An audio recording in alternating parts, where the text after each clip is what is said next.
Chapter 1.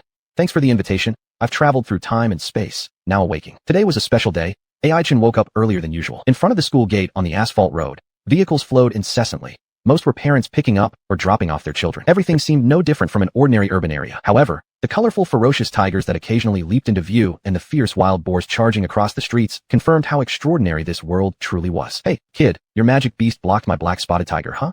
Are you asking to die? Oh, that earth element wild boar over there. Move aside a little, you're blocking the way. Holy crap, my fire feather chicken is about to lay eggs. Is there anyone around who knows how to help it deliver?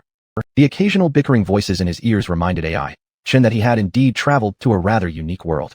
Just 3 months ago, when he opened his eyes, he realized at once that he wasn't torn apart by the truck that was heading straight for him, but instead found himself lying in a cramped apartment. Very soon, as Ai-chan stepped out of his home puzzled, he understood. He had crossed into another world. This place appeared to be an urban city full of magical beasts. Flying in the sky, running on the roads. Magic beasts were omnipresent. And the tool for containing these magic beasts was a special type of card called magic crystal cards. Ai-chan followed the crowd into the school where the annual awakening ceremony, which was also one of the key parts of the cardmaster qualification examination, was taking place. From far away, he could hear his classmates answering questions. Magic crystal cards are made from magic crystal stones. They can not only contain magical creatures, but also represent their information numerically. People who can successfully master these cards and subdue the magical beasts we usually call card masters, explained Wang Xiaobang, with his round head and face looking very confident before the white-bearded examiner. The examiner stroked his beard and nodded. Generally speaking, that's correct. You've passed the oral test. Go take the awakening ceremony. As soon as he finished speaking, Wang Xiaobang eagerly ran off. This chubby guy. Ai-chan helplessly shook his head and stopped him. Wang Xiaobang grinned broadly. Big brother Chen, you're here so early? Ai-chan smiled and said, you did pretty well today, right? You passed the oral test on the first try? Before attending the awakening ceremony, there were some basic knowledge Q&A sessions, and this chubby one had failed many times on those. Wang Xiaobang blinked and whispered, that old man examiner took 10,000 coins from me. If he didn't pass me, it'd just be too unfair. Ai-chan. 10,000 coins. Good heavens, this little fatty must be really rich. With a sigh in his heart, Ai-chan turned to ask, how are our classmates doing with their awakenings? Wang Xiaobang thought for a moment by counting with his fingers. There are 30 people in our class. Most have D-class interactive type talents, except for the class monitor Huang Xiaoxiao, who has B-class buff type talent. The government divides successful awakened talents into 4 categories named after letters A, B, C, and D respectively. A-class talents are offensive type, B-class are buffing type, C-class are auxiliary type, D-class are interactive type. Wang Xiaobang sighed. So many D-class talents. Our homeroom teacher surely has her hands full. To become an excellent card master, having good talent is essential. And D-class interactive type talents mostly increase intimacy between oneself and a magic beast, not particularly excelling in combat. After all, the city where Ai-chan lived was called Magic City, surrounded by continuous mountains. There were countless vicious magic beasts waiting to be tamed. These posed great threats to the residents of the city. Therefore, card masters with certain combat abilities became valuable strategic human resources. Wang Xiaobang paused for a second and continued. Huang Xiaoxiao's talent effect seems to be able to enhance a magic beast's intelligence. She will probably tame a magic beast known for its prowess in magic later on. Ai-chan nodded. B-class buff-type talents often enhance a specific capability of a magic beast, improving its performance in battle. Card masters would often choose magic beasts that fit their own beneficial talents, aiming for the best effects possible. While they kept chatting, they soon arrived at the playground. On the green soccer field, students gathered in droves awaiting the awakening ceremony. From afar, Wang Xiaobang spotted Huang Xiaoxiao. There's the class president. Let's hurry. After submitting the application forms, it was time to wait patiently. But Wang Xiaobang couldn't bear solitude, dragging Ai-chan along to join the group of spectators nearby. Under the watchful eyes of many, the awakening ceremony slowly unfolded. In the center stood an elegant card master holding an orange card with a stern look as he awaited the young participants coming to undergo the ritual. Isn't this the elder from the Lord Mayor's residence? Wang Xiaobang whispered. Ai-chan noticed some details. Hey, little fatty, did you see the card in his hand? It's orange. Red, orange, purple, blue, white. These are the ways to distinguish the tiers of magic crystal cards. Among them, white is the lowest tier and can be seen everywhere, while the higher the tier, the rarer they become. To reach the purple tier already requires being selected from 1,000 candidates. Yet this unremarkable elder actually possesses an even more advanced orange card. The power of the city lord's residence truly is formidable. Ai-chan inwardly marveled. It was no wonder that the magic capital remained unbroken despite being surrounded by countless beasts. Song Su, A-class offensive type talent, capable of guiding magical beasts to release strength-based skills, with the power depending on the ability of the magical beast. The elder gazed intently at the orange card in his hand as he recited. A ripple of astonishment swept through the crowd. A-class talents were extremely rare, but formed the absolute core of any team. Card masters possessing such talents could bestow magical beasts with new attack skills out of thin air, often leading to unexpected effects during battles. At this moment, AI Chin's attention was focused on the orange card in the Elder's hand. That seems to be a skill card that can detect the effects of awakening. Magic crystal cards are divided into two types, skill cards and magic beast cards. As their names suggest, magic beast cards have the function of containing magical creatures, whereas skill cards can communicate with elements in nature, producing all kinds of wondrous reactions. AI Chin had even heard that some people could use skill cards to freeze time. Hey, Brother Chen, didn't you see? That Song Su from the neighboring class really has great dog luck, managing to obtain an A-class talent. It infuriates me. Wang Xiaopeng looked thoroughly unsatisfied. If it was me, I wouldn't stop until I achieved an S-level talent. Unfortunately for him, the elder hosting the awakening ceremony called out, Wang Xiaopeng. AI Chin chuckled and nudged the little fatty lightly. What are you waiting for? It's your turn to perform. The small fatty grumbled, stroking his bottom. I shouldn't have boasted so much. If I awaken with a useless talent, wouldn't that be incredibly embarrassing? He sneakily glanced at the solemn elder and thought to himself, it seemed like he'd just have to leave it up to fate. A short moment later, Wang Xiaopeng, B-class enhancement type talent. The elder slowly announced the result. Not bad, at least it's decent. Wang Xiaopeng sighed in relief, congratulating himself on his good luck when the elder continued. The effect can strengthen the eating ability of magic beasts, enhancing their constitution and immunity. For a few seconds, the entire scene fell silent, then erupted into a wave of laughter. Even the usually serious elder couldn't help but twitch the corner of his mouth. AI Chin's expression alternated between laughter and sympathy. This little fatty was too unpredictable. What on earth did it mean to strengthen the body immunity of a magical beast? Did magical beasts catch colds? However, enhancing the feeding ability was surprisingly consistent with its owner. Silence. Under the coordination of the on-site staff, the laughing crowd quieted down, and a tense atmosphere once again enveloped the area. The elder presiding over the ceremony slowly called out the next name. The next one, AI Chun. Chapter 2. Harsh Spell Conditions. Under everyone's gaze, AI Chin walked toward the elder. Class monitor Huang Xiaoxiao and Wang Xiaopeng gave him a quick punch on the shoulder. Go for it. Following the same steps as before, the elder suspended an orange card in midair, using gestures to guide the floating elements, and drew a six-pointed star array diagram, with the orange magic crystal card precisely located at the center of the diagram. The six-pointed star gradually expanded until it covered AI Chin's figure. The surrounding gold, wood, water, fire, earth, and wind elements all surged into the array diagram, resembling trickling streams. AI Chun felt a slight tingling sensation on his skin, as if the elements were seeping into his body. A drop of blood. The elder, solemn and serious, stared at the dazed AI Chun and reminded him. Only then did AI Chun wake up from the ocean of elements and quickly pricked his index finger with a silver needle. A drop of fresh red blood, akin to jade, fell from a height of half a person and dropped into the deep and seemingly bottomless six-pointed star array diagram, causing ripples. Soon after, AI Chun felt as though the entire world began to spin. First, the six-pointed star kept spinning ceaselessly. Then, the elder's stern expression gradually blurred, followed by the disappearance of the onlookers. After a moment, when he felt everything returning to normal, a six-pointed star array diagram was already engraved on the back of his right hand. AI Chin noticed that the elder also had a similar pattern on his hand, but each person's six-pointed star wasn't entirely the same. The elder said calmly, "This is the grace of the main deity. You are now a genuine card master. From this point forward, you only need to inscribe your unique mark on the bodies of beasts, and they will be contained through the magic crystal card. Please remember well, treat your companions kindly and treasure the hard-earned friendship." Upon hearing this, AI Chin nodded seriously, committing the elder's words to memory. There was some unrest among the crowd. It seemed that AI Chin's awakening ceremony took longer than usual. Could this imply that he might possess A-class talent as well? Wang Xiaopeng made an emphatic vow, saying, "Big brother Chin isn't just anyone. He must be stronger than Song Su next door." That annoyed the students nearby, and someone mocked, "Big brother Chin? Who's that? Anyone know?" "You?" Wang Xiaopeng became somewhat angry. All right, stop arguing and see what the elder has to say." Huang Xiaoxiao stared at the central area and said, "I think AI Chin's awakening ceremony was quite unique. His talent won't be simple either. That's what I've been saying, don't disbelieve me." Buoyed by encouragement, Wang Xiaopeng proudly proclaimed.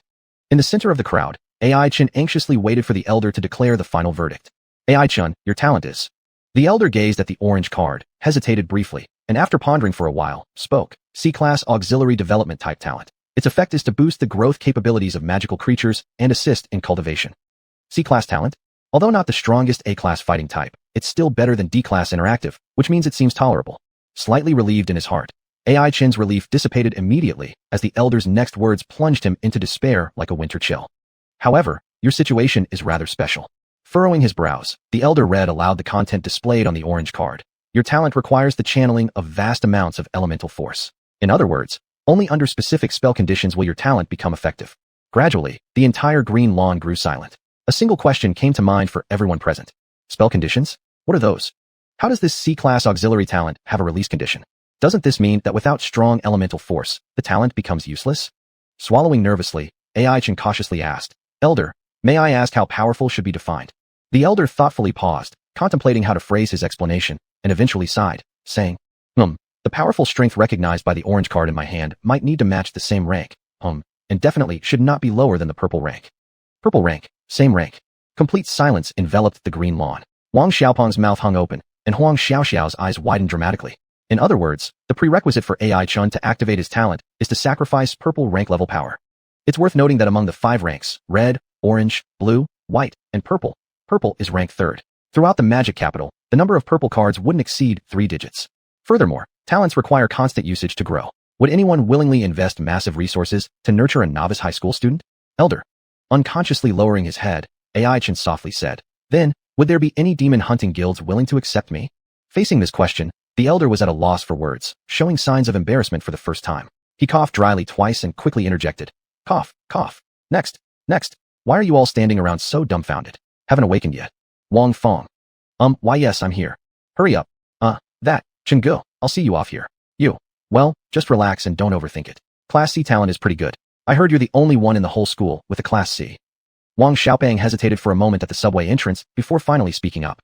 Ai-chan exhaled a deep breath and said, Little fatty, you're actually worrying about me now. I'm really fine. Worst case scenario, I'll just be an ordinary person. It's not bad either. Wang Xiaopeng visibly relaxed quite a bit, patting Ai-chan's shoulder with his pudgy hand. He said, All right then, Brother Chun, I'll head back first. You be careful taking the subway. Heard the stations aren't very peaceful recently. Ai-chan nodded, and thus they parted ways. The setting sun hung obliquely on the horizon, painting the subway entrance red. Ai-chan sighed. This was his first time riding the subway home after crossing worlds. Feeling utterly exhausted, both physically and mentally, he didn't have the slightest intention of walking, although the thoughts in his heart were clearly not as comforting as his words suggested. Under the guidance of the stewardess, Ai-chan went through routine security checks, entered the station, and descended via elevator. The icy blue elevator reflected his profile. At this moment, Ai-chan recalled his life before he crossed over. Back then, he had been an unfortunate high school student who endured 12 long years of intense study only to witness his hard work seemingly come to fruition after the college entrance exams. However, on the night the test concluded, he'd met his demise under a joyous truck, without even knowing how well he performed on his final exam. Yet, fate played its tricks, giving him a second chance by sending him into another world, only to burden him with a hard-to-utilize innate ability. Life always has strangely similar twists, Ai-chan softly lamented. The elevator carried him to the waiting room. There weren't many people in the station. During the wait, Ai-chan aimlessly gazed at the ground. What's this? He blinked, picked up from the ground a soil yellow shell, and rubbed it between his fingers. It was thick, firm in texture, like a piece of tile. But this wasn't a coastal area. Why would there be a shell on the ground? While Ai-chan puzzled over this, a dragon's roar reverberated from the depths beneath the earth. Many passengers seemed to have anticipated this, having already used specially designed earplugs to block out the sound. However, as a newcomer to this new world, Ai-chan wasn't so fortunate. In an instant, he felt as if millions of voices were shouting inside his head, countless cells trembling. It was then he realized exactly what the shell in his hand truly was. It was a piece of dragon scale. And the so-called subway was actually a colossal dragon coursing through the underground. Chapter 3, Picking Up a Cat, Family Members. Helplessly leaning against the corner of the wall, covering his ears tightly with his hands, Ai-chan tried to use this method to isolate the sound and relieve the pain in his mind. However, that dragon's roar was like a magical blade. Physical means did not work at all. Is this the power of a demon beast? Even just one roar can shake one's heart. As the dragon's body drew closer, the sound in his ears became even more profound. Ai-chan's consciousness seemed to be gradually dispersing, and the breath of life became weaker. Am I going to die here? He helplessly let down his arms. Maybe, this was also a kind of relief. Finally no longer have to worry about the issue of talent. This was Ai-chan's last thought. Just then, a dirty little kitten emerged from the dark corner. In Ai-chan's eyes filled with suffering and astonishment, the kitten jumped into his arms, using its 2 chubby paws to cover his ears. At that moment, the world suddenly became quiet. All sounds were cut off from the outside. A fleeting peace felt like eternity. The kitten's clear eyes, as black as pearls, were innocent, and its long whiskers gently brushed against Ai-chan's cheek. A yellow giant dragon slowly emerged from deeper layers of the ground. Damp winds carrying the smell of soil lightly stroked past. Only demon beasts can counter other demon beasts. Ai-chan had mixed feelings in his heart. He slowly closed his eyes and muttered. When the earth dragon starts moving, the surrounding dirt will begin to tremble, from slight trembling to severe quakes, until when the dragon's body smoothly weaves through the ground, there is an illusion of the earth shaking violently. There is inevitably a sense of reverence in everyone's hearts. Compared to the huge earth dragon, humans are small like ants. Heavy, solemn yellow dragon scales and rugged, thick skin without exception show the majesty and dignity of the beast. AI Chin sat on the prominent lump of the earth dragon. The kitten relied on him sitting nearby, using its little paws to paw his school bag.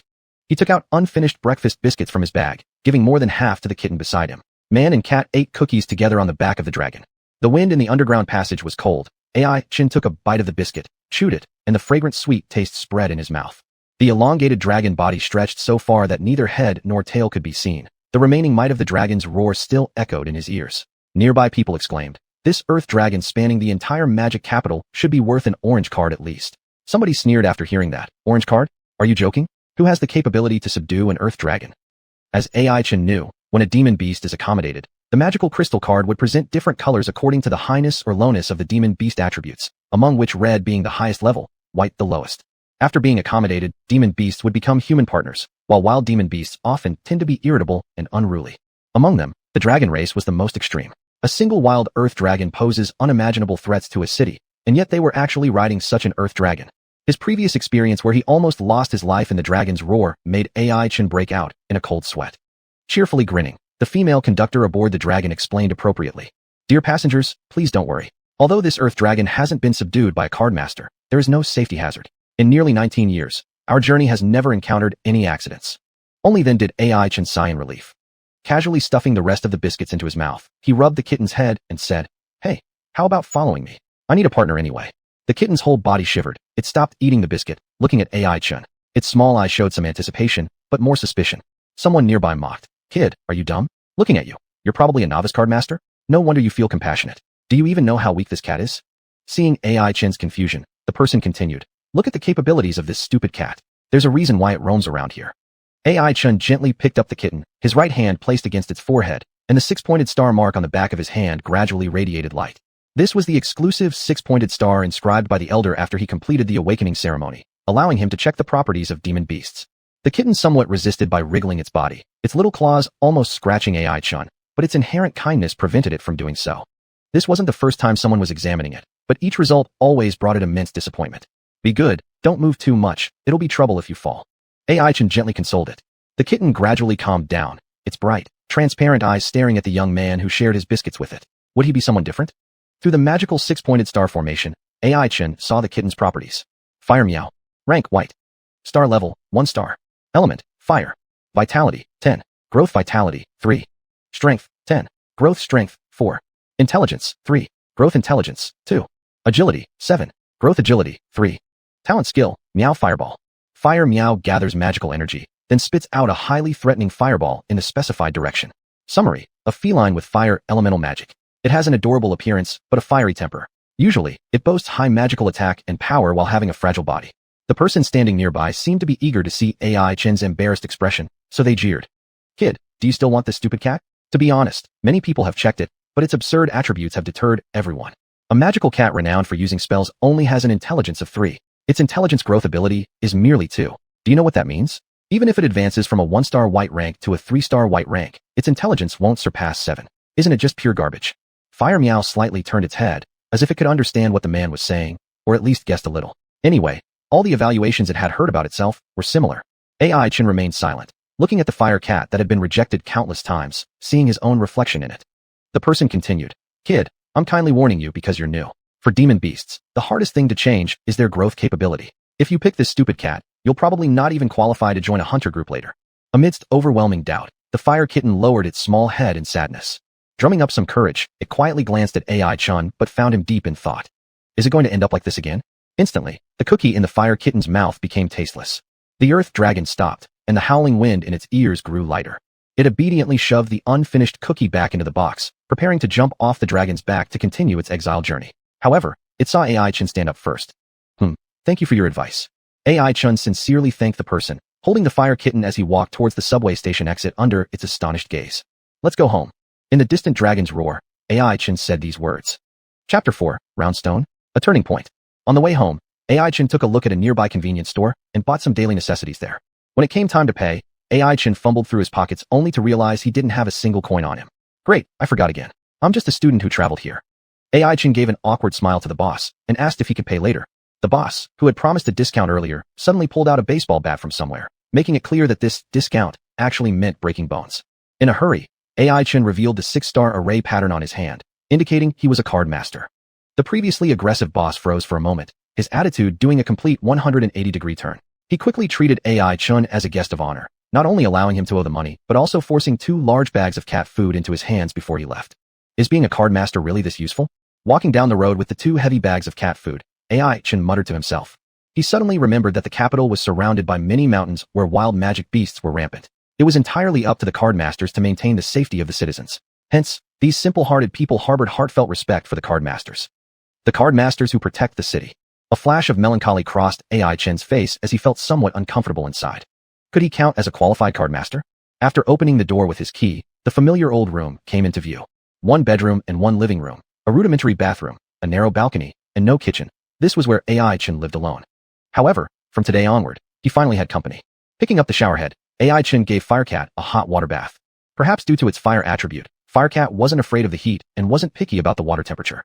However, since this cat often roamed around the subway station area, its fur was quite dirty. It took 3 buckets of water to clean it properly. Seeing AI Chen changing water back and forth, Firecat shyly licked its paw and nudged him gently with its wet head. All done. After washing 3 times, AI Chen let out a sigh of relief and stretched his body. The next step was simply using a hairdryer to dry Firecat. At this moment, Firecat emitted a meow, spitting out a flame ball the size of a table tennis ball and controlling it to spin around its body several times. Soon, all its fur fluffed up. AI Chen smiled and said, "Impressive. No wonder you're a fire attribute magical beast. You still have this trick." Firecat proudly straightened its whiskers. It must be said that after the bath, Firecat's appearance significantly improved. It was exceptionally cute, covered in soft fur. AI Chen found a vegetable dish, poured some cat food, placed it on the ground, and let Firecat fill its belly. As for himself, he ate the half-priced bread he had bought from the store. After nibbling a few bites casually, the next task was the containment process for Firecat. Following the elder's instructions, AI Chen pricked his left index finger with a silver needle and dropped a drop of blood onto the 6-star array diagram on his right hand. Quickly, the diagram emitted an unusual glow. AI Chen took a deep breath and carefully pressed the magic crystal card gifted after the awakening ceremony onto the back of his hand. Immediately, the magic crystal card displayed AI Chen's exclusive 6-star mark. Meow, relaxo. Just think of happy things, don't get nervous. AI Chen aligned the 6-star side of the magic crystal card towards Firecat's furry forehead and gently pasted it. Meow. Firecat did not resist. To it, AI Chen was the only person who acknowledged it and treated it kindly, so it decided to dedicate its entire life to protecting AI Chen. Perhaps sensing Firecat's intention, an image of a little cat gradually appeared on the vacant panel of the card. It was precisely Firecat. Among the numbers shown on the card, the intelligence score marked as 2 caught AI Chen's eye particularly sharply. Firecat sheepishly scratched its head and emitted an apologetic meow. Meow. Sorry, I've disappointed you. AI Chen smiled and said, "No worries. Your master isn't very useful either. We make a good team called Slacker Duo." Meow, alright. AI Chen suddenly noticed that after containing Firecat, he seemed able to understand Firecat's language. What a pleasant surprise. From now on, he would no longer be alone. At least at home, he would have a kitty companion to talk to. AI Chen patted Firecat's head, and its little head lowered as it spat out a round stone. Startled, AI Chen thought, "Aren't cats mammals? How can you lay eggs? Are you even a proper cat?" "Firecat, what is this thing?" AI Chen wrapped the round stone in a piece of handkerchief. A cold sensation spread along his arm. "Is this a magic crystal stone? It doesn't look like one. Magic crystal stones are transparent." AI Chen blinked, and Firecat mimicked his action by blinking as well. "So your meaning is that you don't know what this is either?" Firecat nodded. AI Chen pondered deeply. From this peculiar round stone, he sensed a whiff of danger. That feeling was like holding a hand grenade. AI Chen wiped a cold sweat for Firecat, unable to imagine that its frail body could conceal such a dangerous round stone. Better get rid of it sooner. If it explodes at home. AI Chen muttered to himself, but then, wait a minute. If this round stone was like a hand grenade, did it mean it contained enormous energy inside? C-Class Supplementary Talent. Effect is to leverage powerful elemental forces to enhance the growth potential of magical beasts and assist in cultivation. AI Chen recalled the elder's evaluation as he gazed at the small round stone wrapped in the handkerchief. Could this unassuming stone that had followed Firecat for who knows how long be his turning point in life? Taking a deep breath, AI Chen pulled out his phone and dialed a number. "Hello." A deep, serious voice came from the other end of the line. If Wang Xiaopeng or Huang Xiaoxiao were present, they would certainly be astonished to discover that it was the elder from the city lord's residence who presided over today's awakening ceremony. Perhaps because of the unsolved mystery surrounding AI Chen's talent, the elder had left him with a number, suggesting that if there were academic queries, they could discuss together. The elder was named Mo Qi. Respectfully, AI Chen said, "Elder Mo, hello. I'm sorry for disturbing you so late at night. Get to the point." From the other end of the line came Elder Mo's crisp and concise voice. AI Chen smiled awkwardly but politely and continued, "Well, Elder Mo, I wanted to ask, what kinds of things might contain tremendous elemental power?" Without hesitation, Elder Mo replied, "Do you wish to experiment with your talent? To be honest, there are many such items, divine weapons, celestial treasures, or deposits, etc." He paused for a moment. "However, all these things are currently inaccessible to you." AI-chan. "No, if you knew I couldn't access them, why even mention them?" Grimacing, AI-chan asked, "Are there any things I can actually reach?" Emochi answered, "There is, actually. There's a straightforward way to accumulate sufficient elemental energy, for instance, the magic cores of magical beasts. In general, magic cores carry considerable elemental power. If you can collect enough low-tier white magic cores, you will have a chance to gather enough elemental energy and stimulate your talent skills." AI-chan brightened up. "Really?" Elder Mo paused for a moment before continuing. "Yes, it's true. However, different elements exert repelling forces on one another. If you mishandle them, explosions might occur, leaving no remains." AI-chan. "No, Elder Mo, can't we finish everything in one breath? If only you had high-tier magic cores." Elder Mo sighed. It was clear that he didn't want AI-chan's talent to go to waste. After all, it was him who held the awakening ceremony today, and strictly speaking, AI-chan was somewhat his half-disciple. High-tier magic cores, huh? Staring at the round stone growing increasingly hot in his hand, gritting his teeth, AI-chan spoke. "Elder Mo, I want to learn how to guide the power of magic cores. Can you teach me?" Chapter 5. Guiding the Power of the Magic Core. After several days of drizzle, it finally cleared up today. Aichin went out for a walk and came home in the evening with a big bag full of miscellaneous items. The fire kitty in his hoodie pocket was exhausted, mewing nonstop along the way. It seemed to be very attached to Aichin, refusing to go back to sleep inside the magic crystal card, instead taking a nap in his pocket.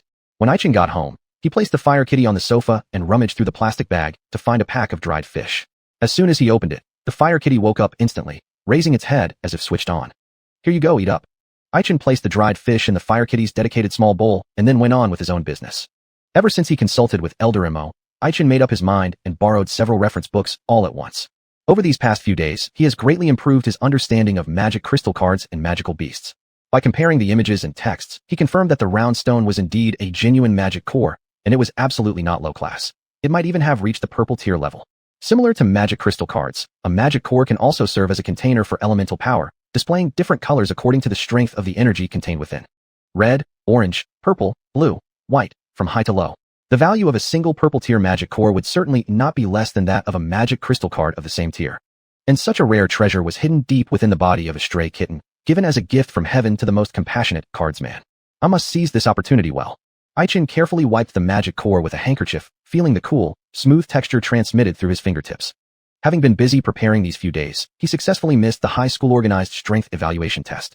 He still remembered when Wang Xiaopeng called him yesterday, saying he had tamed a savage stone bear and scored 86 points in the evaluation. Aichin congratulated him and casually asked about the other situations. Wang Xiaopeng said that the class monitor Huang Xiaoxiao had tamed a chase wind dog and scored 87 points. As for that Song Su from the neighboring class, he just got lucky, getting an A-level talent. He always acts so arrogant, though he used a combat kangaroo and scored 90 points. I'll never acknowledge him. Wang Xiaopeng angrily ranted over the phone. Aichin asked him how many growth talents Song Su's combat kangaroo had. Wang Xiaopeng stammered for half a day, seemingly fearing touching upon Aichin's sorrowful matter, but still truthfully said, "None of its 4 dimensions should be lower than 15. It's one of the top in the entire school." "Bro Aichin, don't take it to heart. He just got lucky and subdued a powerful magical beast. Otherwise, my savage stone bear would pound him into submission. All 4 dimensions above 15. Aichin smacked his lips. For regular white-tier magical beasts, having each dimension score over 10 is considered qualified, but Song Su clearly chose with great care, thus finding such an excellent magical beast and pairing it with his powerful A-class offensive talent. Achieving good results comes naturally. In a few days, the citywide competition among magical hunter academies will begin. Looks like I need to address my talent issues soon. Aichin organized the materials and tools from the plastic bag, took a deep breath, and his gaze landed on that mysterious magic core. In ancient times, there were 7 main gods who governed the 7 elements: gold, wood, water, fire, earth, wind, and thunder. During their battles, 6 of the main gods fell one after another. Elements scattered across the entire world. Living beings absorbed the element power and became magical beasts, whose core of elemental power was the magic core. Aichin reviewed the content he had learned in recent days while arranging the necessary items on the table. Magical beasts absorb fragmented elemental forces, becoming restless and aggressive. Among the 7 main gods, only Thunder God remained closely connected to humanity. Therefore, he used the remaining forces of the other 6 gods to create a 6-star seal diagram, using it to subdue the magical beasts and protect human homes. Under the blessing of the Thunder God, humans gain the ability to awaken their talents, which are divided into various categories based on their effects. Mine belongs to the C-class, auxiliary cultivation type talent. Is it truly a C-class talent? Aichin was a little puzzled. After all, in the past few days of researching the library, he found almost no cases similar to his. Most people with C-class talents did not require casting conditions. In terms of difficulty in release, Aichin obviously had a much higher threshold than others. With this question in mind, he continued reading aloud from the book. Originally, magical beasts themselves committed no sins, yet it was the elemental force that shaped them as such. The Thunder God, in his compassion, did not wish for humans to slaughter the subdued magical beasts. Thus, he broke the sky with thunder, transformed himself into stone, leading to the appearance of magic crystals that could open spaces, channel energies, and accommodate magical beasts. Henceforth, humans could inscribe 6-star seal diagrams onto magic crystals, accommodating magical beasts to live peacefully together. Aichin gently picked up the remaining magic crystal, marveling at the Thunder God's righteousness. He realized that in order to extract the residual elemental power from the magic core, he must rely on the miraculous magic crystal stone. Master Thunder God, I am truly sorry. Aichin quietly apologized. Then, with a specially made small knife, he cut the magic crystal stone into thin strips and arranged them into a 6-pointed star shape, placing the magic core at the very center. The remaining crystal strips were connected by him into a long, thin tube, one end wrapped around his right hand and the other tied to the magic core. This is it. It all comes down to this moment. Aichin took a deep breath. Whether or not he could harness the power of this magic core would be decided today. Fire Kitty, let's pray together. Gripping his right hand into a fist, the 6-star seal glowing faintly on the back of his hand began to draw in the surrounding elemental forces. However, as he was still inexperienced, the elements around him weren't particularly concentrated. After about 15 minutes, only sparse elemental energy had been conducted through the magic crystal. Fire Kitty, release the fire. Aichin wiped the sweat from his forehead with his left hand and shouted loudly. Instantly, a red blur shot out from his hoodie pocket. The Fire Kitty wagged its fluffy tail, and Aichin could feel the rising temperature around him. This was the Fire Kitty's signature skill. Meow meow fireball. A ping-pong ball-sized fiery orb was spat out, and the Fire Kitty looked a little bashful, lowering its head. Meow, it seems kind of small. Aichin smiled. That's enough. Dissipate the fireball into pure fire element. Confused but obedient, the Fire Kitty followed the command. The fireball instantly vanished in the air, transforming into formless and traceless elemental power. Aichin acted quickly, directing the 6-star seal to absorb the released energy. A significant amount of the elemental force flowed smoothly through the magic crystal tubing into the magic core. That should do it. Aichin muttered softly, feeling his heartbeat accelerating. The words Elder Mo said over the phone that day echoed in his ears again. Guiding the power of the magic core? That's no easy task. Many people are researching this. But as far as I know, the simplest method is using external force to impact the magic core. The magic core is the most critical part of a magical beast, inherently equipped with self-protection mechanisms. If you can leverage this mechanism well, channeling the power of the magic core won't be too difficult. At this point, Elder Mo seemed to have remembered something and urgently reminded. Aichin, be clear-minded. You absolutely must not attempt to use a blue-tier magic core or higher. The self-protection mechanism's power is no joke. Aichin stared intently at the magic core, gradually being awakened by the incoming elemental force. His usually gentle eyes flickered with a trace of madness. Elder Mo, life requires courage to try, doesn't it? Moreover, I don't want to live a wretched life anymore. But before that, Aichin turned and softly said to the Fire Kitty, Meow meow, I think I dropped something on my way back. Could you help me find it outside? And if you can't find it, come back later. The Fire Kitty nodded agreeably and leaped gracefully out of the landing window. All was ready. With the final pebble in his heart laid to rest, Aichin now just had to see whether he possessed a bit of good luck or not. Chapter 6. Transcendence. Meow. Mottled elements surged along the conduits made up of magic crystals, all flooding into the magic core like a ragtag army taunting the elite forces within the city walls. Aichin quietly watched this scene, holding his breath, mentally tense, not daring to relax even slightly. As time ticked away, finally, the magic core grew weary of the constant commotion caused by the intruders and gradually emitted an intense brown light. The stray elements in the air fled in all directions, as if only now realizing just how terrifying a beast they had awoken. In an instant, a mighty and vast force of elemental energy erupted from the magic core, causing the entire conduit system of magic crystals to tremble violently. Praise to the Thunder God. Aichin silently prayed inside, for if the magic crystal shattered at this moment, all his efforts would be in vain. Fortunately, the magic crystal was an excellent creation of the Thunder God. No matter how fierce the elemental energies released by the magic core, it could only flow obediently towards the other end of the conduit. The next step is the moment of miracles. Aichin licked his lips and repeated an old line he remembered from a program in his past life, a way to soothe his nervousness.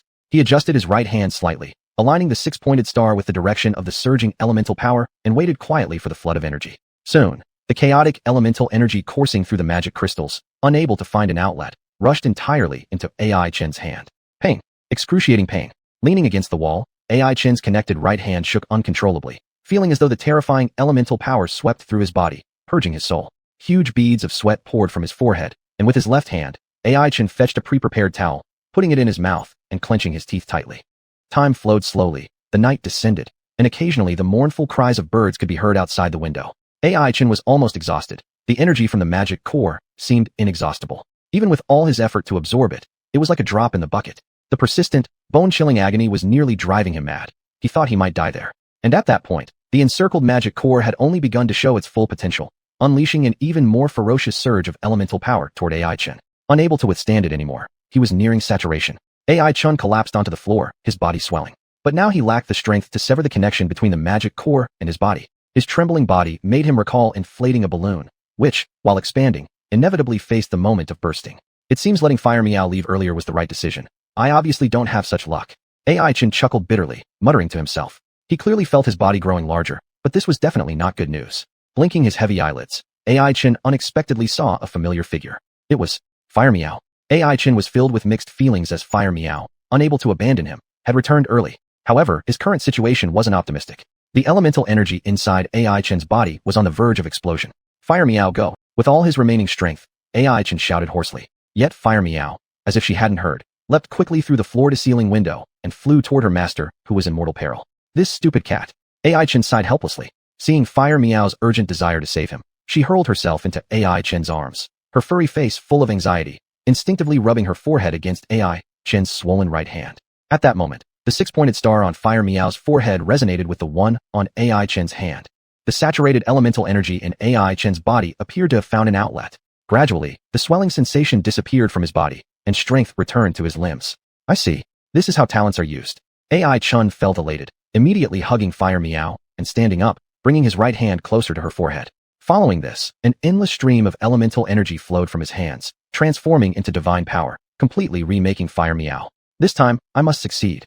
30 years here, 30 years there. Do not mock a young Meow for being poor. Transcendence Meow. Holding his breath, AI Chen took out Fire Meow's exclusive magic crystal card with his left hand. He noticed that the numbers representing growth abilities on the card were jumping wildly. The first number to stabilize was intelligence.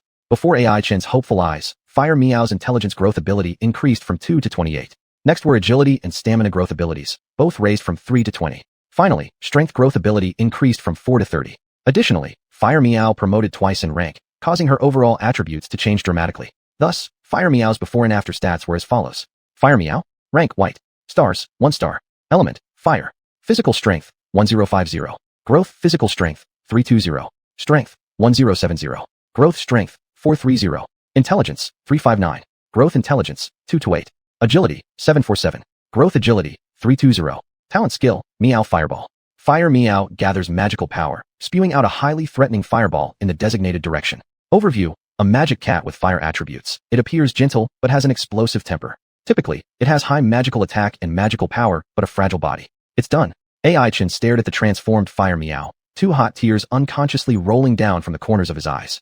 The countless nights and days of effort, the courage of risking everything, had finally borne rich fruits for him at this moment. He hurriedly dismantled the device connected to the magic core and tightly embraced Fire Meow. Meow Meow, we succeeded. You're not a monster that no one wants, and I'm not a card master without talent. Hearing the excited words of her master, Fire Meow drowsily mewed once. She obviously hadn't yet recovered from the immense boost in her abilities, merely feeling in a foggy way that there was much more strength in her body along with a doubled amount of fire elements. Fire Meow, try casting another fireball. AI Chen exhaled a breath of stale air and laughed. This time Fire Meow understood. She leaped onto the desk in one step, as a surging tide of fire elements swelled within her body, a sensation she'd never experienced before. A tiny spark appeared before her, first the size of a grain of rice, then expanding into the shape of a ping-pong ball, an apple, and even a watermelon. AI Chen, both startled and delighted, quickly stopped her. That's enough, enough. Any larger, and we'll burn the house down. Fire Meow proudly raised her little head, ceasing the expansion of the fireball. She looked as if she had full control, clearly reserving more power. But during the process of firing and stopping, she became overly confident and accidentally hit the only chair in the house. In an instant, the chair burned into black ashes. Fire Meow, meow meow meow. AI Chen, who had just finished drying his towel and walked out from the bathroom intending to find a place to sit, now only saw a dark, sooty mark where the chair had been. AI Chen, where did all my chairs go? He looked around everywhere, only to see that the previously fierce Fire Meow had buried her head into the cat food bowl, exposing 2 mischievous little eyes watching around. AI Chen helplessly chuckled and gently tapped Fire Meow on the head. Never again. Great abilities should be used wisely, not for destruction. Meow, sorry. Satisfied with her apology, AI Chen nodded and grabbed the mop to clean the floor. The importance of growth abilities went without saying. For low-tier monsters, every extra point of attribute was crucial in determining the victory in battles. Typically, white rank monsters averaged a growth ability of 10, meaning increasing 1 star could add 10 points of attributes. Songsu's carefully selected fighting rat from the neighboring class only had an average growth capability of 15 points. Yet Fire Meow had over 20 points of minimum growth capabilities. With her current attributes, an ordinary 5-star white rank monster wouldn't stand a chance against her. Meow Meow. Rely on you to take care of me from now on. AI Chen fondly rubbed Fire Meow's little head and smiled. Fire Meow affectionately rubbed her owner's arm and responded lightly. Meow. No problem. Hold on. Why is the highest growth talent strength? Aren't cats agility-oriented creatures? AI Chun gazed at Fire Meow's magic crystal card and raised this question. After pondering, he guessed it might have something to do with the element force contained within the magic core, which element would primarily enhance strength and physical endurance. AI Chen didn't have much time to think, as even breathing sounds were heard from Fire Meow's wet nose. It seemed she had grown extremely tired. AI Chen smiled, gently placing her on the bed. The entire room was already in disarray, with devices scattered on the ground, books thrown everywhere, and the magic core resting on the table. But, I've succeeded.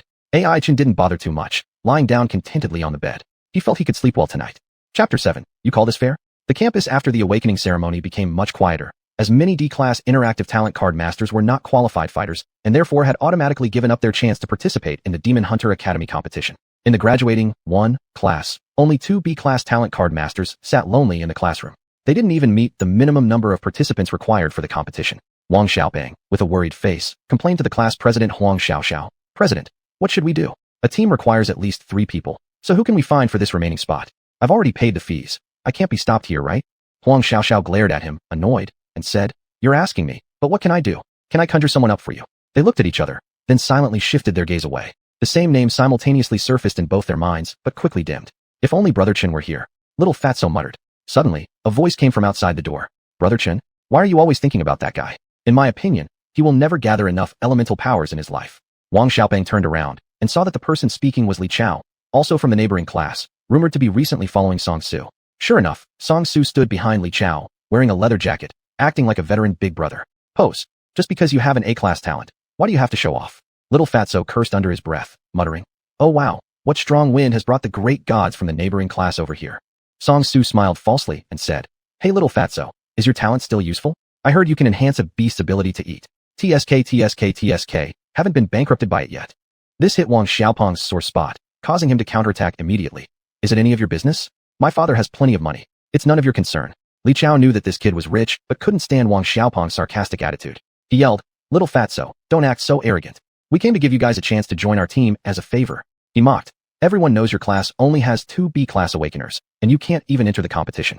Out of kindness, Brother Song and I offer you an invitation. Don't think you're too good to accept it. Li Chao seemed to remember something, pretending to think for a moment. Oh, your class also has a C-class awakener, right? What was their name again? I forgot. You. Little Fatso turned red with anger before he could argue, when all of a sudden, Huang Xiaoxiao timidly spoke up. Excuse me. Could you tell us more about the situation regarding joining your team?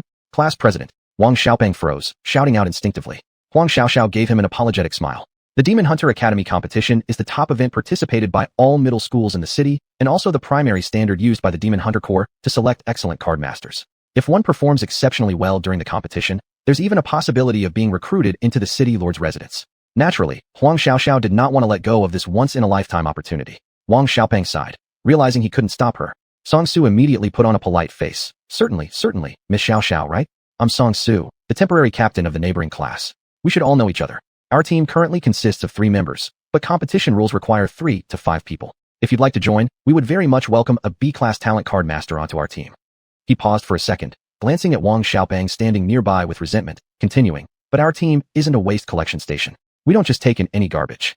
Xiaozong, who are you cursing? Wang Xiaopeng angrily rebuked. Huang Xiaoxiao hastily tried to mediate. All right, no fighting. Having more people means more strength, right? After all, if we perform better on the field, everyone's chances of entering a top-notch Demon Hunter Corps improve as well. She whispered to Wang Xiaopeng. Little fatty, the money your family prepared wasn't easy to come by. Could you endure it just this time? Wang Xiaopeng remained silent for a while before reluctantly nodding. Song Su also kept quiet, giving Li Chao a meaningful look beside him. Li Chao immediately stepped forward with a smiling face, saying, That's right. Exactly. Harmony among everyone benefits all. However, President Xiao, as the saying goes, even close brothers must settle accounts clearly. We need to agree on the allocation method ahead of time. Huang Xiaoxiao nodded.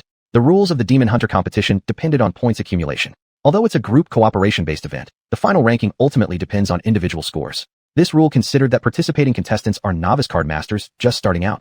Thus cooperation reduces the chances of harm by demons. Eventually, however, individuals are selected based on personal performance. Generally speaking, the more effort contributed within a team results in higher allocated scores, making it easier for the top demon hunter corps to notice them. Li Chao rubbed his hands together and forced out a smile. Sis Xiao Xiao, our allocation method emphasizes fairness. Look, we already have 3 people, meeting the participation standard. So, partnering with your team somewhat implies help from us side. Moreover, Song Su here possesses an A-class talent, and his combat beast, Fight Mouse, has attributes that are simply top-notch. Li Chao went on praising Song Su until he felt parched and drank some water before continuing. So, regarding the points distribution within our group, Brother Song should get 40%, me and another teammate 20% each, leaving the remaining 20% for you two. What do you think? This shameless allocation method left Huang Xiaoxiao speechless. Was this what you called fairness? If so, she wouldn't know what unfairness even meant. Wang Xiaopeng's face filled with indignation. Li Chao, you little scum, stop pretending like you're something important here. I see right through you. All you want is to use me and the class president as your free laborers, huh? TSK, giving us 20%? Why don't you just take all the points? Since negotiations fell apart, Li Chao dropped the pretense and smiled craftily. It's not like I'd say no. You lackey, go die. Xiao Fatso couldn't take it anymore. He quickly pulled out a white magic crystal card. Soon after, a 6-star emblem of light flickered, and out walked a man-sized brown bear from the arrayed diagram. With a coat as tough as rock, a body built like a wall, and fists as big as sandbags, this was Wang Xiaopeng's pricey acquisition, a magic beast known as the Bristlestone Bear. Kid, let me see if your old grandpa bear doesn't send you flying with one paw. Wang Xiaopeng ordered an attack from the Bristlestone Bear. In moments, its wind-roaring paw slashed through the air toward Li Chao. Li Chao's heart skipped a beat when he realized that Wang Xiaopeng had scored 86 points in his strength evaluation 2 days ago, surpassing him by a significant margin. However, since the fight had begun, there was no way out but to fight back. Thus, Li Chao hastily pulled out a white card, and then a small deer covered with green spots slowly stepped out of the 6-star glow, walking gracefully like a supermodel on a catwalk. But what greeted Miss Deer was a brutal slap from the Bristlestone Bear. There was a thunderous slap, sound nearly breaking off the antlers atop her head. The poor fawn didn't last 5 seconds before collapsing unconscious on the ground.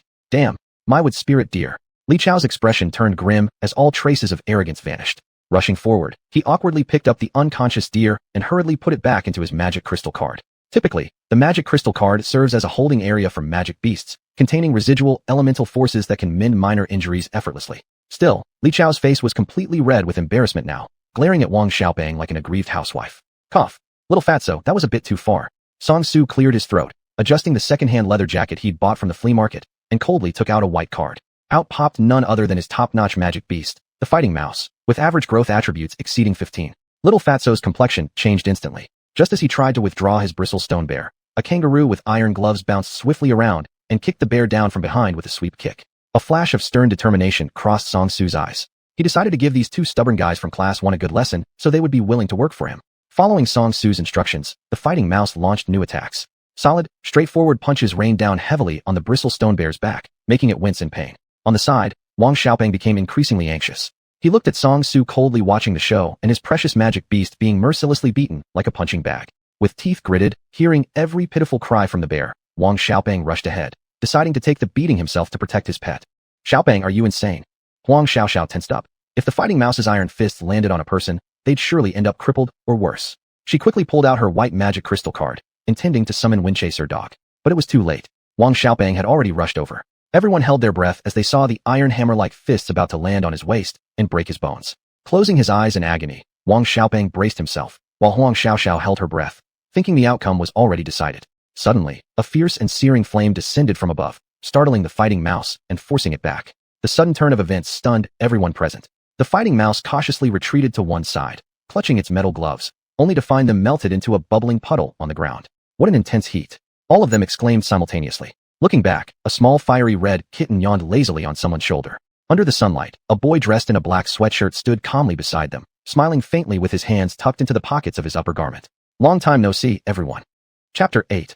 I, the rat, was beaten into silence. Wang Xiaopeng sighed with relief after narrowly escaping a crisis. Then he shouted with joy. Brother Chun, you're finally here. I've missed you like crazy. After saying that, Wang Xiaopeng made a move to hug AI Chun. Hey little fatty, what are you doing? Don't. You're all sweaty. Keep your distance. AI Chun laughed, and the fire kitten also disdainfully pushed away the mysterious creature coming towards them with its small paw. With his forehead being poked by the cat's claws, little Fatso chuckled and asked, Brother Chun, where did you steal this cat? It's so powerful. The previous fiery flames had left an indelible impression on little Fatso's mind. That temperature could actually melt iron. Does it sound reasonable to call it stealing? Young man, stop slandering me. AI Chin gave Little Fatso a kick with ill humor. Little Fatso was startled at heart. Then he felt overjoyed. Brother Chun, do you mean? AI Chin nodded and said with a smile. Yeah, my talent has been useful, and I will continue participating in the next big competition. That's fantastic. Little Fatso nearly jumped for joy, quickly sharing the good news with their class monitor. Huang Xiaoxiao was also overjoyed. As a team of 3, they wouldn't be squeezed in terms of points.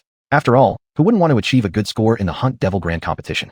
AI Chin rubbed Fire Meow's furry head and smiled, asking, Little Fatty, what happened today? Why were you fighting with the neighboring class? Little Fatso looked wronged, briefly recounting what happened today. AI Chin nodded, his gaze shifting back to Song Su and Li Chao. AI Chun, don't be too arrogant. Li Chao's stuttering voice came through, and Fire Meow let out a threatening meow, almost scaring him into losing control of his legs. It was no wonder, considering how close that ball of fire had been to Li Chao before, and he should know better than anyone else how terrifying the temperature capable of melting iron is. AI Chin walked up and said calmly, 2/10 of the points divided between yourselves? I think there's no need for that.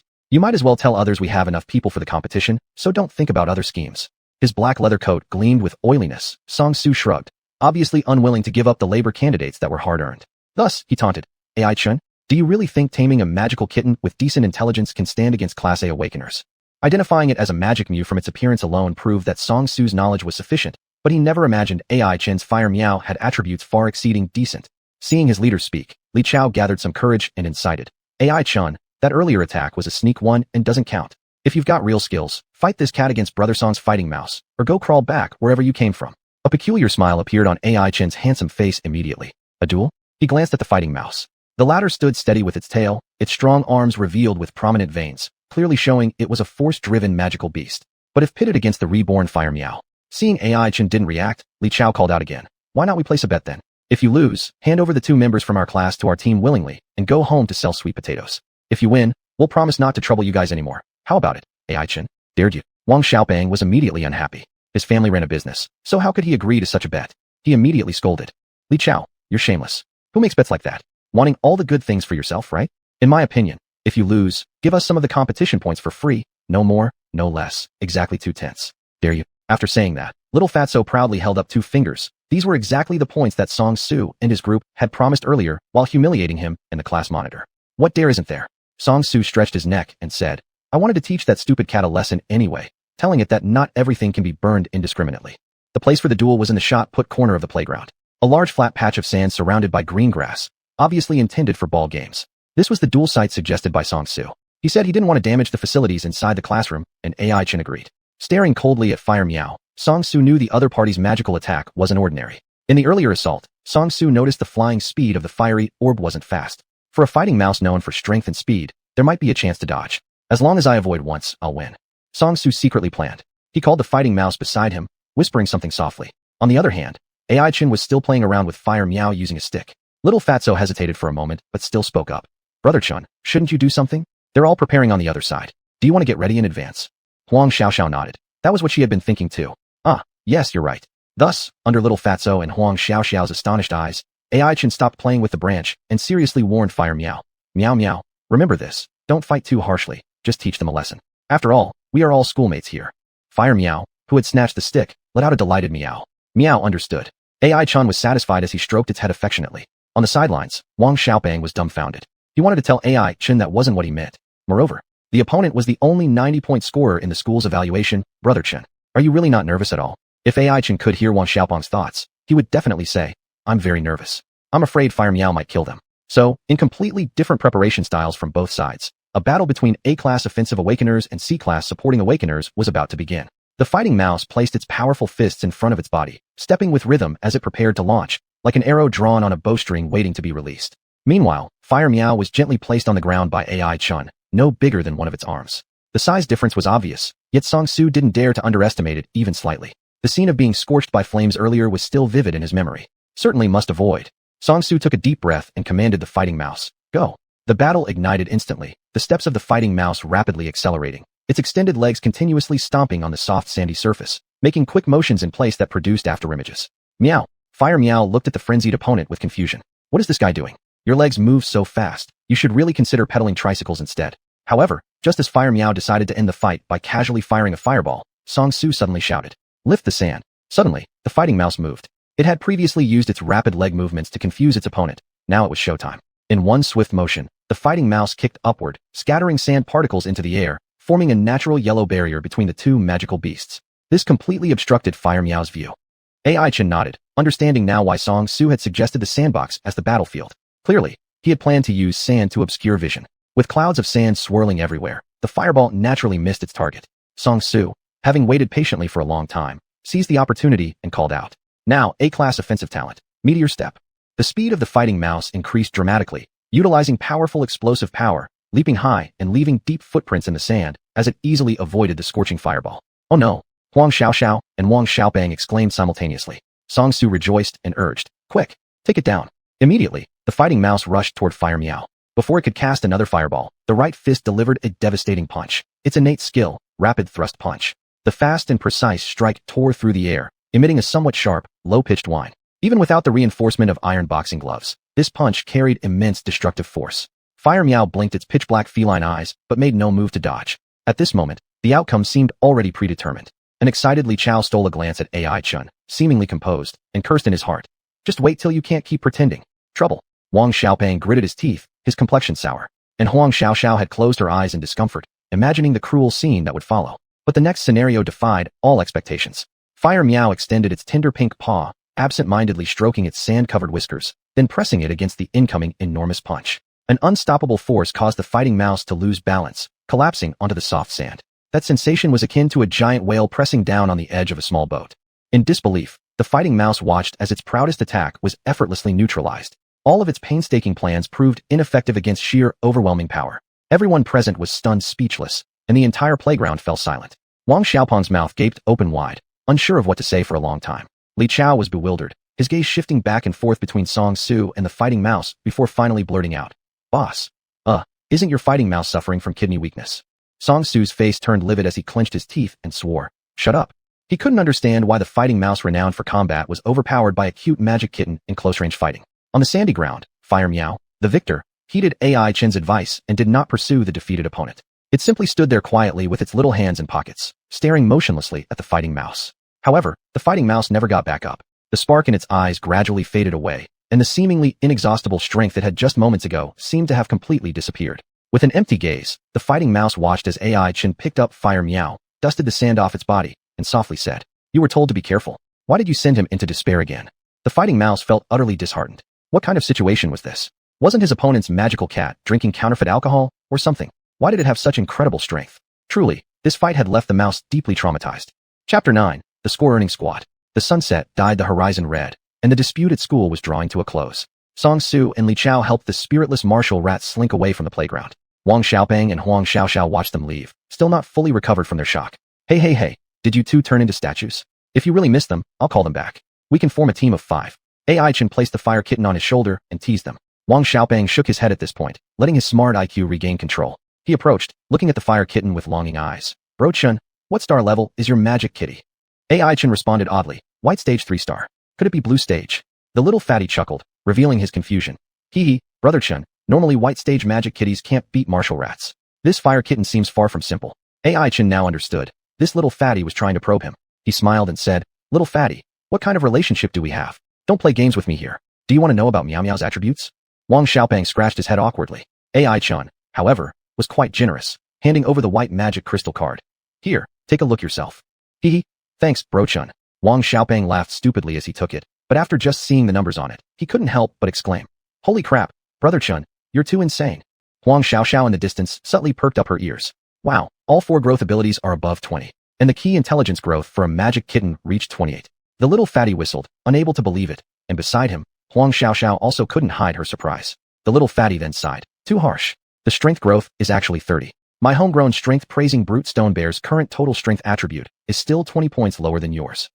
He secretly moved closer to AI Chun, quietly asking, "Bro Chun, is there any trick involved here? What should we feed magical beasts to make them grow like your Meow Meow?" Eat. All you think about is eating." AI Chin irritably shoved the little fatty away, saying, "Have you forgotten what my talent is? C-class supplementary type talent, which enhances the growth ability of magical beasts." Upon hearing this, Wang Xiaopang and Huang Xiaoxiao fell silent simultaneously. They both knew how dire AI Chin's situation had been after his awakening. At that time, everyone present, even the venerable Elder Mo, thought that AI Chin would have no hope of joining the demon hunting guild. After all, his talent was overly dependent on resources, And who would dare bet that the effect of enhancing growth ability would reach the expected outcome? Fortunately, AI Chen didn't give up on himself and successfully discovered the correct usage of his talent, carving out a route unique to him. Wang Xiaopeng lightly patted his companion's shoulder as a sign of comfort. Then AI Chen smiled and switched topics. Little fatty, class leader, so can the three of us form a team? Or do you have other plans? Huang Xiaoxiao shook her head. Both Xiao Fatso and I are the ones no one wants. All the other teams see us as day laborers. Besides, she earnestly told AI Chen, I believe in your abilities and think being teammates with you will bring the best results. The little fatty nodded in agreement, having always believed AI Chen to be a trustworthy partner. That's wonderful. AI Chen smiled and extended his hand. Then I announced that the score-earning squad of Grade 1, High 1, class has officially formed. Our goal is to earn big scores. Wang Xiaopeng and Huang Xiaoxiao exchanged glances and grinned, placing their hands over AI Chen's. The fire kitten emerged from the hoodie pocket, stacking its pink paw atop theirs. So let's work hard. Meow. When walking home, it was already past 7 o'clock. The sun had long set, and the house was pitch black. AI Chen sighed wryly. He seemed to have been too frugal, unwilling to spend even 2 yuan on the subway. But there was no helping it. After all, once he graduated from high school, all subsidies relevant to him were cancelled.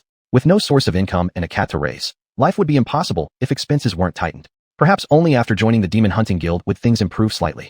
Huff. Using a rusty key, AI Chen unlocked the door and exhaled heavily. He felt around the wall for the old switch and pressed it, but there was no reaction. He pressed again harder, and the energy-saving lamp hanging overhead flashed quickly a few times, emitting an array of electric currents before going completely dark. AI Chen fell silent. He pondered that hardware stores should be closed by this time anyway. Plus, he lacked enough money to replace the light bulb. As for credit purchases, AI Chen immediately dismissed this thought. He truly had no face to enjoy the prestigious status of a card master again before making some contribution to the people of this city.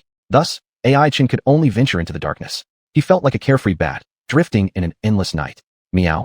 A soft cry interrupted AI Chen's train of thought. The fire kitten emerged from his pocket, its lively little eyes emitting a gentle light in the pitch-black room.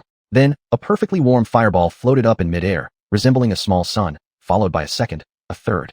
The warm glow illuminated the dark corners, brightening the entire room as if it were daylight. This. AI Chen pressed his lips together, the soft light enveloping his body. There was nothing more beautiful in this world than this moment.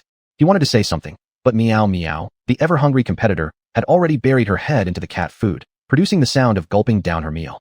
AI Chen chuckled and lay down on the rather uncomfortable bed with a sense of satisfaction. Drip, drip. A smartphone buzzed with a notification.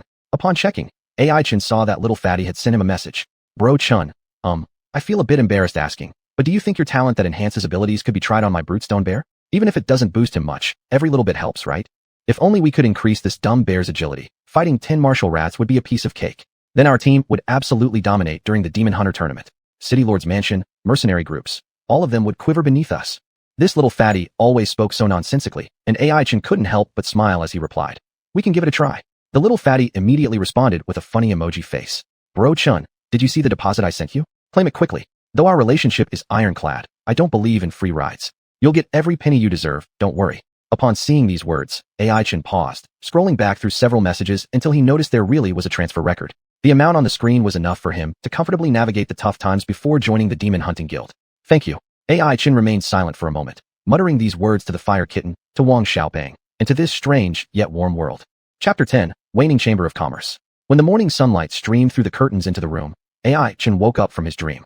Soft pillows, faded blue bedspread, best-selling movie posters. The familiar environment eased his nervousness. Wait, didn't he never sleep with a pillow? Then what was this thing under his head? AI Chen touched it with his hand, only to feel warm and fuzzy. The fire cat let out a lazy meow. This little guy, AI Chen couldn't help but give a smile. After straightening his hair that resembled a bird's nest, AI Chen took out daily necessities from his last purchase on credit for a quick wash. A clear voice from the TV could be heard. The morning news reports. Today is the 19th anniversary of the Metro Long serving Magic City. Over these 19 years, the Metro Long has accompanied the people of Magic City. 19 years have passed. As AI Chen brushed his teeth, he couldn't help but marvel at how the residents of Magic City were so carefree. They had kept a terrifying wild land dragon in the city for such a long time without fearing any mistakes. The news anchor continued. 19 years ago, the land dragon attacked the city and brought great disasters to Magic City. Fortunately, the City Lord's office cooperated with the Demon Hunter Corps to successfully subdue the land dragon, thus sparing Magic City from disaster. After various consultations, the City Lord's office decided to allow the land dragon to act as the Metro for 20 years to make amends for its misdeeds. In the blink of an eye, 19 years have passed. Magic City authorities have negotiated with the elders of the land dragon, and the release ceremony will be held at the end of the year. We hope both sides will reach satisfactory results. AI Chun was startled as he listened to the story.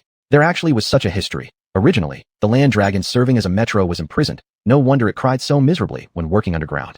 Recalling the times he was tormented by the dragon roar in the underground, AI Chen shivered involuntarily. Such a monstrous creature should stay far away from the city. After finishing washing up, he reheated the pickled vegetable buns left over from yesterday and headed out, cradling the fire cat. Today's task was to help Wang Xiaopeng look for some low-level magic cores to investigate how to enhance the growth ability of the brute rock bear. Since the kid had already paid the down payment, AI Chen wouldn't slight him. Anyway, the cost of the magic core would be reimbursed by the young fatty later. Who can blame him for being rich? AI Chen sighed. He gave the fire cat's head a wry rub while smiling bitterly. This little guy might be small in size, but he sure was a big eater.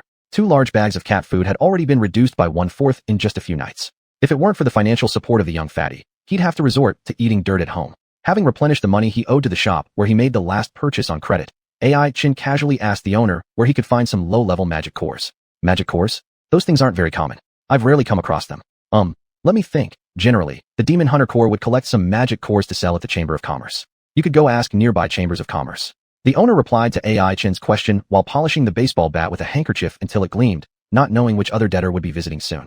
Right. The owner, as if remembering something, said, "There's actually a waning Chamber of Commerce around here you can check out. But I've heard that our city recently isn't very peaceful. It seems like someone is trading in monsters and magic cores." AI Chen looked somewhat confused. Trading? What do you mean by that? The owner put down the baseball bat, flipped over a notice next to the cash register. There you go. See for yourself. They've even issued wanted posters. AI Chen took the notice and glanced at it briefly before understanding the gist of it. It mentioned that there were quite a number of underground elements appearing within the city lately. They illegally purchased or stole magical beasts and magic cores, and already many card users had become victims. The entire city was thrown into turmoil and fear. Though they say people die for wealth, birds perish for food, this group has gone too far. Card users are the main members of the Demon Hunter Corps. If external monsters attack the city, I don't know what these bastards will do. The owner grumbled furiously for a moment, then sighed. We don't know why this group needs magic cores. That thing is just like a lump of elemental bombs. Yes, why did the opponent need magic cores? AI Chen was puzzled. In theory, magic cores are typically used to heal and recharge magical creatures. For example, during battles between 2 card users, if one's magical beast gets injured or exhausted, swallowing a magic core at that moment can restore the elemental power. Furthermore, higher grade magic cores also possess the ability to enhance base attributes. But that's different from AI Chen's talent. His is about improving growth potential, which is much more powerful. Could the opposition possess talents similar to his own? No, that was unlikely. AI Chen immediately dismissed this speculation. After all, apart from magic cores, magical beasts were also significant targets. Is it possible that they kill the beasts for their cores? But that's too stupid. Selling a magical beast alone could fetch enough money to buy several magic cores. While AI Chen was lost in thought, the fire cat in his pocket suddenly popped out. Seeing the fire cat, the shop owner immediately fell in love and brought out a bowl of cat food, warmly inviting it. Eat up, eat up. Watching the cat enjoying its meal, AI Chen suddenly remembered that it also harbored an extremely high-class magic core inside its body.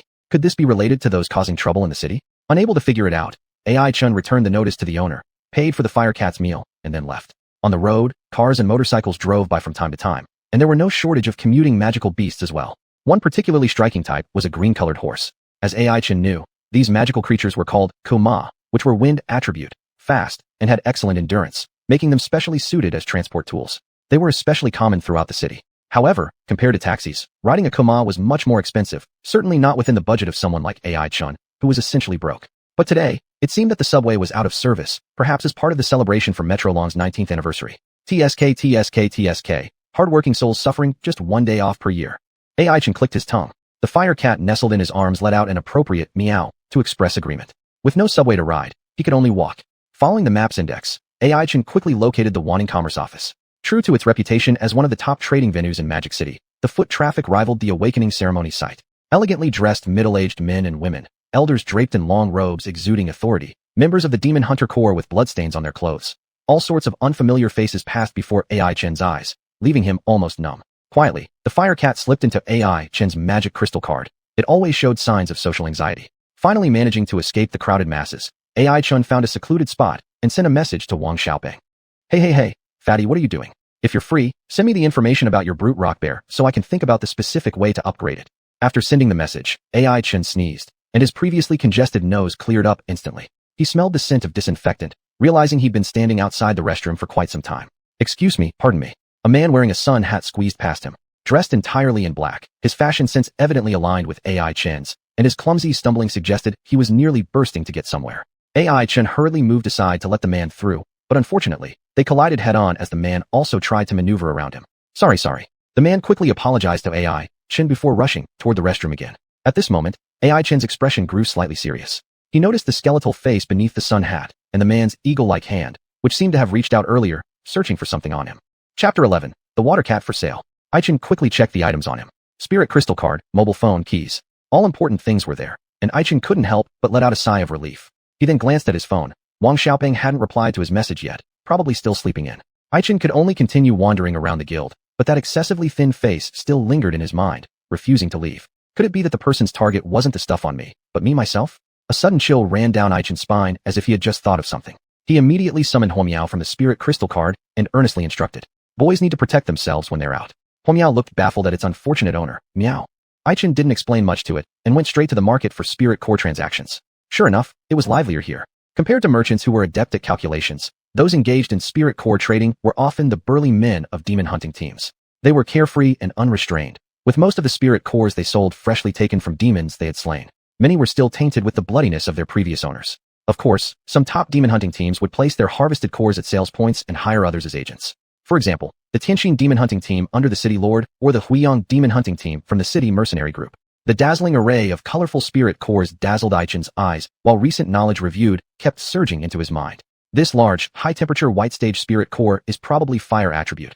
Its owner might have been a strength-type demon, like a fire ape.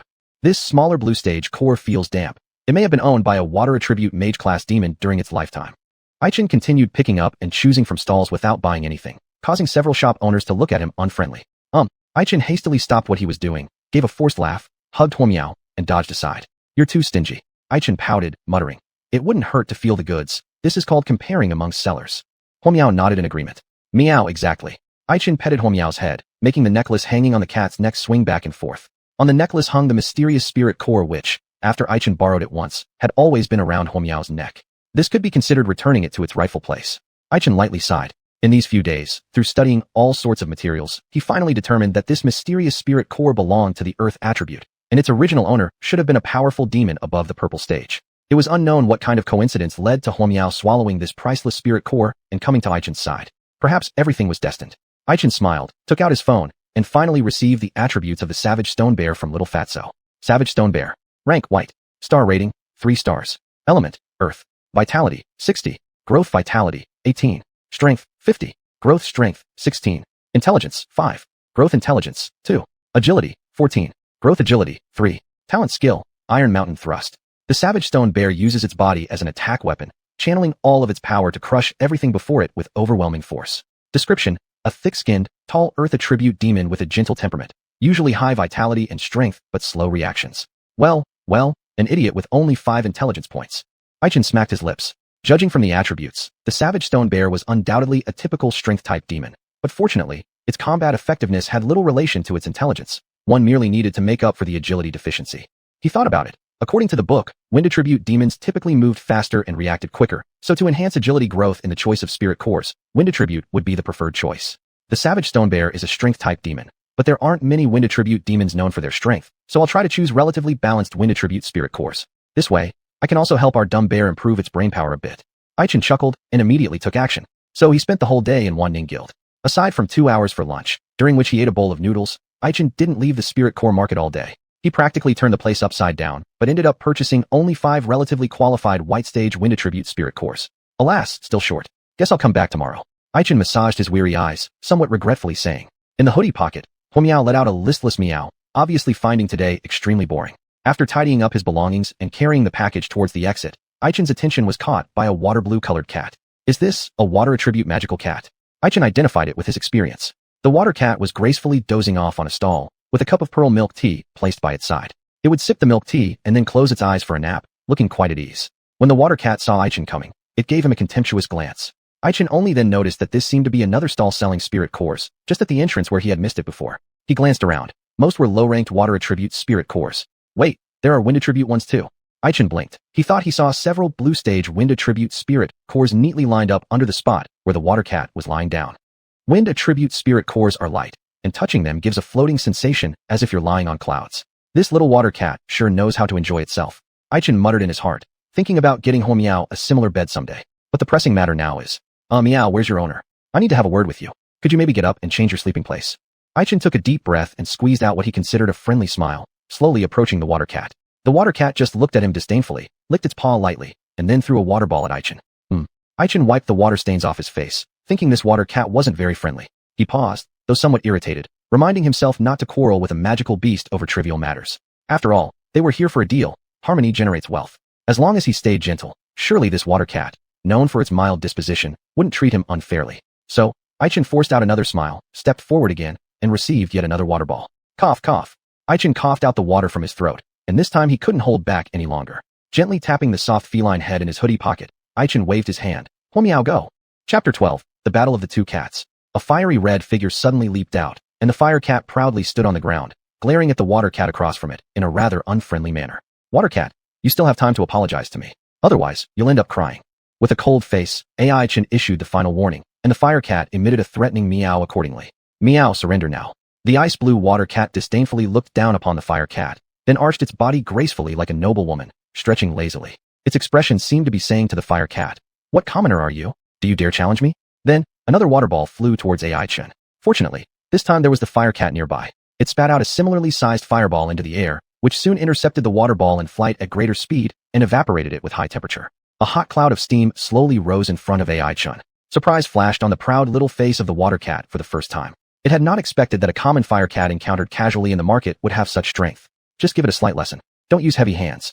In the rising mist, Aichin picked up a magic core and examined it carefully while softly muttering these words.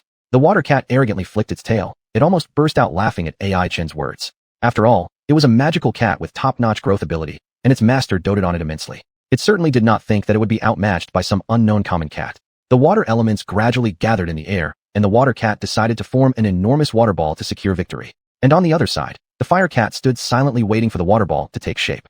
This is pure suicide. Fury flashed in the eyes of the water cat. How dare this wretched cat disregard my ultimate move? You'll regret this. In the relaxed gaze of the fire cat, the water ball finally formed.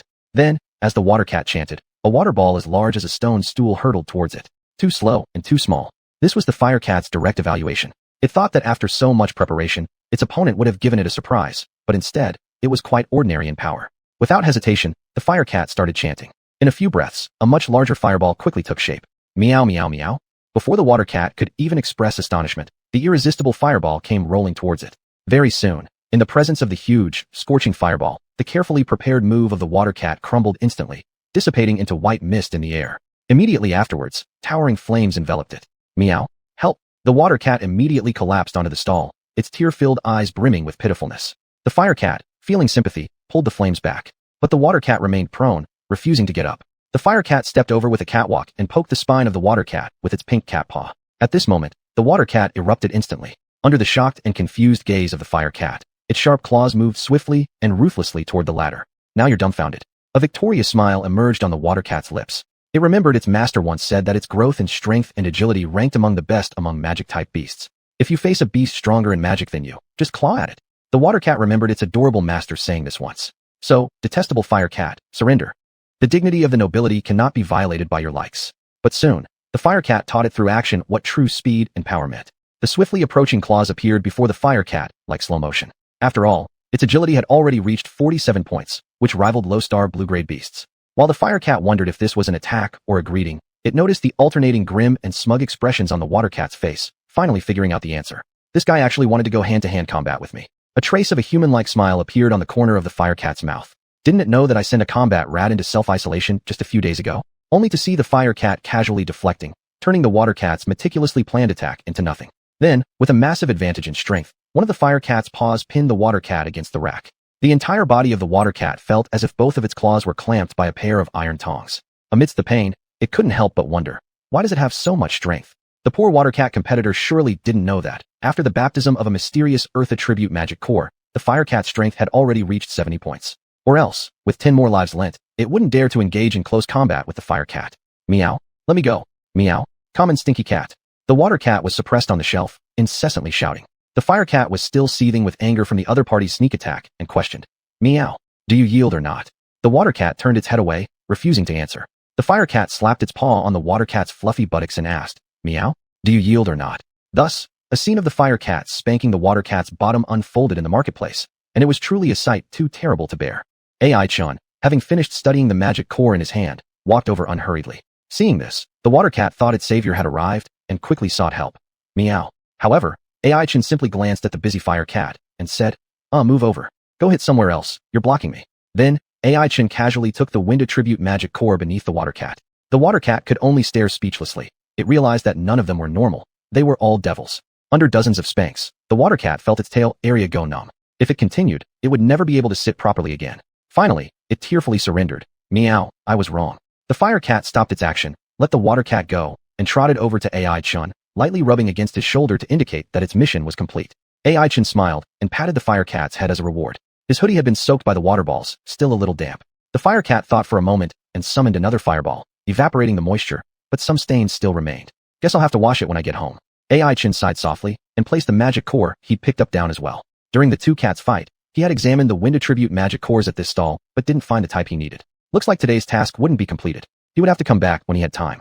After pondering, AI-chan packed up his things and prepared to leave. At that moment, the water cat slowly approached, unsteady on its feet, clearly because the fire cat hadn't gone easy on it. When it reached AI-chan, the water cat stretched out its paw, and the fire cat immediately stepped between them, glaring fiercely at it. The water cat trembled all over and hastily shook its paw, as if saying, misunderstanding, misunderstanding. AI-chan looked at it silently. All traces of arrogance had vanished from the water cat's face, evidently beaten into submission by the fire cat. It now ingratiated itself by rubbing against AI-chan and guided him to open a storage pouch. A soft breeze emanated from inside, revealing countless wind attribute magic cores. Chapter 13. Is it the wrong meow? It was already late in the day, dusk descending, and the Wanning Chamber of Commerce was approaching closing time. Many stall owners who hadn't earned a single coin were dispirited, considering whether to sell their goods at a reduced price. The stall owners who had made good sales often beamed with satisfaction, planning where to indulge themselves in the evening. Regardless of how well they had sold, as they passed through the center of the market, they would invariably extend a hand to greet several well-dressed customers, hoping that these generous nobles would visit again. Among them was an elder from the city lord's mansion, Mo Chi, the wielder of the orange card, presiding over the awakening ceremony. Accompanying Elder Mo was another elder surnamed Li, also a key figure at the city lord's residence. And now this prestigious elderly was troubled, his face full of worry as he lamented to the little sprite leading them ahead. My dear grandmother, where are we heading now? Haven't you shopped enough today? You've already bought half of the magic cores in the entire market. Ahead, a girl dressed in beige casual pants and white sneakers bounced over, blinking her watery big eyes as she feigned wish and said, Is Grandpa Li tired? Okay, Xiaowan also knows that I've taken up too much of Grandpa Li's time. You're always so busy, just like my father. Alas, let me wander alone then. Even if I encounter bad people, I'm not afraid. At worst That's enough, that's enough. Elderly grimaced as he interrupted. Grandma Xuanhuan, you've said this more than a dozen times today. My ears have grown calluses. It's not that I don't want to accompany you shopping. Isn't the market about to close? We can't make the people from the Wanning Chamber of Commerce uncomfortable. Xianhuan giggled lightly and said, Wanning Chamber of Commerce? Don't we come here to help their business? It's for their own good. They should be grateful, and they wouldn't dare to chase us away. Stealthily glancing at the solemn Mo elder, Xianhuan thought for a moment, then blinked mischievously and said, However, most of the stalls nearby have indeed closed down. There's no fun anymore. Let's go back. Upon hearing this, Elder Li was overjoyed as if a long-term prisoner receiving news of his release, almost shedding tears of joy. He internally griped. The girl before him truly deserves to be one of the top troublemakers in the city lord's mansion. He hadn't sat down all day today, and his old cold legs suffered greatly. If it weren't for his remaining abilities, he might have given up right here. With myriad thoughts swirling in his mind, all transformed into a faint bitter smile, Elder Li said, Then I and Old Mo will escort you back. The city lord is bound to be worried. By the way, don't forget the magic cores you bought. Such a large pile isn't easy to carry. We'll send a few soldiers later to bring them back. What do you think, Old Mo? When asked, Elder Mo merely nodded slightly in agreement. This wretched old man couldn't let out even a fart for half the day. Elder Li shot a glance at Elder Mo and reminded Xianhuan. By the way, isn't leaving Water Meow to watch over things fine? That little fellow, though having a commendable growth ability, is still too small. No problem at all. Xianhuan swayed the neat ponytail behind her head, rather proudly saying, That's my favorite magical beast. With its strength, anything below the blue rank isn't worth a look and certainly won't match against it. As for those above the blue rank, a trace of mocking light flashed in her eyes. That's even less possible. After all, who among the demon hunters doesn't know that Water Lon Lon is my pet, Xianhuan? Still, better be cautious. After all, the capital isn't your home. Elder Mo, usually quiet, mildly said. The scene fell silent immediately. Xianhuan lowered her head, stuck out her tongue, but didn't retort either. Facing this serious and solemn elder, even she dared not offend in any way. Instead, Elderly stepped in and mediated. Old Mo, speak less. It's rare for you to accompany the young princess shopping today. Why frown your face the whole time? Pausing a moment, Elderly continued.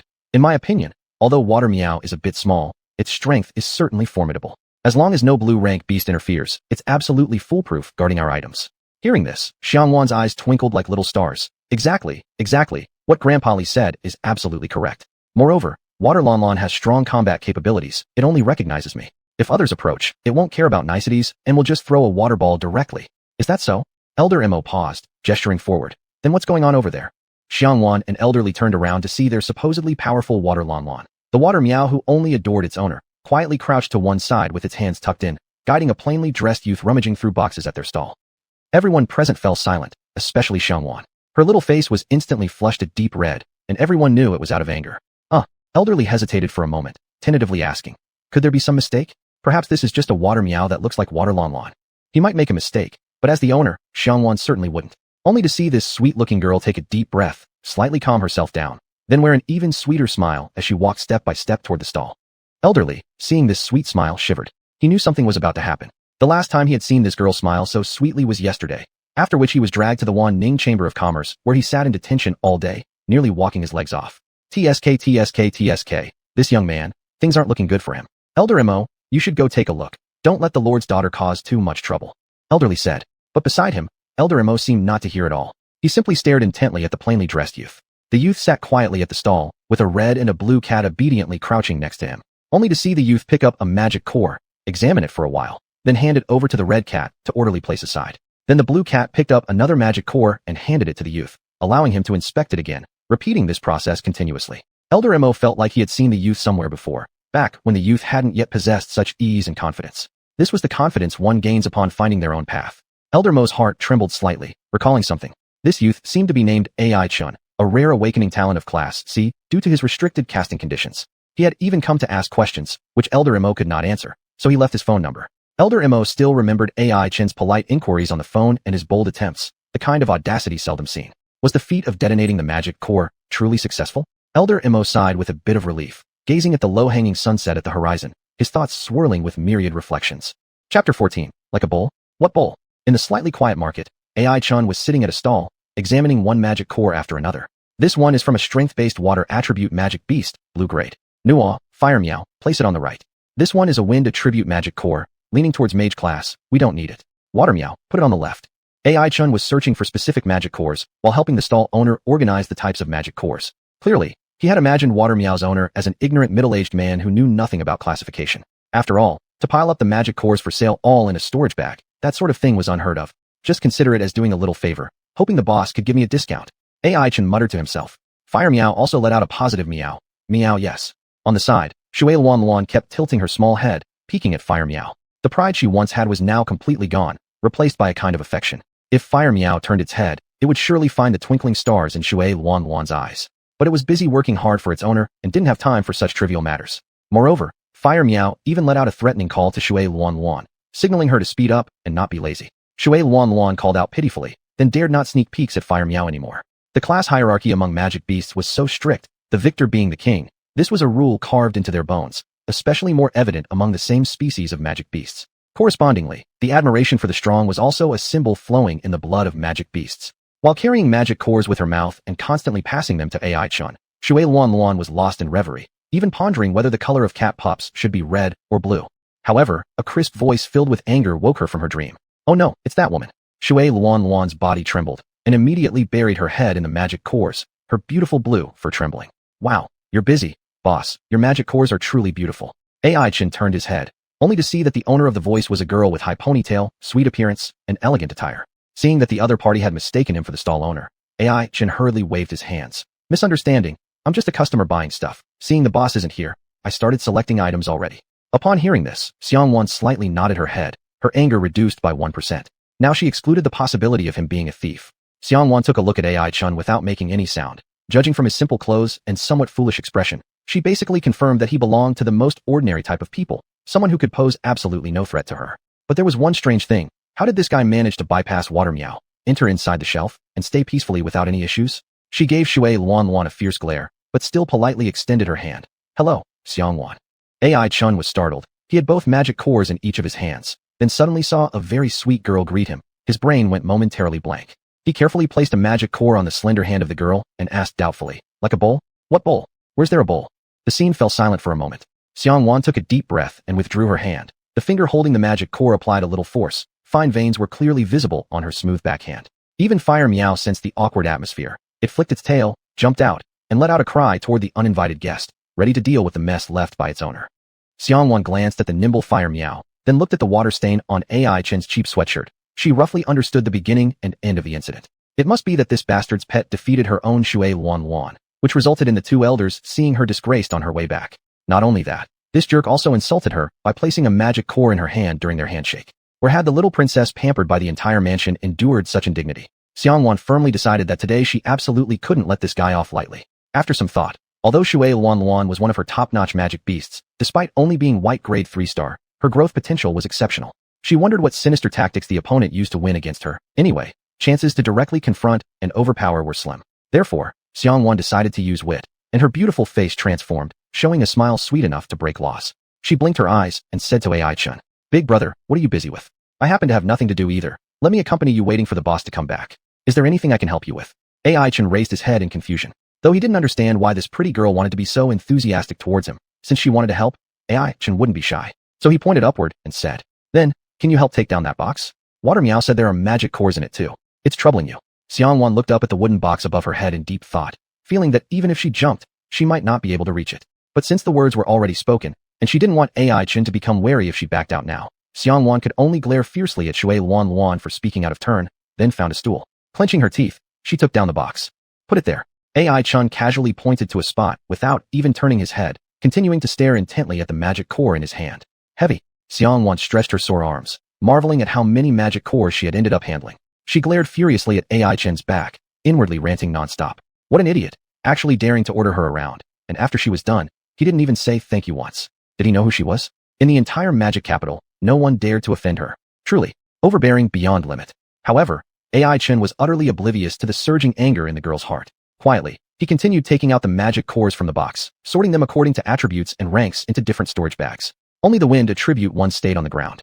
As Xianhuan looked at the numerous wind attribute magic cores spread across the floor, a plan formed in her mind immediately. Quietly, she moved closer and began picking up the cores lying on the ground to rearrange them. AI Chen noticed and asked curiously, what are you doing?" Xianhuan laughed lightly and said, "Well, I see you've scattered the magic cores all over the place. I'm worried the owner will return and get mad, refusing to sell to us, so I'll help you tidy up a bit." "Oh, thank you." AI Chen nodded, thinking this girl was not only beautiful but also very meticulous, completely unaware of what devious plans the other party might have in mind. Seeing that her excuse had worked, Xianhuan's lips curled into a smug smile. It's too late for thanking now. She quickly glanced at AI Chun, ensuring he was fully immersed in the categorization process, then swiftly surrounded the cores into a circle. At the center of the circle was AI Chun and his small stool. Everyone knew that when a magic core was invaded by external force, under its emergency mechanism, it would release a large amount of elemental power. When AI Chun previously guided the mysterious Earth Attribute magic core, a similar principle had been applied. And now, all Xianhuan had to do was stimulate the Wind Attribute magic cores, causing them to unleash their elemental powers, which would blast AI Chun and his little stool sky high. After a moment's thought, Xianhuan removed half the cores from the circle. After all, it was their first meeting, and she didn't want to injure anyone. She merely intended to fool around with this impolite oaf. Looking at the completely unsuspecting AI Chun, Xianhuan grabbed xuanhuan out of the cat food, signaling her to aim a water ball at the target. A cunning fox-like smile appeared on the girl's lips. "So, shall we begin?" Chapter 15, The Flying Man in the Air. In the Wanning Chamber of Commerce, Princess Xianhuan was standing behind AI Chun, hugging her most beloved water cat. She sent a signal toward the magic core on the ground to launch an attack. "As long as this water ball is thrown, we'll get a free flying man show." Xianhuan thought happily in her heart. As for AI Chen's safety, she wasn't worried at all because her two elders were watching from behind and nothing serious would happen. After all, Elder Li from the City Lord's mansion owns the most powerful flying magical beast in the entire magic capital, a wind element purple rank xuanhuan. As long as it's in the air, no matter how dangerous the situation, it will be a piece of cake for xuanhuan. "Kid, you're lucky. Not everyone can ride Elder Li's xuanhuan, so don't thank me too much later." Xianhuan thought secretly, a beautiful curve appearing on her lips. Everything was ready, now just waiting for the performance to start. Now, all that was left was for the water cat to press the button of the show. However, she could never have imagined that her always obedient blue water cat would hesitate. From its furrowed cat eyebrows, Xianhuan read out one sentence. "Can't we not release the water ball?" "Absolutely not." Xianhuan was nearly enraged, shaking the water cat fiercely, almost pulling off its whiskers. The water cat looked helplessly at the diligent fire cat, then at the busy AI Chun, signaling with its small eyes. "This is my potential elder-in-law, master. If you do this, I'll lose my love." Realizing this, Xianhuan fell silent. Then she wore a sweet smile and presented the water cat with a world-level conundrum. Is love more important or eating more important? Facing this difficult choice, the water cat swallowed a bitter tear and finally chose food. A water ball slowly gathered in the air, seeming ready to burst forth in the blink of an eye. At this moment, however, AI Chen happened to turn his head. He racked his brains but couldn't remember what the girl's name was, so he had to awkwardly ask, "Could you? What are you doing?" Xianhuan, who was casting magic while holding the water cat, froze. Luckily, the water ball had already been cancelled ahead of time, giving her a chance to explain. Princess Xianhuan forced a stiff smile, vigorously rubbing the water cat's face, saying, "Oh, I just thought this cat was rather cute, so I couldn't resist petting it." It is quite cute, but it has a big temper." AI Chen nodded and said, "Ever since I came here, it's attacked me with 2 water balls. I wonder how its owner trained it. Must be some inexperienced rookie, sigh, wasting such a good cat." Then AI Chen continued, "By the way, could you please help me pick up the magic core on the ground? I'm done." Why does your face look so dark?" Xianhuan gritted her teeth and said, "It's the tan." AI Chen looked up and stared at the setting sun, somewhat puzzled. "This isn't very tanning, right?" At this moment, Xianhuan grabbed the water cat and gestured for it to quickly release the water ball. For its lifetime supply of food, the water cat couldn't refuse, so it reluctantly spat out a water ball. But that was enough, as the water ball lazily flew toward AI Chen's feet. It seemed like a flying man was about to be born. Just at this moment, a scorching fireball appeared out of nowhere, intercepting the flying water ball in midair. Amid the rising heat, a fiery red figure flickered into view. It was the fire cat. "You little brat, you're just like your owner." Xianhuan watched helplessly as the duck in the mouth flew away, so she rushed to pull the fire cat's tail. How could the fire cat let her have her way? Immediately, it utilized its nimble physique to escape her clutches. AI Chan was attracted by the commotion behind him and turned his head curiously, only to see the water cat quietly tucking its hands, attempting to maintain a ladylike demeanor before its crush's elder, and Xianhuan wildly jumping around, chasing after the fire cat, utterly without grace. For a moment, he sank into deep thought. What are they doing? How did things escalate from a pleasant chat to a fight? AI Chun looked befuddled, just wanting to say something to stop everyone, when suddenly the fire cat pushed a magic core under Xianhuan's foot, causing her to stumble forward. Before she knew it, her long high ponytail swung up, and her body hurtled towards AI Chun. Thankfully, AI Chun reacted quickly, catching Xianhuan and placing her gently on the stool where she had been sitting earlier. "Fire cat, what are you?" AI Chun had barely begun speaking when a fireball came flying, straight toward the wind element magic core beneath the stool. Instantly, the wind element power surged forth. With a scream, Xianhuan and her stool shot up into the sky like a rocket. AI Chen patted his head, unsure of what to say for a moment. The lingering fresh and elegant fragrance of the girl's perfume still hung in the air, making him realize that this wasn't a dream. "What are you standing there for? Go catch her quickly." AI Chen shouted at the fire cat and water cat beside him. The fire cat let out an unwilling meow to show agreement. At this moment, the water cat suddenly realized that the one flying up in the sky was its owner, and became frantic with worry. AI Chen's mind raced swiftly. Then he grabbed a large bag of wind element magic cores and several stools. "Fire cat, stand on the stool. Water cat, you'll use your water ball to hit the magic core." AI Chen set up the stools and placed fewer magic cores underneath them than last time. He surrounded the wind element magic cores into a circle and guided the fire cat to sit on the stool. AI Chen signaled to the water cat. "Quick, throw the water ball." A water ball landed on the magic core, and the power of the wind element surged forth again. The fire cat leapt smoothly and met Xianhuan midair, lifting her slightly with its pink paws. "Water cat, it's your turn." Following the same method, AI Chen formed another circle with even fewer wind element magic cores and stood the water cat on the stool. Soon, the water cat also flew toward the sky. By now, Xianhuan was very close to the ground. However, although the earlier boost from the fire cat had softened the descent somewhat, the fall would still be hard to endure. Thankfully, the water cat came into play. It mimicked the fire cat's movements and lifted its owner up once more, easing even more of the force. It should be safe now. AI Chen exhaled in relief. It was his turn next. Gritting his teeth, he aimed at the spot where Xianhuan would land, using all his strength to catch her. A muffled thud echoed, the sensation of bones colliding against flesh. Xianhuan's entire weight pressed down on AI Chen, leaving him unable to move. The faint scent of her hair drifted into his nose, making AI Chen want to sneeze but fearing that he might stain the girl's delicate attire. Anticipating her gratitude and excitement, AI Chen's lips curved slightly upward.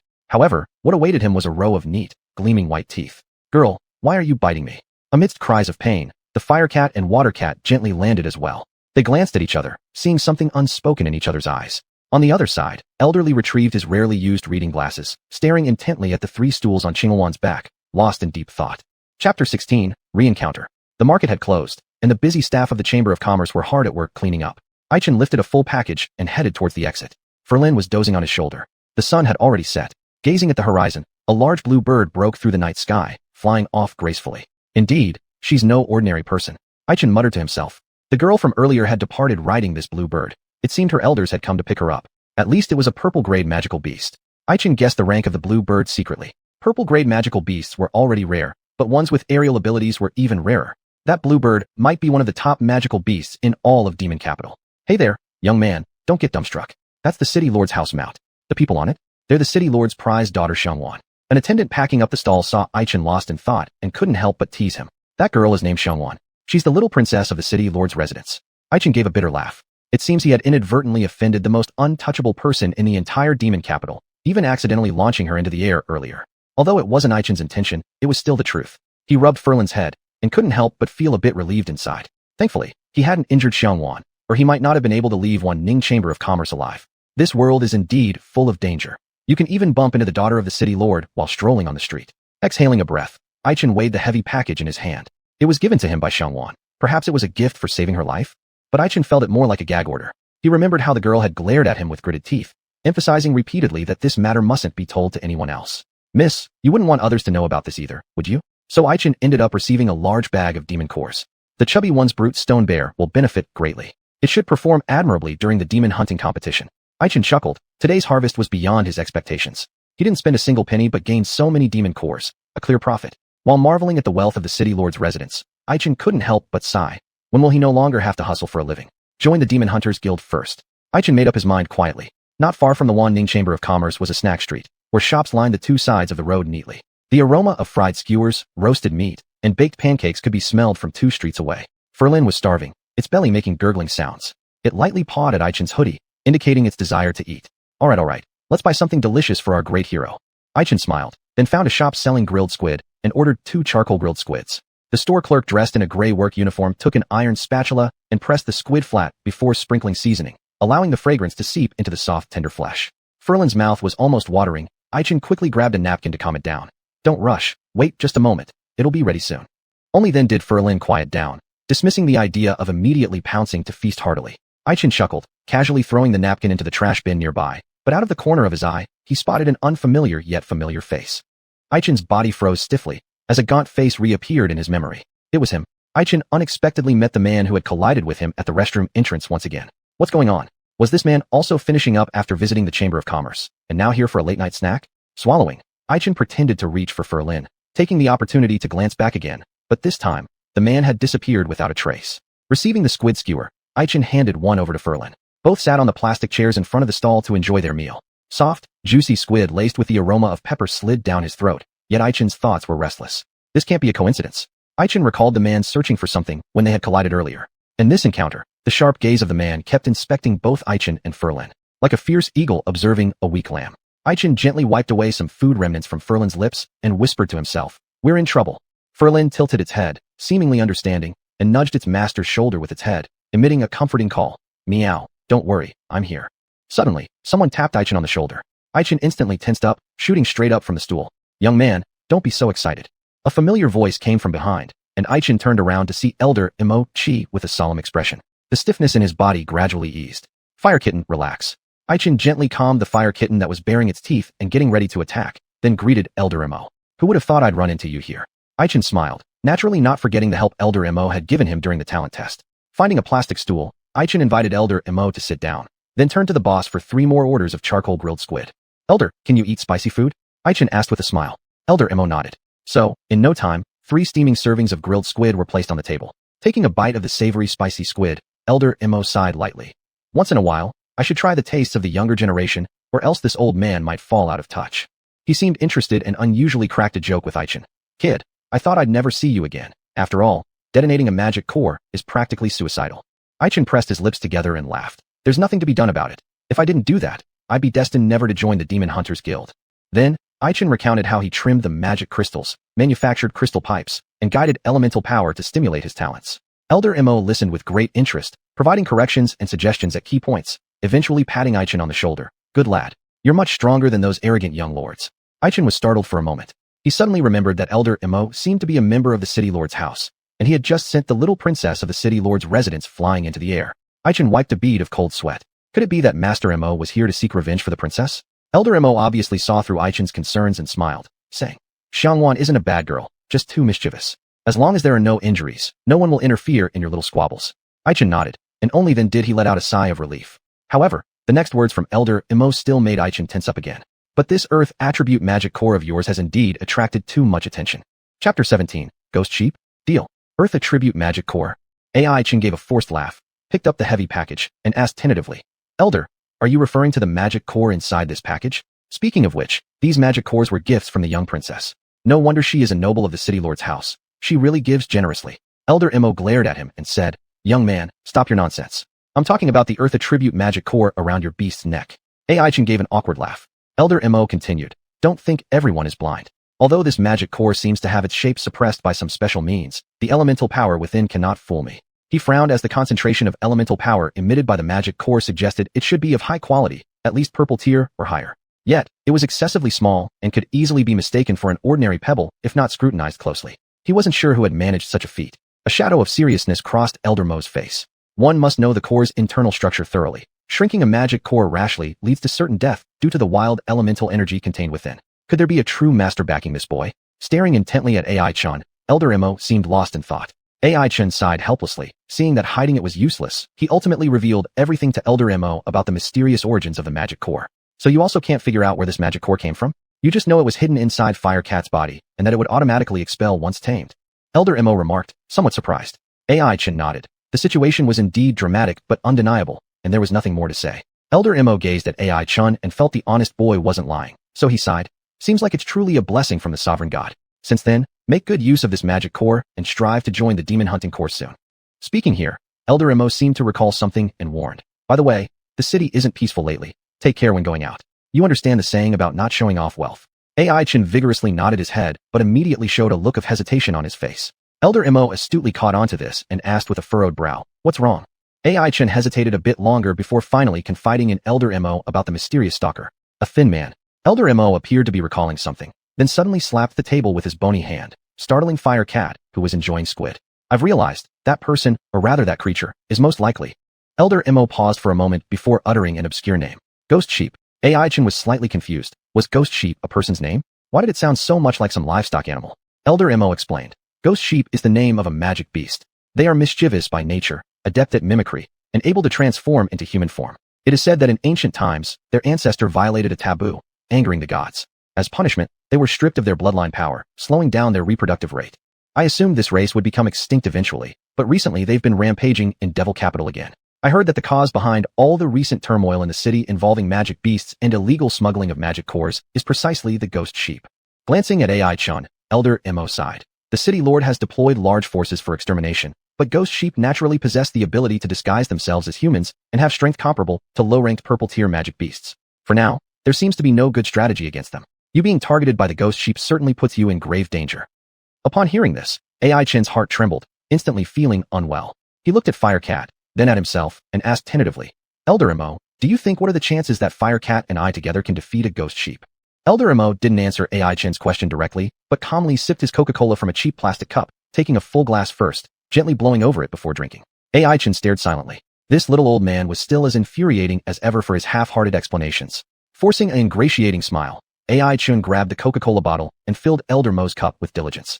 Nearby, the stall owner, witnessing the scene, couldn't comprehend why they go to so much trouble over a bottle of Coke. He muttered while roasting the squid, wondering whether he should just give both of these grandfather-grandson types another soda. Little did he know, the frail-looking elder in plain clothes was actually one of the top-ranking elders of the city lord's mansion. And the young man was no less impressive. Just 2 hours ago, he'd made the city lord's daughter fly into the sky in an explosion. Gentle evening breezes carrying the aroma of food blew by slowly. An old man and a youth sat on plastic chairs at the snack stall, neither willing to be the first to speak. AI Chin realized that Elder Mo must have another purpose in telling him the news about Ghost Sheep. He probably appreciated AI Chin's ability to enhance growth potential, but being targeted by a Ghost Sheep was indeed real. Otherwise, this little old man wouldn't remain calm while drinking cola. The relationship between these two now resembled negotiation opponents, focusing on whether the other party's offer could satisfy them. Whoever spoke first at this moment would be seen as weaker and disadvantaged in the negotiation.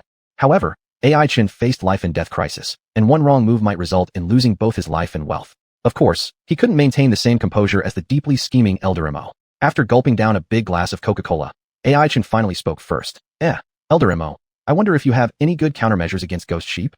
A gentle smile finally appeared on Elder Mo's stern face, like seeing the long-awaited prey fall into the trap. He slowly said, well, there are countermeasures. It all depends on whether you can afford the price. After all, reciprocity is key, right? If I help you, you need to give something in return. Here it comes. Just as expected, they're after me. AI Chun inwardly lamented but still smiled on the surface. When an elder has a request, A disciple shall serve wholeheartedly. Just tell me what you want, Elder Mo, and I'll make sure it gets done. It's nothing too major. Elder Mo took another sip of Coca-Cola before saying, I have a disciple whose beloved magical beast is injured and needs water essence for treatment, but I haven't been able to find it these days. Ai-chan was somewhat confused. Water essence? What exactly is that? And I don't have it either. No, you do. Elder Mo smiled and said, You're going to participate in the demon hunting contest, right? I heard the location of the competition is Sunset Forest, where a water lotus grows. You can pick a lotus seed for me when you get there. Pausing for a moment, the elder continued. Extraordinary treasures often come with guardian magical beasts. A 5-star white tear water pattern snake resides near the water lotus, but I've just checked Firecat's properties casually. For you, it should not be too difficult. Ai-chan thought about it, finding this condition relatively manageable. However, he still had some doubts. Why did they bother asking him when the City Lord's mansion also had a competition team? As if reading Ai-chan's thoughts, Elder Mo sighed bitterly. We do indeed have a competition team, but the leader has some tension with my disciple, so it's unlikely they'll help her. Ai-chan reflected for a moment, unsure who would dare to defy the orders of an elder from the City Lord's residence. At this point, Elder Mo calmly said, Oh, you've just met the leader. Her name is Xianhuan. Chapter 18, Skill Card, A Blaze of Starlight. Xianhuan. Ai-chan stammered a bit. He suddenly felt a twinge of pain in his shoulder. Not long ago, he had saved Xianhuan, but she had turned around and bitten him. This was not a metaphor. She literally bit him. Swallowing hard, Ai-chan began to feel sorry for Elder Mo's disciple. Getting on the wrong side of such a little devil, life in the Lord's mansion must not be very peaceful. Elder Mo then said, Besides that, there's another matter I need your help with. In Ai-chan's puzzled gaze, Emochi's face turned red as he said, It's about my disciple. Her beloved magic beast card has been stuck at the blue stage 5 level for too long. I want to use this opportunity to help her advance it to purple stage, which would also fulfill one of her long-cherished wishes. Hopefully, you can enhance the growth attributes of the magic beast. Ai-chan nodded. That was fine since it was within his expertise anyway. What others found unimaginable was like grilled squid for a fire cat. Just a piece of cake. Before long, the fire cat devoured several pieces of squid until its belly became round and plump. It rolled happily all over Ai-chan's lap. As Ai-chan petted the cat, he cast an expectant look toward Elder Mo. Under his fervent gaze, Elder Mo grumpily tossed over a magic crystal card and muttered, Stop looking so greedily. Do you think I'm going to stiff a kid? Ai-chan joyfully accepted the card only to realize it was actually a skill card. Blaze of Starlight. Rank Blue. Stars, 5 stars. Element, Fire. Description, a skill card made by Card Master Emochi, gathering the stray fire elements of the world and 9 blue-tier fire elemental cores. It has great destructive power. As everyone knows, magic crystal cards come in 2 types, skill cards and magic beast cards. Magic beast cards are used to store magical beasts. For instance, the magic beast card storing Firecat features an adorable kitty icon, showing Firecat's attributes and growth capabilities. Skill cards, on the other hand, store immense elemental forces in specific forms. Similar to a hand grenade filled with gunpowder, when released correctly by a card master, they produce various wondrous effects. The card handed over by Elder Mo was exactly such a skill card. After sipping some cola, he continued. This is a skill card I used a long time ago. Although it's only blue tier, it should suffice for dealing with Xianxia. After all, it's not a battle-strong magical beast. Ai-chan nodded gleefully. If even the elder said so, there was naturally no issue, considering the elder was still waiting for him to fetch the essence of water. With a grin on his face, Ai-chan asked cheekily, Master Mo, is this skill card given to me? Elder Mo nearly choked on his cola. Cough, cough. He shot Ai-chan an irritated glance and said, Why are you daydreaming at night? This card is merely lent for your use. Once we catch the Xianxia in a few days, I'll take it back from you. Don't think of secretly keeping it. Remember, this single skill card is worth 50 blue-tier magic cores. So expensive. Ai-chan smacked his lips. Also, the elemental force inside the skill card is limited. You can't unleash it many times. Save it for later and don't waste it before even encountering the Xianxia. I'm counting on your help for my disciple. Elder Mo kindly reminded him. Ai-chan nodded. Suddenly, he became curious about Elder Mo's mentioned disciple. Who could this person be that even Emochi, owner of the orange card from the City Lord's mansion, was so concerned? And she managed to anger the young princess. TSK. Clearly, she wasn't an ordinary figure either. Ai-chan wondered if he'd have the chance to meet her next time and latch onto her coattails, or else, given how he had sent the young princess flying, he might end up getting knocked out somewhere on the street. While Ai-chan was lost in thought, Elder Mo got up from the plastic stool, paid his tab to the shop owner, and left without hesitation. This old guy still follows proper etiquette. Ai-chan mumbled, watching Elder Mo walk away. Back home, as usual, it was pitch dark. When he pressed the light switch, the hum of electricity sounded for a while, but ultimately failed to light up. Fortunately, Ai-chan had already grown accustomed to it. Pulling out Firecat from his pocket, he commanded, Firecat, ignite. Several fireballs floated mid-air in succession, filling the entire room with warm, gentle light. After filling the exclusive little bowl with cat food and pouring some water, Ai-chan retrieved the small parcel and began laying out the magic cores, aligning them neatly. Before long, the ground was densely scattered with various attribute magic cores. It was rumored that Xuanhuan had thoroughly looted the entire guild earlier that day, Yet what AI Chun possessed now were only a small fraction of that haul. Seems like she's preparing for some kind of competition? Huh, could it be that she's also participating in the academy tournament? AI Chun clicked his tongue. If this were true, things wouldn't be easy to handle. Had he unintentionally established a formidable rival? It shouldn't be that unlucky, right? AI Chun thought for a moment. According to Wang Xiaopeng's insider information, the competition was located in the Sunset Forest, a legendary place where gods once fell, with a vast area. It shouldn't be so easy to bump into her. Things will always work out as they should. After pondering, AI Chun decided that no matter what, the urgent task now was to enhance the growth ability of the barbaric stone bear. After all, any increase in power was worthwhile. Moreover, it had been quite a long time since Firecat's last improvement. Perhaps this time, the low-level magic cores Xianhuan gave could be used for another attempt. If Firecat's capabilities were improved again, not only would it help in the demon hunt tournament, but AI Chun would feel more confident when facing the wily sheep. Thinking about this, he took out his phone and snapped a photo of the magic core on the floor, casually sending it to Wang Xiaopeng. Quickly, a barrage of question marks came back. Wang Xiaopeng. Wang Xiaopeng, what's the deal? Brother Chun, did you rob a bank? No, even banks don't have this many magic cores. Did you raid the guild owners? AI Chun chuckled and typed a short reply on his phone. Just helping someone. This is their token of appreciation.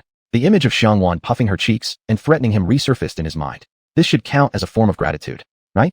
Uncertain, AI Chun let out a light laugh and said to Wang Xiaopeng, Little Fatso, are you free tomorrow? Let's see if I can enhance your family's barbaric stone bear's strength a bit. Then we'll try our best in the tournament. A voice message soon followed. Cautiously, AI Chun extended his arm far away before tentatively tapping the audio icon. Sure enough, Wang Xiaopeng's excited shout burst through the speaker. Got it. Brother Chun, I'm counting on you. By the side, Firecat, who had been drinking water obediently, pricked up its little ears and turned its head curiously, wondering if some pot had just exploded somewhere nearby. Chapter 19, the second test. At 12 o'clock in the afternoon, AI Chun arrived at the noodle shop next to the school on time. This was the place he and Wang Xiaopeng had agreed to meet. Why noon? Because neither of them could get up in the morning. Maybe that's a common ailment among young people. AI Chun walked into the noodle shop, ordered a bowl of spicy chicken noodles, and sat down in a corner. Not long after, Wang Xiaopeng came in too. He mumbled while looking at AI Chun, obviously wanting to say something. What's up? AI Chun asked. Wang Xiaopeng chuckled and leaned closer to AI Chun, saying, Bro Chun, let me tell you something. It's about our class president Huang Xiaoxiao who's also on our team. She heard about the situation today and wants to bring her chasing windhound for a try. Do you think it'll be okay? AI Chun smiled but did not speak. Wang Xiaopeng continued. Bro Chun, if it's not okay, then forget it. I'll tell her to go back, since I don't really know if it would work. AI Chun tapped Wang Xiaopeng lightly with the chopstick, somewhat impatiently saying, Alright, little fatty, stop pretending in front of me. Who doesn't know you like Huang Xiaoxiao?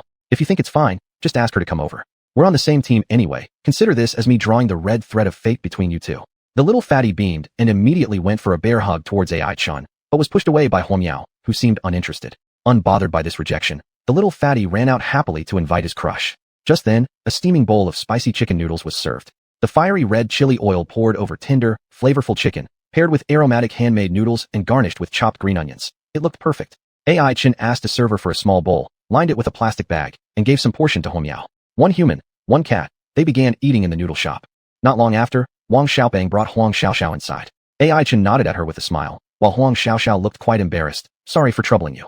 No problem, we're all teammates. We should communicate more and interact more. Wang Xiaopeng chimed in, winking at AI Chun. Bro Chun, right? This guy, clearly prioritizing the girl over his bros. AI Chun smiled, ordering 2 bowls of noodles for them, saying, Eat first. We'll take care of serious matters this afternoon. By the way, class president, can I check the status of your chasing windhound? Normally, the abilities of various mystical beasts are rather private information for cardmasters, not usually shared with others. But Huang Xiaoxiao knew that this was a necessary step if she wanted AI Chun's help. After some hesitation, she nodded and handed over a white magic crystal card. Chasing windhound. Rank white. Level, for stars. Element, wind. Health, 40. Growth health, 9. Strength, 36. Growth strength, 8. Intelligence, 32. Growth intelligence, 6. Agility, 48. Growth agility, 10. Talent skill, summoning wind technique. The chasing windhound condenses the wind elements from the air, summoning a small tornado toward a designated direction. Introduction. Wind attribute. Loyal to humans, mild-tempered. The overall indicators are fairly balanced, qualifying it as an all-around low-tier mystical beast.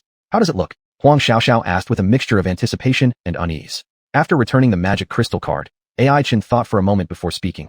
Generally speaking, it is a fairly well-balanced magical beast in all aspects. But the problem is exactly here, too well-balanced, which means no particular strengths. Hearing this, Huang Xiaoxiao lowered her head. AI Chun continued. Class president, if my memory serves me correctly, you have a B-type enhancement type talent, the effect being to increase the intelligence of magical beasts in battle. We all assumed that you would choose a magical beast more prominent in terms of magic. Huang Xiaoxiao nodded slightly, saying, I've considered it, but those beasts are sold at very high prices. She stopped, but AI Chen already understood. On the side, Huamiao was quietly slurping its noodles. AI Chen gently stroked its head, thinking to himself that if it wasn't for this little angel coming into his life, wouldn't he also be troubled by purchasing a magical beast? With a light sigh, AI Chen said to Huang Xiaoxiao, "How about this, class president? Since your chasing windhound has already reached 4 stars, the subsequent growth abilities might not be useful before reaching the blue rank. But I will still try my best using a magic core to attempt to improve its intelligence. Would that be alright?" Upon hearing this, Huang Xiaoxiao's eyes lit up. Just when she was about to joyfully agree, she suddenly seemed to remember something, bowed her head, and softly said, "I cannot afford the price of the magic core." "No problem, I'll pay for you." Wang Xiaopeng volunteered immediately. He wasn't going to miss any chance to show off in front of his crush. AI Chen smiled and said, "As for the magic core, don't worry. I have a lot here. They were gifts from someone else. By the way, we can let little fatty treat us to dinner later. Anyway, he's rich and generous, so consider this as saving on meal expenses and helping him lose some weight." Wang Xiaopeng immediately patted his round belly, protesting with an aggrieved look. "What? Am I even that fat? I'm still growing. I need to eat." Huamiao let out a disdainful meow, and Huang Xiaoxiao also stifled a laugh behind her hand. Wang Xiaopeng's face turned full of resentment in an instant. He suddenly felt that the world was full of prejudice against fat people. After finishing their noodles, the 3 humans and 1 cat found an empty classroom in the school. AI Chen took out a large bag of magic cores from his backpack, nearly shocking Huang Xiaoxiao into dropping her jaw. After all, in her impression, AI Chen should be among those students from financially struggling families. It wasn't reasonable for him to suddenly pull out so many quality low-rank magic cores. Wang Xiaopeng secretly leaned closer to Huang Xiaoxiao and whispered, "I heard that big brother Chen robbed. Cough cough, saved the president of a trading company, and these are the tokens of gratitude." Huang Xiaoxiao blinked, looking vaguely confused but nodded anyway. AI Chen sighed bitterly. "Little fatty, these aren't gifts from any company president. Stop making things up." Pausing for a moment, AI Chen then reflected that xuanhuan status might not differ much from that of a president of a company. All powerful figures from the magical capital. AI Chen mused while taking out from his backpack the essential elemental guiding crystals along with the specially tailored small knife used to cut them. With experience now under his belt, the second experiment was clearly much smoother. Under the astonished gaze of Wang Xiaopeng and Huang Xiaoxiao, AI Chen quickly carved the crystal and built a crystal pipeline, wrapping it around the 6-star hexagram on the back of his right hand. "Big brother Chen, will it hurt once you start?" Wang Xiaopeng asked cautiously, somewhat intimidated by AI Chen's serious expression. AI Chen smiled lightly and said, "Not too painful." Wang Xiaopeng was just about to sigh in relief when he heard AI Chen add slowly, "There's a possibility of dying." Chapter 20, Point Squad, Everyone Upgrades. Kidding. AI Chen looked at his nervous teammates and smiled. Wang Xiaopeng, still shaken, clutched his chest and said, "Brother Chen, don't scare me. If you're in danger, I'd rather not upgrade." AI Chen nodded to reassure him. However, Huang Xiaoxiao beside them couldn't calm down. With her accumulated knowledge, she knew the impact of forcibly detonating a magic core was hard to withstand.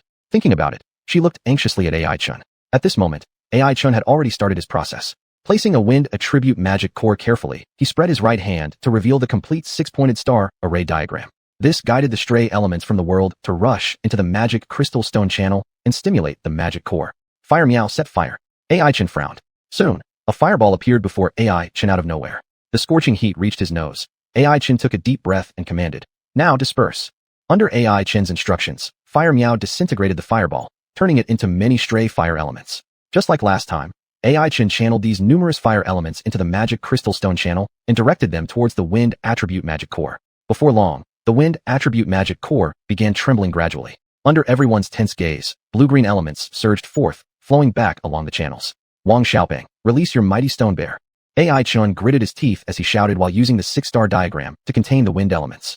With a tremor on the floor, the mighty stone with an intelligence of 5 walked out of the magic crystal card. AI Chen took a deep breath and asked Wang Xiaopeng, "Where is your exclusive 6-star array attached?"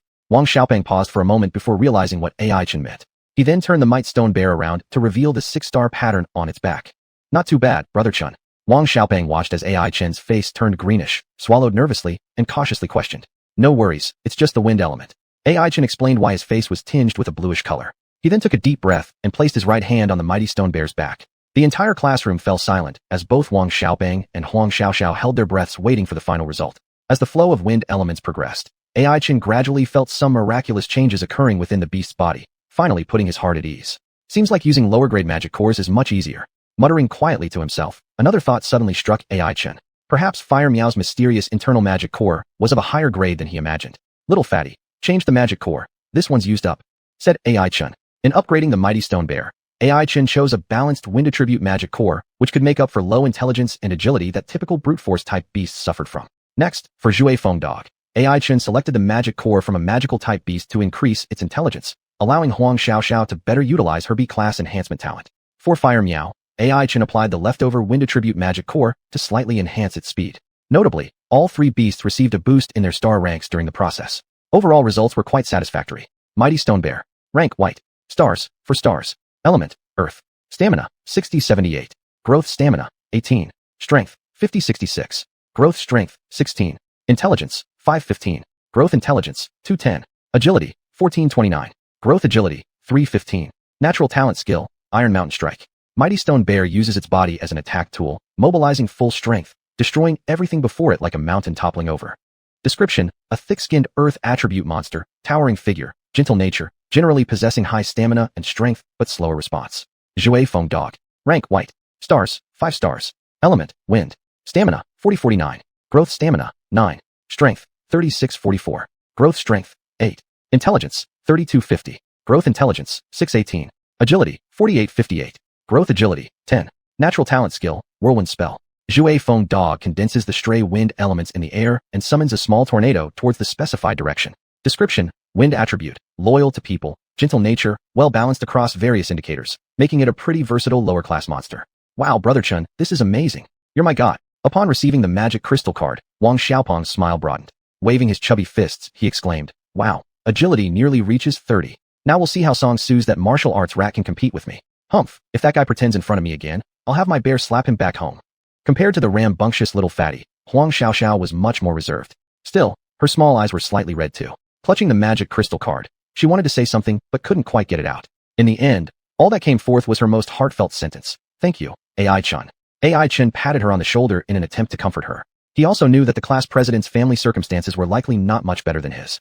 She was eagerly hoping to join an excellent demon hunting squad to improve their living situation.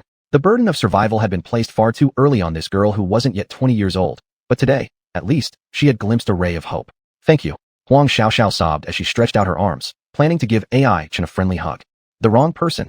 Wang Xiaopeng gritted his teeth, giving AI-chan an unfriendly look full of obvious threat. AI-chan awkwardly smiled, quickly stepping back and tossing Fire Meow into the air. Fire Meow, meow meow meow. Thus, Fire Meow found itself unknowingly embraced by Huang Xiaoxiao, with its soft fur getting a bit wet from her tears.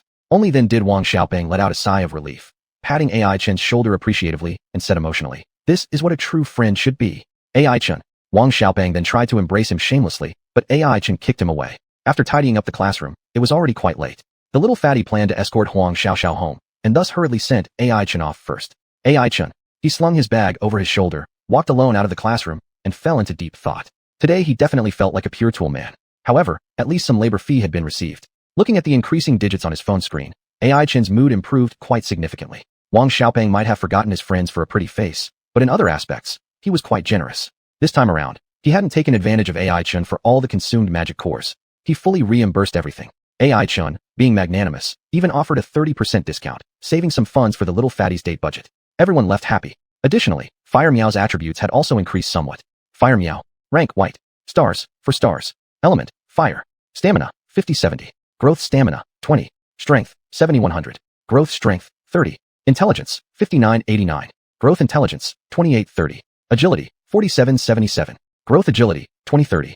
Natural Talent Skill, Meow Meow Fireball. Fire Meow gathers magical power and spits out a highly threatening fireball towards the specified direction. Description: Fire Attribute Magic Cat, outwardly cute, with a fiery temper, usually high in magical attacks and magical power, but physically fragile. Other than growth stamina still stuck at 20, all other dimensions had reached the terrifying 30, making Fire Meow now without exaggeration a boss-level presence among white-ranked magical beasts. AI-chan rubbed Fire Meow's head. Rarely so content today, he decided to indulge himself. Let's go? Fire Meow, we're taking the subway home today. Chapter 21, The Old Street, Standoff. Having experienced riding the subway for the first time, AI-chan was much more cautious this time. First, he bought a pair of noise-canceling earplugs at the service counter and carefully wore them. Then, he stood far away from the platform, quietly waiting for the ground dragon to emerge. Next to him, a poster in bold black letters read, warmly celebrating the 19th anniversary of the ground dragon, appearing to have been posted just a few days ago. AI-chan's mind recalled the news he had seen that morning, and he couldn't help but imagine the fierce scene of a ground dragon ravaging the city of Modu 19 years ago. Such a ferocious beast.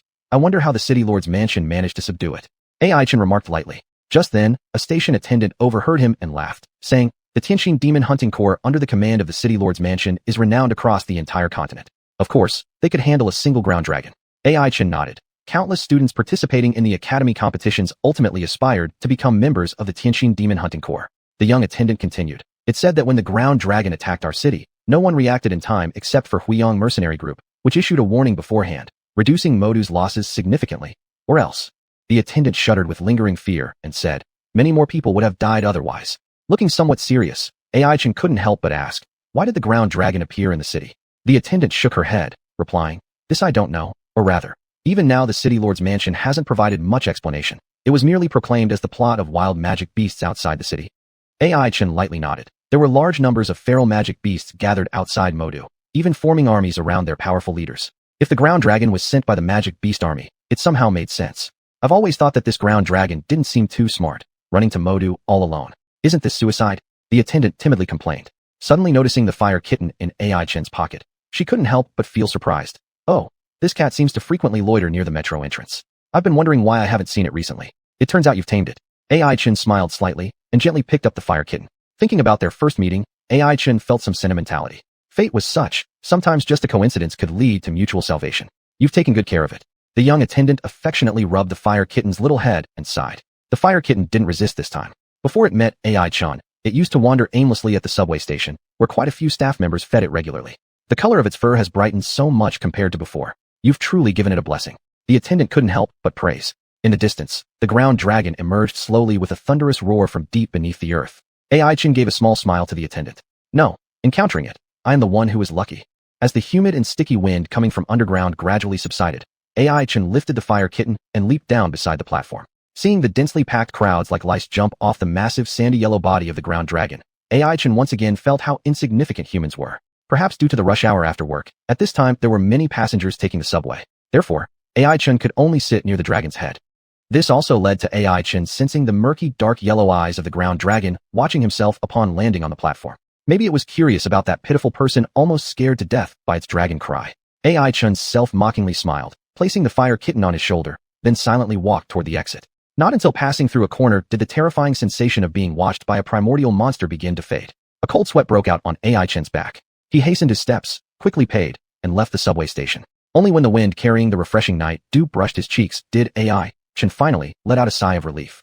However, he did not return home immediately. Avoiding the congested crowd, Ai-Chen zigzagged through the streets of the old district aimlessly, like a headless fly for a while, until the moonlight spilled onto the ground like water.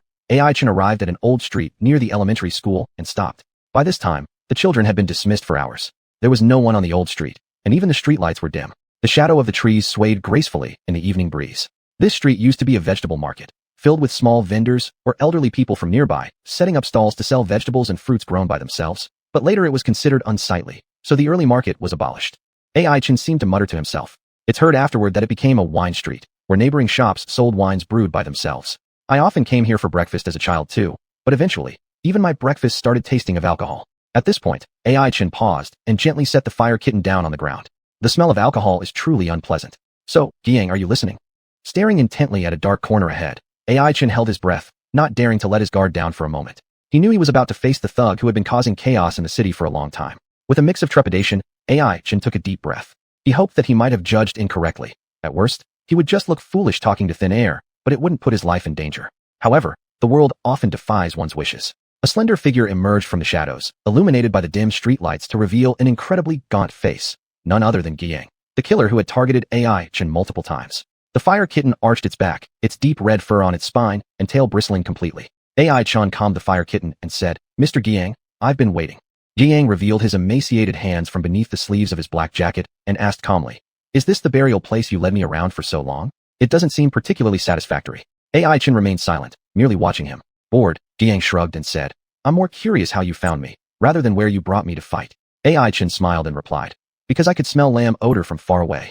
Sniffing with his narrow nose, Giang said, Really? But I mostly smelled alcohol. Were you planning to use fire to ignite the liquor to stop me? If that was your plan, you're underestimating magic beasts. He licked his lips and said, Young man, I also smelled the essence of your magic core. With such powerful elemental energy, its rank must be quite high, right?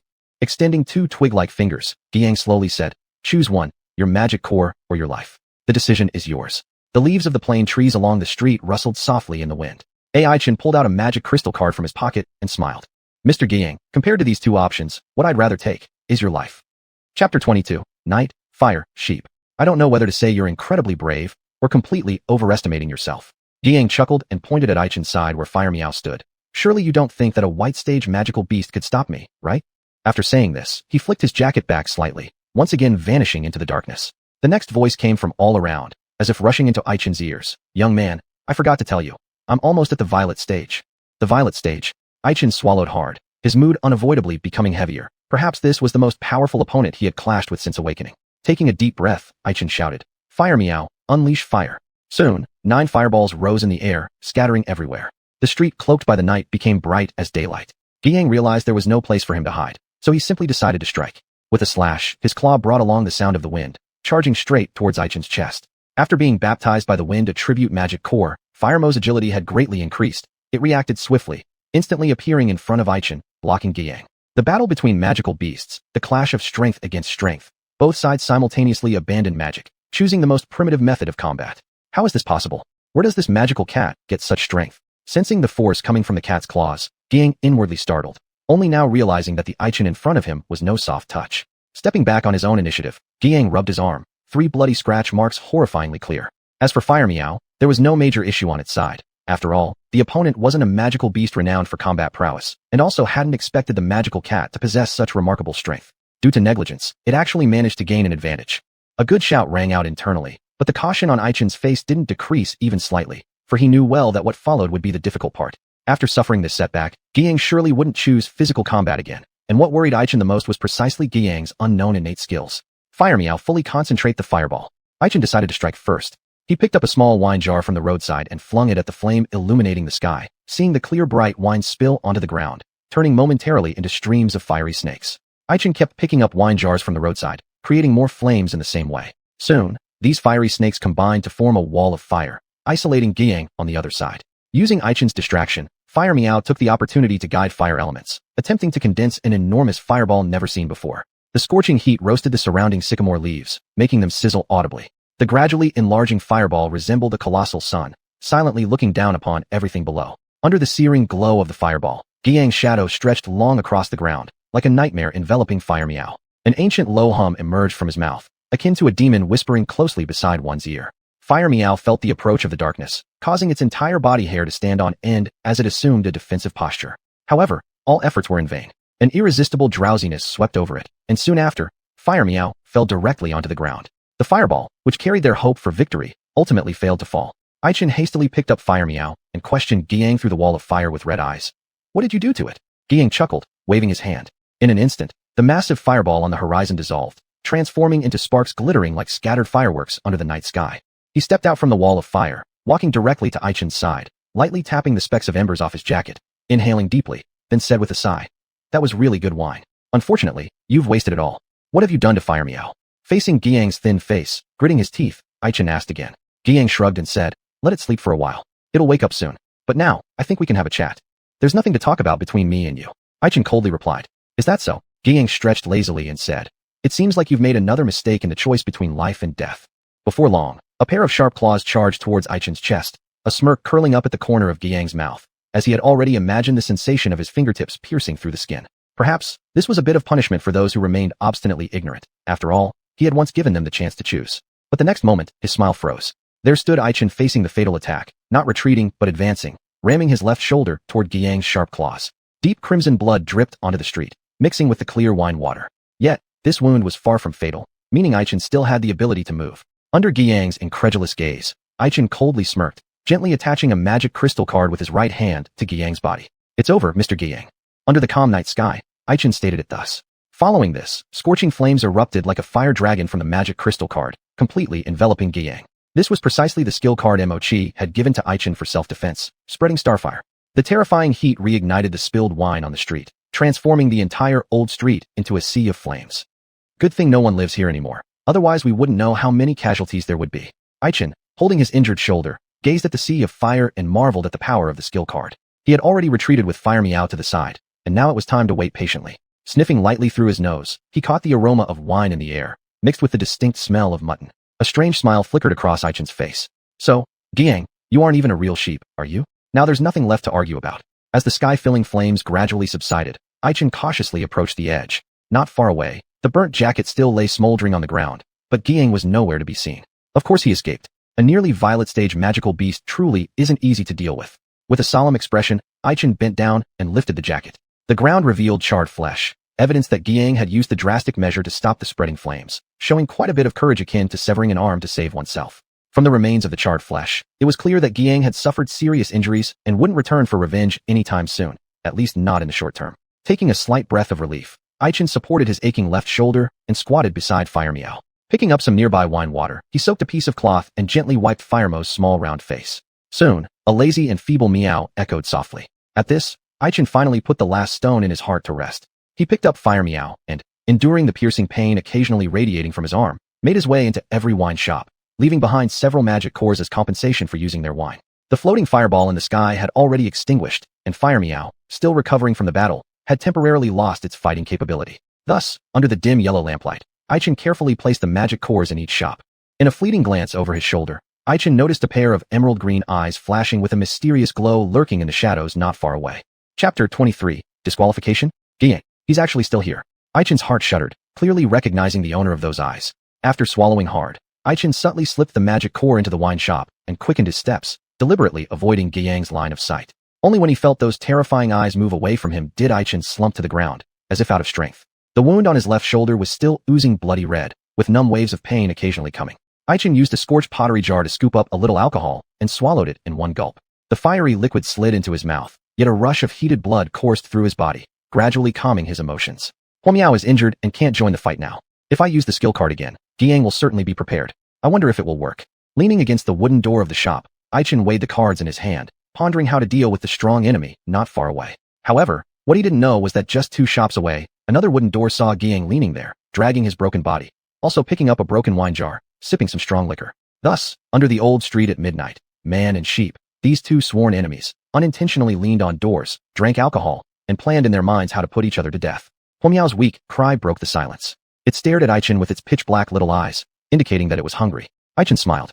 Supporting himself on the doorframe, he slowly got up, staggering towards the end of the street. Holding a skill card in one hand and cradling Huomiao in his arms, Aichen turned his head and shouted loudly down the dimly lit old street.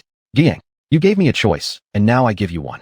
As long as you never appear in my sight or bother me again from this day forward, I'll let you go. Otherwise, Aichen took a deep breath, and scorching flames blossomed in his hand. Otherwise, I'll set this street ablaze, and you'll be buried here with all this wine. Silence. Endless silence. There was no sound in the old street. Aichen called out again. Giang, I'm counting to 3. If you don't make your choice, I'll start the fire. Aichen kept his eyes tightly on the old street while shouting. 3. His hand gripping the skill card trembled slightly. 2. It seemed that he had truly run out of energy. Aichen laughed, calling out the last number. 1. Now's the time. Just as Aichen intended to swing his right hand holding the skill card, a light cough interrupted him. Under the dim lamplight, a gaunt figure walked out leisurely. He covered his broken chest with a charred shirt, his ash-covered, slim face bearing traces of wine at the corner of his mouth. Indeed, it was Giang. Even Giang hadn't imagined himself to look so ragged. After all, in his eyes, someone like Aichen, who was newly stepping into the realm of a card master, should have been an easy target for sure. But this young man's experience beyond his years and ruthlessness allowed Giang to continuously take losses, and even now posed a threat to his life. Kid, your choice has been made. From today onward, we're even. Glaring at Aichen with his deep, dark eyes, Giang slowly turned around, dragging his scar-ridden body and walking toward the other end of the old street. As Aichen watched Giang disappear at the end of the street, he collapsed onto the ground in exhaustion, clutching his wildly beating heart, overwhelmed by fear afterward. That he still has the strength to move. Aichen marveled at the incredible vitality of magical creatures, and couldn't help but congratulate himself on his little cleverness. Forcing Giang to make a decision earlier was actually a straightforward plan. If Giang had been completely incapacitated, unable to even stir, Aichen wouldn't have hesitated to eliminate him. But now, after enduring the close-range wildfire, Giang was still able to walk around. This made Aichen wary, thus preventing him from making a fatal strike. Huomiao had fallen into weakness. If they were to push Giang too far, with Aichen's subpar skills, it wouldn't be enough to even feed Giang. So, as long as Giang could still stand, Aichen, uncertain about the enemy's condition, decided to do him a favor instead. What a terrifying opponent.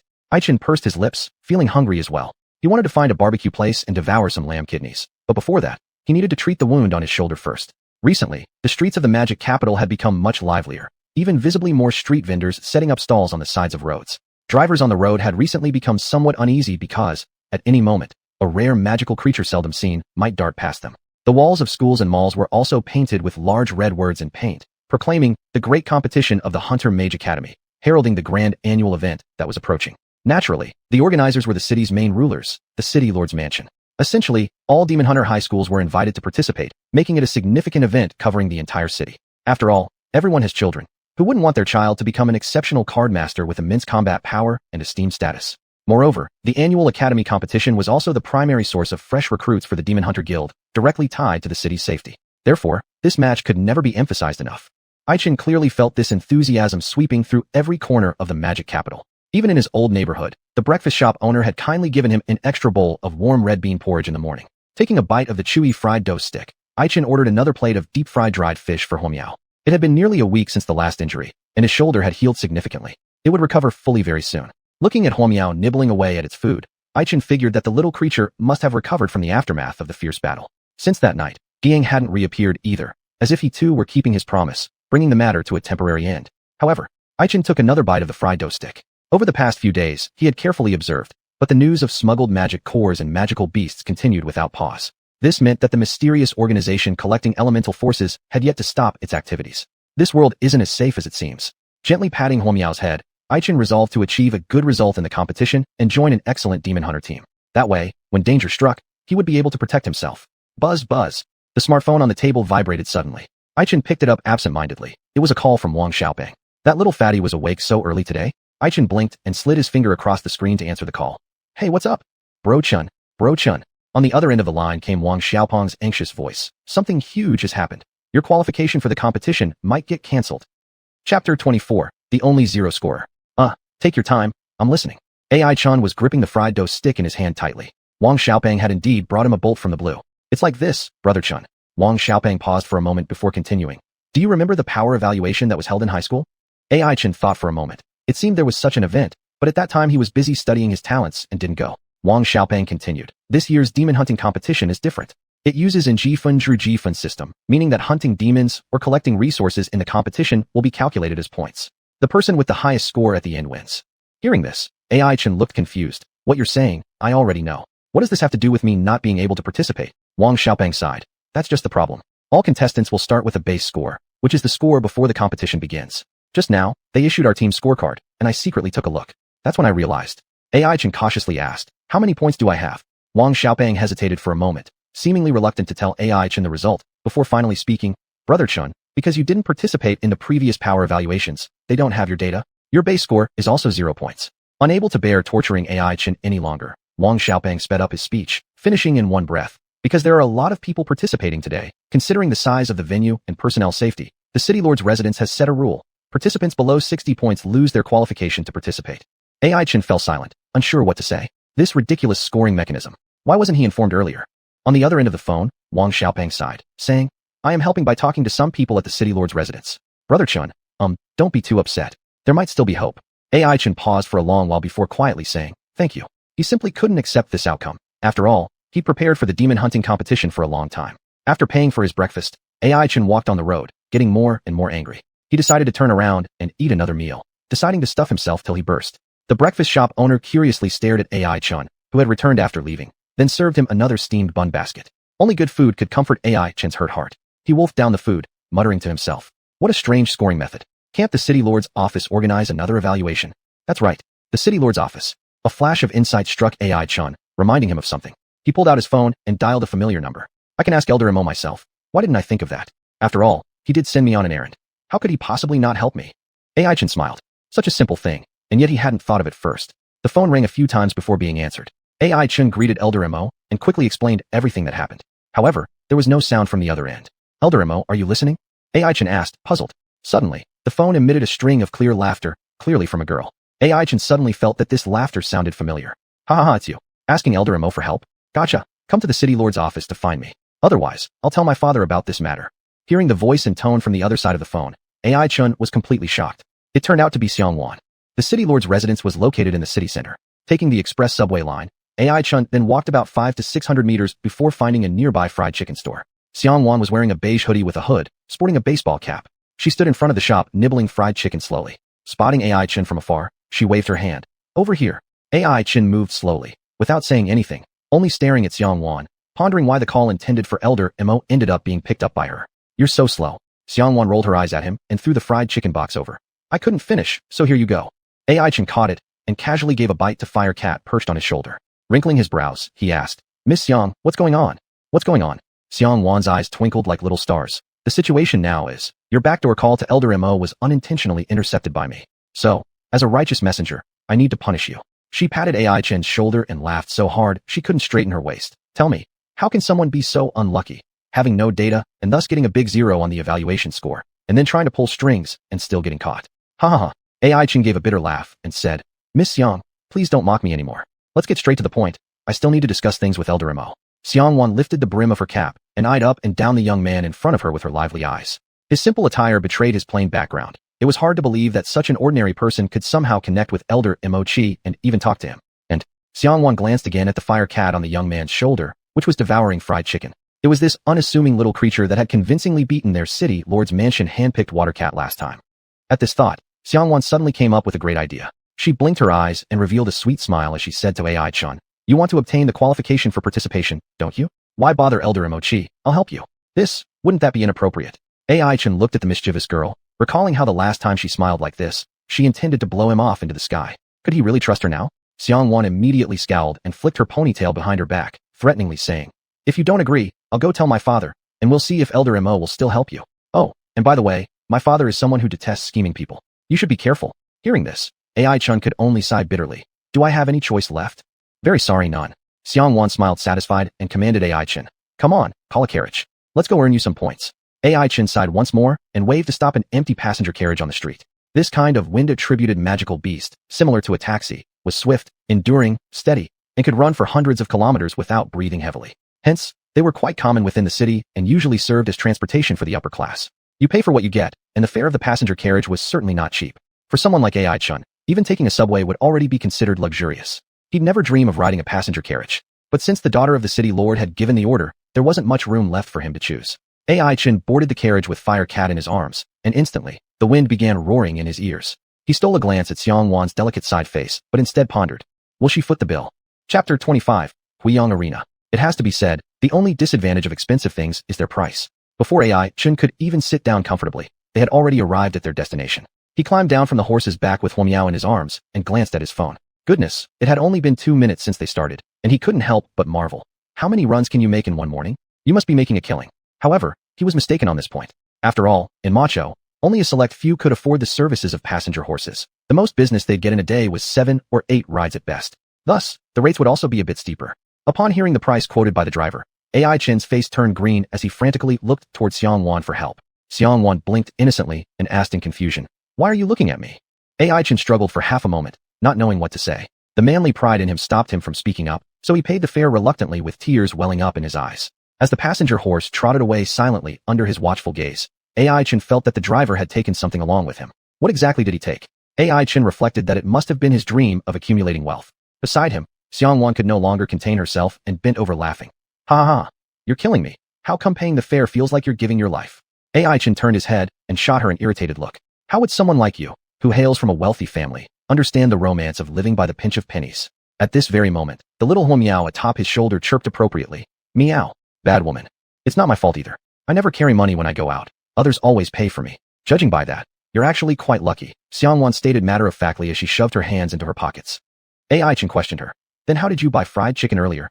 Xianhuan removed her baseball cap, revealing her delicate features. "Like this. I'm a regular at that store, so the boss knows me." AI Chin remained silent, grumbling in his heart for a while before pausing. Then, he spoke with a hint of compromise. "Hey, Miss Xiang, let's not take a passenger horse back home, all right? Let the other driver have a rest too."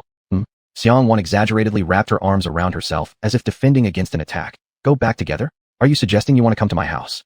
AI Chin took a deep breath and said, "I don't want to." Now, Xianhuan appeared even more surprised. "You intend to take me to your place? Did you even ask my father?" AI Chin's face darkened. For some reason, he suddenly felt the urge to blast the girl in front of him into oblivion once again. All right, stop teasing you. We've arrived at our destination. Let's focus on the main task." Xianhuan immediately noticed AI Chun getting mad, reined in her laughter, and put on a serious expression. Her ability to switch emotions so quickly could be likened to a walking weather chart. Only then did AI Chin realize that they had unknowingly arrived at the entrance of a magic beast arena. This kind of place, as its name suggests, provides entertainment for customers by hosting small magic beast battles. AI Chin felt a bit perplexed. How does this relate to earning points for him? As he observed, Xianhuan adjusted her baseball cap to avoid being recognized, and then led AI Chin inside. taking several sharp turns until stopping in a dark corner. AI Chen thought that Xianhuan might have sinister intentions towards him, but instead, he heard her say, "Here, just walk in." In AI Chen's puzzled stare, Xianhuan raised his arm with her small hand and forcefully knocked on the wall. "Do you even have your own hands?" AI Chen retorted. "Are you stupid? It hurts." Xianhuan replied seriously. Though wanting to criticize further, realizing that his chances of earning points still depended on her mood, AI Chen wisely shut his mouth. Following a slight tremble, a section of the marble-clad pristine wall sank slightly inward. They gently pushed it open, and bright light streamed out immediately. Sticking close to the wall, Xianhuan winked mischievously and said, "Play it by ear. This is the venue of Huipeng mercenaries, one of the bigwigs in Macho."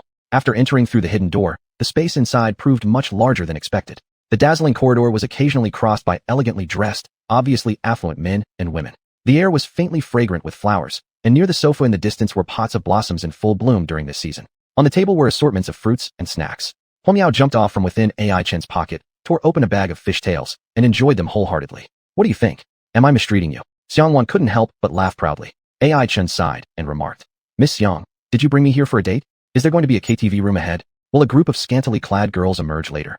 "In your dreams." Xianhuan picked up the cushion beside her and threw it at AI Chen in annoyance, then walked skillfully toward the inner side. As they went further inside, the floral fragrance grew thinner, replaced by chaotic noises and a floating cigarette smell. Approaching a large door guarded by a burly man in a suit, AI Chen seemed to hear occasional shouts of anger or surprise from within. He frowned slightly and couldn't help but mutter, "Why did you bring me to a place like this?" The head of Xianhuan, walking ahead, didn't turn back as her high ponytail bounced up and down. "Just follow along. Stop asking so many questions." She took out an exquisite pouch, rummaged through it, found a V-shaped key, and handed it over for the identification of the suited guard. Soon, both bowed consecutively toward her, and Xianhuan proceeded inside with practiced ease. Upon seeing this, AI Chen hurried after her. Huamiao on his shoulder was holding a fishtail, curiously examining the new environment as well. This seemed to be a large arena where numerous men and women dressed in fine attire smoked cigarettes, forming circles and yelling themselves hoarse. At the center of these circles was a small platform often occupied by two evenly matched low-tier magical beasts. "This is it. If you want points, you'll only find them at Huiyang Arena." Xianhuan flipped her ponytail and grinned smugly at AI Chen. Seemingly to match the raucous atmosphere inside, she rummaged through her pouch until she lit a female cigarette, its faint mint scent diffusing with the smoke. Cough, cough. Having barely taken a few puffs, Xianhuan's face turned red, and she couldn't stop coughing. "If you don't know how to smoke, don't try to emulate others." AI Chen sighed helplessly, took the cigarette away, and threw it into the air. Seeing this, Huamiao cooperated by spitting out a fireball, turning the airborne cigarette into ashes. The minty aroma in the air grew even stronger. Xianhuan glared at AI Chen with embarrassment and annoyance, gritting her teeth as she said, "My cigarette. Compensate for it." Compensate." AI Chen chuckled and immediately feigned being flustered, saying, "That wouldn't be right. Did you ask your father?" Slightly lifting the brim of her baseball cap, Xianhuan revealed a fierce, hungry gaze, motionless while staring intently at AI Chen. "If you don't know how to smoke, don't force yourself. Just consider it as the fare." AI Chen gave a hearty laugh and quickly changed the subject. "You say that here we can earn base points? Is that true? Fake. I was fooling you." Without hesitation, Xianhuan answered. AI Chen let out a bitter smile. "Miss Xiang, don't toy with me now.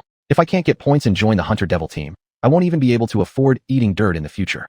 "Tisk." Xianhuan crossed her arms, blinked her eyes, and once again revealed her familiar sweet smile. "I'll tell you if you agree to one condition of mine." Chapter 26, The Victory Arena. Conditions? AI Chen took a deep breath and cautiously began. "Let's make it clear first. I'm here for the art, not the person." A pause. Xianhuan shot him an exasperated look, her eyes saying clearly, "Do you really think I'd find you attractive?" Without even waiting for AI Chen's reply, Xianhuan went on to explain the rules of the arena on her own. "You must have seen already, it's all about beast battles here. Simply put, they place white-rank magic beasts in the arena, and whoever wins is considered stronger.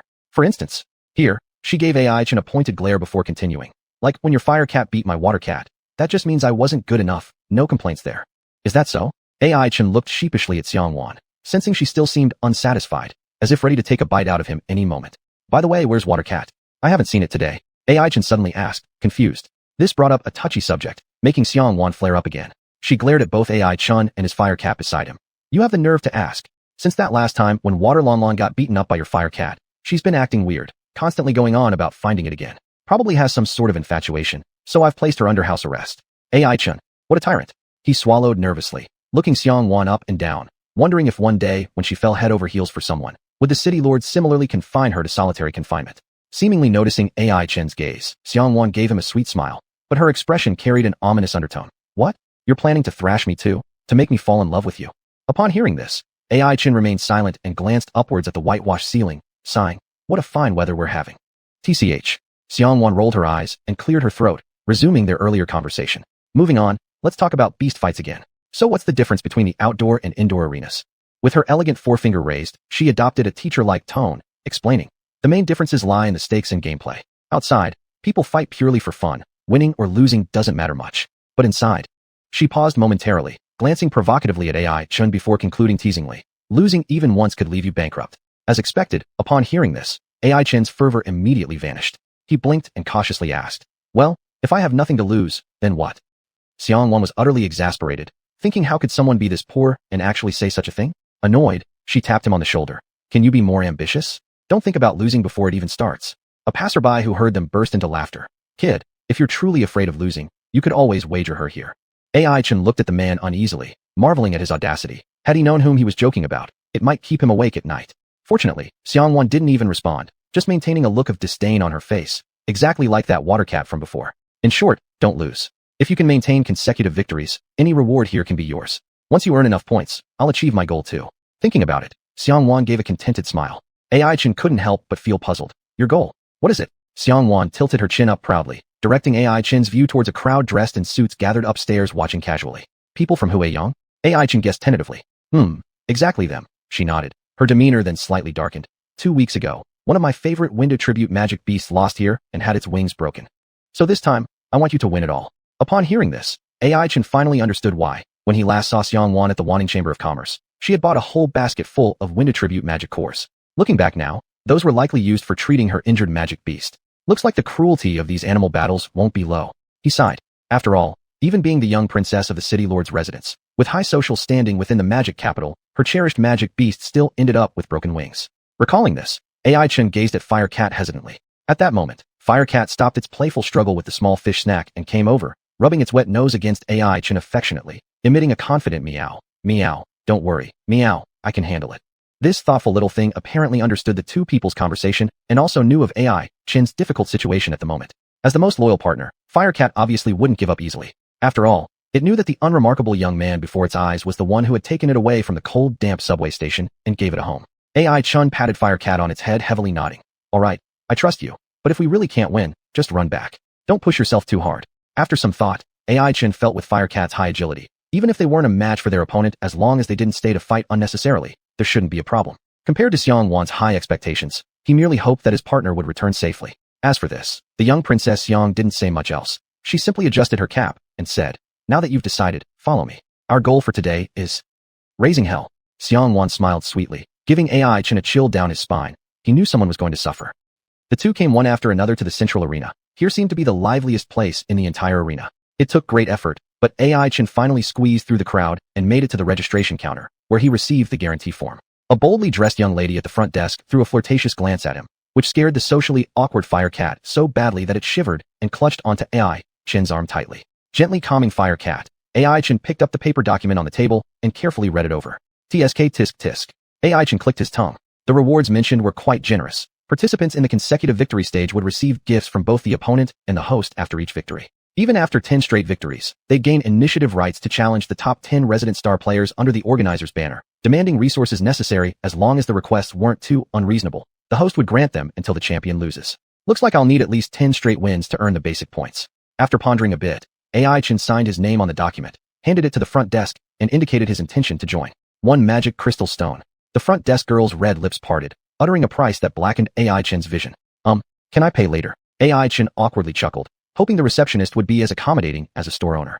Amidst the expectant gazes of man and cat, the heavily made-up front desk girl glanced at him and waved casually, muttering, "Security, throw him out." Before long, a large brute with brass knuckles and broad shoulders approached. AI Chin then realized the disdain written in the receptionist's eyes. Sighing, AI Chin was about to retrieve his magic crystal when suddenly an echoing voice reached his ear. "Here, I'll pay for him." Looking up, AI Chin saw Xianhuan had already removed her baseball cap, revealing a delicate and vivid face. The front desk immediately fell silent. As she had always been proud, few people in this city did not know who she was. The previously imposing security guard had quietly removed his brass knuckles by now. He respectfully spread his large hand to gently accept the magic crystal stone tossed by Xianhuan. Through the clear crystal, one could faintly see the distorted makeup of the front desk woman. Her previous arrogance vanished entirely, and instead, her expression turned ingratiating. However, before she could speak, Xianhuan flippantly pointed at her, flashing a familiar sweet smile. Security, throw her out. Chapter 27, One Punch per Little Monster. Soon, two burly security guards came forward and carried the front desk lady away, as if she were a little chick. The entire process was smooth and fluid, as if they had rehearsed it countless times. Why are they so proficient? Just as AI Chun was wondering, one of the challengers on the platform lost, hugging his pet monster in frustration. After that, the two security guards approached again and, within seconds, stripped that person down to nothing but his underwear, then threw him out. AI Chun. He swallowed hard, his face grave as he stared at Fire Kitty and said seriously, "You must try your best. I'm not wearing. Anyway, just try your hardest." Fire Kitty's small face was filled with confusion, but he still obediently nodded. At the reception area, another girl appeared. It seemed the xuanhuan arena always had an abundance of staff ready to go. Perhaps having learned something about AI Chin's background, this receptionist handled his business with caution, smoothly processing his challenge request and respectfully handing over a round number plate. AI Chin glanced at it, noticing that the number 9 was boldly inscribed on it, meaning he was the 9th challenger today. Planning to turn back to consult with xuanhuan, he found her already surrounded by a group of deferential elites and wealthy businessmen from various sectors. As for himself, he only had one furry little Fire Kitty by his side. The inequality of the world. AI Chin sighed, then followed the guide toward the undefeated ring. A show-offy brute stood there, slapping his pet monster with glee and flexing his muscles. Upon closer inspection, a huge miniature bear loomed next to the brute, similar to Wang Xiaopeng's pet monster, facing a power-type beast again. This time, AI Chin had experience. He leaned close to Fire Kitty's ear and warned him, "Be careful. His bear is related to Little Fatso's pet. Don't isolate someone into their shell again." Fire Kitty nodded obediently. All this interaction between man and cat was seen by the young guide beside them. In fact, he wanted to tell AI Chin that the gentleman on the stage had won 4 straight matches with his miniature bear. Even the guy who'd been stripped earlier had fallen under his might. After hesitating briefly, the guide decided it was none of his business and simply reminded AI Chin according to the rules. Would the challenger like to bet? The champion has already secured 4 straight victories. If you place more bets, the rewards will be deducted from his accumulated winnings at a ratio of 1 to 4. Bets? AI Chin blinked, suddenly realizing the corner of the arena was stacked high with watches, magic crystals, gold jewelry, all apparently left by each unsuccessful challenger. AI Chin even spotted the belt left by the poor fellow who had been completely undressed. The belt flapped pathetically in the wind, swaying back and forth comically. "Hey!" The brute on stage called out to AI Chin, pointing at the belt and then at himself, his threat clear. AI Chin blinked and gave a slight nod. Then, before the shock-struck brute and the guide could react, AI Chin placed all his valuables as a bet. The guide gulped audibly, looking rather sympathetically at AI Chin, reminding him kindly, "Are you sure you want to risk so much against a 4-time undefeated champ?" AI Chin nodded, replying, "I didn't plan to do this, but when he pointed at the belt, it probably means that if I win, I'll leave him a belt." AI Chin grinned mischievously. "If so, then I won't hesitate to accept the rest graciously." The guide was utterly baffled, watching this quirky young man without knowing how to respond. Could there be a possibility that the brute meant something entirely different? Still, the contract was signed regardless. With pity-filled eyes from the guide, AI Chin carried Fire Kitty onto the platform, facing off directly against the giant and his towering miniature bear. From sheer physical appearance alone, both AI Chin and his pet were clearly at a massive disadvantage. One man and one bear stood there, resembling 2 towering black mountains, creating a powerful visual impact. The man looked at AI Chin curiously and demanded, "What are you waiting for? Release your pet monster." AI Chin paused for a second and awkwardly placed the tiny Fire Kitty on the ground carefully. The man fell silent for a moment, then pointed at Fire Kitty, which was smaller than his arm, and then at the miniature bear. To prevent any further misunderstanding, he asked, "Do you really intend to fight me with this thing?" AI Chin nodded, adding, "Yes, with your pet monster." The large man across from him laughed uncontrollably, clutching his stomach, his facial muscles twitching as if he'd heard the most ridiculous joke. Clearly, he didn't take Fire Kitty seriously. It wasn't entirely unreasonable. Among the white-rank magical beasts, those excelling in magic were typically the weakest. This was because many powerful skills could only be mastered by magical beasts at the blue rank or even purple rank. Thus, in low-rank battles, strength-based magical beasts would have a significant advantage, not to mention the miniature bear standing beside the man, a white-rank 5-star beast, considered the pinnacle of combat power for its tier. "Since it's like this, then don't blame me for being ruthless." The man grinned ferociously and sneered.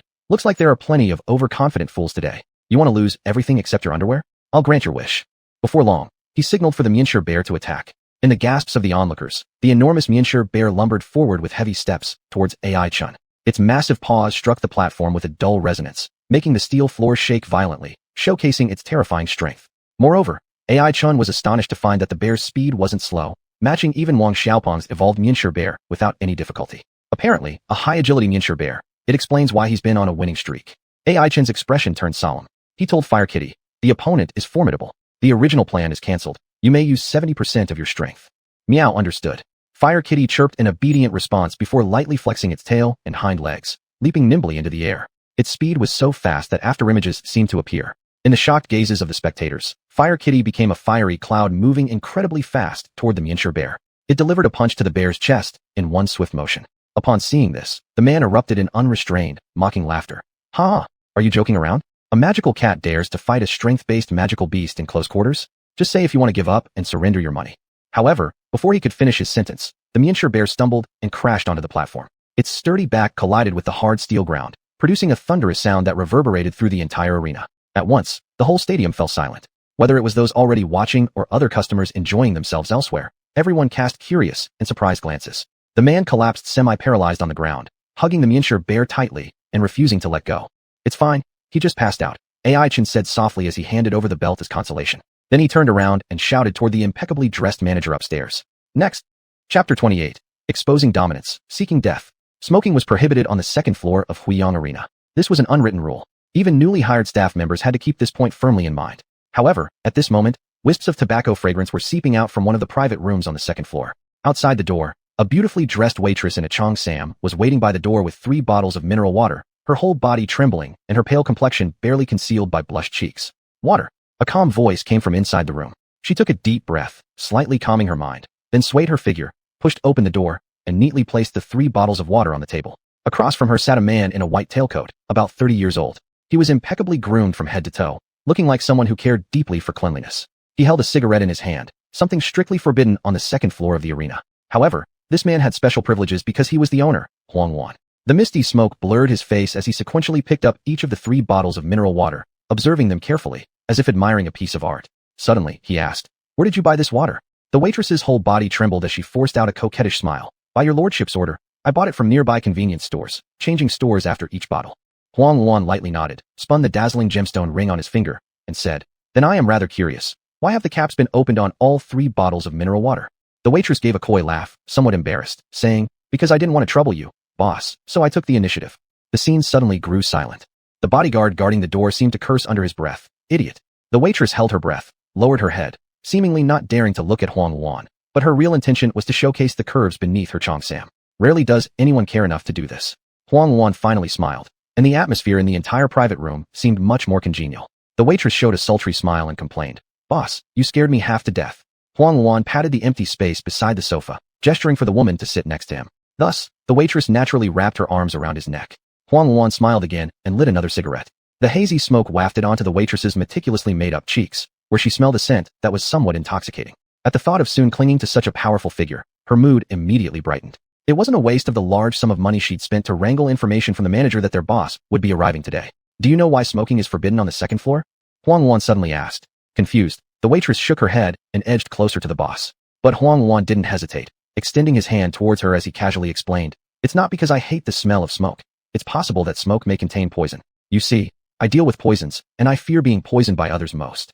As he spoke low and steady, the waitress felt her head growing heavier and her eyelids drooping as though she had taken many sleeping pills, uncontrollably falling asleep.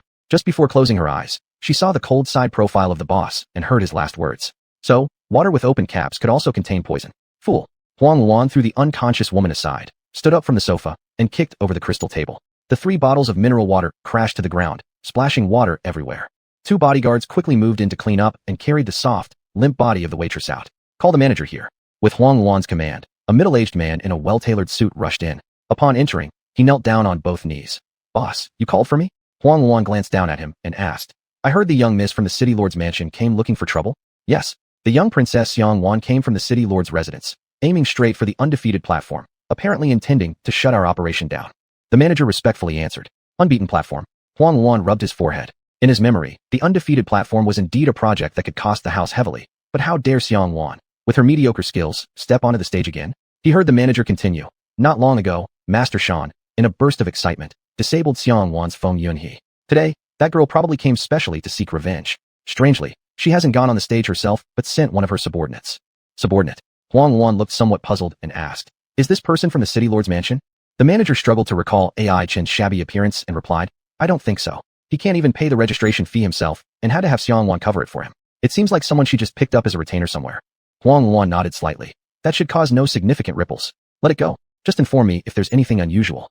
His expression turned serious as he said, "After all, we are in a special period." Everyone around nodded in agreement, and the manager was about to leave. However, his phone buzzed. He took it out casually and saw that it was a message from the Lansung Leitai downstairs. Seeing this, Xuanhuan asked with a cold smirk, "What's the situation now?" The manager glanced at the phone and replied truthfully, "That guy just defeated the champion of 8 consecutive wins and is now seated on the platform. Considering the weaker recovery abilities of lower-tier magical creatures and the difficulty of defeating an equal opponent easily, Xuanhuan let out a sigh of relief and dismissed everyone. But as if the manager's phone had broken, more messages continued to arrive one after another. As he looked down at the screen, his face gradually turned unusually pale. "What's wrong?" Xuanhuan narrowed his eyes, sensing something unusual. That guy won again." The manager stuttered in reply. Frowning, Xuanhuan gave him an impatient look. Was he making such a fuss over this small matter? It's just 2 consecutive wins. Let him win 5 more if he wants. Xuanhuan shook his head indifferently and paid no attention to what the manager said. Seeing that the boss remained unperturbed, the manager calmed down as well. He couldn't help admiring the boss's unfathomable depth of mind. "By the way, how many consecutive wins does that guy have now?" Xuanhuan suddenly asked curiously. Imitating the boss, the manager put on a calm demeanor and replied offhandedly, "Oh, not that many. Let me count. 1, 2, 3, 4. Exactly 16 consecutive wins." "How many?" Xuanhuan was startled, doubting his ears. 16 consecutive wins. They say he's a bit strange. He only has a little magic cat, yet he's swept away several of our star players. So far, none of them could stand up against him. The manager's voice became quieter as he spoke. It seemed like he'd already noticed the boss's anger, and finally, he weakly muttered, "Boss, do you think he's cheating?" Xuanhuan immediately slapped him hard across his chubby cheek. "Idiot, why didn't you tell me earlier? Are you waiting for him to win everything before fleeing and then informing me? Let's go see." Xuanhuan adjusted his suit, kicked open the door, and walked to the viewing platform upstairs. In the center of the arena stood a plainly dressed young man, with a fire-red cat obediently crouching beside him. Around the platform lay countless unconscious magical creatures, all apparently victims of this youth and his feline companion. The youth happened to glance up as well, confidently scanning the second floor. Their eyes met with Xuanhuan's piercing gaze, but he did not flinch, showing off his dominance, asking for death. Xuanhuan lit a cigarette and gritted his teeth as he spoke. Chapter 29, The Grudge of Broken Wings. On the arena platform, Huomiao, who had just achieved 17 straight victories, was still full of fighting spirit, her little paws lightly rubbing on the ground. Aichen stood quietly beside her, silently calculating today's gains in his mind. Besides various prizes from the first 10 matches, he had accumulated 70 basic points by challenging 7 celebrity fighters, meaning that he had already accomplished his primary goal and earned the qualification to participate in the Demon Hunter contest. Although Aichen didn't know how the Huiyang Arena did it, watching the number of basic points on the card in his hand rise from 0 to 70, he couldn't help but sigh with relief. Now, all he needed to do was to complete the task given to him by Xianxuan. The entire arena competition was easier than he had imagined. After all, this was the low-tier competition zone, where there were strict restrictions on monster ranks. Those above white rank were prohibited from participating. And Huomiao, with her excellent growth capabilities, was no less impressive than a lower-level blue rank monster, making her consecutive victories quite natural. Once I teach that person who bullied Xianxuan a lesson, it'll be a perfect day's work. Aichen thought happily. He occasionally glanced at the stands where his rewards were piled up, many of which were contributed by overconfident challengers, but even more came from the event organizers. Imagine, even a major power like the Huiyang Arena could not remain indifferent in the face of such heavy losses. Perhaps the upcoming fights wouldn't be as easy. Aichen suddenly thought so. At this moment, a manager-type figure ran breathlessly over and whispered something into the referee's ear. Soon after, the referee signaled for a match pause, claiming it was to give the arena champion some rest time. However, Aichen understood it wasn't that simple. Sure enough, before long, cheerleaders in revealing outfits appeared on stage with colorful balls and ribbons, dancing lively and fiery moves to dazzle the spectators. So they're using this tactic to corrupt my will. Aichen muttered slyly and picked up Huomiao, looking at the performance with a critical eye for a while. Huomiao also stared intently at the stage, though unlike Aichen, she was captivated by the colorful balls and ribbons. After all, which kitten could resist the allure of a round and bouncy ball? Even Aichen couldn't resist them, until a sudden sharp pain shot through his ears. Ouch, ouch, let go. Aichen clutched his ear, mumbling. There you go, watching striptease while you're supposed to be on the battlefield, Xianxuan snapped viciously. If looks could kill, Aichen would have died 100 times already. Cough, don't talk nonsense. They're wearing clothes, right? Aichen adjusted his collar and said seriously. I'm merely observing for potential conspiracy because they asked me to take a break out of the blue. Xianxuan forced a dangerously sweet smile, exposing her small tiger teeth. So you think it's not necessary to experience things up close? Will you infiltrate the enemy camp later? Aichen smiled awkwardly. It's not impossible. Buddy, why do you keep biting people? Aichen held his aching shoulder, glancing at Xianxuan, who looked smugly satisfied. He inwardly thought she must be born under the sign of a dog.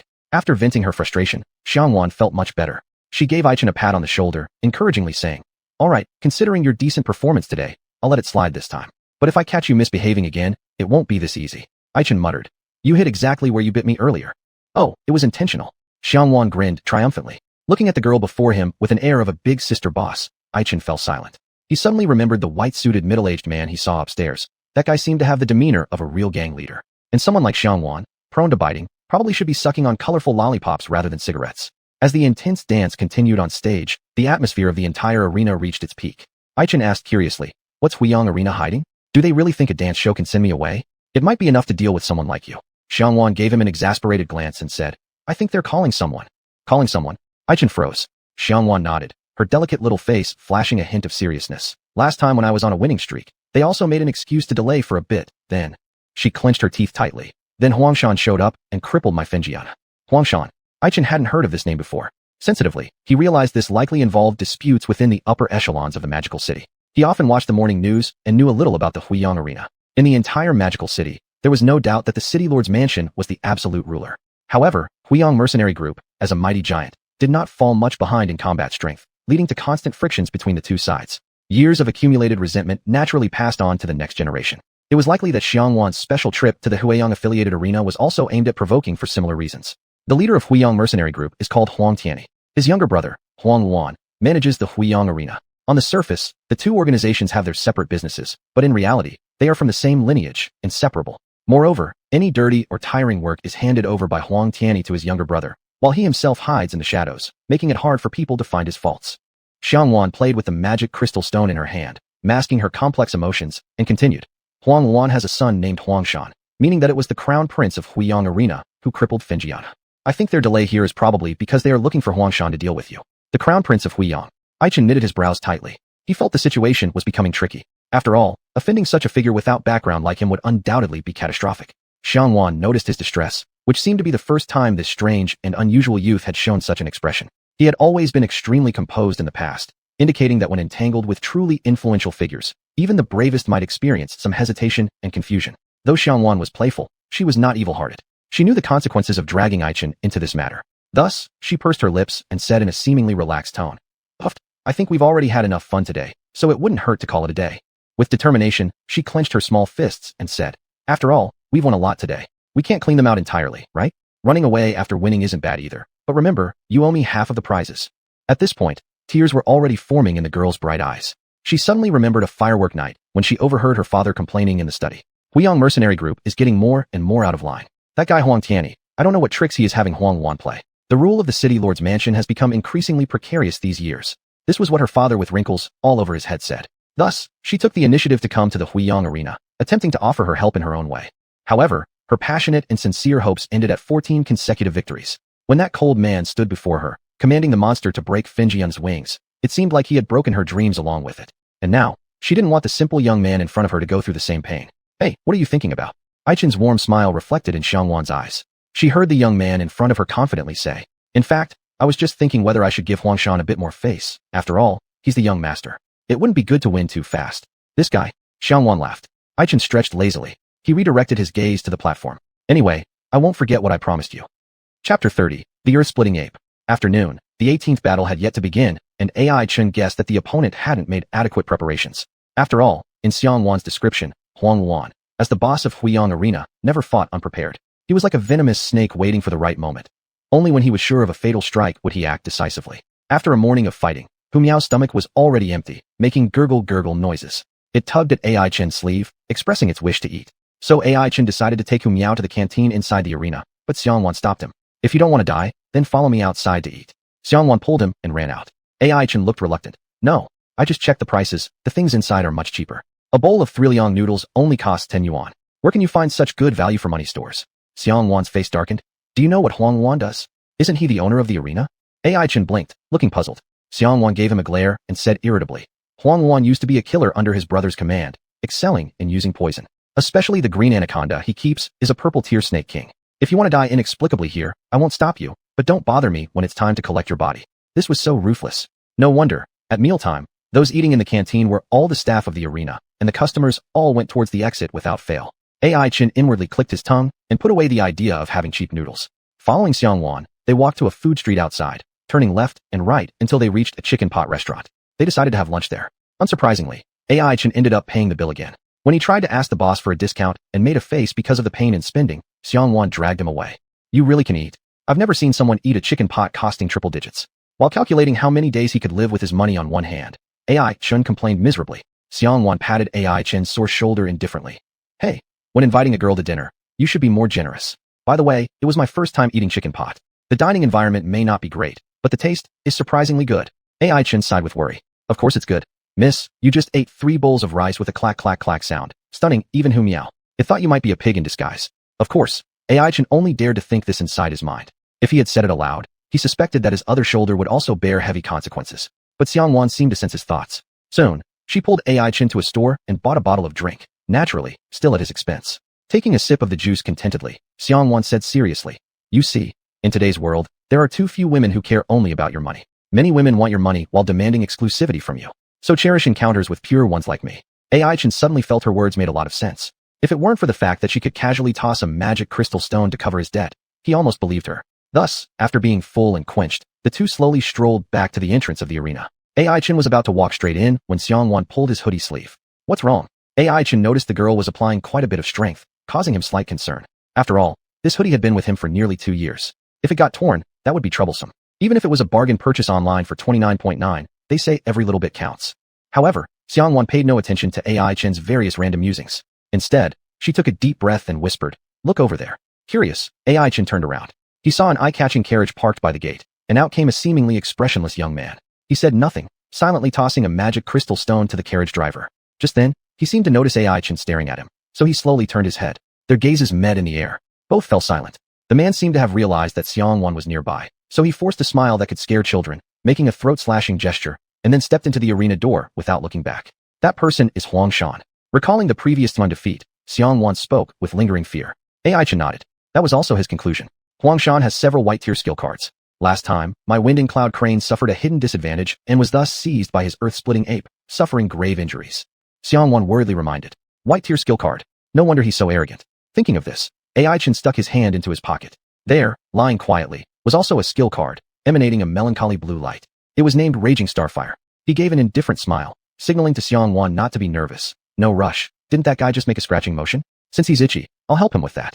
Itchy? Xianhuan paused for a moment, realizing AI Chun was referring to the other's gesture of wiping his neck. She couldn't help but laugh, and all her tension melted away. She wanted to say something else, but AI Chun had already stepped inside first. The 18th match began as expected. After a brief afternoon break and preparation, both sides reached their peak fighting condition. Even the onlookers on the sidelines were more active, whispers occasionally spreading through the audience outside the arena. Hey, does anyone know who will win? I'm going to place another bet. Whether I can have 3 dishes and 1 soup depends entirely on this one. It's definitely Hu Miao. There's no question about that. The little things like it drank bad alcohol, it punches everyone with a cat paw, knocking them down instantly. Not necessarily. The opponent is the young master of the arena. They say he even has a skill card. Besides, would that kid dare to win against the house here? I think that kid's quite dumb, but there's nothing he wouldn't do. Though his clothes taste is impeccable, we're wearing the same hoodie. Just bet on Hu Miao. No problem at all. I've seen others betting for 17 times already. They've made so much money that they paid fully in cash for a whole suite downtown. Or maybe just a restroom. AI Chun ignored the murmurs around him and focused solely on his present adversary. Huangshan still looked like someone devoid of emotion, and his words carried absolutely no feelings. I thought you wouldn't dare to step up. To this, AI Chin responded sincerely. Really, I was worried that I might beat you too badly, making it hard to face your father. At the mention of his father, Huangshan's face, calm as stagnant water, revealed emotion for the first time. He sneered coldly at AI Chun, barking of the weak. So, why don't you just die then? Next, a robust, deep yellow giant ape appeared by Huangshan's side. As if remembering something, he forced out an ugly smile. I forgot to tell you, my earth-splitting ape is already at the quasi-blue tier. Chapter 31, Flying Sand and Rolling Stones. Pre-blue rank. AI Chun was startled inside. Normally, during the process of a magic beast ascending in rank, it would undergo a significant transformation in size, appearance, and combat style, a process commonly referred to as spirit elevation.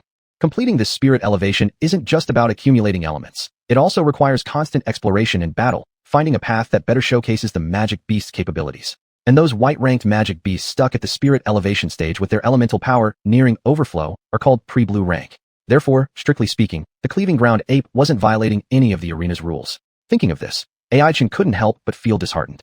He had originally planned to file a complaint with the referee, directly requesting the opponent be taken off the field. Unfortunately, it seemed there was no other choice now but to go head-to-head. The opponent being at the peak of the white rank meant that all its abilities were likely to be pretty strong. AI Chin gently patted the little head of Fire Cat, signaling for it to be cautious. Meow, relax. Fire Cat let out a call, nimbly landing on the ground, crouching low while eyeing the cleaving ground ape with great attention. Soon, under the gaze of countless spectators, the two magic beasts launched into their first clash. Firecat leapt through the air first, using the meow meow punch, delivering a painful hit to the cleaving ground ape right off the bat. Of course, the latter wouldn't stand idly by, kicking midair to interrupt Firecat's attack instantly. Clash of fists and legs, seemingly neither had gained the upper hand. Ai-Chen secretly felt surprised. This was the first time today it had happened like this. Meanwhile, Huangshan still looked expressionless, making it hard to guess what was going through his mind. A person like him would definitely make a good card player at Dodiju. Ai-Chen thought stealthily and immediately commanded Firecat to continue the attack. However, continuous offenses seemed to have little effect. The cleaving ground ape guarded fiercely, giving Firecat no chance to break through. It looked like it would be an evenly matched contest. Nonetheless, Ai-Chen keenly noticed beads of sweat continuously trickling down from the cleaving ground ape's broad forehead. I see. Realizing this, a plan formed in Ai-Chen's mind, and he instructed Firecat to change tactics, merely surrounding but not attacking. This way, opportunities for both sides to confront each other directly would decrease, but they would need more stamina to predict the next move of the other party. Trouble. Huangshan muttered silently, appearing unperturbed outwardly, but already stirred up internally. He never expected Firecat's strength and speed to be neck and neck with the cleaving ground ape, resulting in the cleaving ground ape's exhaustion due to frequent engagements. After all, the greatest weakness of this top-tier white-rank magic beast capable of both offense and defense was exactly its stamina. Breaking into a cold sweat, xuanhuan slowly pulled out a white skill card, deciding to use his ultimate move. On the second-floor balcony, the manager stood with his round, beer belly, bending over to light a cigarette for xuanhuan dressed in a full white suit. That boy is really cunning. Young master might have to use his last resort. The manager hinted subtly. Xuanhuan took a puff of the cigarette and exhaled smoke with a stoic expression, nodding faintly. Xiaonan is too arrogant. Experiencing a bit of hardship isn't bad. Besides, he smiled lightly, gently stroking the gemstone ring on his index finger. I didn't rely on him winning anyway. In the astonished gaze of the manager, Xuanhuan patted his shoulder.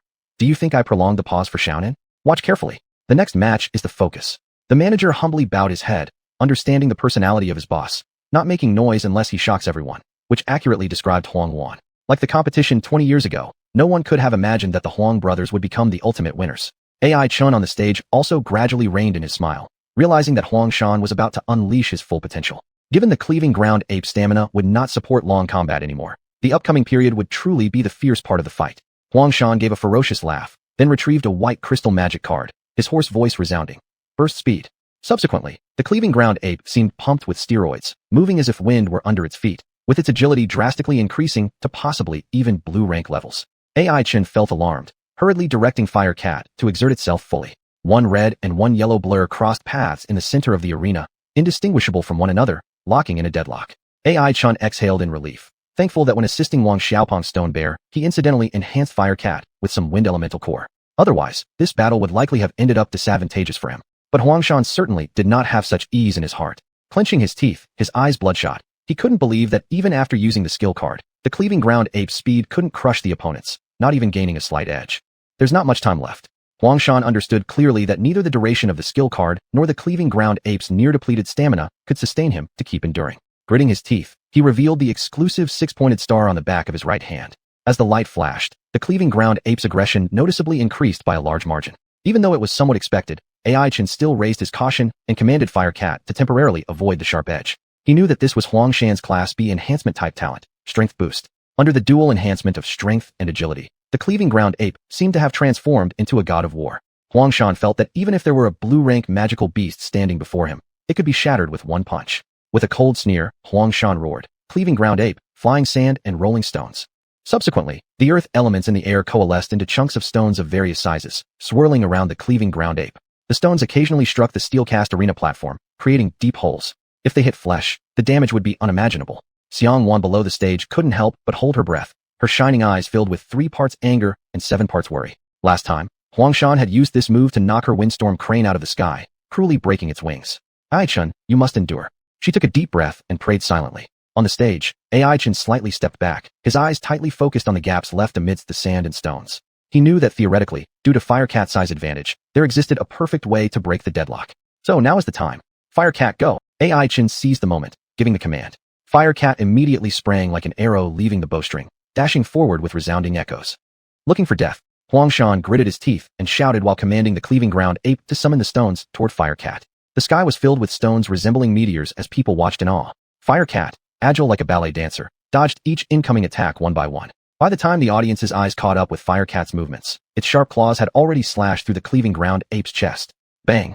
The giant ape collapsed like a fallen tree, making a dull sound as it hit the stage. Xianhuan covered her small mouth, unable to hide the fluctuations in her heart, her eyes slightly moist. Chongrongla, my apologies for winning. In Huang Shan's disbelieving gaze, Ai Chen smiled, nodding gently as a sign. Chapter 32, The Threat. The cheers of the people around them reached a climax at this moment, and the roof of the arena almost got lifted off by the crowd's fervor. In a sky full of admiration, Ai Chen had just secured his 18th consecutive victory, and now the pressure shifted to the organizers. It was important to note that the rules for consecutive wins set by Huiyang Arena were quite particular. Anyone who wished to join in the consecutive challenge stage, even if they just wanted to feel the atmosphere, had to hand over a standard magic crystal stone as an entry fee. And regardless of who won or lost, the organizers would always take a cut from each duel. Through this system alone, Huiyang Arena could rake in massive profits. Of course, if there happened to be a participant who kept winning consecutively, it might dampen the enthusiasm of other participants. In such cases, the organizers would dispatch their starfighters to dissuade the streak. Compared to the common customers who came mainly for entertainment, the starfighters possessed far greater strength. Each of their Vushos under command was an elite veteran of countless battles. Thus, defeating these starfighters would result in even richer rewards.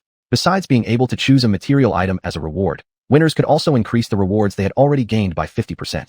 This demonstrated the confidence of Huiyang Arena. They understood how difficult it was for regular individuals to defeat professionally trained fighters whose resources had been heavily invested in by powerful organizations. Under normal circumstances, many couldn't even last past 12 or 13 consecutive wins before being eliminated due to insufficient skills or exhausted magical beasts. A fighter like Ai Chen who stormed through all obstacles to achieve 18 straight victories was exceedingly rare. Even Huang Shan, the illustrious young master of the Huiyang family, gave it everything he had, but still failed miserably. As a result, Ai Chen had accumulated a generous amount of rewards. If he continued to win, even Huiyang, with its vast riches, would start feeling the pinch. Just as everyone thought that this dark horse, who had appeared out of nowhere, would keep surging forward and attempt the unprecedented feat of 20 consecutive wins, Ai Chen simply smiled and signaled the referee for a pause. Whispers rippled through the crowd below. What's going on? Why did he stop? I was making a fortune betting on this kid. Shoo, he's probably scared. Did you know that in the consecutive challenge stage at Huiyang Arena, 18 wins is the limit? Many have tried to challenge the 19th match, but none succeeded. Their magical beasts even died on the stage. That's terrifying. Who holds down the 19th match? Could it be old man xuanhuan himself coming down personally? I don't know. It seems to be some obscure individual using a rather strange magical beast. No wonder this kid quit. Fair enough, it's better to quit while ahead. Ai Chen on the platform paid no attention to the speculations or mistaken conclusions among others. His original intention for participating only included two objectives, obtaining base points and avenging Xianhuan. With 80 base points already accumulated in his possession and the groundbreaking ape injured severely by Fire Kitty, the mission here had been fully accomplished, naturally making any further participation unnecessary. As for the title of 20 consecutive wins, he wasn't particularly interested in it. This must be what they call treating fame and profit like floating clouds. Ai Chen silently mused to himself. However, when it came to the pile of magical crystals and jewelry stacked up in the viewing stand, things were different. These were all his hard-earned achievements, which naturally made declining them inappropriate. Ai Chen happily descended from the arena, spreading his arms, passing by Xianhuan, intending to dive straight into the mountain of gold and silver. But before he got close, a youth with dyed yellow hair stopped him in his tracks. Dead end, said the youth, casually holding a colored lollipop between his teeth. Ai Chen blinked twice. He almost wanted to ask Xianhuan to come and see what kind of cigarettes youngsters smoke these days and why this one was eating lollipops instead. He suspected he'd heard wrong. Sorry, what did you just say? I said. The yellow-haired youth pulled out the lollipop, paused for a moment, then enunciated clearly, dead end.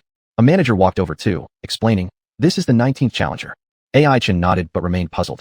I've already stepped off the arena. What are we challenging anymore? Oh, it's like this. The manager somehow produced a booklet, flipped quickly to the designated page, extended a chubby little hand, pointing and scribbling on it. According to the treaty of the consecutive battle stage, defenders can only leave during double number rounds. That's our boss's regulation because he likes even numbers. Frowning angrily, Ai Chen asked, do you take me for a fool? This is obviously something you've just added. The manager responded with his trademark official smile. Final interpretation rights belong to the organizers. Contestants with objections may forfeit, in which case we will reclaim the rewards, but naturally return the entry fees. Staring at the manager's shrewd round face, Ai Chen wanted nothing more than to throw a punch. How shameless. They were actually willing to exchange one magic crystal stone for his rewards piled up like a small hill. Thankfully, Xianhuan promptly noticed something amiss and hurried over in her white sneakers. She glared at the manager and asked with an unfriendly tone, what's the matter? The manager swallowed hard, but his Adam's apple was barely noticeable on his stout neck. He no longer dared to repeat the excuse he had given Ai Chen earlier when dealing with Xianhuan. Instead, he flickered his eyes and respectfully said, esteemed princess, it is like this. Our boss Mr. Xuanhuan has noticed the remarkable abilities of this young man and wishes to invite him to participate in the 19th match. If he succeeds, Huyang Arena will offer double the reward. Xianhuan furrowed her brows. Though she wasn't sure what old fox Xuanhuan was plotting, she knew not to follow along with his intentions. Therefore, she declined, saying, "We thank Boss Huang for his kindness, but my subordinate is tired. Let's call it a day here. Perhaps we can visit again another time." As soon as she finished speaking, she wanted to leave quickly with AI Chun, hoping to escape this troublesome place. "Miss Xiang, is this young man truly from the city lord's residence, your subordinate?" The icy voice of the manager came from behind them. Xianhuan shivered all over, turned around, and angrily stared at him. "What do you mean by that?" The manager bowed deeply, using the movement to hide his sinister smirk as he pretended to adhere to proper etiquette. "Nothing. I just thought this young man's attire didn't match the style of the city lord's household. If both of you leave now, I'm sure that one day, Boss Huang will send someone to visit." A threat. An absolute threat. Even AI Chen sensed the deep coldness behind the manager's words. He realized that as a lone wolf like himself, he had no capital to negotiate with behemoths like Huyang Arena. Xianhuan might be able to protect him for now under the influence of the city lord's residence. But could she protect him forever? Ultimately, it all boiled down to his own strength. AI Chen took a deep breath, turned around, and a spark of anger flashed in his eyes. Ignoring Xianhuan, who seemed hesitant to speak, he disregarded the manager's pretentiousness and directly faced the yellow-haired youth chewing a lollipop arrogantly. "If you want me to stay, then try it with your life." AI Chen stared at him, uttering every word deliberately. Chapter 33, Firecat? Mudcat. Interesting. The young man with blonde hair smiled nonchalantly and then casually walked onto the arena. This young man with a distinct style seemed to be full of confidence, not putting any opponent in his eyes. When AI Chen saw this, he also picked up Firecat and silently followed. Suddenly, Xianhuan grabbed his forearm. In the bright light, the surroundings were drowned out by the clamor of voices, but her voice was still crystal clear. "Be careful." Xianhuan blinked and then smiled. "If you have to lose, it's no big deal anyway. After all, I covered your entry fee. You won't be at a loss no matter what. You little girl, who consoles someone like this?" AI Chen slightly criticized, nodded to Xianhuan to put her at ease, and then ascended to that stage under the watchful eyes of many. The people around were shocked beyond measure, seemingly not expecting AI Chen to return after leaving. Hey, how did this guy come back again? Wasn't he satisfied with just winning? Maybe someone stopped him. Yeah, with all the stuff he's already won. How could Boss Huang let him go easily? TSK. That Huang fellow is truly ruthless. Chill. Are you crazy? Just stay quiet and watch, or you'll die without even knowing how. Below the stage, murmurs filled the air as AI Chen took out a few low-grade fire element magic cores and fed them to Firecat, replenishing the consumed elemental power.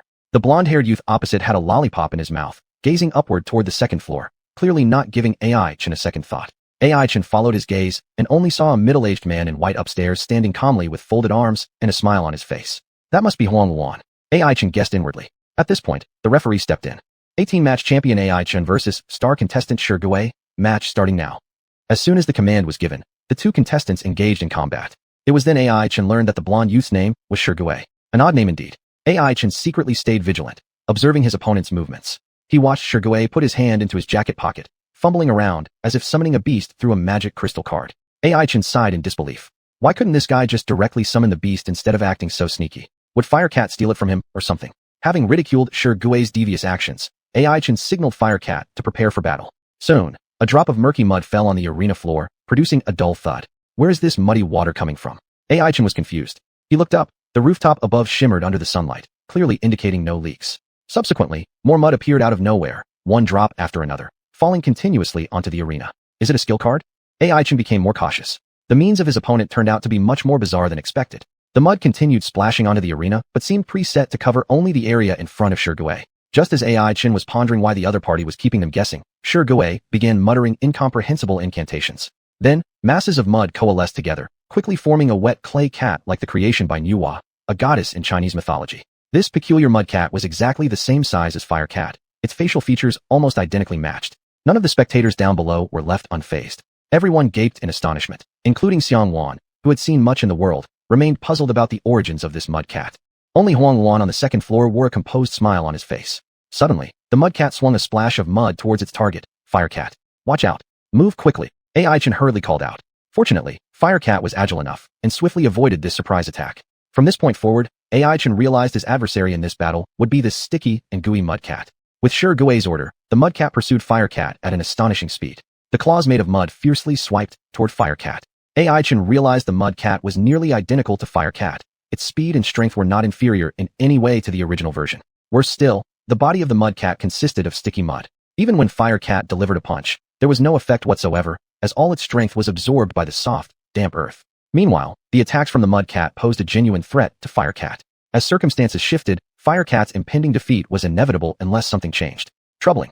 AI Chen's expression gradually darkened. After all, during the previous dozen or so victories, he relied solely on Firecat's remarkable agility and power to win. In this particular showdown, however, this strange blonde-haired youth named Shi employed an unheard-of method that directly undermined Firecat's biggest advantage. No wonder Xuanhuan Arena didn't want me to leave, determined to have one final round with me. It seems they had a plan all along. AI Chen gritted his teeth, his gaze locking with the xuanhuan father and son duo on the second floor.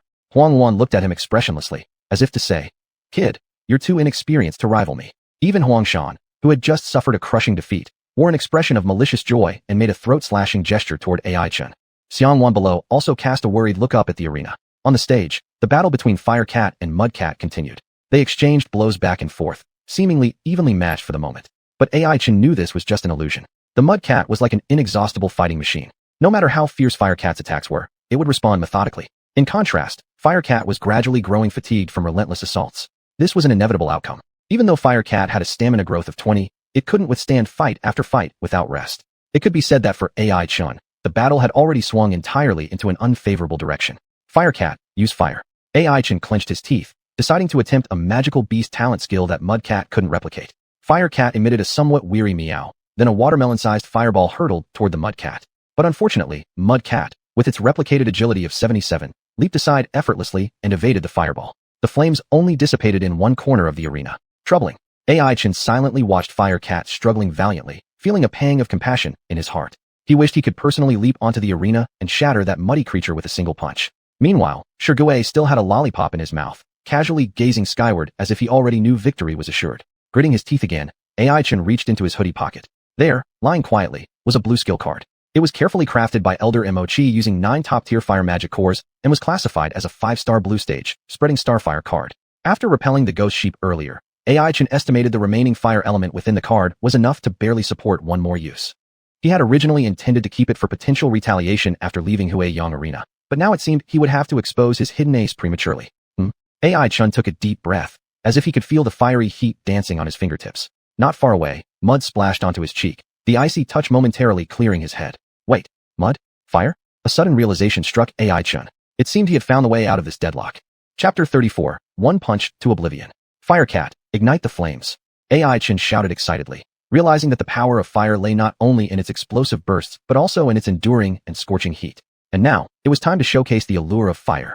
Under AI Chen's guidance, Firecat backed away slightly, slowly spitting out a watermelon-sized fiery orb that shot toward Mudcat. Reusing old tricks? Do you think this will work? It's just like fighting a cornered beast. Shi sneered and ordered Mudcat to easily dodge the fiery orb. Just this. Shi continued to mock, and scattered jeers arose from the audience below.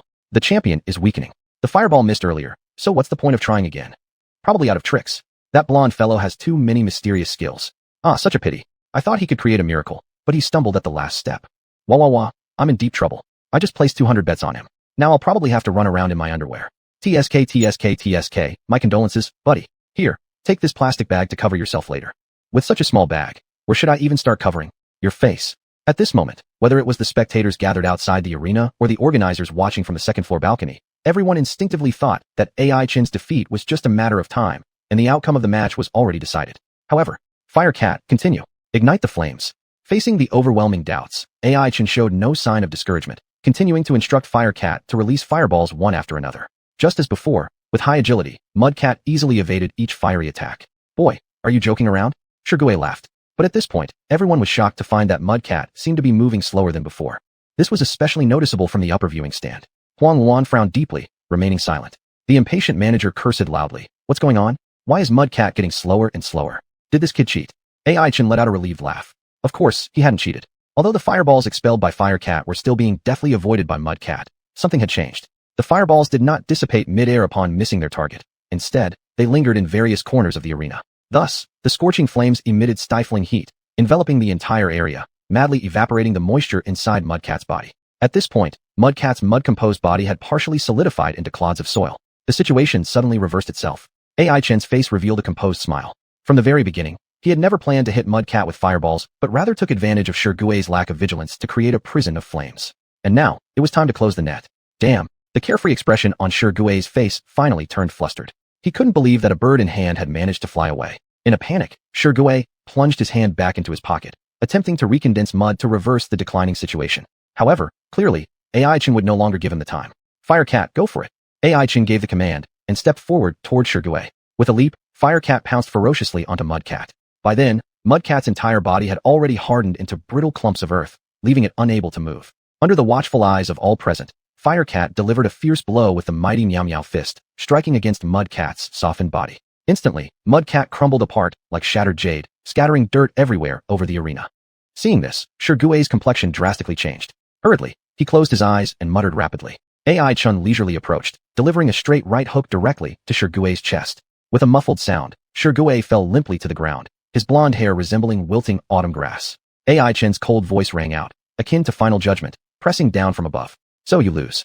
The entire arena fell silent, all onlookers dumbfounded, none having anticipated how quickly the tide of battle had shifted. Even xuanhuan looked at AI Chun with surprise and delight, a silly smile hanging on her lips. Soon, an overwhelming wave of cheers erupted throughout the arena, making everyone realize they were witnessing history. AI Chin lifted Firecat high, allowing this adorable partner, who had fought alongside him through dozens of battles, to bask in the applause of the masses. Firecat bashfully lowered its little head, licking its paw and revealing a modest grin. Amidst the endless compliments flowing into its ears, it recalled the days when it had been rejected at the subway station. For a moment, it felt as if everything had changed overnight. After winning his 19th match, AI Chun was immediately taken to the designated rest area. As soon as AI Chun sat down on the soft sofa, a group of waiters quickly surrounded him, offering tea and water. On exquisite plates lay various delicious pastries. AI Chun swallowed his saliva but didn't reach out to grab any. He remembered Xianhuan's warning. Xuanhuan, the boss of Huiyang Arena, was a top-notch poison expert, so caution was imperative. Being away from home leaves one with no choice. AI Chun sighed softly, then restrained Huo Miao, who had been eager to charge forward and devour everything. Huo Miao emitted a questioning meow, staring pitifully at its master with big eyes that shone like black pearls. Hush, just bear with it for now. I'll let you eat your fill once we leave. AI Chun whispered in reassurance, unwilling to lose his loyal companion due to an unexpected mishap. From afar, the manager, wearing an oversized suit, jogged over. Upon spotting AI Chun, he beamed with flattery akin to greeting a long-lost father. Young man, are you well rested? However, AI Chun showed no courtesy towards him, merely nodding curtly. It's passable. Upon hearing this, the manager immediately put on a severe expression, scolding the nearby waiters loudly. What are you all doing? Just standing there eating idle meals. Your incompetence is truly something. Whoever made this young man unhappy, report to the personnel department right now. You're fired. All the waiters immediately lowered their heads, not daring to make even a sound. AI Chun looked at the double play unfolding before him, half smiling and half laughing. Rising, he patted the manager's shoulder. Never mind, don't waste time. Hurry up and arrange the final arena match. I've heard here that when you complete 20 straight victories, all previous rewards are doubled. Is that true? The manager paused, momentarily lost for words. Internally, he groaned bitterly. It already took a lot for Huiyang Arena to manage 19 consecutive wins. If this young man managed another one, the reward would double, making the manager's position unsustainable unless he resigned or committed suicide as an apology to Mr. Huang. At this thought, the manager couldn't help but secretly curse Shirgue. It was all his fault for drawing attention and insisting on pushing AI Chin to another round. Now the entire mess fell squarely on his shoulders. After a brief silence, the manager forced another ingratiating smile. Little brother, how about we do it this way? You've already fought so many matches today, surely you must be exhausted. Why don't we stop here? Spend the night at our luxurious hotel, and I will have your rewards packed up tonight by a handsome waiter delivered to your room.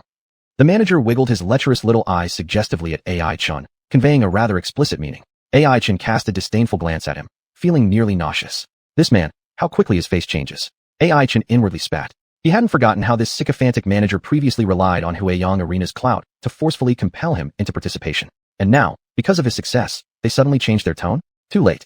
AI Chin snorted coldly, completely ignoring the anxious waiters and the increasingly grim-faced manager. He pushed open the door of the lounge and walked out by himself. Hurry up, someone. I still need to go back and have dinner. Outside, the confident voice of the youth rang out, vibrant with energy. Chapter 35, The Final Opponent. Shit, shit, shit. In the second-floor meeting room, the manager with a round beer belly had his face flushed red as he screamed loudly. On the glossy marble floor, a mixture of red and black liquid flowed, and not far from the corner of a table were scattered pieces of broken wine bottles. Groans of pain occasionally rang out. On the soft sofa, Huang Mao sat quietly, with a lollipop dangling from his mouth. The manager grabbed one person by the collar, his small eyes bulging as he harshly questioned. You idiot! Why didn't you remind Master Shi just now? Are you looking for death? The liquor mixed with blood trickled down that man's head. It was the referee who had been directing on stage earlier. With a thud, the referee knelt on the cold marble ground, paying no attention to the wound on his head. He repeatedly knocked his forehead on the ground saying, I was wrong. I dare not do it again. I won't. Outside the door, employees standing by bowed their heads and were as silent as cicadas in winter. All right, quiet down. Seated in the main seat, Xuanhuan leisurely lit a cigarette and glanced at the manager, speaking faintly. The manager nodded quickly, looking like an obedient puppy. Regardless of anything, that guy achieved 19 consecutive victories, and that's a fact. My Huyang family is prosperous, so we can certainly afford these losses.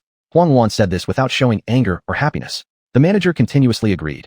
Mr. Huang is right. That guy only had good luck for a while. If this damn fool had helped his master, young Master Shi would have already kicked that guy off the stage long ago. After saying this, he forced a smile toward Shigue. Xuanhuan took a puff of smoke and said, "There's no point discussing this now. Shigue." He coughed lightly twice. "You've been here for quite some time. In a bit, I'll inform your elders and send you back. What do you think?" The entire meeting room became silent. The manager lowered his head but kept peeking at Shigue with his little eyes. What kind of identity did this person hold that could earn such respect from Xuanhuan, even requiring his consent before making decisions? "I have no problem. You decide." Shigue bit into the lollipop, creating a crisp sound. Xuanhuan nodded, indicating the manager. "You take him back." "Yes." The manager accepted the order and immediately put on a worried expression. "Boss, that guy downstairs seems angry. Now, he apparently wants to challenge for 20 consecutive victories. I've tried both coaxing and threatening, but there's no stopping him. What should we do?" 20 consecutive victories. Xuanhuan let out a sigh, enveloped in smoke, his expression invisible. The city lord's manner truly has undying fortune. Even someone like Xianxia can associate with such a young prodigy. He sighed, standing up from his seat.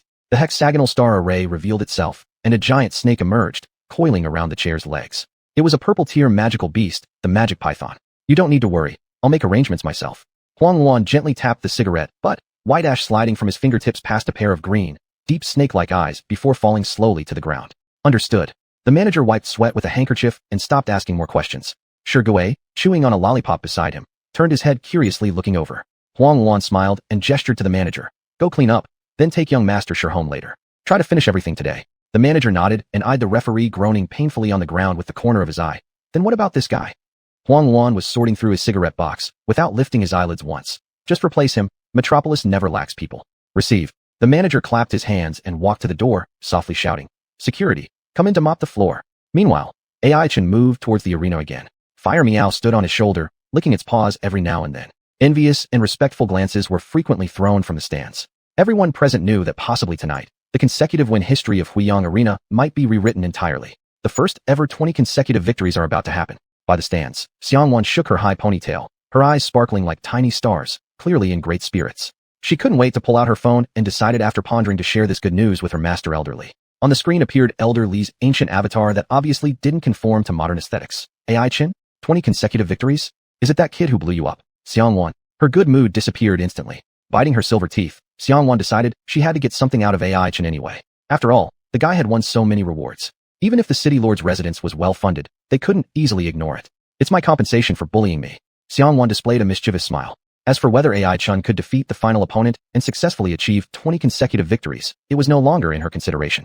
Xianxia gave a satisfied smile. She had already done her homework early. Among Huyang Arena's 10-star players, one was on vacation and not present today. The remaining 9 had all made their appearances, including that yellow-haired kid Shigue, who ranked top among the 10. At the mention of Shigue, even Xianxuan's delicate face showed a hint of seriousness. That guy's bizarre abilities were beyond what she had ever heard of. Replicating opponents' magical beasts using mud and being even better in withstanding attacks, simply an unmatched cheap trick.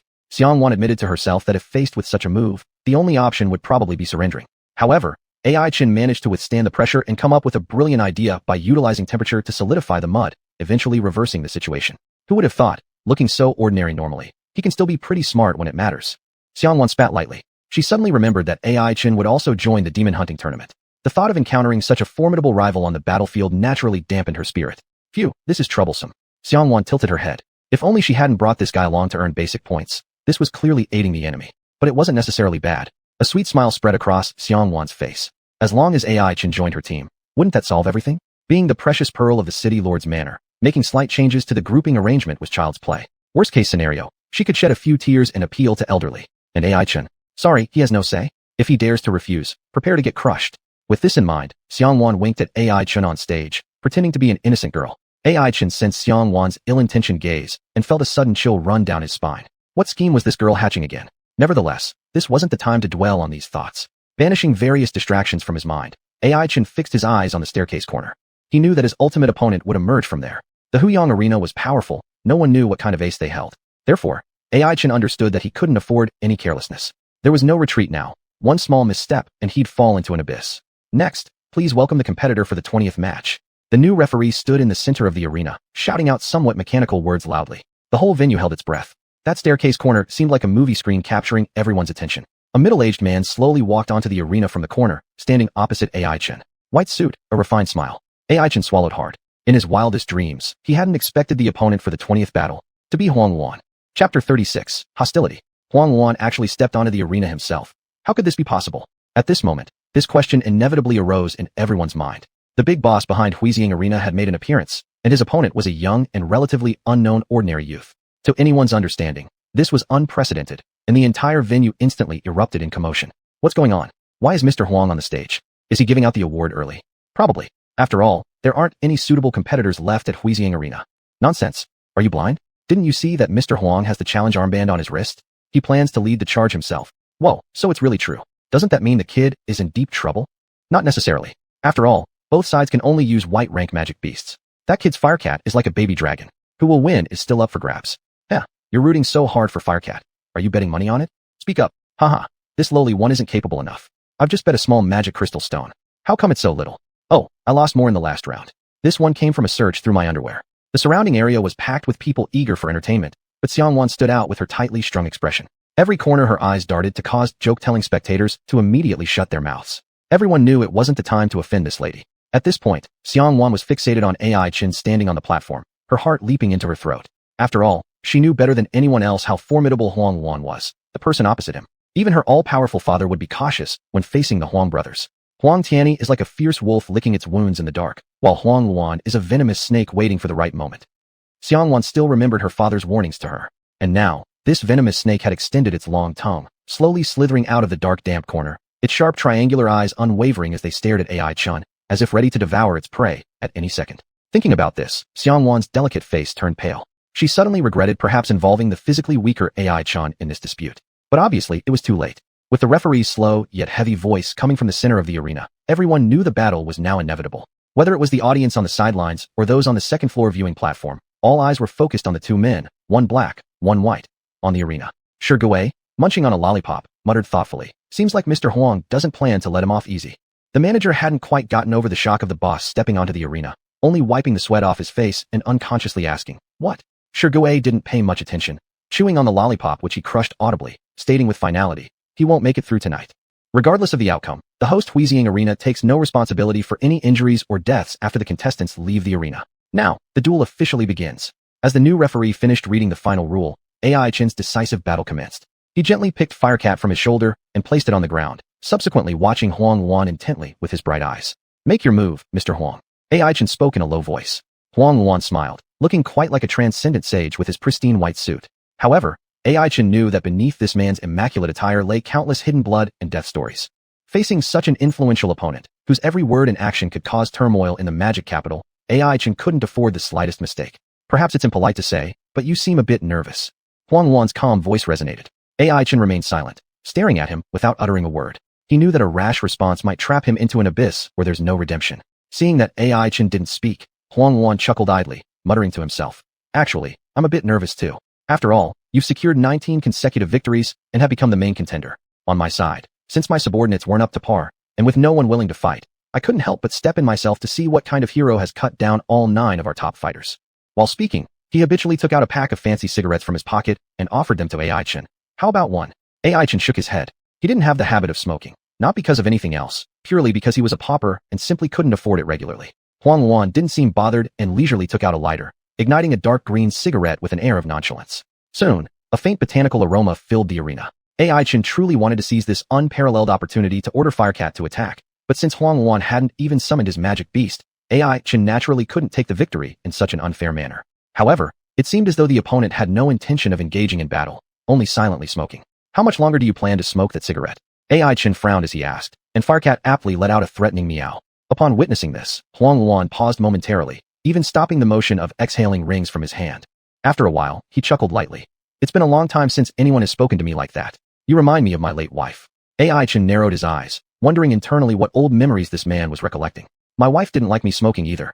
A nostalgic expression surfaced on Xuanhuan's face, and he smiled slightly before continuing. "It happened 20 years ago, right here on these very streets. Back then, luxury cars weren't popular in the magic capital. After I'd finished handling some business matters, I sent my wife home early in a rented minivan.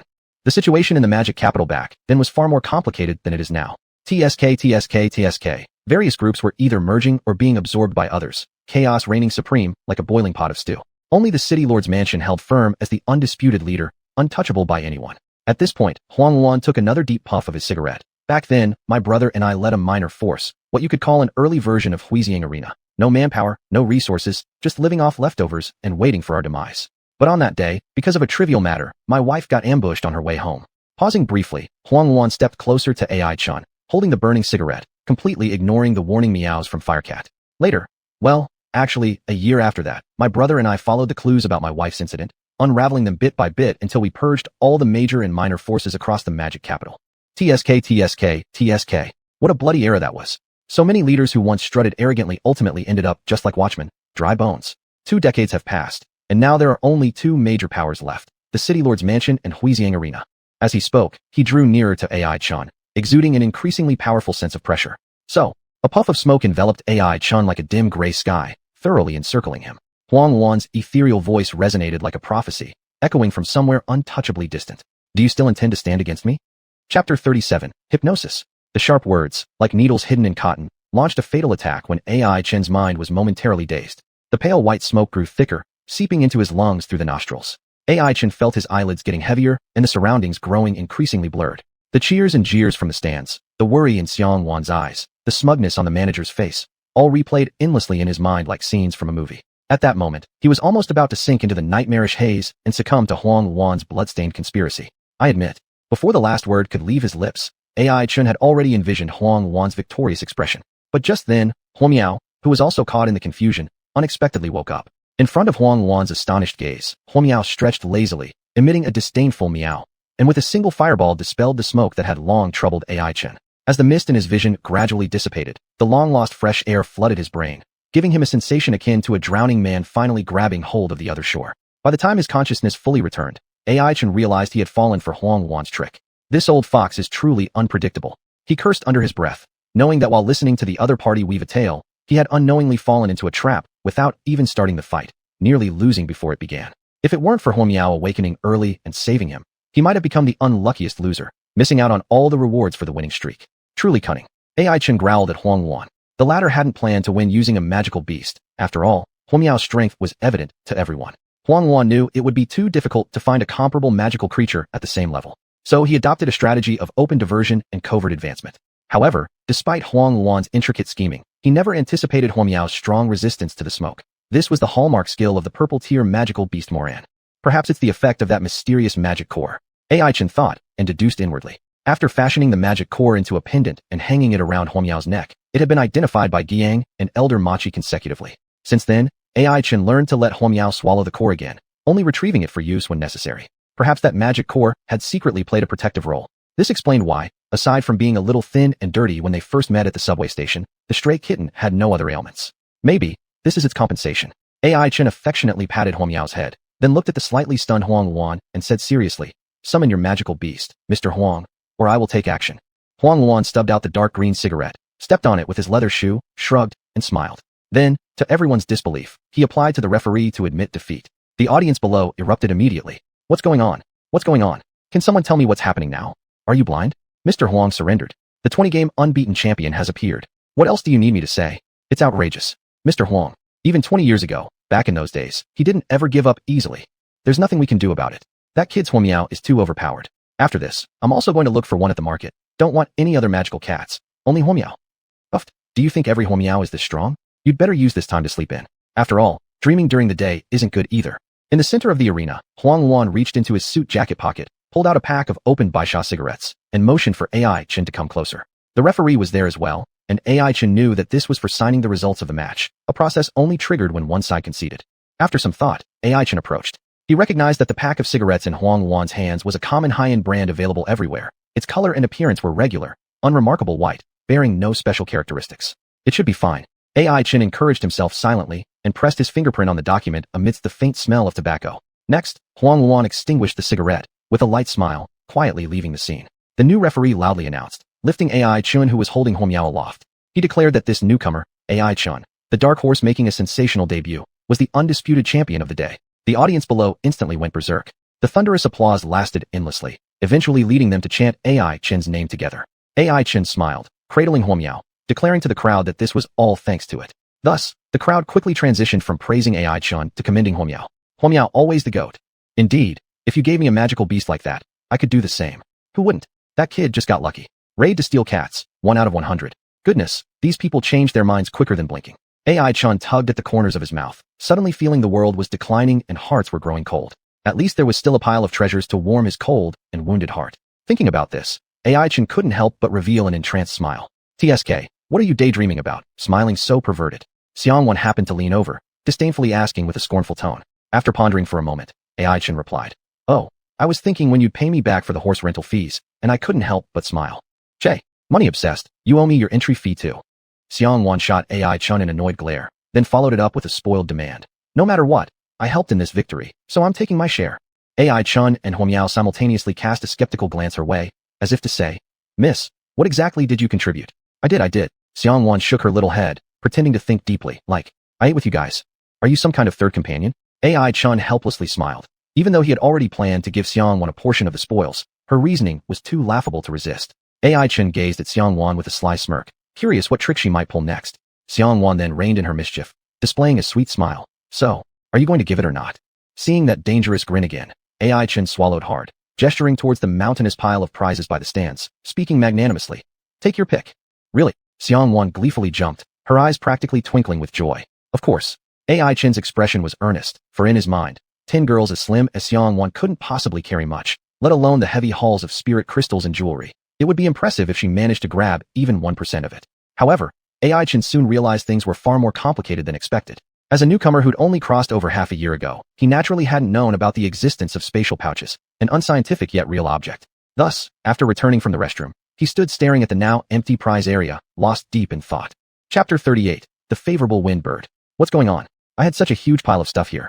Is it all gone? AI Chen looked utterly bewildered. The area that was previously stacked high with prizes was now completely empty. Looking at the smooth floor, even a rat would shed tears and take a tumble or two before leaving. He pulled a server over and asked tentatively, "Did a truck come into the venue?" "Truck?" The server looked a little confused. AI Chen nodded. "Yeah, a truck. Otherwise." He drew a big frame in the air with his hand. "Where did my big pile of stuff go?" "Oh." The server sighed deeply as if understanding, then looked at AI Chen like he was an idiot, probably thinking to himself, how could the newly crowned champion be so dense? However, out of politeness, the server indicated to AI Chen, "There you go, the young princess of the city lord's house took it away. Besides, weren't you two supposed to come together anyway?" AI Chen swallowed hard. Although he came with Xianhuan, he certainly didn't plan on returning home with her. Even brothers must settle accounts clearly. What was happening now that she had taken all his things? Wait, didn't this seem to be something he had promised? Sigh. Thinking about it, AI Chen felt a pang of physical pain. It felt like another piece of his heart had disappeared. What had disappeared? Ah yes, it was the dream of getting rich. In the distance, Xianhuan seemed to notice AI Chen's gaze and waved at him cheerfully. AI Chen keenly observed that she held a new, elegant, plain-colored bag that bulged roundly, and he couldn't help but wonder what was inside. That's a space bag. The people from the city lord's mansion are truly wealthy. The server couldn't help but sigh. A space bag is also known as a storage bag, which has an immense capacity for storing precious items like jewelry, magic crystals, and magical cores. There's no problem at all. Realizing his mistake, AI Chen knew exactly what he'd done wrong. Challenging Xianhuan's loading capacity was his biggest misstep. After all, she was practically a little heiress who carried dozens of space bags quite reasonably. "I'm ruined. I should have gotten myself a space bag earlier." AI Chen lamented. The server chimed in too. "Exactly, everyone's been wondering. After all, the other arena champions and celebrity contestants would first ask for a space bag when facing off against them. Only you were different. You chose to earn points through basic participation in the demon hunting competition, not once, but 7 or 8 times. TSK, indeed showy." Hearing this, AI Chen's face darkened. He felt like he'd missed out on something monumental. Yet, the server continued adding salt to AI Chen's wound by asking curiously, "Oh, might I ask, was your initial score really that low? Then, what's your current score?" AI Chen didn't answer. Instead, he gave the server a glare indicating the latter should just shut up. The young server rolled their eyes and walked off with proper steps, throwing one last insult over their shoulder. Miser. Is this miserliness? AI Chen was speechless. He had already brushed shoulders with wealth. Did he really have to tell someone his original competition-based score was 0? So low he'd nearly be barred entry? But thankfully, that problem had already been resolved. AI Chen watched his base score climb gradually from 0 to 70 on the website, letting out a sigh of relief. At least, he had secured his spot in the demon hunting competition, and his mission was complete. As for the rest of the rewards, that wasn't so important anymore. The fire kitten perched on his shoulder yawned and rubbed its wet nose against AI Chen. Having worked hard all day, it was both exhausted and hungry. AI Chen thought of treating it to a good meal, but when he pulled out his phone, the balance on the screen seemed rather meager. After pondering carefully, AI Chin decided that rewards were indeed very important, so he hastened to catch up with xuanhuan, planning to shamelessly ask for some back. Hey, why are you running so fast? Feeling guilty or something? AI Chin jogged along until he finally caught up with xuanhuan at the door. If not for her conspicuous high ponytail, it would have been difficult to recognize her. Xuanhuan blinked innocently. Feeling guilty? Why would I feel guilty when everything in the bag belongs to me? Load as much as possible. This was what you said after all, right? Hack. Under the bright, sincere gaze of the young girl, AI Chin coughed heavily twice, wanting to say something but unsure where to start. What's wrong? Xuanhuan continued smiling. She shook the storage bag in her hand as if she had already guessed AI Chin's intentions but still wanted to coax him into saying it out loud, so she could cruelly reject and mock him afterward. Such a despicable tactic. AI Chin gave a wry smile, but, for the sake of the grand feast awaiting his fire kitten tonight, he hesitantly said, Is there any chance that some of my things accidentally ended up in your storage bag? Ah. Xuanhuan feigned surprise, her delicate hands covering her mouth as she acted utterly incredulous. If AI Chin hadn't known her for so long, he might have been deceived by this act. It can't be, can it? Xuanhuan smiled sweetly and deliberately opened her space bag, pretending to check its contents. Immediately, a mouth-watering glimmer of treasures shot out from within. AI Chin swallowed hard, subtly hinting with all seriousness. Take another look. There shouldn't be much, but surely there must be something. Is that so? Xuanhuan smiled while looking left and right, inspecting for several minutes before finally saying with feigned pity, But I really didn't find anything. There's only my stuff inside. AI Chin fell silent. Now he understood. It seemed the people from the City Lord's mansion had pitch-black hearts. Goodness, she actually wanted to keep it all to herself, leaving not even a single grain of rice for him. With teary eyes, AI Chin looked at his fire kitten pitifully. Poor little one, you'll have to eat steamed buns and pickles tonight, just like me. Ha. From the other side, Xuanhuan held her stomach and laughed brightly under AI Chin's resentful gaze, only stopping after laughing for half a day. Black-hearted boss, stop laughing. AI Chin sneered disdainfully. Xuanhuan didn't argue. She barely managed to suppress her laughter before tossing him an object. AI Chin caught it effortlessly, slowly opening his palm to reveal a space bag identical to the one she carried. To prevent it from being Xuanhuan's prank, AI Chin carefully inspected the bag, which surprisingly emitted similar treasure light inside. What is this? Is this mine? AI Chin was incredulous, shocked. Wasn't this a miracle?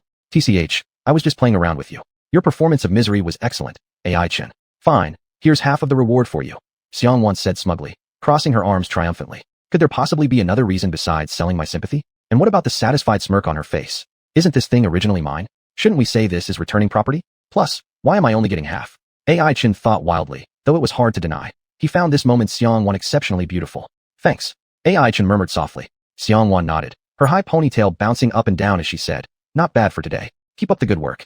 With a blink of her shiny eyes, her lips curled into a charming curve. A crisp whistle broke the air, under the clear moonlight where a deep blue bird majestically descended onto the entrance of Huiyang Arena. At that moment, every vehicle on the road ceased movement, and magical beasts kneeled on the ground. The only exception was the fire kitten, who remained unperturbed as AI Chin glanced discreetly. It was already dozing off. In one swift step, Xuanhuan jumped onto the wide back of Xuanhuan. She was alone. Apparently elderly wasn't coming due to some matters. Carried by the evening breeze, Xuanhuan waved goodbye to AI Chin. Bye? Do you want to add anything? Since I'm in a good mood today, if it's not too much, I might just grant your wish. After thinking for a moment, AI Chin tentatively asked, Can I hitch a ride on your favorable wind bird? The subway's closed, and I'm reluctant to take a taxi. Chapter 39, Ignore. The tranquil night embraced long wings, and a gigantic green bird soared through the sky, riding the wind between skyscrapers. AI Chin hugged Huomiao and sat on the back of the Xuanhuan, listening to the whistling wind, occasionally plunging into a clump of white clouds, bringing a moist sensation to the tip of his nose. So fast. Watching the skyscrapers shrink in his sight, gradually turning into black dots, AI Chin couldn't help but marvel. Beside him, Xuanhuan said smugly, Isn't it? This Xuanhuan is one of the top flying magical beasts in our city lord's residence. It's the undisputed ruler of the skies in the entire magic capital. Consider yourself lucky today that elderly isn't here. Otherwise, you wouldn't have gotten the chance to ride it. You should be grateful. The Xuanhuan beneath them also let out a pleased cry, apparently enjoying Xuanhuan's flattery. AI Chin smiled faintly and decided he would write a book when he returned, with the title, Regarding My Inability to Afford Taxis and Had to Rely on Xuanhuan to Get Home. By the way, are there any high-end restaurants nearby? I want to take Huomiao out for a nice meal. AI Chin rubbed the little cat's head in his arms. This guy was exhausted today and deserved a good reward. High-end restaurant. Xuanhuan touched her high ponytail, looking deep in thought. There doesn't seem to be any particularly fancy places around here. The food is probably similar to what I eat at home. Come to think of it, they're all pretty ordinary places. AI Chin fell silent, wanting to tell Xuanhuan that perhaps the food she usually eats is already quite luxurious. Indeed, the gap between people seems greater than the gap between humans and dogs. Tears welling up in his eyes, AI Chin eventually chose a nearby seafood restaurant. He had originally intended to invite Xuanhuan for dinner, But before he could say anything, he was rudely declined. Oh, sneaking out to play today was already quite over the line. I need to get back early. She glanced at AI Chun with an ambiguous smile, as if evaluating the carefully selected seafood hotel. Maybe there's some misunderstanding here. As AI Chun was about to say something, Xianhuan had already ordered the xuanhuan to place him on the ground, waving goodbye and leaving gracefully. Before leaving, she didn't forget to remind him. By the way, think carefully about what I said. What thing? While entering the hotel through the main door, AI Chun pondered over the proposal Xianhuan had made. Of course, it was inviting him to join Xianhuan's team and participate in the great demon hunting competition together. But then what about Wang Xiaobang and Huang Xiaoxiao? He couldn't betray them. Thinking this way, AI Chun put Xianhuan's request aside. After all, this whimsical girl comes up with a new idea every day. It's likely she'll forget all about it in a couple of days. Under the waiter's escort, AI Chun walked on the red, soft carpet into the hall. Sir, please proceed to the fresh produce area to select your preferred ingredients. The waiter bowed slightly, respectfully stating. Even though AI Chun's attire appeared slightly shabby, mismatching the elegant ambience of the hotel, the server's extensive experience reminded him that appearances can be deceiving. Sure enough, shortly after, the young man holding a cat and dressed plainly pulled out a luxurious pouch from his pocket, causing a stir of admiration among those present. Almost everyone knew this to be a spatial pouch. In the magic capital, it symbolized power and status. From time to time, the spatial pouch glimmered with pearl-like radiance, and the young man shrugged indifferently, seemingly not fond of the dazzling selections. Thus, he handed the menu to the waiter, simply opting for the most expensive set meal available. Only after the waiter took the order and retreated politely, closing the door with respect, did AI Chun breathe a sigh of relief, leaning back on the soft chair. Ordering meals sure ain't easy, almost dazzled me. AI Chun sighed wryly, feeling like a full-fledged nouveau riche who only managed to step into a completely unfamiliar realm by pure happenstance. This sense of alienation from the surroundings reminded AI Chun of Shirgui, that guy with dyed yellow hair, always chewing candy, projecting an air of casual nonchalance. Recalling how AI Chun dismantled the eerie mudcat technique, there wasn't any panic in his eyes, only some bewilderment and curiosity. That curiosity was akin to the incredulity born from being offended by a lower-class individual. Frankly speaking, AI Chun detested Shirgui's pride hidden deep within his bones. Such arrogance persisted unscathed even after tasting failure.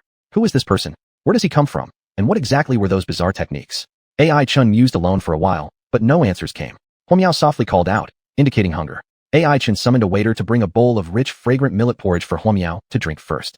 The porridge was white, with pieces of ham and meat in it, the perfect amount of saltiness. Huomiao slurped it up contentedly, its little round face full of bliss. Seeing how much Huomiao enjoyed it, AI Chun ordered a bowl for himself as well. He tasted it, and found it truly extraordinary. Quality always comes with a price. AI Chun couldn't help but sigh as he glanced at the extra amount on the bill. In the past, this would have covered half a month's rent. Fortunately, he had made quite a bit from Huyang Arena. Even after Xianhuan took half, there was still more than enough left. Thinking about this, a flicker of doubt crept into AI Chun's mind. Mr. Huang from Huyang Arena had attempted to hypnotize him during the 20th duel, only to be disrupted by Huomiao. Although the situation was somewhat dangerous, it wasn't as brutal as AI Chun had expected. In fact, all 20 matches seemed like much ado about nothing. Collectively, they were less intense than his encounter with Shirgui. Could it be that Huang Wan had an attack of conscience, realizing AI Chun's inadequacy, and decided to willingly hand over the fruits of the 20 consecutive victories? If so, that would indeed be convenient. But AI Chun sneered at the thought. He didn't believe Huang Wan was the type to give up easily. Huang's dominance in the magic capital hadn't come by chance. Didn't he say it himself? 20 years ago, countless powerful forces ruled the magic capital. Now, only Huaiji Arena and the city lord's residence remained relevant. If he still thought of the Huang brothers as mere incompetent figures, then his own life expectancy wouldn't be long. It's just that I don't know what Huang's real plan is. AI Chun narrowed his eyes slightly. He had previously assumed the most likely moment for Huang Wan to act would be when he claimed the prize. This was a tired cliché often seen in old movies, the house refusing to let the big winner leave unscathed, and sending someone to ambush them on their way home. AI Chun had anticipated this possibility, so he shamelessly tagged along with Xianhuan and Xinhuan. No matter how resourceful Huang Wan was, catching up to the aerial ruler would be impossible. Thus, at present, AI Chun felt confident that there was no immediate threat to his life. But was it really that simple? Once again, an image of Huang Wan appeared in AI Chun's mind, dressed in a pristine white suit, smoking, and smiling at him. In an instant, he realized what he had overlooked. Chapter 40. Smoke, smoke, smoke. In the luxurious private room, a servant dressed in pure white elegantly opened the door and came in with a trolley. The casters spun endlessly on the marble floor. He neatly placed the silver platter on the table, then revealed the delicately prepared dishes inside, using his hands gloved in white. Sir, please enjoy slowly. After saying this, the servant quietly retreated, leaving AI Chun sitting upright and Huomiao eager to try the food. AI Chun smiled lightly as he peeled the crab leg on the plate, revealing the luscious white crab meat, and handed it over to Huomiao. Huomiao took it with little pause, opened its mouth wide, and bit into it firmly, allowing the sweet and savory flavor of the crab meat to burst forth. AI Chun didn't hesitate either. He peeled a crab leg for himself, stuffing it into his mouth, chewing coarsely. He thought that at this very moment, there was surely more than just him smiling while enjoying their meal. Surely xuanhuan was also proud of his foolproof plan. And so, Ai-Chen sighed, and then savagely bit into the crab meat once again. In his mind, scenes from his confrontation with xuanhuan replayed like movie stills. Back then, xuanhuan, wearing an all-white suit, calmly walked down the stairs under everyone's astonished gaze and approached Ai-Chen before lighting his first dark green cigarette. It was that very dark green cigarette that emitted an odd enchanting power, plunging Ai-Chen into unimaginable bewilderment, almost causing him to blurt out surrender. Thankfully, Huamiao had woken up from its haze in time, burning away the mist enveloping Ai-Chen with fireballs and shattering xuanhuan's first conspiracy. At that time, xuanhuan had no intention to kill him, or rather saw no need to kill Ai-Chen. After all, Ai-Chen's greatest threat was simply taking away the prize for 20 consecutive victories. Just by using hypnosis-like techniques to make this young man willingly concede defeat would be enough. Xuanhuan might have thought this way at the time. However, things did not go according to plan and even veered towards xuanhuan's disadvantage for a while. By the time he realized it, control of the match had already slipped out of his hands. Control slipping. That was a feeling long gone. But now xuanhuan experienced a sense of crisis that he hadn't felt in a long time. He felt for the first time how loathsome the seemingly unknown, plainly dressed youth standing in front of him was, even hating him to the point of wanting to eliminate him personally. Right at this moment, Ai-Chen bit into the crab leg, closing his eyes and savoring it slowly. One scene after another from his past experiences flashed vividly back to life. Just as Ai-Chen was forcing xuanhuan to act, xuanhuan closed his eyes. Very soon, he reopened them, as if it had only been Ai-Chen's illusion. Then xuanhuan promptly chose to concede. Everything happened in a flash. Before Ai-Chen even realized it, he was pulled to the referee's area and quickly signed the result of the victory. It seemed from this moment onward, everything had concluded. Without fighting, Ai-Chen became the victor of 20 consecutive wins, exclusively enjoying all honors. But right then, xuanhuan pulled out another cigarette. Ai-Chen had taken particular note. It was just an ordinary one taken out of a normal cigarette pack, absolutely nothing special about it. Reflecting now, perhaps it was that cigarette that could end his life. Each detail squeezed into Ai-Chen's mind. He clearly remembered that pack of cigarettes belonging to xuanhuan. The plastic wrapper beside the cigarettes had been torn open previously, but the cigarette pack was still full. This should not have been such a big deal. But remember, xuanhuan was widely recognized as a poison expert. Even the restaurant of Huyang Arena has no customers willing to dine there. Such a meticulous person like Snake Venom had no reason to open the cigarette pack without smoking the first cigarette. There was only one possible explanation. Poison. Recalling it, Ai-Chen suddenly felt that the cigarette xuanhuan smoked smelled too faint as if it had no scent, and only with effort did he understand it was a cigarette. With effort, Ai-Chen finished his last sip of seafood porridge and closed his eyes, foreseeing his own fate. No wonder xuanhuan surrendered decisively without any hesitation, leaving the rewards and glory of 20 consecutive victories to his newly debuted self. No wonder Huyang Arena offered no resistance, allowing him to leave safely without any tricks. Turns out, every gift had its price marked secretly. The Huyang Arena, or rather, xuanhuan, never wanted anything petty, they wanted his life. Tomorrow's headline might read something like this. Shocking. The consecutive winner from the city lord's mansion dies suddenly at a high-end seafood hotel. Old men reading the morning news, or some young people who happen to see this news will gain a new understanding of Huyang's capabilities. What a great calculation. A cold smile emerged at the corner of Ai-Chen's lips. In this way, the lost wealth would be compensated in another form. Mr. Huang, you are truly a businessman who never does business at a loss. Holding Huamiao, who was full and satisfied, Ai-Chen paid the bill. Amidst the admiring and envious gazes around him, he put away the attention-grabbing space bag step by step as he walked towards the door. He walked so slowly, as if every step exhausted all his strength. It was not walking. It resembled an elderly person with inconvenient legs dragging his steps, sliding on the shiny marble floor. The customers and waiters coming and going saw this, and all covered their faces to hide their laughter. No one could have imagined that the young man now struggling with each step had been full of spirit and confidence on the arena just 3 hours ago, proudly achieving 20 consecutive victories. Faced with surrounding ridicule, Ai-Chen paid no heed and continued walking toward the door. He felt his vitality gradually slipping away, like the sand in an hourglass slowly pouring down. An irresistible demon smiled at him, a closer look revealing that demon wearing a white suit, lighting a dark green cigarette. Damn, Ai-Chen cursed under his breath, feeling he couldn't die here, at least not in this hotel. Otherwise, tomorrow's news would only further fuel their arrogance. At least he must leave here, find a dark corner, and quietly pass away without inviting ridicule. Ai-Chen gritted his teeth and continued dragging himself toward the exit. On a normal day, the 50-meter distance took him 5 minutes to cover. Beads of sweat dripped from his forehead, wiped away by Huamiao's fluffy paws, its black gem-like cat eyes filled with concern. It's fine. Ai-Chen forced a painful smile. However, soon his vision began to blur, and he toppled forward like a marionette whose strings were cut. Sir. The nearby waiters rushed over, their faces written with the word trouble, because if this youth were to die in their store, it would certainly be considered bad luck. Huamiao surrounded Ai-Chen's body protectively, not allowing anyone to come near. Its usually adorable and warm little face now brimmed with authority. Someone pulled out a packet of dried meat, grinning and trying to approach. A fireball from Huamiao instantly burned the meat into charcoal. Complete silence descended, the restaurant staff quaking with fear. At this moment, Huamiao nudged AI Chen's cheek. It could feel something amiss with its normally lively owner. The darkened complexion and trembling body confirmed everything. Now it was time for its performance. Thus, Huamiao didn't hesitate anymore. Amid the gasps of the crowd, it commandeered an empty food cart, melting the glass door of the hotel with a fiery fireball. Pushing the cart carrying AI Chun, the pair vanished into the boundless night. Chapter 41, Idiot. It was already deep into the night, and the Lord's mansion was a blaze of lights. In this area, it seemed as though darkness never existed.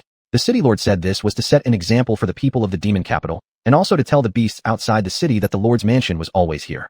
However, Xianhuan didn't like overly bright light bulbs. They made her insomnia worse. So after jumping down from Qingguan's back, she immediately put on her baseball cap again and pulled the brim as low as possible. Still, the guards in the city could recognize her with precision. Good evening, princess.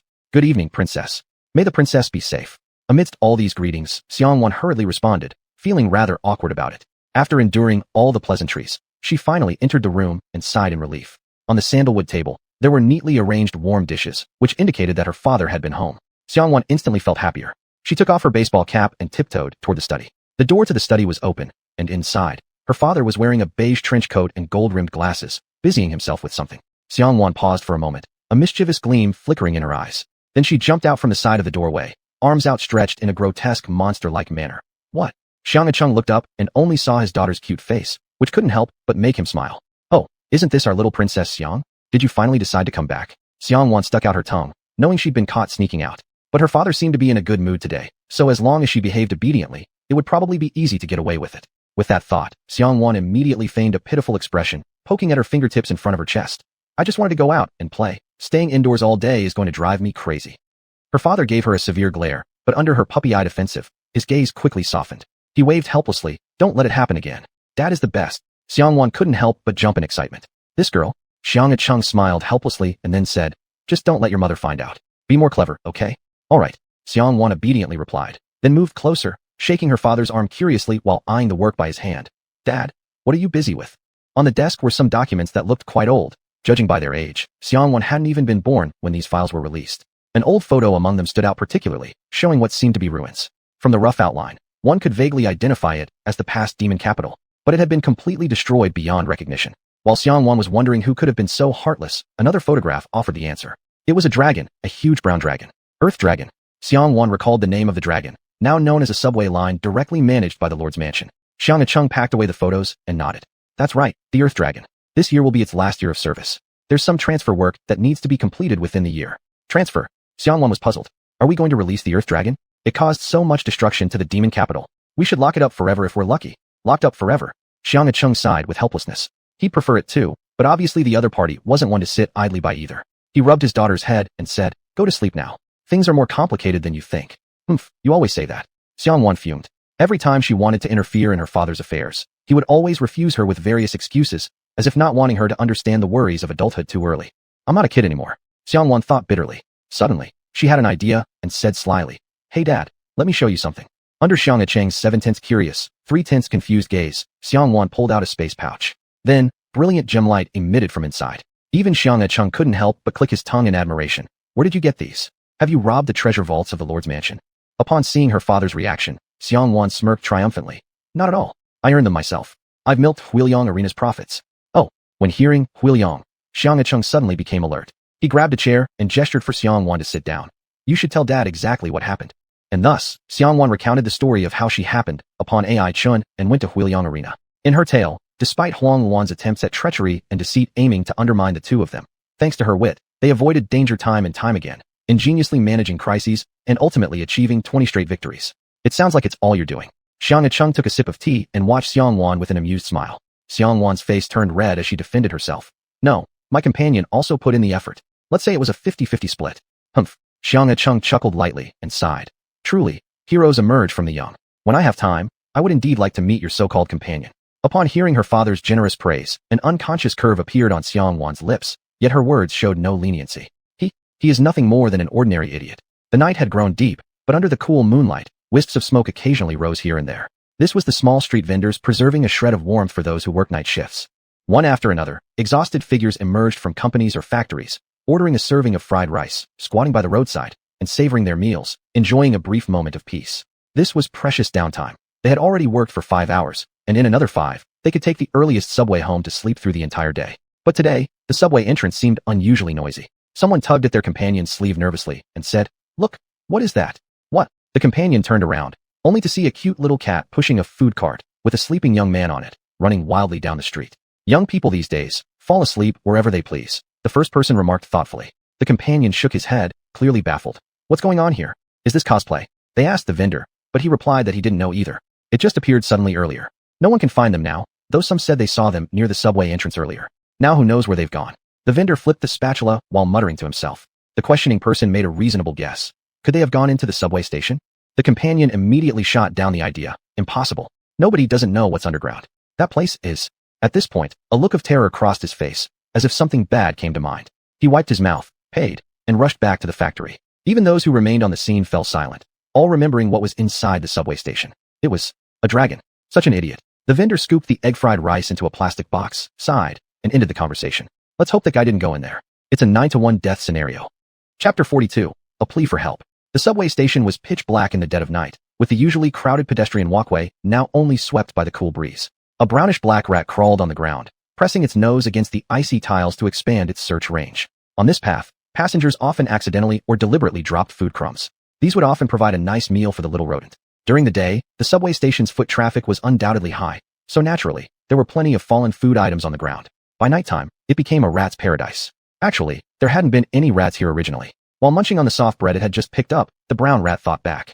Not long ago, an agile red cat guarded this territory, turning what should have been a beautiful resource zone into a forbidden death field that no rat family could enter. At the mention of that fully red, furry demon, the brown rat couldn't help but shiver. That cat was absolutely ruthless. Countless fellow rats had died under its sharp cat claws. Not only did it disdain eating its vanquished enemies' bodies, it just contemptuously threw them aside, even though it was already emaciated and starving. Truly a principled cat. The brown rat felt its teeth go stiff. It seemed as if it was reliving those heart-stopping days once again. Fortunately, that cat wasn't around anymore. Was it adopted? The brown rat secretly hoped it had perished violently, since countless innocent rat souls lay at its paws. As if responding to its wish, from afar came the sound of rolling wheels. Why would there be wheels here? Little eyes filled with confusion blinked continuously on the little rat's face as its little paws holding the bread stopped slightly. Everyone knew that the subways running underground were actually terrible earth dragons. Even if this was the terminal station of the subway, there shouldn't be any wheels around. The wheel sounds grew closer, sounding like the ominous call of the Grim Reaper. The little brown rat wanted to hide, but it was too late. Then, a fiery red figure flashed into view. It was a cat. The very same cat that used to tyrannically dominate the subway station.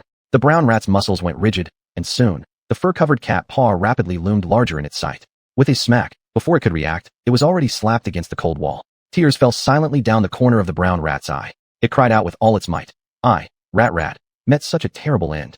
On the other side, Firecat only felt as if it had casually swatted something soft aside and let out a puzzled meow. Meow? What's that thing whizzing past?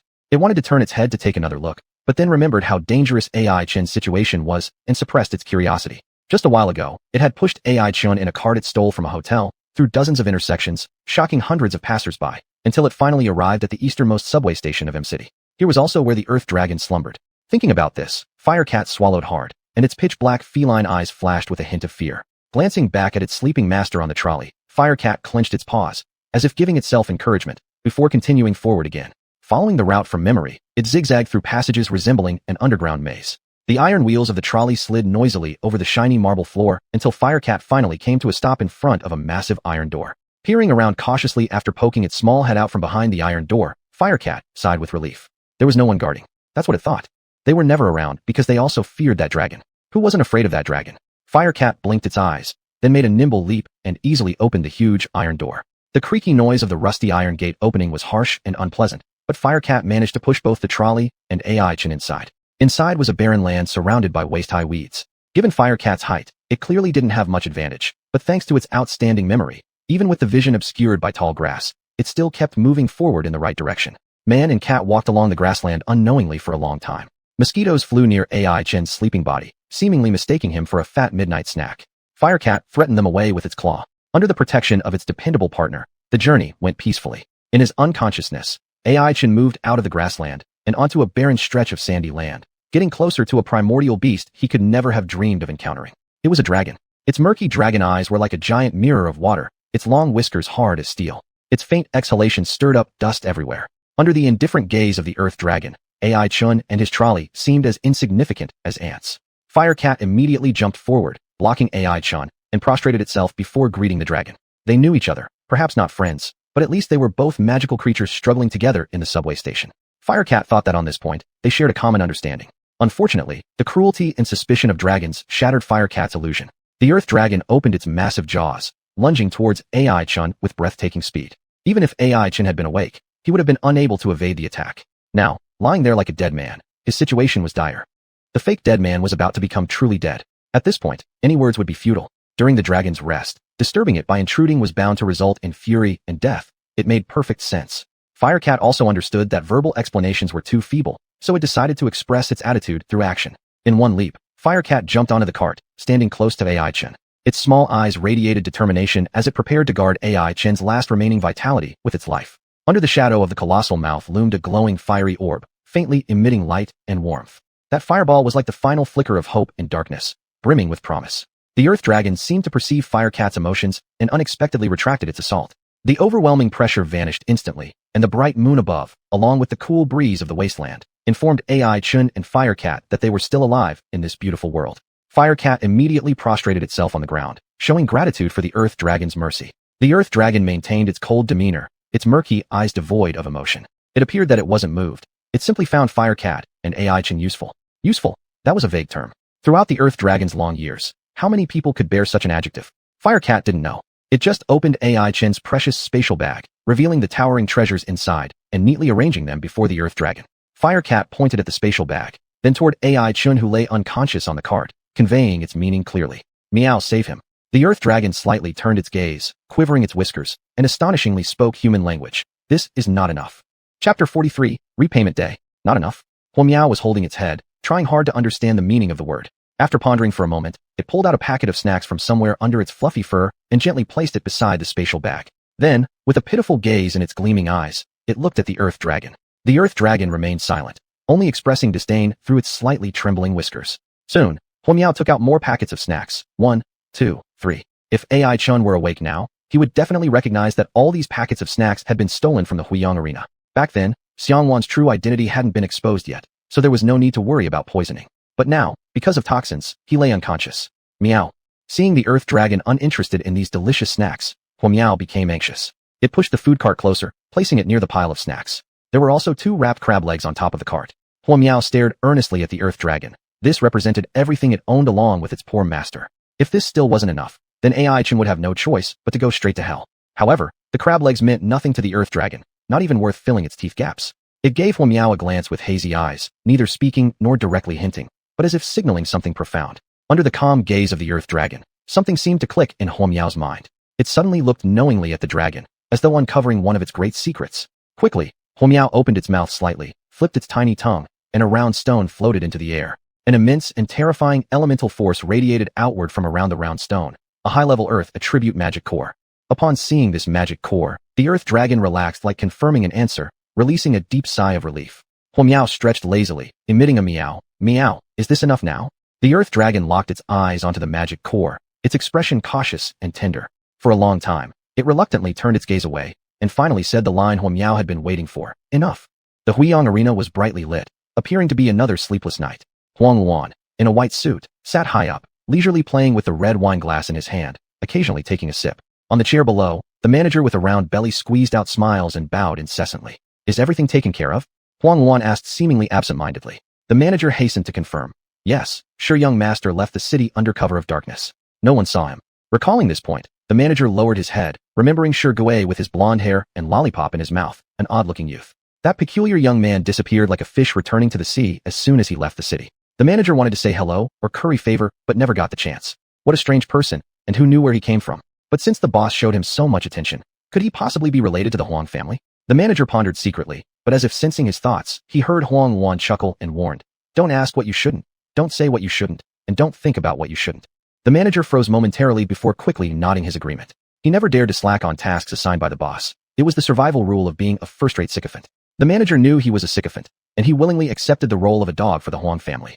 Only he knew how terrifying the two brothers of the Huang family truly were. He believed no one in the entire magic capital, not even the city lord xianxia, could match them. Sneaking a peek at xuanhuan, he noticed the boss humming happily while drinking wine, appearing to be in a good mood. The manager exhaled in relief.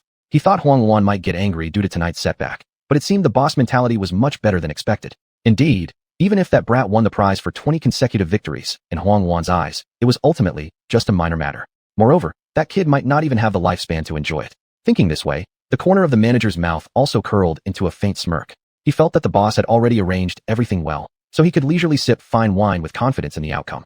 The truth was indeed like that.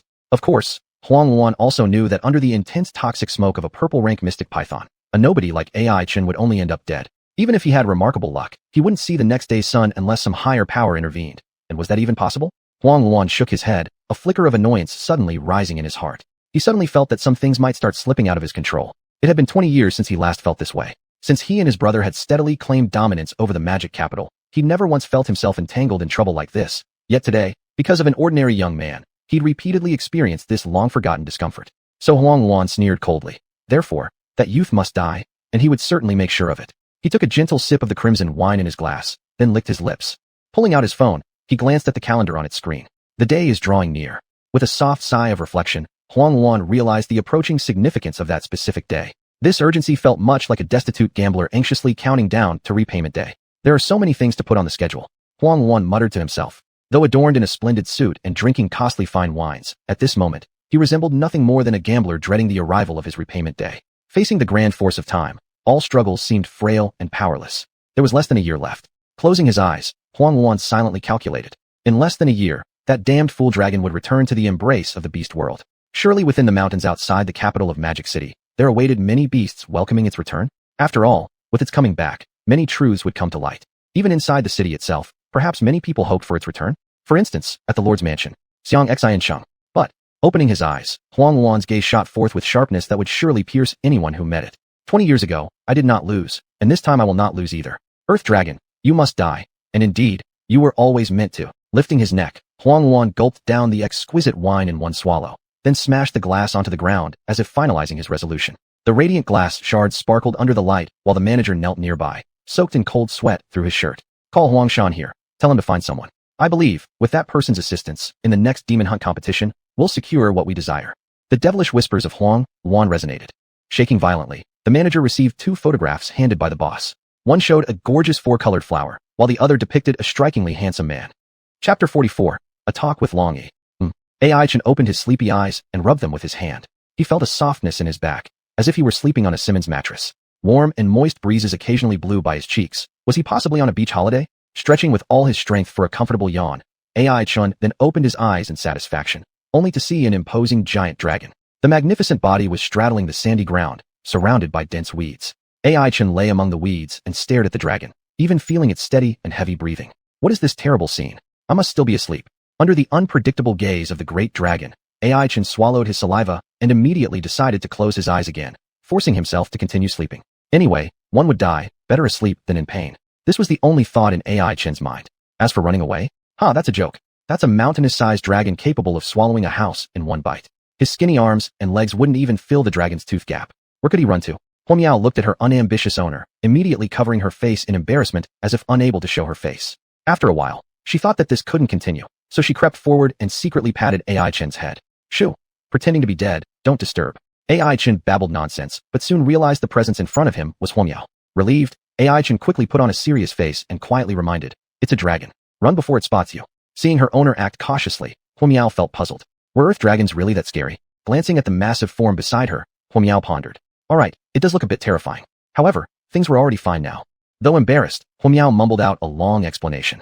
In short, it went like this. You're about to die, so this kitten saved you by giving up everything we own. Oh, including your wealth. My wealth. While listening intently with his head propped up, Ai Chen suddenly noticed something amiss. Checking his entire body, he found no trace of the object containing his dream of prosperity. Soon after, he spotted a familiar-looking space bag next to the earth dragon. After a slight hesitation, Ai Chen cautiously edged closer, intending to stealthily retrieve the space bag without being noticed. Huomiao watched her penny-pinching master with exasperation, letting out a sigh. Everything about her owner was commendable, except for being too poor-stricken, thinking of money even at such a time. Keep in mind, dragons are also known for their greed. Sure enough, The earth dragon would never tolerate ants challenging it under its nose. With a breath, gales arose instantly. Carried by the powerful air current, Ai-chan floated like an autumn leaf, landing gently among the thick grass. Luckily, the dense grass softened the fall, preventing injury. This gust seemed to have successfully awakened Ai-chan from his semi-conscious state, making him realize what he had just done, breaking out in cold sweat. Pulling an awkward smile, he glanced at the dragon. Would it believe him if he said it was a joke at this moment? Nevertheless, the dragon did not dwell on it, instead eyeing the young man before it with unusual curiosity. Rarely in recent years had anyone dared offend it. Even the city lord had to give it due respect. Yet, the reckless kid in front of it had dared to attempt robbery right before its eyes. Truly, following me. A sudden thought crossed the dragon's mind, drifting off into deep thoughts. If only it hadn't gotten involved, mistakenly wandering into devil capital, perhaps its fate wouldn't be such now. Alas, there is no regret potion in dragon life. The earth dragon sighed lightly, casting a melancholy look at Ai-chan. Realizing that there was no anger in its gaze, Ai-chan finally let down the stone in his heart. Meanwhile, he surprisingly discovered that the earth dragon could speak human language. This was different from Huomiao's situation. Huomiao communicated with Ai-chan through a contract, enabling her Miao language to be understood. However, the earth dragon actually mastered the human language proficiently. This indirectly showed how formidable the earth dragon was, indicating that its intelligence might have reached a level comparable to humans. Anyone who underestimated it because it was a magical beast might end up paying a heavy price. Respected Elder Earth Dragon, thank you for saving me. With utmost respect, Ai-chan thanked the earth dragon. Now fully awake from his unconscious state, the previous incidents replayed in his mind like flashes. The arena fight against xuanhuan, riding the Qing Luo bird into the restaurant, fainting due to poison at the exit. Ai-chan had gone through a night that felt like walking through the gates of hell. If not for Huomiao's desperate rescue, he would have surely checked in with King Yama by now. He gently rubbed Huomiao's head, his gaze softening. Extra meal. There must be an extra meal. Back at home, he'd pour out all the remaining cat food for Huomiao. But it seemed like he was out of money again, back to being a pauper. Ai-chan looked at the space bag shimmering with pearl-like radiance and couldn't help but feel a deep sorrow rising within him. This is the price. You know, saving you wasn't easy. The poison was potent. The earth dragon noticed Ai-chan's gaze and explained haltingly. Was the poison really so deadly? Ai-chan sighed. It seemed Xuanhuan truly wanted him dead. Even against someone as insignificant as him, she had resorted to poison so formidable that even the earth dragon found it challenging. Huang Arena. I'll remember this grudge. Ai-chan resolved silently that one day, he would make the Huang brothers pay the price. As if to echo her master's mood, Huomiao let out a spirited meow. The earth dragon, upon seeing this, turned its head slightly and continued. This matter isn't over yet. Neither your poisoning nor the payment I am owed. Upon hearing these words, Ai-chan paused in confusion, unsure what the earth dragon meant. The earth dragon gave a low snort before elaborating. Look at your left arm. Is it tinged with blue? That's the residual toxin. The venomous beast responsible must be at least high-grade purple rank. Even with my intervention, all I could do was prolong your time slightly. It treats the symptoms, not the root cause. Ai-chan was startled. He quickly rolled up the sleeve of his cheap hoodie, revealing his left arm. Sure enough, beneath his wheat-toned skin, a sinister blue hue lingered and flowed, seemingly heading toward his chest. When this poison reaches your heart, death will be inevitable. Better start preparing for the worst, the earth dragon said indifferently. Sweat broke out on Ai-chan's forehead, but he soon realized the dragon was hinting at something. Thinking about this, Ai-chan exhaled in relief, saying, Big dragon, stop scaring me. If there's something you want me to do, just say it. For saving my life, I'll give it my all to repay the favor. The earth dragon fell silent, its murky eyes carefully scrutinizing Ai-chan as though evaluating whether this young human was qualified. Finally, encouraged enthusiastically by Huomiao jumping around, the tone of the earth dragon softened. Since you understand my meaning, then it will be simpler. I can tell you how to be cured, but in return, you need to do something for me. Pausing here, the earth dragon's gaze revealed unfathomable depths as it spoke slowly. A task significant enough to change the dynamics of Devil Capital. Chapter 45. The eve of the big contest. When they came out of the subway station, dawn was already breaking. The breakfast stalls on the street had already opened their doors, and the fragrances of steamed buns and noodles wafted far away, arousing the greed in Huomiao's stomach. It was sitting obediently on a meal cart, which was being pushed by Ai-chan. The situation looked much like when they arrived, except that their positions were reversed. The iron wheels slid across the asphalt road, creating a symphony. The cart was borrowed from the hotel. Obviously, Julong wouldn't want this lump of iron, so Ai-chan took the opportunity to push it away. Selling scrap iron could also earn some money. Even a mosquito is meat. Ai-chan muttered secretly. He had fallen back into desperate straits again. Even if wandering around the streets with the cart at dawn seemed strange, he couldn't care less about those things right now. If it didn't work out, he would just challenge the Huang Arena again to win a string of victories and fleece Xuanhuan clean. Ai-chan thought inwardly. Of course, he could only think about it. After all, he got fatally poisoned the first time he went there. If he went again, his skin might be peeled off. Huang Arena isn't something to take lightly. Ai-chan sighed, immediately putting these thoughts aside. Let's fill our bellies first for now. He looked around left and right, ultimately choosing a steamed bun shop, and thus walked inside with Huomiao. Seeing the cart, The owner of the bun shop looked as if they were facing a fierce rival, thinking it was a competitor trying to snatch business. But upon seeing AI Chen's harmless face, they calmed down. Huomiao pawed at AI Chen's arm, its little paws waving to signal it wanted 3 bamboo steamer baskets of meat buns. AI Chen's expression flickered several times, but finally summoned the waiter. Meow meow, I know you're a big eater, but we can't eat like this.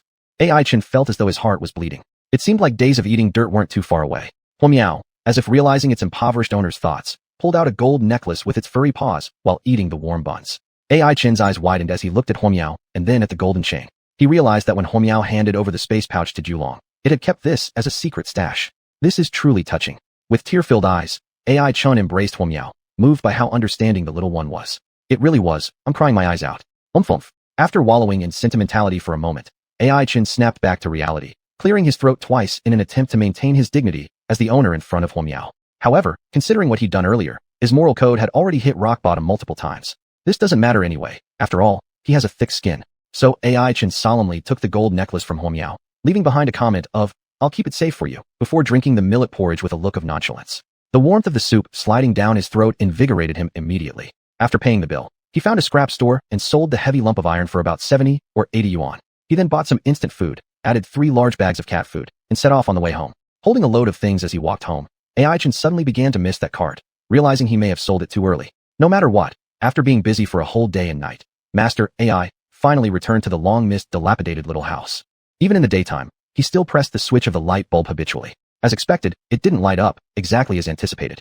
Looking at the forever broken bulb that no one repaired, AI Chen actually felt a strange sense of peace. He thought that this tattered and torn apartment was much more cozy than other places, especially compared to the magnificent Huiyang Arena. After washing up briefly, AI Chen collapsed onto the bed, Huomiao leaning against him, finding a comfortable posture and exhaling evenly. They were both exhausted. Too many things had happened within that day and night. From meeting Xianhuan outside the fried chicken store to scoring a series of consecutive victories at the Huiyang Arena, taking revenge on Huangshan, outsmarting Shigui, confronting Xuanhuan, riding on the Qinglu bird, and encountering Julong. The stories experienced within a mere 48 hours were more thrilling than AI Chen's entire previous life, and he suddenly felt that crossing over wasn't such a bad thing. At least, he lived once, didn't he? Thinking about this, AI Chen revealed a faint smile. The annual Hunter Demon contest was imminent, and the entire city was buzzing excitedly, comparable to the New Year celebrations. However, astute observers could see that beneath the ostensibly peaceful atmosphere, real contests had already begun. Because the competition adopted a group point system and participants from different academies could freely form teams, there had been quite a few news reports of talent poaching and defections just before the contest. There were even rumors claiming that the Huiyang Arena was covertly participating, allegedly attempting to build a team of the strongest rookies in history. Some people speculated that this might have something to do with the location of this year's competition. Traditionally, the Hunter Demon contest was held in the shallow mountain ranges on the outskirts of the city. However, due to the special circumstances surrounding the liberation of the Dailong subway this year, there were concerns about potential misunderstandings and unnecessary disputes. Consequently, the venue was changed to the Sunset Forest. Sunset Forest is situated at the far eastern edge of the city, adjacent to the mountains dominated by demon beasts. Strangely, both sides seem to have an unspoken understanding, mutually designating it as a sacred land untouched by any expansion of their forces. Legend has it that Sunset Forest is where the ancient gods fell, and a momentous event occurred here that profoundly influenced the history of the entire continent. As a result, high-tier demon beasts possessing even a modicum of intelligence instinctively avoid disturbing the slumber of the deities. Thus, despite being overrun by low-tier demon beasts, Sunset Forest has paradoxically become the preferred site for the Hunter Demon contest. After all, the participants are novice card masters, and ensuring their safety poses a major headache for everyone involved. This challenge has now been resolved effortlessly, aided by Huiyang Arena's manipulations during discussions, which strongly pushed for the contest to be hosted in the Sunset Forest. Under mounting pressures from various fronts, the City Lord's office had no choice but to concede. And so, this year's Hunter Demon contest will dance alongside the spirits of the gods. Some say that the eyes of the entire continent are focused on Demon Capital, for it remains the sole surviving city associated with the divine beings. The gods. What a distant word. AI Chen muttered as he squatted in the corner of the library, surrounded by piles of materials, silently reading them. In recent days, while competitors began to intensify their training with their demon beasts, AI Chen immersed himself in the library, frantically researching historical records. Whether it was about divine beings or demon beasts, if it pertained to specific periods of history, he wanted to know everything. There was no other reason, just things he absolutely needed to figure out. Scattered casually on the floor were stacks of old newspapers, and Huomiao lay atop them, basking in the midday sun and dozing off. AI Chen gently picked her up, put down an unread issue, and replaced a read one back on the pile. All of these were 20-year-old newspapers, and AI Chen only paid attention to the social headlines on the front pages, flipping through them tirelessly. Finally, he found what he had been searching for. It was an old newspaper filled with numerous photos, its headline strikingly bold. Underground Dragon Rampage. Near City Destruction. Chapter 46. The Winner. Ai Chun held the old newspaper, a profound sense of history hitting him. He read through the text, feeling as if he were experiencing those secret years. March 31st. The city lord xianxia's beloved daughter celebrates her first full moon. Heads of all major groups gathered at the city lord's mansion to celebrate. Beloved daughter? Ai Chun blinked. This should refer to Xianhuan, the girl who appears to be around his age, meaning she must be 19 now if calculated from here. As for various groups, just like Xuanhuan mentioned, the devil capital back then was a mix of dragons and snakes with the city lord's mansion dominating. Other forces were countless. It seemed that there was no Huiyang arena back then, and the Huang brothers were still huddling in a small mercenary group. Huang Wan's wife died 1 year before the full moon wine feast. One could only wonder if Huang Wan had gotten over the pain of losing his wife when eating the banquet. Ai Chun wandered for a moment and continued reading. At 0 o'clock on April 1st, the Earth Dragon quietly appeared in the devil capital. Due to the city lord's mansion hosting a banquet just prior, all group leaders were heavily drunk. Facing this unexpected incident, they completely lost their heads. When the Earth Dragon appeared, it was quite calm. Witnesses reported having interacted with it amicably. Some mischievous children threw pebbles at it, and the Earth Dragon paid no heed. TSK, truly fearless as newborn calves, daring to throw stones at an Earth Dragon? Ai Chun smacked his lips, recalling the grand and imposing body of the Earth Dragon. If he encountered such a fierce beast on his way, running away in panic would be a good outcome, let alone having the courage to throw stones at it. However, the Earth Dragon had a great temperament, not getting angry at all. Maybe being hit by stones caused no sensation? Ai Chun speculated. However, it was obvious that the Earth Dragon's temper wasn't as bad as imagined. Yet why did this seemingly gentle magic beast end up becoming the main culprit of chaos in the devil capital? Ai Chun continued reading, trying to find the answer between the lines. But clearly the journalist who wrote the article didn't understand it either, merely responsibly recording the specific events that occurred. At 2 a.m. on April 1st, the originally obedient Earth Dragon suddenly went berserk, eyes blood red, mind clouded, initiating devastating attacks against buildings and residents in the devil capital, causing immeasurable property damage and casualties. Near sunrise on April 1st, the city lord's mansion arrived late with various forces and numerous demon hunting teams, subduing the Earth Dragon together. Arriving late, Ai Chun sighed. The author of this news piece dared to write it so boldly. Wasn't he afraid of being summoned for tea? Glancing at the author's name, Xiang Guangming. Oh, surname Xiang, so it's fine then. There might even be some connection with the city lord, hence why the writing is so sharp. Ai Chun silently remembered this name. By noon on April 1st, the chaos of the Earth Dragon was largely quelled. An emergency incident lasting less than 12 hours almost depleted decades worth of reserves accumulated by the devil capital. In this battle, the various demon hunting groups, small to medium-sized powers, and the city lord's mansion were severely weakened, leaving the devil capital needing to rebuild everything. In the evening of April 1st, the previously unknown leader of the Huiyang mercenary group, Huang Tianyi, along with his younger brother Xuanhuan, gained prominence by overseeing the recovery work in various fields.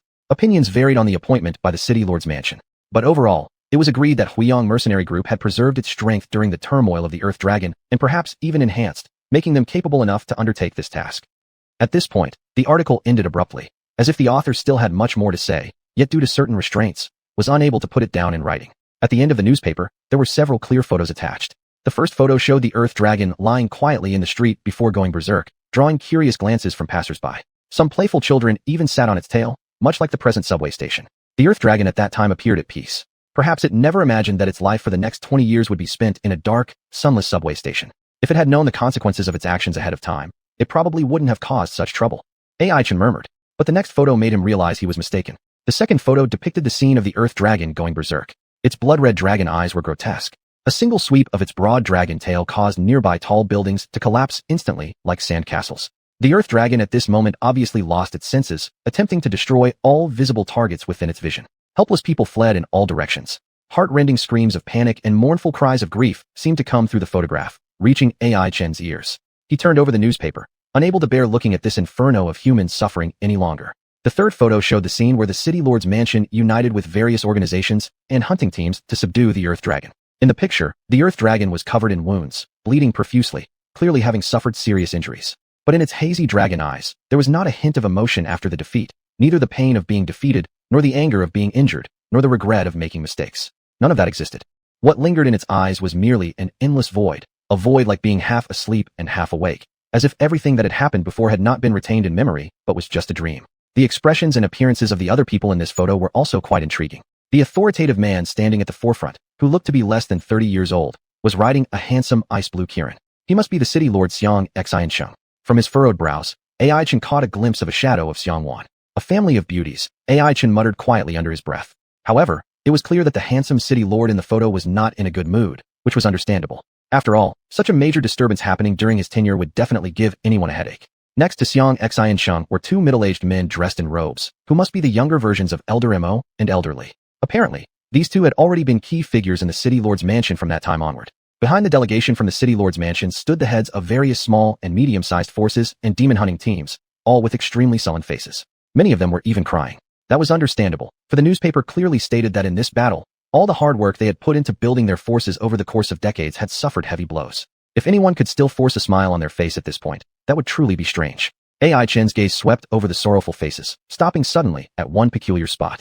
Is this Xuanhuan? AI Chen's mouth twisted slightly, as if disbelieving. Xuanhuan in the photograph appeared much younger and handsomer. After all, it had been 20 years ago. Back then, he was still somewhat inexperienced, his guile not yet as unfathomably deep as it would become later on. When others were tearful, Xuanhuan's contorted face clearly showed an effort to suppress his laughter. That guy almost had schadenfreude written all over his face. It made sense. After all, Huang mercenary group had suffered the least casualties. One could even say none at all. After this chaos, Huang brothers had rightfully claimed the position of the second most powerful force in Devil Capital. Even the subsequent recovery work was handed over to them. Wait, AI Chen realized an issue and suddenly had a terrible thought. The biggest winner. Could it also mean that they were the most likely ones behind it all? Chapter 47, Gloomy. The midday sun streamed through the spotless glass windows, directly shining on the brown wooden floor of the library. AI Chen gazed at the tiny dust particles in the beam of light, organizing the pieces of information stored in his mind one by one. Meek earth dragons unexpectedly appeared in the center of the magic city and then lost their senses, causing a riot. During the suppression of the earth dragon disturbance, all parties suffered heavy losses, but instead, Huiyang mercenary group's strength greatly increased, gradually becoming a dominant force in the magic city.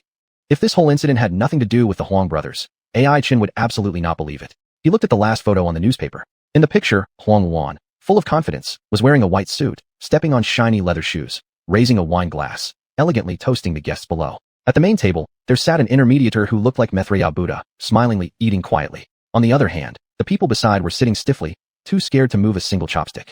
I suppose this must be Huang Tianyi. AI Chen guessed. Contrary to the Ba Chi name, this actual helmsman of Huiyang mercenary group seemed harmless and anyone could step on him. But from the reverential gazes of the guests on site, AI Chen understood that this wasn't the case. This always cheerful Mithriya Buddha was actually the most dangerous person in the entire Magic City. Glancing at the title of the last photo, there in small print clearly wrote, Huang brothers celebrate the successful recovery work, hold a grand banquet, inviting guests. Afterwards, AI Chen neatly folded the newspaper and placed it back on the bookshelf of the library. The fire kitten was lying lazily on another pile of books, basking in the sun. The bright sunlight scattered on its fiery red fur, looking quite cozy. AI Chen smiled faintly, recalling that heart-stopping night in his mind. On that night, Fire Kitten pushed him, unconscious, in a stolen meal cart across countless streets, eventually arriving at the subway line's terminus. There, they encountered the Earth Dragon, which saved AI Chen. As if to confirm this wasn't a nightmare, AI Chen pulled up the sleeve of his sweater on his left arm, exposing his muscular forearm. Under the wheat-colored skin, the faintly visible fine blood vessels had around them a traceable, indelible grayish-blue mark filled with evil meaning. This grayish-blue followed the direction of his bloodlines, continuously marching towards his chest, like tireless worms greedily nibbling away at AI Chen's life bit by bit. The warning of the Earth Dragon echoed in his ears. If you don't want to die early, you need to go to the Sunset Forest. Can you go there? I can sense that you are probably a novice card master. Yes, I have channels. I know that your great competition will take place in the Sunset Forest. Yes, the Sunset Forest. AI Chen looked at the noon sun. Although he didn't know where the Earth Dragon got these messages from, he nodded, without denial. Thus, the Earth Dragon continued to speak with a mysterious tone. Very good, it is the Sunset Forest. There lie the tombs of several deities, but also grow the opportunities for prolonging your life. Likewise, this is the necessary path for me to find answers. Mysterious and profound. AI Chen shook his head. He still hadn't figured out what that great dragon was saying. However, there were chances for survival there, and that part wasn't a lie. The essence of water, do you know it? It's purely elemental water power. The Earth Dragon exhaled a gust of wind, and then said, water elements possess purifying powers. The purest water is the best antidote. With the essence of water, you wouldn't have to worry about the poison on your body anymore. Essence of water? What a familiar term. It seemed like someone had entrusted him to retrieve it before. AI Chen put his hand on his forehead and thought for a while, finally remembering. It was Elder Mo. Back then, when he was being tracked by deceitful goats, he met Elder Mo. They both ate squid at a street stall. At a glance, Elder Mo recognized the soil element magic core on the fire kitten's neck. Subsequently, AI Chen confessed the truth about being trailed. Then, Elder Mo lent him a 5-star blue rank skill card, which was still safe and sound in his pocket now. Had it not been for this skill card with excellent power, he might have already died under the sinister claws of the deceiving goat. In return, Elder Mo asked AI Chen to search for the essence of water, to heal the beloved magical beast of my disciple. That was the starting point of Elder Mo's every action. Besides, Elder Mo collected various intelligence, even investigating thoroughly where the essence of water was located and what high-level magical beasts were guarding it. This saved some trouble. AI Chen smacked his lips. Sunset Forest, water lilies, guarded by a white-rank 5-star magical beast, water pattern snake. He recalled the details piece by piece. It seemed that everything was clear now. All he had to do was wait for the upcoming grand competition, then defeat a not-so-powerful magical beast, obtain the essence of water, and everything would be solved. But for some unknown reason, a shadow of gloom lingered in AI Chen's heart, refusing to fade away. He felt as though he had grasped some clue, but no matter how much he thought about it, everything still remained as elusive as clouds on the horizon. Shaking his head, he threw away the jumbled thoughts in his mind and recalled the conditions set by the Earth Dragon. Yes, the condition the Earth Dragon had given him for its guidance. A flower, a 4-colored flower. Some people want it, others want to kill me for it. Not just one faction involved, not just one type of person. The Earth Dragon closed its eyes, speaking with obvious pain. AI Chen wisely didn't ask further questions, but instead memorized the colors and shape of the flower. That night, icy wind rushed into the subway entrance, blowing far along the dark corridor. On a weedy, barren land, the Earth Dragon stared at AI Chen with murky eyes, making one last request. If possible, I want you to look for something. If there are any other dragons, or even remnants of a dragon within the magic city, even a single bone would do. Please bring it back to me. Bring it back to me. Even days later, the Earth Dragon's words were still crystal clear. As AI Chen idly flipped through books, his mind involuntarily pondered over one question. Why bring it back to me? Could it be that in the Earth Dragon's understanding, there truly existed another dragon in the magic city? And most likely, it was already dead? Could this have been the reason the Earth Dragon ventured deep into the magic city 20 years ago, ultimately leading to its imprisonment? But why would there be another dragon in the magic city? Outside the city, the mountains were home to gathered magical beasts, so the presence of dragons there wouldn't surprise AI Chen. But in the magic city, why would there be a dragon? Dragon. It left AI Chen utterly confused. He closed the book, deciding to stop thinking about these strange questions. The most important task at hand was obtaining the essence of water. Otherwise, he'd end up buried in the yellow soil, thinking about these very questions. With that thought, he tidied up the borrowed materials and left the library, cradling the fire kitten. Outside, the sun was shining perfectly, dispelling all traces of melancholy from AI Chen's heart. Just as he was enjoying this rare afternoon break, an uncertain greeting came from behind. AI Chen? Chapter 48. Help. Stopping in his tracks, AI Chen turned around while hugging Huamiao. The two people in front of him left him momentarily bewildered. Li Chao, who was scratching his head and looking quite embarrassed, and Song Su with his leather jacket and a demeanor akin to a gang leader, had unexpectedly encountered their classmates from the next-door class. AI Chen stared at them curiously, thinking that they just recently had a bit of a conflict at school. These two wouldn't be here for revenge, would they? Although Huamiao almost drove Song Su's fighting rat into a depression before, given their intellectual levels, the possibility of them coming to cause trouble couldn't be ruled out. AI Chen gave an indifferent smile. He wasn't afraid at all. After all, Huamiao had achieved 20 straight victories on stages like Huiyang Arena. Even if there were 10 more Li Chao and Song Su with their amateurish moves, they'd still be no match for AI Chen. Thinking about this, AI Chen asked with a half-smile on his face. What's up? Anything wrong? The calm tone carried an evident meaning. If you two are not satisfied, then you'll get beaten up again today. No. You've misunderstood. Li Chao noticed the unfavorable situation and hurriedly waved his hands to explain. He seemed somewhat fearful of AI Chen or maybe of Huamiao, stuttering slightly as he spoke, much like when he said hello before. Apparently, Huamiao's high-temperature fireballs and formidable melee skills had left an indelible mark on this kid. AI Chen laughed, realizing these two weren't there to cause trouble. Sure enough, Song Su seemed unable to bear watching his little brother kowtowing too much, kicking him away irritably, but when it came to himself speaking, he hesitated. He looked exactly like a sincere monk encountering a nun. AI Chen stared at him with a strange gaze, and only then realized that the guy was wearing the same cheap leather jacket he'd seen before. It probably came from some flea market, shining so oilily as though coated with wax. AI Chen couldn't help but ponder. How much does Song Su like leather jackets? This could possibly be a small idea from a newly graduated high school student, believing that changing one's clothes could allow them to seamlessly integrate into the complex adult world.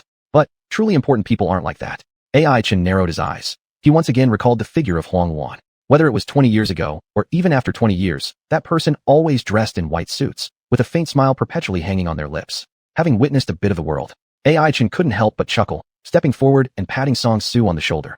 Speak your mind fast. I remember you're not usually like this. Perhaps encouraged by AI Chen's words, Song Su clenched his teeth and almost pronounced word by word. A few days ago, I met Wang Xiaobei. AI Chen was a little surprised, encountering the chubby one. What did that mean? Were you charmed by him? Under the questioning gaze, Song Su patted his leather jacket and sighed. There was some friction between us. As you know, that little fatty and I have always been at odds. He looks down on me, and I've always wanted to teach him a lesson. Then, by this point, AI Chen suddenly understood, and couldn't help but reveal a hint of a smile. Song Su helplessly glanced at Li Chao, and Li Chao continued. That little fatty stone bear is like on steroids, running incredibly fast.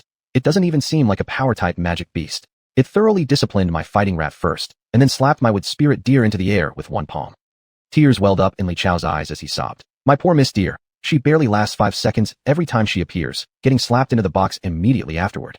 AI Chen tried hard not to laugh, knowing it might be impolite, but he held back with great effort. On the other hand, Song Su glared at Li Chao, signaling him not to make things worse. Then he told AI Chen, so it goes. My fighting rat and wood spirit deer both together couldn't handle that little fatty stone bear.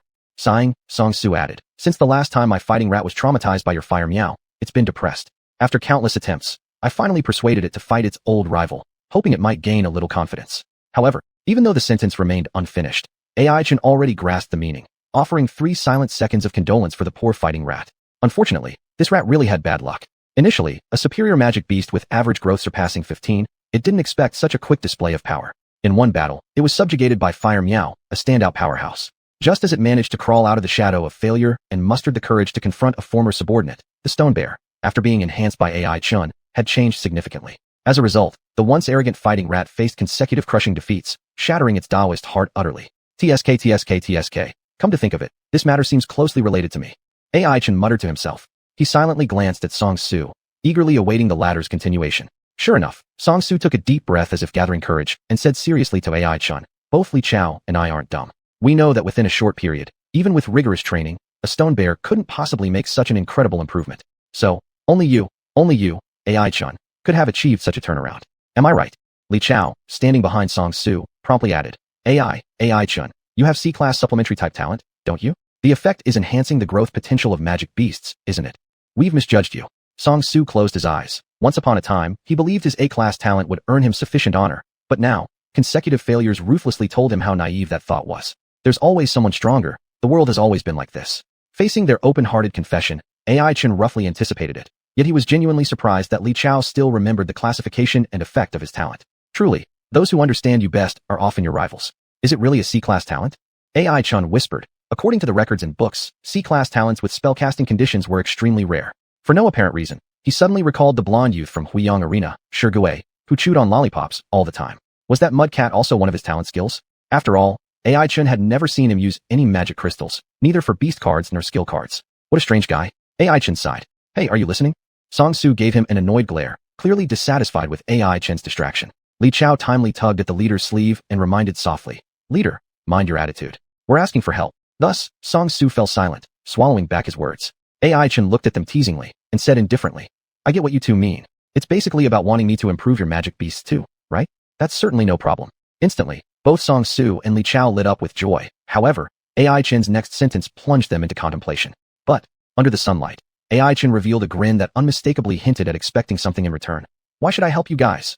Chapter 49, Identity. The fresh, emerald green tender leaves shaded the sun above, and Firecat squatted under the tree shade, holding its little paws while gazing at the 3 people chatting not far away. In its simplistic understanding, the leather-clad man talking with AI Chun was a defeated rival from last time. As for the other one with a gloomy face, he didn't even deserve a mention. Firecat stretched lazily, thinking that in this situation, the master should be safe, so it started to mess around with the ants occasionally passing by on the ground. Time quietly slipped away like this. On the other side, AI Chun had already finished his act of extortion towards the 2 people from the neighboring class. With a satisfied smile, he picked up Firecat and placed it on his shoulder. In contrast to AI Chen's joyous expression, Song Su and Li Chao were both wearing mournful faces, full of anxiety. They exchanged glances and silently understood each other's hearts. Too damn dark-handed. Song Su silently complained in his heart. He glared angrily at AI Chun, thinking this guy was nothing less than a cunning merchant who seemed to want to squeeze out every last bit of benefit from the deal. Alas, sighing, Song Su felt like he'd signed an indenture contract. But there was no way around it. He could only pray together with his follower, Li Chao, to trust in that incredible C-class talent ability. Thus, the 2 followed behind AI Chun and Firecat and found the nearby subway station. Their destination was the surrounding Wanning Chamber of Commerce. Upon entering the station, AI Chun naturally snatched the ticket Li Chao had just bought, stepping into the subway first. Li Chao could only buy another one with a sorrowful expression. Boss, he's really something else. Was he a pauper in his past life? How can he snatch even the subway fare? If this continues, I'll end up losing my underwear too. At a corner where AI Chen couldn't see, Li Chao filed a complaint against him. After pondering for a moment, Song Su also realized the potential severe losses that would follow if this continued. So without making any noise, he moved closer and grabbed the newly purchased ticket from Li Chao as well. Li Chao stared at his empty palm and the retreating figure of Song Su dressed in a leather jacket, falling deep into thought. Is there still justice in heaven? Is there still law in the world? He let out a tragic howl, drawing curious glances from the surrounding passengers. After getting off the subway, it took just a few steps to reach the Wanning Chamber of Commerce. AI Chen held Firecat and stepped inside first. Song Su and Li Chao followed closely behind. Boss. Li Chao tugged at Song Su, speaking cautiously. That guy is kind of strange. What exactly is his identity? Song Su clutched his beloved leather jacket, glaring at Li Chao. What nonsense are you talking about? What's wrong with him? Li Chao looked left and right, nodded toward AI Chen leading ahead, and whispered. Haven't you noticed yet? Some people here seem to know him. Their ways of speaking, their bows, they all obviously show more respect toward him than us. Just now, a manager came over to greet him. Isn't this exactly the treatment reserved for high-ranking figures? This completely baffled Song Su. Thus he also began paying attention to AI Chen's every move, only to be startled when he discovered the truth. Compared to their interactions, the employees of the Wanning Chamber indeed treated AI Chen much differently. What's going on? Could it be because the guy looks handsome? No, that can't be it either. His clothes aren't even stylish. Song Su glanced at AI Chen. Cheap sweatshirt, unremarkable casual pants, ordinary sneakers. The sum total of his outfit probably wasn't worth even one of Song Su's flashy leather jackets. So Song Su became even more confused. He couldn't understand what made AI Chen deserving of such preferential treatment. There was no way he could have foreseen that just moments ago, AI Chen encountered Xianhuan at this very chamber and received quite a number of magic cores from her. Although the entire process wasn't pleasant and could even be considered a misunderstanding, it didn't prevent some perceptive individuals from linking AI Chen with the young princess of the city governor's residence. Thus, this trip to the chamber garnered him a great deal of attention. Probably mistaken identity. After all, that guy has an average face, not half as good looking as me. Getting mixed up is pretty normal. Song Su shamelessly explained. Li Chao looked at him speechless. All right then, here we go again. He knew his boss had some abilities, but he simply couldn't get rid of his arrogance or his liking for the worn-out leather jacket bought from God knows where. He looked at AI Chen's back again, and then at Song Su, who had an arrogant look on his face, which led him to award the former with his vote of admiration. Boss, actually, there's been something I've wanted to say. Li Chao hesitated and said. Song Su's face turned dark, dangerous glint flickering in his eyes. You're not suggesting I'm not as handsome as that guy, are you? No. Li Chao shook his hands hastily. Although that was exactly what he thought, he wasn't stupid enough to voice it out loud. After thinking for a moment, Li Chao gritted his teeth and leaned in to say, just now, on the subway, wasn't AI Chen sitting at the dragon's head position? Song Su recalled the scene not long ago and nodded. He had wanted to warn AI Chen back then. That kid was too daring. So many people were terrified to ride near the dragon's head, but what did AI Chen do? He deliberately chose the spot right at the dragon's head. It was as if he didn't fear being swallowed whole by the dragon if it turned around. As if reminiscing about that thrilling moment, Song Su's face paled slightly. He shot Li Chao a glare and said, what? You also want to learn from that guy and gamble your life away? No. Li Chao shook his hands hurriedly. He certainly lacked the guts for that. But because he had bought so many tickets earlier, there were no more seats left when he boarded. Hence, he had no choice but to sit in the front row where nobody else wanted or dared to sit. Even so, Li Chao was several meters away from AI Chen at the very front. It showed just how close AI Chen was to the head of the Earth Dragon. He must have even been able to hear its breathing. If it weren't for a stroke of luck, Li Chao wouldn't have witnessed this unforgettable moment. I saw AI Chen talking to the Earth Dragon. Li Chao stammered, clearly shaken. Song Su's expression was equally shocked. Talking to the Earth Dragon? Are you sure you're not mistaken? Who can possibly talk to an Earth Dragon? Absolutely true. Li Chao confirmed resolutely, a moment etched in his memory forever. Back then, AI Chen sat atop the Earth Dragon's neck, cradling Firecat in his arms. The damp cold breeze from the subway station blew through his hair. Mumbling softly, it seemed as though AI Chen was whispering something to the dragon. Similarly, the Earth Dragon emitted a rough voice, although the wind below was too strong for Li Chao to make out the words clearly. Yet he was certain, it was indeed communication rather than mindless groans. Li Chao leaned forward slightly, trying to catch the conversation between the man and the dragon. However, suddenly the Earth Dragon turned its massive head sharply, its muddy giant eyes flashing fiercely as they locked onto him with hostility. Hey, what are you two doing? Hurry up. I'm rushing home to eat. Not far away, AI Chen turned around and glared impatiently at the pair lagging behind. Cold sweat immediately broke out on Li Chao's back. Yes, at that time, those eyes of the dragon were staring at him exactly like that. Chapter 50, Bargaining. What's wrong? AI Chen looked at Li Chao with great puzzlement. What was up with this guy? All he did was glare at him for a moment. And why did the other act like he'd been possessed? Am I that terrifying? AI Chen stroked the head of his fire meow, who affectionately rubbed against him. See, clearly he was pretty approachable. The waiters and supervisors along the way had all smiled at him. It must be that this guy has lost it. Satisfied, AI Chen gave Li Chao a dire warning and walked away without looking back. Hey, keep up. What's your problem? Always daydreaming. In my view, you're just mentally confused. Song Su patted Li Chao on the shoulder and similarly diagnosed him. Stop daydreaming. Finish things quickly. From now on we'll take the sunny path while he crosses the narrow bridge. We don't care about any dragon nonsense anymore. Li Chao sighed helplessly and limped inside the chamber with his still trembling right leg. He felt incredibly unlucky lately. First being beaten by Wang Xiaopong's savage stone bear, then being shaken down by AI Chun, then having his ticket snatched twice, and lastly even being threatened by a dragon at the subway station. Alas, this is not a good year. With a sigh, Li Chao only hoped that AI Chen's Class C talent wouldn't disappoint him. Otherwise, he really thought life was just as such. The three eventually arrived at the magic core trading point, which meant they were now entering the tedious shopping phase. AI Chun took their magic crystals cards to check the attributes of each of their magical beasts. Fighting mouse. Rank, white ordinary. Star rating, 3 stars. Attribute, earth. HP, 40. Growth HP, 16. Strength, 38. Growth strength, 15. Intelligence, 35. Growth intelligence, 16. Agility, 32. Growth agility, 15. Talent skill, swift punch. The fighting mouse focuses all its strength into one spot, delivering a fast and powerful punch. Overview. An earth-attributed magical beast, an extremely combative fighter known for a temperamental nature, evenly developed across different areas. It is a naturally gifted all-around warrior. Wood spirit deer. Rank, white ordinary. Star rating, 4 stars. Attribute, wood. HP, 32. Growth HP, 10. Strength, 16. Growth strength, 5. Intelligence, 48. Growth intelligence, 15. Agility, 31. Growth agility, 10. Talent skill, green leaf song. The wood spirit deer listens to the voice of nature and sings a song of life. Overview. A wood-attributed magical beast, a gentle praiser renowned for its melodious voice. Compared to the all-rounder fighting mouse, the wood spirit deer appeared much weaker. If not for its higher star rating, most of its data would likely look worse. But strangely enough, Song Su didn't seem like a lazy person at all. Why had he neglected training, causing the fighting mouse's level to lag behind? If Song Su knew what AI Chen was thinking, he might kick AI Chen out of anger. After all, the root cause of the fighting mouse being reclusive and unwilling to participate in training was clearly the owner of Fire Meow, AI Chen. Interestingly, if the fighting mouse reached 4 stars, Wang Xiaopong's savage stone bear probably wouldn't stand a chance against it. After all, the growth talent of this fighting mouse was no joke. Every indicator was over 15. Judging by previous competitions, it would surely win. In fact, if it wasn't for AI Chen's sudden emergence, Song Su and his fighting mouse would have been the leaders of their school's cohort this year. Unpredictable, isn't it? Shaking his head, AI Chen respectively called Song Su and Li Chao to purchase necessary magic cores. Judging from the attributes of the fighting mouse, there was nothing particularly critical to improve upon. Song Su could randomly buy some power-enhancing cores to reinforce the strengths of the fighting mouse. As for the wood spirit deer, just give it a random boost.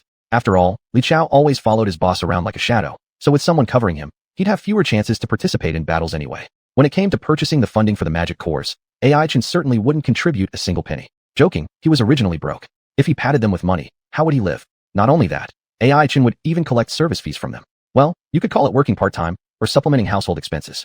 AI Chen immediately felt that his personality had become a bit more noble, but he wasn't sure if Song Su and Li Chao felt the same. They were busy bargaining with the vendors, too absorbed to pay attention to AI Chen. Judging by the results of the bargain, Song Su clearly outperformed the others. Based on AI Chen's estimation, this guy must have learned quite a lot about bargaining by observing old men and women at flea markets. Look at the way he stood, hands on his waist, spitting saliva all over the place. He was practically cut from the same cloth as the ants buying vegetables on the street. Completely different from his usually vain demeanor. No doubt that flashy leather jacket of his also found its way onto him after hours of haggling.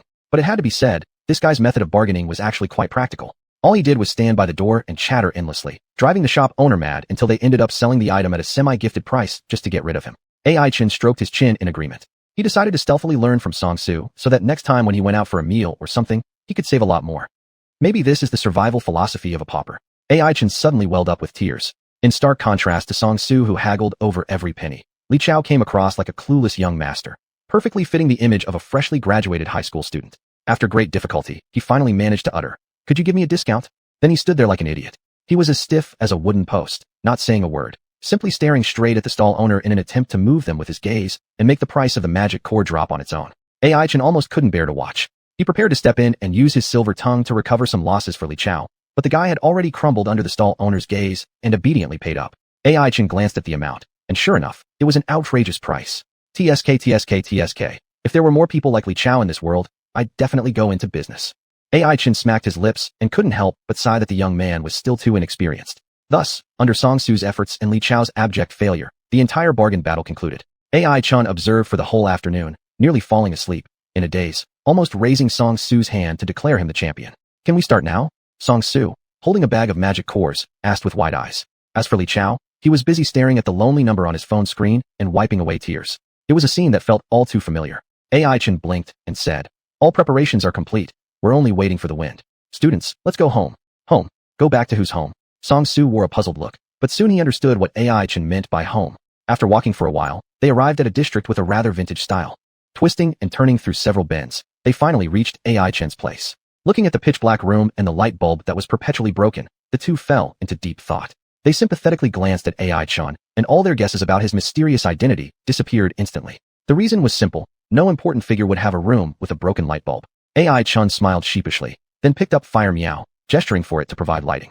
Soon, a few warm fireballs floated up, illuminating the entire room brightly. Li Chao watched the fireballs with some fear in his heart, but as time passed, his fear melted away. AI Chen rummaged through the storage cabinet for the necessary materials. He always kept these things ready, so he sorted them out very smoothly. Holding a transparent magic crystal stone in his hand, he looked at the anxious Li Chao and the seemingly calm Song Su, and smiled, saying, "So, shall we begin?"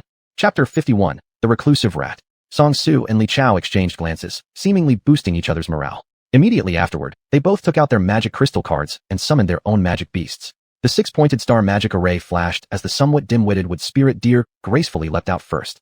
It sniffed the air in the room and clearly showed a look of disdain, acting like a lady with obsessive cleanliness. Can't really tell it's been flattened twice by the barbaric stone bear. AI Chan was tidying up the messy room while making an objective evaluation. Li Chao gave a bitter laugh. His family's wood spirit deer was notoriously brainless. Not only had it been beaten several times, but one day it might even be sold and still be busy counting someone else's money for them. But that was fine, at least its mental state wasn't bad, so there was no need to worry about it getting reclusive. Li Chao consoled himself. It was then that AI Chin noticed something unusual and asked curiously, "Where's the fighting mouse? Was it drunk last night?" Song Su. The suspended six-pointed star magic array remained motionless. After waiting for quite a while, none of them saw the fighting mouse come out. Even Huan Miao, happily munching on cat food nearby, started showing 3 question marks on its forehead. Song Su was the first to lose his patience. He leaned close to the six-pointed star and passed his right hand through the magic array, reaching into the space behind the magic crystal card. Grabbing hold of one leg of the fighting mouse, he forcibly dragged it out. This left AI Chen speechless. After a long silence, he muttered, "Your summoning method is quite distinctive." After hearing this, Song Su's face turned completely red, and he then glared fiercely at the fighting mouse.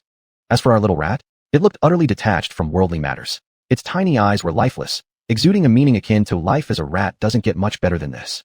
Its sinewy arms were curled up, with its hands tucked into the natural pouches on its kangaroo-like abdomen. After being barely pulled out of the six-pointed star array by its owner, it immediately found a sofa upon landing and performed a textbook-perfect Gu slouch.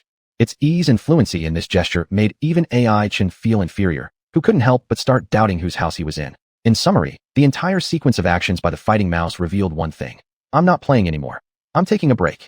Indeed, this was hardly surprising. Since its birth, this mouse has been an extraordinary talent. Its average growth ability reaches an impressive 15 points. Wherever it went, it was always treated like the center of attention. Song Su had spent a large sum of money buying it from the market, and reportedly, his family had even sold many assets to do so. And yet, such a highly anticipated fighting mouse had been thoroughly schooled by an even more abnormal Fire Meow. According to Song Su's description, during that time, the fighting mouse could hardly sleep. Whenever it closed its eyes, the image of a fire-red feline would float across its mind. Eventually, after slowly shaking off the shadow of its failure over time, it faced its once hand-picked underdog again with great anticipation, only to end up being chased down by the brutish stone bear, receiving a blow so powerful that stars danced in its vision. AI Chen sighed pityingly. Besides being unlucky, there was nothing else that came to mind to describe this little rat. On the side, Song Su was embracing a bag of snacks while providing psychological counseling to the fighting mouse. This kid, not only did he need to learn how to bargain, but he also had to keep track of his magic beast's mental health issues. Truly, a very busy person. AI Chen smacked his lips. He decided to find some time to help enhance the wood spirit deer. It was still cutting the magic crystal stone, assembling the magic crystal pipes, and then wrapping them around his right hand. He then called over Fire Meow, which was full and satisfied, letting it spit out a fireball that dissolved into fire elements. All these motions were fluid and seamless, leaving Li Chao, who was watching from the sidelines, utterly dumbfounded. Staring at AI Chun, he asked bewilderedly, "You can use your talent this way?" This was genuinely beyond his understanding. After all, Li Chao himself was just a common B-type enhancement talent, and its effect was merely a simple boost in the physical strength of magic beasts. Until AI Chun, Li Chao had never imagined that the application of talents could be so complex. Maybe this is where I fall short, he muttered while looking at AI Chun. Just at that moment, AI Chun shouted, "Magic core." So Li Chao quickly dug out magic cores from his pocket and handed them over one by one. These were his masterpieces. He could only silently pray in his heart that AI Chen would succeed. The fire elements surged along the magic crystal pipelines, stimulating the hidden elemental power within the magic cores. AI Chen specifically instructed the two to purchase white stage magic cores. Although this would make the process slower, it also minimized the danger of elemental impact to the lowest level. After all, AI Chen didn't want to meet his demise due to this small business venture. With the element force gathering inside AI Chen's body, he hurriedly called on Li Chao to begin the next step. Everything was proceeding smoothly. What the hell? AI Chun, this is incredible. Goodness, is that still my little deer? Li Chao tightly clutched the white magic crystal card in his hand, his voice trembling with disbelief and awe etched all over his face. Before his eyes, the wood spirit deer stretched its long neck high, all of its abilities evidently undergoing a dramatic transformation. Wood spirit deer. Rank, white common. Stars, 5 stars. Attribute, wood. Vitality, 3247. Growth vitality, 1015. Strength, 1626. Growth strength, 510. Intelligence, 4866. Growth intelligence, 1518. Agility, 3143. Growth agility, 1012. Talent skill, green leaf song. The wood spirit deer listens to the voice of nature, singing the melody of life. Description, a wood attribute magical beast, a gentle hymner, famous for its melodious voice. AI Chun had initially planned to only improve its growth intelligence, but unexpectedly Li Chao, this scatterbrain guy who seemed to have money but lacked brains, had unknowingly purchased a random assortment of magical cores. However, this could also be seen as turning a misfortune into a blessing. At least now, the wood spirit deer's abilities were quite impressive, and it should perform decently in the hunter-demon competition. Li Chao was extremely excited, hopping around on AI Chen's floor like a restless spring rabbit. Luckily, AI Chen lived on the first floor, or there would surely have been complaints about noise disturbance. Brother Chun, I love you so much. Li Chao said tearfully, ready to give AI Chen a bear hug, completely forgetting that they'd argued just moments before. Thankfully, Huo Miao appeared just in time, stepping forward to block Li Chao with an expression of disdain as it pushed him away, saving AI Chen from discomfort. When this enthusiastic young man finally calmed down, AI Chen cleared his throat softly, directing his gaze towards Song Su and the disheartened fighting mouse lying indifferently on the sofa. At this moment, the fighting mouse continued to slump on the sofa, radiating an attitude of, even if the world ends, it has nothing to do with me. Despite Song Su offering snacks and earnestly persuading it, nothing seemed effective. Huo Miao stealthily tiptoed closer, snatching a bag of snacks before running off. Song Su didn't notice, but it thoroughly terrified the fighting mouse.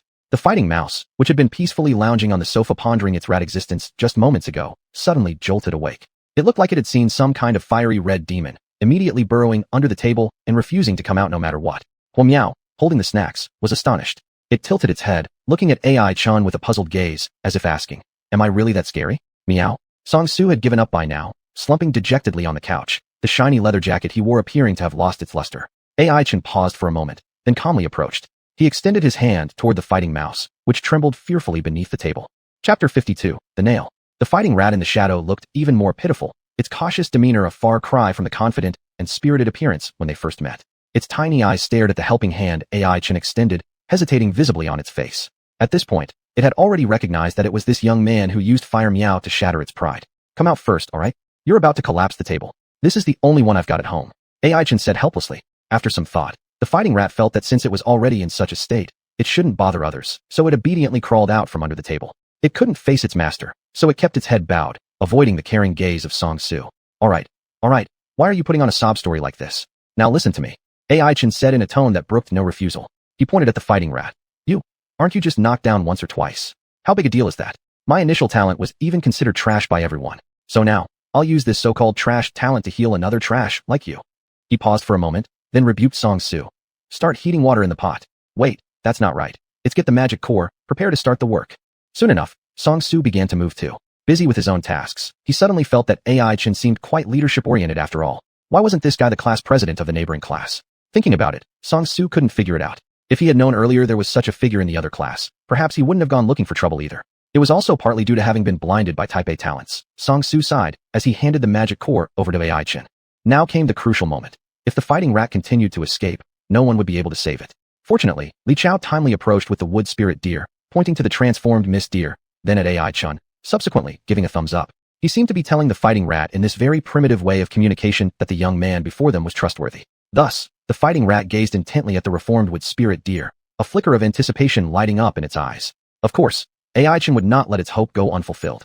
After all, he had received a substantial commission from Song Su and Li Chao. If things went awry, wouldn't it mean his dream of wealth was moving further away? So AI Chen exerted extra effort, not a bit lazy as he upgraded the fighting rat. Not long after, under everyone's expectant gaze, Song Su found that the white magic crystal card in his hands had undergone a complete transformation. Fighting rat. Rank, white common. Star rating, 4 stars. Attribute, earth. Vitality, 4060.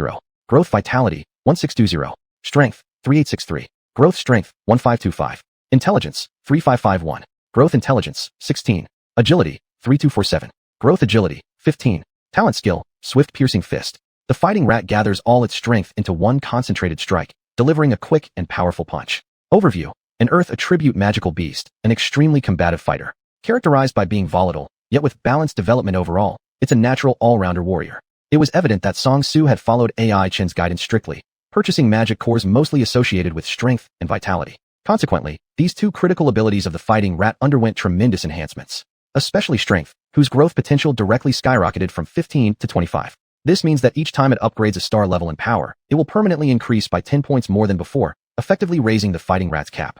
Even Song Su, who was usually vain and liked to act cool, shed tears of joy upon seeing his beloved magical beast undergo such drastic changes, making a mess of his favorite leather jacket.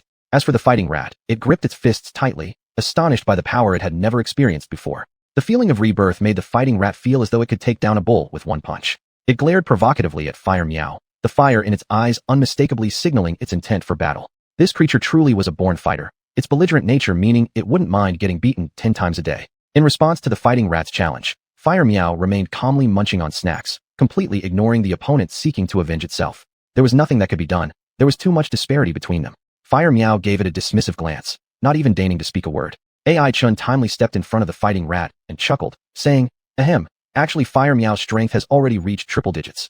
I think it would be best if you two don't compete right now." Triple digits. The fighting rat almost froze in shock, barely squeezing out a human-like smile, quickly packing up its little fists, sitting quietly on the sofa, portraying itself as someone who never picked fights.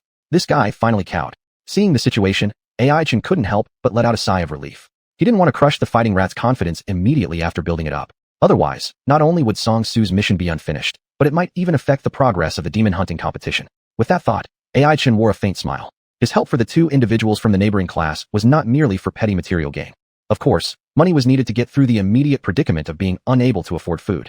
However, AI Chin's true intention was to lay down a key foundation. As the Sunfall Forest and the great demon hunting competition approached, many powerful factions would converge there, attracting the attention of the entire continent. AI Chin certainly did not delude himself into thinking that he and Fire Meow alone could stand out in such an event.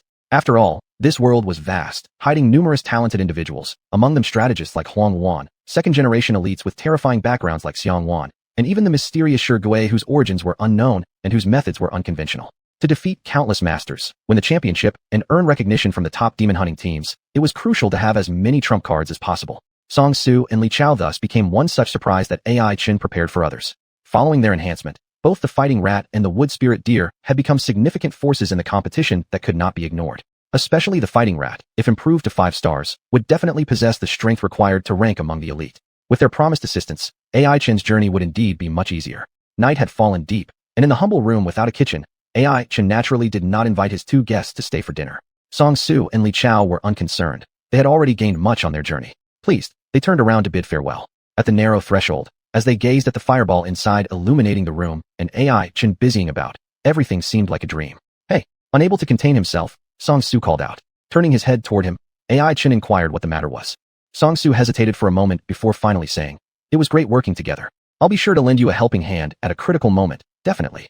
Li Chao echoed, "Me too, definitely." AI Chin chuckled. He wanted to tell Li Chao to just forget it, but considering the other party's sincerity, he refrained from speaking. "Thank you." That's how AI Chin responded. Both simultaneously nodded, then turned to leave. Under the glow of the street lights, their figures grew farther apart and gradually vanished into the endless night. Gazing at the bright moon above, AI Chin's heart brimmed with myriad thoughts. Recalling Huang Wan's spirited figure 20 years ago, holding a glass of red wine, he couldn't help but laugh. "Huang boss, make sure you receive this soft nail properly."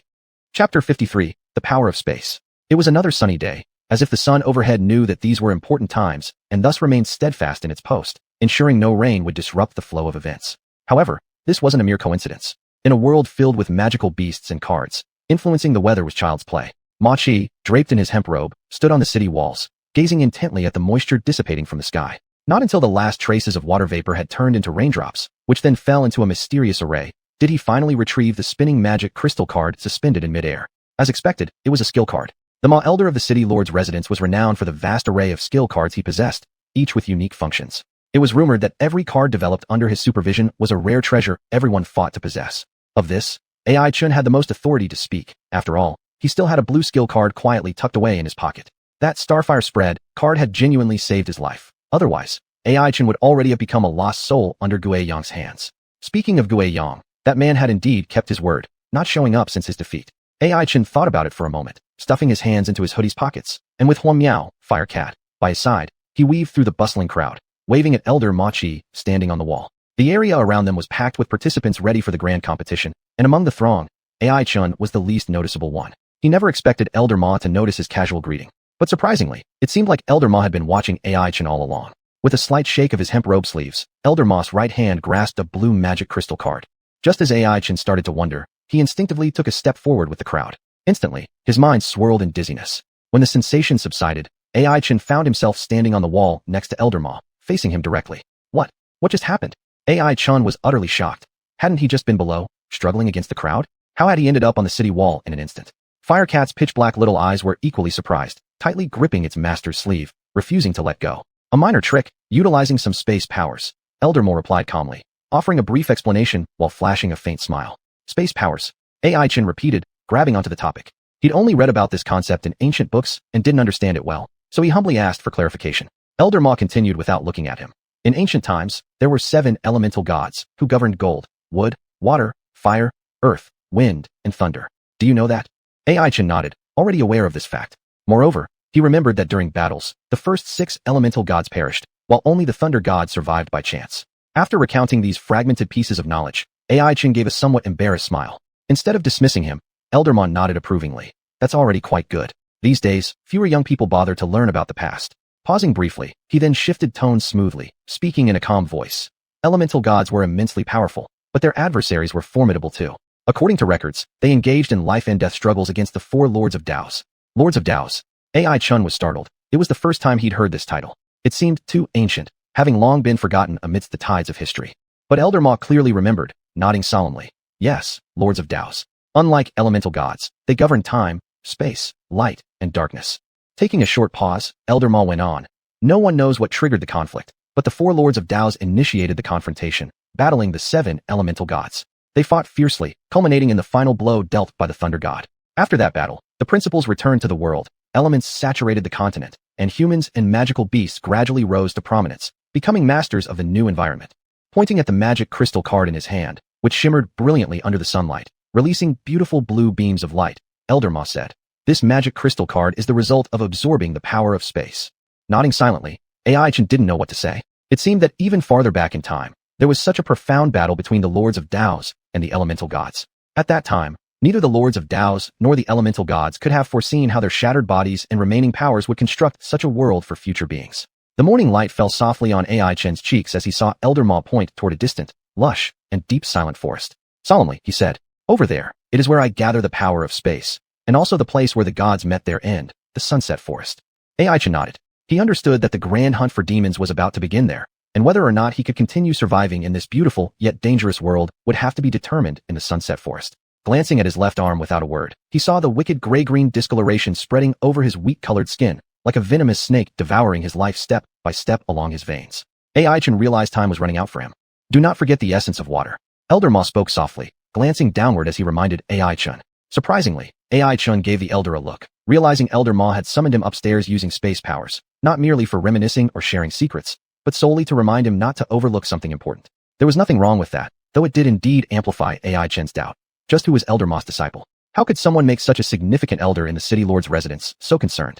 Carrying this question in mind, Ai Chun nodded again and then proceeded down the stairs. "Don't trouble yourself," Elder Ma said indifferently, not waiting for Ai Chun's response before drawing a ripple with the tip of his finger on the magic crystal card. The ripple started from his toes, extending across the brown ground atop the city wall, until it encompassed Ai Chun. Firecat emitted a timid cry, its tiny claws gripping firmly onto Ai Chun's hoodie. As Ai Chun took his next step, he precisely placed his foot on the seemingly infinite ripple stretching forward. Lifting his head, he found himself already far away. All around, participants heading for the demon hunt competition filled the area once more, chaotic arguing and shoving making Ai Chun quite uncomfortable. He looked back toward the distant city wall. Elder Ma still stood there, staring at the sea of black heads below the wall, as if deep in thought. For reasons unknown, Ai Chun felt that Elder Ma looked incredibly aged at this moment, and for the first time, he sensed an unspeakable pain hidden within the heart of this all-capable old man. An image of a young Machi capturing a land dragon, full of confidence, flashed through his mind. That old photograph was even printed in some newspaper issues, yet the ambitious figure captured within now seemed much older. A complex emotion surged in Ai Chun's heart as he waved at Elder Ma, standing atop the city wall. Separating them were countless restless young students. It seemed as if Elder Ma noticed, or maybe he didn't. As if with a faint smile, he retracted his gaze from the distance and closed his eyes slightly, lost in thought. Chapter 54, the dirt road. Basking under the blazing sun, they exited the city and walked for about 5 minutes to arrive at the prearranged meeting point. It wasn't far from the demon capital, but the yellow earth had already replaced the asphalt roads. If it rained, there would surely be a swampy mess. Green trees of unknown species were planted by the road. Along the dirt path, as the trees grew denser, the surroundings became greener, indicating that they were gradually moving further away from human settlements. Not yet completely outside the jurisdiction of the demon capital, no wild beasts appeared in the area. Thus, many vendors set up breakfast stalls by the roadside, with tempting smells of deep-fried dough sticks and sweet fried balls wafting through the air. Ai-chan occasionally glanced at each small vendor stall, and soon spotted Wang Xiaopeng indulging in a feast at an oil-tao stall not far away. What's more, Huang Xiaoxiao was also by his side, nibbling on the fried dough strips. No wonder this little fatso didn't leave the city with Ai-chan today. It turned out he had made plans with their class monitor. Ai-chan now understood. This little fatty prioritized girls over friends. He carried Huomao over, sat down silently, then casually snatched a freshly fried dough stick, chewing on it voraciously. Wang Xiaopeng looked somewhat wronged. Brother Chun, there are more over there. Why did you snatch mine? Huang Xiaoxiao heard this and gave a gentle smile. Ai-chan shot him an exasperated glare. I took it because it's yours, Ai-chan thought. Then Ai-chan snatched another dough stick and handed it to Huomao, as the man and his cat both performed acts of thievery right there at the breakfast stall. Wang Xiaopeng helplessly watched, only to order several more portions. The seasoned owner couldn't be happier, cheerfully frying the oil sticks while advising them not to rush, telling them to eat slowly. Ai-chan spared a glance at his phone when there was some free time. There was still plenty of time left, so they weren't in any hurry. Soon enough, steaming hot fried dough sticks arrived. Wang Xiaopeng learned his lesson and held them tightly in his arms like a treasure, giving Ai-chan a wary look before proceeding to divide them according to one per person. Huomao let out a plaintive meow, prompting Wang Xiaopeng to quickly make up its share. Other contestants passed by from time to time, but all members of the scoring team leisurely ate their breakfast here. Brother Chun, Wang Xiaopeng called softly, and Ai-chan leaned closer to listen. He continued, have you really resolved your issue with the base points? This matter, it dawned on Ai-chan. It was initially Wang Xiaopeng who informed him of the problem with his 0 basic score, which got solved later in Huyang Arena. He had mentioned it briefly but didn't elaborate due to the complex circumstances back then. Ai-chan thought for a moment, switching his phone screen to display his current score, which clearly stood at 70, already meeting the competition requirement. Seeing this, Wang Xiaopeng finally set his mind at ease. The Great Demon competition used an xuanhuan system, with every participant having a base score recorded on the website. This score would increase upon defeating opponents or hunting demons, and ultimately, the contestant with the highest score would stand a better chance of being recruited by top-tier demon hunter teams. This base score was tied to the cardist ability test that Ai-chan missed. One could say those who performed well in the test had gained a certain advantage, and among the ways to secure the championship, one approach involved defeating other contestants ranked ahead. Defeating competitors proved easier than defeating monsters. To avoid excessive infighting, the competition organizers deliberately reduced the rewards of capturing points. Typically, after defeating another contestant, one could only claim 10% of their current total score. Additionally, the same target couldn't be attacked within a short period. For example, if Ai-chan were defeated during the contest, the opponent would only obtain 10% of Ai-chan's base score, which would be 7. For a certain duration, he'd be protected and not allowed to be attacked again. The purpose of this was to encourage participants to engage more with demons, since the primary aim of hunting demon teams was protecting cities rather than engaging in internal conflicts. After finishing the last bite of his dough stick, Ai-chan patted his hands, settled the bill, and signaled to set off. Wang Xiaopeng looked at him in astonishment, as if seeing an alien. What's the matter? Ai-chan asked curiously, checking his cheap hoodie, wondering if it was inside out or something. Wang Xiaopeng sighed in admiration, clearly very surprised by Ai-chan's initiative to pay for the meal just now. It was understandable. After freeloading from Song Su and others, Ai-chan, who usually presented himself as a penniless guy, had become surprisingly generous. Not to mention, with the Great Demon contest looming large, even performing decently and joining a hunting team meant enjoying a worry-free life with food and lodging covered. Ai-chan was still daydreaming about his future prospects when a clear voice came from behind. Hey, what are you smiling at like an idiot? Turning around, he saw 3 girls and a boy following up closely. Leading them was an old acquaintance, the young miss of the city lord's mansion, Xianhuan. She was dressed in a loose black hoodie, dark-colored casual pants, with her hair tied high in a ponytail, radiating the beauty of a youthful girl. Yet, the sweet smile on her lips still sent chills down one's spine. This time they met as opponents, and who knew how many trump cards the city lord's mansion had prepared for her. Behind Xianhuan stood a boy and 2 girls who were all composed, clearly not easy to provoke. Especially the boy in camouflage clothing, his slightly narrowed eyes were carefully observing Ai-chan. For some reason, Ai-chan instinctively felt the gaze wasn't friendly. Could it be that this guy wants to fight? Would I get bonus base points if someone beats me up now? Should I let Huomao strike first? Ai-chan mused idly before stepping forward and greeting awkwardly. Good morning. Have you eaten yet? Xianhuan promptly retorted irritably. Not yet.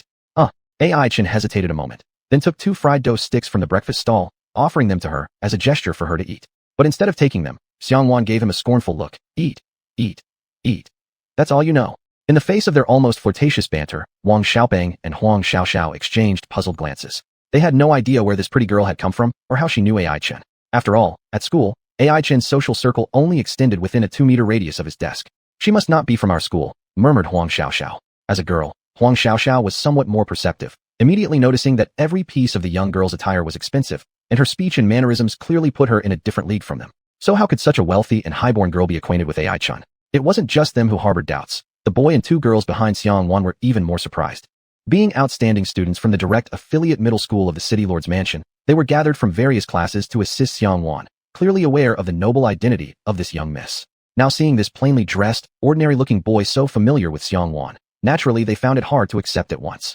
The one wearing the camouflage uniform, named Xuanhuan, reacted most strongly. In a single stride, he stepped in front of AI Chen, a seemingly amiable smile on his face as he asked indifferently, "Xuanhuan from the city lord's direct affiliated middle school. May I ask which middle school you're from, fellow student?"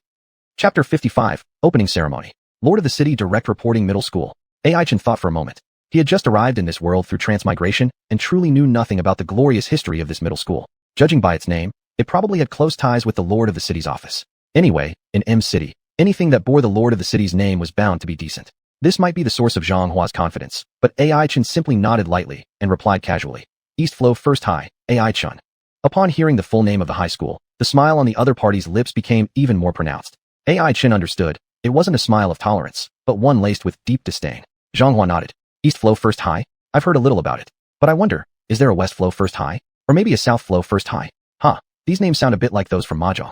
After finishing his sentence, he shrugged toward the 3 girls accompanying him and wore a gentle smile. This seemed like a pretty good joke, as bell-like laughter echoed through the forest. In response to this, AI Chen merely glanced at Zhang Hua indifferently. On the contrary, Wang Xiaobang could barely contain his frustration. He was about to jump up and question what the other meant, but Huang Xiaoxiao stopped him and shook her head lightly. She knew that both strength and background were necessary to enter the Lord of the City Direct Reporting Middle School. Getting into an argument with the other party now would only vent their anger temporarily, without any actual benefit.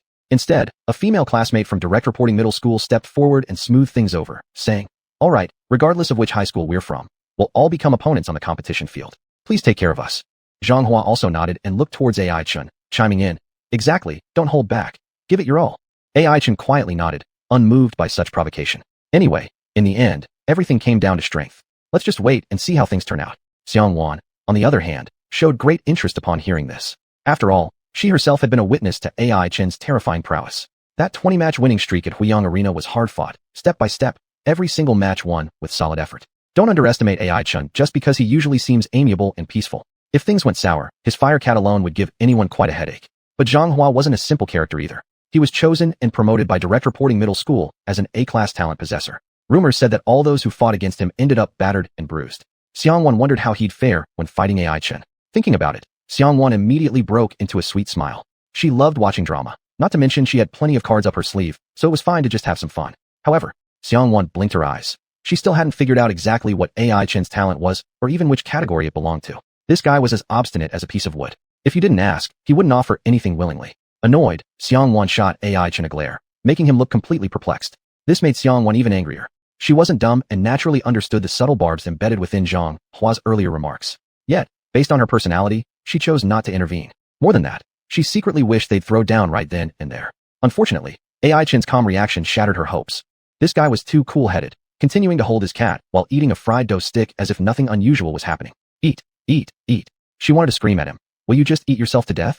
Getting more and more irritated, Xianhuan delivered a delicate punch from the side to AI Chen. After staying silent for a moment, AI Chen thought briefly and tore the unfinished fried dough stick in half, offering it to her.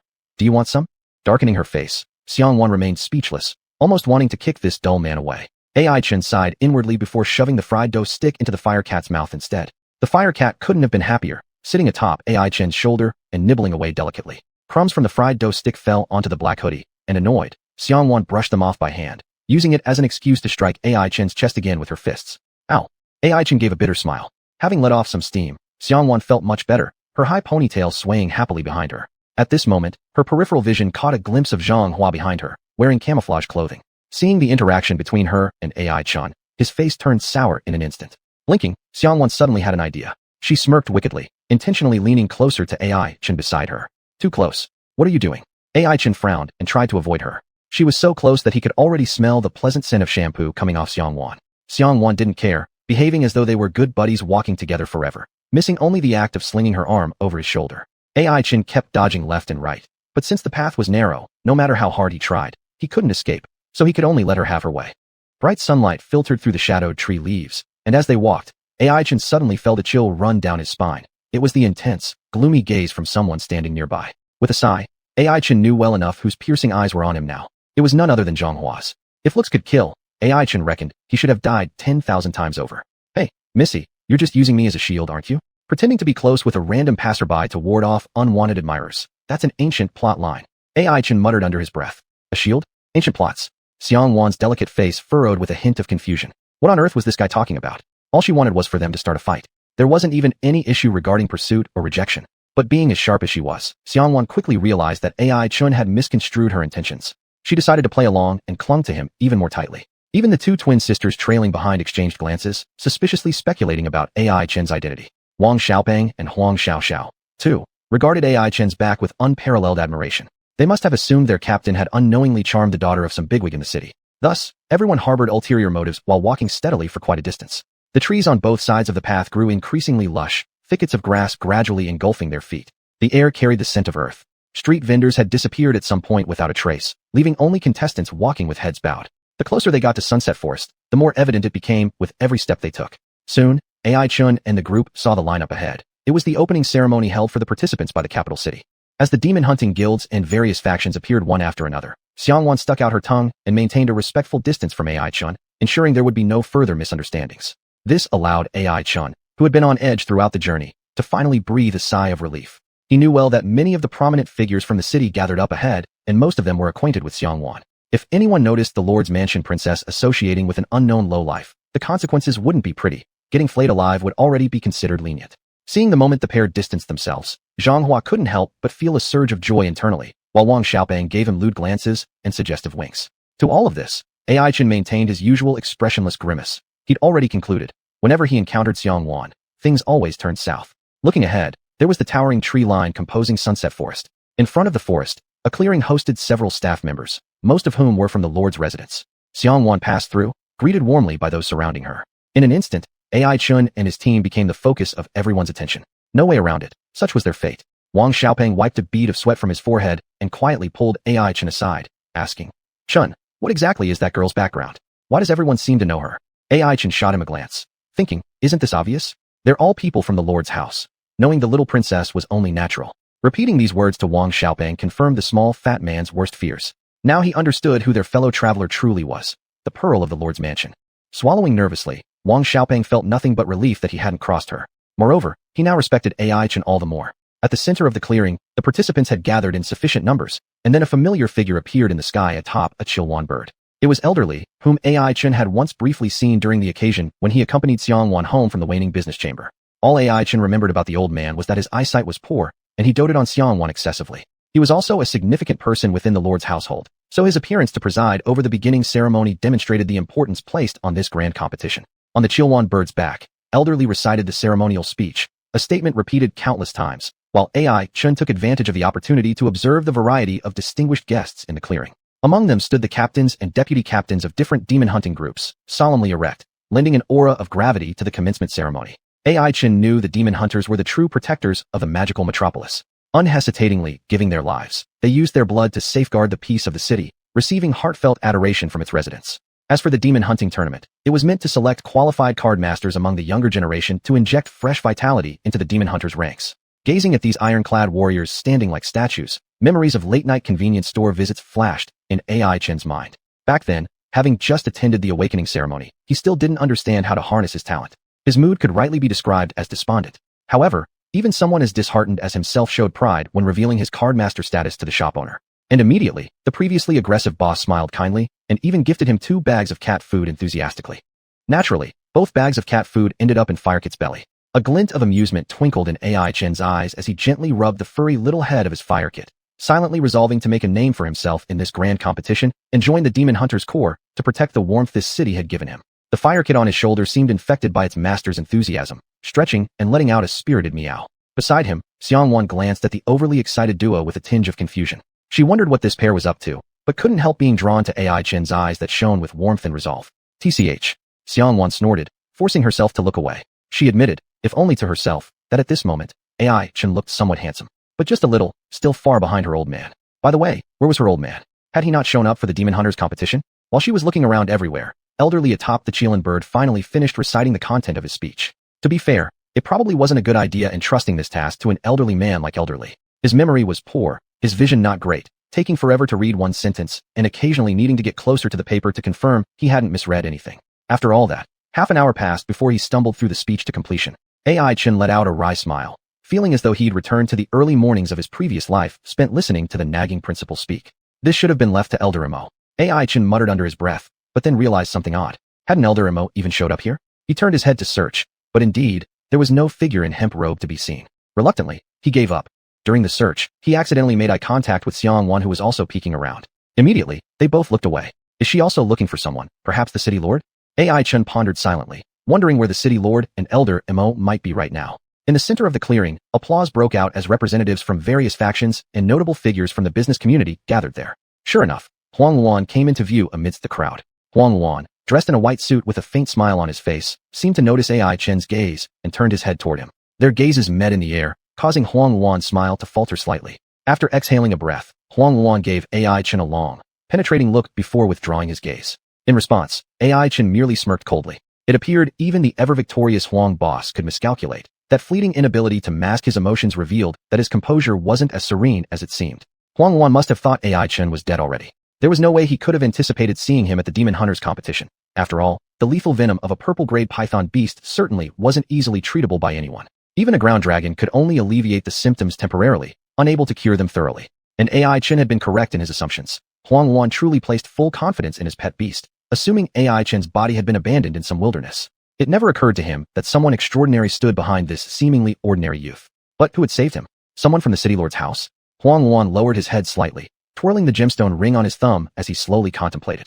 No one could completely eliminate the venom of the python beast. Xuanhuan was convinced of this, unless... A gleam of cruel intent flashed through his eyes.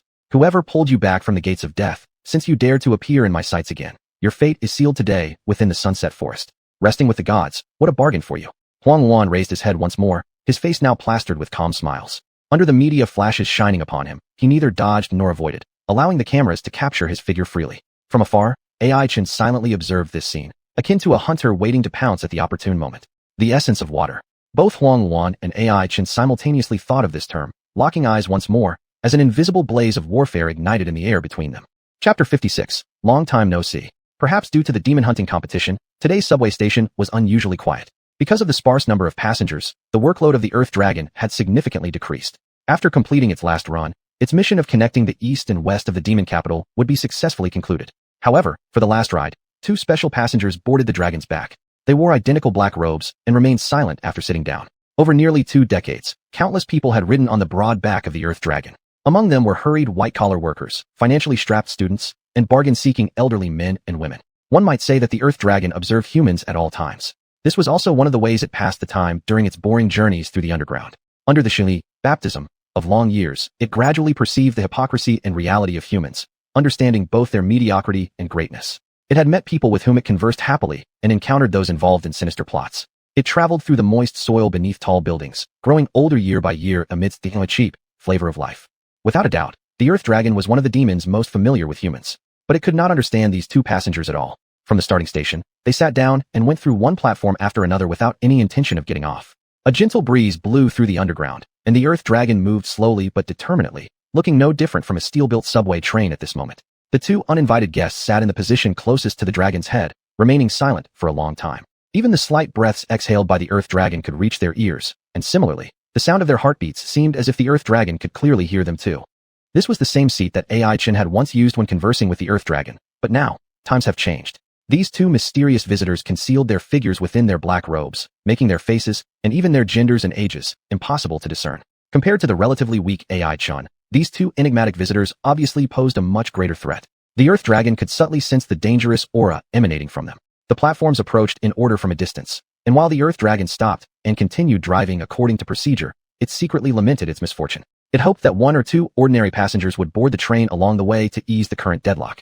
Unfortunately, the allure of the demon hunting competition was greater than expected, leaving only the dragon and the 2 people in the entire underground tunnel. Time passed second by second. And as the final station came into sight, an ominous premonition arose in the heart of the Earth Dragon. Dragons were close to deities, and their premonitions often carried undeniable accuracy. The Earth Dragon couldn't recall how many times such inexplicable premonitions had saved it. It only knew that it might now die with this premonition lingering over it. Death. The Earth Dragon was not afraid of it. Among the dark tunnels devoid of sunlight, the Earth Dragon had contemplated ending its own life more than once. But it wasn't willing to give up. Yes, unwilling, it sorrowfully thought. It still had secrets yet to uncover, mistakes to correct, and redemption yet to fulfill. It couldn't just perish so easily. At least not now, the Earth Dragon mournfully thought. Its massive body drew nearer to the final station, the scythe of death seemingly within reach, and the god of death had already smiled at it. 100 meters, 50 meters, 10 meters. The closer it got to the final station, the faster its heart beat. It used its peripheral vision to observe the person in the black robe near its neck, pondering whether they were equally nervous. No, the Earth Dragon thought. They had planned for a long time and should now be full of confidence. Ever since it was captured 19 years ago, the Earth Dragon understood that this city was filled with eyes coveting its body. An Earth Dragon at near orange rank was like a fat lamb, confined in the sunless underground, waiting at any moment for hunters to slaughter it. Over the years, it didn't know how many times it had evaded hidden pursuits. Thus, it decided to gamble everything and lay a hidden chess piece to make its final move. Now, this hidden chess piece would instead cost it its life. The Earth Dragon felt the elemental force within its body becoming increasingly thin. Its current combat power might not even match a high-star purple rank demon beast. Closing its turbid dragon eyes tightly, it decelerated like a car with its speedometer turning, ultimately stopping, awaiting its own destiny. It was at this moment that the two black-robed passengers rose simultaneously and quietly stared at the Earth Dragon. The atmosphere in the underground grew tense, signaling the beginning of the final judgment. Earth Dragon, long time no see. One of the black-robed people said, as if addressing the empty air. Startled, the Earth Dragon quickly looked at the speaker with its peripheral vision. At this point, the black-robed person had already revealed their face, which belonged to a refined middle-aged man wearing wireframe glasses. Judging by his features, he must have been a handsome man when he was young. As for the other white-haired elder, his face was stern, and there was an indisputable air of authority in his tone. It's him. The Earth Dragon, as if awoken from long-dormant memories, sighed softly. It was as if it were transported back to that early morning 19 years ago, when for reasons unknown, it had lost consciousness and proceeded to destroy one building after another in the demon capital. With blood-red eyes, it had coldly watched the fleeing crowds. Then the authoritative elder appeared. The Earth Dragon remembered his name as Mochi, a name it would never forget. Back then, Mochi wasn't as old as he was now. He simply took out a few small cards and made the Earth Dragon suffer greatly as it rampaged through the city. The Earth Dragon also recognized the refined middle-aged man. He was xianxia, the head of the city lord's mansion and the master of the demon capital. He had been the overall commander who trapped the Earth Dragon back then, making them worthy long-time adversaries. In some strange way, the Earth Dragon found relief in the idea of dying at the hands of these two individuals. It didn't seem entirely unacceptable. Thus, it began to open its mouth. But before any words could emerge, xianxia chuckled first with a hearty laugh. Brother Huang, since you've come, why not show yourself? Mochi remained expressionless beside him, as if expecting this very line all along. The Earth Dragon was slightly startled. Was someone else here? It swiveled its head to look around, but failed to find any trace of another person. The brother Huang, xianxia referred to was no mystery to the Earth Dragon. It clearly knew who it was. There were many people surnamed Huang in this city, but only one deserved the respect of being called brother by the city's ruler. Even Huang Wan wouldn't qualify. Only Huang Tianyi could. Huang Tianyi, the head of the Huizhong Mercenary Guild. Could it really be that he was here? The Earth Dragon's heartbeat quickened. It panted slightly, sensing itself drawing closer to the truth. Out of the darkness beneath the ground, a somewhat plump figure emerged into the dim light. He greeted everyone with a kind smile, like Methria Buddha. Lord Xiang, it's been a long time, he said. Chapter 57 Robbery? Huang Tianyi was actually here. But what was he doing here? Dilong felt that no matter how many words were used to describe its astonishment at this moment, it wouldn't be enough. It only thought that today was a strange day, and all sorts of oddities seemed to have been scheduled on this exact date. On the other hand, the two most powerful individuals in all of Macho were about to hold a dialogue underground, in a dark, damp location. If I had my choice, I'd rather not meet you, xianxia said helplessly. Mochi beside him didn't say a word, but he also held similar thoughts in his heart. In contrast to Huang Wan's snake-like venomousness, Huang Tianyi from the mercenaries always appeared affable, enjoying a fairly good reputation in the city. However, underestimating him would only result in painful consequences. Xianxia had already tasted this price once. He didn't want to try it again. Thus, he continued speaking. You leave now. Today, Mochi and I are here, so whatever you plan to do won't work out. Subsequently, Mochi took one step forward, unreservedly expressing his threat. Dilong exhaled a mouthful of thick air. As a former defeated subordinate, it understood better than anyone else how terrifying these two individuals were.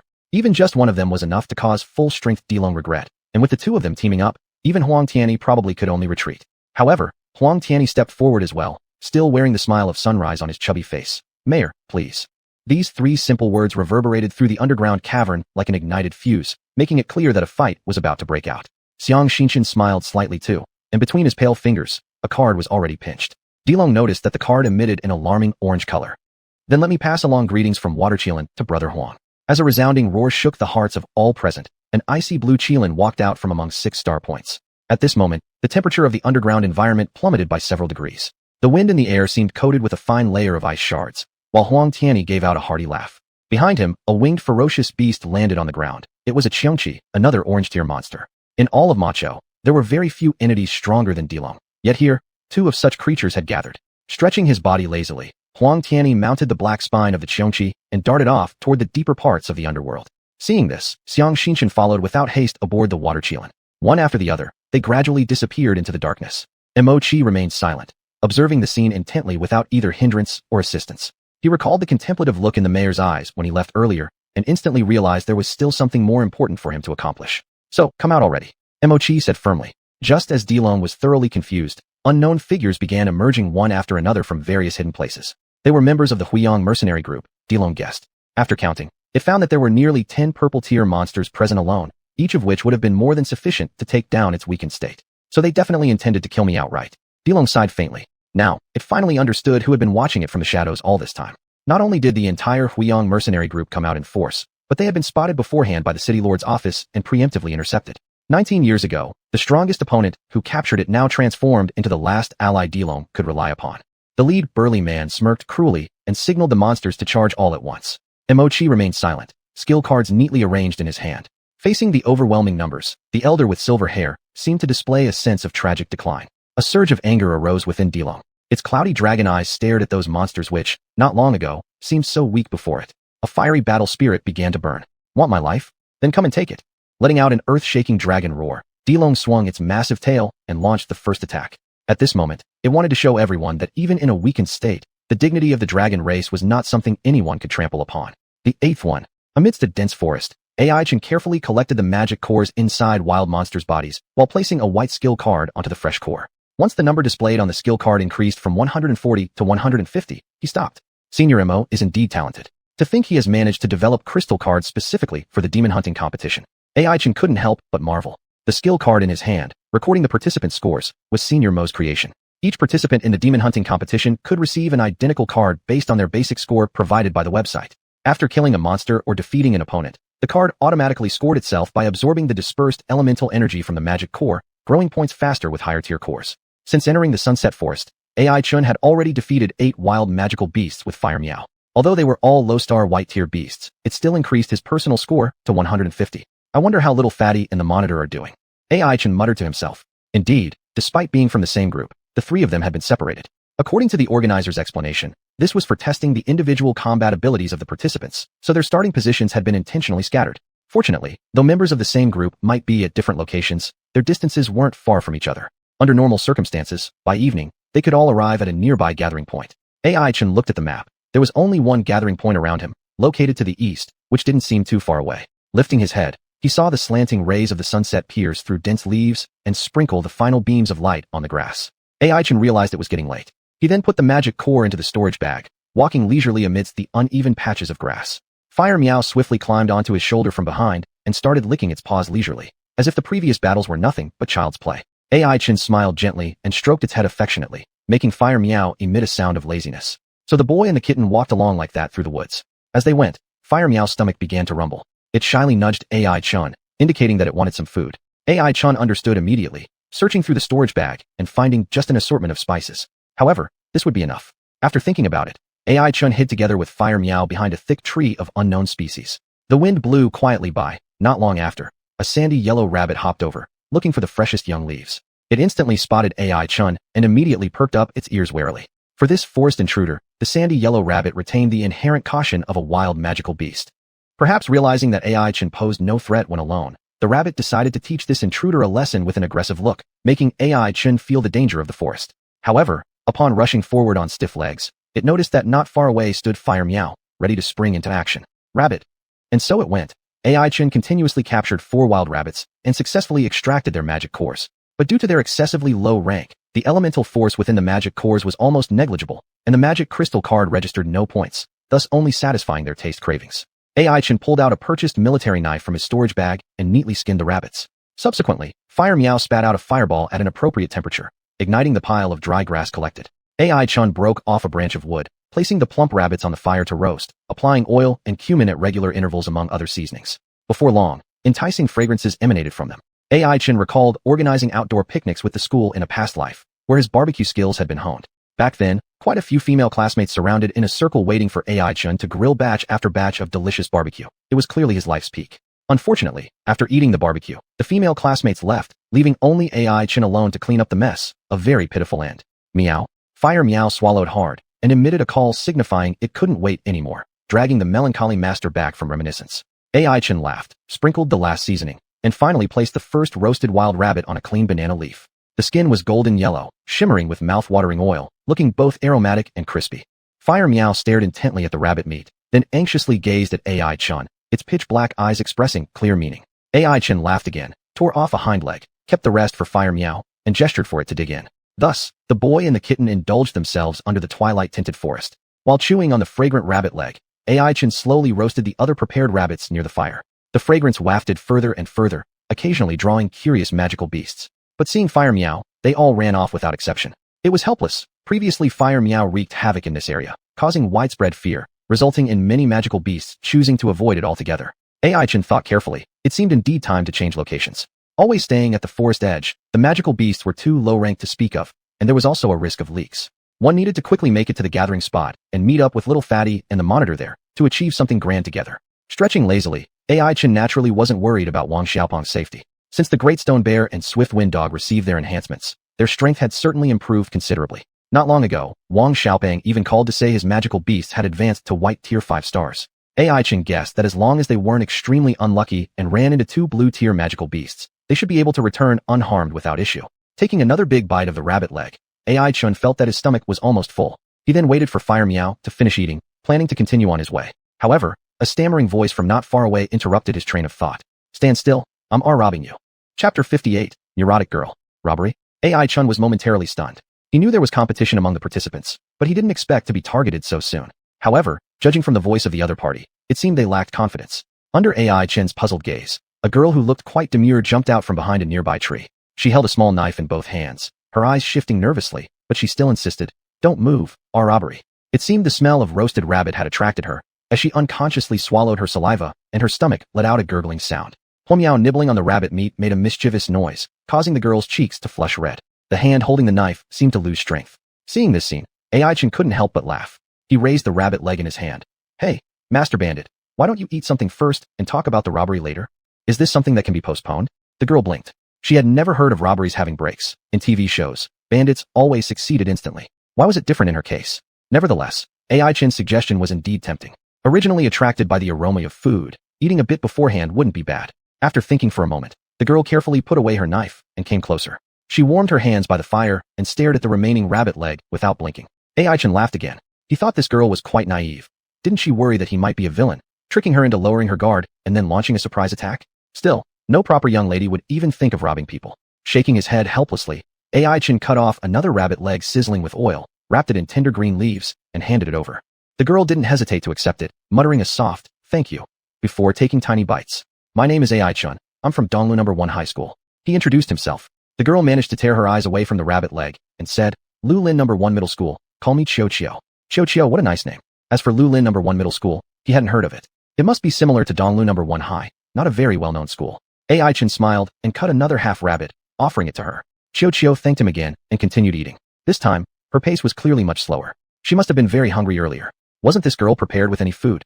Unmindful of AI Chin's curious glance, Chio Chio remained focused on the food before her. Slowly finishing the rabbit meat, she smiled at AI Chun, although some grease still lingered at the corner of her mouth, which she only wiped off clumsily after being pointed out, looking like a startled fawn. Not too bright. AI Chin sighed wryly and cut another rabbit leg. By this point, Chio Chio was already full and refused politely. Meow approached, looking pitifully at AI Chun, thus winning this rabbit leg through its cute antics. "Alright, I'm full." Chio Chio jumped up cheerfully beside the fire, looking extremely happy. After pondering for a while, she said to AI Chun, "Well, since you treated me, I've decided not to rob you for now, and we'll be friends instead." AI Chin shrugged noncommittally, wanting to ask the girl if, for now, meant she might make up for the robbery when possible later.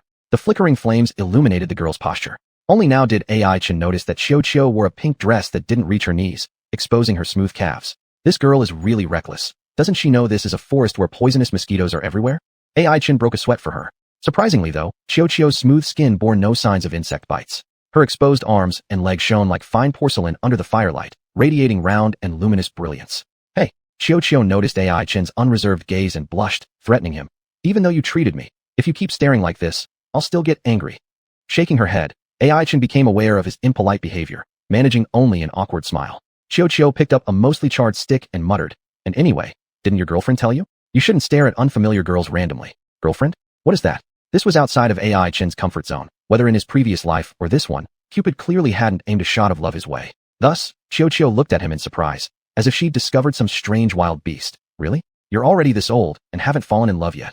Ai Chen fell silent. He didn't understand why he should talk about this topic with an unfamiliar girl during the demon hunting competition. This girl had even tried to rob him just a moment ago. It all seemed too strange. Moreover, wasn't he only 20? How could that be considered old? Do you believe I'll sue you for defamation? However, Xiao's eyes flashed a hint of doubt at Ai Chen's explanation. Even so, you're still older than me. I'm a grade skipper, 2 grades ahead in fact, participating in this year's competition.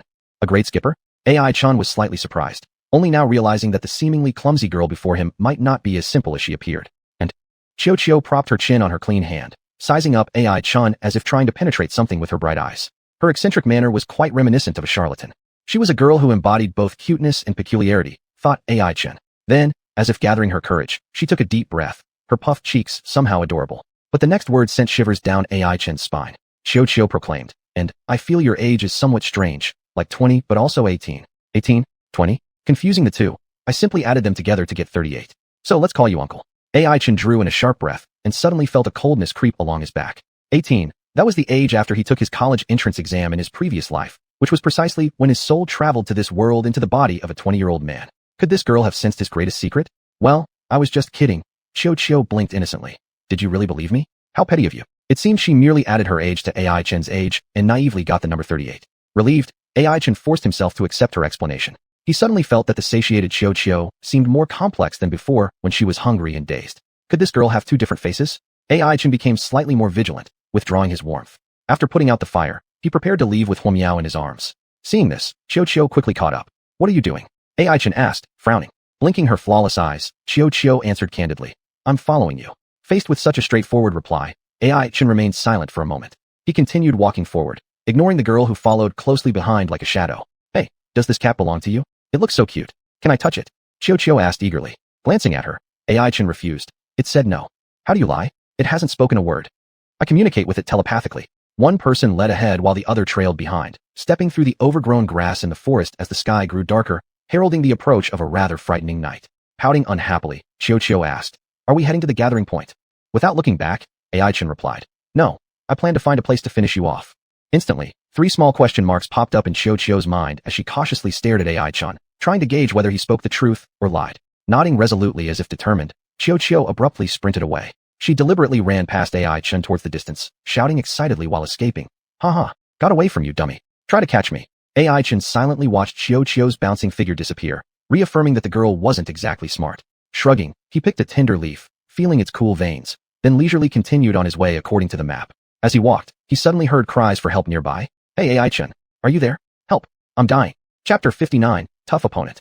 Are you done for? Ai Chen was a bit confused. He felt that this voice was extremely familiar, as if it were still fresh in his memory from not long ago. Huamiao shook his arm, and through her cat eyes which resembled black gemstones, Ai Chen finally remembered that the cry for help came from the neurotic girl he had met not long ago. The image of Chioi's pink skirt and astonishing words once again surfaced in his mind, and Ai Chen helplessly shook his head with a bitter smile. Apparently, that girl had gotten herself into some kind of trouble again. With a sigh, Ai Chen followed the direction from which the cries for help came, turning left and right until he found a cluster of trees. All around were similar tall trees, and one could easily get lost if they weren't careful.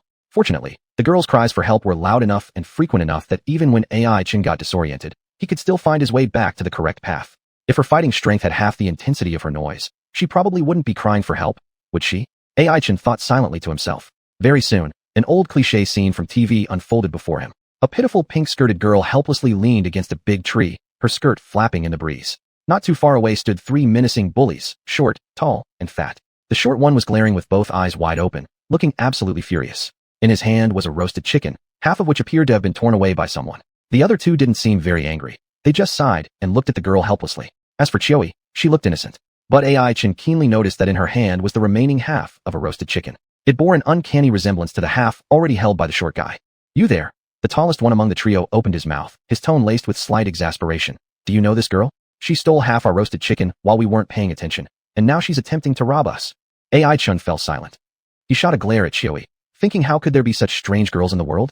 Not only did she eat off of his meal, but now she was stealing from others. Are you some kind of evil person who comes out of nowhere? Though the rules in the Sunset Forest are not as strict as those in the city, this act still seems immoral. Besides, girl, do you belong to the zodiac of pig? Didn't you just have a full meal? How come you're hungry again? Faced with the stern expression on Ai-chan's face, Chioi actually looked somewhat embarrassed. She gave a cute laugh, shuffled closer with tiny steps, hesitated a moment, and then made up her mind, quietly stuffing the roasted chicken into Ai-chan's hands. As she handed it over, she also raised her head to confirm Ai-chan's mood, cautiously saying, Don't be mad. Here, have it. This thoroughly left Ai-chan speechless. He really wanted to know what exactly was inside this girl's brain. Maybe it was barbecue seasoning? Do you even realize that the issue isn't about sharing the roasted chicken? Just as Ai-chan remained silent, the firecat on his shoulder cared little for all these complications. Being an existence that could polish off half a bag of cat food in one go, it naturally wouldn't miss out on the fragrant delicacy right before its eyes. So it happily accepted the roasted chicken and took a satisfying bite. Meow, it's burnt. The firecat wrinkled its adorable eyebrows and let out a disdainful meow, seemingly scolding the chef's cooking skills. And the so-called chef was currently doubting life. As for the tall, short, and fat trio, their background wasn't simple either. They ranked among the top few students of a middle school under a certain business guild, and in the local area, they had a small reputation. They had arrived here confident of their participation in the demon hunter competition. Winning first place might be difficult for them, but they believed they had the chance to be noticed by a hunter group. It seemed like destiny was lending a hand. Not long after entering the Sunset Forest, they had encountered each other by miracle. Compared to some dispersed teams, they'd already gained an obvious advantage. With mutual cooperation, they managed to capture more than 10 magical beasts in one whole day, filling almost every pocket with magic cores. In this situation, their self-confidence was obviously at a peak point. But just when they were making dinner, an unknown cute girl popped up, shouting robbery. Then without them noticing, she snatched away half a roasted chicken. Moreover, instead of admitting fault, the girl started crying for help first, screaming save me. And soon enough, a black-clad young man emerged from somewhere unknown, with a cute kitty perched on his shoulder. They had expected this leader-like figure to apologize for his ill-mannered follower, but instead, without any regard for their effort, he began dividing up the hard-earned roasted chicken among themselves. This truly surpassed tolerance limits, even the wife's patience. Among them, the one who had the pheasant taken from him roared furiously, stepping forward, showing nothing but hostility. Paying no heed to Ai-chan's wry smile, he immediately pulled out a white magic crystal card, from which quickly emerged a menacing hellhound. The hellhound panted heavily, thick lips baring sharp teeth, staring intently at Ai-chan and Chioi, ready to attack at any second. Hand over the points, and consider it payment, or taste the wrath of my hellhound. The small guy glared and said darkly, Taste. Upon hearing this, Chioi's eyes immediately lit up. She muttered under her breath, Does taste mean you're going to make dog meat soup? She patted Ai-chan's shoulder, completely ignoring his sour expression, and said cheerfully, Is dog meat soup delicious? Have you had it before, Ai-chan? Ai-chan didn't respond. Instead, he slowly placed the firecat on the ground and prepared for battle. This girl, Ai-chan gave her a meaningful glance, reaffirming his judgment. This person was definitely an oddball with questionable mental stability. After all, a sane person seeing a red-eyed enemy about to unleash fury wouldn't be considering dog meat soup at such a moment. Too audacious. The little guy clenched his teeth and signaled the hellhound to launch an attack. Ai-chan had wanted to explain something, but there wasn't enough time now. There was no way out. If they had to fight, then so be it. He could already see that the opponent's hellhound possessed regular white tier 5-star strength. Compared to his overpowered firecat, it didn't seem like much of a challenge. However, since it was technically their side who was in the wrong first, Ai-chan motioned silently to the firecat, indicating to not go all out. The firecat nodded obediently as well. This kind of performance was something it had done many times before, honing its skills to perfection. But everything happened faster than lightning. Just as the hellhound lunged forward, revealing its sharp fangs and unleashing its innate bite skill, the firecat, distracted by its eye contact with Ai-chan, forgot to dodge. It instinctively swiped its paw and delivered a slap. That single slap was enough to send the hellhound flying away. In everyone's stunned gaze, the hellhound appeared to have crashed into a slender green tree, and with a quick blink, it collapsed unconscious. Even at this point, the small guy hadn't managed to release his innate skill yet. Ai-chan helplessly sighed again. It looked like another beast was about to face the shattering of its fighting spirit. No matter what, the firecat's strength had already reached 100, twice that of an ordinary white tier 5-star magical beast. Without proper caution, being knocked out in one hit was an expected result. Mourning the poor hellhound for 5 seconds, Ai-chan turned around intending to reprimand Chioi, but she was nowhere to be seen. She seemed to have disappeared without even witnessing the firecat's incredible display of power, opting to flee the moment the fight started. From a distance came a panicky shout from the girl. "Hey, hold on just a bit. I'll get reinforcements." To this, AI Chun had no reaction. He had gradually gotten used to the various eccentricities of the troublemaking girl. On the other hand, the tall short fat trio fell silent. They glanced at the unconscious hellhound, then back at AI Chun, finding the world suddenly very bizarre. Especially the short guy, who had been full of bravado just moments ago, now felt utterly deflated. He couldn't believe his carefully trained hellhound had been taken down with a single slap. And the opponent was actually a cat known for magic, not physical strength. His shock was unsurprisingly immense. Right now, the short guy desperately wanted to chase after the fleeing girl and ask, "If you already have such a strong ally, why bother getting reinforcements? To bury us?" The three simultaneously sighed, staring at the plainly dressed young man before them. They finally realized they had met their match. From a distance, AI Chin smiled brightly, amicably asking, "Are we still fighting?" Chapter 60, Gathering Point. Emerging from the dense forest, there was a rare open space in the distance. The open area was dotted with various sizes of camping tents.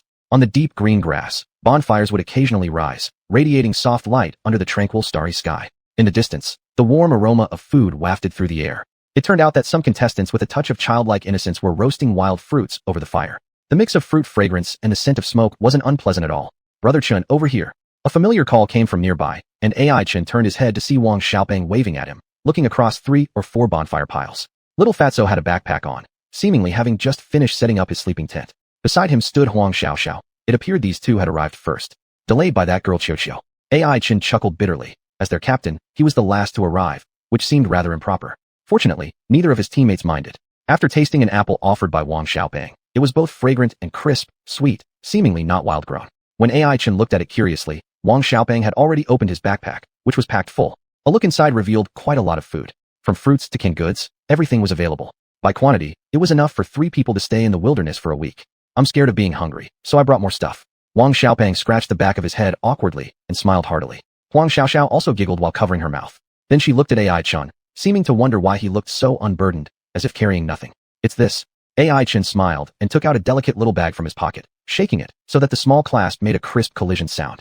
Wang Xiaopeng and Huang Xiaoxiao exchanged glances. After a long time, they tentatively asked, "Is this a storage bag?" Judging by the incredulous tone of little Fatso, it was hard to imagine how AI Chin managed to get such a good thing. After all, the value of a storage bag was quite high. Some children of big shots in the city might not even be favored by their parents enough to own one. Could it be that the seemingly ordinary AI Chun was actually a son of a powerful family? Was his impoverished appearance just a disguise? AI Chun smiled and appropriately stopped the two from speculating wildly. "Alright, well, I won it myself, or you can say, it was given by xuanhuan." Huang Xiaoxiao questioned. "Xuanhuan, is she the girl we met before?" Thinking about it, she suddenly exclaimed in realization. "She is the daughter of the city lord. Wow. You're doing great, Brother Chun. Even got a token of love." Wang Xiaopeng nudged AI Chun with his elbow, displaying the special smile shared between men. He was evidently misunderstanding something. However, AI Chun didn't feel like explaining whether he should tell them that. Due to his boredom, he ran to Huyang Arena and won 20 consecutive victories. Xianhuan then took half of his reward and gave him a storage bag as compensation.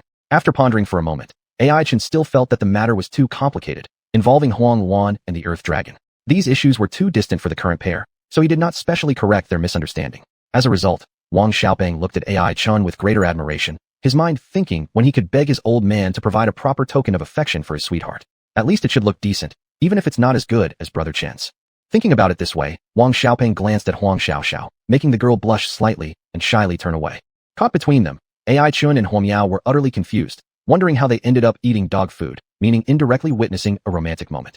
Carrying this confusion, AI Chun silently and sadly opened the storage bag, setting up his tent. While laying the foundation, he sneaked a peek and noticed that although Huang Xiaoxiao's and Wang Xiaopeng's tents were separated on the surface, he sighed in relief. At least he wouldn't be force-fed dog food in the evening, AI Chun thought to himself. But then unexpectedly, the corner of his eye caught a glimpse of a delicate face. The face was extremely young, about AI Chen's age, but strikingly handsome beyond what was considered normal. This kind of delicateness left no good impression on AI Chun. Rising to his feet, he intended to further observe when the person disappeared into the darkness where the bonfire light couldn't reach. Is it him? Furrowing his brows, AI Chen's mind suddenly conjured up a name. Jiang, the strange magic core hunter, one of the root causes of the chaos in Magic City. Upon his initial encounter with Jiang at Wanning Chamber of Commerce, AI Chun had this peculiar feeling. At the time, Jiang had appeared as an adult male. However, AI Chun knew that for Jiang, who could change his appearance, altering age characteristics was a piece of cake. Otherwise, he wouldn't have been able to wreak havoc in the Magic City for years without being caught. Though one's looks can be altered, the traits buried deep within the soul cannot be concealed. AI Chun took a deep breath and became more alert. This time, he didn't have the blue card Starfire Rampant to rely on. To prevent skill cards from overwhelming the competition and making it just a comparison of backgrounds, the use of blue tier and above skill cards was restricted. Before the competition, AI Chun had already returned the borrowed skill cards to Elder Mochi. It seems I'll have to rely on myself. Taking a deep breath, AI Chun felt the weight of the pressure increase. Although he didn't know how Guiyang had infiltrated, nor what his purpose was, or even if that fleeting shadow belonged to Guiyang, AI Chun remained vigilant. He had a strong premonition. This Hunt Devil competition would not be simple. With the nearly 20-year imprisoned Earth Dragon due for release, the various factions within the City Lord's mansion were plotting secret plans to realize their unspeakable secrets, turning the magic city into a pool of muddy water. And Sunset Forest stood prominently right on the surface of this murky water. To describe the undercurrents behind this competition as tumultuous would not be an exaggeration. Looking up at the sky, the crescent moon emitted weak light, while the star-studded night resembled a black canvas scattered with luminous stars like a chessboard. AI Chen didn't know whose pawn he was in this game of open contention and hidden intrigue, but he knew he had a reason to win and survive. Gently petting Huo Miao's fluffy head, AI Chen ate some snacks from Wang Xiaopeng's backpack before crawling into the tent. At his request, the 3 members of the point-earning squad would take turns keeping watch, with Huang Xiaoxiao being the first. AI Chen did not explain in detail, but he thought the other 2 should also feel something unusual in the friendly atmosphere of the campsite. That kind of unease felt like carrion-eating animals harboring ulterior motives, lurking in the dark, yet when you turned around, all you could see was impenetrable darkness. Above, an owl hooted incessantly, the sound not particularly pleasant, but AI Chen knew he needed to sleep. Chapter 61, Deeper.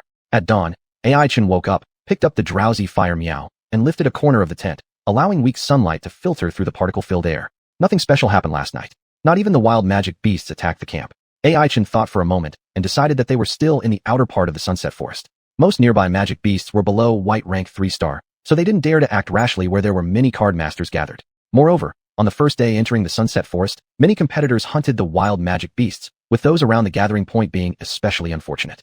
It was estimated that every passing card master wouldn't miss out on the misfortune of an encountered low-tier beast. After all, in their eyes, these low-rank magic beasts with no fighting power were just walking points. However, as one ventures deeper, things might not be as straightforward. The closer one gets to the core of the Sunset Forest, the more terrifying the strength of the wild magic beasts becomes. Though there are no purple-ranked beasts yet, encountering 1 or 2 blue-ranked ones is not impossible. Then, perhaps the roles between hunter and prey will reverse. Card masters must stick together and rely on team cooperation to defeat ferocious wild magic beasts. If one insists on acting alone, thinking they are as easy to handle as the outer ones, it would surely lead to a great loss. The Grand Demon Hunt lasts for 7 days. During this period, there are no supplies or help provided. It tests the combat strength of card masters while also requiring them to demonstrate wilderness survival and adaptability. Thus, those who join the Demon Hunt group and carry the hopes of the magic capital citizens, confronting vicious magic beasts, are without exception among the best among their peers. All competitors are striving hard for this. As soon as xianxia, which likely refers to genius here, broke, many card masters have already ended their sleep early, packed up, and left the gathering point, heading deeper into the forest. They wouldn't miss any chance to improve their score. Taking a step ahead now could result in a better final outcome compared to their competitors. Wang Xiaopeng seemed to also be influenced by the surrounding atmosphere, waking up early. He and AI Chen woke up Huang Xiaoxiao. After a simple breakfast, the trio packed their things and similarly walked towards the dense forest. On the way, they did encounter some lower-ranked magic beasts, but either they were taken down first by other fellow competitors or fled at the sight of trouble, disappearing quickly. Only those obstinate enough to cause trouble near AI Chen would lazily receive a claw strike from Fire Meow. And thus, another transparent magic core appeared, alongside an innocent fallen tree. The deeper they ventured, the greater the number and strength of wild magic beasts became.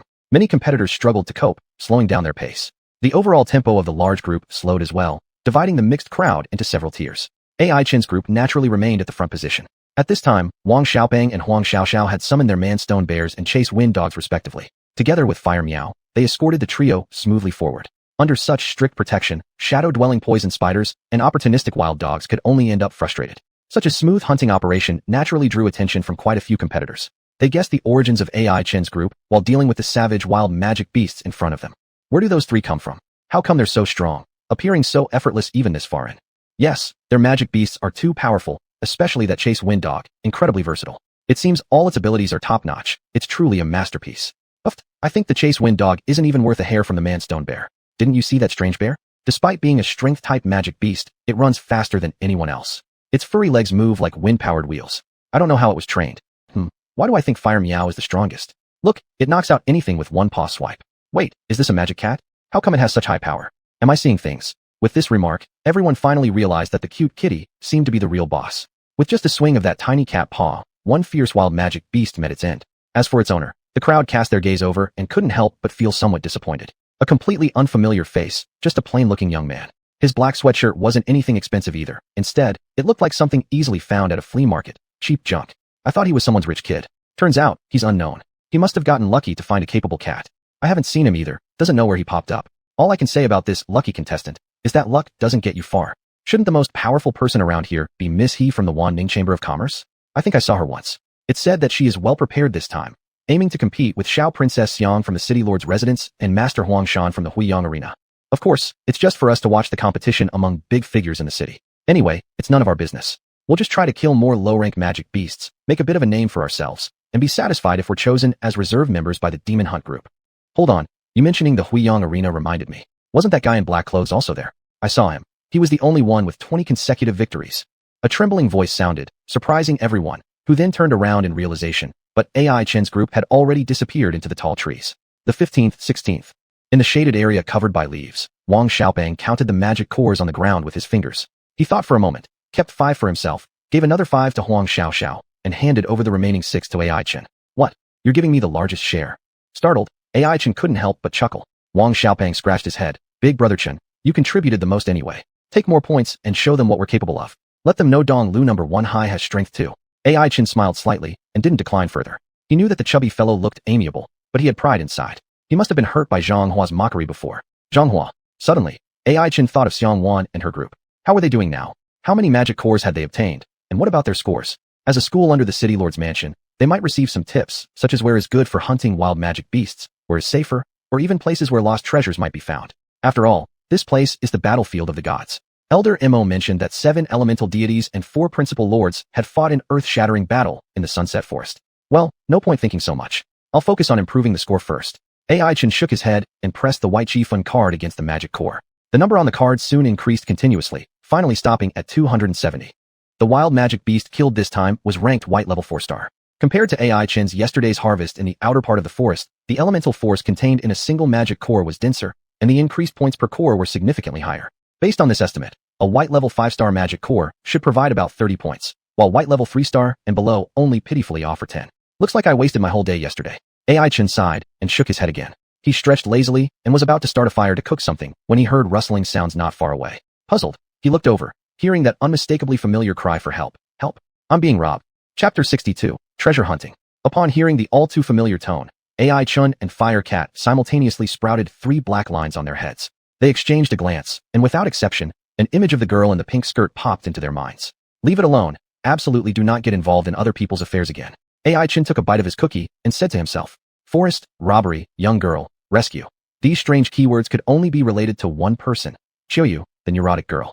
AI Chin didn't want to be fooled again. After all, just yesterday, he was tricked by Qiuyu and ended up engaging in a meaningless battle with 3 passers-by, who varied in height and weight. Although AI Chin didn't lose, and Firecat easily subdued the 3 with absolute strength, he felt that it wasn't meaningful at all. Given that they were wrong first, Qiuyu had gone there to provoke trouble before the fight started. Even though AI Chin won, it felt inappropriate to claim any points from them. Thus, even though the cries for help from the girl sounded loud and pitiful, both AI Chun and Firecat remained unmoved, crouching under the tree, munching away at their cookies without hesitation. There was no way. He was simply this kind of person, who wouldn't act without benefit. To be someone else's hitman for free? Clearly, it wasn't happening. Qiuyu, scream all you want. You can break your voice, but no one will care, AI Chin thought secretly. However, this time seemed somewhat different. There weren't just 1 or 2 people over there, but more like a group being surrounded.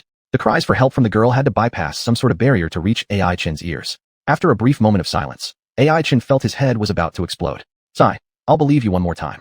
He sighed, picked up Firecat, and got up from under the tree, leading his teammates forward. Bro Chun, where are we going? Wang Xiaopeng looked perplexed. He didn't understand why AI Chin wanted to leave their carefully chosen resting place. AI Chin blinked and glanced at Huang Xiaoxiao, noticing her also had a look of confusion. After pondering for a while, AI Chin suddenly came up with a shocking idea. He took a deep breath and asked seriously, did you guys hear the cry for help? Cry for help? Wang Xiaopeng was stunned, shaking his head blankly to indicate he hadn't heard anything. Huang Xiaoxiao cautiously asked, Captain, what's wrong? I didn't hear any unusual sound either. It's nothing, I was just talking nonsense. AI Chin shook his head, but his steps did not slow down as he continued walking forward. Seeing this, Wang Xiaopeng had no choice but to abandon his well-prepared campfire and follow along with Huang Xiaoxiao. Silence filled the air, yet the exaggerated calls for help from Qiuyu still echoed in their ears. AI Chin knew this wasn't an illusion, but rather some sort of magical ability, perhaps similar to Grand Elder Mochi's space skill card. Anyway, He couldn't just ignore these sounds only he could hear. That peculiar girl named Xiaoyu seemed to have some secrets, although whether they were related to him, he wasn't sure. The majority of the soil in Sunset Forest was covered by fresh green grass, but in some areas, patches of exposed soil could be seen. Such was the case with the current basin in front of them. The reddish-brown earth, dotted sparsely with green grass, appeared particularly vibrant, as if it had been nourished by the passionate blood of gods. Standing amidst this barren basin was none other than Xiaoyu, the girl labeled by AI Chan as neurotic. Beside her stood another girl in red athletic wear, resembling her slightly. It seemed this might be Xiaoyu's older sister. This pair of sisters possessed entirely distinct auras. If Xiaoyu could be described as a neurotic girl who periodically acted crazy, then her sister Xiaxia could be characterized as a decisive and capable woman. At their middle school, Xiaxia always ranked highly. Opposing these two sisters was another outstanding girl dressed in dark green casual wear. Her neck was elegantly arched like a swan's, revealing a gemstone necklace on her smooth neck. If there were any experts present, they would undoubtedly recognize the immense value of the necklace. Behind the dark green-clad girl stood more than 10 men and women, seemingly henchmen of the elegant girl. Typically, a small team usually consists of only 3 to 5 members, yet here there were enough for 3 or 4 teams, which made perfect sense given her identity. The dark green-clad girl clapped her hands, and one of her followers stepped forward, summoning a beast. With fierce eyes, it glared at the opposing figures of Xiaoyu and Xiaxia. Had AI Chen been present, he would surely have recognized this follower as the short man he reprimanded the day before, and the summoned creature as the hellhound that fire cat effortlessly swatted away. As mentioned earlier, this short individual ranked among the top few in a particular middle school affiliated with a minor merchant guild. The identity of the girl in dark green was now clear. She was Hiyusin, the beloved daughter of the president of the Wanning Commerce Guild. As a giant in the business world within the Demon City, the Wanning Commerce Guild's control over other smaller guilds was unimaginable. Even at the Hunter-Demon competition, a wave of the president's daughter's hand could summon a large group of enforcers from smaller guilds to rush forward. Thus, Xiaoyu and Xiaxia were clearly at a disadvantage against Hiyusin and her overwhelming entourage. This is your last warning. If you don't hand over the item now, I can't guarantee what will happen next. Hiyusin idly twirled the long nails on her fingers as she spoke with careless indifference. Just moments ago, she had been surrounded by her henchmen hunting demons, proceeding quite smoothly. Without a doubt, all the demon cores obtained naturally belonged to Hiyusin herself, and as a result, her current score was astonishingly high. After all, there's strength in numbers. However, during the hunt for a white-ranked 5-star demon beast, an unexpected event occurred. That wild muddied wind boar moved astonishingly fast, accumulating power quietly before suddenly bursting through their multiple layers of encirclement. When Hiyusin saw her sure thing slip away, she immediately became enraged and commanded her henchmen to chase after it. But the muddied wind boar disappeared into thin air, only to lead them to an unexpected surprise. Upon arriving at this peculiar basin, Hiyusin saw 2 equally beautiful girls. One looked composed and efficient, while the other seemed brimming with energy in both speech and action. The younger girl was digging in the ground with great focus, as if searching for some kind of treasure. Red dirt smeared across her face, but she paid no attention to it. As for her older sister, she stood nearby helplessly watching, apparently unable to manage this unpredictable little sister of hers. Seeing Xiaoyu digging mindlessly, Hiyusin felt a flicker of disdain and was about to leave with her entourage. But at that moment, the ground around the basin suddenly trembled violently, as though a switch had been triggered. Hiyusin almost broke her freshly manicured nails, and as she frowned, she heard Xiaoyu in the center of the basin clutching something excitedly shouting. I found it! I found it! Sister, I've unearthed a treasure. Chapter 63, Yuju. Hand it over quickly, or I won't be nice anymore. In the basin, a short figure with a grim expression demanded. In front of him, his hellhound snarled and growled in menace. However, the short figure's confidence wasn't as solid as it appeared. He had already recognized that Xiao was the girl who had robbed him of his roasted chicken and tried to steal from him yesterday. While mentally marveling at the smallness of the world, he couldn't help but feel somewhat unfair for Xiao's good luck. He wondered why fate always seemed to favor these half-crazy people. No matter how hard he worked, why couldn't he find treasure? Maybe it was because he wasn't crazy enough. The short figure shook his head, casting off his rambling thoughts, and focused intently on the opponent before him. Of course, he wasn't afraid of these 2 seemingly frail girls. Moreover, even if he couldn't beat them, there were still so many others behind him, and they definitely wouldn't let themselves be defeated outright. Yet, there was one person he feared. A youth wearing a cheap hoodie, with a cat perched on his shoulder. It was this very cat that had struck down his once proud hellhound with just a single swipe, leaving it cowering even now. If he met that youth again this time, the short figure knew he would not escape unscathed. He didn't think having all these people behind him would make much difference in beating that almost monstrous cat. In truth, not only him, but the tall figure and the fat one among the crowd also prayed that AI Chen wouldn't show up. Otherwise, the treasure hunt would become exceedingly difficult. As their leader, Hiyusin obviously had no idea about the secret fears of her underlings. She felt victory was firmly in their grasp, even humming a little tune to herself. The girl's curiosity and the greed of a businessman tempted her to take the treasure found by others. Anyway, it wasn't in the capital city. In the Sunset Forest, power ruled. Thinking thus, Hiyusin decisively made a gesture for the attack to begin. Instantly, the short figure revealed the exclusive 6-point star array on his arm and released his B-class enhancement type talent. Soon, the hellhound seemed to catch the scent of bloodlust. Its savage eyes glinted red with ferocity as it leapt forward and attacked. Bad news.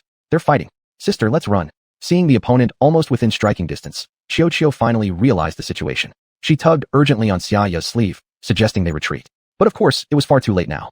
Xiaoya gave a bitter smile, then immediately placed her silly younger sister behind her protectively. Then, she flipped her hand, revealing a white magic crystal card. With the flashing of the 6-point star array, a beautiful white peacock emerged. It inclined its body slightly, as if attending an upper-class gathering, elegantly bowing. Subsequently, the white peacock spread its tail screen slowly, displaying an array of pure white feathers. Next, these feathers shot out like arrows loosed from a string, their speed slicing through the air audibly with soft, swishing sounds. The hellhound's dive momentarily paused as it relied on its instinct to evade the first incoming feather. This white feather flashed past the hellhound like a streak of light, missing it by inches, but hit a nearby tree trunk, piercing it right through. Had it been 1 centimeter closer, the hole might have been gouged into the hellhound's own flesh instead. The short figure took a deep breath, realizing at last that the girl before him wasn't some pushover after all. She must be a top performer from some middle school. Apparently, he'd underestimated her earlier. By the time he grasped this fact, however, it was too late. There stood Xiaoya, commanding like a graceful female general on the battlefield. At her command, the white peacock launched more feathers, the ones fired later catching up to the ones ahead. All pure white. They painted the sky as though snowflakes were falling cleanly. But everyone knew that things weren't as pleasant as they looked. Not for the hellhound, at least. Under the endless cascade of white feathers, the poor hellhound had no place to escape, covering itself with tiny dog paws as it endured the attack.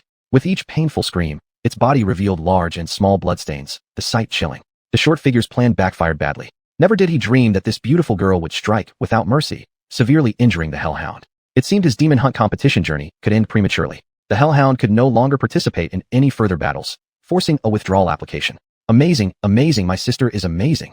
Xiao clapped her hands, celebrating Xiaoya's victory. She walked up as if greeting the white peacock, yet cleverly pulled out a few of its white feathers in passing. The white peacock, looking at its now sparse tail, was deep in thought. It glared at Xiao, as if saying, keep pulling? Look at how much is left. It glanced at the mass of goons squeezed together on the opposite side, and felt a chill run down its spine. Its prized feathers probably wouldn't survive the day. There was no other way around it. There were simply too many opponents, and as powerful as a 5-star white peacock might be, even if it launched all of its feathers, it still couldn't take down so many enemies. Xiaoya, naturally aware of this fact, let her pretty little face drop into a somber expression as she pondered over their escape route. In stark contrast, Hiyusen, basking in her significant advantage, chose to rest leisurely. She lazily waved a hand, signaling for her subordinates to haul the dispirited short figure away. Immediately after, a tall man stepped forward. Hiyusen remembered that they seemed to come from the same school. This surely indicated he had come to avenge his good friend. She smirked slightly, revealing a hint of disdain in her eyes. As the daughter of the lofty president, Hiyusen cared little about who went up or who came down. All she wanted was to defeat Xiaoya and secure the treasure. It didn't matter to her who helped achieve this goal or who lost their competition eligibility because of it. So, the tall guy merely acted as a pure tool, ready to do his part. Behind him stood a fat man as well, clearly having considered the risks of failure. They decided to go together, aiming to ensure absolute success. Phew, fighting many against few isn't something honorable. Xiao shouted angrily, clearly discontent. Xiaoya also stiffened her face. She knew that though her white peacock's talent skill had immense power, it required enough recovery time to be unleashed multiple times. Dealing with one enemy at a time would have been manageable, but facing a joint assault was tantamount to severing their last remaining escape route.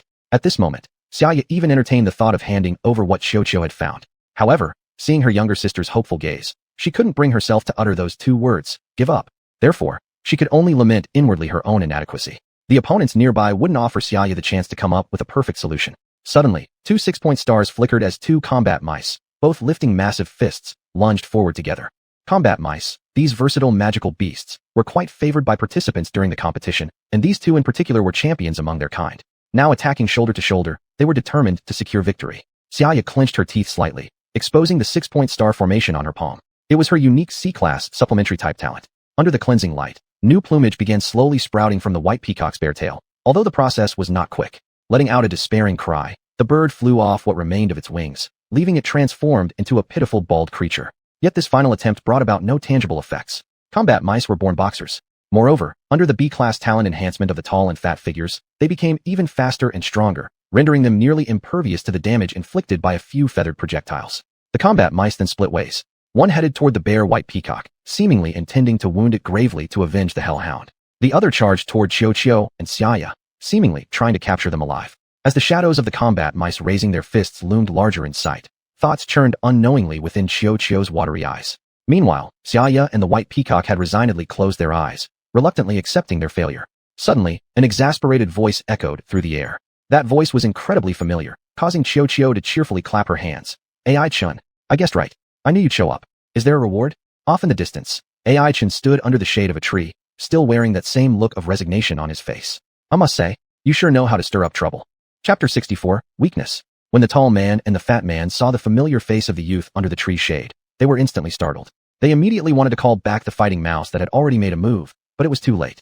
Fire Meow turned into a red silhouette, leaping from AI-chun's shoulder, and then spewed out a blazing fireball. The fireball flew toward the fighting mouse charging at the white peacock, and the air it passed seemed to heat up several degrees. The firelight bloomed like gorgeous fireworks on the chest of the fighting mouse. In the terrifying temperature, the tough fur on its chest was immediately burned into black ash, revealing the inner layer of skin and flesh.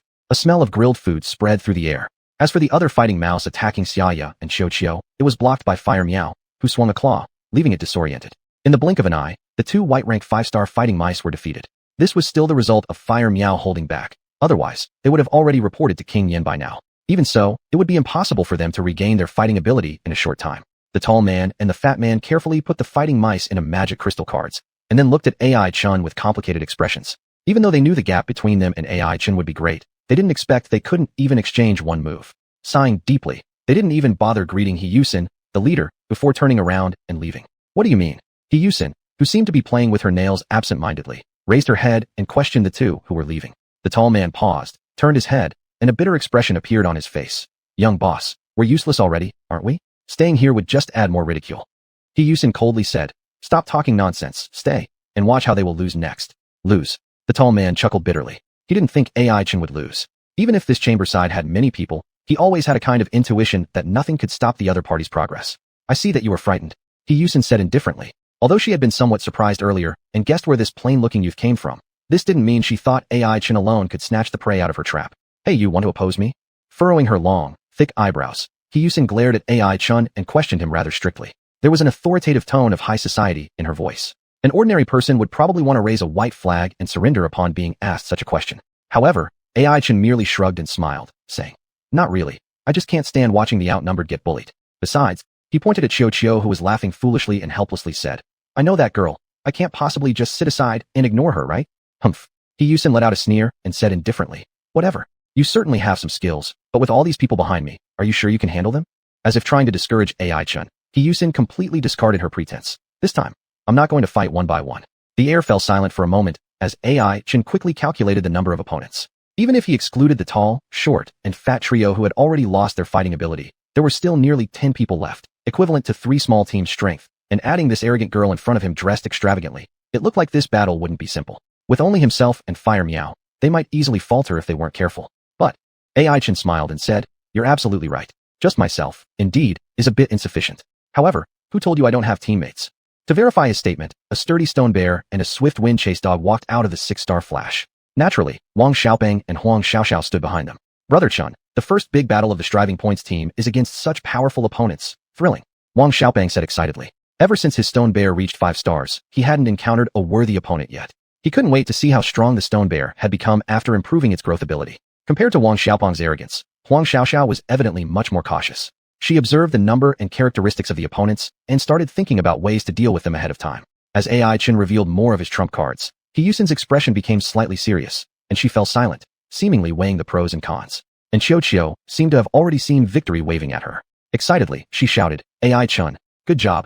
You saved me again. I've decided to give you the rare treasure I just dug up. Hearing this, AI-chun finally understood why the two sides had fought. Looking at the sour faces of Hiyusin's group, did Xiao really dig up something good? This girl truly enjoys good fortune without much sense, but are you shouting so loud in case others don't know? If we irritate them, we might have another tough battle. However, for these deep thoughts, Xiao's single-cell brain could obviously not comprehend them. Xianxia could only glare at her silly younger sister. Speaking of surprise, among all the people present, she was absolutely the most confused. As the sister who had grown up with Xiao since childhood, she didn't know that her younger sister had made any other friends.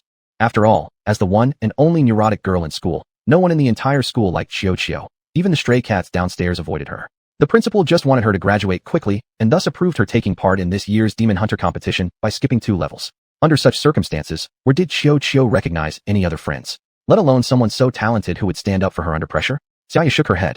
She couldn't figure out the answer, but she knew that now, the only person they could rely on was this young man in a black sweatshirt. Let your teammates fight a few rounds with my side. If you win, I'll let you take her away. Hiyusin seemed to finally make up her mind and slowly spoke. As for her suggestion, it was very intriguing. Why did she specifically want to fight against AI Chen's teammates? In fact, Hiyusin had already seen how powerful Fire Meow was. She knew that solving 2 white-rank 5-star magical beasts instantly, even if it was a surprise attack, should not be underestimated. Taking this into consideration, victory could only come from targeting their weakness. Naturally, Hiyusin set her sights on AI Chen's teammates. She didn't believe that everyone's magical beasts were as terrifying as Fire Meow. What about it, do you dare? Hiyusin smirked confidently, acutely sensing Huang Xiaoxiao's difficulty and knowing that she must have struck the opponent's pain point. They must have someone holding them back, which is why they didn't dare to accept. Hiyusin secretly thought. However, it was then that she noticed Wang Xiaopeng, the little fatty beside AI Chun, excitedly nodding his head, almost agreeing without waiting for the captain's call. Furrowing her brows, Hiyusin suddenly felt a hint of unease. Is it fine? AI Chin inquired with his eyes towards his 2 companions, receiving an affirmative reply. He then stepped forward and loudly responded. All right, we accept your proposal. Chapter 65. You call this a treasure? Thus, the 2 sides engaged in a probing contest. The Wanning Chamber of Commerce sent out 4 goons, while the point-earning squad was handled by Wang Xiaopeng and Huang Xiaoxiao. This could be considered a certain degree of fairness, AI Chen thought. There were originally more than twice as many people on the other side. If Wang Xiaopeng and his partner didn't possess the ability to fight 2 at once, then even if AI Chen joined in, it would be difficult for him to break through the encirclement. AI Chen exhaled slowly, silently hoping that today's dispute could be resolved satisfactorily. Glancing at Xiaoqiu out of the corner of his eye, that girl still happily watched the contestants preparing to battle in the center of the basin. She paid no attention, or perhaps wasn't aware, of her perilous situation. An ordinary man bears no crime, but possessing treasures invites calamity. AI Chen smacked his lips. He also didn't know exactly what treasure Xiaoqiu had dug up, but as the place where the gods fell, even a strand or 2 of hair from the sunset forest would likely be worth a fortune. No wonder the opposing side was trying so hard to seize it. It seemed like they needed to prepare for a battle in advance. AI Chun discreetly raised his vigilance, gently rubbing Little Fire Cat's small head, signaling that it must not let its guard down, and to guard against enemies going back on their word. Yay, start fighting already. Go, Brother Xiaopeng. Knock them all over. Xiaoqiu clapped her hands, seemingly eager to watch a performance. However, the contestants preparing for combat focused intently on their opponents and didn't hear the excited cheers of the little girl. If Wang Xiaopeng heard it, he'd probably have been embarrassed out of his mind. AI Chen couldn't help but chuckle, and Xiaoqiu, hopping around joyfully, observed the battlefield while muttering, actually providing live commentary. Ho ho, Xiaoqiu's live event coverage is now beginning. Everyone, direct your eyes toward me. No, direct your gaze toward the scene. I announce that the final showdown of the demon hunting competition begins now. AI Chen, is this really the final showdown? It's only the 2nd day. However, Xiaoqiu paid no heed to these minor details and continued speaking. Oh wow, Brother Xiaopeng summoned a big bear. That bear runs so fast. Its stubby legs pedal like riding a bike, rushing forward swiftly and slapping the monkey on the other side away with one hand. Why does this scene feel familiar? Could it not feel familiar? The tall one who hadn't left yet nearly blew his nose off in anger. His battle rat had just been slapped away like this. What was wrong with this group of people? Why did they love slapping others so much? How disrespectful to the self-esteem of beast souls. The tall one sighed. He didn't know when his battle rat would recover from its repeated failures. The last time he checked through the 6-star badge, it seemed utterly dispirited, staring blankly without knowing what it was thinking. Yay, Brother Xiaopeng scored the first point. Next is the pretty sister. How will she astonish us with her performance? Wow, that's a brown puppy, so cute. Making dog soup from it would surely smell delicious. Xiaoqiu's eyes sparkled. AI Chun felt a bead of sweat forming on his forehead. He thought Huang Xiaoxiao would definitely want to teach this reckless little girl a lesson if she heard that comment. What's the pretty sister doing? Wow, she turns out to be a Class B talent owner. Under her boost, the dog meets stew. Ahem. The little puppy seems injected with adrenaline, blowing a massive gust of wind that sends the opponents flying. Xiaoqiu exclaimed in surprise. Then, realizing the victory, she shouted joyfully. So, the champion of this year's demon hunting contest is AI Chun, Brother Xiaopeng, Pretty Sister, and Xiaoqiu with xianxia. Thank you everyone. Beside her, Xiaoyu was also astonished at the result of the battle. She didn't expect AI Chen's teammates to be so outstanding. To put it simply, each one was no less talented than her, and might even surpass her slightly. Hardly having recovered from the shock of their victory, she placated the excited Xiaoqiu. Alright, quiet down a bit.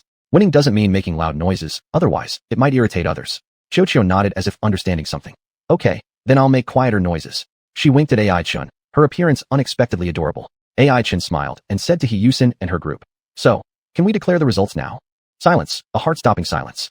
Hiyusin narrowed her eyes, her long fake lashes trembling slightly. Clearly, she didn't expect the 2 people casually dispatched by the other side to be so capable, forcing back 4 goons without shedding a drop of blood. Judging from this, if they were to force a confrontation with AI Chun, they wouldn't gain any advantage either. However, Hiyusin glanced at Xiaoqiu, a flash of jealousy in her eyes. She didn't think that such a silly girl deserved to monopolize the treasure, and she had long regarded that mysterious item as her own possession. Now, with the prize slipping through her fingers like a cooked duck flying away, it was indeed hard to accept. Calm down, calm down. Hiyusin took a deep breath, reminding herself that today was only the second day of the great demon hunting competition. Rushing in to suffer losses now wouldn't be wise for the later decisive battles, with the Lord's mansion and Huiyang's forces still watching hungrily from the sidelines. Unfortunately, I got separated from the experts my brother sent along. Otherwise, Hiyusin glared hard at Ai-chun, who responded with the victorious smile of a winner. Let's go. Her sharp shout of anger echoed through the basin. Then the group from the Chamber of Commerce quickly left as they had arrived. Still, no matter how you looked at it, their retreat smelled of fleeing in defeat. On the other side, Wang Xiaopeng walked over with an elated grin on his face. Ai-chun, seeing this, irritably kicked him. All right, we know you're capable. Stop showing off. Wang Xiaopeng proudly raised his eyebrows. Bro-chun, you don't know how good it feels to slap someone away. From now on, our savage stone bear will learn Fire Cat's trick. Whoever it meets, a slap will send them flying. Tisk. In response, Xiao showed blatant disinterest, raising her hand to question. Wasn't it the pretty sister who was so amazing? The final gust of wind blew away 3 people. Wang Xiaopeng paused for a moment, then immediately deflated, muttering quietly. Which kid is this who speaks such brutal truths? Well, little Fatso contributed too, handling the pressure and providing conditions for sister class rep to unleash her talent skills. Ai-chun tried to mediate before these 2 live treasures would start quarreling. Huang Xiaoxiao merely smiled modestly. Her Class B talent allowed her to enhance the intelligence of beast companions. Under the enhancement of her talent, the already smart chasing wind dog's intelligence increased even more, enabling it to blow away all 3 opponents and their beasts with just 1 skill. In any case, our side thanks you. Xiaxia crossed her arms and gave a crisp and direct expression of gratitude. Qiu also followed her sister's lead, expressing her own thanks similarly. Wang Xiaopeng curiously asked, so, what did you actually find? It must have been something big to make everyone fight over it like crazy. Little fatty. Huang Xiaoxiao kindly reminded him that asking like this was rather impolite, and Ai-chun felt as if he'd inadvertently stumbled into an awkward conversation involving romantic entanglements. After hesitating slightly for a while, Xiaxia shook her head. In truth, she didn't know exactly what had happened to Qiu either. At this point, a sudden sense of foreboding struck Ai-chun's heart. Then, Qiu gleefully pulled out the item she had cherished and clutched close, opening her palm to reveal it under the sunlight, and in full view of everyone present. An almost interminable silence blanketed the scene instantly. After what seemed like an eternity, Ai-chun finally extricated himself from the silence with superhuman immunity, sighed, and said, You call this a treasure? Chapter 66, Qiu's Gratitude. Under Ai-chun's witty remarks, the group's intelligence gradually took the upper hand. Wang Xiaopeng rubbed his eyes, seemingly unable to believe in the so-called treasure before him. No, it didn't even qualify as a treasure. It was an insult to the word. He could now basically confirm that the girl in the pink dress before him wasn't normal at all. After all, who would normally treat a pile of old bones as if they were treasures? On Qiu's palm lay clearly fresh small bones, some still with bits of uneaten meat. Ai-chun looked at them and felt an uncanny familiarity, so he tentatively asked, If I'm not mistaken, these should be the leftover chicken bones you snatched from someone else yesterday, right?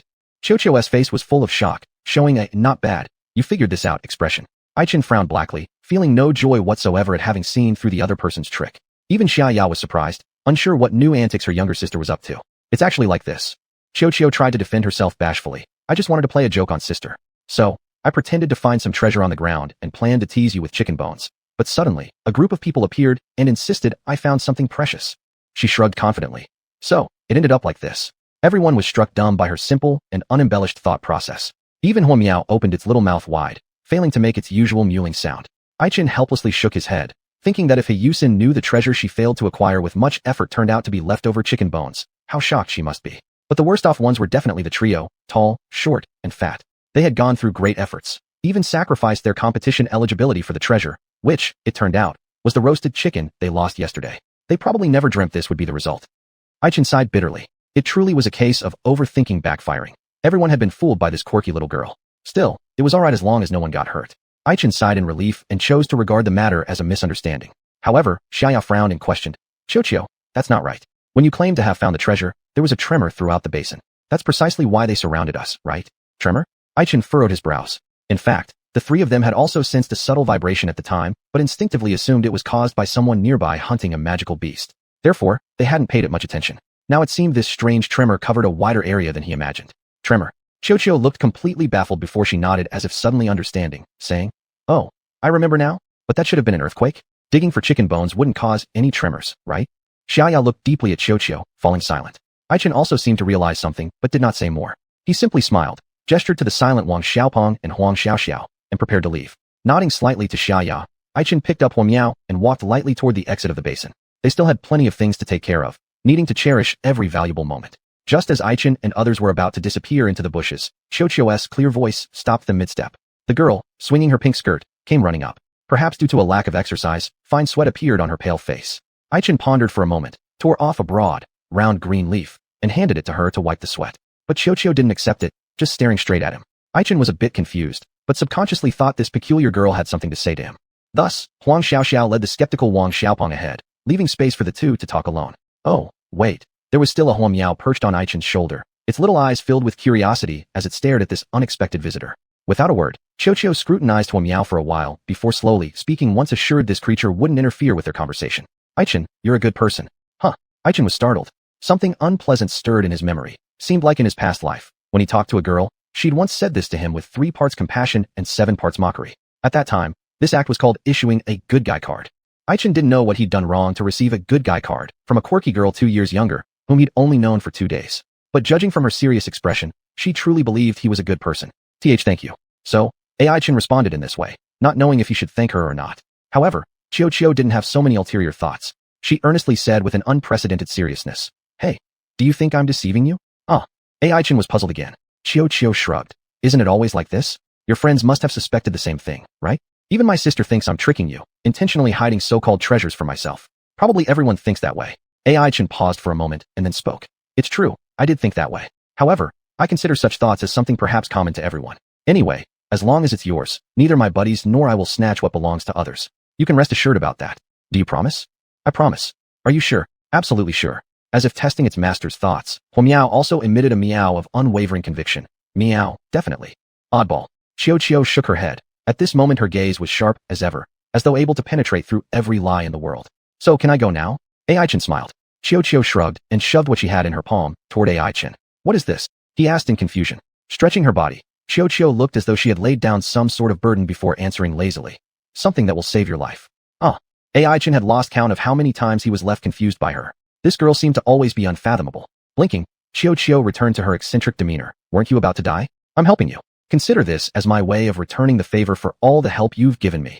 About to die? After a brief reflection, Aichin realized what she referred to. Subtly pulling up the sleeve on his left arm until it wouldn't go any further, the evil, snake-like gray-green lines still hadn't disappeared. This was the poison xuanhuan had inflicted on him, and one of the difficulties Aichin had to resolve during this journey. The toxicity was incredibly potent, unparalleled in this era. Even the Earth Dragon was powerless against it and could merely temporarily isolate it using elemental forces. But how did Xiaoqiu know all this? Aichin took a deep breath. Once more, he felt there were hidden secrets behind this girl that no one knew about. Before he could ask anything further, Xiaoqiu had already sprinted along the way back toward the basin. Her clear voice floated from somewhere far away. So, good man, live on. Maybe more people in this world are waiting for you to save them. Aichin chuckled bitterly. He was an Ultraman. Where did he have the power to save so many people? It was already a lucky thing if he could survive the toxins.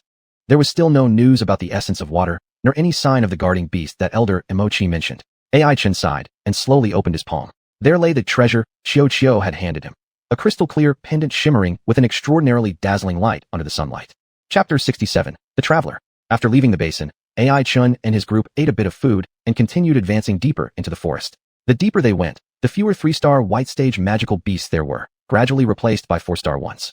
Occasionally, they could even see some 5-star magical beasts. However, these did not pose much of a threat to them since Huamiao's abilities had long surpassed the white stage, and, compared to even low-level blue stage, it was no longer outmatched. Thus, for the entire afternoon, the points-earning team was deeply immersed in their hunting operation, which went relatively smoothly. There were already very few other teams around, and it was rare to see anyone. Those who could reach this depth were probably few, so the chances of 2 small teams bumping into each other weren't high. Therefore, Aichin wasn't worried about running into Hiyusen's group, with whom he had just made enemies. Perhaps the other side was still brooding over being preempted.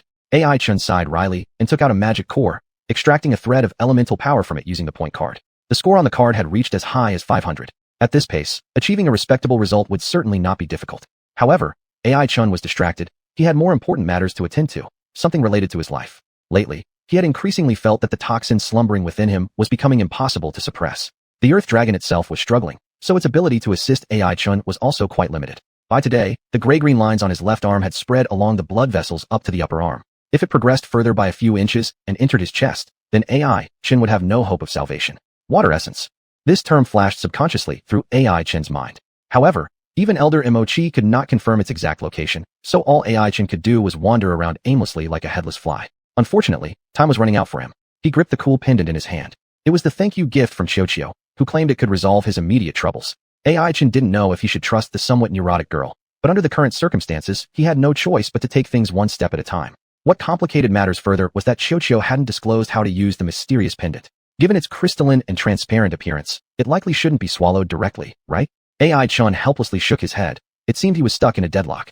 Huomiao appeared to have been affected by its master's low spirits, stopping its search for prey and gently leaping onto AI Chin's shoulder to nap with its eyes half closed. It was already late in the day, and the sunset was about to set behind the mountains. They needed to find the next gathering point, AI Chin thought. However, not far away, Wang Xiaopeng seemed to have discovered something, shouting loudly. Chun brother, xiaxia, come quickly and look at this. AI Chin paused, wondering if the little fatty had found some clue that might save him. Hastening forward in 3 steps combined into 2, he sighed. It turned out things weren't that coincidental. What amazed Wang Xiaopeng were dozens of huge trees scattered haphazardly, looking as if they had been crashed through by some large magical beast. Maybe an elephant or something else, AI Chin thought. However, Wang Xiaopeng seemed to have a different perspective. Chun brother, look, the trees on the left are all tilted westward, while those on the right tilt eastward. It seems like a giant elongated magical beast has passed through. Elongated magical beast? In any case, it wouldn't be the water vein snake guarding the water essence. That thing, at most, would only be as long as a human, and about the thickness of an arm, absolutely incapable of causing such damage to the trees. Once he realized this had nothing to do with what he was searching for, AI Chin immediately lost interest. He felt the shadow of death already hanging over him, like the scythe of the Grim Reaper suspended above his head, ready to fall at any moment. Odd, it looks similar to a subway entrance, though it's larger. Does it seem alike to you, xiaxia? Wang Xiaopeng said unintentionally, and Huang Xiaoxiao nodded in agreement. Subway. AI Chin suddenly froze, quickly standing in the center of the grove where the sides of the trees had been forced apart by some gigantic magical beast, forming a wide central path, a rare sight in such dense forest. He measured the distances between the trees and carefully examined the white scratches on them, comparing them with the scenes in his memory. Then, an unnerving sense of familiarity swept over him. Dragon. There's a dragon in the sunset forest. AI Chin murmured, hardly believing what he was saying. Wang Xiaopeng and Huang Xiaoxiao both blinked, unsure what their captain was talking about. However, AI Chin took a deep breath and turned back seriously. Quickly head to the nearest, most populated gathering point. Hurry. Packing up the nearby magic cores at breakneck speed, Wang Xiaopeng hadn't even had time to snap off a wild boar leg when he was dragged away by AI Chun. A trace of tension rose within him, but he didn't resist, obediently following after AI Chun. In his memory, Brother Chun was mostly the image of someone who handled things with ease and confidence, rarely showing an expression of great alarm. However, in that moment just now, AI Chin muttered something inaudible before hastily retreating with the points-earning team. The urgency in his manner suggested that even a slight delay could lead to enormous danger. Wang Xiaopeng faintly recalled AI Chin's muttering at that time. It seemed to be dragon? What kind of dragon? Wang Xiaopeng thought hard, but couldn't figure it out. Could there really be a dragon in the Sunset Forest? But hadn't the organizers said that high-level magical beasts dared not enter for fear of angering the deceased deity? Strange. Wang Xiaopeng was puzzled, but thankfully AI Chin seemed to have a clear direction, so he obediently followed his captain's pace. In fact, the tension and doubts in AI Chin's heart were no less than those of Wang Xiaopeng. Just now, when he saw the path seemingly opened by some giant magical beast, AI Chin was reminded of the strange request made by the Earth Dragon when it had saved him. If possible, I want you to look around. In Metropolis, are there any other dragons, or remains of other dragons? Even a single bone would do. Please bring it to me if you find one. The Earth Dragon, lying on the barren land, stared at AI Chin with its hazy eyes and slowly spoke. At the time, AI Chin didn't understand why there would be other dragons in the Metropolis city, but now it seemed to make sense. The other dragon mentioned by the Earth Dragon really did exist, and it had hidden itself within the Sunset Forest. Who was it? And what relation did it have to the Earth Dragon? Why was the Earth Dragon looking for it? All these questions troubled AI Chin, yet there was no time for him to think much more right now. He knew only that the approaching night of the next day would be the hardest time, because the unknown dragon had awakened. Not only the traces left in the forest, but also the ground shaking that AI Chin and his companions had previously felt were all connected to this dragon. No wonder no high-level magical beasts dare set foot in the Sunset Forest. They must all sense that there's such a colossal being here. AI Chin took a deep breath. He understood clearly what would happen during this dangerous night. Awakened from slumber, the dragon would naturally seek food. It would rampage in the center of the Sunset Forest, voraciously devouring every prey it could see. The fleeing magical beasts, trying to survive, would undoubtedly rush outward indiscriminately. This would trigger a massive wave of wild beasts. Every contestant in the Demon Hunter competition would inevitably be swept away by this flood. Chapter 68, Entry Conditions. Following the directions on the map, AI Chin and the others rushed all the way, finally arriving at the second gathering point before sunset. The moment they stepped into the camp, AI Chin realized that this gathering point was different. The tents in the camp were strictly divided into areas. The tents on the outermost perimeter obviously housed contestants with weaker abilities, while the tents in the innermost layer revealed by their luxurious appearance and comfortable materials that those inside were no ordinary people. It seemed that within this gathering point there were 1 or 2 teams with absolute leadership, which was why the chaotic participants were managed so orderly. Who could it be? Naturally, a similar question arose in AI Chen's mind, but the answer was already quite clear. Even someone as powerful as Ru Yusin could not have claimed the previous campsite as her own territory. The only ones capable of achieving this in the magic capital would naturally be the City Lord's mansion and Huiyang Arena. AI Chen took a deep breath and cautiously walked toward the center of the camp. I hope it's not Huiyang's people. AI Chen silently prayed in his heart. It wasn't that he feared Huangshan. Rather, this matter involved the safety of the entire camp, dozens of people, and he didn't want to see them start fighting among themselves before dealing with the beast tide. Fortunately, after an unlucky day, he finally had some good luck. He hadn't even gotten within 5 meters of the central tent when someone stopped him. Halt! Who are you? Were you told to come here? A slightly youthful voice, not Xianhuan's. AI Chen turned his head and looked over. The speaker was one of the twins from the City Lord's directly affiliated middle school. Seemingly, the older sister was called Xiao Ro, and the younger sister was called Xiao Ku.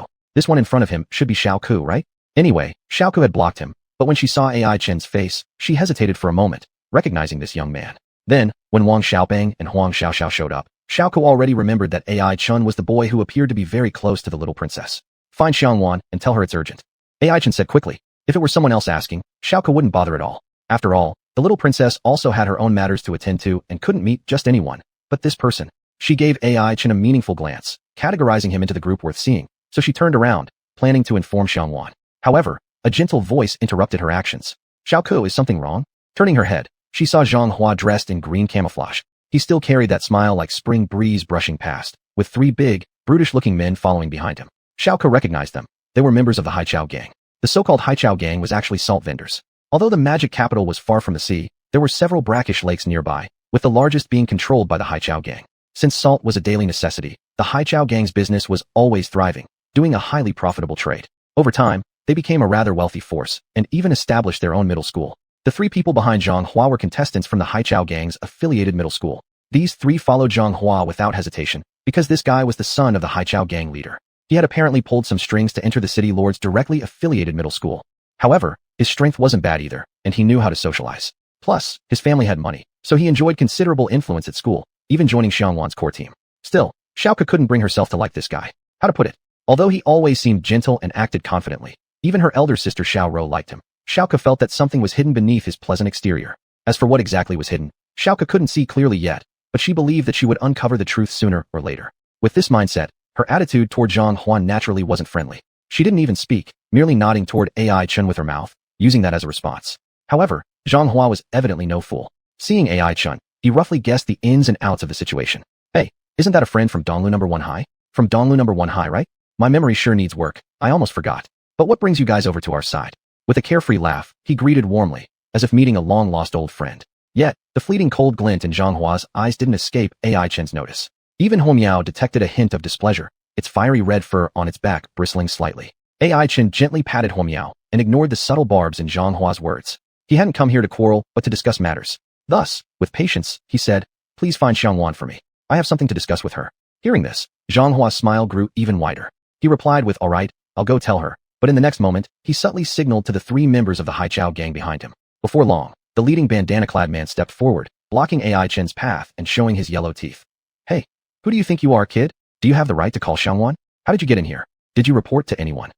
AI Chen remained silent, as if he was holding back his anger. When Xiao Ku saw this, she was about to interject to help AI Chen out of the predicament, but she was interrupted by Zhang Hua. "Enough. How dare you speak like that? This friend is an acquaintance of Xianhuan's. Even if he isn't from our camp, he's a guest who has traveled far. You should treat him properly." As he said this, he heavily emphasized the 4 words, "treat him properly." Sure enough, after hearing Zhang Hua smooth things over, the leading member of the Haichao gang became even more aggressive. He spat on the ground and yelled, "Master Zhang, I know you're a good person, but you really shouldn't plead for this disrespectful kid. Our camp isn't like those places where trash stays. If you want to rest here, either pay the protection fee or prove your strength. Kid, pick one." Oh no. Xiao Ku immediately became anxious. She knew this couldn't go on. After all, AI Chen wasn't just anybody. Judging from his relationship with Xianhuan, making it difficult for AI Chen would surely anger Xianhuan. But Zhang Hua just gave another small smile, cutting off Xiao Ku once again. He shrugged his shoulders, looking at AI Chen with apparent helplessness. "Friends from Donglu number 1 High School, sorry about this. It's the camp's rule, and there's nothing I can do. You'll have to show your capabilities." Thus, under Zhang Hua's encouragement, the battle became inevitable. Xiao Ku clenched her teeth, stomped her foot anxiously, and turned to find Xianhuan. This time, Xianhua didn't stop her. He thought that if the little princess saw AI Chen beaten up and made miserable, she probably wouldn't be interested in him anymore. With such thoughts, Xianhua finally didn't bother hiding his malicious intent, giving AI Chen a cruel glance like a venomous snake. The three members of the Haichao gang surged forward, clearly intending to give the young master's annoyance some tough lessons. But AI Chen merely stretched lazily and stared at them indifferently, speaking in a calm tone. Are we done discussing? I'm short on time. Chapter 69, Swift Victory. The fire cat on his shoulder sensed its master's impatience, so it jumped onto the soft soil and cast a fierce gaze at the other side. The three members of the Haichao gang sneered cruelly, seemingly dismissing the fire cat's warning. They might have been thinking, what combat ability could this arm-sized magical beast possibly possess? As 3 streams of 6 starlight flashed, 3 similar-looking ferocious apes walked out from the magic formation. AI Chen had already identified them as Earth attribute Banship apes, strength-type magical beasts known for their powerful arms. It was rumored that a purple stage Banship ape could effortlessly cleave mountains and split rocks. Although these 3 were merely white stage 5-star, the power within their bodies was still significant and could not be underestimated. The contestants in the surrounding tents noticed the commotion here and cast glances, but upon spotting the Banship apes, they quietly turned away their gazes. These magical beasts were symbols of the Haichao gang. Because the salty water lake wasn't very close to the magic capital, the salt produced by evaporation required many high-quality, cheap laborers. Back then, the gang leader of the Haichao gang focused on the Banship ape and utilized its strong body to make quite a profit, becoming wealthy as a result and gaining fame in the magic capital. Currently, in this campsite, besides xuanhuan from the city lord's mansion, the second-in-command group was the Haichao gang team. The onlooker contestants, seeing the signature Banship ape making its move, naturally guessed the outcome of the confrontation. Surely, it must have been another dim-witted individual who unknowingly offended young Master Xianghua, thinking himself invincible without knowing his place. Amid looks of pity or gloating, AI Chen simply frowned slightly and asked an astonishing question. Do you prefer one-on-one or all at once? The men of the Haichao gang stared at him wide-eyed, unable to believe what they were hearing, and even one among them let out a snicker, clearly mocking AI Chen's ignorance. Even Xianghua couldn't resist a taunting reminder. My friend Dong Lu, be sure to see clearly. These aren't your shabby opponents from that small middle school anymore. Don't talk big like you used to. Then, with implied meaning, he added, Princess Xia dislikes nothing more than flashy yet ineffective bullies. AI Chen did not respond. He just gave a silent glance. For some reason, Xianghua suddenly found this glance inexplicably terrifying, to the point that he swallowed back any further words he intended to say. At this moment, a sense of ominous foreboding surged up in the mind of this young master of the Haichao gang. And immediately after, he saw the fire cat move. Under AI Chen's calm and precise command, the fire cat spewed out 8 blazing fireballs. They scattered to cover the 8 directions around the Banship apes. In the terrifying heat, tender grass in the soil quickly withered and turned into piles of black ash. Sweat as large as peas rolled down the faces of the 3 members of the Haichao gang. They exchanged glances and came to realize that AI Chen seemed to be an opponent they couldn't easily take down. However, there was no turning back. They had to put forth all their effort now. With gritted teeth, their previously calm expressions vanished completely. 6 starlight flared up from their bodies simultaneously. Everyone knew this was their innate skill. Awe-inspiring sounds echoed through the camp. None expected that AI Chen would push the Haichao gang members to their ultimate step with only a few fireballs. Only Wang Xiaopeng and Huang Xiaoxiao remained calm, having absolute confidence in their captain. By comparison, Zhanghua's face showed no such ease. Silently observing AI Chen, seeing the destructively scattered fireballs around the field, at this moment, he yearned to attack immediately, intending to cut down this fearsome opponent. Yet, the following actions of AI Chen silenced all his schemes.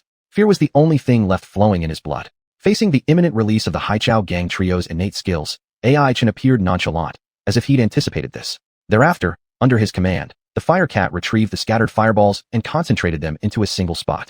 Soon, 8 melon-sized fireballs flickering with tiny stars slid over the emerald green grass, the air filled with the smell of trees being scorched. The 3 Banship apes at the center of the target emitted urgent cries. Their powerful arms incessantly struck their broad muscular chests, emitting deep resonant sounds, much like the hands of a clock moving at varying paces. They knew that they were about to face the toughest challenge they had encountered thus far. Their wild instincts told them that this was an inevitable and deadly attack they had to confront. Thus, at the moment the fireballs converged, they could only unleash their strongest technique, silently resisting. As time slowly passed, when the central firelight dissipated with the smoke, the scent of roasted meat wafted through the air. Xianghua looked anxiously, but only saw the Banship apes barely clinging to life. The 3 members of the Haichao gang had turned ashen-faced, completely losing the arrogance and boastfulness they displayed earlier. In silence, they scurried over, storing the heavily injured Banship apes back into their magic crystal cards, then stood behind Xianghua, awaiting punishment. AI Chen, wearing slightly worn sports shoes, gently nudged the scorched grass leaves with his foot. Like a collapsed castle, the leaves crumbled into bits of black ash, dispersing onto the soil. He looked up, meeting Xianghua's gaze with an expression of calmness. as if the prior victory was merely a step in the process he was bound to go through. So, Jean classmate from Jili Middle School, can you go and inform Xianhuan now? AI Chen's faintly mocking tone echoed, mirroring the condescending attitude Xuanhuan had previously exhibited. At this moment, Xianhua's complexion resembled his favorite dark green camouflage outfit. He shot a glare at the underlings of the Haichao gang behind him, silently cursing them as useless, while his eyes brimmed with apprehension when they landed on AI Chun. It was just 2 days ago during their first encounter that Xuanhuan had thought AI Chun was simply a stroke of luck to have climbed the ladder to the city lord's mansion. Now, it was clear that this plainly dressed individual was no ordinary person. The quick defeat of the 3 bandship apes alone had shaken Xuanhua's confidence.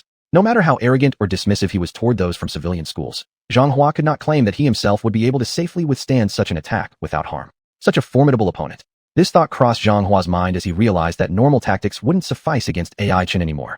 Despite his reluctance to admit it, he understood that this young man from Donglu High possessed a fighting strength that surpassed his own. Still, the greed for Xianhuan and jealousy towards AI Chen grew like malicious seeds in his heart, though the time to reveal them had not yet come. Thus, hiding the fleeting coldness in his eyes, Xuanhuan put on his usual radiant smile, as if the previous trouble he caused AI Chun and his group never happened.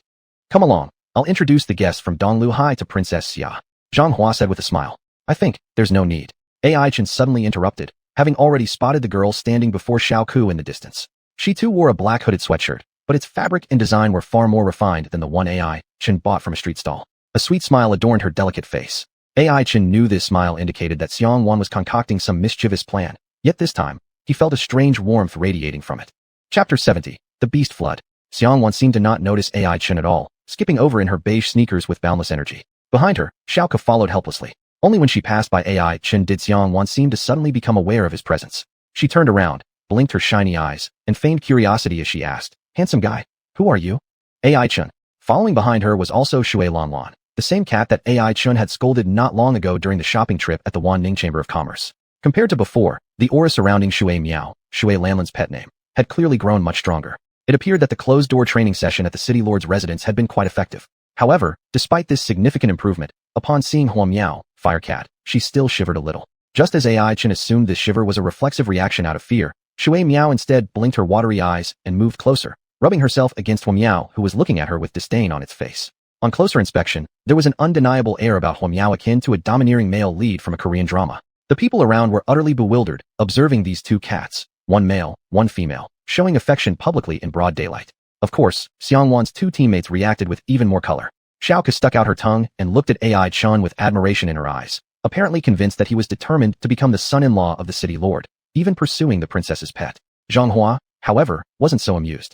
His lips twitched as he silently cursed under his breath, calling it despicable, while simultaneously contemplating whether he should get a cat too in order to entice Xianhuan's interest through such proximity tactics. However, what none of them knew was that, right then and there, Xianhuan's expression wasn't very pleasant, having momentarily worn an unsettling sweet smile that made AI Chen internally panic.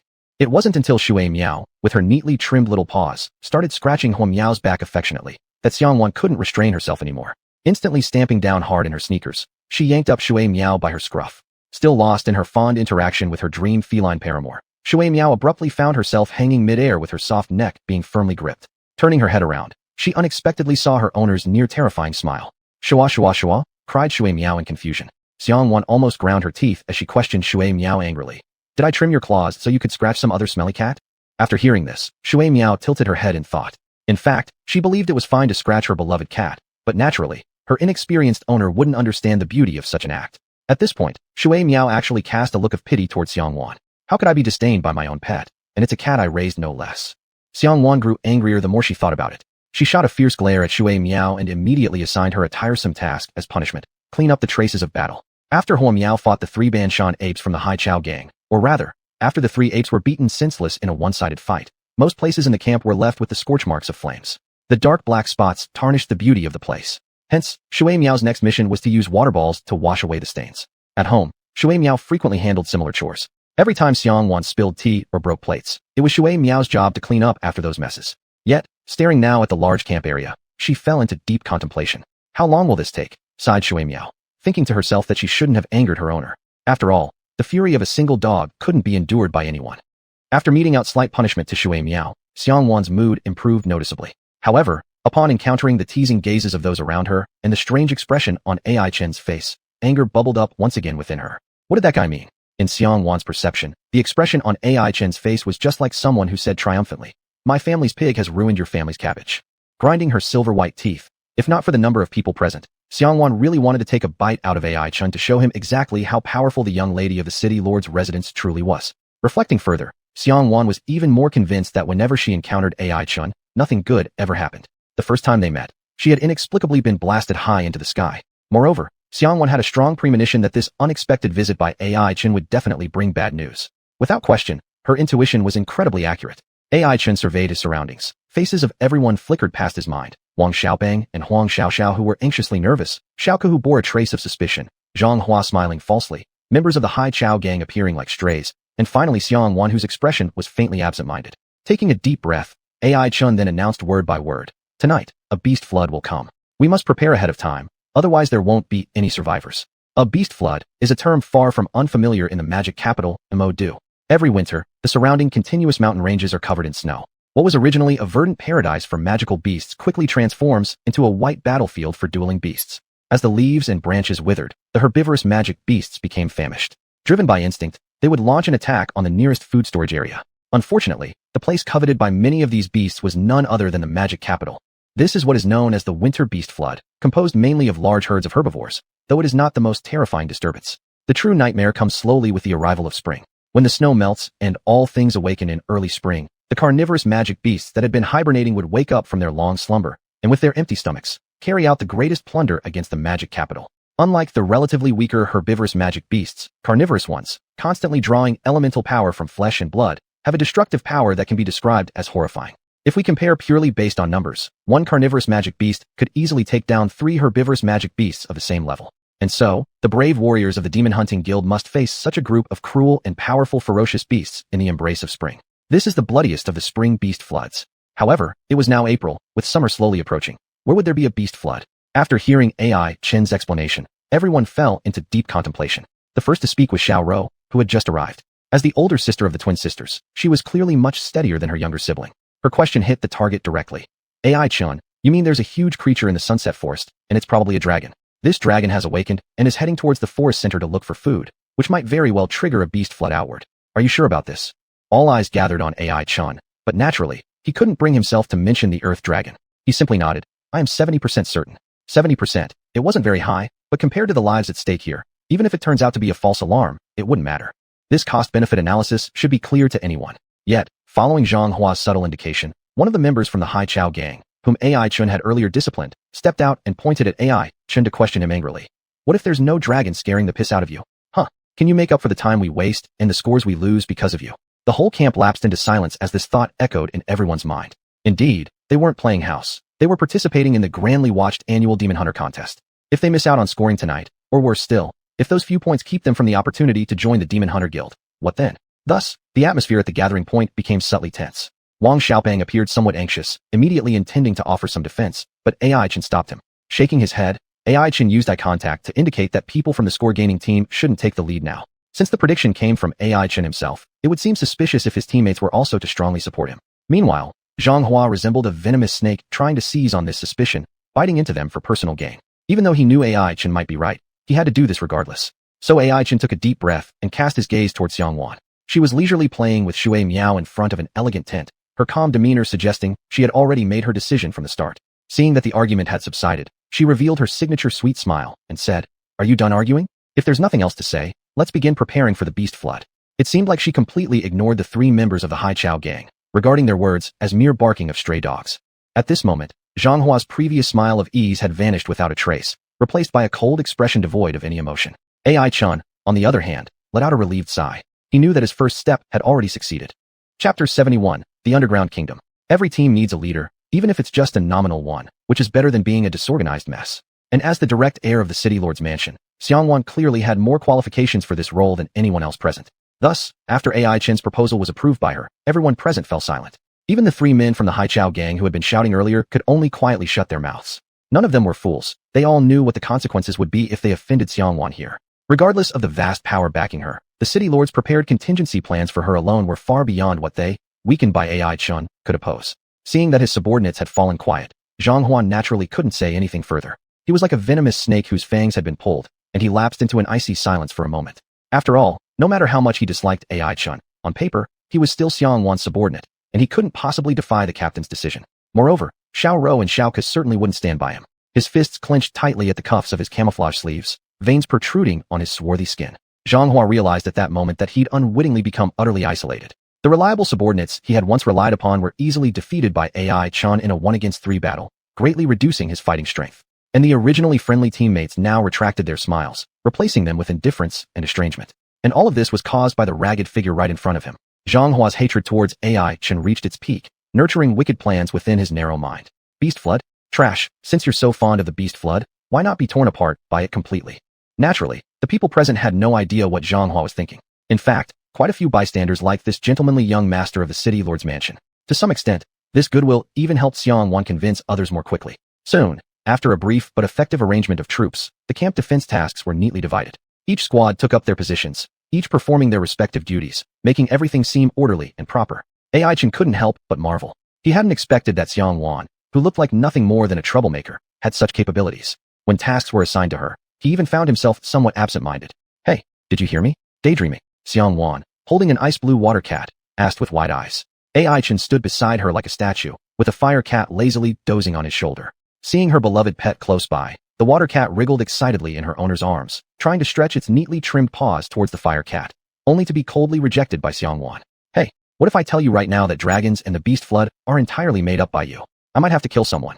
Xianhuan revealed her small tiger teeth, saying with a threatening undertone. AI-Chun paused for a moment, then gave a bitter smile. "I regret to say that I hope I'm wrong too, but this is indeed something that's about to happen." "So sure about it. Didn't you say there was at most a 70% certainty?"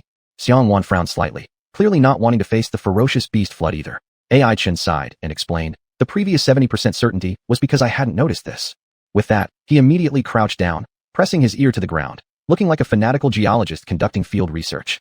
This sudden action startled Xianhuan, who stared at his strange behavior, wondering if he had suddenly gone mad. "Listen, the ground deep below is moving," AI-Chun said earnestly. However, if he knew he appeared like an epileptic patient in front of Xianhuan, he probably wouldn't know what to think. "Hey, try listening yourself. You'll feel differently." As AI-Chun suggested this, Xianhuan was left baffled. "Me? Should I listen?" She glanced at the less than clean soil, and then at her relatively neat clothes, hesitating. Still, she wasn't overly rigid about trivialities, merely possessed some natural vanity common to girls. Thus, she steeled herself, imitated AI-Chun's posture, and pressed her delicate little ear to the ground. The softness of the soil mixed with the fresh scent of grass enveloped her senses. Xianhuan felt as though she truly entered a whole new world. This was the kingdom beneath the earth, the home of earthworms, ants, and dense tree roots. But, to her astonishment, it seemed to have a new ruler now. It seemed to be some enormous creature, causing the soil to tremble as it passed underground, expressing its fear through vibration. This fear deeply resonated in Xianhuan's mind across a vast distance, making her lips quiver slightly and her delicate face pale. "What is that?" After an indeterminate period, she finally managed to ask. AI-Chun let out a soft sigh. "It's a dragon, specifically an earth dragon." An earth dragon? Such a strange yet familiar term. On the night of Xianhuan's full moon celebration shortly after her birth, an earth dragon had silently infiltrated the devil capital, causing catastrophic destruction. She remembered that particular earth dragon had been subdued by the city lord's mansion, serving as the devil capital's subway system for 20 years. Although Xianhuan never took the subway when she went out, she was fully aware that beneath the devil capital lay a malevolent earth dragon, shedding tears of regret and sweat of diligence as it atoned for its grave sins from years ago. But how could there be an earth dragon in this so-called forbidden territory of high-level magic beasts? Could it be that the earth dragon from the devil capital had escaped? Impossible. Xianhuan immediately dismissed this scenario. She trusted the power of the city lord's mansion. Moreover, if any emergency occurred, surely someone would step in to halt the competition to ensure her safety. Since the competition proceeded as usual, it indicated no issues had arisen in the devil capital. The mystery must lie within the Sunset Forest. This land of fallen gods harbored another earth dragon, and this earth dragon would lead to the most spectacular hunt among all the competitions in history. The participants not only had to face the sudden flood of beasts, but also be cautious not to encounter the real earth dragon. If some unlucky soul accidentally stumbled upon a wild earth dragon feeding, it wouldn't be as peaceful and easy as riding the subway in the devil capital. Xianhuan realized that this might be the greatest challenge she'd ever faced in her life. Perhaps the organizers outside the Sunset Forest were unaware of the changes taking place within. Therefore, on some level, this was her own battle. So, let her stand on her own for once. After all, she couldn't keep hiding behind her father and that person forever. "Tongshi, I'll surpass you." "Definitely," Xianhuan murmured softly. A gentle breeze brushed past her ear, and in this moment, the girl's whispered words seemed like a vow. Chapter 72, Nightfall. TSK. Look at that. In broad daylight. How shameless. Is this something we get to watch for free? Wow. Too bad it's in the Sunset Forest. Otherwise, tomorrow's headline would be about this. I've even thought up a title already. Shocking. The young lady of the city lord's residence does this with a man in the daytime.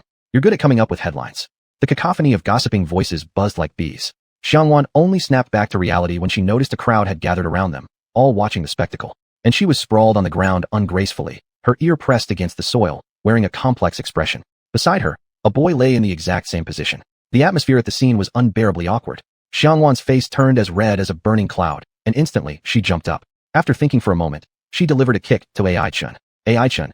He had been lying there listening to underground sounds perfectly fine until disaster struck, getting ambushed for no apparent reason. Cradling his slightly sore thigh, Ai-chun got up from the ground. He stared at Xianhuan with complaints in his eyes, as if asking for an explanation. His gaze seemed to say, "Why did you kick me? So what?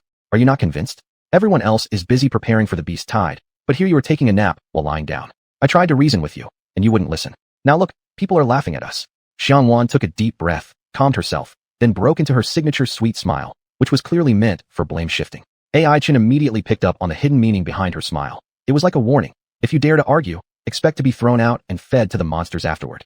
Swallowing hard, Ai-chun decided not to pick a fight with this unreasonable person. Inwardly, he kept chanting, "A wise man doesn't quarrel with a nasty woman." Satisfied with his compliance, Xianhuan nodded contentedly and started dispersing the curious crowd. This flimsy excuse was obviously seen through by sharp-eyed individuals. Napping on the ground? Reasoning? That's all fake.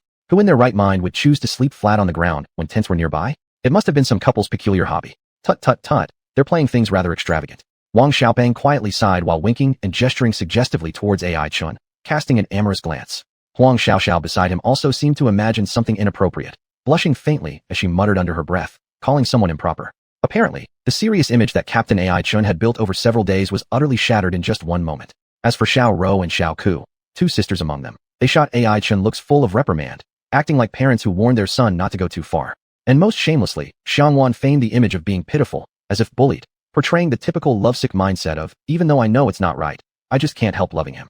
Under her superb acting skills, many onlookers cast indignant glances toward Ai-chun, as if he'd committed some unforgivable calamity. Meanwhile, their gazes toward Xianhuan brimmed with kindness and sympathy, pitying the poor lamb straying from the herd. All this left Ai-chun speechless. Where was this coming from? All he did was lie down to listen for subterranean dragon movements. Why did it turn into an 80-episode melodramatic soap opera now? And why does Xianghua seem so murderous with your eyes? If I tell you that nothing happened between Xianhuan and me, would you believe it? Of course I wouldn't. Muttering these words silently, Ai-chun paid no attention, simply finding an inconspicuous corner to sit down.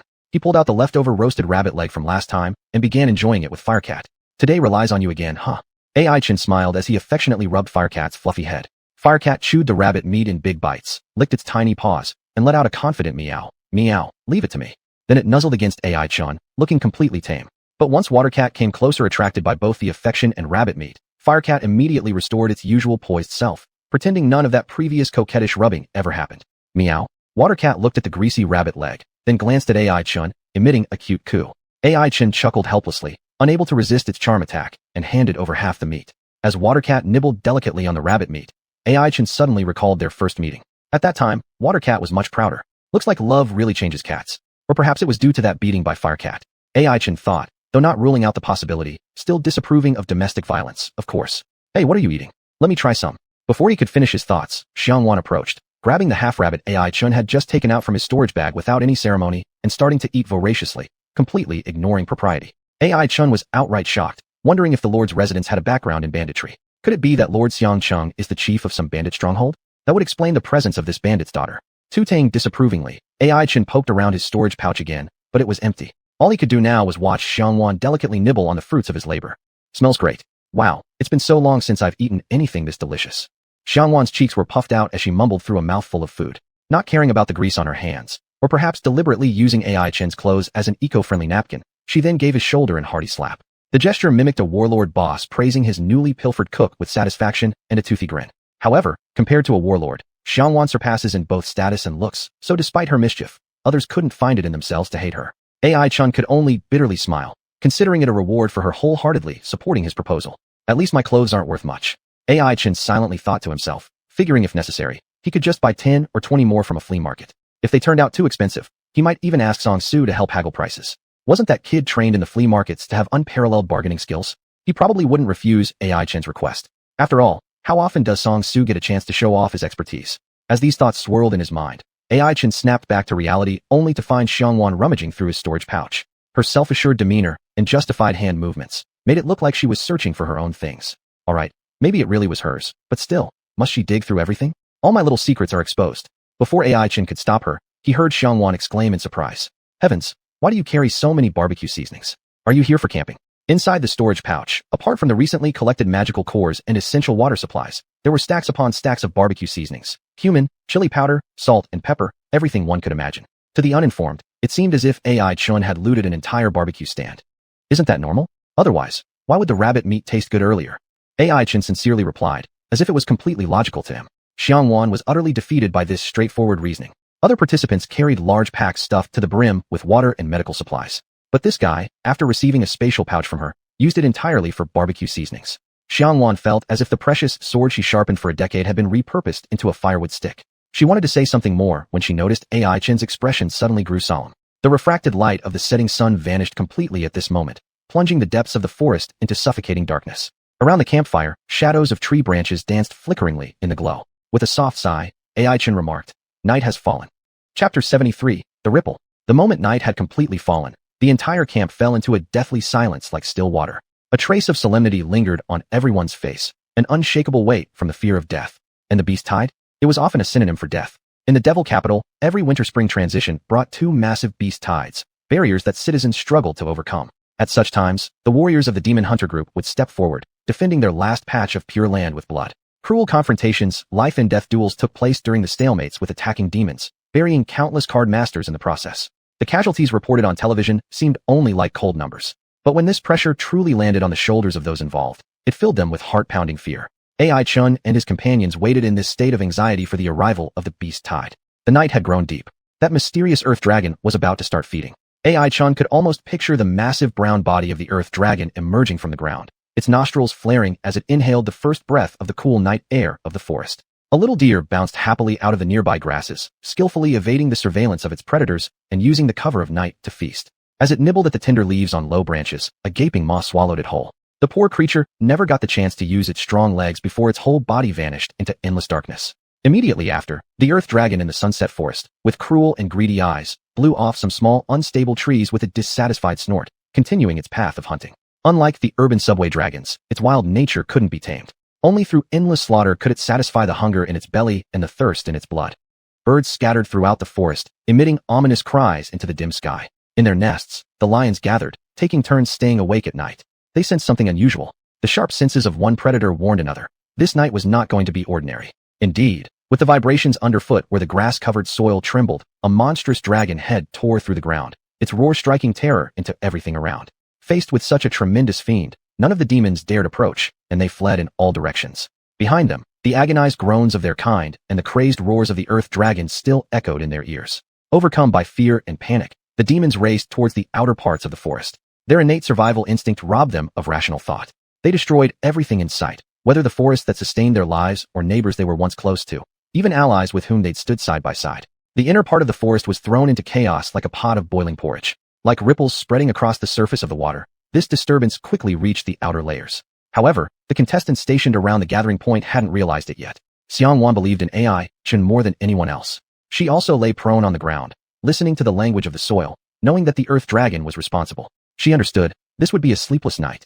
Her nervousness mixed with excitement made her lose for words, but her silence gave others the chance to doubt. They remained in this uneasy silence for too long, some even soaked in sweat, plopping down onto the ground. These were the men of the Sea Wave gang. Their mountain-moving apes had already been severely injured in the challenge by AI Chun, significantly reducing their strength. Now faced with immense survival pressures, their strained and weary bodies finally collapsed. Just hold on a little longer. AI Chen frowned, sensing that the fleeing army of demons would arrive soon. How much longer? I can't take it. Are you trying to confuse us with your lies? We've waited left and right, and there isn't a sign of any demon. The man from the Sea Wave gang cursed, directly targeting AI Chun as if looking for an opportunity to stir trouble. Almost there. AI Chen focused on the indescribable darkness, giving a brief and curt response. He didn't want to waste his energy on such people. However, the three men from the Sea Wave gang wouldn't let up, ready to make a scene that wouldn't end until someone backed down. I say, doesn't it feel like we've all been deceived by this guy? Isn't that right? What beast tide? What dragon? Aren't these things just made up? Exactly. I don't believe it either. How smart is a certain Mr. AI? Did the organizers not know what you did? You think you're going to be the next city lord, right? Huh. It's ridiculous how everyone's gotten so worked up. I think you're just worried that we'll score too high, so you came up with this scheme to annoy us. The trio went back and forth non-stop, eventually sitting on the grass laughing raucously, seemingly no longer considering AI-Chun, their former opponent, worth any attention. AI-Chun didn't believe Xianxia wasn't involved in this. Yet, that guy still wore an expression of feigned helplessness, as if saying, "Oh dear, why is everyone so difficult? I'm caught in the middle and can't do anything." His innocent smile made him appear completely harmless. Humph. AI-Chun slightly shook his head. He felt this man was nothing short of a fool. At a time like this, he was still fomenting internal conflict? They wouldn't even know how they were going to die in a bit. The raucous laughter from the Sea-Wave Gang trio continued unabated. They paid no attention whatsoever to AI-Chen's warnings, and even pulled out a deck of cards. By the faint glow of their campfire, they began a game of Do Diju, Landlord. This sight almost made AI-Chen laugh in anger. These three clowns truly had no idea what death even looked like. With the antics of the three comedians, doubts in the hearts of the others accumulated bit by bit. Their eyes, filled with confusion, glanced at AI-Chun and xuanhuan. They seemed to be hesitating whether to continue trusting the seemingly endless prophecy or to relax, rest well, and gain more points for their effort. Ultimately, unlike the self-abandoned behavior of the Sea-Wave Gang members, some remnants of rationality and caution deep within their genetic makeup prompted them to decide to endure just a little longer. Seeing this, AI-Chen couldn't help but let out a sigh of relief. Without a doubt, there was no way the three-person scoring team could defend the entire camp on their own. Each additional card master joining the battle would increase their chances of survival when dealing with the incoming beast tide. Unlike the ferocious and desperate wild magical beasts driven solely by hunger that attacked Devil Capital during the winter-spring transition, the card masters inside the camp faced runaway demons fleeing because of the Earth Dragon's brutal attacks. Comparatively, handling the latter proved far easier. After all, magical beasts weren't stupid either. They too knew to step aside when a path wasn't viable and try another route instead.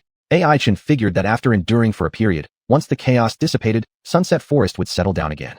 However, this did not mean that this beast tide carried no dangers whatsoever. 1-3. Royal Bomb. What the heck, boss? Why are you being so fiery? TCH, what business is it of yours? My cards, I'll play them however I want. I sure don't feel like listening to all your nonsense. Yeah, exactly. You're not looking at yourself. There you go giving advice without knowing anything. The three from the Sea-Wave Gang were still engrossed in their thrilling card game. One of them even daring to throw a provocative glance towards AI-Chun as if showcasing his freedom. He had no inkling of the impending danger slowly creeping closer. Shaking his head helplessly, AI-Chun knew their remaining moments of freedom were indeed few.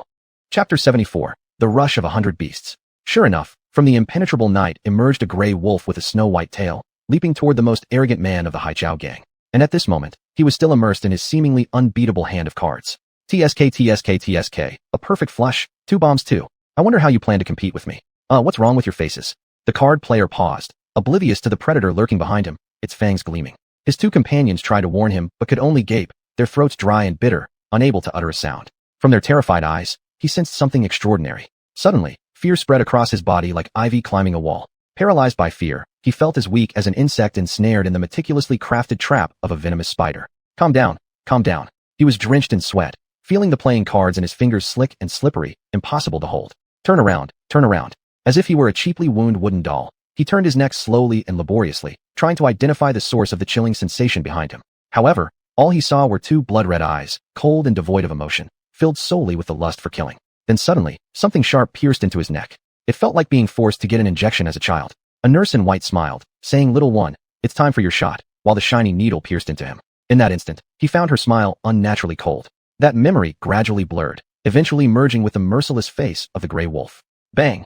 A dull thud sounded as his body fell into a pool of blood. His excellent hand of cards scattered on the ground, some stained with sticky blood, looking grotesquely out of place. Silence enveloped the entire camp. A single thought surfaced uncontrollably in everyone's minds. This is the animal tide. This is death. Everything happened in an instant. When everything settled, the 2 remaining men of the Haichao gang had yet to recover from their shock and panic. Animal tide. Animal tide. Wang Xiaopeng screamed with all his might, and soon a mighty and imposing brute stone bear stepped out from the 6-star constellation, holding back the wolf pack attacking Wang Xiaopeng. Panic surged through the whole camp unprepared for the chaos. Witnessing their companion's death seemed to bring overwhelming psychological pressure to these young participants of the contest. But this cannot go on. Their survival hub would surely be breached, scattering them. Then, these scattered card users would inevitably be drowned by the torrent of monsters.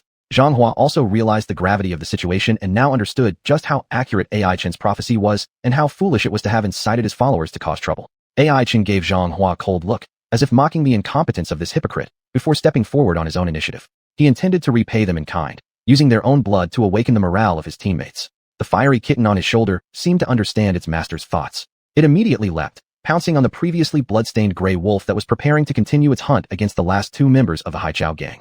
With its keen predator's sense, it had already identified these 3 card players as soft targets. Killing them was just as easy as devouring a captured lamb. Yet, even if these 2 remaining softies were utterly inept, they were still human. Even if they are my enemies. AI Chen silently pondered, having cast aside past prejudices, striving instead to rescue these former adversaries with all his strength. How could it be? The 2 petrified men stared with wide eyes, disbelievingly focused on the stylish red figure in front of them. It was their dreaded fiery kitten. It was the same beast they had always targeted, whose magical fireballs effortlessly defeated 3 mountain-moving apes. And now, the very beast that drove them to their lowest point had incredibly rescued them from the jaws of the gray wolf. That was a gray wolf after all. Everyone in the camp was astonished, including the wolves themselves who briefly became confused. Their leader, a near-blue-rank gray wolf, had been thwarted in his attack by a magic-savvy kitten and was even slightly at a disadvantage in physical strength. How could this happen? Just as everyone momentarily froze, the fiery kitten moved again. Suddenly, a searing fireball burst forth from its mouth, hurtling directly at the gray wolf's vital spot. In the struggle of forces, the gray wolf, in an attempt to avoid the fireball with its terrifying heat, had no choice but to release its energy. However, the fiery kitten seized this fleeting opportunity and swiftly tore into the neck of its opponent with sharp claws at lightning speed. What incredible speed! One of the Haichao gang men murmured, as they now realized AI Chun had held back when fighting against the mountain-moving apes. Otherwise, those pitiful white-ranked magical beasts wouldn't have known how they died. After all, the near-blue-rank gray wolf could do nothing more than lament his fate after being exposed to such a fatal vulnerability. The gushing blood slowly widened the small wound until the once snow-white chest of the gray wolf was stained red, just like the previous Haichao gang man. The only difference was that it, as a magical beast, didn't have a lucky hand of cards beside it. Even at the moment of closing its eyes, the gray wolf still didn't know what it did wrong. It seemed as if everything was within its control, escaping danger, discovering prey, hunting, and battling. None of these things strayed from its predictions, until the terrifying cat made its move. The gray wolf hadn't even clearly seen the last claw strike that sent it to the underworld. It was too fast. As their leader neared the end, the surrounding wolves instinctively let out a sorrowful howl together, as if mourning and thanking this leader who had brought them through countless trials. But then, pairs of wolfish eyes, shimmering with hatred, locked onto the card users in the camp. Fortunately, after AI Chen sent out the fiery kitten to execute the killing blow, the teammates who witnessed the bloodshed seemed to regain their composure. They finally understood that their opponent wasn't invincible. With the emergence of one magical beast after another from the 6-star magic formation, the morale of the camp reached a peak. Even the 2 survivors of the Haichao gang summoned their barely recovered mountain-moving apes. Noticing AI Chen's curious gaze, the 2 patted the trembling apes awkwardly, managing a strange smile that expressed their gratitude somehow. In the distance, following the wolf pack were other fleeing magical beasts about to pass by here. Various sounds of roaring, running, and crashing trees mingled together, creating a sense of 100 beasts rushing forth. The campfire flickered restlessly, and AI Chen knew that their test had arrived. Chapter 75, Xianhuan's Talent. Shit, that black-clad kid's cat is so fierce. I can't fall behind either. Trashy magic beasts, here comes your grandpa. Haha, watch me kill indiscriminately. Hey, another gray wolf. Is it specially coming to give points? Damn, where are there so many magic beasts? Teammates, save me. Still have some energy left. If you call out 111, I'll come and help. 111, are you really coming, buddy? In the camp, the card masters who had awakened their fighting consciousness began battling the fleeing wild magic beasts. They were all young people around 20 years old. To alleviate the pressure they faced, they kept cracking jokes. Shit, there's a dog. Holy crap, it's really a dog. Almost bit my butt. Big brother Stonebear, have you eaten yet? Sir, calling you big brother isn't enough? I'm truly unable to withstand this. Chase Wind Dog, don't bite the wrong person. That was a teammate earlier. Oh, wasn't it you who unleashed the dog to bite me? The scene turned into a mess, but the basic formation remained. Following Xianhuan's prior arrangement, Xuanhuan, Xiaoru, Xiaoka, and others from the City Lord's Office Direct Affiliated Middle School defended the north, while Wang Xiaopeng and Huang Xiaoxiao led part of the card masters in guarding the south. AI Chun and Huomiao led the remaining card masters to defend the east. And then there was the west. After taking a deep breath, AI Chun finally realized there was an error in Xianhuan's distribution. At this moment, the camp that had once been as solid as steel suddenly revealed a fatal flaw. Now it was already too late to remedy it. AI Chun naturally couldn't abandon his teammates who were fighting desperately around him and could only feel frustrated looking at the empty west area. Something's wrong, he muttered to himself, as if he could already see numerous vicious gray wolves charging through the gap into their ranks, like a sharp sword piercing through their carefully arranged defense lines. Subsequently, the camp would be drenched in blood, with the sweet-smelling stench of blood everywhere, and the sound of beasts chewing echoed throughout the surroundings. Finished, just as the gray wolves bared their fangs toward them, and everyone was falling into the despair of almost complete failure, a familiar voice rang out. Leave it to me. Seeing the figure stepping forward, all the card masters couldn't help but breathe a sigh of relief simultaneously. There was no one more convincing present than her, because she came from the City Lord's office. She was the legitimate youngest princess of the City Lord's family, Xianhuan. At some point, Xianhuan had tied up her hair again into the high ponytail familiar to AI Chun. with her pitch-black smooth hair neatly hanging down from her slender neck, an indescribably graceful and capable look. She took a deep breath, recalling her father's glorious achievements throughout his life, and thus developed courage she had never felt before. With one step forward, Xianhuan stood alone but resolute on the west side. In front of her were countless ferocious gray wolves and an endless flood of magic beasts. Amidst the midnight bonfire, the cruel magic beasts, and the stubborn girl, AI Chen felt that he would remember this scene for the rest of his life. Dang. Before AI Chen managed to say danger, he suddenly realized something. Despite knowing Xianhuan for so long, AI Chen seemed to still not know what her talent was until today. He hadn't even figured out whether it belonged to class A, B, C, or D. This was partly because AI Chen himself was awkward and didn't ask, but also due to Xianhuan deliberately concealing it. This girl always seemed to hide certain aspects of herself, revealing only her mischievous and playful nature. Being the beloved little princess of the city lord's office, could it be possible that she was just a decoration? Perhaps. Answers would come right now. Under everyone's anxious and expectant gazes, Xianhuan moved. She quickly exposed the 6-star array pattern on her right wrist, which then enveloped her tall figure in brilliant starlight. Evidently, she immediately chose to showcase her rarely used innate skill, indicating that the overwhelming number of magic beasts must have put quite a significant amount of pressure on her. As the starlight continued to flicker, everyone couldn't help but speculate about what hidden trump card Xianhuan might possess. It looks like Class A offensive type talent. Is she going to use dynamic light waves to vaporize opponents in one strike? Come on, are you dumb from watching anime? Class A talents need to be activated by summoning a beast. Otherwise, are they supposed to come out of your mouth? And it doesn't seem like Class B beneficial talent either. Miss Xiang hasn't summoned any beasts either. The Class B enhancement type talents also require being released via summoned beasts. What about Water Meow? What's Water Meow doing? Has Water Meow gone lazy? Everyone knew that Xianhuan was accompanied by a quite capable water attribute magical cat. Though it wasn't comparable to the freakishly powerful Fire Meow, it was still a rare and exceptional magic beast. But at this time, Xianhuan was completely alone, with no animals by her side, only standing there by herself. Strange. AI Chen was also completely baffled. It seems Xianhuan's talent wasn't basically Class A or B. These two required releasing towards magic beasts to take effect. As for Class C, it didn't seem quite right either. After all, auxiliary talents could only boost the magic beasts prior to battle. Otherwise, if AI Chen now stepped forward and waved his hand signaling both sides to cease fire, so he could enhance Fire Meow first before continuing, would the Grey Wolves agree? Chances were, before he even finished speaking, he'd already be in a warm wolf's stomach. Scratching his head in frustration, AI Chen was truly immersed in confusion. What exactly was Xianhuan's talent? It couldn't possibly be Class D, could it? That would be absurd. Everyone knew that Class D interactive talents could only improve the affinity with magic beasts, arguably the trash among trash talents.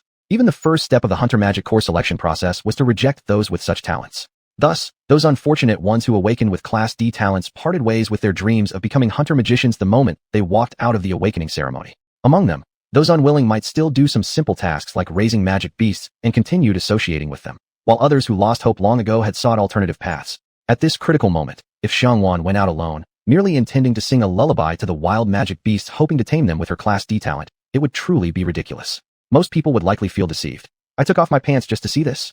AI Chen thought. If that was the case, then it would be better for him to go up, signal a stop, and then proceed to enhance Fire Meow's growth abilities as though no one else was around. Fortunately, Xianhuan wasn't foolish. She was the young princess of the city lord's office, daughter of xianxia.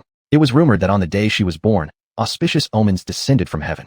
AI Chen wasn't sure what those omens looked like, since he hadn't been transported to this world yet at the time, but later he occasionally caught a glimpse of them in the newspapers. In summary, judging by the profound attitude of the journalist writing that article, there were numerous secrets behind Xianhuan's birth. Could these secrets be related to her talent? Only heaven knew. Despite being mentally prepared for any scenario, the following scene still took everyone by surprise.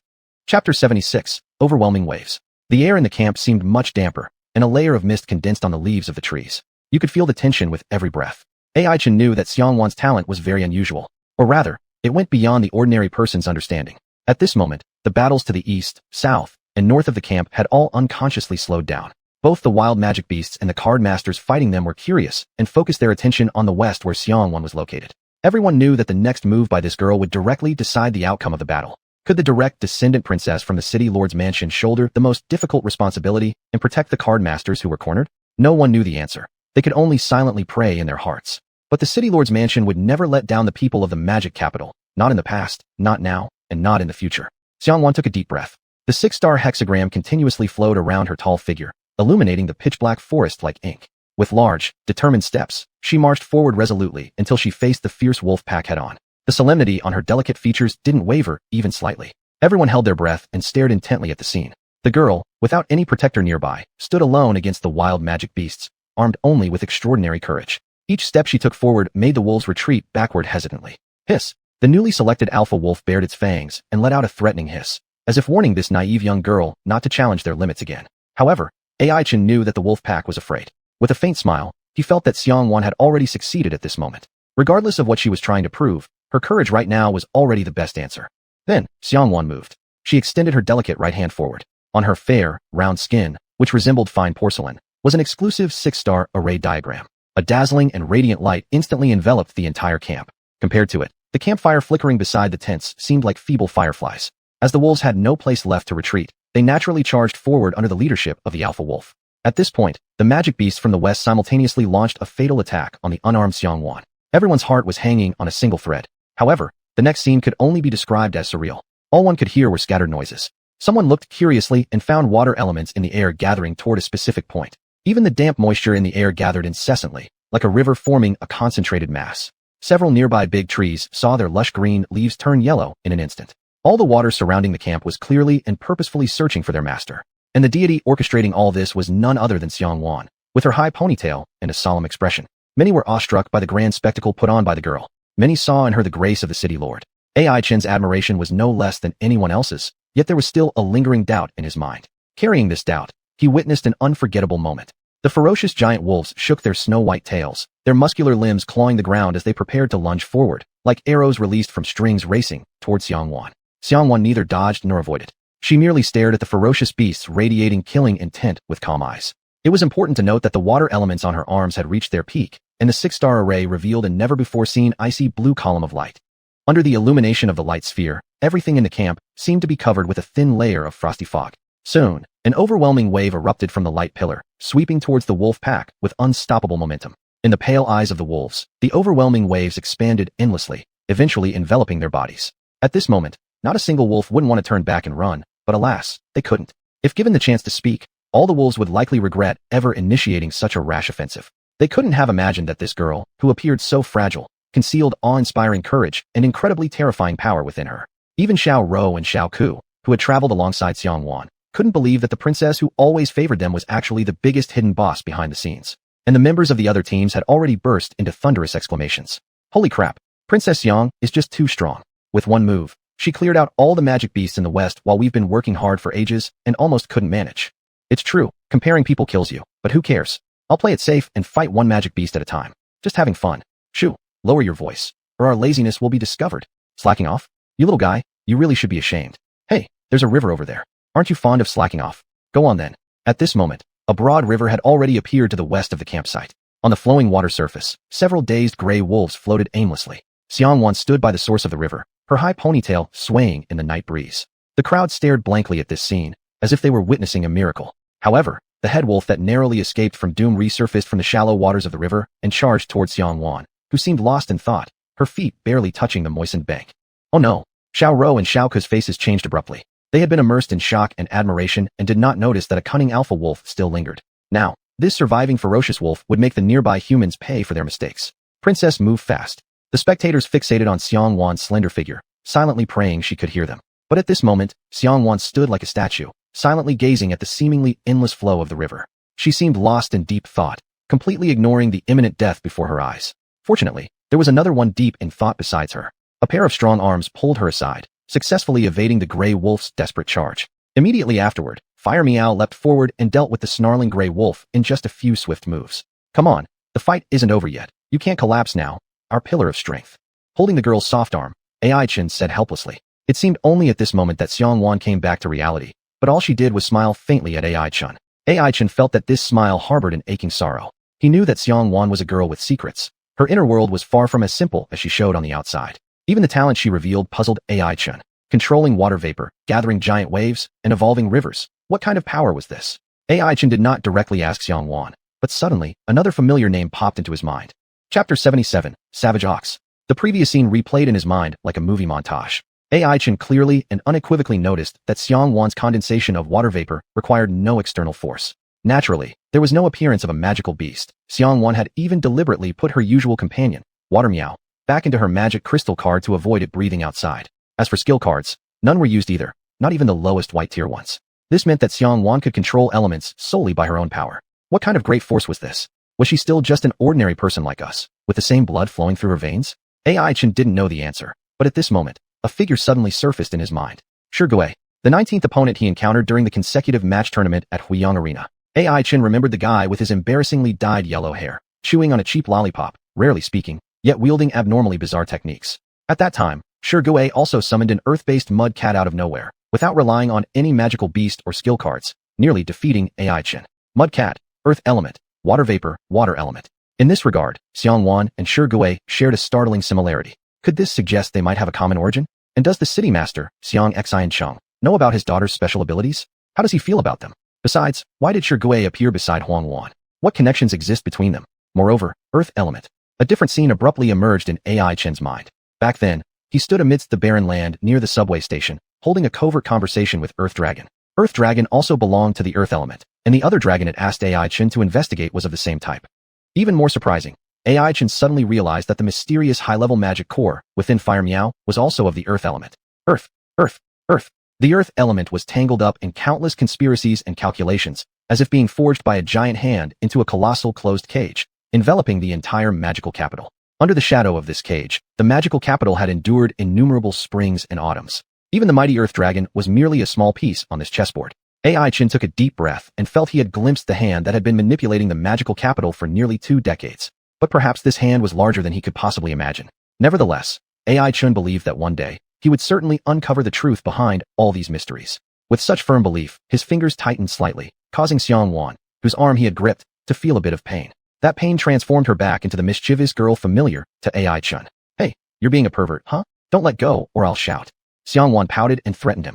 Shrugging, AI Chin came back from his thoughts and explained, Excuse me, miss, am I not saving you right now? And here you are threatening me without even saying thank you. Do you think that's reasonable? Reasonable? There is a river here indeed, though there may not be any river carp. Xianhuan revealed her signature sweet smile, brazenly twisting AI Chin's original meaning, continuing to say, All I know is, if you don't let go soon, maybe your piggy hands will gain another tooth mark. Afterward, she deliberately showed off her sharp little canine teeth, reflecting dazzlingly white, indicating their undoubted sharpness. Satisfied that her mental state had returned to normal, AI Chin sighed wryly and loosened his grip. Seeing this, Xianhuan proudly tossed her high ponytail, clearly pleased by AI Chin's sense of propriety. Provoking Princess Xiang never ends well. She seemed to be using actual actions to clarify this point to AI Chin. Well, actually, there was no need for much explanation. All AI Chin had to do was glance westward occasionally at the unconscious wolf floating downstream in the river to banish any thought of offending Xianhuan from his mind. He even started congratulating himself that, upon their first meeting at the Wanning Guild when she fell from the sky, she hadn't immediately summoned a tidal wave to sweep him away. Otherwise, his life would have had no continuation. Looking around at the other wild magical beasts surrounding the camp, they were almost cowed by Xianhuan's methods. It seemed the fear induced by Earth Dragon once again engulfed them, except that this time the culprit was not the dragon but Princess Xianhuan, who often bared her tiger teeth and made threats whenever she disagreed. In summary, the upcoming battle became much easier, and the card masters in the east, south, and north had already begun mopping up operations. Once they eliminated the stubborn few magical beasts, the current ferocious animal surge could be considered smoothly over. As for the west, that area has already become a moat. As he gazed at the river water churning with white foam, AI Chin suddenly wondered what it would be like if similar defensive structures were built in the magical capital to fend off the beast surges. The mountain's magical beasts probably couldn't swim, could they? This seemed like a rather decent idea. But almost instantly, he realized how foolish this thought was. Out of nowhere, a massive brownish brute ox stepped forward with heavy strides toward the turbulent river. Terrified by the Earth Dragon, it appeared as if it had discovered for the first time that there existed creatures larger than itself, leaving its usual pride shattered and making it extraordinarily sensitive. It didn't notice the campfire, merely walking straight ahead with its head lowered. This action fit perfectly into its dim-witted image, causing AI Chen to chuckle sarcastically. However, his laughter soon froze on his face. Ignoring the roaring river in front of it, the brute ox stomped its enormous hooves, kicking up waves of white water before submerging its entire body. It moved steadily forward underwater, just like a submarine. Whenever oxygen became scarce, it would leap gracefully, poking its head above the water surface and taking in deep breaths through its broad snout, before continuing its journey beneath the water again. Yet this comical sight no longer made AI Chin laugh. He suddenly realized that trying to use something like a moat to block higher-tier magical beasts, or even larger ones, was nothing more than absurd nonsense. The brute ox served as a perfect example. It possessed only 1-star blue-tier strength, but managed to cross the river using its mountainous physique and instinct for survival. A dreadful thought suddenly crept into AI Chin's mind, and he silently prayed it wouldn't become reality. However, the next move of the brute ox shattered this last shred of hope. After emerging from the river, it shook off droplets of water, its distorted eyes fixated on the campfire. It seemed as though the flickering campfire somehow matched the restlessness of its own heart. Without hesitation, the brute ox charged toward the location of the campfire, unstoppable. Chapter 78. The Green-Clothed Matador. Unlucky, unlucky, unlucky. This was the only thought in all the card masters' minds right now. The formation they were desperately holding on to was about to be scattered by a reckless buffalo that had suddenly appeared from somewhere. Fortunately, quite a few wild magical beasts on the front line had already retreated, greatly reducing the resistance pressure. Even if there were problems, it wouldn't lead to heavy casualties in a short time. The immediate priority is to deal with this stupid buffalo. AI Chen made up his mind and called back his busy fire kit from the front line, beginning to blockade the buffalo. Just looking at their strength, the buffalo was an even match for the fire kit, and the former even slightly excelled in terms of power. However, this timid buffalo seemed to have been scared out of its wits by the land dragon. It just kept dodging around everywhere, having no intention of engaging with the fire kit. It also seemed to have realized that this cute-looking little kitten was absolutely not something easy to mess with. One bull, one kitty, one ahead and the other behind. One kept escaping while the other pursued relentlessly. For the moment, it was hard to tell who would win. However, this caused trouble for the card masters fighting on the front line, because they never knew when the crazy buffalo lurking behind would suddenly launch an attack. What the hell? There's a dumb buffalo behind us. So big. Its horns are like what? A single hit could send you straight to heaven. Wow, such a big one. How can we possibly eat it all? Damn, when did anyone think about eating? Look out, it might just toss you onto the branches with a headbutt. Doesn't matter, brave buffalo, not afraid of difficulties. Hey, City Lord's residents? There's a participant here who's lost his mind. Hurry up and rescue him. Panic spread across the entire front line, and many people had already begun packing their bags and preparing to escape. After all, a blue-ranked strength-type magical beast charging to the rear would cause devastating destruction. There were also plenty of card masters who hadn't realized that danger was imminent, still striving to resist the wild magical beasts, including Wang Xiaopeng and Huang Xiaoxiao, who were sweating profusely within the battle. However, chaos had erupted in the rear, and the perpetrator continued its wanton rampage, causing even greater damage. Xianhuan leaned against the side of the tent, her tall ponytail drooping helplessly, as she shook her head at AI Chun, indicating she was already exhausted. Apparently, the consumption of using her talent skill was greater than expected. However, with Xiao Ku and Xiao Rou guarding her, there shouldn't be any major problems. Therefore, the current task was to solve the problem of the stupid buffalo. AI Chun took a deep breath. He dragged his similarly exhausted body, recalling the rather worn-out fire kit. Caressing fire kit's soft fur, AI Chun sighed lightly. No way out. I'll have to ask you for help once again. Fire kit shook the grass debris off its body and gave a fairly reluctant meow. Mew, no problem. AI Chun pressed his lips together and took out a few fire elemental magic cores from the storage bag, carefully feeding them to Fire Kit. He gently patted Fire Kit's little paws, and immediately a fiery red figure darted out. The Fire Kit set off again, tightly chasing after the buffalo, which constantly swerved left and right, occasionally crashing into a towering tree. The sound of the trees falling resonated through people's hearts, causing more than a few to inevitably feel a glimmer of despair. At this moment, a person with a smile as refreshing as a spring breeze stood forward. It was naturally Xuanhuan. AI Chen looked perplexed. He didn't think this fellow had such a sense of awareness. After all, during the previous defense against magical beasts, he had hidden himself in the rear, practically invisible. If it weren't for his occasional gasps for air, no one would have even noticed his existence. Nevertheless, Xuanhua's next move completely took AI Chen by surprise. The young master of the Sea Wave gang took off his proud green camouflage coat, spread out the fabric as much as possible, placed it in front of him like airing a bedsheet, and acted as a matador, shaking it forcefully. The dark green color of the camouflage coat was relatively noticeable in the glow of the campfire. Yet, AI Chen believed that unless the buffalo was colorblind to red and green, it wouldn't fall for the trick. After all, he still remembered watching a bullfight on TV in his past life. The agile matadors would hold a red cloth, shaking it continuously to attract the attention of the bull, not waving a piece of green camouflage clothing like Xuanhuan, flailing around like a fool. However, as Xuanhuan continuously waved his camouflage coat, that buffalo actually started slowly shifting its attention over. Then it widened its eyes, turned its head, and cast a sharp glare. AI Chen was utterly baffled. Could it be that the bulls in this era had some peculiar traits? Do matadors usually wave green cloth? He speculated that maybe this buffalo in front of him had an unusual hatred for the color green. Could it be that the tall, evergreen trees blocked its path to escape? Or perhaps thorns in the grass unexpectedly pierced its thigh? Yet, AI Chen was wrong again. What he didn't know was that the reason bulls were attracted to red cloths wasn't because of the bright color, but due to the sound and motion of the fabric trembling. Actually, in a bull's eyes, there's no difference between red and green. They would all just appear as gray, white, and black. Thus, Xuanhua's plan proved remarkably effective. The bull avoided direct confrontation with Fire Kit while madly charging toward him at the same time. Its eyes were bloodshot with anger, as if it could only see the boy holding the green camouflage coat. Upon witnessing this, the card masters on the front line immediately breathed a sigh of relief. Still, the bull continued to charge. It was like seeing its father's murderer. It charged forth with all four hooves. Two thick horns were raised high, stepping on delicate grass until it broke underfoot, with a long, thin tail quivering behind. It looked determined to crash Xuanhuan into flying pieces without question. AI Chen saw this, nearly bursting out laughing. Good one, Mr. Zhang. I admire your courage, But you're about to face consequences now, huh? How big of an expert you are doesn't change the fact that bragging will get you into trouble. Don't you understand? AI Chen thought sarcastically while urging Firekit to accelerate in pursuit. Under the pressure from the strong enemy, the bull fled faster, naturally increasing the speed with which it chased after Xianghua. However, Xianghua remained calm, exuding self-assurance. At this point, even AI Chen couldn't help but admire his courage, while the onlookers among the card masters marveled endlessly. Wow, Mr. Zhang is truly remarkable. To be able to lead the wild buffalo away all by himself. Truly impressive for a card master from Zhili High School. Phew. You can always trust the city lord's house. Wow, I suddenly find Mr. Zhang's camouflage outfit stylish. Before, it seemed somewhat like a caterpillar, but now I also want to buy a similar one. You should refrain from praising if you don't know how. What kind of caterpillar? I think he looks exactly like a green-haired turtle. Cough. Anyway, it's vivid and green, and it looks very nice. Amidst such praises, AI Chen's attitude towards Xianghua also changed a bit, even beginning to suspect this guy might have a split personality, and that the person who had been giving their scoring team trouble before was another persona altogether. Yet, 10 minutes later, when AI Chen recalled these thoughts, he would certainly laugh at his own naivety back then. Chapter 79, Calculation. Xianghua darted back and forth through the bushes, no longer resembling the previously carefree appearance of a rich young master. His hair was damp with sweat, sticking together in clumps, and he looked thoroughly disheveled. However, there was always a faint smile on the corner of his lips, leaving all present unable to decipher his intentions. He took the opportunity to pull out a card, summoning a meticulously nurtured magic beast, causing an obese toad to jump out from the six-pointed star. The female card masters present glanced at it and nearly vomited.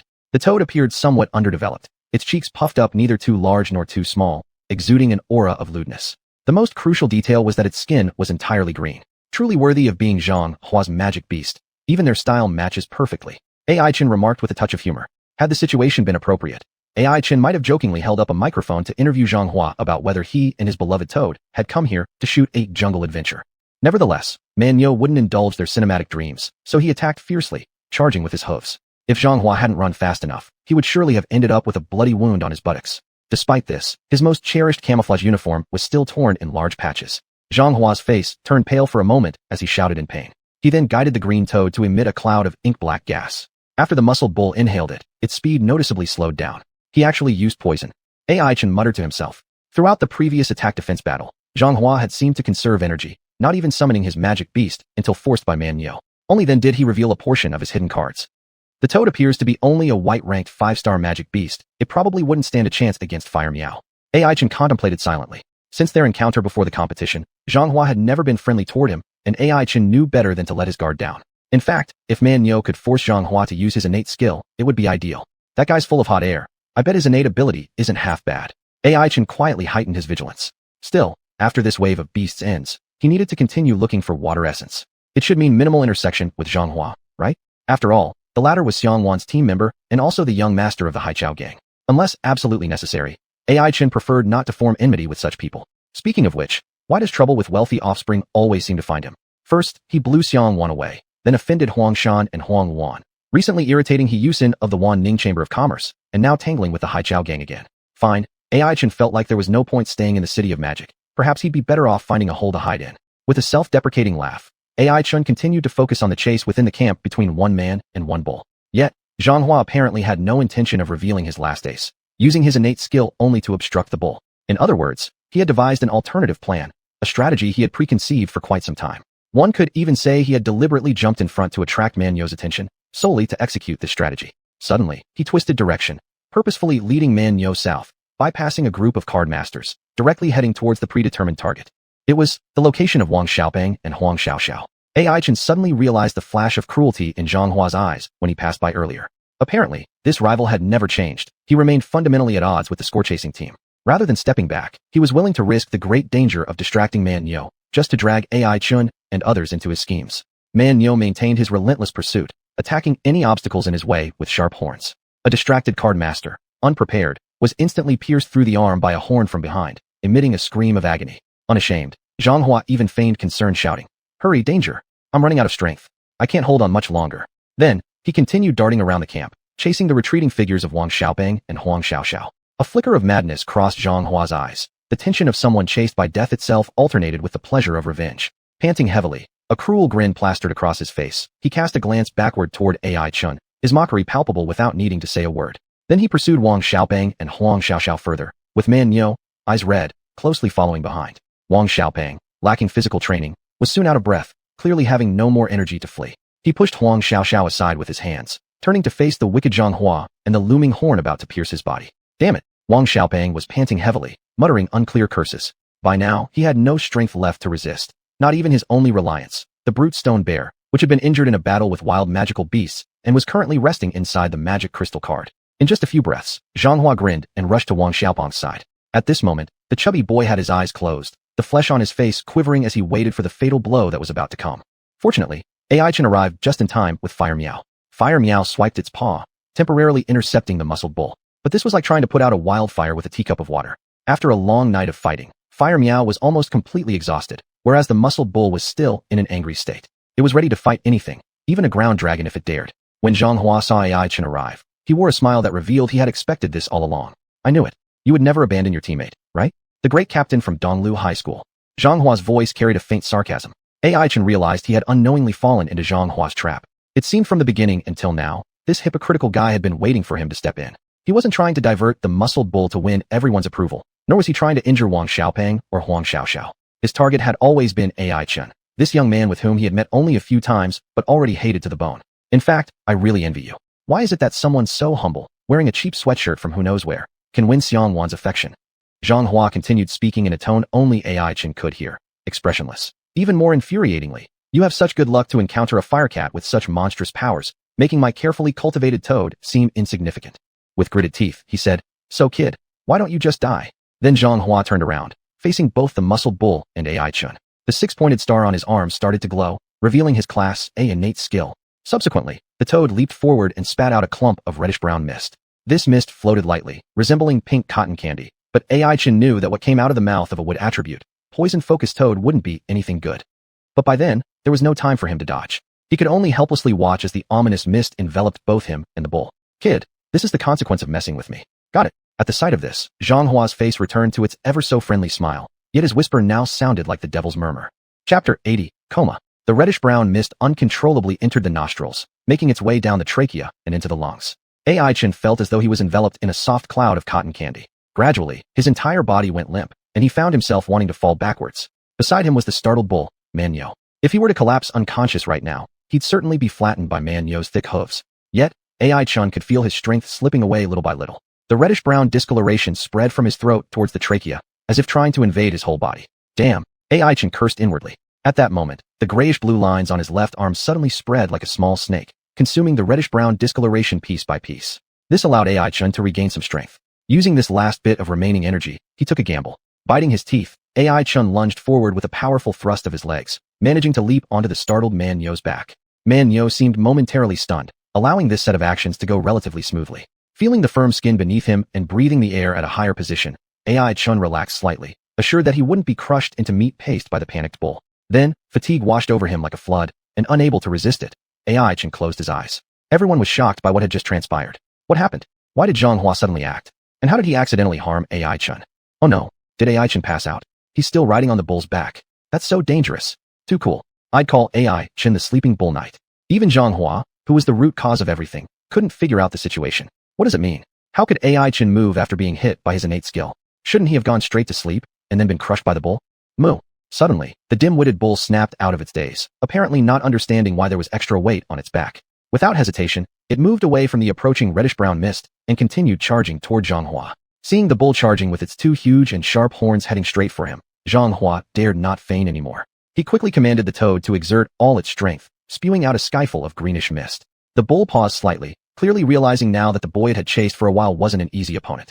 Behind it, Fire Meow's ruby-like eyes turned blood red. It pursued the bull fiercely, fireballs emerging one after another from its mouth, with an unrelenting intent to shred the bull to pieces. The bull nervously wiped sweat from its brow. It didn't know that it carried Fire Meow's beloved master on its back, but wondered why this kitten acted as though it had been injected with adrenaline. I haven't done anything to you. Why are you trying to kill me? Both front and back enemies caused the bull to become slightly more alert. Its underdeveloped head came up with a brilliant plan. Thus, under everyone's uncertain gaze, it exploited a gap and charged directly into the wild beast flood. Oh no, it's going to run away. Brother Chun is still on that stupid bull's back. Wang Xiaopeng grew anxious, and Huang Xiaoxiao tensely clutched her chest. Fire Meow immediately gave chase. Its fluffy little legs powerfully kicked the grass, and its sharp claws danced at high speed, either bypassing or repelling several obstructions. Eventually, it kept pace with the bull. The bull noticed the fleeting tiny red silhouette behind it, and silently cursed, wondering when this dense cat would leave it alone. So, a bull and a cat started circling in the flood of beasts outside the camp, running here and there, causing countless beasts to get unintentionally injured. Many rational beasts realized this place was no longer safe and decided to retreat deep into the forest. Following this, one after another, the beasts turned around. The massive flow of the animal tide gradually changed direction, carrying with it Fire Meow, the bull, and the already unconscious AI Chun, returning to the direction they had come from. The crisis of the entire camp thus came to an end in such a bizarre manner, leaving everyone to lament the vicissitudes of fate. However, Wang Xiaopeng cried out in anguish. No, Brother Chun is still among the monster herd. Who can save him? Saying that, he attempted to waddle into the silent night, but was stopped by Huang Xiaoxiao. Xiaopeng, calm down. Both the bouldering stone bear and the swift wind dog are gravely injured. If we go now, it will mean certain death. Huang Xiaoxiao said this with a somber expression. Their sorrow spread across the entire gathering point, many recalling AI Chen's bravery and wisdom. Isn't that kid the one who predicted the beast tide? Alas, despite his hard work delivering the message to us, we failed to protect him. There was nothing we could do. At that time, the bull was acting wildly, and our beast companions were injured. Whoever went would have died. There was no other option but to watch him get carried away. Heaven envies talent. I wanted to face him in the final showdown, but now, alas. As sighs echoed through the camp, silence gradually descended upon it, occasionally interrupted by soft sobs that seemed to mourn those who had passed. All right, everyone, please take heart. I know this is tough for all of us, but the competition must go on. Let's start collecting the magical cores scattered across the ground. Xianhuan reappeared with a smile as soothing as a spring breeze. His words were measured and his tone gentle, and many began to emerge from their sorrow. Of course, not everyone was buying into it. Xianhuan, what the hell are you pretending about? You're like a weasel wishing chickens a happy new year. No good intentions. If it weren't for your damn mist, how would Brother Chen have been knocked out? Wang Xiaopeng glared at him, his eyes red with anger. The crowd looked at Xianhuan with mixed expressions of confusion and dissatisfaction, but he remained unruffled, adopting an air of helplessness and guilt as he said, "This friend from Donglu High School is absolutely right. It's all my fault. If only I'd been calmer back then, none of this tragedy would have happened." He sighed deeply, seemingly regretful. I saw Brother AI standing too close to the wild bull and feared he might get attacked. So I resorted to this risky move, but I never expected that bull to dodge so cleverly. And now, it has taken Brother AI away into the flood of beasts. His reflective tone alone could have moved almost anyone to tears. But Wang Xiaopeng and Huang Xiaoxiao knew he was lying. If Xianghua hadn't intentionally acted up to provoke the wild bull and try to ruin them, AI Chen wouldn't have had to intervene, and thus wouldn't have fallen victim to the mist attack. From beginning to end, Xianghua's target was only ever to frame AI Chen, leaving them powerless against his schemes. Two streams of clear tears slid down Wang Xiaopeng's chubby cheeks. Watching Xianghua pretend to look innocent, he wished nothing more than to punch him in the face. Huang Xiaoxiao grabbed his arm, shaking her head sorrowfully. They had both worked tirelessly during the defense battle, their beloved beast companions sustaining serious injuries. Otherwise, they'd never have let someone like Xianghua and his toad strut around unchallenged. Taking a deep breath, Wang Xiaopeng led Huang Xiaoxiao toward the camp exit. Dawn was near, yet this was the darkest hour of night. Donglu Hai friends, where are you going? Please be careful, you need to stay safe. Xianghua called out, feigning concern while secretly hoping these two would leave and never return. What low-life garbage from some backward village did they think they were to deserve sharing the magic cores on the ground with Master Zhang? With the biggest threat removed, Xianghua felt exceptionally pleased, and perhaps he didn't even notice, or simply ignored, the unmistakable intent to kill gleaming in Wang Xiaopeng's eyes. After all, other than AI Chen, the remaining members of the points-earning team meant nothing to him. We're looking for AI Chen. Remember, he's not dead, is he? Surely, you also hope nothing happens to him. Huang Xiaoxiao stepped forward with a mocking tone. Hope nothing happens to AI Chen. That would spell disaster for me. Xianghua stiffened momentarily before forcing a smile. Is that so? Well, good luck to you then. Lowering his voice slightly, he added darkly, but, if one were to fall under my poison, there wouldn't be any waking up in a day or two. By the time he does, your captain will already be inside some short-sighted beast's stomach. Still grinning, Xianghua maintained his warm, accommodating facade. At that moment, however, Huang Xiaoxiao found his smile repulsive. Xiaoxiao, let's go. Whether he's alive or dead, I must find Brother Chun. Though Wang Xiaopeng's heart had grown colder, his determination burned on. Huang Xiaoxiao nodded, supporting the little fat boy as they took slow steps toward the pitch-black expanse outside the camp. All she wanted was to leave this heartbreaking place. We've tried so hard. Why? A single crystal tear rolled like a gemstone through the air, splashing onto the grass below, sending up faint ripples of light. Suddenly, a crisp, irate voice came from behind them. What do you mean go? Is everything done here? Chapter 81, Settlement. Startled by the sudden voice, she turned her head, and Huang Xiaoxiao immediately covered her little mouth. The high ponytail, the black hoodie with a hood, and the beige sneakers, it was none other than Xianhuan. Her complexion was slightly pale at the moment, indicating that she hadn't fully recovered from the aftereffects of using her innate talent skill. However, her eyes were more fierce than ever. This fierceness sent a shiver down Wang Xiaopeng's spine. It seemed like he had seen the same look somewhere before. That's right. A flash of inspiration hit him, and he suddenly recalled how this year during the spring beast tide, When Lord Xianxia organized the fight, he swept his gaze over the rampaging demons with the same ferocity. In that battle, Devil City achieved a great victory. This was thanks not only to the hard work of the Demon Hunter Corps, but also to the decisive decision-making of the city lord. Now, who would Xianhuan settle accounts with using such an intense gaze? Wang Xiaoping already had an answer in his mind, but he dared not confirm it because he knew the pain and despair that came with dashed hopes. At this moment, however, his body trembled uncontrollably with anger and excitement. Captain, is there something wrong? Zhanghua's heart tightened. Realizing that the girl's expression was off, he quickly forced a smile and asked. Xianhuan didn't say a word, just looking at him faintly. Behind her, Xiao Rou and Xiao Ku immediately furrowed their brows and scolded. Cut the nonsense. Let's talk about the important stuff. Their expressions were exceptionally serious, clearly aware that the situation was unusual. After all, in their memories, Xianhuan had always been the playful and adorable little girl. A gaze as terrifying as today's was something they had never seen. Something's going to happen. This thought simultaneously crossed both Xiao Rou's and Xiao Ku's minds. They knew that everything stemmed from AI Chen's uncertain fate. If it weren't for Xiao Ku risking her life to hold back Xianhuan, their little princess might have charged straight into the beast tide. TSK, love really does make people suffer. Xiao Rou sighed inwardly. Initially, she didn't understand what was so good about the boy in the cheap black hoodie, but the more she interacted with him, the more she realized AI Chen had quite a charm to him. He wasn't entirely unworthy of their little princess, but, thinking of this, Xiao Rou and Xiao Ku exchanged a glance filled with pity toward Zhanghua. Captain, Xiao Rou, Xiao Ku, why are you looking at me like that? What happened? I feel sorry about Comrade AI Chen's disappearance, but there's nothing I could do. Zhanghua noticed the change in the situation and hurriedly explained. Wang Xiaoping immediately retaliated. Lies. You just don't like Brother Chen, so you deliberately framed him. I didn't. If not you, then who else? Wasn't that fog cloud expelled by your toad?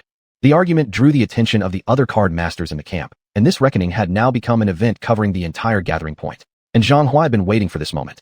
He had already figured out that Xianhuan wouldn't let him off easily today. What he could do now was leverage the power of the group, leaving Xianhuan and the others without any means to act due to lack of evidence.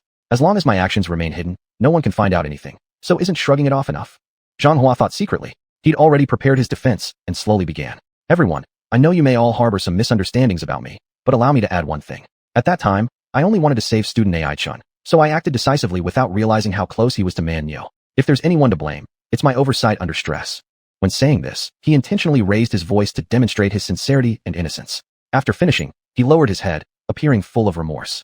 This performance was undeniably masterful, enhanced further by Zhanghua's handsome looks and resolute tone, winning him considerable support. I think student Zhang doesn't look like someone who would betray his comrades. How could he possibly harm them? Yes, I'm almost on the verge of tears, touched by his actions. I believe this was merely unintentional. Sigh, a good deed went wrong, but we can understand. After all, the situation was urgent at the time. Seeing the imminent justice being indefinitely delayed, Wang Xiaoping became flushed with anger, nearly shedding tears. He wished he could shout to everyone. No, it's not like that. Zhanghua is a despicable man. He wanted Brother Chen dead. However, Wang Xiaoping understood that doing so would only backfire. So, watching the confident smile hidden beneath Zhanghua's seemingly harmless exterior, he clenched his fists tightly. Could it be that this guy would truly get away with it today? Wang Xiaoping was reluctant to accept it, yet he had no way out. All possibilities were like closed windows, sealed with either tape or cement, not allowing even a ray of sunlight or a wisp of oxygen to seep through. All there was here was endless darkness. Yet, a voice in his heart told him not to give up. This was merely the darkness before dawn. Huang Xiaoxiao held his hand, as Wang Xiaoping bitterly smiled to himself. Darkness before dawn. Even if he truly believed in this ethereal voice, who could possibly bring light to them in their despair right now? With that question in mind, Wang Xiaoping saw this person step forward. Xianhuan, with her signature sweet smile, took a step ahead and confronted Zhanghua, her current teammate, her eyes seemingly brimming with mockery and sarcasm. Zhanghua detested such gazes, which made him feel completely under someone else's control, like a lab mouse. Nevertheless, he had no choice but to force a smile at Xianhuan. Captain, is there anything else? Otherwise, let's start distributing the magic cores. Look, so many magic cores left from our kills. It seems our scores are about to skyrocket. He said this half-heartedly, pretending excitement as though the scoreboard numbers would soar the next second. And then he, Zhanghua, would stand on a world-renowned podium as the champion team, awaiting countless excellent Demon Hunter Corps to extend their olive branches. But his beautiful dream was shattered without mercy by Xianhuan's calm words. The magic cores on the ground are indeed numerous. Yet what does that have to do with you? The one who attacked your partner. Silence fell over the entire camp as Xianhuan's action of exposing everything exceeded everyone's expectations. At this moment, Zhanghua knew that today's matter was far from over. But what did the other side have to hold against him? After all, Zhanghua thought his methods were extremely covert, and no one could find any fault. The most they could blame me for was impatience during the fight, he mused. However, the two figures stepping out next caused Zhanghua's expression to drastically change. In his wildest dreams, he never expected Xianhuan's trump card to be this. So, do you have anything else to say? The darkest time before dawn had passed, Gazing at the edge of the sky where the sun was about to rise, Xianhuan calmly asked. Chapter 82, Threat. The figure walking towards them was completely unexpected by everyone present. Even Wang Xiaoping, who had some expectations for Xianhuan, didn't anticipate her final ace to be them. At this moment, the little fatso even doubted if Xianhuan had called the wrong people, because these two guys looked like they would side with Zhang Hua anyway. In fact, they were truly Zhang Hua's subordinates. The help that Xianhuan had found turned out to be two men from the Haichao gang. Captain, why did you bring my underlings here? Zhang Hua was also utterly baffled as he eyed the two Haichao gang men suspiciously, his bewilderment clearly visible. To this, a signature sweet smile crept up on Xianhuan's lips. Why? I just thought that the people who know Mr. Zhang best should be those in Haichao gang, right? So I let them come and have a chat. Aren't you happy about it? For some reason, upon seeing this smile, an ominous premonition crept over Zhang Hua. Just chatting? Zhang Hua wouldn't believe such nonsense even if it killed him. Xianhuan must be scheming something else, something deadly enough to bring him down. As he pondered, a possibility flickered through Zhang Hua's mind, but he quickly suppressed it due to fear. It shouldn't be this bad. After all, there are gang members. Zhang Hua tried to convince himself not to panic. Everything would be fine. But then he heard Xianhuan calmly say, Hey, Haichao gangs, weren't you 3 people at first? Now there are only 2 left. TSK. Seems like you've chosen the wrong master. She gave Zhang Hua a mocking glance, then stared at the Haichao gang men and continued. I remember, both of you should have ended up being eaten by wolves too. But someone stupid came to save you. And this person, wasn't he just having conflicts with you guys not long ago? TSK. Tell me, isn't he a complete fool? Under the girl's clear gaze, the 2 Haichao gang men's faces slightly reddened. They met her stare for a brief second, but quickly lowered their heads when they couldn't hold against her penetrating look. Their hearts were raging with inner turmoil. They didn't know whether or not they should testify against Zhang Hua. Of course, the fool, in Xianhuan's mouth, referred to AI Chen. Even they didn't understand why AI Chen, their former enemy, took such risks to slash the Grey Wolves. Considering the specific situation, it might have been just a straightforward move to boost card practitioners' confidence. But one undeniable truth is that their lives were indeed prolonged because of him. Now, the 2 men, who had narrowly escaped death's scythe, were stuck in a dilemma. Should they betray their young master for gratitude to the man who saved their lives? The men had no answers. They simply hung their heads as Xianhuan's cold glare swept across their scalps like sharp ice blades. Relieved, Zhang Hua exhaled softly, even adding a hint of disdain toward the silent duo now. A watchdog remains a watchdog, incapable of achieving greatness forever. Stretching lazily, Zhang Hua wiped out the last shadow of doubt in his heart. He knew he was a competent master, and naturally, his hounds neither wanted nor dared to betray him. Zhang Hua donned his familiar pleasant smile again, speaking lightheartedly. Captain Xiang, I think it's better not to make these 2 friends of the Haichao gang uncomfortable. He slyly threw a chilling glance at the 2 men and subtly added. After all, their parents work hard within the Haichao gang. It's not easy for them to send their sons to the high school of the gang. Let them earn more points and join a better demon hunting squad. Upon hearing about their industrious yet lowly positioned parents, the men's final bit of courage vanished. They obediently bowed their heads, speechless, resembling meek lambs. Satisfied, Zhang Hua nodded approvingly. At this point, his gaze at Xianhuan even carried a trace of defiance. He realized that ever since Xianhuan accused him of attacking comrades, their relationship had irreparably fractured. His heart filled with the fear of being targeted by the city lord's daughter, but much more so with hatred for AI Chen. Why? Why would Xianhuan confront him on behalf of some random guy whose life or death status remained unknown? Doesn't she realize how crucial the support of the Haichao gang can be to the house of the city lord? Can't she see the terrifying consequences of pushing the Haichao gang towards the Huyang mercenary group? No, she knows everything. She just wants to stand up for that cursed guy, that's all. At this thought, a glimmer of madness surfaced in Zhang Hua's eyes. He instantly decided that after securing his share of spirit cores from the gathering point, he would part ways with Xianhuan and her group. Anyway, I have my faithful hounds from the Haichao gang, plus countless spirit cores here on site. The final results will be more than satisfactory. He calculated gleefully inside, momentarily gloating to himself. However, Xianhuan wasn't about to let him off easily. The girl, usually full of tricks, showcased her exceptional strategic ability at this moment. Xianhuan adopted an equally suggestive tone as she spoke to the 2 men of the Haichao gang. Ah yes, as Mr. Zhang has just pointed out, your parents must be truly hardworking, but it seems life in the Haichao gang might not be all that ideal. There happen to be some vacancies in the city lord's mansion. Do you 2 have any thoughts on that? With that, Xianhuan effortlessly diffused Zhang Hua's veiled threat. Then, she followed up with a sweet smile. But if you refuse, that's fine too. After all, we're all living in this city, where the blessings of the city lord reach everywhere, so don't forget about them. Upon hearing this, Zhang Hua's face turned dark with fury. He cursed Xianhuan for her treachery and slyness. It was practically written across her face. If you don't cooperate, I'll crush you using the authority of the city lord. When did righteous defenders like her become so ruthless? Seeing the 2 men from the Haichao gang exchange glances as though deliberating their final decision, sweat broke out across Zhang Hua's forehead. He had lost all traces of the smug composure he displayed earlier and couldn't help but shout, "Hey!" Just as he opened his mouth, Wang Xiaoping appeared beside him without warning, throwing a right hook that sent him stumbling. He fell ungracefully onto the ground. Uffed. Got what you deserved, muttered Wang Xiaopeng through gritted teeth from above. Xianxia, clutching his swollen left cheek, felt something warm and sticky, a drop of blood. His face flushed red like a pig liver as disbelief swept over him. Not only had someone dared to hit him, but that person was some random nobody. You bastard. How dare you? Through excruciating pain radiating from his face, Xianxia struggled to get up, intending to confront Wang Xiaopeng. However, a sudden utterance from the two Haichao gang members froze him to the core. In a panic, he tripped over his own feet, falling once again onto the grass. Chapter 83, Execution. Well, let's just say we've heard a bit about young master's talent. It's said to be an A-class skill with great destructive power, but, at this point, the two burly men from the Haichao gang hesitated and glanced fearfully at Xianxia. Seeing him sprawled on the ground after being beaten by Wang Xiaopeng and having lost his former arrogance, they steeled themselves and continued.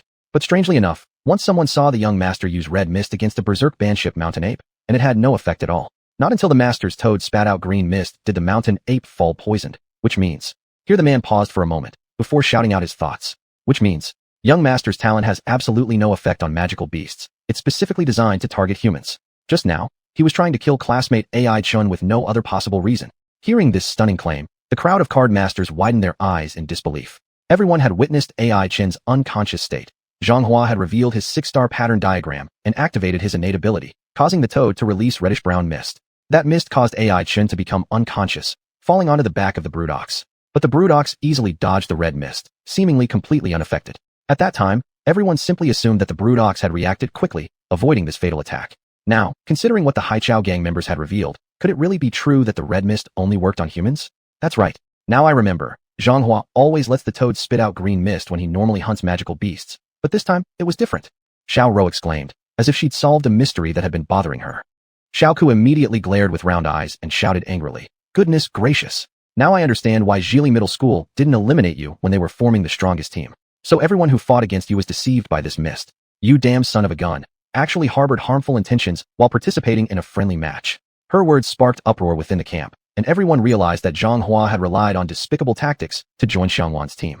Not possible. Could student Xianxia really be such a person? Oh my god, I can't believe it. Could there be any doubt? The people of the Haichao gang couldn't bear to see it anymore and spoke up. He really isn't a good guy. He even framed others. Fan deserting. I paid attention to him because I thought he had noble manners, never expected him to be so heartless. Hey sister, be smart. People should not be judged by their appearance. Don't like those refined-looking rich kids. In my opinion, it's our robust, dark-skinned men who are more attractive. Who is talking? What's that lump of coal doing over there? That's me. After the truth came to light, voices condemning Xianxia grew louder, with an atmosphere filled with intense indignation among the crowd. Wang Xiaopeng finally put down the heavy burden on his heart, knowing that AI Chen had fallen into an unknown fate while saving him. At last, he had managed to do something for his best captain. Gently grasping Huang Xiaoxiao's hand, Wang Xiaopeng's eyes became moist without realizing it. Both took comfort in the arrival of justice. Amidst the overwhelming flood of angry curses, Xianxia looked as pale as death, watching his painstakingly constructed image shatter in an instant. Just moments ago, he still sported a smile that could brighten anyone's day, wearing a set of ink green camouflage clothing, looking inexplicably cool and handsome. Now, he resembled a dead dog despised by everyone, turned into a rat that everyone wanted to stone. He lifted his head from the mud and grass, staring resentfully and incomprehensibly at the two members of Haichao gang, almost unable to believe that the loyal dogs he had raised would turn against him one day. Aren't they afraid of retaliation from the Haichao gang? Xianxia knew the answer was likely no, because the city lord's mansion had already become their stronger backing. With Xianhuan's promise, even the domineering Haichao gang had to retreat and give way. Today, Xianxia had utterly failed. Never before had he experienced such a cruel defeat. His left cheek was still burning painfully, Wang Xiaopeng's doing. His body occasionally tingled with numbness. Xianxia buried his head in the dirt again. He refused to face his bitter loss. The Lord's darling son, the young master of the Haichao gang and prodigy of the city's directly governed middle school, had been driven into such a dire situation by a group of peasants. All this was thanks to that wretched AI Chun. Even though he wasn't even present here, yet people still remembered his goodness and were willing to stick up for him. Struggling to get up from the ground under disdainful gazes from everyone, Xianxia walked towards the depths of the forest. Behind him, Xiao Ku delivered the final verdict for her former teammate. Xianxia, a member of the team from the city lord's mansion directly governed middle school, stabbed his teammate in the back during the defense of the gathering point, causing irreversible consequences. Now, Captain Xianhuan decides to confiscate all his battle gains and points, and expel him from the team with no chance of rehire. Even though they were somewhat prepared mentally, when those words truly echoed in her ears, Xiao Rou still couldn't help but feel a surge of uncontrollable fear. She had a slightly closer relationship with Xianxia. Witnessing how her former comrade strayed onto the wrong path filled her with deep emotions. After leaving the Sunset Forest, there would likely be no card master willing to trust Xianxia or accompany him again. After all, No one knows when this scoundrel who once betrayed his teammates might extend his poisonous hands again. Naturally, no hunter group would extend an olive branch to him either. Even not being outright refused would be considered fortunate for him. It can be said that Zhang Hua's journey in the Great Demon Hunter competition ended up as a total loss. Despite all this, it seems Zhang Hua does not think it is his fault. Rather, he walks deeper into the forest with a look full of resentment, suggesting that everyone should beware of his potential retaliation at some unforeseen moment. Why don't we just finish him off? Wang Xiaopeng asked through gritted teeth. For this, Xianhuan simply shakes her head lightly, losing all traces of the previous domineering interrogator. A hint of pallor showing on her delicate little face, she now looks pitiable. We're all too exhausted. Fighting right now would bring us no benefits. Moreover, there are so many magical cores on the ground to deal with, we don't have the time. Xiaoku explained. Wang Xiaopeng silently nods. He did indeed want to kill Zhang Hua, but what worries him more now is AI Chen's safety. Is Big Brother Chen going to be alright? Wang Xiaopeng asked Xianhuan. As for Xianhuan, who played a critical role in judging Zhang Hua, she only gazed into the distance, towards the dawn breaking on the horizon, seemingly lost in thought. He should be fine. After all, people as dumb as him usually have pretty good luck.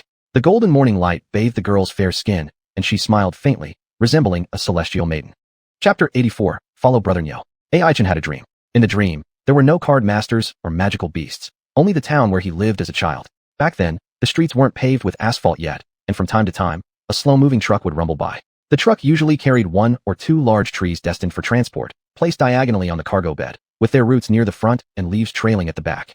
The dark green branches and fresh green leaves were dragged along the cement ground for quite a length, estimated to be around 3 to 4 meters. Little AI Chun, still young at that time, would straddle the dense branches and leaves of the giant tree as it was pulled along by the not-so-fast-moving truck. The fragrance of grass and trees, along with the noonday sun, enveloped his tiny body. This moment was the happiest time for AI Chun. The temporary support of the branches gave the orphaned boy a chance to relax.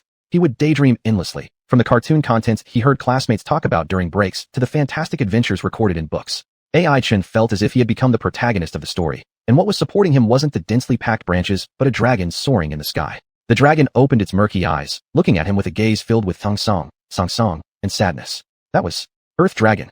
AI Chen shouted, suddenly waking up from his dream. He anxiously looked around, seemingly searching for the lost self within him. Fortunately, a familiar meow brought him back to reality. Meow? Firecat joyfully watched as his master woke up. Its red fur trembled in the breeze as it leaped into AI Chen's arms, shamelessly cooing for affection. All right, everything's fine. I'm still alive. AI Chen smiled. Moo. Suddenly, an annoyed moo sound reached his ears, and with a jolt of his body, AI Chen realized he was on the buffalo's back. Memories before his faint surged back like waves. The beast tied in the night, Xianhuan who resembled a goddess, the unexpected arrival of the buffalo, Zhang Hua whose plans stretched far ahead, Wang Xiaopeng and Huang Xiaoxiao who got caught up in the mess, and that lethal reddish-brown mist. AI Chen recalled the last moment when the bluish-gray fine lines on his left arm saved him, delaying the dizziness caused by the mist, and allowing him to climb onto the buffalo's back, just one step ahead. Is this what they call fighting poison with poison? Unbelievable that such a turn of events ended up saving his life. Gently tapping the strong muscles on the buffalo's back, AI Chen said with a smile, "Thanks this time, Brother Nyo." By now, the buffalo had calmed down from its previous panic and displayed a rather cute demeanor. It can't be helped. The earth dragon deep inside the sunset forest had exerted too much pressure on it. It was the first time the buffalo had seen a magical beast dozens of times stronger than itself, so naturally, it lost its composure for a moment. Not just the buffalo, none of the other magical beasts fared any better. AI Chun then realized that he'd been riding on the buffalo following the flow of magical beasts, going much farther than he realized. The trees along the way had obviously grown taller and deeper, and even the surrounding magical beasts were mostly blue class. Blue stars ranked 5 and below were basically nowhere to be seen. AI Chun swallowed dryly. As he leisurely basked in the sun on the wide back of the buffalo, not far to the left was a regal golden lion that seemed to be no weaker than Fire Cat in its prime. On the right side, meanwhile, was a crowd of various wild magical beasts pressing closely together. Each one of them, judging by quality alone, could match Wang Xiaopeng's stone bear. AI Chen's heart sank as he recognized that without realizing it, he had found himself surrounded. If these magical beasts attacked all at once, in just a few breaths, he might be reduced to nothing more than a pile of bones. However, fortunately, most magical beasts, having gone through last night's battle for survival, were utterly exhausted and barely noticed the intruding human. Most of them simply wanted to go back to their dens and have a good sleep, considering moving homes afterward with their kin. It wasn't surprising after all. The Earth Dragon was simply too ferocious, and the magical beasts all embraced the attitude of, if we can't fight, can't we at least run away? The buffalo was a typical example, possibly one of the most gentle-tempered among wild magical beasts. Otherwise, AI Chen wouldn't have been able to lie soundly on its back all night. Thinking about this, AI Chen picked a cluster of tender leaves from above his head, bent forward, and offered them to the buffalo as a token of gratitude for his protection. Moo. However, the buffalo merely glanced disdainfully at this strange human, showing contempt through its yellow eyes. Its expression seemed to say, "Are you stupid? What kind of proper buffalo doesn't eat grass, but instead eats leaves? Don't I also have principles? As a result, AI Chun could only awkwardly laugh and pull his hand back halfway. Just at that moment, Firecat's small paws grabbed onto the buffalo's back, scratching white marks across it, followed by a somewhat threatening meow. Meow? Eat or not? Immediately after, the highly principled bull noticed the situation was unfavorable and quickly turned its head, extending its neck to shove the half-retracted cluster of leaves from AI Chin's hand into its mouth, without hesitation, then swallowed them whole. AI Chin was speechless. He hadn't expected that brother bull would be so perceptive. Actually, it wasn't the bull's fault. It was mainly due to Firecat being too extreme. Ever since AI Chun had mysteriously climbed onto the bull's back, Firecat had gone berserk, chasing the bull all the way. The bull felt like it had exerted all its strength, but still couldn't shake off the little kitten behind it. It was also puzzled, thinking, is this really necessary? I just trampled your campsite a few times. Why are you so intent on killing me? Are you part of some grass protection organization or something? Thus, the bull carried AI Chun, with Firecat in hot pursuit behind. One ran ahead while the other chased after, forming an odd trio of one human and two beasts weaving through the flood of wild creatures. Fortunately, the other wild magical beasts were too exhausted to care about this eccentric group. Otherwise, even if each took a bite, AI Chun would have ended up seeing Lord Yama. The bull thought that the thrill of this chase was no less intense than escaping the clutches of the Earth Dragon. Hence, its respect for Firecat multiplied exponentially. After all, who would provoke a madman? This old bull is smart. I absolutely won't fight battles I can't win. If eating leaves keeps me safe, then so be it. It's not like they're poisonous. The bull chewed on the tender leaves by the handful, finding their taste surprisingly pleasant after a moment. Looking up, the bull realized that the leaves above were too high. It wasn't a giraffe, with a neck so short as to be almost non-existent, naturally making it difficult to eat any. Why didn't I notice earlier that leaves actually taste pretty good? Maybe I should plant a few short trees near my home. It carried AI Chin on its back, while musing over this idea. On the left side, the handsome golden lion occasionally shot curious glances. The bull became secretly alert inside. This guy has been following me from the start, clearly up to no good. Should old bull just run away first? It glanced at AI Chun and Firecat on its back, and suddenly felt more confident. This human and cat have ridden on my back all this way. They'll probably help me out, right? Probably. The bull lowered its head, swinging its thin, long tail uncertainly as it pondered. Leaning against the bull, AI Chin cradled Firecat in his arms while countless animal herds surrounded him. Through the gaps between the trees, he searched for fragmented patches of sunlight as he ventured deeper into the heart of Sunset Forest. Chapter 85, The Old Earth Dragon. The closer they got to the core of the forest, the taller the trees became. One tree alone likely occupied several square meters. Even 3 or 4 burly men stretching their arms might not be able to encircle it. The foliage at the top was lush, like a sunshade, and the surroundings were refreshingly cool, making it a truly livable haven. AI Chin thought that if he ever retired from the Demon Hunter Corps in the future, he could simply disappear into the Sunset Forest, equivalent to laying down his arms and returning to a peaceful life. But soon after, his pleasant thoughts were shattered. A scene in the distance appeared all too familiar. Huge trees on both sides had been snapped cleanly at the waist, creating a giant cylindrical path in the middle. The green grass on the ground lay wilting, clearly having been crushed by some enormous creature. AI Chin immediately recognized this as the aftermath of an Earth Dragon's rampaging. It seemed that during the previous night, while the demon hunting team struggled against the beast tide, the Earth Dragon had been busy with its work right in the center of the Sunset Forest. Wild beasts traveling through the area halted in their tracks. They gazed at the damage left by the Earth Dragon, their hearts filled with an overwhelming fear.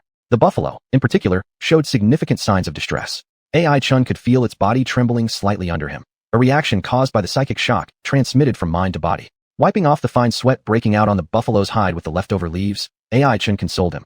All right, big brother Nyo, don't worry. The Earth Dragon is already full and won't come back anytime soon. Looking in the direction AI Chin pointed, the buffalo saw a massive pit surrounded by the broken trees.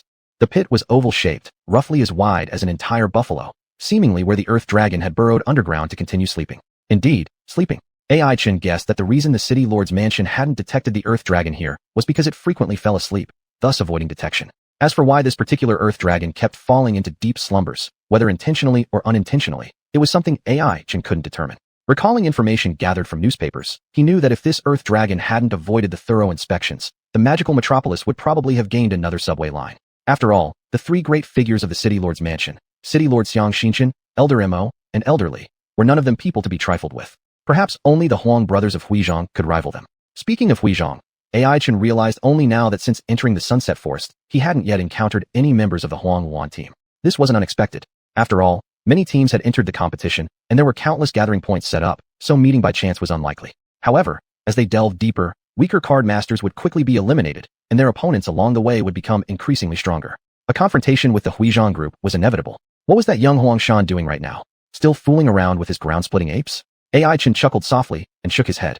He rolled up his sleeves and glanced at the grayish-green toxic lines creeping along his left arm. After swallowing the red-brown mist from the toad, the toxin seemed calmer, and its spread toward his chest had noticeably slowed. This realization undoubtedly relieved AI-chan, giving him more time to search for the essence of water. Thinking about it, AI-chan couldn't help but laugh inwardly. If Xianhuan knew that the mist he had meticulously crafted to harm others not only failed to bother AI-chan, but actually did good instead, what would he think? His face would probably turn as green as his favorite camouflage suit, wouldn't it? Ruffling Fire Kitten's fur, AI-chan stretched lazily on the buffalo's back. At this moment, he had no idea that Xianghua had already been justly executed by Miss Xianhuan, beaten thoroughly by his good friend Wang Xiaobang, and fled like a homeless dog.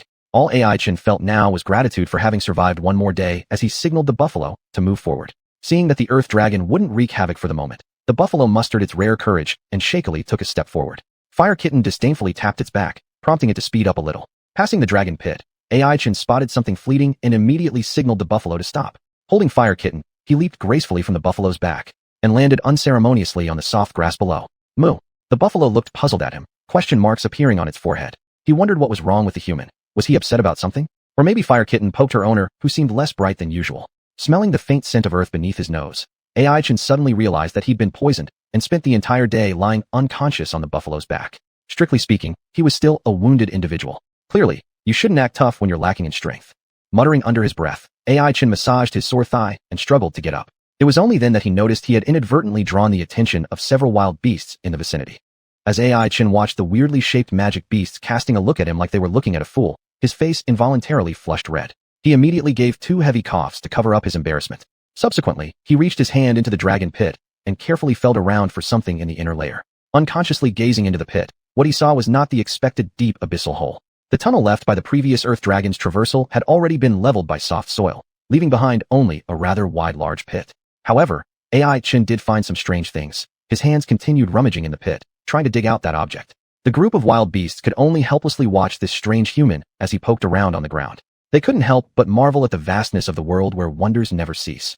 Now humans eat grass too? Even the buffalo stared warily at AI-chan, as if he might run over to its home next and dig up its painstakingly grown young grass. But what AI-chan was looking for certainly wasn't food. Suddenly, he stopped, then abruptly turned over his hands and picked up a shell-like object, gently placing it in his bosom. None of the magical beasts present recognized what this thing was. Perhaps it should be said this way. Those who could identify this shell in his hand were long dead, because it was a dragon scale. Recalling the first time AI-chan had seen a dragon scale, it was right after attending the awakening ceremony, when all hope seemed lost, and he sat at the subway station. There, he witnessed the terror of an earth dragon and received the divine favor of heaven, Fire Kitten. And now, in the Sunset Forest, alongside a group of barely surviving wild beasts, he bore witness to the dragon scale from another earth dragon. A sigh of lament arose within AI-chan's heart. Thinking back to the earth dragon at the subway station's advice, AI-chan breathed a sigh of relief. He had finally found a little clue about another dragon. He wiped off the mud from the dragon scale with a leaf and held it up under the sunlight, carefully observing it. Compared with the dragon scale in his memory from the subway station, the one excavated from the pit appeared much older. Besides having less durability and quality, its shine also fell far short. If the earth dragon at the subway station was a youthful, passionate adolescent, then the earth dragon of the Sunset Forest was an old and calculating elder. AI-chan took a deep breath. He felt himself inching closer to the truth of 20 years ago. He decided to call the earth dragon at the subway station Baby Dragon, and the one in the Sunset Forest Old Dragon. As for how these two were related, why Baby Dragon was searching for Old Dragon, and why Old Dragon hid in the Sunset Forest, he still didn't know. Chapter 86, The Contest Among Felines. To sum up, the past 2 days were not pleasant memories for Manyo. Yesterday evening still came to mind. Manyo, the largest magical beast in the Sunset Forest, the reigning champion of every forest fitness competition, if such a contest actually existed, was basking under the beautiful sunset filtering through the leaves, lazily grazing on the lush grass. The field was grown personally by Manyo, which was his proudest achievement. He had traveled far and wide throughout the Sunset Forest to find the grass seeds that met his standards. When it came to eating, Manyo never compromised. To satisfy its appetite, it had stolen honey for the dull-witted bears, gathered wild grasses for the birds nesting in trees, and even delivered insects to the fish in the lake. Thus, every time Manyo basked in the sun, gazing at this expanse of grass cultivated with its own sweat and effort, its eyes would inexplicably well up with tears. However, that creature still arrived. It had a body capable of making Manyo tremble in fear, moving with an extraordinary speed as if devouring several magical beasts with one gulp, like a gaping abyssal mouth.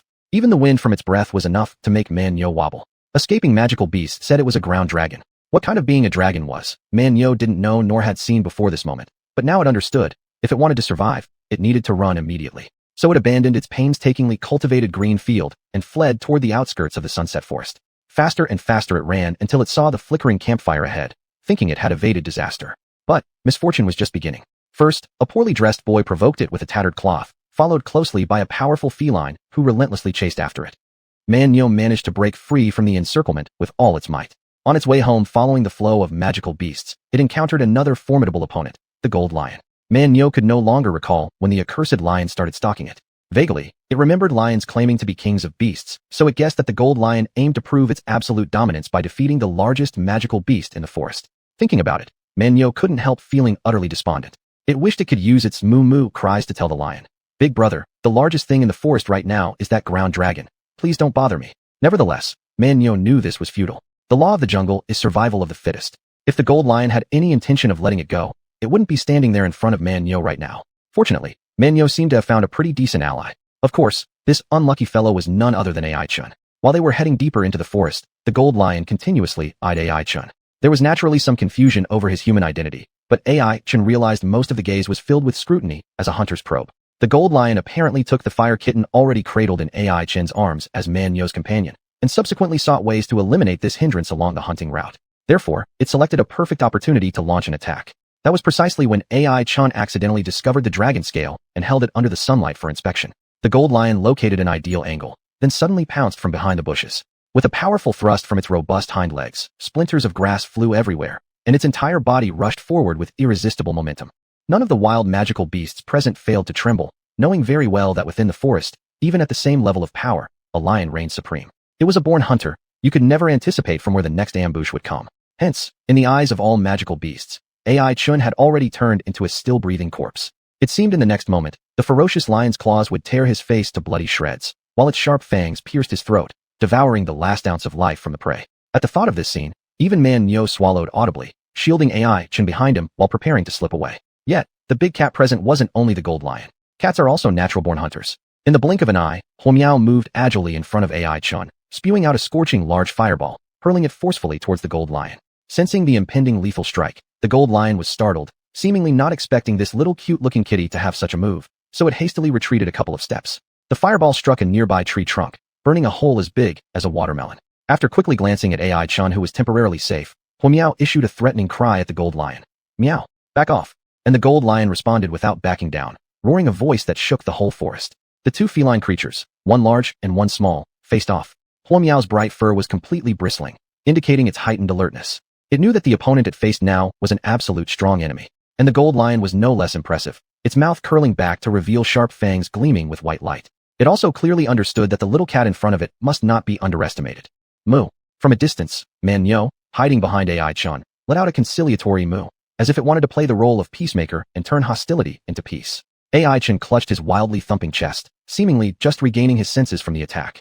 He gave Man Nyo a disdainful look. The guy, so robust and muscular, had a heart smaller than a mouse's, shamelessly using him as a shield. AI-chun's glare bounced right off Man Nyo's thick hide, ineffective. Subsequently, Man Nyo forced out an amiable smile, its hooves stomping gently as if trying to mediate between the two sides. However, neither the gold lion nor Huomiao appreciated the efforts, simultaneously letting out ferocious roars aimed at Man Nyo. Moo. Man Nyo wiped away tears of Verchek, realizing it couldn't handle either of these cats, quickly retreating behind AI-chun once again. AI-chun, with an exasperated glance at this spineless cowardly bull, he shifted his attention to the gold lion. This forest lord possessed the power of a 2-star blue rank, all of its abilities likely surpassing Huomiao by a notch. A true fight until the end would undoubtedly lead to mutual destruction. Taking into account the formidable strength of the opponent and the menacing glares from other magical beasts lurking nearby, AI-chun's desire for battle diminished rapidly, and the gold lion seemed to sense that this place wasn't suitable for a decisive showdown either. It cast a golden gaze toward AI-chun, then glanced at Man Nyo, finally withdrawing into the bushes with a subtle wagging of its tail. AI-chun sighed in relief, gently wiping the sweat off his forehead with a leaf. He really didn't want to face such a powerful enemy at this moment. Fortunately, the opponent didn't intend to either. Looks like some things need to be on my agenda soon. AI-chun took a deep breath, petting Huomiao's fluffy belly. He knew within it lay a mysterious earth attribute magic core. Chapter 87, Workhorse Ox. After the incident with the gold lion, the demon beast horde became slightly more docile. Perhaps seeing that even their most powerful demon beast couldn't defeat AI-chun caused them to lose interest in this human intruder. Then came the long march as the demon beast flood continued toward the core of the forest along their escape route. By now, they could already see massive unknown green trees as large as buffaloes. AI-chun estimated that the tree age was at least 1,000 years old. Otherwise, it would be hard to imagine such thickness. The leaves, as wide as palms, were layered upon layers, covering the surroundings. The grass on the muddy ground didn't get enough sunlight, and thus appeared abnormally short. In the distance, there were still traces of fighting, with half a broken horn stuck into the dark-colored tree trunk. Perhaps this was the work of another buffalo demon beast, and here, Ai-chan finally halted his journey after all the running.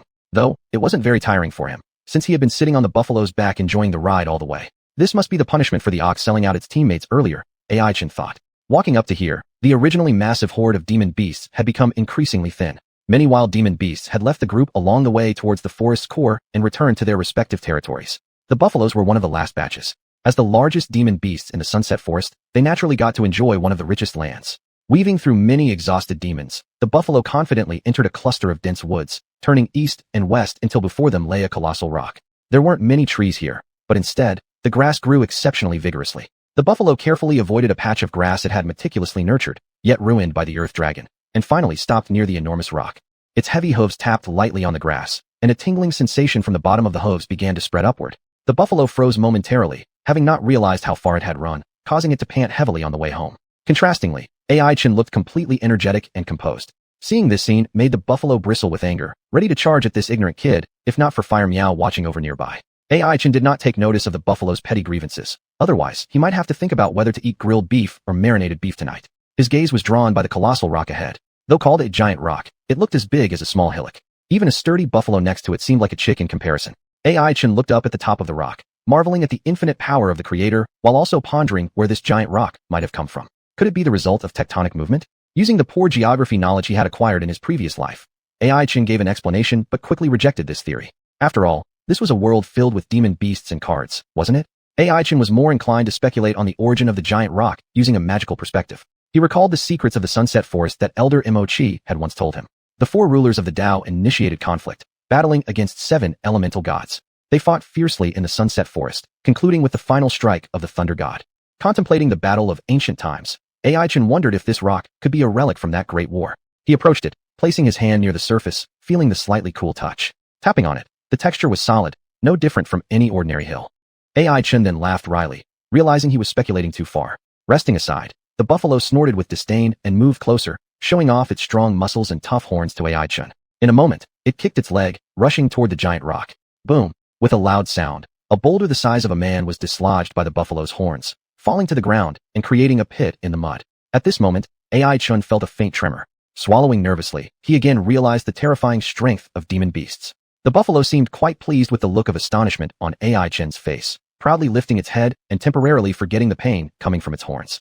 Clap, clap. Ai-chan was truly astonished by Mr. Buffalo's impressive performance. He never imagined that the usually timid buffalo who liked hiding behind others also had this special talent. Glancing at the fallen boulder on the ground, and then looking at the rock that resembled a hillock, he calculated internally. It would probably take 100 more collisions to open a cave hole in the giant rock. After some thought, Ai-chan quietly directed his hopeful and encouraging gaze towards the buffalo. The barbaric ox was made uneasy by this gaze. It regurgitated the leaves in its stomach, chewed on them for a while, easing the tension building up in its heart. For some reason, its little ox heart kept pounding, always feeling that whenever this strange human looked at it, nothing good ever happened. And the reality indeed followed suit. Ai-chan eagerly rubbed his palms together and pointed at the massive and hard rock, gesturing to the ox with a pleased motion. At this point, the ox finally understood that Ai-chan wanted it to repeat its spectacular performance of shattering rocks with its horns. Thinking about it, the ox couldn't help but snicker disdainfully. It glanced helplessly yet proudly at Ai-chan, categorizing him as one of those who haven't seen much of the world. Subsequently, enduring the excruciating pain in its horns, it repeated the same kick, crouch, charge, dislodging another rock nearly the same size as before. Before it could even let out a satisfied hum, Ai-chan clapped and looked expectantly at the ox once more. Now the ox fully understood. It realized that the mischievous young man before it intended for it to break the entire rock into pieces. My goodness. Looking at the mountain-like colossus in front of it, the ox fell silent. Its mind now only looped a single phrase. Bad move, too big an act. Squeezing out a trace of an awkward smile, the ox tried to explain to Ai-chan. Actually, colliding with the rock wasn't as easy as it seemed. All the calmness earlier had been feigned, and in truth, it was an excruciating pain. But the language barrier stood in the way. Moreover, somehow, a cute little cat had appeared in front of the ox, staring at it with eyes like black pearls. Fire Meow waved her fluffy cat paw, signaling for the ox to get back to work. The ox naturally knew how formidable this seemingly harmless feline was. The scene where it had been chased around was still fresh in its memory. Swallowing thickly, the ox glared resentfully at Ai-chan, its expression as if saying, "Young man, you've really assigned me a supervisor." In response, Ai-chan merely smiled sheepishly, looking every bit like a shy, sunny big boy. The ox felt overwhelmed with sorrow, unable to cry. If it could talk, it would have questioned AI Chin loudly. Who exactly is the demon beast here? You or me? Chapter 88, A Great God? In every corner of the Sunset Forest, the monsters that had narrowly escaped the dangers of the Earth Dragon disaster were now dozing in their warm nests, enjoying this hard-won moment of tranquility. At this time, next to a lush green meadow, a large brown bovine with a massive build was repeatedly ramming its thick horns against a hard boulder in front of it. Each collision sent an echoing boom through the forest. A few startled birds flew from one branch to another tree, exchanging puzzled glances as if questioning each other about the source of the sound. Hey, big brother cow, have some water. AI Chin pulled out a bottle of mineral water from his storage bag, unscrewed the cap, and poured it into the bovine's mouth. It raised its neck, gulping down the water for a while before glaring at AI Chin again with a look full of grievances. This kid kept making it repeatedly ram the boulder. Who knows what kind of potion he took wrongly? Was he looking for treasure? The bovine thought. As the largest battlefield of the ancient times, the Sunset Forest has always received attention. Nevertheless, even though countless monsters and humans have come here by reputation, no one has ever heard of anyone having special gains. Perhaps those who benefited kept silent about it, secretly trying to hide their abilities like a tiger disguised as a pig. But over the long years since ancient times, no similar rumors have been heard. Over time, this place where gods fell faded from people's view and became a neglected tourist attraction. The bovine sighed. Until now, the boulder had been chiseled out enough to fit its size, but there was still no sound or reaction. It couldn't help feeling somewhat disappointed, slowing down the force of the impact, glaring at AI Chan as if to say, "How could I not know what's around my home? This is just a piece of broken rock. If there was something else, I'd change my last name for you."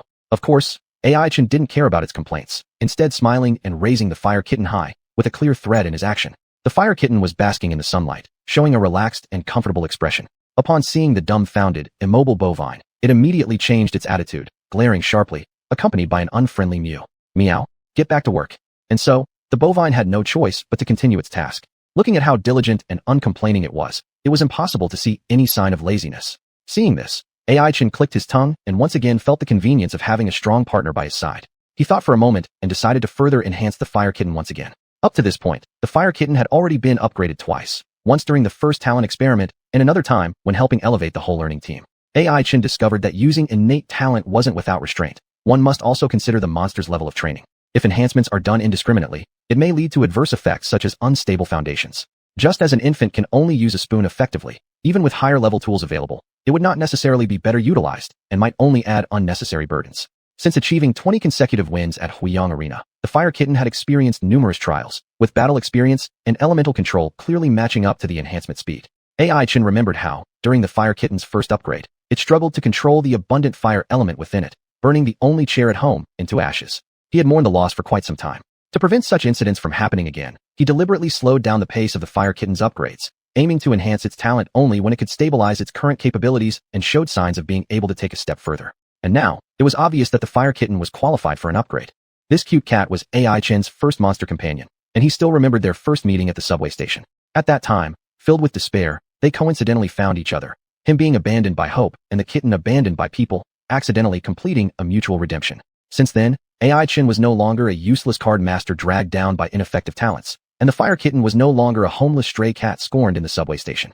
Gently stroking the fire kitten's furry head, AI Chin placed it softly on the green grass. He then took out various necessary materials from his storage bag. He was already very familiar with the following steps. Counting up, this should be his fourth use of innate talent. Suddenly, the figure of Xianhuan flashed through his mind. Back then, she faced the pack of wolves, summoning a towering wave that swept across the western part of the forest, water converging into rivers. What kind of great power was that? The primitive classification of talents was too crude. AI Chin thought, in the world, there were also some little-known exceptional powers. Just like Shigui could use earth elements to summon a mudcat. Then, would AI Chin's own talent also belong to the minority? After all, compared with ordinary C-class auxiliary talents, his ability was obviously special in both limitations and effects. With many doubts, AI Chin obtained a magic core from the fire kitten's mouth. Naturally, it was that mysterious earth element magic core which had heralded his rise to fame. To this day, even though AI Chun had seen many white stage and even blue stage magic cores, he still couldn't suppress the trembling from the depths of his soul when holding this magic core. This feeling was like an ominous beast standing in front of him, as if the next moment, a huge mouth would open and swallow the challenger who dared to offend its might. Not only AI Chin felt something unusual, the brawn cow, which was laboriously crashing against the wall nearby, sensed some abnormality and turned around. It searched for the source of discomfort with puzzled eyes, and then saw a smooth little stone in AI Chin's hand. At this moment, the brawn bull seemed to hear the sound of its own pounding heart. It swallowed hard, emitting a frightened scream with its dry throat. By now, the brawn bull had already started doubting its whole life. What did it see? The brawn bull almost couldn't believe it. If it hadn't mistaken, the young human was holding a magic core, and judging from the elemental fluctuations contained within, it might possess high star purple stage or even orange stage power. The Bronze Bull's heart was about to stop beating. It didn't know how the owner of this magic core would compare in strength with the terrifying Earth Dragon in the Sunset Forest, but it knew that it would be nothing more than a few bites in front of such power. At this point, its admiration and fear for AI-chan were beyond measure. This unremarkable human youth actually possessed a magic core, close to the orange stage. And just an hour ago, he had been sitting on its back, leading them out through layers of encircling beasts. At this moment, the image of AI-chan as a freeloader had long disappeared from the Bronze Bull's mind. Instead, he was regarded as a mighty expert concealing his true identity and abilities. So, the Bronze Bull recalled the sensation of having AI-chan sitting on its back, feeling inexplicable joy at the thought. It even began considering going months without washing, so as to preserve the marks left by the great deity on its body. Chapter 89, Promotion. AI-chan, who was busy at the time, naturally had no idea that his status in Man Nyo's heart had unknowingly risen to the peak. In fact, this simple-minded bull was already considering whether to kowtow a few times to AI-chan to express his respect. In short, as far as AI-chan was concerned, he was just busying himself with normal affairs. However, Man Nyo first looked at him with a strange gaze for a while, then immediately acted like someone on adrenaline, crashing into the massive boulder with all his might. Hard stones the size of watermelons were dropping to the ground with a boom boom boom, and the progress made in this short period of time was evidently faster than the sum of several hours before. The two thick horns of Man Nyo developed numerous white marks. Fortunately, they weren't bleeding. Yet, being a blue-ranked magic beast, its robust horn was outstanding. This clearly indicated the boulder's strength wasn't trivial either. AI-chan silently cheered for Brother Nyo inside, then continued guiding the elemental force from the Earth Attribute magic core. He had no idea that although the nearby Man Nyo seemed to be chipping away at the colossal rock one after another, his mind wasn't entirely focused on this task. With every collision, during the retreat interval when gathering strength, Man Nyo would slyly peek with those honest-looking cow eyes. In its view, AI-chan had already become an extraordinary person. If anyone dared to say otherwise, Man Nyo would undoubtedly lose patience. Have you ever seen an ordinary person casually pull out an orange-ranked magic core?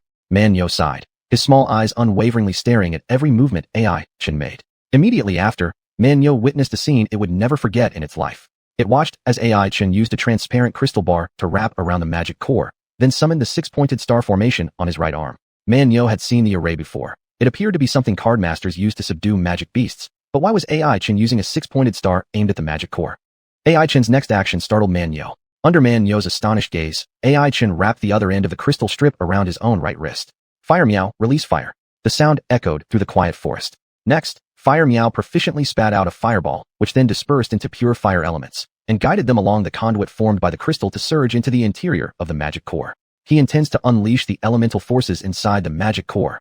Man Nyo immediately reached this wild conclusion. In this moment, all it wanted was to flee as far as possible, yet curiosity clamped onto its limbs tightly, preventing any such movement. Madman, he's a madman, I'm also a madman.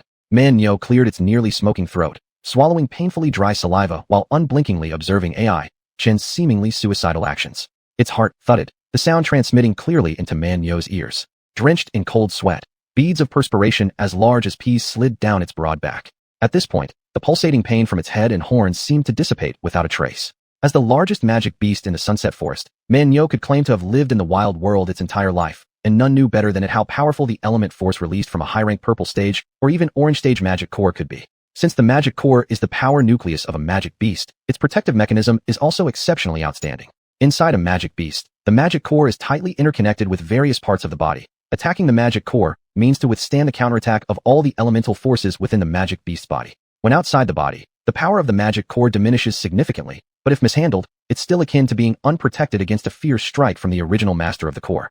Compared with a ferocious magic beast, AI-chan's frail body seemed incapable of standing against such force. Man Nyo realized that regardless of what AI-chan intended to accomplish, this act was no different than licking blood off a blade's edge. Bathed under the luminous radiance of the six-star array, the shaded area under the lush trees appeared to be painted with a mysterious hue. Soon, a torrent of earth elemental forces gushed out from the magic core. Clenching his teeth, AI-chan understood the exceptional care needed for what was coming next. Even though he'd performed similar acts more than once, the danger involved remained undeniably significant. He hadn't forgotten the perilous situation during his first attempt to channel the power of the magic core, when he almost bid farewell to this world. At this moment, taking a deep breath, AI-chan used his body as a bridge to channel the earth elements flooding toward the six-pointed star formation on his right arm. His body quickly swelled up. In Man Nyo's eyes, AI-chan's rather slender frame rapidly transformed into a balloon. Man Nyo held its breath, unable to produce any sound. It wasn't stupid. It knew this was a critical moment, truly worthy of a high-level magic core.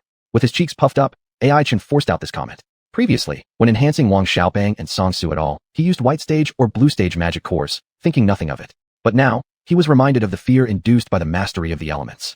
Meow? Fire Meow let out a concerned meow, leaped onto AI Chen's shoulder, and revealed the six-pointed star formation already marked on its forehead. AI Chen gently placed the back of his right hand against Fire Meow's forehead, causing both of their six-pointed star formations to shine in unison. In an instant, the element forces wandering within AI Chen's body seemed to have found an outlet, rushing toward the formation all at once.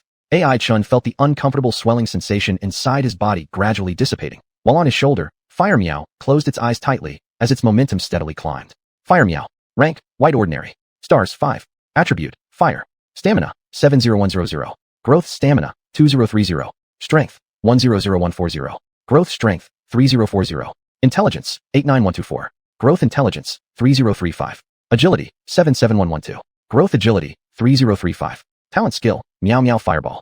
Fire Meow Thingiger Mo Li. Chao Jug Ding Fangshang Punchu, Yifa, Weixiashing Shiju de Huocho. Fire Meow condenses magic power and sprays out a highly threatening fireball towards the designated direction. Introduction. A fire attribute magic cat. It looks docile but has a fiery temper, usually with high magic attack and magic power, yet fragile constitution. Since the elemental attribute of the magic core was earth, Fire Meow's strength growth and stamina growth increased significantly. The intelligence associated with skill power improved only moderately, and the rise in agility was also standard. AI Chen couldn't help but let out a bitter smile. It seemed Fire Meow would continue advancing down the path of a close combat mage. However, overall, he was quite satisfied with this enhancement. Judging by Fire Meow's current comprehensive capabilities, unless they encountered an overly monstrous 3-star blue stage magic beast, it was fully capable of holding its own in battle. Thus, AI Chen relaxed somewhat. Unfortunately, he had made too many enemies along the way. The cunning Xianhuan was only average. AI Chen hadn't yet met the powerful group led by Hui Yang, but he knew that this fight was unavoidable. And then there was also Ghost Sheep. Recalling that fleeting glance across the campfire, the overly delicate face and familiar sense of danger remained vividly imprinted in AI Chen's mind. This time, however, he didn't have a reliable blue stage skill card to rely on. AI Chen exhaled a deep breath, realizing that his challenges were far from over. Chapter 90, Anomaly. If there was one person utterly bewildered right now, it would definitely be Meiyu, standing dumbfounded nearby. In the blink of an eye, it even doubted whether its eyes were malfunctioning. A cat that had been evenly matched with it just 10 seconds ago suddenly surged in power, instantly surpassing it. To whom should it file a complaint? Meiyu swallowed hard. If earlier the fire cat could only chase it around, now it was probably enough to let Aichen feast on fresh beef with just one paw. Blinking its golden eyes, Meiyu confirmed that its perception was not mistaken. Based on its years of experience as a beast, the sudden increase in the fire cat's abilities likely came from advancing a star level. But here's the question. Why is your star promotion so different from others? Is it reasonable for a white-tier magical creature to become this strong all at once? How am I, a blue-tier magical creature like Meiyu, supposed to feel about this? While doubting the meaning of his bovine life, for a moment, Meiyu sighed. Normally, magical creatures enhance their growth abilities by ascending their spirit during advancement. Back then, Meiyu had relied on this process to become the undisputed lord of the Sunset Forest. However, it could see now that its once prided growth ability was absolutely no match for this little kitty. I wonder what it eats to grow up. Muttering a bit, Meiyu regurgitated a lump of leaves and chewed them tastelessly. It thought the magical creatures it had encountered recently were too outrageous. Earth dragons with bodies like mountains constantly sneaking ambushes, gold lions appearing at unexpected times, and this adorable, yet terrifyingly talented kitten. It seems I'd better stay in the forest and just blend into the crowd. After pondering for a while, Meiyu came to such a conclusion. Satisfied, it swallowed the leaves and resumed its rock-crushing work with vigor. Compared to before, Meiyu worked much harder, mainly because the overseer next to it, the fire cat, had already transformed, its strength far exceeding Meiyu's own. Additionally, it also sensed that Aichen wasn't an ordinary person. Beneath the unremarkable appearance, this young man seemed to carry some secrets that Meiyu couldn't quite fathom. Hey brother Nyo, keep working hard. I'll give you a surprise after we're done. Aichen handed over a bottle of mineral water and smiled as he spoke. As usual, Meiyu raised its neck and drank it all down with a gurgle. The water in the bottle was sweet and clear, but Meiyu didn't have time to savor it. Instead, it used its horns to strike at the hard boulder with a clang, wondering what kind of surprise Aichen was referring to. Could it be giving it that orange tier magic core? At the thought, Meiyu immediately felt a flicker of joy and increased the force behind its horn strikes.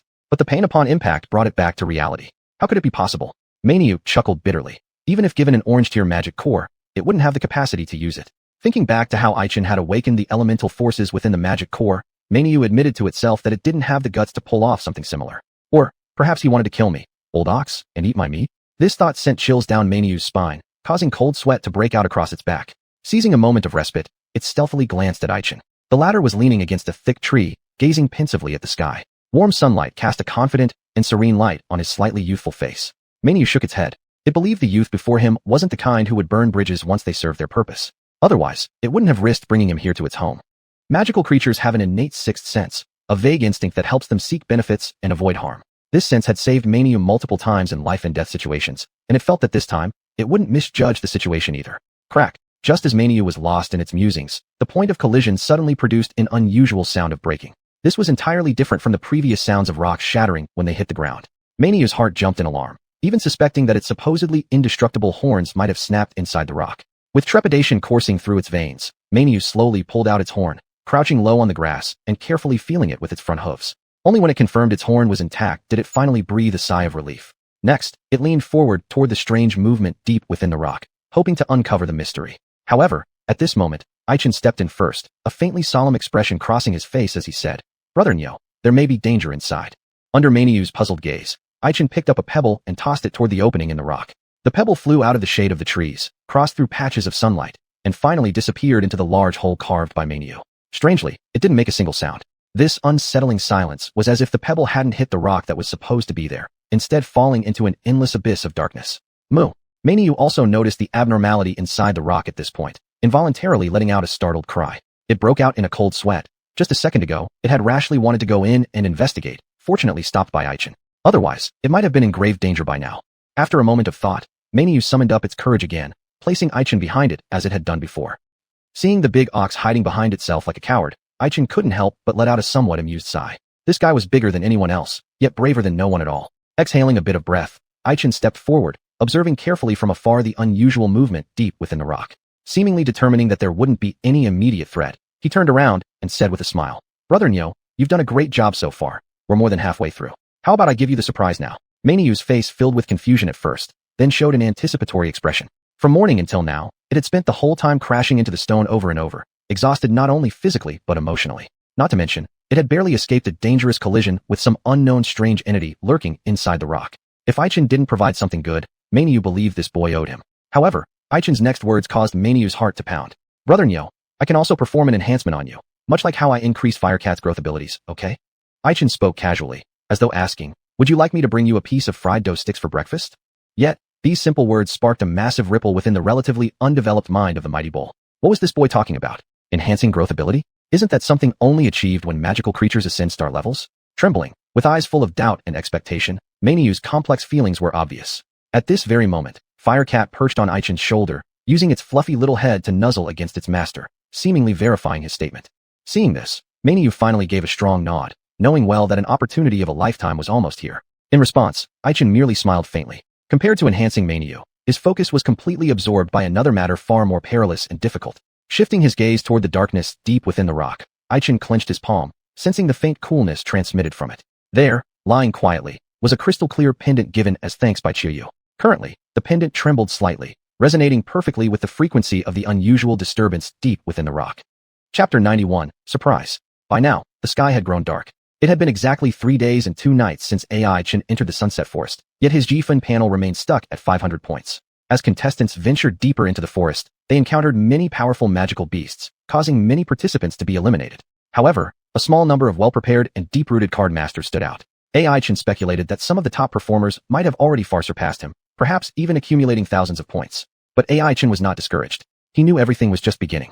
The entire Demon Hunter competition resembled the PUBG game from his past life. In the end, only one victor would claim the crown. In the final showdown, if he could defeat stronger opponents and seize their points, it was certainly possible for him to turn the tide. The sharper the grind, the better the cut. Aichin muttered to himself. He pulled out the required materials from his storage bag again and said calmly to the buffalo. "The general process is this. I'll use a magic crystal card to contain you. Then when the enhancement is completed, I'll erase the 6-star array diagram and return your freedom. Brother Buffalo, what do you think?" The buffalo blinked and looked at Aichin, then glanced at Firecat, hesitating whether to agree with this seemingly unreasonable request. "Anyway, right now this cat can kill me anytime. There's no way to escape. I might as well submit." After pondering, the buffalo figured Aichin had no reason to deceive it, so it simply mustered up its scarce courage and walked forward, closing its eyes as if submitting to whatever fate awaited it. Aichin sighed bitterly and used a silver needle to prick his left index finger, letting a drop of scorching blood land on the 6-star array diagram on the back of his right hand. Soon, the array diagram glowed brilliantly, illuminating the forest under the tree shadows. Aichin's expression grew solemn as he accurately placed a blank magic crystal card onto the back of his right hand. Subsequently, the exclusive 6-star mark appeared on the crystal card. Fire Cat emitted a joyful sound, clearly recognizing that this mark symbolized the beginning of its bond with AI Chun. Brother Buffalo, relax. Think about something happy. AI Chun considered for a moment, jumped in one step, mounted the buffalo's back, and pressed the side of the crystal card imprinted with the 6-star mark onto the firm skin. The buffalo silently endured, wanting to criticize AI Chin's remark, think about something happy, which sounded very much like words spoken to condemned prisoners going to their execution, but things had come to this point, so it could only pray that AI Chin would honor his promise. Then, the previously empty panel of the card gradually revealed the image of the mighty buffalo. Buffalo. Rank, Blue Superior. Star, 1 star. Attribute, Earth. Vitality, 110. Growth Vitality, 12. Strength, 115. Growth Strength, 15. Intelligence, 42. Growth Intelligence, 4. Agility, 81. Growth Agility, 10. Talent Skills, Charge Furiously. The buffalo uses all its strength to crash toward the designated direction at a fast speed, destroying everything in front of it. Talent Skill, Adamant Horn. The buffalo hones its own giant horn, making it indestructible. Description: the buffalo, an earth attribute creature, has a large body, a kind-hearted nature, a robust physique, and solid muscles, excelling in battle prowess among magical beasts. Excels in battle prowess. Looking at the description on the magic crystal card, AI Chin fell silent. He cast an uncertain glance at the buffalo trembling on the ground and wondered if such a timid magical beast could live up to this evaluation. Regardless, he promised Brother Buffalo he'd follow through with his word. After all, he'd spent an entire night lying on the buffalo's back, and without the buffalo, AI Chin would have been eaten by some unknown magical beast long ago. Taking a deep breath, AI Chin fished out a pile of miscellaneous magic cores from his storage bag. These were trophies from previous hunts in the Sunset Forest. Moo. At the sight, the buffalo protested softly, as though asking why Fire Cat got to use an orange-ranked core, while its time came with these miscellaneous ones. AI Chun helplessly sighed, explaining, there are 2 reasons. First, I've never used my talent on you before, and I'm worried about accidents. If you don't want to die in an explosion caused by overwhelming elemental force, you'd better avoid trying high-ranked cores.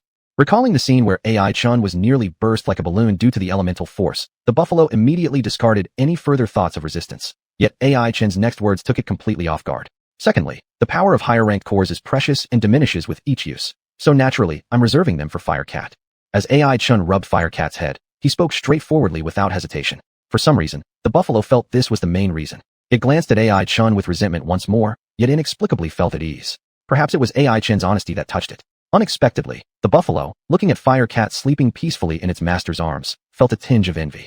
At this moment, it realized that even if it were to become AI Chin's partner, it wouldn't be something entirely unacceptable for a buffalo like itself. As one by one magical cores were picked up and discarded by AI Chun, the elemental forces within them were continuously released, transforming into an indescribable power that remodeled the buffalo's body. At this point, the buffalo felt its blood flow with invigorating vitality. The sound of its bones cracking seemed to echo as every cell within its body rejoiced. It, the buffalo, had been reborn. The very moment AI Chin retracted his right hand shimmering with 6-star brilliance, the buffalo let out a roar that shook the mountains and woods. Kicking its thick hooves, it sprinted back and forth across the grassland with agility never seen before. AI Chun, riding on the buffalo's back, could estimate just how extraordinary the improvement was for the buffalo, simply from the wind roaring past his ears. For a strength-oriented magical beast, the deficiency in speed was always hard to compensate for. But after being remolded by AI Chun, the buffalo's agility now surpassed the average level among typical magical beasts. From now on, Big Brother Buffalo will run faster too. AI Chin thought teasingly, concluding that the buffalo now had a better chance at survival in the Sunset Forest. At this time, the buffalo had already leaped onto a boulder from the side, showing off its power to the world. As if possessing endless stamina, it carried AI Chun, galloping between stones. Large sweat drops rolled down along its brown fur and dripped, yet the buffalo did not know fatigue. It seemed that only through such exertion could it vent all the built-up frustration inside its heart. It reminisced about the days spent following its herd when it was young. At that time, the aged clan chief of the buffalo herd watched over it while it chewed on fresh grass, narrating stories of magical beasts in the forest and humans in the city. In the blink of an eye, so many years have passed, and most of its herd mates had perished in battles, leaving it alone to endure a lingering existence in the Sunset Forest. There were no shortages of magical beasts who coveted the buffalo. Among these, the most ferocious was none other than the gold lion encountered earlier. The buffalo had always lived in fear of it, having to keep checking its surroundings even while eating grass.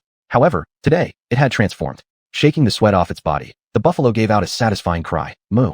Chapter 92, Heavenly Talents and Earthly Treasures. After checking the value of the magic crystal card in his hand, AI Chin nodded in satisfaction.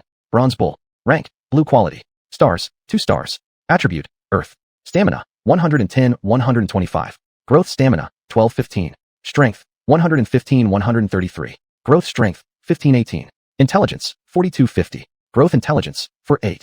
Agility, 8199. Growth agility, 1018. Talent skill, wild charge. Bronze bull exerts all its might, charging quickly in the designated direction, destroying everything in front of it. Talent skill, adamantine horn.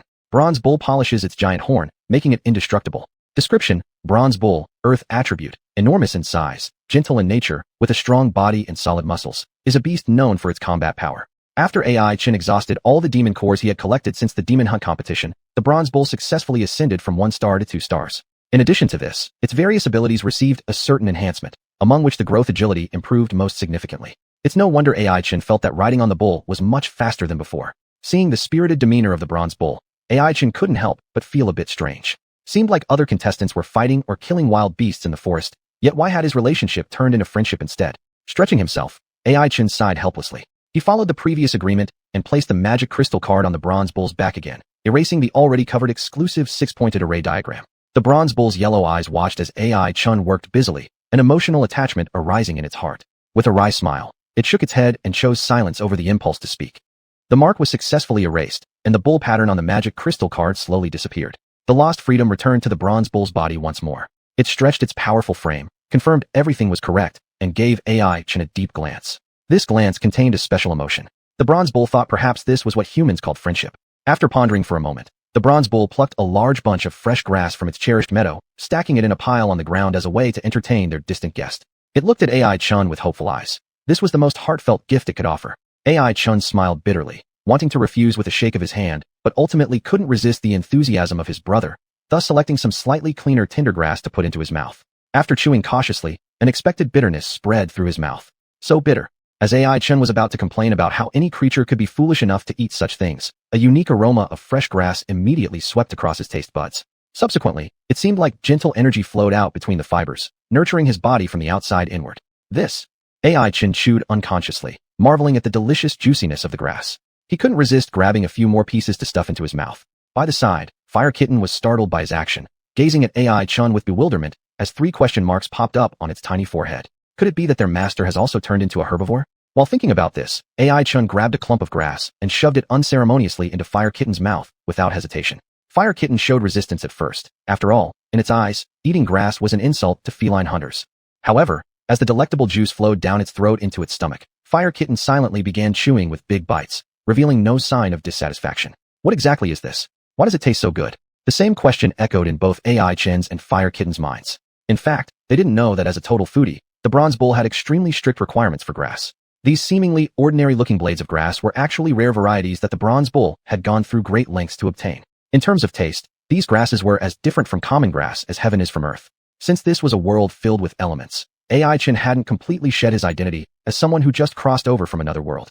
If not for the accidental encounter where he helped the bronze bull, he probably wouldn't have tasted this precious plant, considered a spiritual root, in his lifetime. Heavenly talents and earthly treasures are always guarded by magical creatures. AI Chin put another bunch of tinder grass into his mouth while contemplating in silence.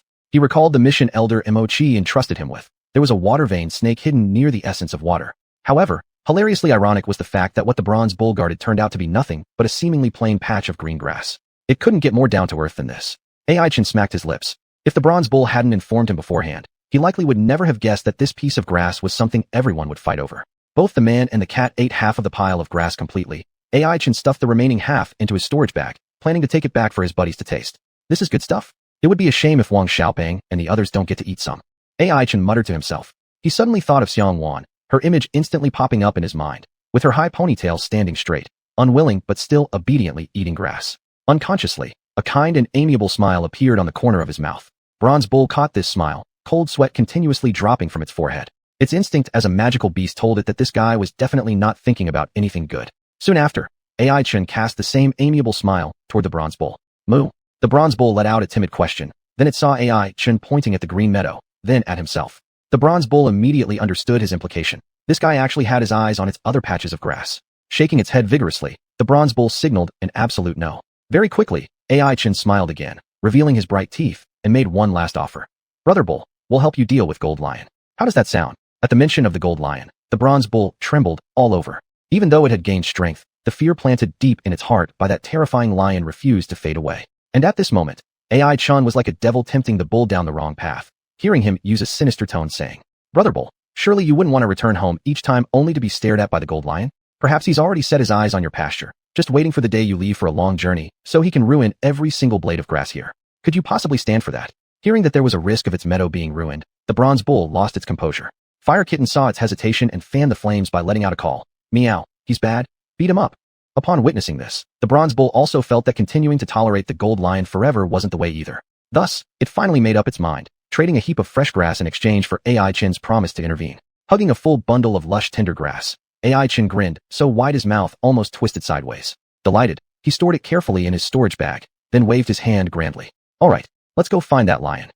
Chapter 93, Battle the Gold Lion Again. As the sun had not yet completely set, under the lead of Meiyu, Aichin emerged from the previous green grassland and darted between the trees. Before leaving, he still examined whether there were any new situations with the huge rock that had been chiseled open. After confirming that the latter was still vibrating in sync with the pendant, he quietly followed Meiyu's pace. Along the way, Aichin spent most of his time pondering what was behind the huge rock. That darkness swallowing everything like an abyss made anyone move. Perhaps when he stepped into that darkness, he would be swallowed by the giant mouth of an unknown creature, just like the small stone thrown inside. He gripped the icy cold pendant in his hand, felt its firm texture, and his uneasy heart calmed down a little. Chio has no reason to deceive me, right? He asked himself. Aichin still remembered how the neurotic girl gave him the pendant lazily saying, "This is the thing that saves your life." Now it seems to be really true. After all, there was still no clue about the essence of water, but the opportunity mentioned by Chio already presented itself in front of Aichin. Everything seemed like fate's arrangement. However, what exactly was hidden inside the huge rock?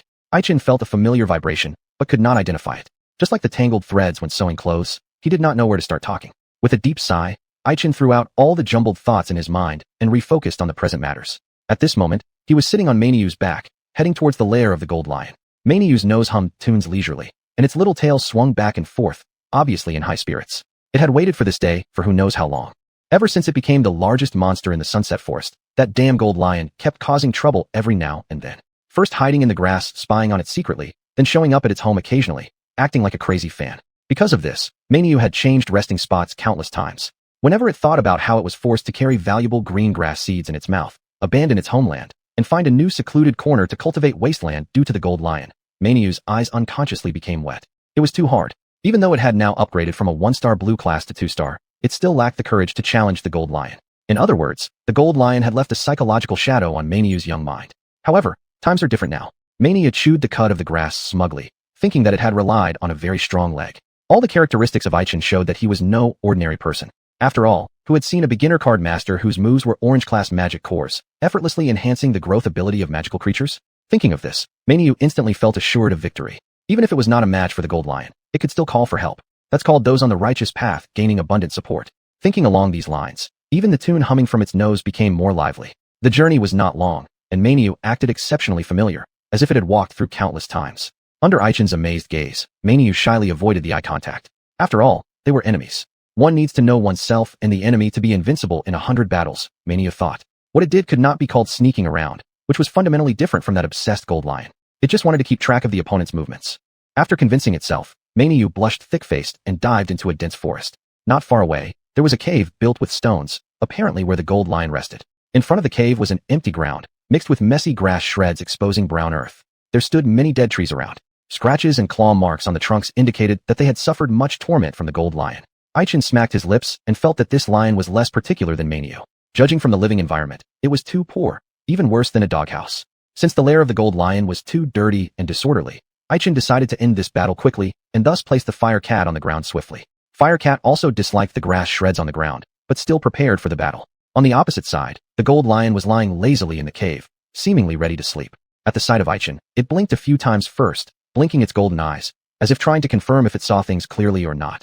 The gold lion then became extremely excited. It was worried yesterday because it was busy avoiding the earth dragon and didn't catch prey. And here came a soft human being. This was like being sent a pillow when you're sleepy. If the gold lion understood express delivery, it would surely give a big thumbs up to the delivery guy. However, it did not realize that the one knocking on the door was not only the courier, but also the newly employed black and white impermanence. And at this moment, Aichin was playing this role. Although he did not know why the foolish lion was grinning, considering that this beast wouldn't live much longer, Aichin didn't overly dwell on it. He simply waved his hand at Firecat, signaling to begin the attack. In no time, Firecat kicked its hind legs and rushed toward the gold lion. The gold lion's eyes widened as it almost burst out laughing. It thought someone important had arrived, but instead, all it saw was the same little kitten from last time. At that time, The gold lion refrained from going all out with Fire Cat due to the complicated circumstances, though it had already judged then that this scrawny little cat would never stand a chance against it. And now, when this enemy walked right into its mouth, how could it not accept? The gold lion bared its sharp fangs, pushed off with its hind legs, scattering grass bits everywhere like an arrow released from a string, colliding straight at Fire Cat. The size disparity seemed to fill the gold lion with soaring confidence. However, the next clash shattered all of its self-assurance. Faced with the gold lion's forceful charge, Fire Cat flickered slightly, evading the attack with incredible speed, then pushed with its claw. In an instant, the gold lion toppled over heavily onto the grassy ground, resembling a tilted truck. The ground cracked under the heavy weight of the fallen lion, creating a small crater. The soil around began to seep and mix with dried leaves. The gold lion's head buzzed, still confused about what exactly just happened. Why, in just one encounter, had it been knocked down by a former opponent? What had happened to that cat's sudden surge in speed and strength? Before it could clear its mind of these questions, Fire Cat's next attack was already upon it. A fiery ball, as large as a stone pedestal, hurtled towards it with astonishing speed. The flames slicing through the air distorted space with their intense heat. The gold lion realized that if it did nothing at this moment, it would soon become a roasted piece of meat. Gritting its teeth, the gold lion activated its innate skill, hardening its golden fur. Instantly, the formerly soft golden hair stood rigid like swords or rulers, appearing both hard and sharp. This was its most reliable trump card. Once used, even a mighty bull's huge horns couldn't do it any harm. But this time, the gold lion paid for its arrogance. Brilliant sparks erupted among the golden hairs. Under the horrifying temperature, the defense once solid as rock immediately crumbled apart. Charred black and trembling uncontrollably on the ground lay the immense gold lion, helpless and fragile. On its neck sat a majestic little fire-red cat. Fire Cat placed its claws on the rough throat of the gold lion and let out a proud meow meow. Meow? Do you yield? Chapter 94, The Buffalo Strikes. At the moment Meow thoroughly subdued the golden lion, the buffalo finally relieved the last shred of worry in its heart. It immediately changed its attitude, wagging its buffalo tail, walking with firm steps, and rather proudly approaching the gold lion who was utterly defeated. A pair of cow eyes that could not hide their arrogance constantly glanced up and down at its former frustrating opponent. Its nose hummed cheerful little tunes as if it had personally beaten the golden lion. However, facing the buffalo's mockery, the golden lion merely disdainfully blew its long whiskers. It never cared about this stupid buffalo from start to finish. What's the point of having such a huge body when all you're going to do is call for help? The golden lion seethed internally. It had really stumbled today since no one would have thought that Meow, who had only been evenly matched with it earlier in the morning, would now have completely dominated it by nightfall. Where could one file a complaint about this? If the golden lion knew a bit more about esports, it would definitely shout right now. Cheat. There's cheating involved. With its arteries on its neck pressed tightly by sharp cat claws, the golden lion sighed helplessly. It seemed like it could already see streams of scarlet hot blood gushing out, splashing over the dense forest where it usually lived. As a leading monster of the Sunset Forest and a top-tier hunter, it was indirectly killed by a mere buffalo. Every time it thought about its humiliating defeat, the golden lion felt nothing but frustration. It started regretting that it shouldn't have provoked that seemingly harmless youth at the beginning. Otherwise, it wouldn't be in such a terrible situation now. Moo. On the side, the buffalo was ecstatic, jumping an awkward dance on its hooves on the grass. It apparently tried mimicking something from its elders within the herd, looking hilariously clumsy. With a grudge successfully avenged, the buffalo was truly exhilarated to the point of forgetting itself, so much so that while dancing, it accidentally flung Ichin off its back. Ichin. He had been sitting there perfectly fine, still thinking about Juyin and the pendant. Then he was suddenly flying through the air. Even though the buffalo was large, sitting on its back already placed him several meters above the ground. With the momentum generated from being flung, Ichin almost ended up shoulder to shoulder with a few shorter trees. Falling from a height close to 10 meters, even onto soft dirt, was certainly going to leave some impact. Is this some kind of retribution? With a wry smile, Ichin realized a sense of weightlessness enveloping his body in an instant, recalling how Xianhuan must have felt at the beginning. However, Ichin wasn't worried at all, because he knew he'd be fine. Sure enough, Meow, as the most loyal partner, acted swiftly. It withdrew the claw that aimed to finish off the golden lion and swiftly, yet nimbly stepped on nearby tree trunks. Using the rebounding force, Meow shot into the air, catching Ichin in the nick of time. Then, the buffalo waiting below carefully received Ichin onto its back. Moo. The buffalo gave a flattering cry, as if telling Ichin, "You see, although I threw you off, I caught you too. Balancing mistakes with merit, can we pretend nothing happened?" In response, Ichin simply showed indifference. After stroking Meow's fluffy head, Ichin silently climbed down the buffalo's back, seemingly deciding not to give this thing a second chance. Standing firmly on solid ground again, Ichin felt an overdue sense of security. Thus, he nonchalantly glanced at the buffalo, under whose nervous look, proceeded to walk out of the dense forest and returned via the original path. Buffalo. Swallowing a mouthful of saliva, the buffalo's heart sank. What? After fighting back and forth, the big brother just runs away. Sweating profusely, the buffalo did not immediately pursue Ichin. Instead, it first turned around to check the condition of the golden lion. At this time, sensing something unusual, the golden lion stood up, shook off the sticky dirt and grass on its body, and looked at the buffalo with a playful expression. That highly humanized look seemed to be saying, "Your big brother is gone. What about you?" Realizing that the situation might be bad, it dawned on the buffalo that here, it was left alone with the golden lion. So, chuckling nervously, it shifted its hooves backward subtly, wanting to escape the scene. Naturally, the golden lion wouldn't let this happen. It grinned wide, showing off its sharp fangs, moved its feet, and blocked the buffalo's escape route. This time, it wanted this helpless buffalo without support to understand who was the true king of this territory. Forcing a smile, the buffalo appeared to want to negotiate with the lion leader, asking whether it could possibly stop the fight. Of course, the golden lion filled with anger wouldn't let it succeed. After all, it didn't come begging when this thing brought Aichen to beat it up. Thus, the golden lion took action. It imitated Huomiao's posture, pushing off the tree with its hind legs, and rushed forward at lightning speed. In the eyes of the buffalo, the tree pitifully kicked by the lion's leg snapped with a crack into two sections, showing just how powerful this strike was. The figure of the gold lion gradually loomed larger in its eyes, and the buffalo also cast off its innate timidity. It knew that this fight couldn't be avoided. Clutching its teeth, the buffalo took a step forward with its hooves, raising its horns, employing its natural skill to charge wildly, trying to clash head-on with the golden lion. As soon as it stepped out, the buffalo realized the speed and strength during the use of the skill were far more terrifying than imagined. Moo! Letting out a call filled with confusion, the buffalo then recalled the enhancement done for it by Aichen. At the time, it merely felt like there was an endless supply of strength within its body. Now, however, this truly reflected in its strength and agility among other abilities. The buffalo felt both shocked and delighted, so it charged forth with full force. The golden lion naturally had no idea that the buffalo was already vastly different from before, still treating it as an enemy it could toy with at will. Perhaps its lion brain was already calculating things like, how many days can such a large cow provide food? Soon enough, the very first clash left the golden lion utterly startled. It seemed as if an insurmountable great force was transmitted through the buffalo's horns, shattering the golden hair barrier the golden lion prided itself on. It flew backward like a small car flipped over by a truck until it collided with a robust tree, only barely stopping. Instantly, the terrifying power traveled along the meridians into the body of the golden lion. Coughing up a mouthful of blood, it felt as though its innards were being scorched by fierce flames. Compared to the physical injuries, the jealousy welling up inside was even more tormenting to the golden lion. It simply couldn't understand what sort of opportunity this dumb buffalo had stumbled upon. Not long ago, it was still its beaten opponent, yet now it had the ability to threaten its life. Moo! Emitting a subconscious call, the buffalo only then realized that the battle was already over. Gazing at the golden lion sprawled on the ground, groaning painfully, much like a dead dog, it comprehended that its earlier powerful blow had shattered the lion's internal organs. Realizing that the enemy wouldn't last much longer, the buffalo let out a sigh of relief. Gazing at its own robust hooves, it marveled at how strong it had become. Enemies that once plagued it were now no match for it. Only one move was required, and it could slay them. After pondering, the buffalo harbored even more gratitude towards Aichen. It wished to rush right over to that magical human to express its excitement thoroughly. After burying the dying golden lion, the buffalo bit down and plucked a plant standing waist-high with a fully gold-colored stem along with its leaves.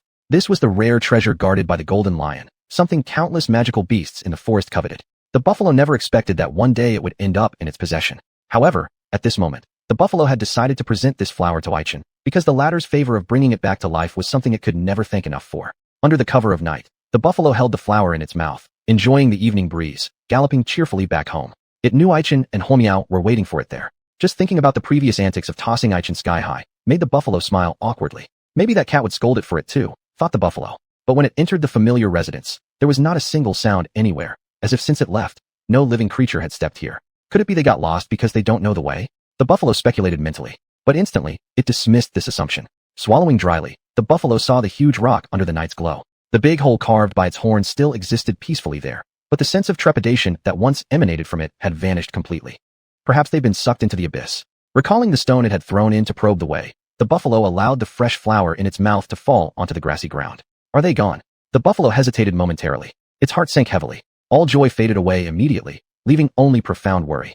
Chapter 95, Endless Darkness. As far as the eye could see, there was only darkness. Not a single trace of light existed in this place. This darkness was different from what Aichen knew well. In a summer night, for example, one or two fireflies would occasionally flit through the air, emitting a faint glow. Perhaps there would be a crescent moon on the horizon, casting a pale moonlight. But here, nothing existed. The only tangible reality was the endless darkness. At this moment, Aichen truly experienced the feeling of pitch-black darkness. An indescribable, suffocating sense of oppression filled the space around him. Cough, cough. Perhaps to give himself a little courage, Aichen let out a slight cough. His voice spread through the silent space, part of it bouncing back after hitting the walls, and the rest traveling far along the empty path. There was a path here, maybe a corridor. Aichen drew this conclusion based on the direction of the sound. In the darkness, when vision is blocked by an environment devoid of light, hearing becomes abnormally sharp. Maybe it's nature's way of compensating for human fragility, Aichin thought. He recalled the tattered little room he once rented in Modu City. The stingy landlord was always unwilling to fix the old lamp that never worked, leaving Aichin in complete darkness every night. That darkness bore a striking resemblance to now. His current self felt as weak and helpless as his past self did. If only Huamao were here. Aichin couldn't help but think this. If Huamao were present, it could open its small mouth upon Aichin's command fire, and spit out several warm fireballs to gently illuminate the darkness ahead. Unfortunately, at the moment Aichin entered the space, Huamao had been automatically sealed into the magic crystal card, unresponsive no matter how hard Aichin tried to summon it. So, Aichin could do nothing but wait silently in the awe-inspiring darkness. He knew reckless action was akin to courting death. Unconsciously, memories flooded his mind of the scene before being sucked into the boulder. Back then, Aichin was still in the sunset forest, having just abandoned the savage bull that had hurled him far away and relying on Huamao's excellent memory to return. Suddenly, an unusual noise came from his storage bag. Out of curiosity, he investigated and found it was the bracelet given by Qiuyu causing the disturbance. The originally translucent bracelet trembled like a boiling kettle and simultaneously emitted dazzling, brilliant light. A fleeting thought struck Aichin's mind. He immediately guessed something had happened near the boulder. Without hesitation, he hastened toward the grassland with Huamao. Upon arrival, they found an eerie darkness emanating from deep within the boulder. It continuously expanded as if ready to inflate and gradually devour everything. In a panic, Aichin threw the pendant he held in his hand. The pendant, radiating strange light, merged with the darkness deep inside the boulder. Aichin felt a sudden dizziness and soon found himself inexplicably transported to this peculiar space. Strangely familiar, Aichin pondered, as though he had experienced a similar sensation somewhere else. When the agitation in his heart subsided like ripples on a lake calming down, those images became vividly clear in his mind. A sudden realization struck Aichin. He finally understood what kind of power it was. He cursed under his breath, wondering why he hadn't remembered earlier, given how many times he'd experienced it before. Spatial force. Aichin whispered, voicing the answer in his heart. Long ago, in Modu City, Elder Machi, renowned for his skill cards, had teleported Aichin twice across countless heads of people. And now, the experience of stepping on spatial ripples and distorting them once again touched Aichin's soul. Finally, he comprehended that behind the boulder lay a strange space, while the darkness within the boulder was merely a portal. How many such portals existed in the Sunset Forest, and whether each of them would lead intruders to this very space, Aichin couldn't confirm. What he could clearly perceive was that, in the darkness surrounding him currently, he was the only person present. It took Aichin quite some time to reach this conclusion. In this dark and sunless alternate dimension, even the passage of time seemed incomprehensible. He had no idea if it was morning or evening, or which mealtime it was. After I get out of this strange place, the demon hunting competition might already be over. Aichin muttered mentally, but he also understood this statement hinged on his ability to leave. Maybe he would die of thirst here? Aichin didn't rule out this possibility. He had checked everything earlier. All items related to spatial force, whether the magic crystal cards used to store beasts or the dimensional bags for storing items, were all impossible to open due to an overwhelming, irresistible force. Whenever he attempted to take out something from the storage bag, even a bottle of mineral water, it would end in failure due to interference. Aichin acutely realized that the force preventing him from opening his storage bag seemed to be of the same origin as the bag's own spatial force, yet incomparably stronger and more domineering. Space Force, the Lord of Tao rules. Aichin was inwardly startled. The Sunset Forest was once the battleground for the 7 elemental gods and the 4 lords of Tao. This was common knowledge.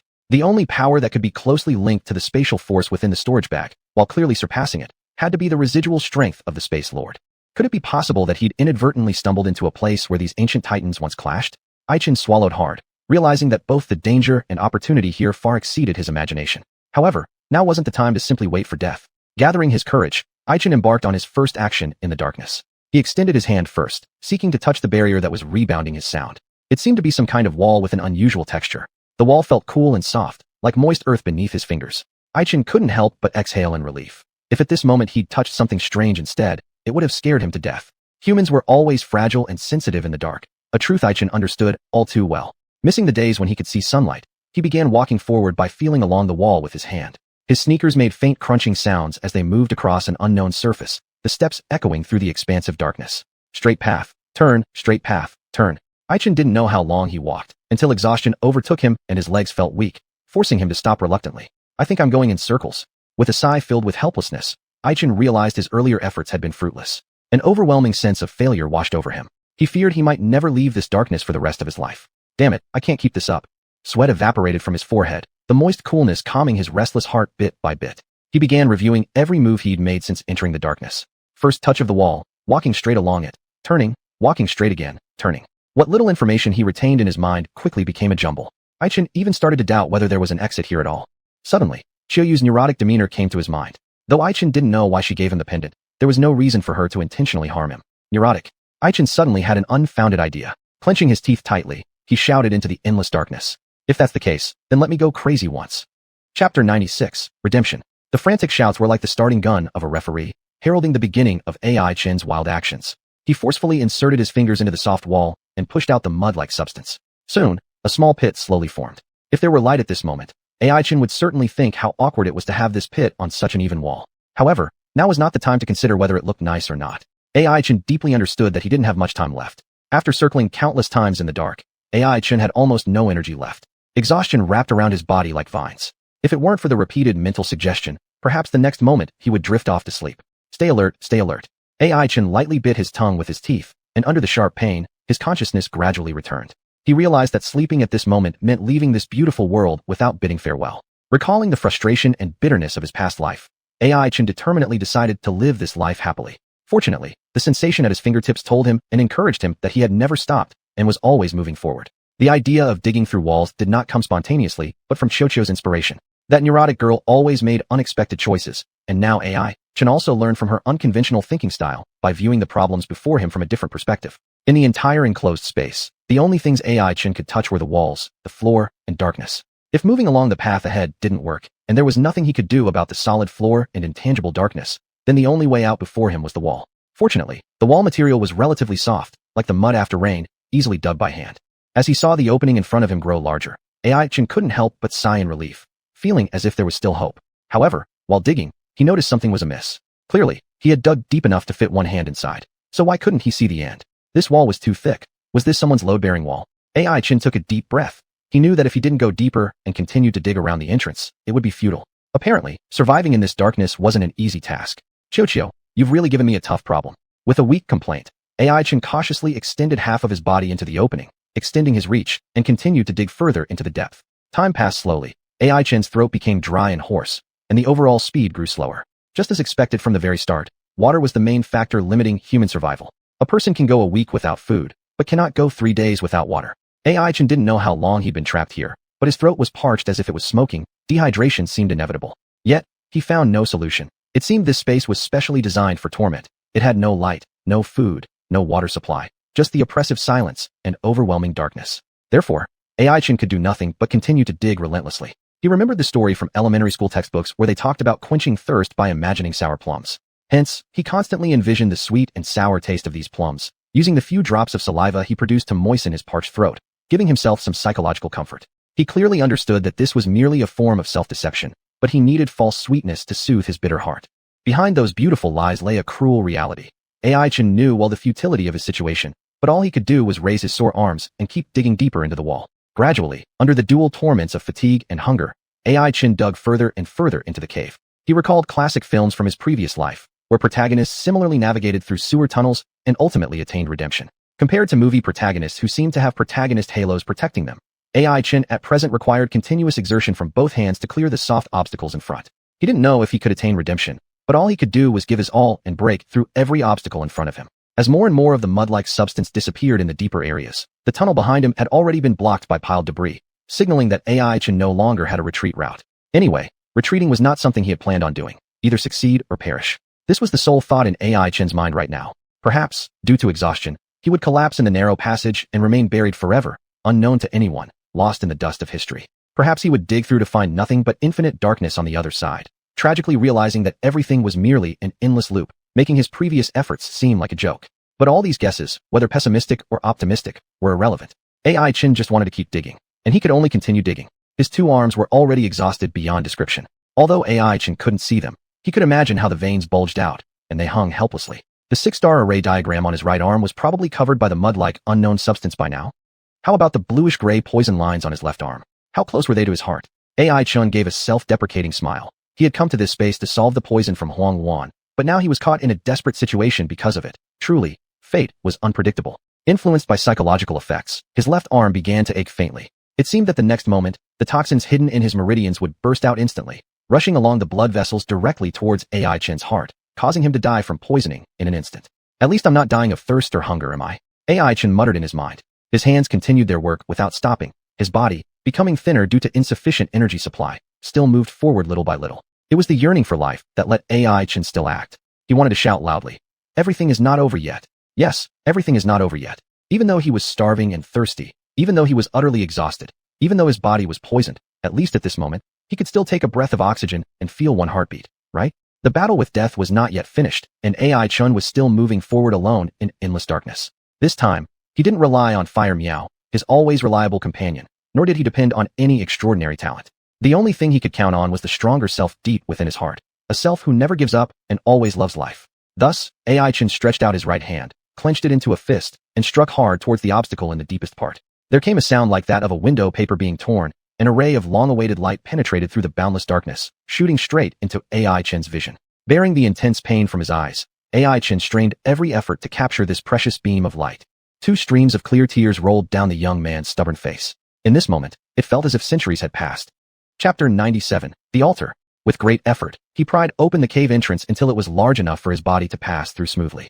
Immediately thereafter, AI Chen crawled out of the endless darkness and fell onto the ground with a muffled thud.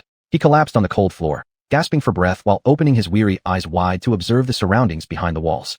This place seemed like an altar of some kind. On the ground were various complex patterns etched, and at the center stood an ancient column. Above the column in midair, there floated an object about the size of a tennis ball, emitting pure light.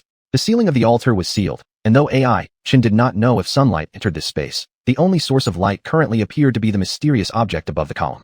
With limited knowledge of antiques, AI Chen guessed it might be a night pearl. Whether it was a night pearl or a light bulb, with the lighting problem resolved, lack of water had become an urgent issue. AI Chen felt that without drinking some water soon, he would die of thirst here. He understood that this wasn't visiting some well-known restaurant. Sitting around wouldn't bring forth a beautiful, dignified waitress who'd smilingly serve him a cup of cool ice water.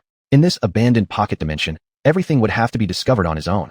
So, AI Chen stood up and began searching around the altar, trying to find 1 or 2 sources of water. His certainty stemmed from observing the patterns carved on the ground beforehand.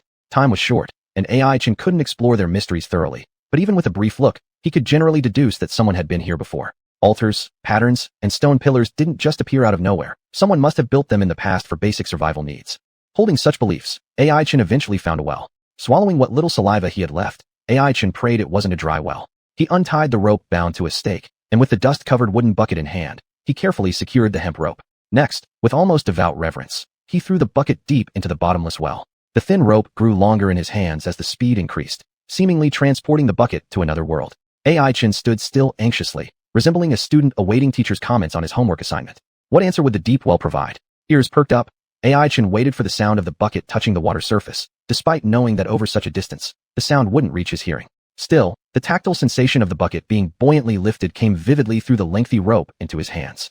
AI Chen suppressed the wild joy in his heart, his expression suddenly stiffening. He knew that what lay ahead would be the most challenging part. He remotely controlled the bucket's movement to ensure it contained enough, but not excessive amounts, of well water. Even less would do. AI Chen murmured silently to himself. He was far too tired to pull up a bucket fully loaded with water. Fortunately, after careful calculations, the rope smoothly contracted upward along the rocky edge of the well. As the weight in his hands became increasingly real, AI Chen's sense of wonder grew more abundant. He couldn't believe all of this was actually happening. So much so that when the first sweet taste of the well water flowed down his throat and moistened his lungs, he hadn't yet shaken off his daze. Huff. Exhaling a mouthful of turbid air, AI Chen took another greedy drink of the hard-earned water resource. He felt every cell in his body celebrating the return of hope, like a plant near death receiving an unexpected spring rain. After gulping down half a bucket of well water, AI Chen could confirm he had finally survived. Though his body was still starving, and his spirit was still exhausted, compared to the suffocating sensation of dehydration, these were much lighter burdens. Given the choice, AI Chen would rather have collided his head earlier than to relive such a painful experience again. Patting his soaked sweatshirt, he stood up again, gazing at the nearby dim stone pillar.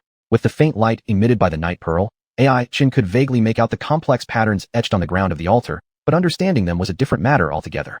The time and effort required would be substantial, but something in one of the pictures captured AI Chen's attention. The picture depicted a war on an immense scale. With his experience, AI Chen immediately recognized it as the battle between the 7 elemental main gods and the 4 lords of the Tao principles.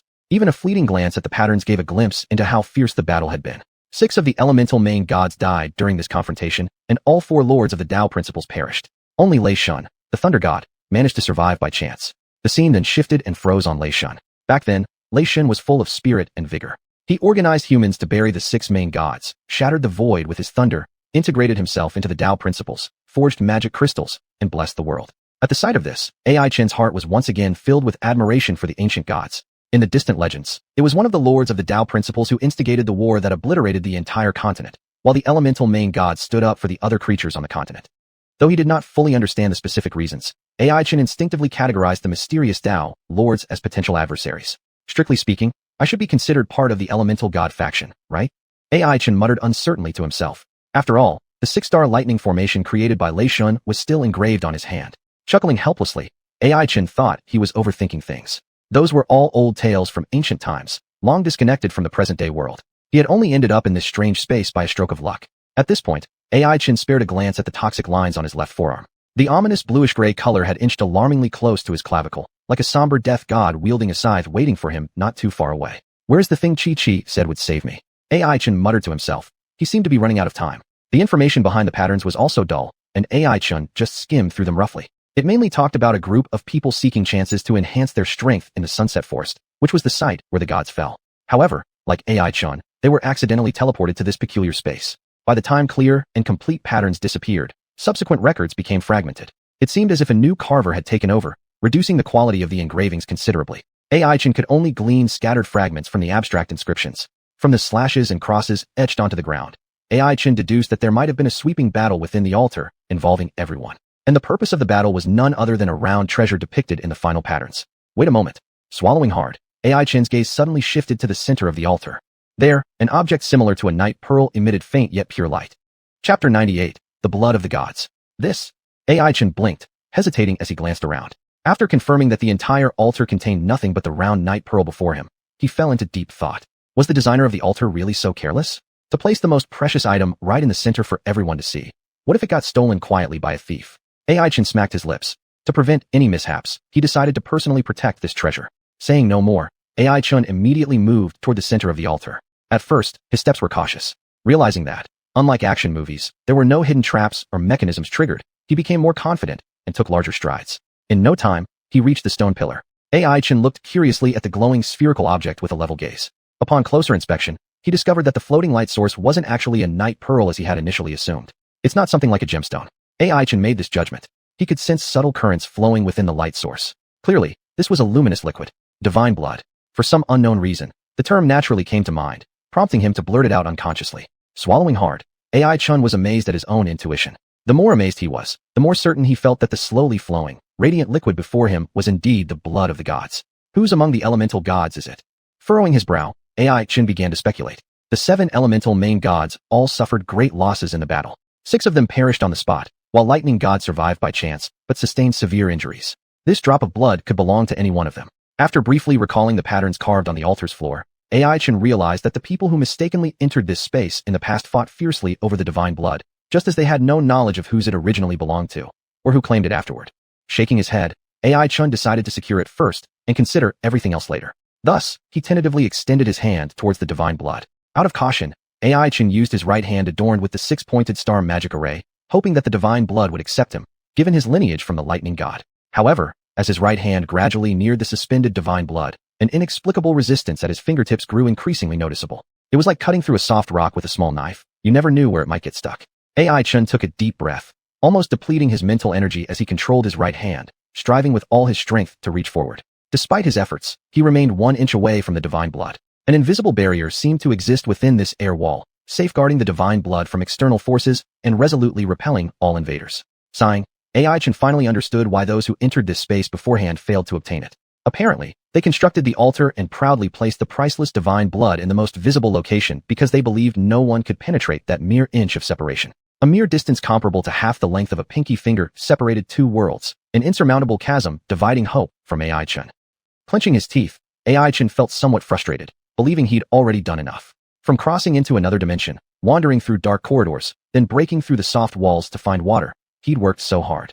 How could he stumble at the very last step? Even if blocked by God, it wouldn't deter him. Taking a deep breath, AI Chen retracted his right hand and silently gathered strength. No matter what, he had to make one more attempt. Balancing his breathing and concentrating all his strength into his fingertips, AI Chen attacked the intangible air wall once again. With eyes locked onto the softly glowing divine blood, he thrust his fingers towards it. Faster, just a bit faster. Gritting his teeth, AI Chen urged himself on. He attempted to forcibly breach the divine restraint using his mortal body. Nevertheless, this brave endeavor ended in failure. As expected, his right hand was obstructed, halting an inch away from the divine blood. Moreover, it seemed the deity had sensed AI Chen's offense, sending dense currents like roaring moles to tear into his fingers with sharp teeth. A numbing sensation. AI Chen hastily withdrew his retaliated right hand, a familiar feeling rising in his heart. He remembered the April Fool's Day from his previous life. Playful classmates would use a specially made chewing gum to trick others. If someone accidentally picked up the pre-placed one, they'd be shocked by a tiny electric current. This feeling was akin to the helplessness of being pranked, and AI Chen now understood the owner of that droplet of divine blood. Numbness, electric currents, god of thunder. It turns out to be the essence blood of the thunder god. No wonder all those people were so eager before. AI Chen shook his head with a bitter smile. Fortunately, he had used the arm marked with the six-pointed star array to test the attitude of the divine blood. Otherwise, it might not have been such a simple warning of electric currents. He pressed his lips together, once again sensing a wave of helplessness wash over him. The previous failure made AI Chen realize that there was no way for him to resist the great power of a god, let alone the strongest and most mysterious among them, the thunder god. Seeing an excellent opportunity slipping through his fingers, AI Chen couldn't help but feel regret. He returned to the ancient well, winding the long hemp rope tightly, and filling a bucket brimming with well water. Slumping onto the ground, AI Chen drank from the bucket boldly. The sweet well water flowed down his throat, revitalizing his exhausted body, gradually calming his agitated mind. Gazing up at the black ceiling above, AI Chen began to speculate about the weather outside and how many days and nights he had spent in this place. Were Wang Xiaopeng and the others still alright? How was Xianhuan's recovery progressing? When would Xuanhuan get what was coming to him? After much contemplation, he found no answers to any of these questions. Everything seemed as ephemeral as clouds in the sky, insubstantial and elusive. Scratching his hair, AI Chen felt he must have overlooked something important that landed him in this difficult situation. Surely if he couldn't find a way to obtain the divine blood, he'd meet the same fate as those before him, aging and dying here without ever leaving. That would indeed be too unlucky for him. His heart was set on joining the demon hunting group, yet instead, he'd end up as a starved ghost. Pursing his lips, AI Chen simply laid down on the ground without regard for comfort. What a bother, it feels irritating. Furrowing his brows, AI Chen pulled a hard object from his pocket. Though tiny, it was crystal clear, shining under the light of the divine blood with a similar glow. It was the pendant given to him by Qiuyu. AI Chen suddenly sat upright, his blood boiling with excitement. He wanted nothing more than to thump his wooden-headed neck. How could he have forgotten this thing? Chapter 99, Merging Blood. It can be said that Xiu has been involved from the beginning to the end of AI Chen's teleportation incident. Whether it was the mysterious cave opening he discovered after the massive rock, or this strange space of the wormhole, all were closely related to the pendant given by Qiu. When the storage bag and magic crystal card could not be used due to more powerful spatial forces, that mysterious pendant still obediently lay in AI Chen's pocket, almost making him overlook it. Quickly getting up from the ground, AI Chen patted the dust off his hoodie and once again gathered confidence to break through the divine barrier. Gripping the pendant tightly, the cool sensation transmitted from his palm as AI Chen stepped resolutely towards the altar's center again. The stone pillar holding the divine blood seemed to sense an anomaly and started emitting slight tremors. As AI Chen approached, the trembling grew more obvious and violent. Upon close observation, he found that it wasn't the stone pillar that was shaking, but the divine blood floating in mid-air. Are you afraid too? Shrugging his shoulders, AI Chen chuckled lightly. Subsequently, with his right hand, he squeezed the pendant between his fingers and hurled it fiercely forward. Through the dim light, AI Chen vaguely saw the layer that had kept him out quivering violently, seemingly already forewarning its impending rupture. A crisp sound rang out in the air, as if an invisible wall, akin to a shattered glass, instantly crumbled and scattered all over the ground. AI Chen finally crossed that last inch of distance and truly stood face to face with the divine blood. Taking a deep breath, he placed the pendant back into his pocket and cautiously extended his hand toward the cluster of luminous liquid. A strange sensation came from the fingertips, and then, the divine blood seemed to find its way through minute pores, flooding uncontrollably into AI Chen's body, blending with his blood. With the source of light gone, the altar plunged back into endless darkness, just like when they initially entered this strange space. An intense burning sensation erupted from his palms, spreading rapidly throughout AI Chen's body with an unstoppable trend. At this moment, he felt himself become a man on fire, every part of his body experiencing the scorching flames. Heat. AI Chen's whole body was blazing hot. His forehead high with fever already began affecting his consciousness. He let out unconscious murmurs, using the remaining clarity to control his body, following the faint impressions in his mind, stumbling toward the ancient well. In the dark, AI Chen fumbled for quite some time until he finally touched the rough walls of the well. In his current condition, he naturally couldn't draw water from the bottom of the well. However, fortunately, there was still more than half a bucket of well water beside him. Like a child who had discovered his beloved toy, AI Chen lunged toward it, using his hands as scoops to pour water non-stop onto his body to lower the temperature. Unsure how long it had been, only after most of the water in the wooden bucket had been depleted did the burning blood inside AI Chen gradually cease. He couldn't help but let out a sigh of relief, raising the bucket above his head, allowing the refreshing well water to freely wash away his burning soul. He didn't know how much sweat he had broken out into. The sweat mixed with the well water, already indistinguishable. Lying on the ground, gasping for air, AI Chen only felt his body become lighter, perhaps because all the moisture within his body had evaporated. Just as various bodily functions were gradually returning to normal, an unexpected wave of numbness sent AI Chin back into peril again. His entire body felt as if it was connected to electrical wires, continuously having currents traverse his internal organs. At this point, AI Chin was already too weak to struggle, lying motionlessly on the ground with a resigned look on his face. He even began regretting absorbing that drop of divine blood. If he had a choice, he would rather drink the well water in this desolate interdimensional space until starving to death. That would be better than being electrocuted repeatedly, wouldn't it? AI Chin thought numbly, feeling now like a robot connected to power cables in a factory, undergoing factory setting adjustments. Wrong. Even robots might overload if continually subjected to electric shocks. AI Chin weakly criticized, his mind pondering. Life is no more than this. Perhaps out of a bit of mercy from the Thunder God, finally, after AI Chin passed out and woke up for the 8th time, the burning sensation and numbness inside his body vanished completely, replaced only by surging strength and inexhaustible energy flowing in his veins. AI Chin's heart leaped with joy, yet before he could celebrate, he suddenly felt the entire altar spinning wildly. Apparently, the disappearance of the divine blood had disrupted the fragile balance of this interdimensional space, which was about to be mercilessly crushed by harsh laws. Struggling to stand up, AI Chin soon realized an incredibly familiar cave opening appeared in the infinite darkness. Rush through it must. AI Chin muttered, already sensing a subtle pressure permeating the surrounding air. The entire altar began to tremble slightly, then increasingly violently, indicating its collapse was imminent. Fortunately, after absorbing the divine blood, his body was filled with strength. AI Chin immediately assumed a sprinting posture and darted towards the pitch-black cave opening. The sound of sneakers scraping against the ground was sharp and ear-piercing, but AI Chin paid no attention to it. His eyes were solely fixed on the cave opening, and nothing else could affect his judgment at this moment. Strangely enough, despite the entire space being plunged into an utter darkness where one couldn't see their own fingers, AI Chin felt that the mysterious cave opening was unusually prominent. It seemed as though its deep blackness was different from the surrounding darkness, like a noble prince looking down upon his subjects. Regardless, AI Chin's primary goal right now was to pass through that cave opening and teleport back to the Sunset Forest. There, he still had to continue serving as the captain of his scoring team, leading his teammates to complete their long-desired hunt for demons. Filled with hope for the future, AI Chin arrived at the entrance of the black hole, feeling the howling wind rushing past his ears. He leaned sideways and gazed intently at the scenery within. Through the endless depths of darkness, AI Chin thought he caught a glimpse of the majestic Thunder God, who now held a staff in one hand, with thunder like a tiger and lightning resembling a dragon flanking him. AI Chin marveled at the might of the deities, while at the same time realizing that he was already trapped in the laws of time. The slowly reversing time flow resembled an inverted hourglass, preventing AI Chin from returning to the timeline where he belonged. After struggling helplessly for a while, AI Chin sighed. He understood that under the time law, he was like a weak little ant, powerless and subject to its control. Was it a trap set up beforehand? AI Chin muttered to himself. The Lord of Time and the 7 elemental deities were irreconcilable enemies, naturally not wanting anyone to take away the Thunder God's relics, or even a single drop of blood, which they absolutely wouldn't allow. AI Chin believed that for a deity who had mastered the laws of time, it was not impossible to influence events tens of thousands of years into the future. With another sigh, AI Chin closed his eyes and waited silently for his fate.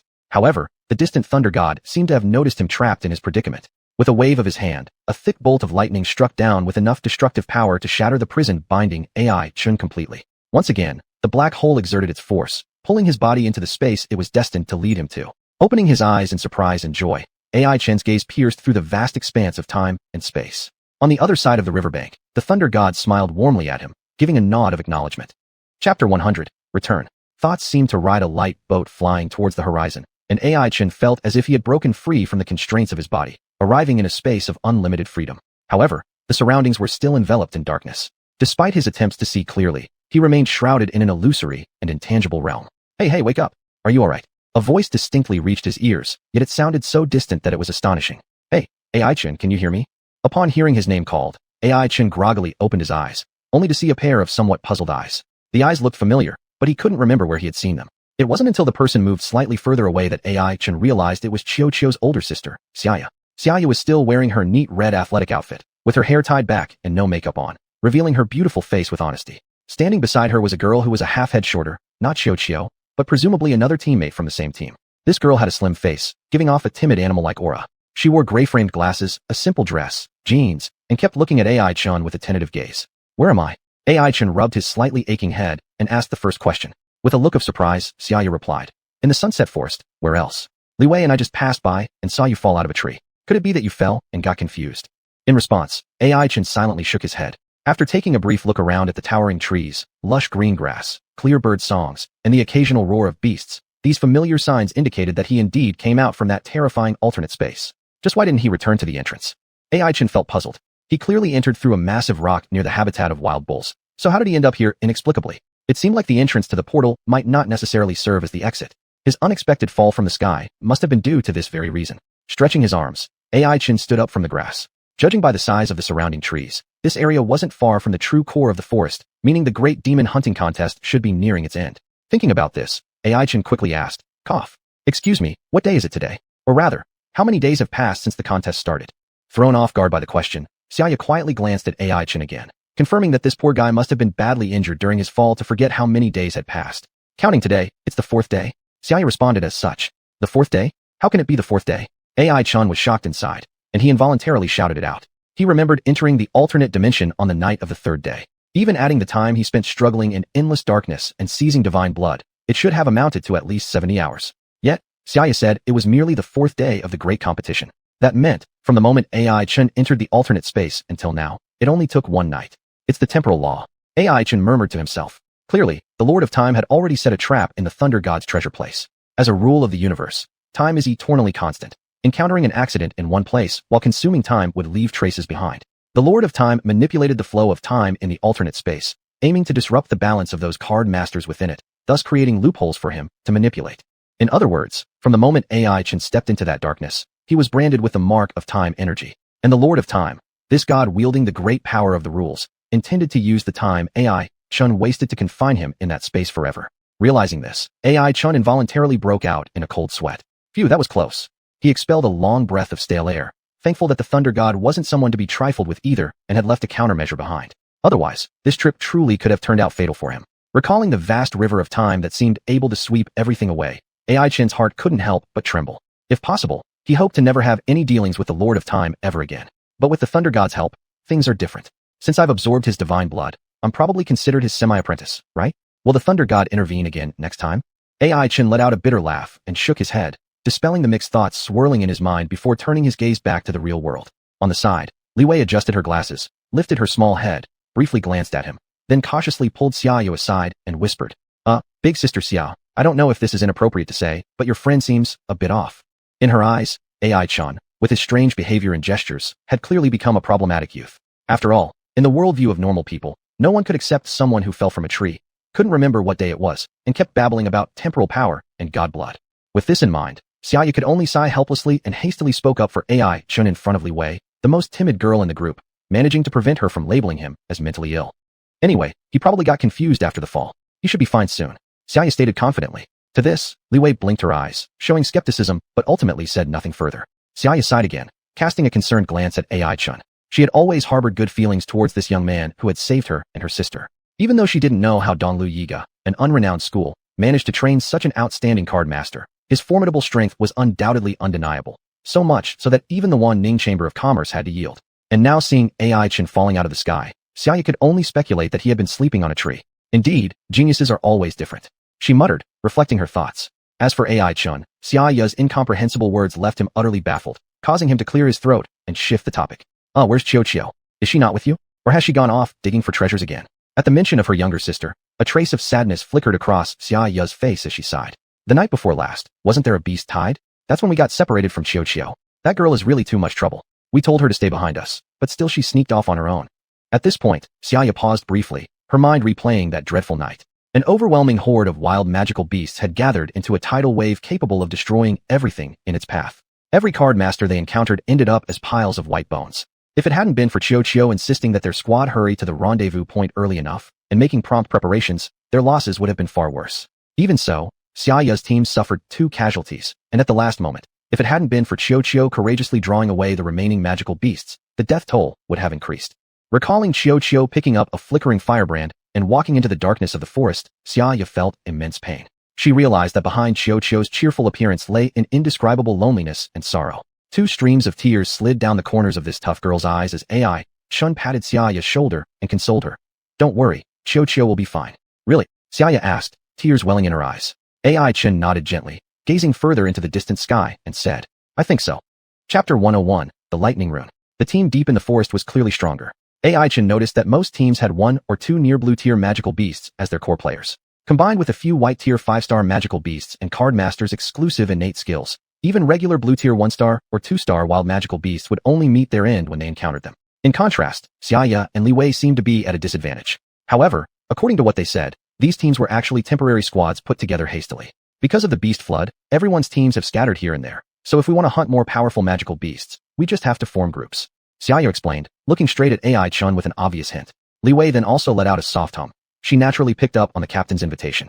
Although unclear about the strength of this seemingly crazy young man before her eyes, having one more person was always beneficial, wasn't it? Thus, AI Chun sighed wryly, abandoning the idea of acting alone. He thought, regardless of how difficult the process may be, he had obtained divine blood after all, which could be seen as receiving a favor from Xiao, referring to someone named Xiao.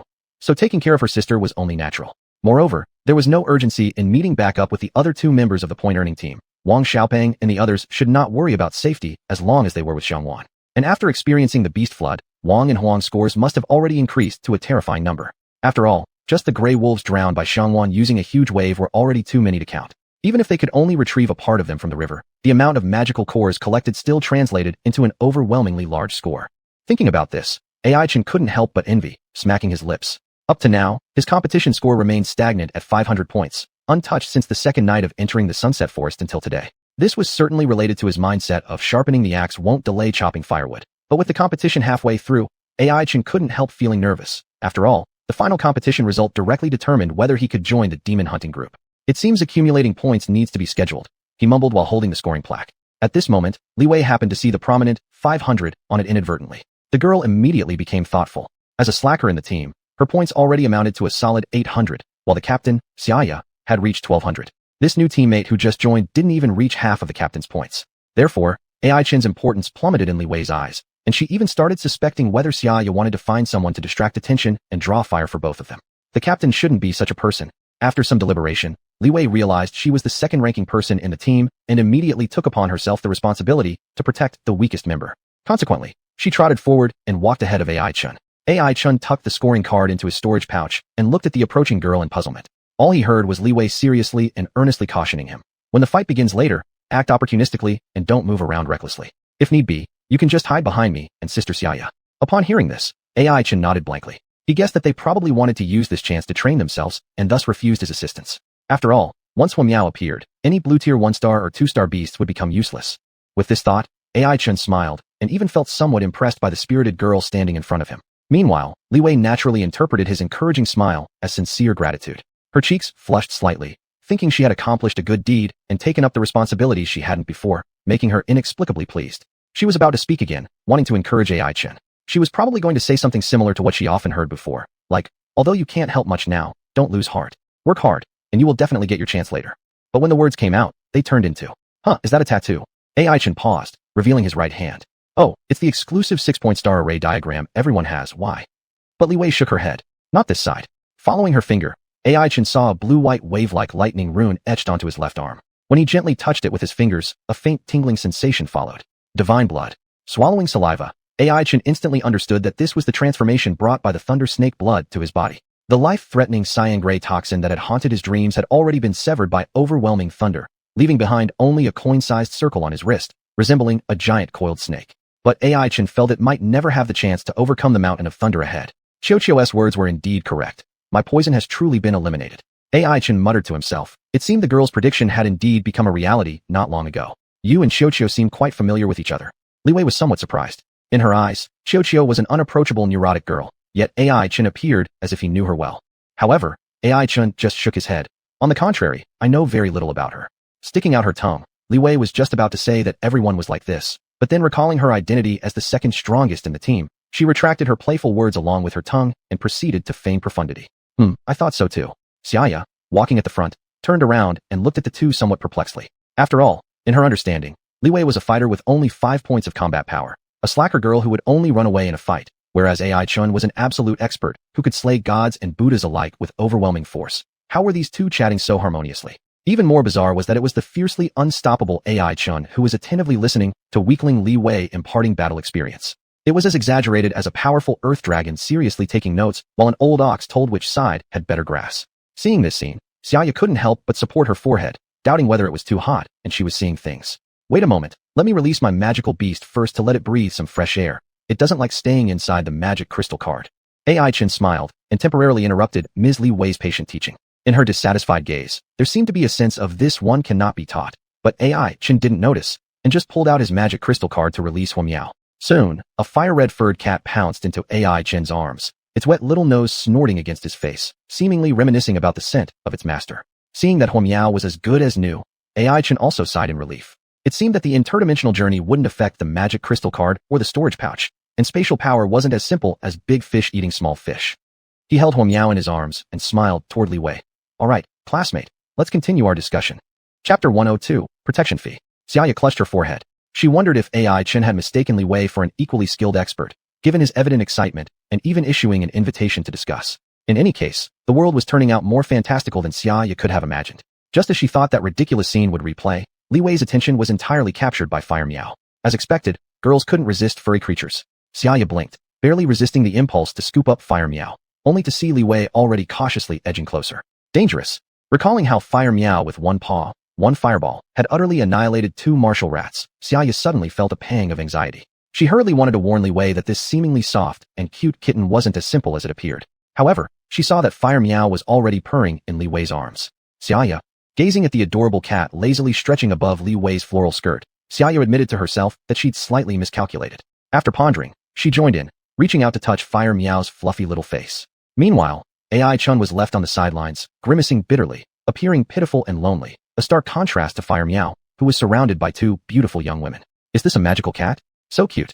Li Wei, her cheeks slightly red, whispered hesitantly. Xianxia momentarily stiffened, surely recalling the vivid scenes where Fire Meow displayed its mighty powers. She found it hard to associate the cat currently lying down at first touch with the battle god, who could take out a martial rat with just a punch. AI Chen nodded, sharing a glance and a smile with Fire Meow, saying, "It's a magical cat we met at the subway station."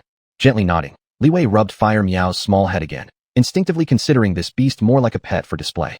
This thought was rather reasonable, since most people understood that high-quality white-tier beasts were obtained from markets. The ones wandering on the streets were often rejects, unwanted, or abandoned. Thus, as Li Wei gazed tenderly at Fire Meow, her impression of AI Chen slowly improved. In her eyes, the seemingly frivolous young man before her was not without merit. Despite his lack of strength, he evidently had a kind heart. Can it defeat a 5-star beast? Despite expecting a certain level of combat ability from Fire Meow, Li Wei insisted on asking. After all, during fights, understanding a partner's capabilities was crucial. A minor mistake might lead to disastrous consequences. Sorry, kitty, sister isn't trying to offend. I genuinely wish to understand. Li Wei gently patted it with her small hand, softly speaking. The slumbering Fire Meow in her embrace completely surrendered to this tenderness, unaware of what the woman above her was doing, its sole focus being sleep. However, facing this challenging question, AI Chen wore a grave expression. After much deliberation, he pursed his lips and managed a few words. Probably not. Upon hearing these words, Li Wei felt her heart sink slightly. Lowering her head silently, she looked somewhat disappointed. AI Chun then added, dealing with 1- or 2-star beasts is effortless, but taking down a 3-star would be quite a struggle. Perhaps we could try against 4-star beasts, but 5-star ones are definitely out of the question. Maybe when Fire Meow upgrades, we can give it a shot. Of course, it can't do it yet. Hearing this, Li Wei subtly sighed, realizing she had indeed set too high expectations for this adorable cat. It was just a stray from the subway station. Why must she insist that it match other beasts at the same tier? After all, they didn't come from the same environment, so perhaps it was unreasonable of her to expect too much. Reflecting on this, Li Wei felt relieved and consoled herself by saying, "It's all right. It's already very good. Keep going." As for AI Chun, he was utterly perplexed at this moment. He felt as though after a trip to another dimension, the entire world had changed. Had standards for beasts become this high?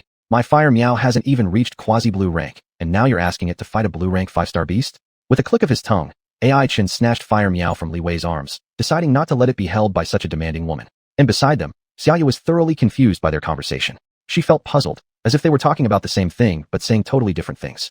Xianxia clearly remembered that during the time when she and Xiao were surrounded by the Wanning Chamber of Commerce group, Fire Meow effortlessly dispatched 2 white-rank 5-star martial rats within a few breaths. Why then did AI Chen say it couldn't now? Could it be? Xianxia's heart skipped a beat. She glanced at the Fire Meow sleeping soundly in her arms, then looked at AI Chun with his faint smile, suddenly feeling that this person and cat were inscrutable. Considering the possibility she had guessed in her mind, Xianxia couldn't help but swallow hard. Blue rank. If you carefully analyze what AI Chen said, it's not hard to discover that Fire Meow was already able to match up against 3-star blue rank magical beasts.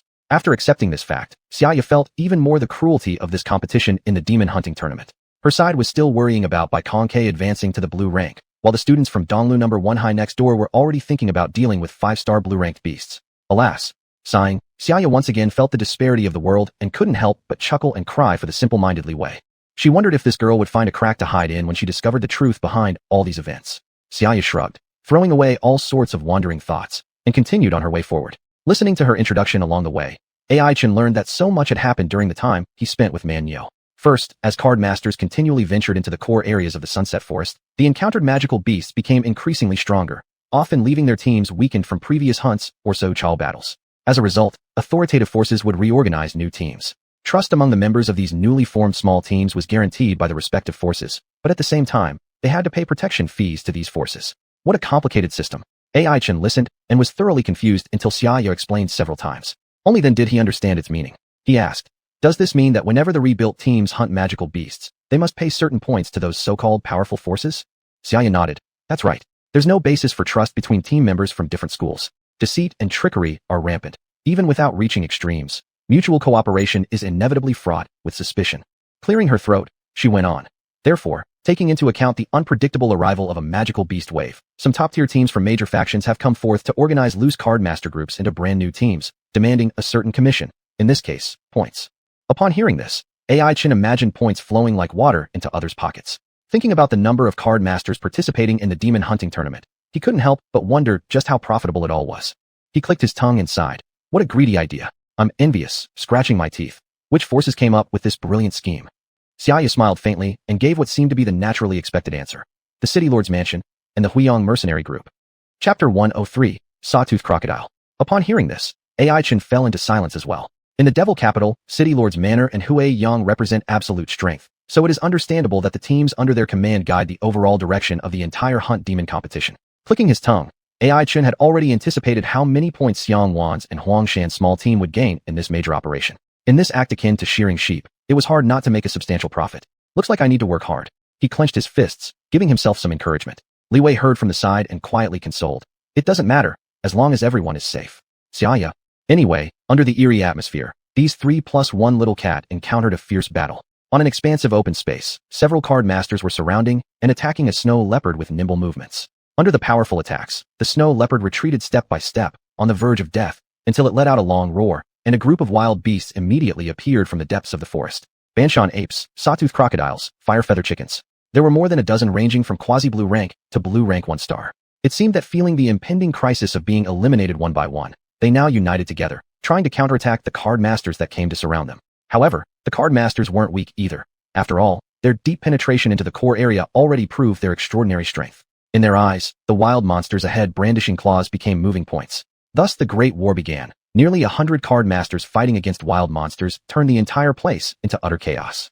Xianxia glanced at AI Chen and, confirming the latter's readiness for battle, decisively said, "Let's go. We'll join the hunt." Then, she took out a white and blue translucent magical crystal card, and amidst 6-star brightness, a beautiful white peacock stepped out, strutting confidently, as if the noble prince gazing down upon his own vassals. However, when it noticed the red kitten nearby tilting its head, seemingly examining it, it lost its footing and almost tumbled over on the grass. Quickly recovering its poise, it approached the fiery kitten and began asking about its welfare in a friendly manner. Judging from its behavior, there was no trace left of its noble demeanor. Only after receiving the fire kitten's non-committal consent, who held her paws casually, did the white peacock enthusiastically participate in the battle. Xianxia's first target was a blue rank 1-star sawtooth crocodile, whose huge teeth looked like a sharp chainsaw, flashing bone-chilling white light. There were 7 card masters surrounding it. Upon realizing Xianxia's participation, everyone nodded tacitly. The scene was already completely disordered. There were no clear assignments as to which beast belonged to whom. Hence, following the principle that more hands make light work, the presence of new members was welcomed. The white peacock unfurled its large, magnificent tail fan, and numerous feathers shot out like arrows towards vulnerable spots such as the crocodile's eyes and mouth. Just judging by the speed of the feather arrows, if an ordinary beast were hit, it would certainly have an unspeakably deep blood hole in its body. However, the sawtooth crocodile also had strong defense. First, it moved its massive body of 3 or 4 meters to avoid vulnerable areas, then toughened its firm brown-yellow outer skin and allowed the sharp arrow feathers to strike without any significant impact. As though hitting walls of brass and iron, the arrows cracked and broke in half. Seeing this, Xianxia couldn't help but feel somewhat disappointed. Apparently, even though her white peacock had been promoted to quasi-blue level, it was still far from capable of seriously injuring a blue level 1-star monster.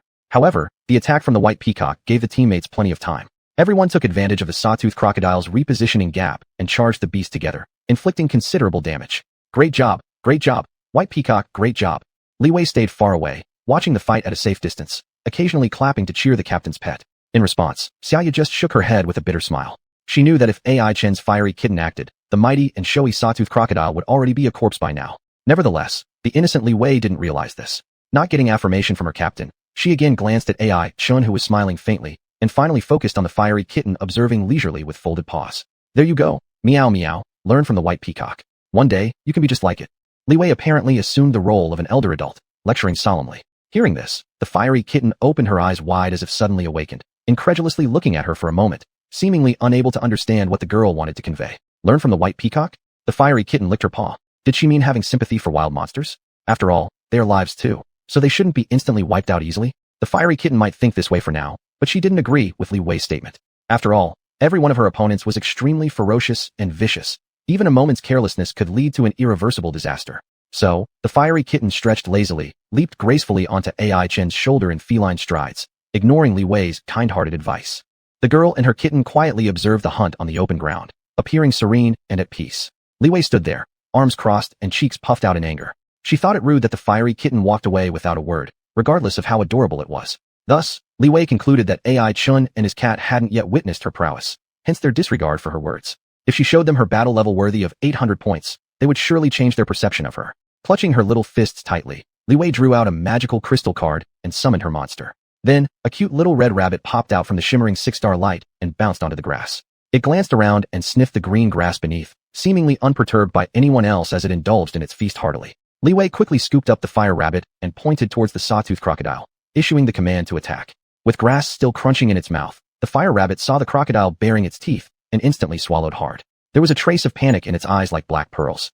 Hurriedly, it turned its head to look at its master pitifully, as if asking, "Are you sure you want me to fight that thing?" Li Wei nodded determinedly. She felt she couldn't always stay behind her captain. She also had to set an example for her teammates ranked after her, those who held 500 points. With a wave of her hand, the fire rabbit tearfully set off to the battlefield.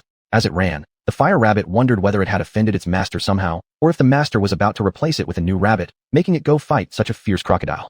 Just looking at those gaps between its teeth made it feel its own body wouldn't even fill the space. Tears streamed down as it ran, and the originally fresh, juicy grass now tasted utterly flavorless under the threat of death. Still, considering this might be its last meal, the fire rabbit swallowed this food with tears streaming down its face. Well then, come on. The fire rabbit swallowed the last bite of chewed-up grass and rushed toward the sawtooth crocodile. Chapter 104. Let's eat grass together. Perhaps inheriting Li Wei's characteristics, Yin Rabbit usually hid at the back and quietly cast spells during battles. It had never gotten this close to an enemy before.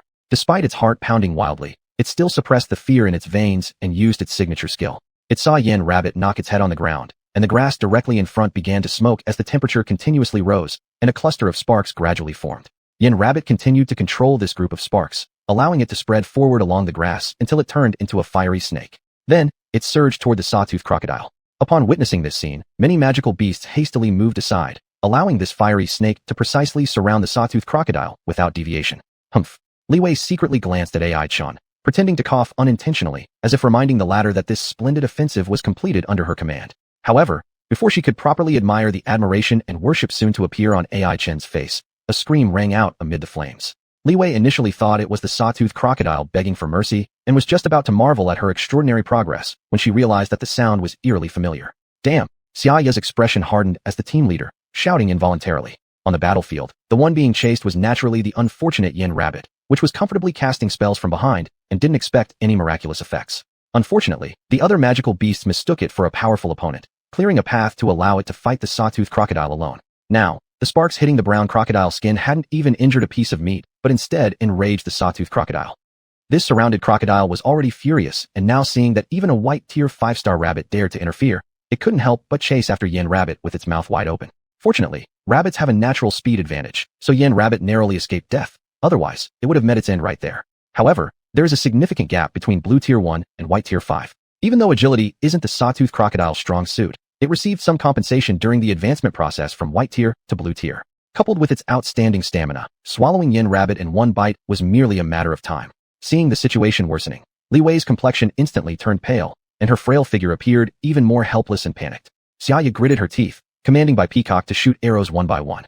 However, the sawtooth crocodile seemed enraged. Except for avoiding attacks that threatened vital spots, the rest were endured with its tough crocodile skin.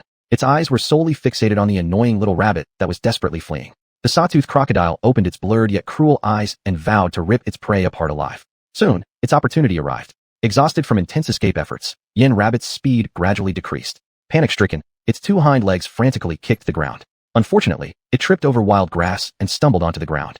The sawtooth crocodile observed this, joy filling its heart, revealing a cruel smile. Everyone suddenly cried out in alarm, none having anticipated such a swift change in circumstances. Li Wei's complexion turned ghastly pale, looking fragile like a sheet of paper, seemingly ready to be blown away by even a slightly stronger breeze. Just as everyone thought Yin Rabbit was about to become the crocodile's meal, Xiaoya looked toward Ai Chen. She was expecting his intervention. Thus, Ai Chen gently patted Huo Miao's little head. Huo Miao leaped from his shoulder, turning into a streak of red light, heading to the battle center at an unimaginable speed. The sawtooth crocodile was opening its monstrous mouth towards the pitiful Yin Rabbit, but then a fireball came crashing straight toward it. From the terrifying heat spreading through the air, the sawtooth crocodile understood that this flame wasn't Yin Rabbit's trivial skirmish. If it got hit by this fireball, it would probably turn directly into roasted fish. Suppressing the fear in its heart, the sawtooth crocodile temporarily abandoned the readily available prey, focusing on combating the current crisis. Twisting its body of 3 to 4 meters long, its short arms coordinated on the grass, skillfully avoiding this horrifying deadly move. Looking back at the large crater left by the fireball and the grass burned into black charcoal, the sawtooth crocodile swallowed hard, realizing that a powerful fire elemental magical beast had intervened. Looking ahead, what stood opposite was merely a well-behaved little cat. An instant discussion arose among the onlookers. Wow, where did this cat come from? Too cute. Fangirl, look at how capable it is. When it showed up, it was as fast as stepping on wind and fire wheels, and casually threw a fireball with such great power, matching the strength of some powerful blue-tier magical beasts. Hey, I seem to recognize it. Isn't this the cat that helped us solve the beast wave? Nonsense, clearly it's the one that achieved 20 consecutive wins at Huiyang Arena. I kind of think it resembles the one at the subway station. While the crowd was speculating about Huo Miao's origins, Yin Rabbit had already quietly circumvented from behind everyone and leapt straight back into Li Wei's arms, crying together with its owner in a lump. Ai Chen, witnessing this, hesitated to disturb their reunion but reluctantly handed over a tissue nonetheless. Thank you. Li Wei accepted it, wiped her tear-streaked face, then shyly lowered her head, softly saying, "It turns out that you and that little cat are so powerful, and I still." Ai Chen waved his hand dismissively, smiling. "It's fine as long as Yin Rabbit is safe. Let's settle everything else after we deal with the magical beasts here." Upon hearing this, Li Wei obediently nodded. After seeing Huo Miao's extraordinary strength once more, her perception of Ai Chen had completely transformed. So he is actually our leader among the three. Does that mean I am the weakest again? Li Wei silently thought, feeling somewhat dejected. Recalling her earlier presumptuous instructions to Ai Chen, she couldn't help but blush. Do you want to eat something?" Ai Chen broke the silence, seemingly trying to ease the awkwardness between them. At least that's what Li Wei thought, so she replied, "Sure." Next, she watched as Ai Chen pulled out a large bundle of green grass from a peculiar bag. Grass. For a moment, Li Wei was speechless. Even Xiaoya, who had come by concerned, fell silent. Both of them simultaneously plunged into deep contemplation, scrutinizing Ai Chen with looks filled with doubt. Who would carry around such a lush bunch of grass nowadays? And who would offer it, as if it were the most natural thing to do? Xiaoya swallowed hard, finding Ai Chen's earlier fall from a tree suddenly not so incomprehensible anymore. Compared to eating grass, everything seemed reasonable now. Li Wei, meanwhile, pressed her forehead, frowning anxiously as she debated whether to accept Ai Chen's gesture of goodwill. Just then, she saw Ai Chen grab a handful of grass without a care in the world, pop it into his mouth, chew contentedly, and mutter indistinctly, "Eat. Why aren't you eating?" Li Wei, Xiaoya. Chapter 105, Melee Cat. For some unknown reason, Xiaoya just found Ai Chen's action of eating grass inexplicably funny. How long had this kid gone without food that he would resort to eating grass? Shaking her head helplessly, Xiaoya decided to dig out some snacks from her backpack for Ai Chen later, otherwise he might end up eating something else strange. Even tree bark was a possibility. Xiaoya's expression turned serious, and she became even more certain that providing snacks was urgent. But a sudden image flashing through her mind interrupted her thoughts. Where exactly did Ai Chen just pull out that bunch of grass? Xiaoya blinked. She sized up Ai Chen, who was earnestly trying to recommend the clump of grass in his arms to Li Wei. The size of the pile was definitely too big to fit into a pocket. The only explanation was that it appeared out of thin air like a magic trick. This could only be due to spatial equipment. Storage bag. Xiaoya took a deep breath. She was now even more curious about Ai Chen's identity. After all, in her memory, Donglu High School was far from being the most renowned school in the entire city. It could be described as an obscure place, and yet one of its seemingly ordinary graduates owned a storage bag. Consider this. Even in the city lord's mansion, home to numerous formidable warriors, obtaining such an item without significant status would be impossible. Curbing the surprise in her heart, Xiaoya couldn't help but wonder, how could someone so talented be reduced to eating regular grass like a fool? With this thought, Xiaoya made up her mind and leaned over. Amidst Li Wei's astonished gaze, she took a clump of grass, putting it into her mouth. "Yes, sister." Li Wei looked at her apprehensively, unable to comprehend why their decisive captain had been swayed so quickly. Didn't she despise eating grass initially? And now she submitted before anyone else. Li Wei quietly thought, feeling the world was truly going crazy. First, they ran into a high-level expert who had fallen from a tree out of nowhere, and now this so-called expert was inviting them to eat grass, while their captain obediently agreed. Moreover, her face even carried an expression of delight. Indeed, no matter how much Li Wei wanted to disbelieve it, Xianxia unmistakably exhibited signs of genuine pleasure upon tasting something delicious. In this moment, Li Wei hesitated as well. Her eyes regarded the green clump of grass with newfound doubt. Could this really be something valuable after all? Gritting her teeth, she took the leap and carefully selected a fine strand of grass, gingerly inserting it into her mouth. The initial bitter taste nearly caused her to spit it out instantly, but then a wave of fragrance swept across her palate, entrancing every cell in her body. Li Wei felt as if the grass transformed into pure energy in her mouth, dispersing throughout and repairing each imperfection in her body. Her wounds, which hadn't healed fully, and the lingering effects of severe illness, were all gradually getting mended. Closing her eyes involuntarily, she embraced the unexpected sensation of this simple goodness. When everything faded away, opening her eyes, she saw Ai-Chen watching her with a smile. It tastes better than I imagined. Li Wei's face turned red, stammering out an excuse. Xianxia, standing nearby, had a similar experience. She even thought of asking Ai-Chen how much it would cost to buy a batch of similar grass. But after realizing the other party was clearly wealthy enough to produce a space bag at will, she repressed that thought. What Xianxia didn't know was that aside from this space bag, Ai-Chen was indeed a real pauper, relying on the fireballs occasionally spewed by Fire Kitty just to light up his apartment. Tasting good is enough. Ai-Chen let out a sigh of relief as well. For a moment, he had thought only he could detect its unique flavors. This, at least, reassured him that he wasn't alone, a mere herbivore. Ai-Chen thought in relief. Hey, your kitty Mimi is fighting over there. Shouldn't we be paying attention instead of eating grass? Li Wei lowered her head, speaking softly. To this, Ai-Chen simply smiled gently. Oh, don't worry, it's super capable. All three shifted their focus towards the battlefield. There, Fire Kitty was battling Toothed Crocodile intensely. Huge fiery orbs kept forming in the sky, crashing continuously down on Toothed Crocodile. The poor crocodile had lost all the bravado it once held to stubbornly withstand any skills earlier. It realized that when faced with fireballs so terrifyingly hot, merely brushing against the edge might send it straight into seeing its long-lost father on the other side. Thus, Toothed Crocodile was left scrambling frantically on the grass, using its stubby legs, darting left and right to evade attacks, while Fire Kitty bombarded it repeatedly, just like whacking moles in a game. The two sides seemed evenly matched for the time being, presenting an apparent fair duel to observers. However, Toothed Crocodile knew well, the so-called balance was nothing more than an illusion. Countless times when it was exhausted and near defeat, Fire Kitty deliberately slowed down just to ensure Toothed Crocodile could completely dodge. This behavior is in line with a cat's nature. Once it has the upper hand, it instinctively plays with its prey. The tiered crocodile was on the verge of tears. For years, it had dominated the sunset forest, often toying with other magical beasts, never imagining that one day it would be the one being played with. Karma comes around. The heavens spare no one. At this moment, the tiered crocodile wished it could just succumb to the fireballs and end its misery, yet its survival instincts still drove it forward. All right, Fire Kitty, give it a swift end. Amidst the crowd, Ai-Chen spoke indifferently. So Fire Kitty immediately abandoned its playful demeanor and lunged toward the prey for the kill. The tiered crocodile thought its doom had arrived, but then the magic kitten dared to engage it in close combat, instead of using ranged attacks. Thus, the Toothed Crocodile repressed its inner joy, lowering its head and quietly lying in wait for the counterattack. It was renowned for its strength and ability to fight up close with fierce bites. Even common mountain apes and savage bulls feared its sharp teeth. How easy would it be to devour a reckless magical kitten? The Toothed Crocodile could already envision the panic spreading across that obnoxious feline's face before it tore it apart. However, things would not unfold as expected. Just as the Toothed Crocodile opened its massive mouth for an attack, Fire Kitty evaded with incredible reflexes and speed. Then, the sharp claws slashed through the crocodile's hide, leaving a deep wound on its neck. As it felt its body oxygen rapidly depleting, the Toothed Crocodile emitted a mournful howl, using its last ounce of strength to glare at Fire Kitty. Even in death, it could not comprehend why such a magical kitten possessed extraordinary melee abilities. Meanwhile, Ai-Chen effortlessly plucked a blue-lit magic core, wiping it clean with large leaves. Facing the battleground where fierce fights continued to erupt, he declared, "To secure big scores, start now." Chapter 106, The Hunt.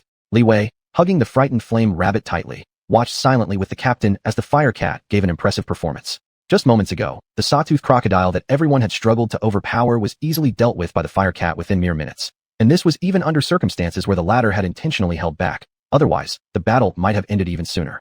Swallowing hard, Li Wei stealthily tugged at Xiaoya's sleeve, inquiring about where she had met such a formidable person. Originally, it was Qiuqiu who encountered her. I still don't know much about her myself. Xiaoya replied with a wry smile. If only she had known that students from Donglu High School were so talented, she would have surely found a way to get in when choosing her high school. Li Wei nodded quietly as well. When it came to Qiuqiu, that definitely fell into her blind spot of knowledge. The somewhat neurotic girl was an oddity blooming within the school, with both her speech and actions being quite unpredictable. Whether teachers or classmates, even the principal, they all found her exasperating.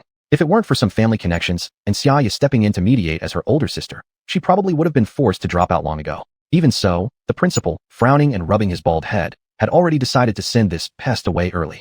Thus, at just 18 years old, Xianxia joined the team led by Xianxia and participated in the Hunter Demon Tournament 2 years ahead of schedule.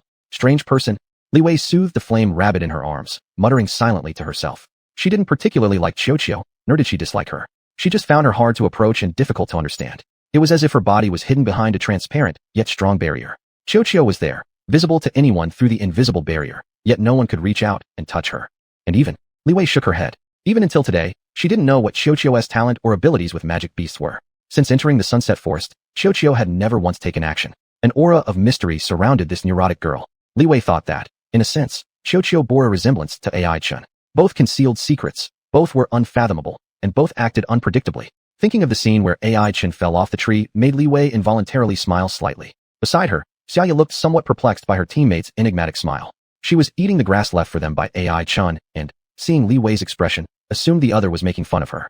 Xianxia, thinking to herself, "You ate the grass too, why are you laughing at me?" shoved a bunch of grass into Li Wei's mouth. Li Wei. She chewed for quite a while before painfully swallowing some down, her face red as she grumbled. "Captain, what on earth are you doing?" Xianxia, however, feigned innocence, explaining. "You seem distracted, right? So I helped you eat more. This kind of grass might be a precious medicinal herb. The guarding magic beast probably has blue rank 2-star strength. It wasn't easy for AI-Chin to obtain it, so you should appreciate his effort rather than waste it." Li Wei's face turned even redder, clearly misunderstanding something. Although she wanted to pout and stop eating, she also considered AI-Chin's goodwill and thus hesitantly continued consuming it. "There, you finished it anyway, didn't you?" Xianxia teased. Li Wei had already planned her retaliation strategy and shot back sharply. "Well, neither did our captain give it up. You. What are you implying?" "Exactly what I said, Captain knows clearly." The argument taking place behind them caused AI-Chin to frequently glance sideways.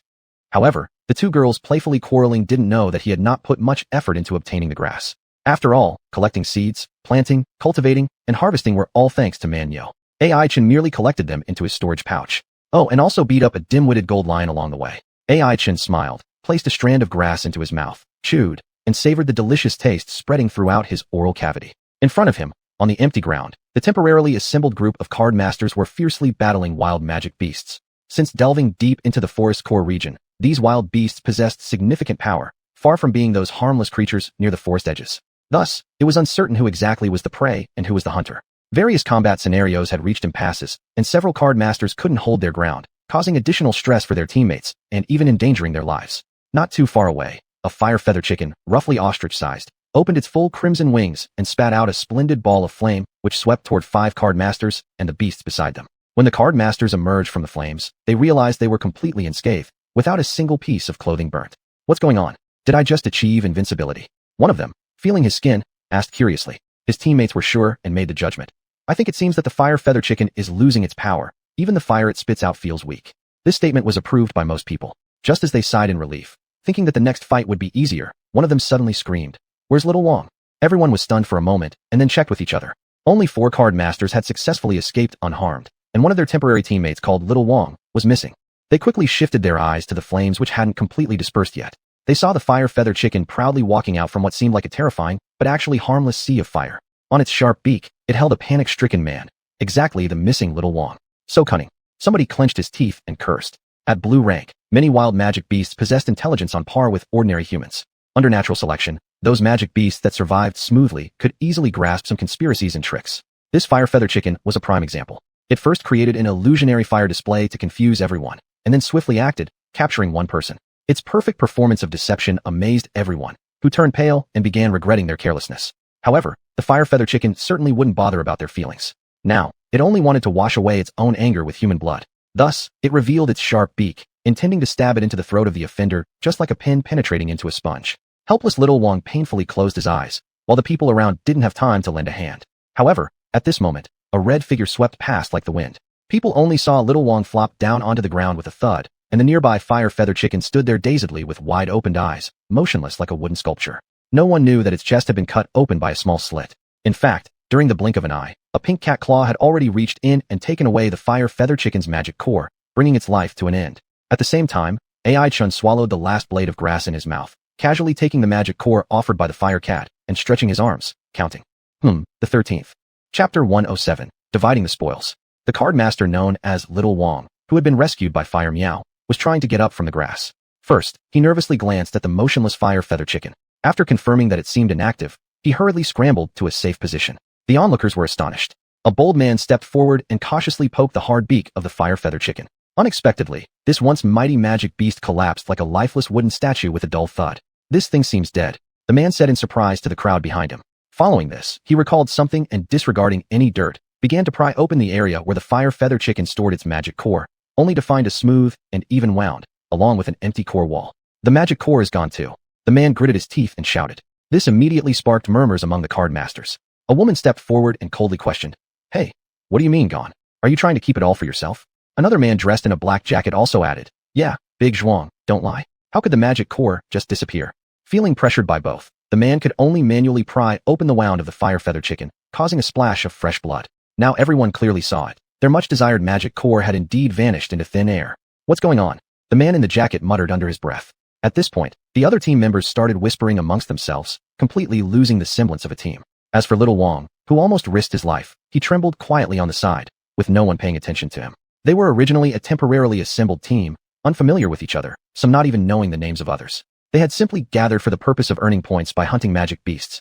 Now that the magic core was gone, the only bond holding this team together was severed, and the patched-together team instantly fell apart. The man in the black jacket frowned. He wouldn't let the fruits of his laborious hunting go to someone else due to a loophole. By now, he had long forgotten the fact that they had barely survived against the fire feather chicken. Looking around, he realized that similar situations were not uncommon among many teams. Many newly reorganized hunting squads made various low-level mistakes during hunts due to lack of coordination or other reasons, sometimes even plunging their own magic beasts, or themselves, into crisis. And curiously, there always seemed to appear a fast-moving red figure in such coincidental instances to help them out. Though not particularly powerful himself, the man in the black jacket was quite astute. He immediately sensed that something fishy was going on. After glancing around at the surrounding card masters, he locked his gaze onto a youth wearing a black hoodie. This person naturally was AI Chen. He was currently holding Fire Meow, carefully counting the freshly obtained magic cores. This one is blue rank 1 star. That one is blue rank 2 star. Is there a blue rank 3 star? Seems not. The magic beasts here aren't doing so great. AI Chen shook his head, sighed, then handed 2 magic cores respectively to the 2 girls beside him. Li Wei gently took it with her hands, blushing as she said thank you. The magic core still retained a faint warmth in her hands, as if telling her that not long ago, this core resided inside a fierce magic beast. She squeezed it lightly in her hand, feeling everything was too surreal. When did hunting magic beasts become so easy? She hadn't done anything, and even caused more trouble. Yet, within 10 minutes, a blue rank 1-star magic core was quietly lying in her palm. In the past, Li Wei wouldn't have dared to dream of obtaining anything higher than blue rank, since not even Xiaya's white peacock combined with her own flame rabbit would match the weakest blue rank magic beast. But before Fire Meow, all those blue rank 1 stars and 2 stars were as weak as paper. Is this really picked up from the subway station? Li Wei shyly touched Fire Meow's small head, silently pondering. She thought about whether she should visit the subway station herself later to see if she might meet another extraordinarily powerful cat. Compared to Li Wei's daydreams, Xiaya, who had witnessed AI Chen's prowess, remained considerably calmer. After accepting the magic core, she bowed in gratitude and internally marked another favor owed to AI Chen. All of these belong to you. After all, since we all participated. AI Chen nodded in agreement, but Li Wei and Xiaya's faces turned even redder.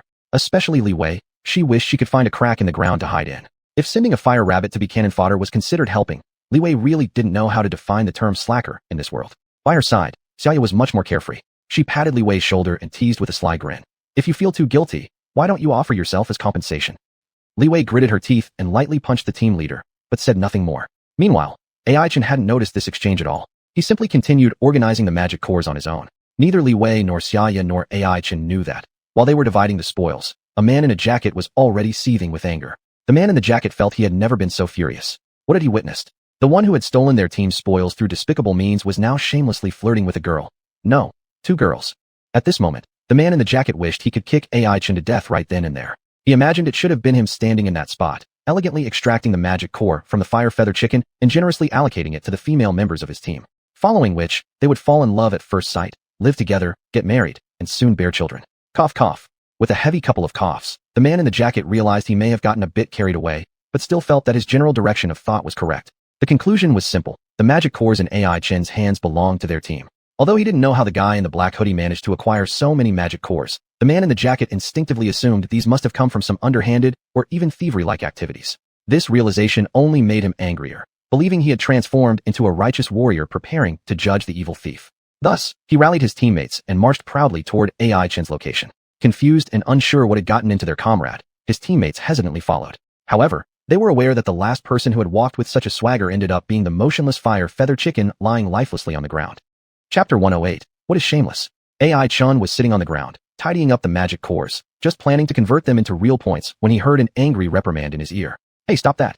I'm talking to you. He looked up and saw a group of people with aggressive demeanor walking towards him, and at their lead was a guy wearing a jacket. Seeing the anger flashing in the eyes of Jacket Guy, AI Chen immediately thought that Fire Meow had accidentally taken care of his pet beast as well. But considering there were no successful blue-rank pet beasts yet among the current card master camp, he then let go of this thought. What's wrong? By his side, Xianxia frowned and asked aloud.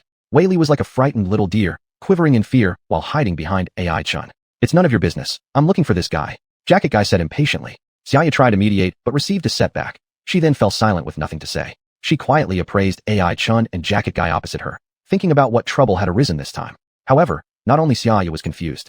At this moment, even the temporary teammates behind Jacket Guy didn't understand what was going on. Fortunately, they still kept some respect for being on the same team and acted fairly chivalrously. Thus, they did not abandon Jacket Guy and leave. Of course, this gave Jacket Guy a bit more backbone. He glanced sideways at AI Chen, breathing heavily through his nostrils, and asked rudely, "Young man, do you know where you went wrong?" AI Chen suddenly fell into deep thought. He vaguely remembered that the question, "Where did I go wrong?" was something his primary school teacher used to say when hitting his hand.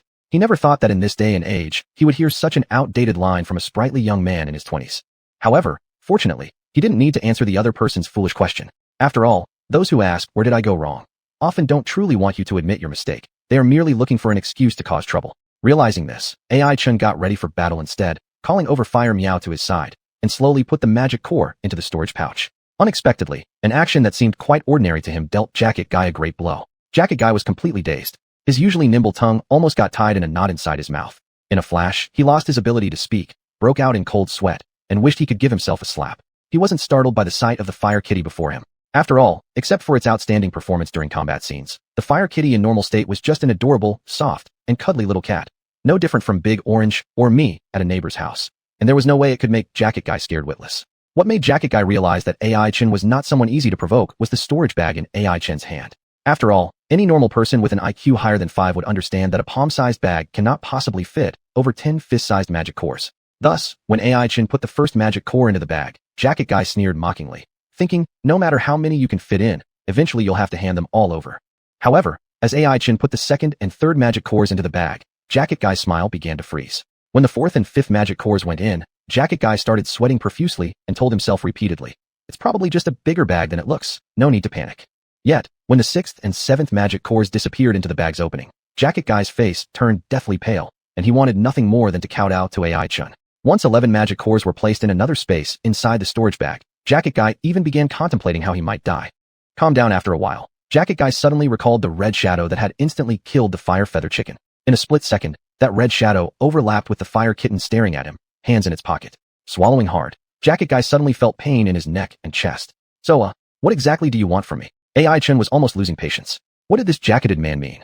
Leading several people over, then saying 2 sentences before standing there dumbfounded. Was he playing freeze tag with him? AI Chen had no time for this nonsense. He still had points to earn. After learning that Huiyang Mercenary Group and the Lord Mayor's Mansion had already started using various means to collect points, AI Chen also felt unprecedented pressure. All he wanted was to quickly finish dealing with the current troubles. Actually, AI Chen wasn't the only one with such thoughts. Xianxia, Li Wei, and even the temporary teammates behind Jacket Guy all wore expressions of confusion, expecting more to happen. Yet, despite Jacket Guy's efforts, his face flushed red, and he barely managed to mutter, "Oh, actually it's nothing serious, just wondering. Are you tired after working for so long?" Xianxia, Li Wei. Temporary teammates. AI Chen. Everyone looked at the Jacket Guy as if he were a fool, and for a moment, they didn't know where to start their complaints. Especially AI Chen, who was thoroughly irritated. Was there something wrong with this guy's brain? He brought a group of people over with such a menacing air, only to come comfort him? Even if they knew each other, AI Chen couldn't recall who this person was. Clearly, it was their first meeting. As for the temporary teammates standing nearby, they felt utterly humiliated. They wished they could carry Jacket Guy away and stick a critical condition notice on his forehead, telling everyone, "This guy suddenly fell ill. Please forgive any inconvenience caused." However, before they could do that, Li Wei took a few small steps forward, showing half her body, and asked in a barely audible voice, "Then what did you mean when you said he was wrong? Where exactly did he go wrong?" Her voice was already soft and should have been drowned out by the noisy argument. However, everyone was so bewildered by Jacket Guy's astonishing words that the scene fell into silence, making Li Wei's voice particularly clear. Seeing that everyone had turned their eyes on him, expecting an answer, Jacket Guy racked his brains and came up with an ingenious way to respond. With a rather bashful expression, he glanced at AI Chen approvingly and said emotionally, "Friend, your mistake is simply that you've worked too hard and forgotten the importance of balancing work with rest." Everyone, the entire atmosphere plunged into a deathly silence. No one expected a mammal standing upright to reach such a shameless level. Even Jacket Guy himself momentarily felt disgusted. He forced a smile but still thought he had disgraced himself beyond repair. However, two fleeting figures in the distance gave him a glimmer of hope. Jacket Guy inwardly rejoiced. My savior has arrived. Chapter 109, The Freelancers Alliance. In an instant, the jacketed man's eyes sparkled with light, as if he had found a powerful backer. His entire demeanor became invigorated, and he looked at AI Chun with smug satisfaction, leaving the latter utterly confused. Just now, I was merely biding my time. Now that I've seen the two big brothers, the xuanhuan, tide of fortune has turned. It's this kid's turn to be unlucky. The jacketed man thought inwardly, realizing that his chance for revenge had finally arrived. In no time, he straightened his previously bent waist from all the fawning and began to scrutinize AI Chan with a disdainful gaze once more, completely unlike his earlier subservient behavior. For a moment, the crowd was perplexed, unsure why this man suddenly seemed like a different person. Could it be that another soul had logged into him? AI Chan shook his head, not knowing what medication this man could have possibly taken wrong this time. All he wanted right now was to quickly resolve the matter at hand. He gazed at the man with calm eyes. Are you done talking? If there's nothing else, I'll leave. Leave? Where to? The jacketed man arrogantly patted himself off where there was no dust, without batting an eyelash, as if the person who had acted like a clown just moments ago wasn't him. Just in terms of sheer thickness of face, AI Chin thought he might never reach this man's level in his lifetime. Then, the jacketed man slowly spoke up, still using that incredibly annoying, posturing tone of voice. There was an air in his tone implying, I'm acting cocky, but I pretend that you don't notice. Kid, do you know about the Freelancers Alliance? Raising an eyebrow, the jacketed man asked. Judging by his overconfident tone, this alliance seemed like an incredible force. But no matter how formidable it was, would it really rival the City Lord's Manor or Huiyang? AI Chin shrugged indifferently. After all, he was the one who blew Xianhuan sky high first, and then stomped across Huiyang's arena, achieving 20 consecutive victories. If Dan Fan had told the jacketed man any one of these stories mentioned above, wouldn't this shameless fellow change his attitude again? Shrugging, AI Chin didn't take such actions. Instead, he watched the jacketed man's antics with interest, waiting for the next part. After flaunting Freelancers Alliance, the jacketed man certainly gained a new sense of confidence. After all, this force wasn't really small. In fact, some of the weaker card masters present had already silently glanced at them with wary eyes upon hearing the name. This gave the jacketed man immense inner satisfaction, causing him to celebrate internally for being among the first to associate with such a powerful organization. Although that day, he had just been coincidentally recruited while the group happened to be expanding during his random walk through town, and even when meeting the president and vice president, he hadn't realized exactly what was happening. Nonetheless, this did not stop him from parading around with the name. Xianxia tugged lightly at AI Chen's sleeve, her expression slightly solemn, quietly explaining the origins of the Freelancers Alliance. Li Wei, hiding behind, blushed faintly and supplemented the information left out, equally softly spoken. In a short while, AI Chen grasped what the so-called alliance was actually all about. To provide some context, after surviving an unexpected wave of beasts, many of the deeper forest exploration card master teams suffered heavy casualties. Some teams were reduced to a mere solitary survivor. Under these circumstances, the main teams under the protection of the City Lord's Manor and Huiyang assisted in rebuilding smaller squads. However, the rebuilt smaller squads also needed to pay a certain number of points to their guarantors accordingly. This was supposed to be a win-win situation, but during the process, the side of Huiyang was ruthless in its pursuit of profits. They forcibly grouped unwilling card masters together, compelling weak lone wolf practitioners to work for them, causing widespread dissatisfaction. Against this backdrop, the Freelancers Alliance came into being. It's easy to see that most members of the alliance were independent operatives and duo teams who survived the wave of beast attacks, thus usually confident in their own abilities. Had Huiyang not pushed too hard, they likely wouldn't have come together. Driven by the strong need to unite and protect each other, the influence of the Freelancers Alliance grew rapidly until it became impossible to ignore. Some estimated that its current strength was enough to match the Wanning Commerce Guild head-on, ranking just below the Huiyang mercenary team and the City Lord's Manor. Moreover, there were rumors that the initial creators of the Freelancers Alliance, the Twin Stars, commanded beasts no less than those of Blue Tier 2 stars. In addition to this, the Alliance boasted 4 Tiger Generals, each individually capable of challenging Blue Tier monsters. So when the jacketed man threw the weight of this force behind him, it naturally put significant pressure on everyone present. He even wanted to cross his arms or lean back leisurely with his legs crossed, watching as AI Chen's face changed dramatically before pleading for mercy, handing over the magic cores with both hands. However, the scene he longed for did not materialize. AI Chen only glanced at him briefly and continued to speak in a completely unruffled tone. So what? A red hue of anger surged across the jacketed man's face. So what? So very soon, The two big brothers from the Freelancers Alliance will hear my call and come over to give you, this ignorant kid, a good beating. The jacketed man gritted his teeth as he thought, originally planning to merely intimidate the young man with the name of a powerful force and then leave it at that. But unexpectedly, this opponent refused to back down until the bitter end. Don't you and your two female companions wonder why I didn't mention the Freelancers Alliance in the beginning, only bringing it up now? Isn't it because I've spotted someone? Although he had just joined the alliance not long ago and was unfamiliar with most of its members, he was certain he hadn't mistaken these two individuals. After all, they were two out of the 4 tiger generals under the commander's command, each capable of taking on blue-ranked monsters alone. They clearly differed from someone like AI Chun who resorted to sneak attacks. Thinking of this, the jacketed man looked disdainfully at AI Chun, deciding to let him witness true despair. Then, like a circus performer, he shouted loudly toward the distance, 2 tiger generals, over here. I'm right here. Hearing this, AI Chun was utterly stunned. Tiger generals? What was that? Some new breed of magical beast? Only after Xianxia reminded him did AI Chun remember that there were supposedly 4 experts under the leader of the Freelancers Alliance known as the Tiger Generals. Such a strange name. AI Chun couldn't help but chuckle awkwardly. Was their leader too childish? This wasn't some TV drama. Why choose such an ill-fitting nickname in a world of magic? But the jacketed man seemed quite fond of this term of address. He called out tirelessly, shouting, Tiger General, repeatedly at the top of his lungs. Even his temporary teammates behind him felt embarrassed, wishing they could find a crack in the ground to crawl into. But he paid no attention, fully immersed in his own little world. Because of his slim and small physique, the jacketed man feared that his much-anticipated tiger generals wouldn't hear his fervent calls. So, he tiptoed, even jumping up and down, shouting their nicknames. He grew more excited the more he called, almost shedding tears from how fervently he yelled. It seemed the heavens had sensed his burning passion, and finally, the 2 tiger generals turned their heads with a look of confusion. Upon seeing their faces, AI Chun burst out laughing amidst his amusement. Oh, so you guys are called tiger generals, huh? Chapter 110, Tiger Generals. When AI Chun saw the 2 so-called tiger generals walking towards him, he almost burst out laughing. The one in front was wearing a flashy leather jacket and had an arrogant look on his face. But the slight upward curve of his eyebrows betrayed his embarrassment. That was Song Su, and the one closely following behind, naturally no one else but Li Chao. Before the Hunter Demon tournament began, these 2 had sought out AI Chun to enhance the growth capabilities of their magic beasts. The scene of Song Su haggling at the magic core market was still vivid in his memory. He hadn't expected to run into them here. What was even more unexpected for Song Su and Li Chao was that they were peacefully walking along when suddenly someone started shouting Tiger General at them. They detested this nickname as much as possible, but there was nothing they could do about it. In order to avoid persecution by the Huayang mercenary group, they had to join the Independent Alliance. But their guild leader wasn't exactly a normal person. In Li Chao's words, he was some kind of middle-aged otaku who'd watched too many costume dramas, so he forcibly gave strange titles to all the card masters under his command. Song Su and Li Chao's title naturally became Tiger Generals. Fortunately, it didn't have any insulting implications. At worst, it made them sound somewhat foolish. Compared to being exploited by Huayang for killing demons and earning points, having a somewhat silly title was nothing significant. Choose the lesser evil. Song Su said this while clutching his valuable leather coat. So they joined the Independent Alliance and became the guild leader's trusted lieutenants. Although they escaped the clutches of Huayang, they fell into the hands of the over-the-top guild leader. All day long, there's always something. That's how Li Chao criticized.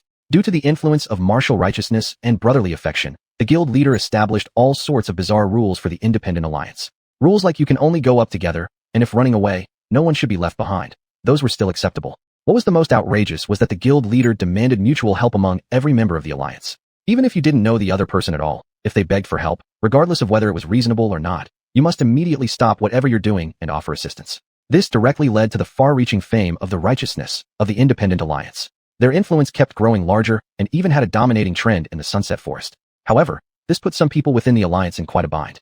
After all, as powerful members of a faction, surely they would only find themselves in situations where others asked them for help. Even if they wanted to seek help from others, how could they expect a card master below near blue rank to assist them in combat? Under these circumstances, their point growth was becoming increasingly slow, even slower than some card masters with lower abilities. Seeing the dream of joining an outstanding demon hunter group slipping further away from them, they decided to make a forceful counterattack. But before they could act, they witnessed the guild leader effortlessly kill a blue-rank 2-star wild demon beast. Alright then, apparently even fighting wouldn't work. After exchanging glances, they could only silently accept their tragic fate. Therefore, since joining the Independent Alliance, Song Su and Li Chao rarely dared to wander around crowded areas. Otherwise, once they were spotted by other members of the Alliance, they'd inevitably get dragged into another round of troubles. If Li Chao hadn't noticed traces of demon activity here, they wouldn't have come over at all. Upon arrival, however, everything, be it demon beasts or magic cores, was already cleaned up. While Song Su was marveling at how strong whoever did this must be, he heard a chilling call from behind. Tiger Generals. Their spines stiffened as they exchanged glances. They simultaneously thought, damn, caught again. They quickly pretended not to hear and tried to sneak away. But that voice grew louder and louder. eventually carrying a sobbing tone. Finally, Li Chao couldn't bear it anymore and pulled Song Su around to face it. Then they saw a familiar smiling face. Holy sh*t. Boss, it's a AI-chun. Li Chao's mouth trembled, obviously recalling the days when he was constantly squeezed dry. Although his demon beast strength had skyrocketed after AI-chin's enhancements, the commission he had paid AI-chin remained a significant pain point in his heart. Whenever he met AI-chun, memories would flood back of him squatting outside the supermarket entrance every day, shedding tears while eating instant noodles. Likewise, Song Su had a grim expression as he grumpily remarked, "Do you think I didn't see? If I had my way, I'd never want to see AI-chin again." After all, his own battle mouse had been traumatized into isolation by AI-chin's fire cat. Though the battle mouse later recovered from the shadow of being thoroughly trounced, until today, it still harbored inexplicable fear toward feline creatures. Even the completely harmless stray cats commonly seen on the streets caused the battle mouse to instinctively retreat. For Song Su and Li Chao, bumping into AI-chun here was like a fighting mouse encountering a feline creature.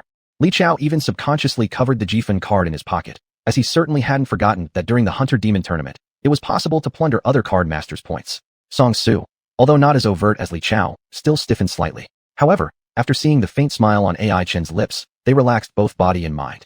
Yes, they weren't friends, but they certainly weren't enemies, were they? At this moment, AI-chin's smile seemed clearly to remind them of this fact, and also reminded Song Su and Li Chao of their promise to lend a helping hand. That was a peg AI-chun had left behind, hoping it might come in useful at some crucial moment. The awkward atmosphere between the two sides naturally went unnoticed by the leather jacket man, who was still excitedly overjoyed that the Tiger Generals had heard his call. He understood the Independent Alliance's rules well enough, but he hadn't expected such swift rewards for himself. It wouldn't be an exaggeration to describe his mood as euphoric. He could already picture AI-chun being soundly beaten by the two Tiger Generals, crying and begging for mercy. Already, the leather jacket man began considering how to divide the more than 10 magic cores he was about to obtain. A couple need to go to the Tiger Generals, I'll keep a few myself, and as for my temporary teammates? Sorry guys, you won't be getting any. He silently schemed. Why should he share with those people behind him who'd refused to help earlier and only mocked him? Let them crave his magic cores when the time came. Imagining his rapidly climbing Jifan count, the leather jacket man flattered Song Su and Li Chao, running up to them with an exaggerated bow. Song Su gave a cold nod. For the card masters of the Independent Alliance, he still followed the principle of offering help wherever possible. After all, both he and Li Chao owed favors to the guild leader, and it would have been improper to do nothing in return. Yet, the next words out of the leather jacket man's mouth nearly caused their jaws to drop. The leather jacket man cleared his throat, stretched his neck out proudly, looking just like an arrogant turtle, then pointed at AI-chun without hesitation and barked in an unfriendly tone. Tiger Generals, it's this little punk acting high and mighty. Teach him a lesson and let him know there's always someone better out there. Chapter 111, Flatten. The moment the man in the jacket spoke, the entire forest fell into an eerie silence. Li Wei was so terrified by the silence that she trembled all over.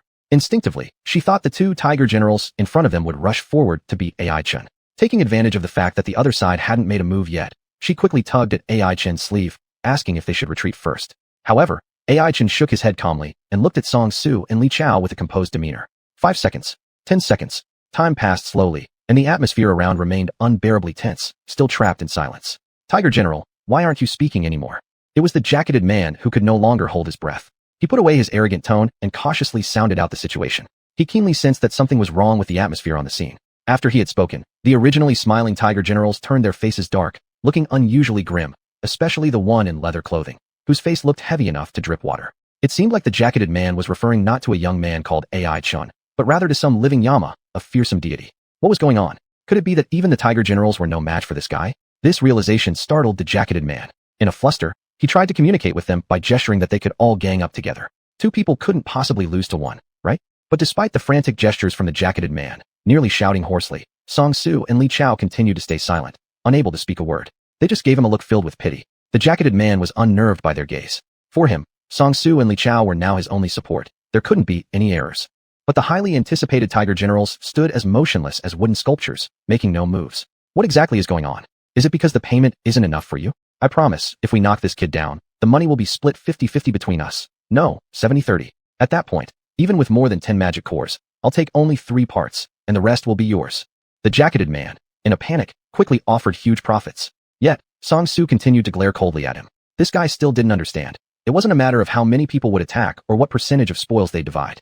It was that even if they summoned all their own beast companions, they still wouldn't stand a chance against the cat standing nearby, casually dozing off with its hands in its pockets. At this point, Song Su also finally understood why the wild beast he had detected earlier died instantly. In front of that terrifying kitten, which possessed incredible growth potential, so-called blue-rank tier 1 or 2 warriors were simply as fragile as dogs and chickens. After appealing emotionally and promising rewards, The jacketed man finally realized that these two would never act against AI Chen. His expression immediately collapsed, though he still managed to threaten weakly. Tiger generals, if you refuse to help and break the alliance rules, won't you worry about the guild leader causing trouble? Hearing this, Li Chao slightly reacted, glancing questioningly at Song Su. Song Su could only shake his head helplessly. It seems he'd rather not offend AI Chen compared to dealing with some middle school-like guildmaster. So, under his brother's nod, Li Chao stepped forward. Intimidated by the gesture, the jacketed man warily took a few steps back. As he retreated further, Li Chao kept pressing forward until the jacketed man stumbled and fell onto the grass. Everyone silently watched the jacketed man, as if observing a clown fresh out of the circus. A wimp like you. How dare you cause problems for others? Li Chao looked at AI Chen, then at the jacketed man, utterly annoyed. Is this something I can resolve? If he could defeat AI Chen, would it even be your turn to bark? And here I thought this guy wearing a jacket might have some skills, but before a fight started, you've already ended up sprawled on the ground. Tiger General, lying limp on the ground. The jacketed man froze when Li Chao approached closer. Just as he was about to beg for mercy, Li Chao suddenly kicked him hard in the stomach. With a dull sound, the jacketed man writhed in pain on the grass. Do you know who this is? This is my elder brother. Li Chao pointed at Song Su and said. Through the tears welling up from the pain, the jacketed man nodded rapidly like a little chick pecking grains. Quickly, Li Chao pointed towards AI Chen and shouted. This person is our benefactor, got it? Asking us to repay kindness with ingratitude. What kind of person does that make us? Upon hearing this, the jacketed man momentarily forgot the intense pain in his stomach, staring wide-eyed incredulously at AI Chen. The crowd watching the scene began whispering amongst themselves. Alright, this dude is having a rough day. Asking for help from the boss only to discover that he insulted a grandpa figure instead. TSK, what does this mean? This means you can't rely on others, rely on yourself instead. If you were reliable yourself, who would even bother to look for a big brother? Exactly. Looks like even when you try to hitch onto someone's coattails, it still has to be the right one. Otherwise, you're just making yourself the clown. Clown? I advise you not to overestimate yourself. This is the big and small joker in a deck of cards. After a long while, the jacketed man lying on the grass, clutching his stomach and staring blankly, finally understood the situation. The ingrained nature of being fickle re-emerged in him once more.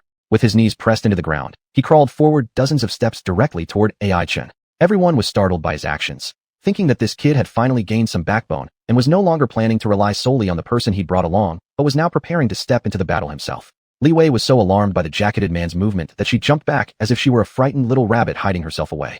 Xianxia, meanwhile, reached into her pocket, gripping her magic crystal card tightly, ready to summon by Kong K in case of any emergency. Even AI Chen's expression turned slightly serious because, up until now, he hadn't witnessed the other party's summoned beast or their innate talent yet. However, just as he intended to summon Fire Kitty for an intense fight with the other's beast, the jacketed man didn't even pull out a magic crystal card. Instead, he ran straight to AI Chen. AI Chen flinched, assuming that the guy possessed some rare gift akin to xuanhuan or Gui, who did not need to summon beasts to achieve exceptional results. He quickly dodged to the side. But clearly, the jacketed man lacked such extraordinary abilities. What he did possess, though, was skin thicker than any armor in the world. Unable to embrace AI Chen's leg, he settled for hugging a tree, lamenting his misfortune in an exaggerated display of regret. Brother, I'm sorry, brother. It was my fault earlier. I plead for your magnanimity to overlook this trivial offense. Forgive me. AI Chen, the crowd. Holding onto a massive tree trunk, the jacketed man sobbed loudly, utterly disheveled in the wind. With sincere eyes, he looked at Xianxia standing nearby and pleaded. Miss, please, could you mediate here? Everything that happened before was just a misunderstanding. Isn't that fair? Xiaoya's lips curled into a gentle smile as she strolled toward the man at a leisurely pace. Under the jacketed man's hopeful gaze, Xiaoya delivered a swift kick that sent him flying 3 or 4 meters away. Who do you call miss? Chapter 112, Treating Guests. Thus, after being struck by a powerful leg attack, the jacketed man fainted under everyone's watchful eyes. He deliberately bit down on half his tongue, rolled his eyes back, and made every effort to replicate the scenes from TV dramas where actors faint helplessly. But his trembling thighs and the slight dampness below his crotch betrayed him nonetheless. However, AI Chen paid no heed to the other party's poor acting. He simply shrugged and let the jacketed man's temporary teammate drag him away when he could no longer stand it. The 2 card practitioners, covered in dirt and disheveled appearance, gripped one of the jacketed man's arms each and retreated into the bushes in an awkward fashion. They couldn't help but grumble. Lost all our dignity this time. We didn't even manage to grab any magic cores, and ended up making fools of ourselves in front of everyone. Another one joined in. Who would have guessed that this guy is nothing but trouble? The so-called big brother he recruited turned out to be their little brother. It's just too stupid unbearable. Not only did he humiliate himself, but after faking unconsciousness right here, he has dragged us along too. Who wouldn't agree? He's purely a damn jerk. As they kept cursing, eventually one of them couldn't take it anymore and gave the jacketed man a kick. A dirty footprint was left behind on the reflective jacket. This person immediately felt much better and urged his companion. Nu, you can give him a kick too. It feels great stepping on him. His companion hesitated at first, but decided to test it when noticing the jacketed man seemed to show no reaction. Surprisingly pleasant. His companion got more excited with each step and ended up stepping with both feet on the jacket, starting to bounce around. Seeing this, the other person wasn't going to lose either, stepping with both feet as well, dancing as if performing a dance on the jacket. These two card practitioners became increasingly enthusiastic with their stamping, not realizing that the jacketed man pretending to be unconscious now had 10,000 grass mud horses galloping through his mind. Indeed, he hadn't fainted. Deep down, he somehow vaguely thanked xianxia for her flying kick, which gave him an excuse to get off the hook. However, as the saying goes, human plans are always outdone by fate. Thinking that he had escaped from the terrifying AI Chun, things would go smoothly from then on, yet he encountered two useless teammates. These two troublemakers not only failed to accomplish anything, but also started dancing disco on his beloved jacket. Are you two auditioning for the C-position debut? The jacketed man endured the pain from his back and took pride in his ability to endure humiliation without complaint. Had it not been for the fear of drawing AI Chin's attention from the side, he would have long buried these two idiots stomping on his back under the soil. In reality, he was almost buried in the ground already, one card practitioner accidentally stepping on his head, letting the jacketed man swallow a mouthful of mud. The fragrance of the green grass and the gritty texture of soil particles were unmistakably transmitted into his lungs, prompting a gush of old blood rising to his throat. Cough, cough. The jacketed man heavily coughed twice, trying to get the attention of the two people on his back. Fortunately, whether it was due to fatigue, satisfaction, or the cough sound reaching their ears, they finally stopped venting their frustration on the jacketed man. They lifted the jacketed man once again, walking dozens of steps until out of everyone's sight, before stopping simultaneously. Glancing at each other to assess the strength of their cooperation and confirming the answer silently, both nodded. One crossed his arms while the other held the legs, swinging slightly like a swing and throwing the jacketed man aside carelessly, similar to throwing away garbage. The thin body of the jacketed man drifted in the air, experiencing a unique sensation of weightlessness. He wondered why he hadn't yet managed to spit out the dirt in his mouth when he suddenly became an aerialist. When he hit the ground hard, another violent faceplant ensued. With great difficulty, covering his painful teeth, struggling to climb back to his feet, he saw two faces filled with astonishment. Holy crap, this guy isn't dead yet. One of the card practitioners remarked to his companion. The companion was deep in thought, seemingly contemplating a philosophical issue. You know, some people are alive, but already dead. That card practitioner was astonished. Do you plan to do him here? Damn, impressive. And yo, never expected you to possess such skills hidden beneath your surface. The card practitioner referred to as Nyo shook his head gravely. No, what I mean is that someone like him, a clown, has socially died, so it doesn't matter whether he lives or dies. It's just laughable. Makes sense. The companion nodded, giving a fair assessment. Thereupon, the two stared at the jacketed man as if looking after animals.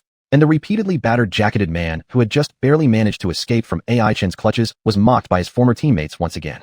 This undoubtedly became the last straw that broke the camel's back. His face flushed red, and he emitted an oomph before fainting backward.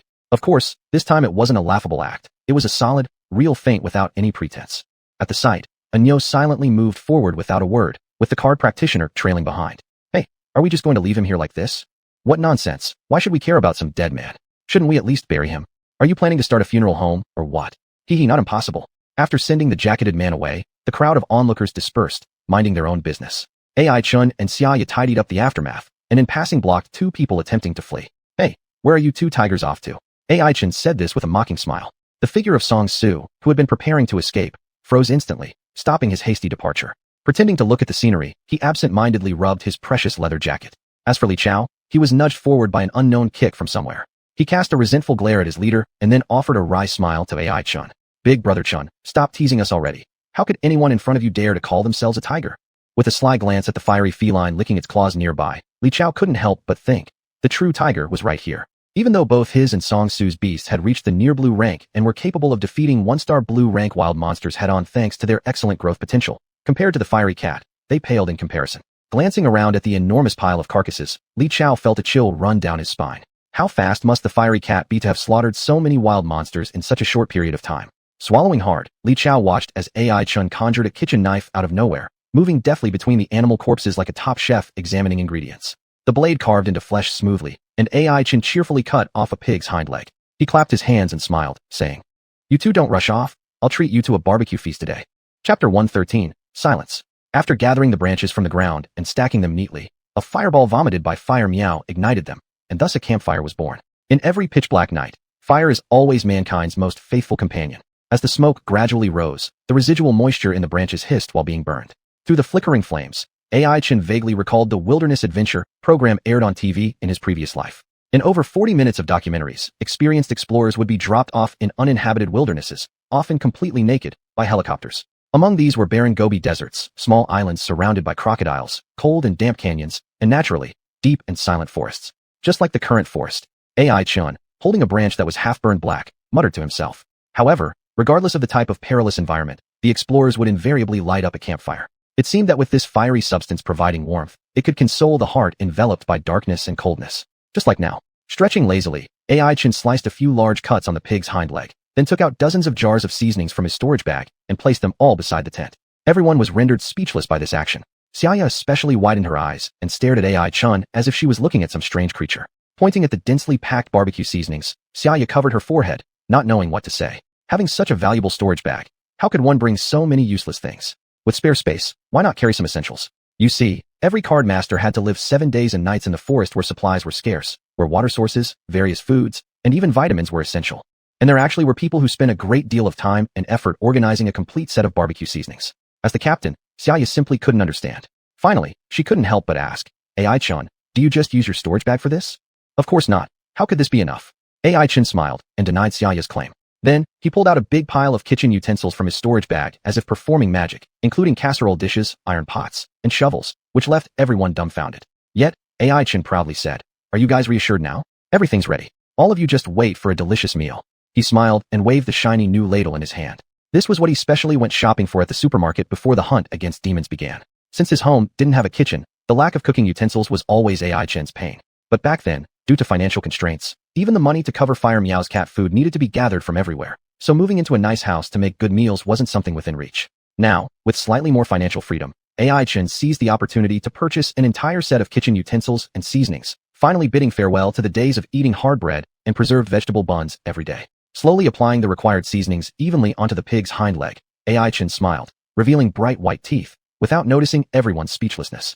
It was Li Wei who first broke the silence, squatting down and cautiously glancing up at Ai-chun before quickly burying her little head in her legs, and softly said, for Ai-chun, it isn't really strange at all.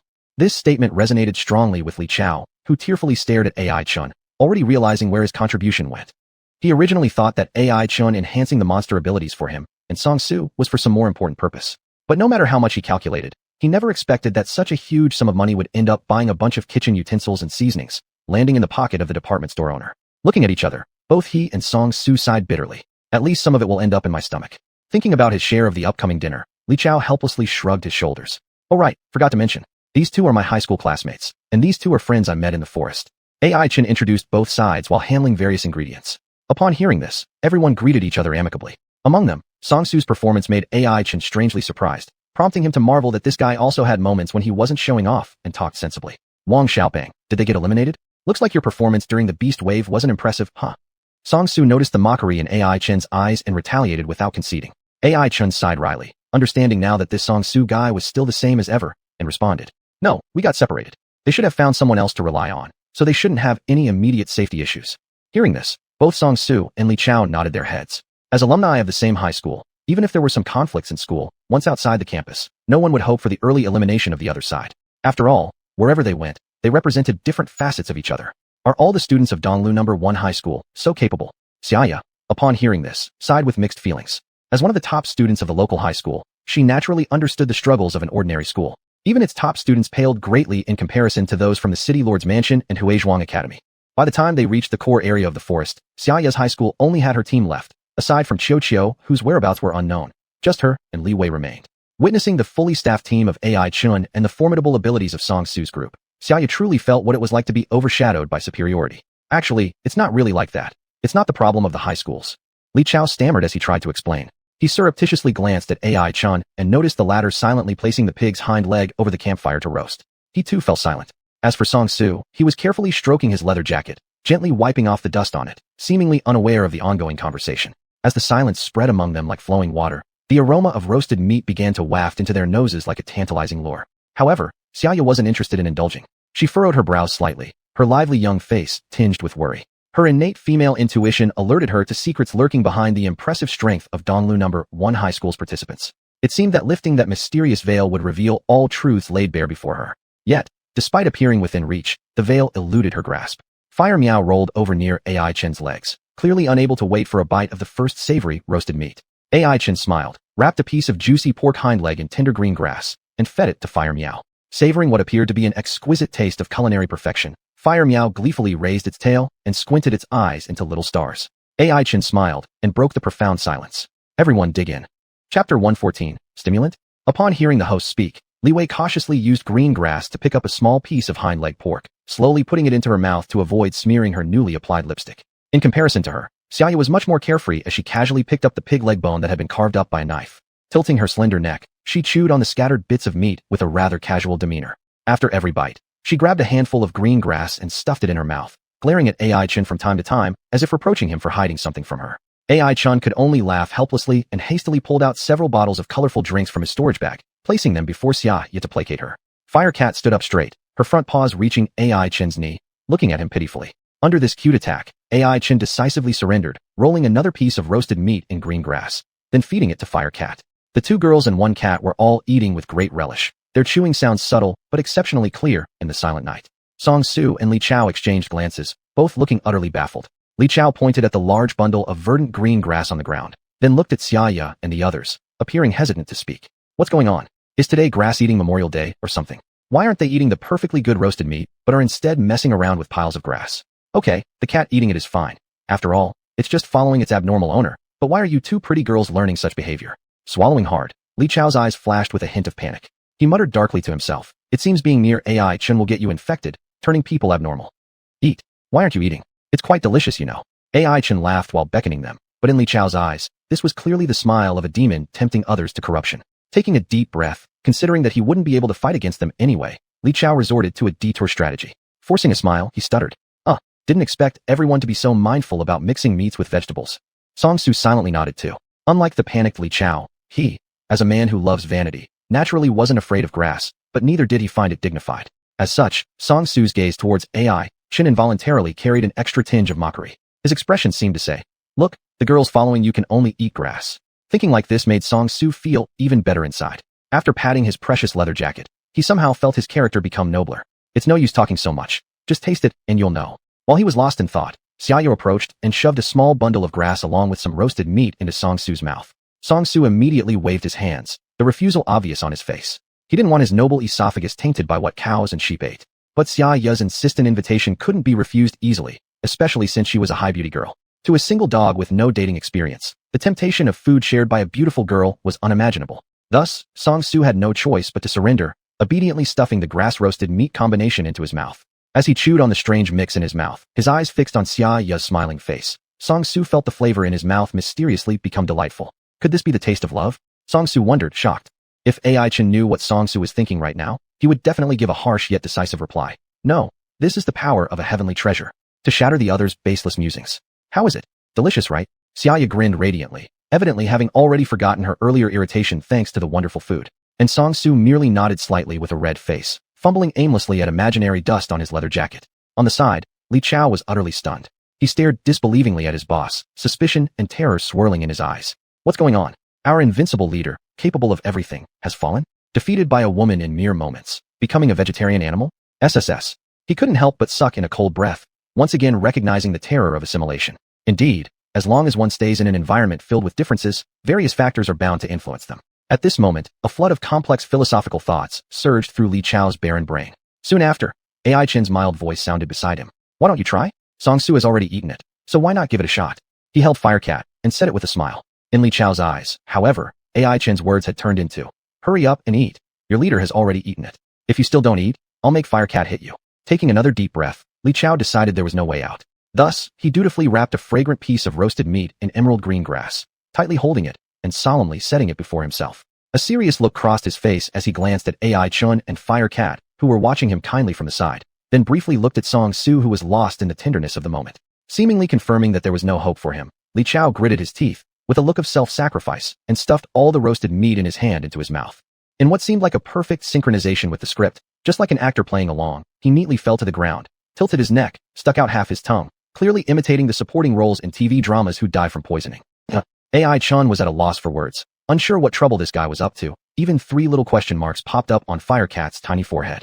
Li Wei, however, couldn't help but feel concerned, so she moved closer and stretched out her small hand to tug at Li Chao's sleeve. Li Chao, with his head buried in the soil, swung his arm behind him while mumbling indistinctly. I'm pretending to be dead. Don't mess with me. Li Wei. She looked at AI-chun and said with a very tactful tone, "Your friend is really quite unique. Maybe he just feels it's cooler on the ground." "Yes, that's it," AI-chun explained with utmost seriousness. For this, Li Wei only nodded lightly without any clear comment. Upon seeing this nearby, Song-su disengaged himself from interacting with xianxia, then kicked Li Chao's buttock. "What are you doing? Are you auditioning for a circus or something? Get up already, how does that look?" Since the boss had spoken, Li Chao scrambled to get up hurriedly. After brushing off the dirt on his body, his gaze toward AI-chun changed suddenly. There was no other reason. It was simply because the taste of the green grass in his mouth was too extraordinary. It seemed as if a warm stream transformed into pure energy seeped through the fibers of the grass, nourishing his weary body and sweeping away all the troubles and worries of these past few days. Song-su also sensed its extraordinary nature, and a hint of joy flickered in his eyes. He clasped his fists together and was about to thank AI-chun when Li Chao stepped in front of him and asked with surprise, "Bro-chun, could it be that this grass was grown using stimulants?" Chapter 115, Spirit Ascension. Upon hearing this, Song-su irritably gave Li Chao a smack on the head. "Are you stupid? Can the stimulants from your family grow grass?" Sighing, he glanced deeply at AI-chun. At this moment, Song-su already knew that the so-called grass was undoubtedly a treasure of nature. Judging merely from its ability to transform into pure energy and invigorate the whole body, the grade of the guardian beast beside it must not be low. Since entering the Sunset Forest these few days, he and Li Chao have been malnourished and sleepless, their mental states wearing down day by day. Especially after experiencing that sudden beast tide, one of their teammates was lost in the fray. They haven't slept a single good night since then, spending every night with their eyes wide open, exhaustedly counting stars, and suspecting at the slightest wind or rustle that another wild magical beast might come to ambush them. As a duo lacking outdoor survival experience, they have managed to persevere until today, which is already a miracle. Their bodies were on the brink of exhaustion, even perhaps falling asleep in the next second, but they unexpectedly received help from AI-chun. Song-su clenched his fists, feeling the strength surging within his body and his slightly relaxed spirit. With his current condition, fully embracing the remaining 2 days' challenges was not an issue. He couldn't help but breathe a sigh of relief, realizing all the while how much more he owed AI-chun. Seeing the complex gaze Song-su directed at him, AI-chun simply raised the canned drink in his hand and smiled faintly. Song-su hesitated for a moment, and soon raised his own drink as well. Thus, these two top students from the same school but different classes completed a toast across the flickering campfire. Though drinking somewhat childish carbonated beverages, it carried a peculiar youthful spirit. As the brown liquid slipped from the corner of his mouth, Song-su smiled. He understood that perhaps he could never catch up to AI-chun for the rest of his life, yet he had let go. Indeed, there was an undeniable charisma about the young man quietly eating barbecue with Fire Meow in his arms. The sincerity in his smile would unconsciously infect those around him. So, look upon his back and chase after him with all your might. After drinking the last sip of the beverage, Song-su closed his eyes. Subsequently, a 6-star array diagram appeared from behind him, out of which walked a robust kangaroo with boxing gloves, none other than the pre-blue ranked fighting mouse. Even AI-chun had to admit that since helping the fighting mouse overcome its shadow the last time, its advancement in power was nothing short of miraculous. In the Sunset Forest, the fighting mouse caught up with the wood spirit deer through numerous combat trials, which originally was 1 star ahead of it, and vaguely showed signs of advancing into the blue rank. At this point, the fighting mouse's appearance was related to its advancement. Its body radiated with all-encompassing blue light, shining like a brilliant star in the dim forest, and only faint specks of white floated above its brows. It's just a step away from advancement. Xianxia munched on a pig's hind leg, murmuring to herself, envy clearly evident in her words. Her white peacock was also at the pre-blue rank level, so she was very familiar with the advancement process. However, compared to the fighting mouse who needed only a final touch to reach the blue rank, the blue glow on the white peacock was much weaker, barely covering all the feathers on its body. And the brightness of the blue glow often corresponded with the growth potential of magical beasts. In this case, this fighting mouse's strength had probably reached the 1st star of the blue rank. Thinking about this, Xianxia couldn't help but sigh. She remembered the scene where the white peacock was nearly captured by 2 fighting mice from the Wan Ning Guild. If it hadn't been for AI-chun and Fire Meow's timely assistance, the consequences would have been unimaginable. Yet those 2 fighting mice from before pale in comparison to Song-su's. Facing this fighting mouse then, Xianxia may have fallen into danger long before AI-chun could come to her aid. Capacity for growth. Xianxia set down the pig's hind leg, sipped her drink, and felt somewhat disheartened. At this time, the white marks on the forehead of the fighting mouse were gradually fading, signaling its approach to the blue rank. AI-chun knew that this was closely tied to Song-su. Not long ago, Song-su toasted with him across the fire, closed his eyes, and sank into thought. And it was right then that the fighting mouse made its way towards blue rank advancement. It was likely because the fighting mouse sensed the breakthrough in its master's mindset that it took the last difficult step. This is Spirit Ascension, not just a test for magical beasts, but also a harsh trial for card masters. Recalling what he read, when magical beasts advanced in rank, they underwent a process called Spirit Ascension. The most critical among them was the Spirit Ascension from the white rank to the blue rank, which often decided the way of the magical beasts and their ultimate growth potential. Magical beasts who successfully undergo Spirit Ascension will instantly enter a new realm, simultaneously gaining increased growth abilities and new innate skills. Compared to wild magical beasts, those that have established a contract with Karn Masters are quite different. Because the bloodline within their bodies is inextricably linked with the Karn Master through the 6-star array diagram. The growth of magical beasts during spirit ascension often relates to the thoughts and aspirations of their Karn Master. For instance, if the Karn Master intends to engage in productive work like fishing or farming vegetables, the combat abilities of the magical beast may not grow significantly. Instead, corresponding skills might emerge. For example, in the city, passenger horses, which serve as an upscale alternative to taxis, enhance their speed, endurance, and even their backwidth during spirit ascension to meet the commercial needs of their Karn Masters. All things possess spirit, and as the most faithful companions of Karn Masters, magical beasts will sense their intentions and grow in certain directions accordingly. However, if the Karn Master fails to allow the magical beast to perceive its willpower due to insufficient resolve or an unclosed relationship where the magical beast refuses cooperation, such spirit ascension often results in failure. In such cases, the magical beast will be permanently stuck at that level unless a miracle occurs, leaving no further room for progress in this life. Throughout the ages, countless Karn Masters have been careless during spirit ascension, leading to regrettable ends for magical beasts that could have advanced to greater heights. Song-Su almost followed in their footsteps. Ever since his first defeat by Fire Meow, Song-Su and the Fighting Mouse have been living under the shadow of this loss. Even after Ai-Chun helped reconcile their relationship, the Fighting Mouse set its sights on surpassing Fire Meow and reclaiming its pride as a target for combat trials. Though Song-Su never voiced it, Ai-Chun knew he harbored similar thoughts. After all, they were all youths around 20 years old, who would willingly admit being weaker than someone else forever. Thus, stubborn thoughts accumulated like stagnant mud in the hearts of Song-Su and the Fighting Mouse, obstructing their true progress. But now, through positive interactions with Ai-Chun, Song-Su finally escaped from the trap of endless competition. He realized that even if he would never become the best in the world, he could still live happily and realize his own worth. Ai-Chun smiled faintly, offering silent blessings for his schoolmates' growth. Perhaps one day, he and Fire Meow would also encounter an unbeatable opponent. He hoped that when that time comes, they would still face life bravely and confidently. Amidst the brilliant blue light, the Fighting Mouse wiped away the last trace of white as though removing dirt, completing its redemption. At that moment, Song-Su suddenly opened his eyes and looked at Ai-Chun with a calm gaze, softly saying, "No matter what, thank you." Chapter 116, Guardian Film. In the blue glow, the Fighting Mouse took a step forward, and everyone realized that its body size had increased considerably. If its original body was like that of a young kangaroo, now it had entered the mature phase, truly becoming a qualified warrior. Song-Su walked over, raised his hand, and lightly tapped fists with it. Ai-Chun then noticed that the aluminum knuckle guards on the Fighting Mouse were somewhat deformed, presumably due to the mismatch caused by the increase in fist size. Upon reflection, this should be the second set of knuckle guards for the Fighting Mouse, as the first one was melted by Firecat's fireball during their previous fight. Recalling the past, Ai-Chun smiled and teased. "Looks like we need to get a new pair of knuckle guards again. TSK, another big expenso." Upon hearing this, Song-Su shrugged his shoulders in agreement. However, for his beloved magic beast, the usually stingy man who always scavenges secondhand goods at flea markets would invest heavily. As long as it's appropriate, he never considers the financial burden. Seemingly sensing its master's intention, the Fighting Mouse couldn't wait to display its latest abilities. It quickly removed the already deformed aluminum knuckle guard, revealing its large fist, and swung it toward a huge rock beside the campfire. There was a loud bang, and the boulder instantly shattered into pieces, leaving the Fighting Mouse's fist completely unharmed. With the help of the dim light from the campfire, Ai-Chun then discovered that, somehow, a crystalline film, as strong as solid crystal, had attached itself to the Fighting Mouse's palm, ensuring protection of its fragile joints and hand bones when clenched. Is this a new innate skill? Li Chao also looked shocked. He remembered the figure of Song-Su running around in various metal shops to customize a suitable pair of knuckle guards, never expecting that the Fighting Mouse would acquire an element-powered protective film after advancing. Good job, Fighting Mouse. Song-Su also felt delighted inside. He stared at the magic crystal card in his hand and showed it to everyone. Fighting Mouse. Rank: White Common Blue Superior. Stars: 1 star. Attribute: Earth. Health: 100-124. Growth Health: 20-24. Strength: 113-140. Growth Strength: 25-27. Intelligence: 83-101. Growth Intelligence: 16-18. Agility: 70-795. Growth Agility: 15-18. Talent Skill: Swift Strike Fist. The Fighting Mouse gathers all its strength into one point, delivering a rapid and fierce punch. Talent Skill: Adamantine Fist. The Fighting Mouse gathers earth elements on its palms to form a firm film, greatly enhancing its ability to withstand strikes. Description: An earth attribute magic beast, extremely combative martial artist, irritable temperament, balanced development in all aspects, is a natural all-rounder warrior. It has improved quite a lot. I think it can now handle even average 2-star blue rank magic beasts.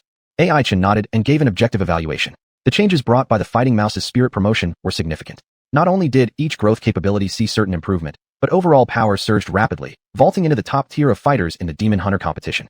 Ai-Chun noticed that the Fighting Mouse's strength was already on par with Firecat's, but Firecat, as a magic-oriented magic beast, despite deviating somewhat under the influence of an earth attribute core, still maintained its inherent mastery over fire elements.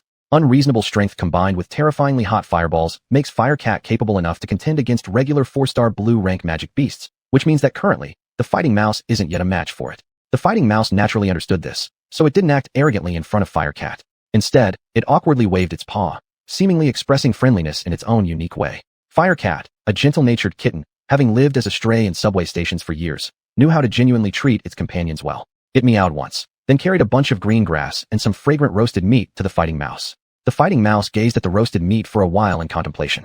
It was actually a herbivore, but wasn't sure whether it should explain this to the kitten in front of it. But, will it hit me if I don't eat? After careful consideration, the fighting mouse ultimately accepted only the grass. Firecat furrowed its brow slightly, but didn't dwell on it much longer, instead enjoying the rest of the roasted meat by itself. As soon as the pristine fresh grass entered its mouth, the fighting mouse was conquered by its taste. The more it chewed, the more delicious it became, finishing off a large bundle of grass in no time. Feeling the pure energy flow within its body, it glanced at Firecat somewhat apologetically, pondering whether eating so much might not be too good. After all, considering taste and effect, such grass doesn't seem easy to obtain. However, Firecat just waved its paw indifferently. Then it stretched out its arms to form a big semicircle, combined with the expression on its face, as if saying, "It's fine, eat all you want, my master has a huge pile of this at home, it's inexhaustible." So it carried over another bundle and placed it in front of the fighting mouse, almost making it cry from gratitude. The fighting mouse looked at Song Su with two glossy kangaroo eyes. The anticipation in its gaze was almost brimming over with tears, as if asking its master for an improved diet. Upon seeing this, Song Su simply turned away, pretending to look around at the scenery. There was no way around it. The grass AI Chen had obtained didn't seem like an ordinary item. They might even have to face strong wild magic beasts. One misstep, and all their recent efforts would go down the drain. As Song Su calculated this, his peripheral vision suddenly caught Li Chao chatting with Xiaoya nearby, so he approached and gave him a thrashing. Li Chao. At this moment, Xiaoya was still observing the fighting mouse's magic crystal card. The numbers representing its abilities were terrifying. Each one far exceeded her white peacock by a wide margin. After the promotion, a single fighting mouse could probably beat several white peacocks. Thinking of this, she became even more melancholic, not even having the energy to chew on a bone. So powerful.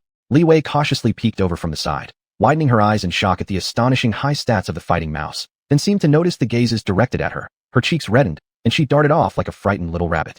Faced with the admiration from both girls, Song Su's confidence soared, the smile on his face impossible to hide. Even his hand patting his leather coat became lighter and livelier. "Boss, should we be able to challenge the guild leader now?" Li Chao timidly asked. Mentioning that otaku-like man made Song Su's originally smug face immediately sag. He hesitated for a moment, sighed, and said, "Probably not." Facing AI Chen's questioning look, Song Su clicked his tongue and spoke with mixed emotions. "Perhaps, only you can stand up against him." Chapter 117, Leader Duan Tian. Is he really that powerful? Xiaoya frowned and questioned. In her eyes, AI Chun and Fire Meow were definitely top-notch experts. Even in the entire demon hunting competition, they were capable contenders for the crown, making it hard to imagine that the leader of the unaffiliated alliance, without any background, could possess similar strength. In response, Song Su just shook his head silently. As arrogant as he was, there was now a trace of seriousness on his face, indicating that the middle school-like leader was indeed a formidable opponent. Where's this guy from? Does he have some sort of influential background? Xiaoya took a sip of her drink and asked again. Thus, Song Su summoned back his fighting mouse with his magic crystal card, moved closer to the campfire, and began to narrate alongside Li Chao. The so-called leader of the unaffiliated alliance was named Duan Tian. True to his name, he was also an extremely arrogant, middle school-like man, whose greatest feature was giving titles like Tiger General or Brave Soldier to his subordinates. Many people had complaints about this and were always lamenting, yet Duan Tian continued to do as he pleased. Despite all this, he isn't too bad to others. Song Su added as such, and Li Chao also nodded. Every time they hunted wild magic beasts, Duan Tian and his Shred Wind Tiger would be at the forefront. When excited by the hunt, he would even ride the Shred Wind Tiger, shouting and cheering the group on from its back. Whenever there were spoils of war, Duan Tian would distribute most of the magic cores downwards, taking only a small portion for himself and the deputy leader. It was under these circumstances that the unaffiliated alliance grew larger and larger until it became a colossal entity capable of rivaling the Lord's House and Huiyang. Sounds like he's not a bad person. Li Wei softly evaluated. AI Chen also agreed with a nod. Judging by how generous Duan Tian was with the distribution of magic cores, he did have some leadership skills. The problem is here, ordinary members can still cope, but we middle-level ones suffer. Duan leader always advocates that Tiger Generals should promote the spirit of dedication, which means none of the tasks can be skipped, but none of the rewards can be received. Li Chao complained immediately, pulling out his scorecard, showing an embarrassingly low score, barely worth mentioning. After quietly swallowing a bite of roasted meat, Li Chao teared up as he slung an arm around Song Su's shoulders. Brother and I must have been cursed for countless lifetimes to join this unaffiliated alliance. Other card masters just normally hunt magic beasts, needing no particular achievements, but can steadily earn points. And us? Not only do we not get any points, but sometimes we have to help those novices. In the end, we don't gain anything. Checking our scores, we can't even beat the worst performers in the alliance. Hearing this, Xianxia clicked her tongue, feeling sympathy for their tragic experiences. Though she hadn't hunted much on the road, her current score was higher than the combined scores of Song Su and Li Chao. She couldn't help but ask, can you only enter this unaffiliated alliance, but not leave? Why don't you just quit? Upon hearing this, Li Chao became instantly agitated. That's exactly the problem. Xuanhuan has set a slogan, brothers walk together all their lives. If you want to leave the unaffiliated alliance, you have to pass his test. When he reached this point, he seemed to recall some unpleasant experiences and began wailing pitifully. Seeing that he was too upset to speak, the group turned their gaze towards Song Su. Song Su awkwardly laughed, then nervously stroked his leather coat, and finally conceded under the group's questioning. He sighed and explained, Xuanhuan may not excel at anything else, but his Shred-Wind Tiger is incredibly strong, estimated to be at the blue rank 3 stars level. Ordinary people fighting him would be suicide. Sighing again, he continued, we've fought him a few times. If it weren't for Xuanhuan holding back, neither Li Chao nor I would be here talking to you all. Blue rank 3 stars. AI Chen clicked his tongue. This was truly rare. Consider that novice card masters often choose weaker magic beasts during their initial summonings due to lack of experience in interacting spiritually with them, thus restricting the growth speed of magic beasts. By graduation, these creatures often remain at pre-blue rank. For someone like Xuanhuan, who had not only exceeded blue rank, but even ascended to 3 stars, it was very uncommon. So when he graduated, the magic beast he tamed must have been at the white rank 4 to 5 stars power, right? Xianxia said confidently, yet she received an entirely different answer. It actually isn't as everyone guesses. The truth might be stranger. Li Chao recovered and spoke in a mysterious tone. His expression as he said these words, paired with the secrets hidden behind them, piqued everyone's curiosity instantly. It's true, some say they saw Xuanhuan at the beginning of the demon hunting competition, and back then, he didn't have such a powerful magic beast by his side. This fact was quickly confirmed by fellow high school card masters. Apparently, when he graduated from high school, his initial score wasn't that high, meaning he wasn't one of the top students in the school. Li Chao rambled on in quick succession. Xianxia instantly felt puzzled. What do you mean? If he wasn't number 1, who could possibly be? Is there anyone else who can take on that terrifying Shred-Wind Tiger? I don't believe it. To this, Song Su simply shook his head silently, lost in thought. AI Chen also fell into the same silence for a while before he finally let out a sigh and said, what you're saying is, Xuanhuan's magic beast isn't actually his first magic beast, and perhaps wasn't even tamed in the capital, but might instead be a native creature of the Sunset Forest? What? Both Xianxia and Li Wei immediately cried out in shock, an answer far beyond their expectations. Neither girl would ever have imagined that a card master could tame a magic beast in the complex and dangerous Sunset Forest, let alone a blue rank 3 stars Shred-Wind Tiger. It's impossible. There's no way he could achieve that. We're all entering the Sunset Forest for the first time. Besides being unfamiliar with the area, he definitely wouldn't possess the strength to defeat a Shred-Wind Tiger. How could he possibly make it bow to him? Unless the tiger is stupid or this guy called Xuanhuan has such immense charm that even tigers fall for him. Xianxia calmed down and immediately raised doubts. Li Wei also lightly shook her head to indicate her disbelief. Sighing, Li Chao rummaged through his backpack and handed something over to Xianxia. There's photographic evidence in here. If you don't believe us, check it out. It's really a genuine blue rank 3 stars Shred-Wind Tiger behaving like a little kitten in front of Xuanhuan. Twisting her neck, Xianxia crossed her arms in irritation, refusing to look, whereas AI Chen took the camera and glanced inside. Upon seeing the image, a cold sweat immediately broke out on his back, and his face revealed a mixture of astonishment and unease. What's wrong? An inquisitive Xianxia asked. Taking a deep breath, AI Chen closed his eyes and slowly responded. I understand why Xuanhuan was able to tame the Shred-Wind Tiger. Chapter 118. The Sinister Sheep Returns. Li Chao froze in bewilderment, his expression one of utter confusion. He could not fathom how AI Chen had uncovered Xuanhuan's secret merely from a casually taken photograph. Under the puzzled gazes of everyone present, AI Chen sighed and placed the camera screen near the campfire. With the flickering firelight, the image on it gradually became clear. The photo was unmistakably set in the Sunset Forest. Towering trees stood majestically, their tender green broad leaves swaying gently in the wind. 2 masters of the Lone Wanderer Alliance were standing beneath the shade of these trees. Behind them, an imposing Tear-Wind Tiger loomed large. The scene appeared incredibly harmonious. At this moment, Xuanhuan seemed to have fully adapted to his role as master. His every gesture exuded the dignity of a faction leader. The Tear-Wind Tiger behind him was even more commanding, with its huge, deep, white eyes, slightly curved long whiskers, and teeth and claws that radiated piercing coldness, truly worthy of being ranked 3-star blue class. Xuanhuan and the Tear-Wind Tiger are certainly eye-catching. Although Xianxia was reluctant to admit it, she murmured in agreement. Li Wei also nodded lightly to show her concurrence. Compared to this man and tiger, the deputy master beside them seemed far less noticeable. Except for an exceptionally refined face, there was nothing particularly outstanding about him. However, it was precisely this supposed deputy master that sent chills down AI Chen's spine. Because this second-in-command of the Lone Wanderer Alliance was none other than the sinister sheep that had infiltrated the demon hunter ranks. AI Chin would never forget that heart-stopping night in the abandoned alley when, relying on the elite skill card gifted by Elder Mo and his own stealth abilities, he engaged the sinister sheep in a life-and-death struggle. Amidst the overwhelming flames, the sinister sheep was severely wounded, but AI Chin did not emerge victorious either. In the end, he could only fake a move to force the sinister sheep into pledging non-aggression. At that time, the sinister sheep was still at the near blue class level. After many days, having barely escaped death, he had probably now entered the purple class. With this thought, AI Chin took a deep breath. He knew that the sinister sheep who once feared skill cards was now incomparably stronger. The previous promise was like a thin paper that could be torn apart at any time. An opponent who had achieved such a leap in strength would certainly not give him a second chance. But fortunately, I'm no longer the weak card master I used to be. AI Chin exhaled a turbid breath and gently rubbed the head of Fire Meow. Currently, Fire Meow was at the white class 5-star level and was temporarily no match for the sinister sheep. But on the bright side, the opponent was not a super battle-focused monster either. Transforming into human form and casting curses were his real specialties. From this perspective, if Fire Meow could ascend to the blue class through spiritual promotion and with the assistance of a group of card masters, they might not be inferior to the sinister sheep. As a magic core hunter, the sinister sheep had been stirring up trouble in the magic capital for quite some time, causing every card master to live under a shadow of constant unease. The sinister sheep is our common enemy. AI Chin muttered quietly. Li Chao looked thoroughly perplexed, asking, "What?" So AI Chin immediately explained all his speculations, such as, "Your master is actually transformed from a sheep, and he occasionally transforms into a demon beast to kill people." Everyone listened with dumbfounded expressions. Even Li Wei came over and cautiously placed her hand on AI Chin's forehead to check if he had a fever. "Brother Chin, are you sure you're okay? This can't be possible, right? Are you saying our deputy master is a demon beast, or even a wayward sheep?" Li Chao's expression revealed deep disbelief. Even Song Su, who was trying hard to maintain a calm demeanor, now had his mouth wide open, unable to speak a word. AI Chin had anticipated this reaction. After all, to those who hadn't encountered the sinister sheep before, this kind of thing must indeed sound like a wild tale. It's not a wayward sheep, it's a sinister sheep. Let me put it this way, his natural talent is to transform into human form, and because he regularly interacts with human society, he appears no different from an ordinary person. AI Chin explained thusly. After pausing briefly for reflection, he added, "The previous form of the sinister sheep was a demon beast that rampaged in the magic capital. Haven't all of you seen news about missing card masters, stolen demon cores, etc.? Most of those incidents were likely done by the sinister sheep."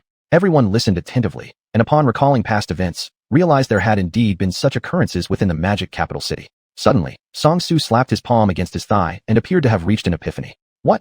Do you remember something?"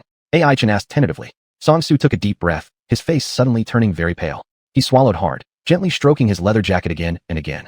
"Just say what you're thinking," Xianxia asked anxiously. It was already late at night. The group sat around the campfire, reminiscing amidst the dim firelight, retracing the flow of time. Humph. After regaining his composure, Song Su glanced at Li Chao and spoke slowly.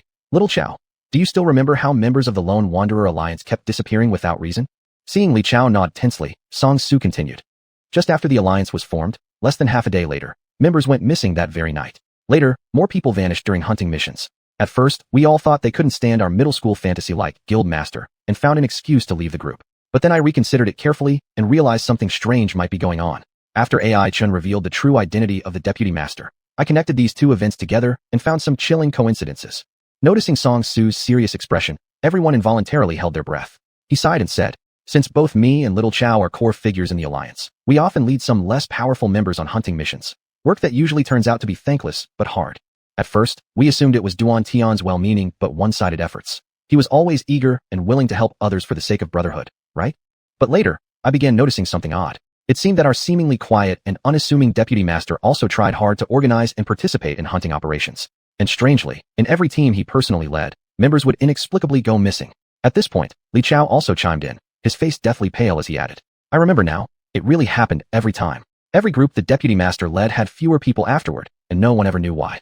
Duan Tian even teased him for being unpopular and having no leadership skills." Song Su lightly nodded and turned his gaze toward AI Chun, speaking gravely. "It seems we've been drawn into a crisis that shouldn't even exist." AI Chun also nodded solemnly, lost in deep thought.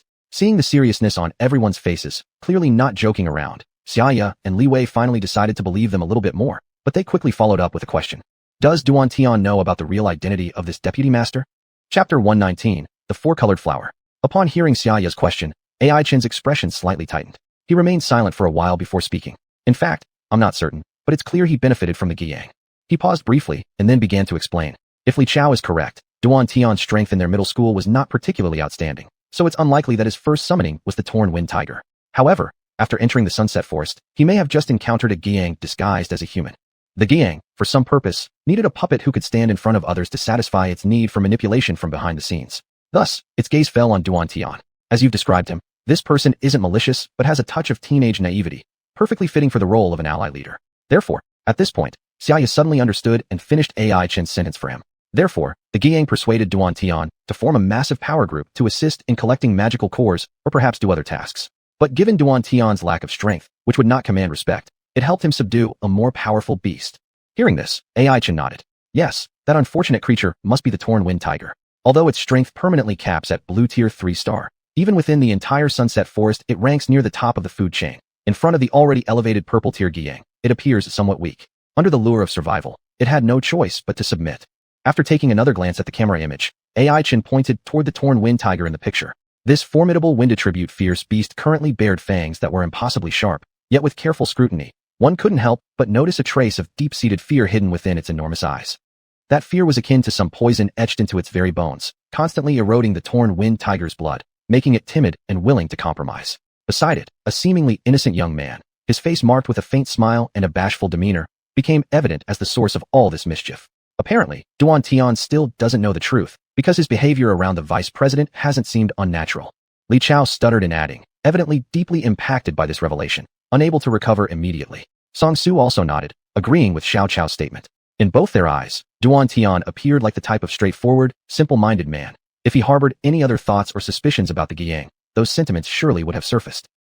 AI Chen fell into deep thought. He was faced with a difficult decision. Should he rush to the Independent Alliance to stop the xiang's massacre of card masters? Or would it be wiser to temporarily avoid the conflict and grow secretly? Both options seemed reasonable but had their flaws. If they rushed ahead blindly and now confronted the xiang, could their small group truly challenge a terrifying beast that had already reached purple tier? But if left unattended, how many more card masters would fall victim to the xiang's cruelty? Gently petting Flame Cat's head, AI Chen felt uncertain. At this moment, Song Su quietly picked up a stick, drawing on the dirt. Before long, a peculiar pattern emerged. What is this? Xianxia asked curiously. The pattern drawn in the soil resembled some kind of plant, sprouting from a long vine winding its way through wet mud before finally blooming into a 4-petaled flower atop it. This is what the xiang wants us to find. With a snap, Song Su broke the branch, making a crisp crack sound, followed by a calm explanation.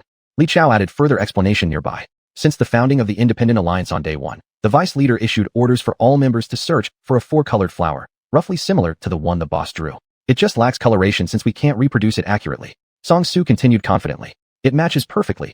I previously studied art, so there shouldn't be much discrepancy. I figured it might provide some assistance, so I put it down here for reference. Everyone looked at the diagram on the ground, glancing around left and right, but none could recognize it nor recall where they'd heard of something similar. Why does the xiang need this flower? Xianxia asked doubtfully. In response, Song Su only shook his head mildly. I don't know. Publicly, it's stated to cure a lover's illness, but I believe it's just a pretext. After all, there's no reason he'd disclose his true intentions to us. Xianxia nodded in agreement, naturally understanding that information from someone with impure motives like the xiang could hardly be trusted directly.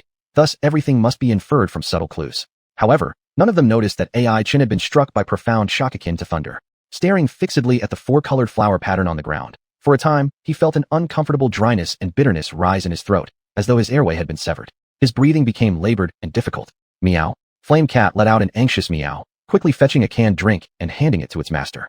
AI Chen shakily received it, attempting to pull the tab on the can, but his thumb couldn't grip it, only trembling incessantly near the lid. It was then Li Wei realized his abnormality and soon came over, helping to open the can.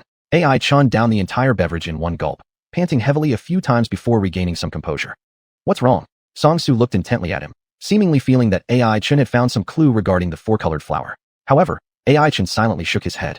Seeing his dispirited state, Song Su did not press further, plunging the entire camp into a deathly silence. Each of them could see that something tumultuous churned within AI Chen's mind, yet none knew why. This youth who faced the xiang without fear, why would a single 4-colored flower unsettle his spirit so? If possible, AI Chen truly wished to unburden himself of the truth all at once. The moment he saw the pattern of the 4-colored flower on the muddy ground, it felt as if a thunderclap had resounded in his mind. He knew he had seen a similar pattern somewhere before. It wasn't in a dream. It was far more ethereal than any dream. He was sitting by a barren patch of weeds on yellow earth, cool evening breeze brushing past him, as he engaged in a conversation with a terrifying dragon. A flower, a 4-colored flower. Some want it, some want to kill me. Not just one power, not just one kind of person, said the world dragon, an almost baffled tone in its voice, even though it was nearly peerless as a superior orange-rank beast. Now, the clue to the flower that could take away the world dragon's life was right in front of AI Chen's eyes. What he hadn't anticipated was that everything would somehow be linked to an old acquaintance, the Xiang. Why would the Xiang have anything to do with the world dragon? And why was it seeking the four-colored flower? Could it be that it also intended to kill the world dragon? Or perhaps the organization behind it held such intentions? Moreover, why was it hunting for magical cores, going so far as to slaughter card masters one after another? Carrying these many questions, AI Chen raised his head, gazing at the sky beyond the ghostly tree shadows. At this moment, the sky was pitch black, devoid of any light, just like AI Chen's bewildered heart, which could find no answers. Chapter 120, Flowing Light. Regardless of how it happened, Xiang has infiltrated the cardist camp, and that's undeniable. Moreover, he is killing humans, and we absolutely cannot sit back and do nothing. Xianxia gritted her teeth and said so. Just like the straightforward personality she had always displayed, her decisions were also quite aggressive. Captain, are you suggesting that we should fight a decisive battle against Xiang? Li Wei timidly asked. Usually not very brave, she hesitated somewhat. After all, the opponent was a rank purple magical beast, far beyond their capabilities. Xianxia nodded resolutely, as if reminded of the cardists who had been killed for no reason. An angry expression crossed her face, seeming eager to dismember Xiang into 5 parts. She understood that, even though in the great demon hunting competition, she and other cardists were indisputable opponents, once they left the Sunset Forest, they might join the same demon hunting group and fight side by side again. Every loss of combat strength was a huge loss for the capital of magic and a pain in the hearts of its citizens. Xiaoya's father and brother both served in the demon hunting group. Her father heroically sacrificed himself in the show Tide, while her brother took on the responsibility of raising Xiaoya and Xiuyu. Good family upbringing taught her that every cardist was a trustworthy companion, and even with competition between each other, the unwavering belief in jointly defending the city remained constant. Now knowing that Xiang was secretly harming these hopes of the capital of magic, Xiaoya's mood could be described as indignant anger. Li Wei noticed that the captain was somewhat agitated at this moment and gently comforted her. I also think we can't let Xiang continue like this, but we should take time to devise specific strategies. If we blindly charge forward, we might just add to his list of victories. Regarding this, Li Chao quickly nodded in agreement. Upon hearing that the opponent was a rank purple magical beast, he wanted to flee with the leader as soon as possible. As for fighting him head-on, that would be completely impossible. Swallowing, Li Chao subtly glanced at Song Su. Seeing that the latter was staring fixedly at Xiaoya, looking lecherous, he quietly cursed under his breath. Apparently his leader was already captivated by this girl. We need to act quickly, Li Chao anxiously thought to himself. He didn't want Song Su to rashly agree to get involved in this mess. After all, that was a rank purple ferocious beast. At the thought of having spent several days and nights close to that guy, Li Chao couldn't help but feel fear creeping up. Thankfully, he had always acted alone with Song Su, or else he might have already become the other's snack. Roughly estimating the time, perhaps the earliest ones to be eaten might have already been digested, there was no telling. After pausing briefly, Li Chao was about to open his mouth to persuade, but he heard Song Su already standing in front of Xiaoya, showing off his shiny leather coat and calming down the agitated Xiaoya. It's over. Li Chao's face was as gray as death. Based on his understanding of Song Su, he basically already foresaw what was going to happen next. As expected, just like his guess, Song Su patted his chest confidently and said, Classmate Xiaoya, the specific measures to deal with Xiang will be left to me. Calm down first. Believe me, I will definitely stop Xiang's killing behavior. Looking at his determined manner, it seemed as if he were the rank purple magical beast himself, and the opponent a naive young man unable to tie up a chicken. Listening to his boss's passionate speech, Li Chao almost cried in despair. He could almost imagine the scene of Xiang opening his big mouth, swallowing him and Song Su in one bite. Taking a deep breath, he decided to seek out AI Chen. At this point, for some unknown reason, AI Chen had been staring at the sky by the bonfire for a long time without saying a word. Li Chao didn't know what made this guy so silent, but when something was amiss, asking AI Chen was never wrong. Why could he conclude this? Li Chao couldn't give the reason. Maybe it was because he felt the other person was someone worthy of trust. Compared to facing Xiang, facing AI Chen seems easier. After pondering, Li Chao opted for the lesser of two evils. Thus, he stepped closer, patted AI Chen's shoulder, and interrupted his reverie. AI Chen trembled all over, then slowly turned his head, looking towards Li Chao. This glance nearly startled Li Chao. What kind of gaze was that? Like an old man who had experienced much hardship, yet also like a scholar struggling in a sea of books. How could such a gaze appear on a youth? Li Chao pressed down his wildly beating heart, the shock gradually subsiding. But when he was about to say something, he found himself unable to speak under such a gaze. What was this feeling? Li Chao didn't understand. He suddenly remembered when he was naughty as a child, and, taking advantage of the guard uncle's lack of attention, secretly touched the switch of the electric baton. At that time, the surging electric current had rushed into his small body with an irresistible momentum, immediately rendering him numb all over and unable to get up. His ears were filled with the cacophony of car horns and the frantic cries for help from the adults. The strange sensation standing before AI Chen now reminded him of the experience of being electrocuted back then. He could collect visual information around him as if watching TV, from the dim campsite and the flickering bonfire to the shadowy forest. All these scenes were clearly projected into his mind. He could also hear the sounds around him, whether it be bird calls or insect chirps, all flowing into his ears like a stream. He even felt that his hearing was more acute than ever before. If I take a listening exam now, I'm sure to get a high score. Li Chao thought. All of his senses seemed completely normal, but he just couldn't move. It was as if he had been hit by an electric baton, his thoughts and body separated, his soul floating above himself silently and powerlessly watching his motionless self. At this moment, Li Chao even felt that he might die here without knowing why. What's wrong? It was AI-chan who came to his senses first and spoke first.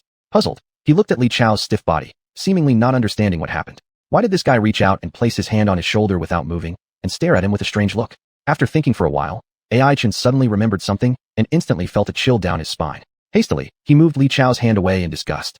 Hey, no matter how good your relationship with Song-su is, don't involve me. Just then, Li Chao finally found that he could move again, staring blankly at his open palm, bending it slightly, feeling both surprised and happy. His rescue seemed to have something to do with AI-chan coming out of his reverie, but he couldn't be sure if everything that just happened was real. Maybe he wasn't actually electrocuted, just too tired after not sleeping all night and had a dream? Li Chao thought hazily. Not far away, the sound of Song-su and the two girls discussing their strategy still intermittently reached his ears. He really couldn't tell anymore. All he knew was that perhaps AI-chan had saved him. Hey, let's go check. How's the discussion going over there? AI-chan stretched lazily, feeling his energy was never more abundant. He even doubted if he had just taken a good nap. To hell with it. Use the strength as long as we've got it. Smiling, AI-chan picked up the fire cat by his feet, walked past Li Chao, and headed toward Song-su and the others. Maybe because he had just woken up, he didn't notice the faint flow of light emitted from his left arm. That light was like a firefly in the dark night, swirling around him continuously, and part of it even went through the fire cat in his arms. Chapter 121, A Visit? How's the discussion going? AI-chan asked with a smile. Upon hearing his voice, the few people who had been passionately discussing immediately stopped, and the entire camp fell into a moment of silence. It was less of a discussion, and more of Song-su's fiery speech, with Xianxia and Li Wei as less than devoted listeners. Seeing AI-chan finally come back to his senses, they both sighed in relief. Just like a fair 5v5 competitive game from their past lives, it's impossible to play when someone disconnects, let alone AI-chan, the team's universally recognized core member. Without him, things were truly unworkable. Shrugging, Xianxia was the first to state her stance. We have to deal with Guiyang. Even if I can't defeat him, I'll expose his disguise to prevent him from harming other card masters. Pausing for a moment, she revealed an expression akin to that of a brave warrior preparing for death, raising her head proudly and speaking with great vigor.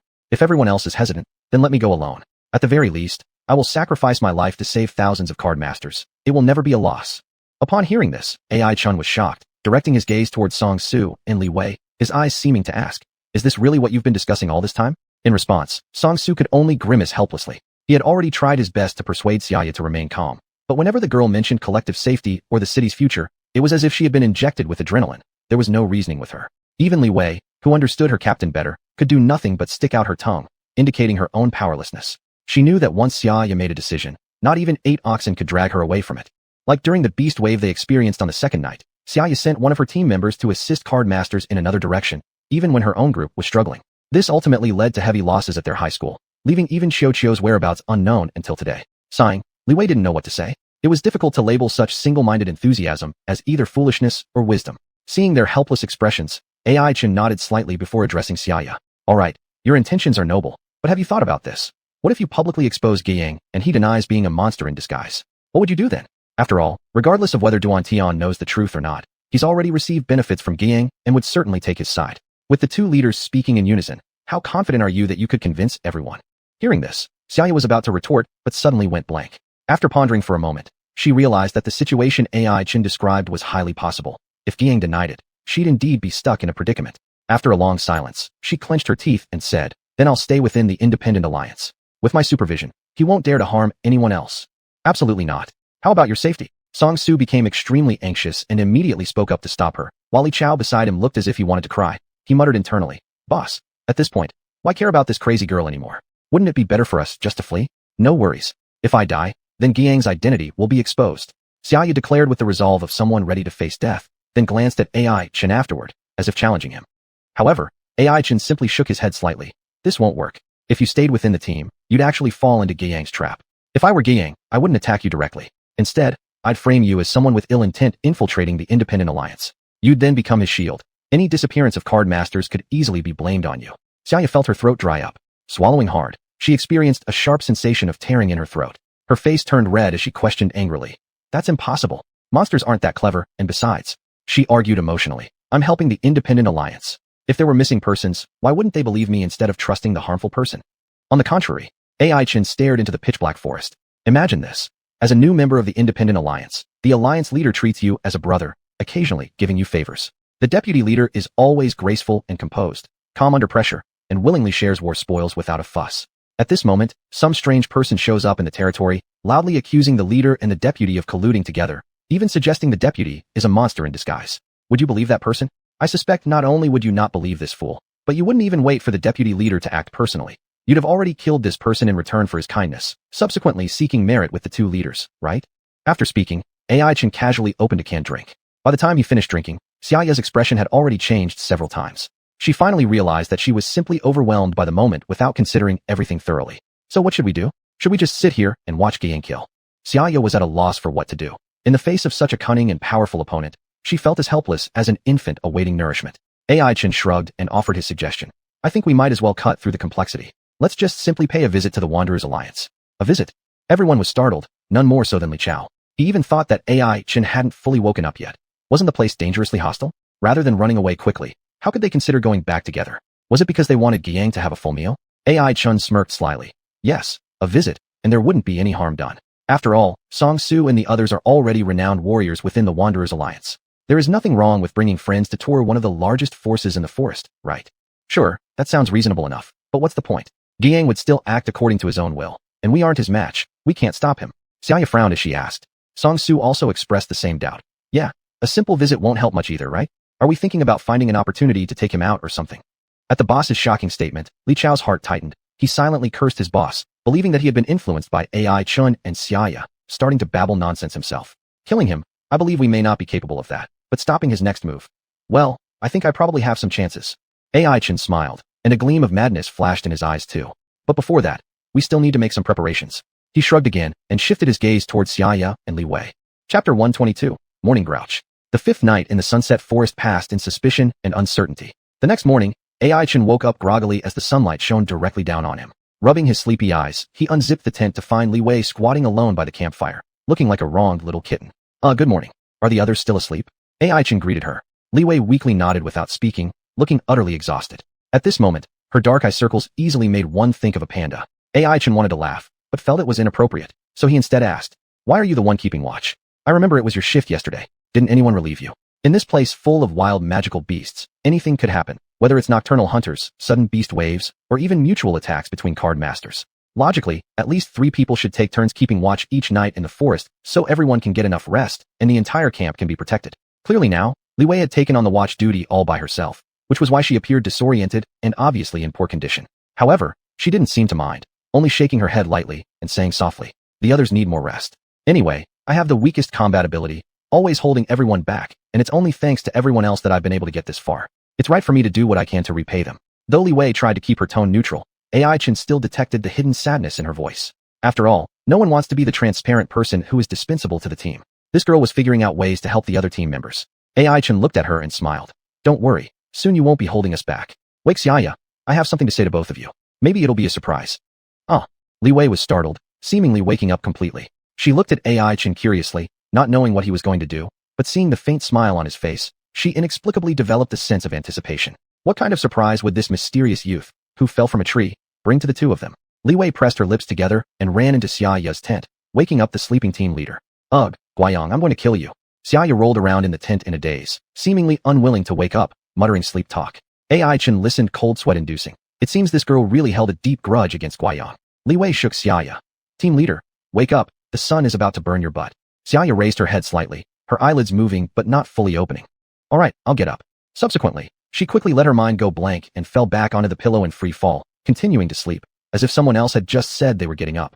"Li Wei," she continued, shaking Xiaoya, but the latter seemed unconscious and unmoved. Li Wei sighed. It was the first time she realized the captain had such bad morning mood, and to this extent, it might delay important matters. Li Wei turned to look at Ai-chan, an expression of helplessness on her face. It seemed there was nothing they could do with Xiaoya rolling around in the sleeping bag. Ai-chan thought for a while, came over, and shouted casually into the tent. "Damn, isn't that Guiyang lying there? How come she's almost dead? Looks like one last stab, and she will die."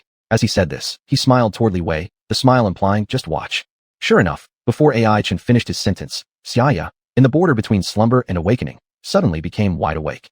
Hearing that a severely wounded Guiyang was delivered to her, she immediately crawled up, fearing that her prey would escape. Soon, using her half-opened eyes to capture information, Xiaoya grabbed a pillow and threw it outside the tent, shouting loudly. Everyone stand back. Let me handle it. Li Wei instinctively crouched lower. She was already short, making the flying pillow pass right over her head, landing firmly on AI Chen's smiling face standing behind her. AI Chen, as the pillow slowly slid down his face like a curtain raising, revealing the scene. Inside the tent, Xianxia stood dumbfounded, clutching a sleeping bag, considering whether to throw it as well. Beside her, Li Wei timely stopped her captain from further attacking and apologized to AI Chen with an apologetic look. However, AI Chen couldn't help but feel that there was a trace of concealed laughter behind the apologetic gaze. Never mind, at least you're up. Get washed quickly, then come out for some serious business. AI Chen shrugged helplessly, gave them a brief instruction, and turned to leave. Oh, by the way, you might want to prepare more magic cores. We'll need a lot for our next move. If you don't have enough, you can borrow some from me. AI Chen added with a turn of his head. Hearing this, Li Wei looked puzzled and couldn't help asking, magic cores? What are they for? I only have a little bit, and the captain probably doesn't have many either. And almost all of them are white ranked. AI Chen put on an expression of deep thought. Then I'll provide mine first. But remember, once we're out of Sunset Forest, pay me back. Upon hearing this, Li Wei sighed in relief. That shouldn't be a problem.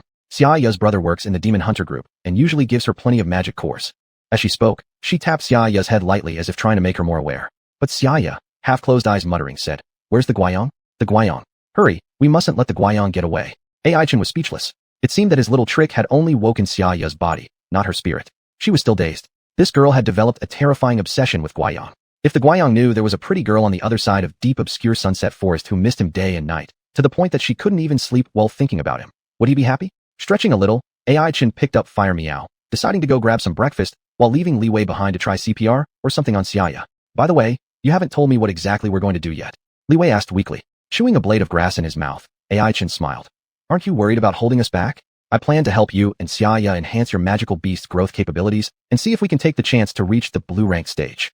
Unaware of the statue-like Li Wei, AI Chen sighed, continuing. After all, we'll face Guiyang soon, won't we? Every ounce of power counts. Although it may not lead to direct confrontation, some preparation is necessary anyway. Petting Fire Meow's furry little head, AI Chen said. Because after all, the opponent is a vicious purple-ranked beast. Chapter 123, Poisoning? Not until AI Chen's figure disappeared from sight did Li Wei snap out of her immense shock.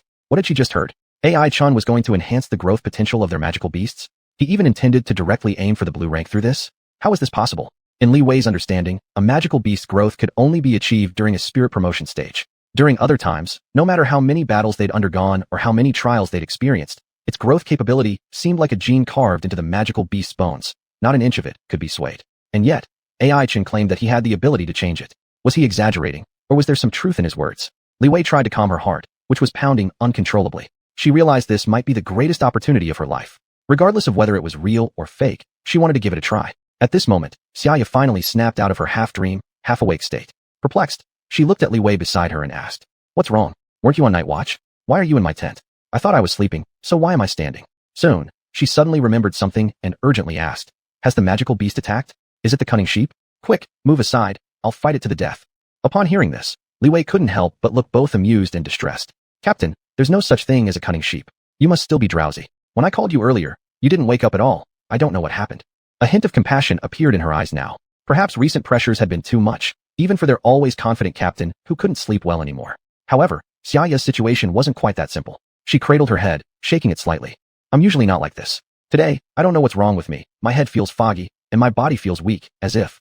She tilted her head, pondering for a while before raising a finger as if she had reached an epiphany. It's as though I've been poisoned. When I went camping with my brother before, I secretly picked mushrooms in the forest and ate them, but they turned out to be poisonous. The feeling back then was similar to now. She then looked anxiously at Li Wei. Trouble. Were we unknowingly tricked by someone? Are there any poisoning experts on our journey? Li Wei stared wide-eyed, unsure what to say for a moment. She originally thought Xiaoya was just grumpy from waking up, so she ignored it, but hadn't anticipated it could be related to poison. It shouldn't be the case. After all, yesterday Captain and I were practically together all the time, and what we ate and drank was about the same, but I'm completely fine. Li Wei hesitantly raised doubts. Upon hearing this, Xiaoya also began doubting herself for overreacting. Maybe it was truly because of the stress recently? Alright, stop overthinking. Let's rest properly tonight, and it should be fine. Li Wei comforted her. After listening, Xiaoya could only gently nod her head. As she followed Li Wei's steps, she thought deeply about her actions yesterday that might differ from theirs. There seems to be no real difference, except maybe that I snatched half a piece of roasted meat from AI Chen while Li Wei didn't. But surely AI Chen wouldn't poison me, especially since that meat was originally meant for him to eat. After a brief contemplation, Xiaoya put her mind at ease, and her footsteps grew lighter. So, where are we heading? Xiaoya curiously asked as she watched Li Wei walk briskly ahead, seemingly unable to contain her anticipation. Li Wei imitated AI Chen's mysterious smile. to find a surprise. Is this supposed to be the surprise? Xianxia gazed at the slightly abrupt scene in front of her, falling deep into thought. Right now, Ai-chan sat at the spot where they had chatted last night. Not far away lay a pile of already extinguished campfires. Moreover, spread out on the muddy ground was a picnic blanket, atop which rested magic crystals, cutting tools, and a large pile of various types of magical cores. Ai-chan remained in the very center of those magical cores, carefully fiddling with something, his focused expression suggesting he was doing something important. Actually, it wasn't just Xianxia. Li Wei, who had pulled her here, was equally puzzled, not knowing exactly what Ai-chan intended to do. Does enhancing growth potential require all these strange things? He's really going through a lot. Li Wei muttered to herself. Nearby, Xianxia had heard her and immediately widened her eyes. She hadn't even tidied up, let alone washed her face with water, when she was mysteriously dragged along by Li Wei. Now she understood. Ai-chan was actually planning to enhance their magical beast's growth potential. She swallowed hard, her gaze fixed intently on Ai-chan, who was busy at work, remembering her own question from the previous night. As an ordinary student of Donglu No. 1 Middle School, why did so many outstanding card masters emerge from such humble beginnings? From Wang Xiaobang to Song Su, and even Huang Xiaoxiao and Li Chao, they had left Xianxia with too many questions, which somewhat affected her self-confidence. But she also keenly realized that all this was somehow related to Ai-chan. The outstanding contestants from Donglu No. 1 High School all surrounded this mysterious youth without exception and regarded him as the absolute core. Although they didn't blindly follow his every word, the respect and trust they showed from the bottom of their hearts were undeniable. Now, Ai-chan was finally about to unveil one layer of his mystery for the passers-by in the Sunset Forest to peek at his secrets. To say that he had not struggled internally was something Xianxia did not believe, but Ai-chan ultimately chose to trust them.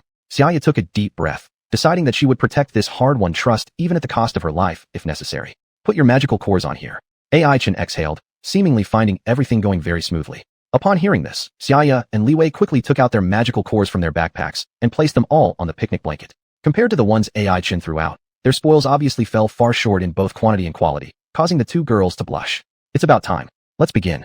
Ai-chan paid no mind and merely nodded. Except for reserving some blue-rank magical cores for Fire Meow, he basically brought out all the rest, hoping the enhancement effect would meet expectations. Currently, any increase in the strength of their group would raise the chances of survival in the future. Thinking this way, there was no reason to be stingy. Had it not been for considering that Song Su and Li Chao were still sleeping in, Ai-chan truly wanted to collect their shares as well.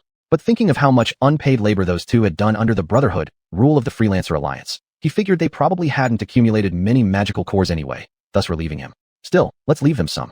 It wouldn't be good if they exit the Sunset Forest and only have their underwear left. Ai-chan smiled. Taking a deep breath, he said calmly. Then, let's begin.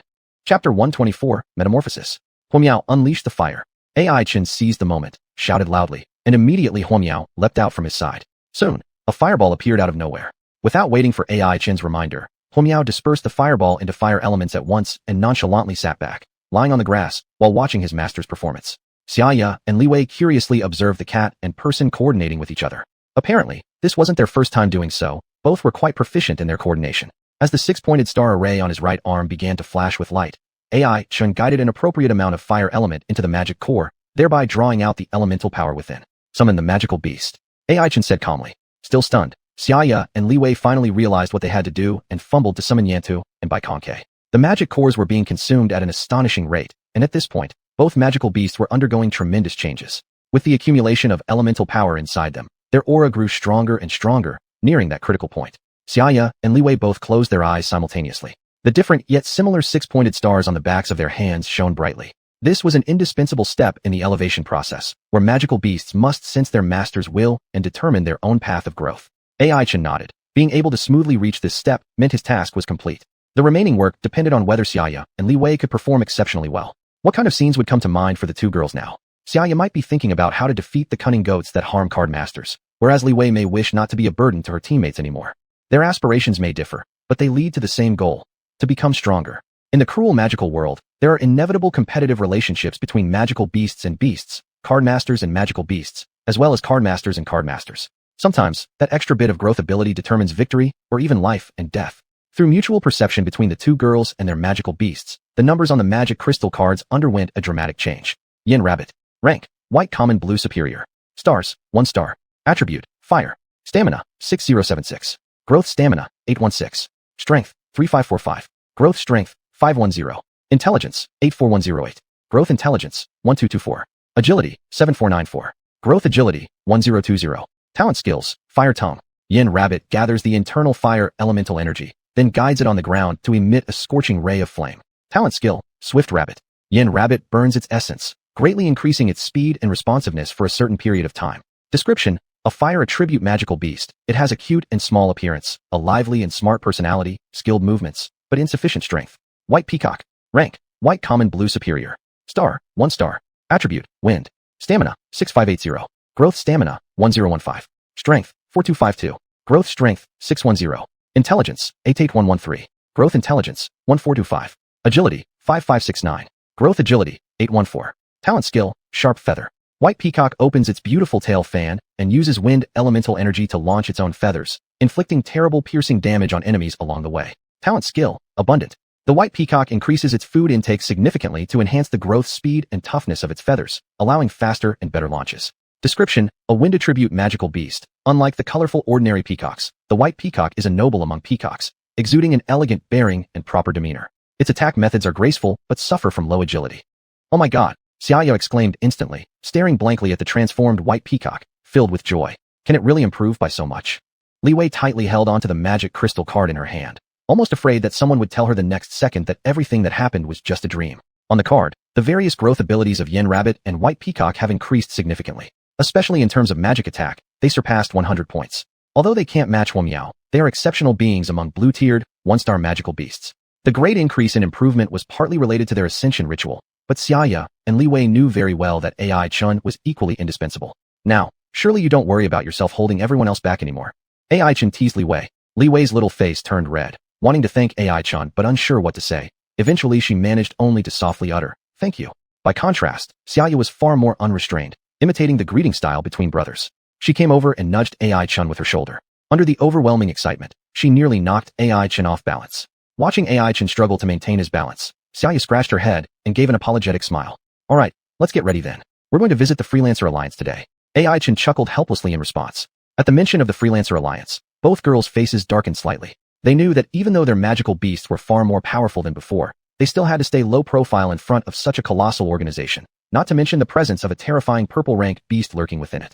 Not too far away, Li Chao and Song Su emerged from their tent, unsure whether they'd woken up on their own or been disturbed by the commotion over here. The moment Song Su noticed the discarded waste magic cores and the shimmering translucent magic crystals scattered on the ground, he instantly understood what had happened. Glancing at AI Chun, his eyes seemed to ask, "Can they be trusted?" In response, AI Chun merely nodded subtly. At first, AI Chun didn't think much of his special talent and treated it as just an ordinary ability. However, as his understanding deepened, he gradually realized that his capability might be unique, perhaps even unprecedented across the entire continent. Even if it came at the cost of enormous elemental energy, it was something countless cardmasters would lust after. AI Chun certainly didn't want to end up locked in a lab or some isolated place, working endlessly for others or becoming a subject of study. So after recognizing his own uniqueness, he warned those who had benefited from him, like Wang Xiaopeng and Song Su, about the importance of safeguarding this secret together. After all, once they enjoyed the benefits of his abilities, they became bound to him. They would need to find him again if they wanted another upgrade. Still, there would always be people short-sighted enough to sell him out, enticed by hefty rewards. Such scenarios weren't unimaginable. Yet, through spending time with Xiaoya and Li Wei, AI Chun had come to trust them as sincere individuals who wouldn't betray him, at least not anytime soon. After enhancing your magical beast's growth potential, you must focus on training rigorously so they can quickly adapt to their newfound strength. Otherwise, it will affect combat power. Also, avoid seeking another enhancement in the near future, understand? AI Chun stressed earnestly. Upon hearing this, Xiaoya and Li Wei bobbed their heads rapidly, responding crisply. Understood. Good. AI Chun smiled faintly and looked toward the distant forest. Then let's meet our sly lambs. Chapter 125, A Visit. Walking deeper into the forest, fewer and fewer cardmasters could be seen. Correspondingly, the number of wild magical beasts in groups increased. Most of them sized up AI Chun and his group with probing eyes, as if pondering whether to categorize these humans as prey or a threat. Upon seeing Huamiao taking a nap on someone's shoulder, the mysterious intuition hidden in the magical beast's blood sent out danger signals. As a result, they often retracted their hunter-like stares, cast a wary glance at AI Chun, then swiftly moved aside, turning to vanish into the deep, dark foliage. Of course, there were a few stubborn ones that came forward to provoke trouble, but they were quickly dealt with by an eager Xiaoya and Li Wei, who had just upgraded their own magical beasts and naturally wanted to show off. Li Wei gleefully squinted her eyes, hopping around while picking up magical cores, her actions brimming with inexplicable humor. Contrastingly, Li Chao, who shared the same surname but led a vastly different life, looked dejected. He hugged the wooden spirit deer beside him, drawing small circles on its furry hide with his fingers. Leader, am I now the weakest one in the team, the one dragging everyone down? With an uncertain tone, Li Chao asked Song Su in a hushed voice. Song Su was somewhat surprised. I thought you already knew that. Li Chao. Wasn't this too heartbreaking? There was a time when he was the leading figure in the solo guild. Wasn't he respectfully called Tiger General by everyone? Even during selections, didn't he benefit a little from Song Su's success, but also possess considerable prowess himself? At least initially, wasn't he more capable than those two pretty girls? But ever since AI Chun had upgraded them, Flame Bunny and White Peacock had risen spiritually, catching up with the wooden spirit deer and surpassing it instantly. Li Chao originally thought that along the way, there would still be some opportunities for him to perform slightly better, considering how he had been thoroughly suppressed by AI Chun, Wang Xiaobang, and others. Occasionally showing off a bit seemed quite reasonable, but as they delved deeper into the Sunset Forest, the pressure on his side grew stronger. Conversely, everyone else appeared completely composed and effortlessly relaxed. Li Chao's path of cultivation felt like breaking apart. He quickly attached himself to AI Chun with an ingratiating smile. Big Brother Chun, Big Brother Chun. AI Chun turned his head questioningly, but only saw a fawning face, causing him to frown. What do you want? Li Chao moved closer, which annoyed the fire kitten enough to push him away. Big Brother Chun, let's have a chat. You see, when do you have the time to give my wooden spirit deer another upgrade? Seeing no reaction from AI Chun, Li Chao became anxious. Big Brother Chun, I'm under so much pressure. I thought joining the Sunset Forest and the solo guild meant I'd be doing well, but turns out even a little girl can outperform me. That's not a problem for me per se, but doesn't this disgrace Big Brother Chin's reputation? I won't stand for that. Finishing his sentence, Li Chao looked at AI Chin expectantly, hoping for the latter to impulsively offer him another 7 or 8 upgrades, ideally covering the cost of the required magical cores as well. However, AI Chin merely said coldly, then I will endure. Li Chao immediately fell silent, his words caught in his throat, neither able to say them nor swallow them down. AI Chin smirked cunningly. Don't entertain any twisted thoughts, bro.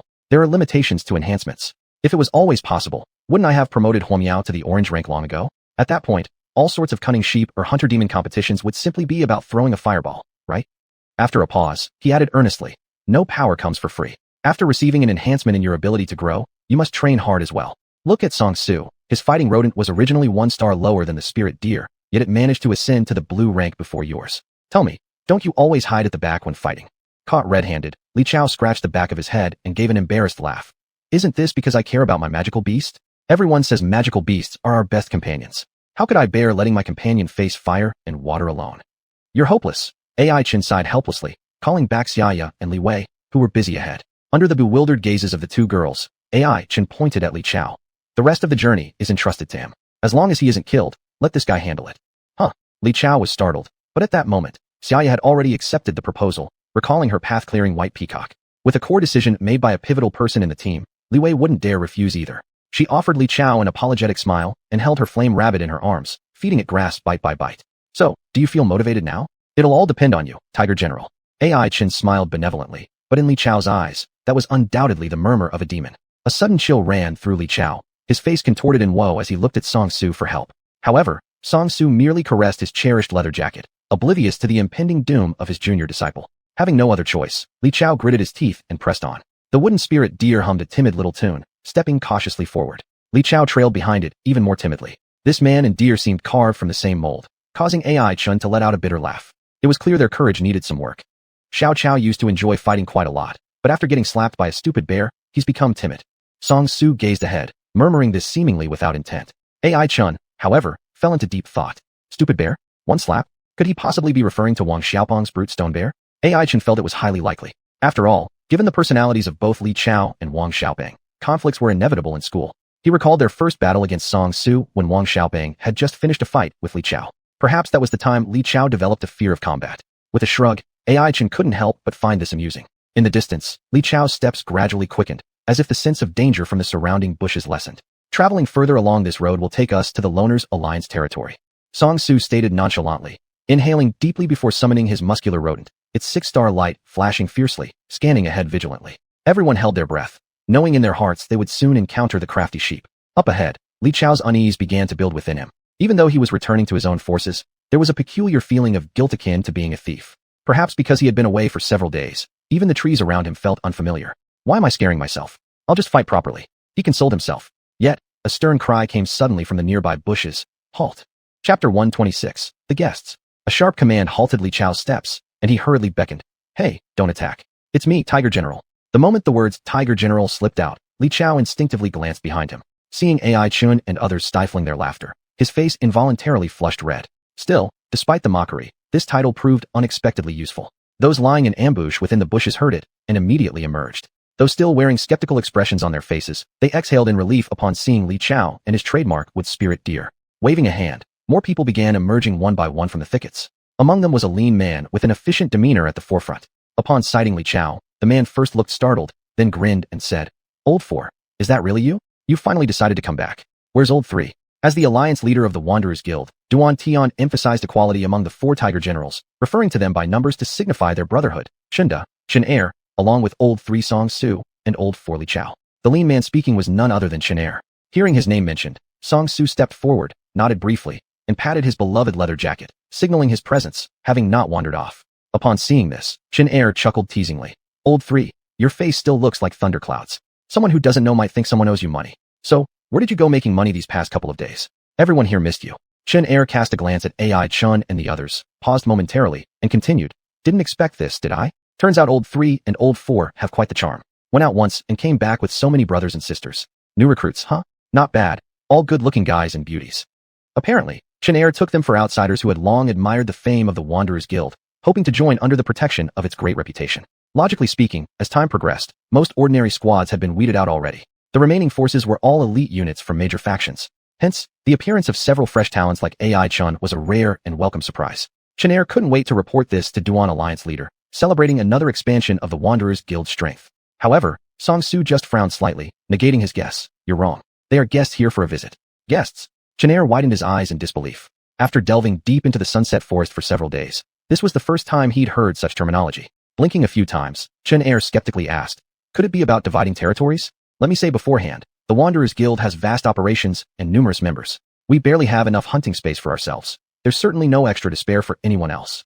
He glanced at Song Su with a slight grudge, as if saying, why do you bring strangers home? Beside him, Xianxia whispered to AI Chen to explain what Chen Er meant. Basically, the Demon Hunter contest was nearing its end, and all card masters had nearly reached the very center of the Sunset Forest. Thus, competitors with weaker skills or humble backgrounds had been mostly eliminated. What remained were elites from powerful factions like the City Lord's Mansion, Huiyang Arena, and Wanning Chamber of Commerce.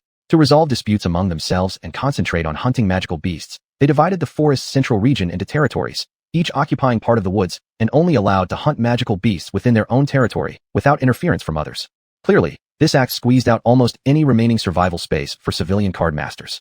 Without remarkable prowess, their point-scoring journey would have ended prematurely. After all, in the core area of the Sunset Forest, wild magical beasts started at the blue tier, rank 1 level. The pseudo-blue tier ones simply weren't worthy of mention.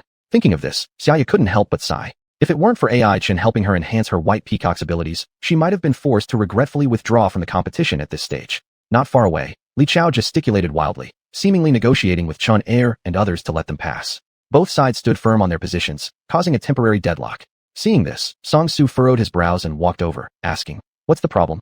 Are you planning to stop us? Swallowing hard, Chen Er cautiously glanced at Song Su. He had always harbored some fear toward this youth who hailed from the middle school. Back when Duan Tian, the alliance leader, selected the Tiger Generals via a tournament format, Chen Er had promoted Brotherhood, leading to a 2-on-2 style of competition. Through sheer skill and the help of 2 blue-tier, rank 1 magical beasts, Chunda and Chen Er secured consecutive victories, thus earning their titles as Tiger Generals. Nevertheless, the most dazzling performers back then were Song Su and Li Chao, who emerged from somewhere unknown. Though their magical beasts were merely pseudo-blue tier, they relied on excellent growth potential and formidable battle experience to repeatedly overturn unfavorable situations, eventually seizing the crown in another arena tournament. Although Chunda and Chen Er ranked ahead in terms of seniority, both brothers were fully aware that once Song Su and Li Chao's magical beasts successfully ascended to the blue tier level, they would dominate them effortlessly. Especially with the freakishly overpowered combat rat whose abilities were maxed out, it was practically a monster. Chen Er firmly believed that at the same tier, no other magical beast could rival it. Thus, when Song Su spoke, he couldn't dismiss it as casually as he had done with Li Chao. Chen Er took a deep breath and stutteringly explained, Old 3, you know, the Demon Hunter contest is nearing its end. The guild leader has been so busy recently, and troubling him with such trivialities indeed doesn't seem appropriate. Regardless of how Chen Er sweet-talked or pleaded, Song Su remained icy and unyielding. What do you mean inappropriate? Isn't it said? Isn't it a delight to have friends coming from afar? Have you never heard that? This remark left Chen Er momentarily speechless, unsure what to say. Why on earth did Old 3 insist on bringing his friends into the Wanderers Guild? No matter how Chen Er thought about it, he couldn't figure out a reason. He glanced around and noticed AI Chen idly picking up a twig, amusing himself by teasing his fire meow with nothing else better to do. A hint of disdain crept into Chen Er's heart. With years of experience, he immediately gauged the cat as probably only being at white tier, 5-star strength, a dead last creature in the food chain within the depths of Sunset Forest. Surely, its master must have made it this far purely by luck. As for the 2 girls standing nearby, their beauty wasn't questionable. one exuding an air of valor while the other radiated elegance. But they're magical beasts. Those might be just barely reaching the 1-star blue tier level, only slightly stronger than the bored young man playing with his cat, but not much else. Looking at the rabbit's unstable aura, xianxia guessed it had just ascended to blue tier. Perhaps it hadn't even mastered its elemental power yet, which was incomparably inferior to his own long-established blue tier beast. Having come to this conclusion, a cunning plan surfaced in xianxia's mind. He deliberately shot a side-eye glance at AI Chun and company, overflowing with undisguised disdain. Following that, he fixed Song Su with a challenging look. Before he could speak, Song Su preemptively asked, "So, are we fighting?" Chapter 127. Fight? Wah. This reaction thoroughly confused xianxia, and his underlings behind him exchanged glances, unsure what kind of scheme Song Su had in mind. After all, even if xianxia wasn't the most capable, he was still one of the few tiger generals in the Lone Practitioners Alliance. Besides the awe-inspiring sect leader Duan and the mysterious deputy leader, Chinda and xianxia were among the top tier. His unicorn rhino alone had long reached the level of blue tier 1 star, and there were even signs it might ascend to 2 stars. A common blue tier entry-level magical beast would be sent to its doom with a single thrust of its horn. And the 2 girls' magical beasts obviously wouldn't stand a chance, not to mention a white tier 5-star cat. xianxia thought about it, and felt that there was no reason for him to lose. Even if some of them were pretending to be weak but actually powerful, how could all 3, a man and 2 women, be exceptional beings? If things didn't go well, he'd just pick a fight against that little cat. It was never specified who had to fight anyway. Even losing a bit of face didn't matter. What mattered was not letting them pass easily. Once he made up his mind, xianxia immediately relaxed, grinned, and accepted Song Su's challenge. Alright, since we can't explain clearly, then it's simple. Let's settle it with a fight. We in the Lone Practitioners Alliance don't welcome the weak. You know this, Lao-san. Let your friends test their strength against me. If they qualify, I'll let them pass. If not, they can go cool off somewhere else. How does that sound? Song Su shrugged and indicated no objections, and there seemed to be a hint of pity in his gaze as he looked at xianxia, as if anticipating the shock on his face after witnessing an impending defeat. On the side, Li Chao was nearly laughing out loud, his lips curling uncontrollably, betraying his excitement. This reaction left xianxia utterly baffled. What exactly was going on? Why did these 2 act so confident, as if waiting to see him humiliated? Could it be that they underestimated him because it had been too long since they last fought? Come on. He was xianxia, whose unicorn rhino was almost at the blue tier 2-star level. How hard could it be to teach these young whelps a lesson, some of whom hadn't even reached the blue tier or were unstable in their current realm? Furrowing his brow, xianxia suddenly felt a flicker of hesitation. After deep reflection, swallowing his pride, he pointed at AI Chun and demanded, "Hey, you over there playing with the kitten. It's you. Let's see if you have the ability to spar with me. Otherwise, don't think about stepping foot into the Lone Practitioners Alliance." Upon hearing this, AI Chun raised his head in surprise, seemingly unable to believe he was the first one chosen as the target. He was definitely the team's peak fighter, and even the rest of the group combined could probably only match the fire kitten at best. Why did this guy pick him? After pondering briefly, AI Chun figured that xianxia must have thought fire kitten wasn't yet in the blue tier and therefore easier to handle. Hence he decided to risk using his superior magical beast to take advantage of the weaker opponent. Stretching lazily, AI Chun carried fire kitten forward, looking at xianxia with interest as he gently set fire kitten down. Seeing this, xianxia breathed a sigh of relief, fearing that AI Chun was someone extraordinary, intentionally keeping a weak-looking kitten outside to deceive him while hiding a blue-tier magical beast. But now that the contender was just this small kitten, not even close to being blue tier, his confidence returned tenfold. "Poor little kitty, I'm sorry, but I'll have to discipline you. After all, your owner is truly short-sighted." xianxia muttered to himself and then pulled out a blue glittering magic crystal card from his pocket. Soon, a mighty rhinoceros stepped out of the 6-pointed starlight formation, landing heavily with a thud, its size dozens of times larger than fire kittens. A smirk spread across xianxia's face. He was now convinced he'd emerge victorious.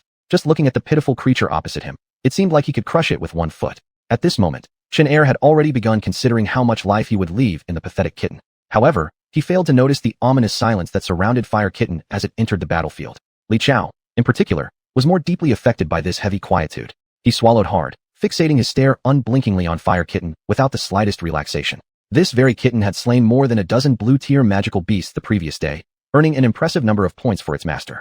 Each soul claimed under its razor-sharp claws was no less formidable than the unicorn rhino before them now. Li Chao vividly remembered arriving at the scene yesterday with the boss to find nothing but piles of magical beast remains. At that memory, the image of the unicorn rhino started fading away in his mind, becoming another carcass lying among the others. In contrast to Li Chao's distracted spirit, Song Su maintained a cold smirk. For quite a while within the Lone Practitioners Alliance, the Chun brothers, Chunda and xianxia, had always created trouble for him.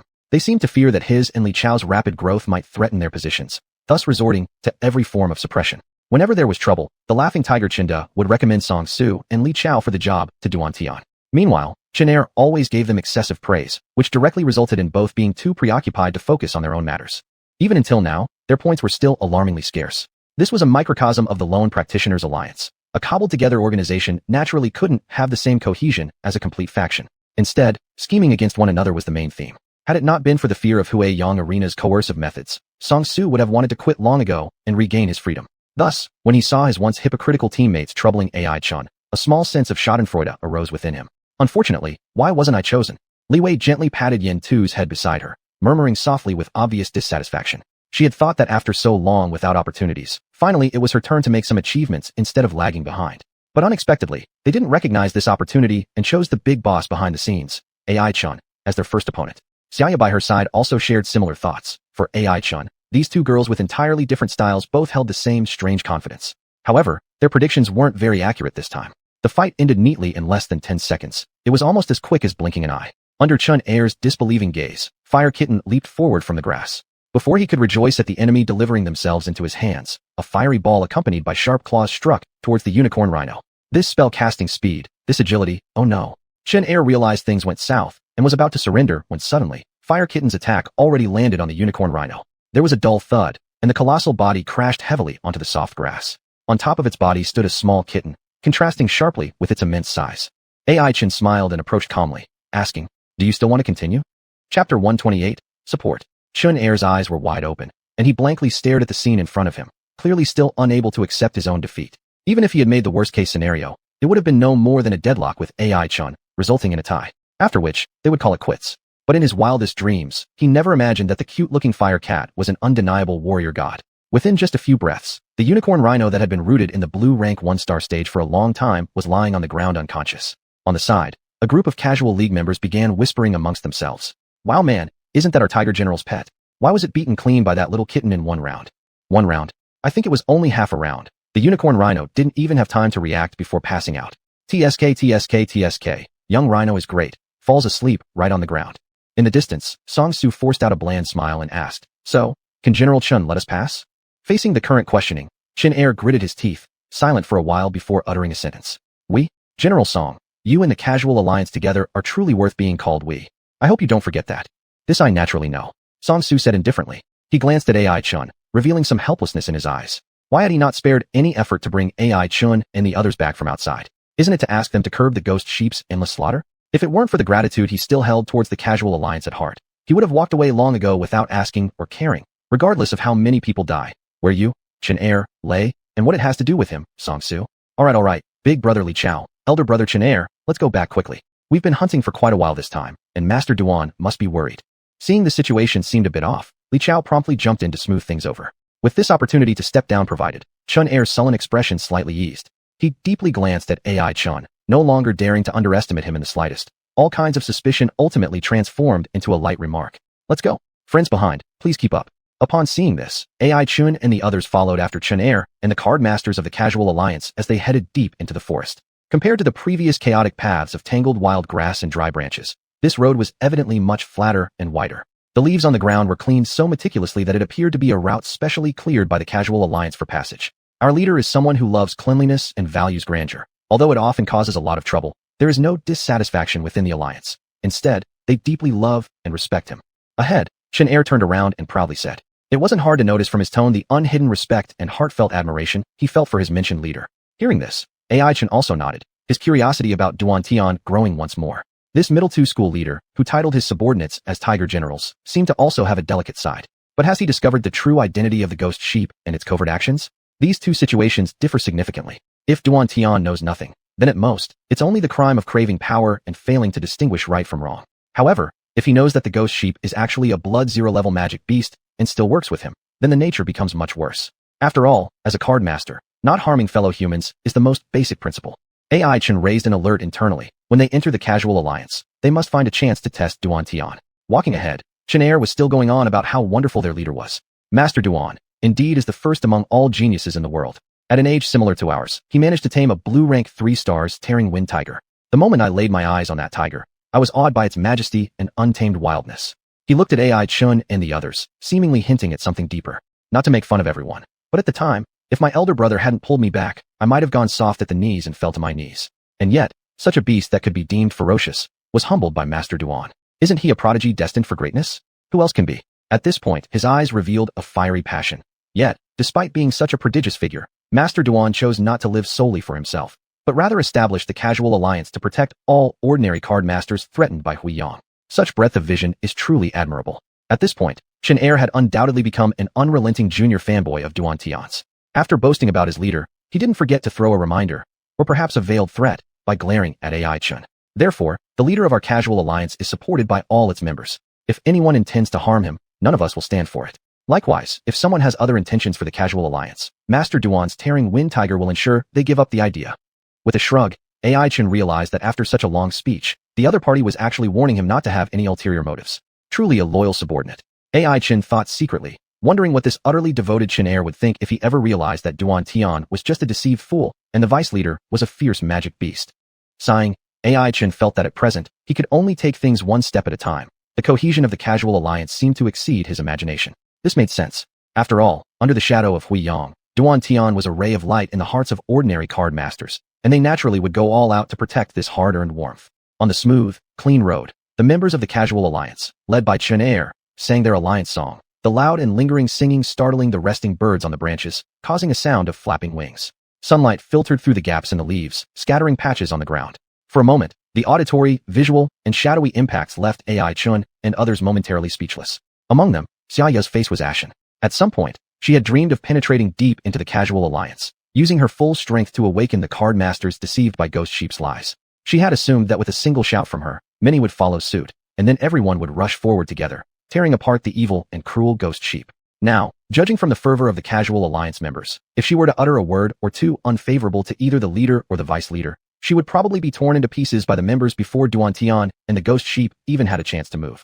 The casual alliance, truly terrifying. Li Wei whispered softly. AI Chen also nodded in agreement. From Duan Tian's rallying cry to becoming a powerful force capable of challenging the City Lord's mansion and Huiyang Arena, the growth of the casual alliance had been nothing but smooth sailing, and the hidden reasons behind this certainly wouldn't be simple. AI Chen took a deep breath and slightly clenched his fists. From the increasingly louder singing around him, he could tell that the gathering point might be close. His next encounter with Ghost Sheep was about to happen very soon.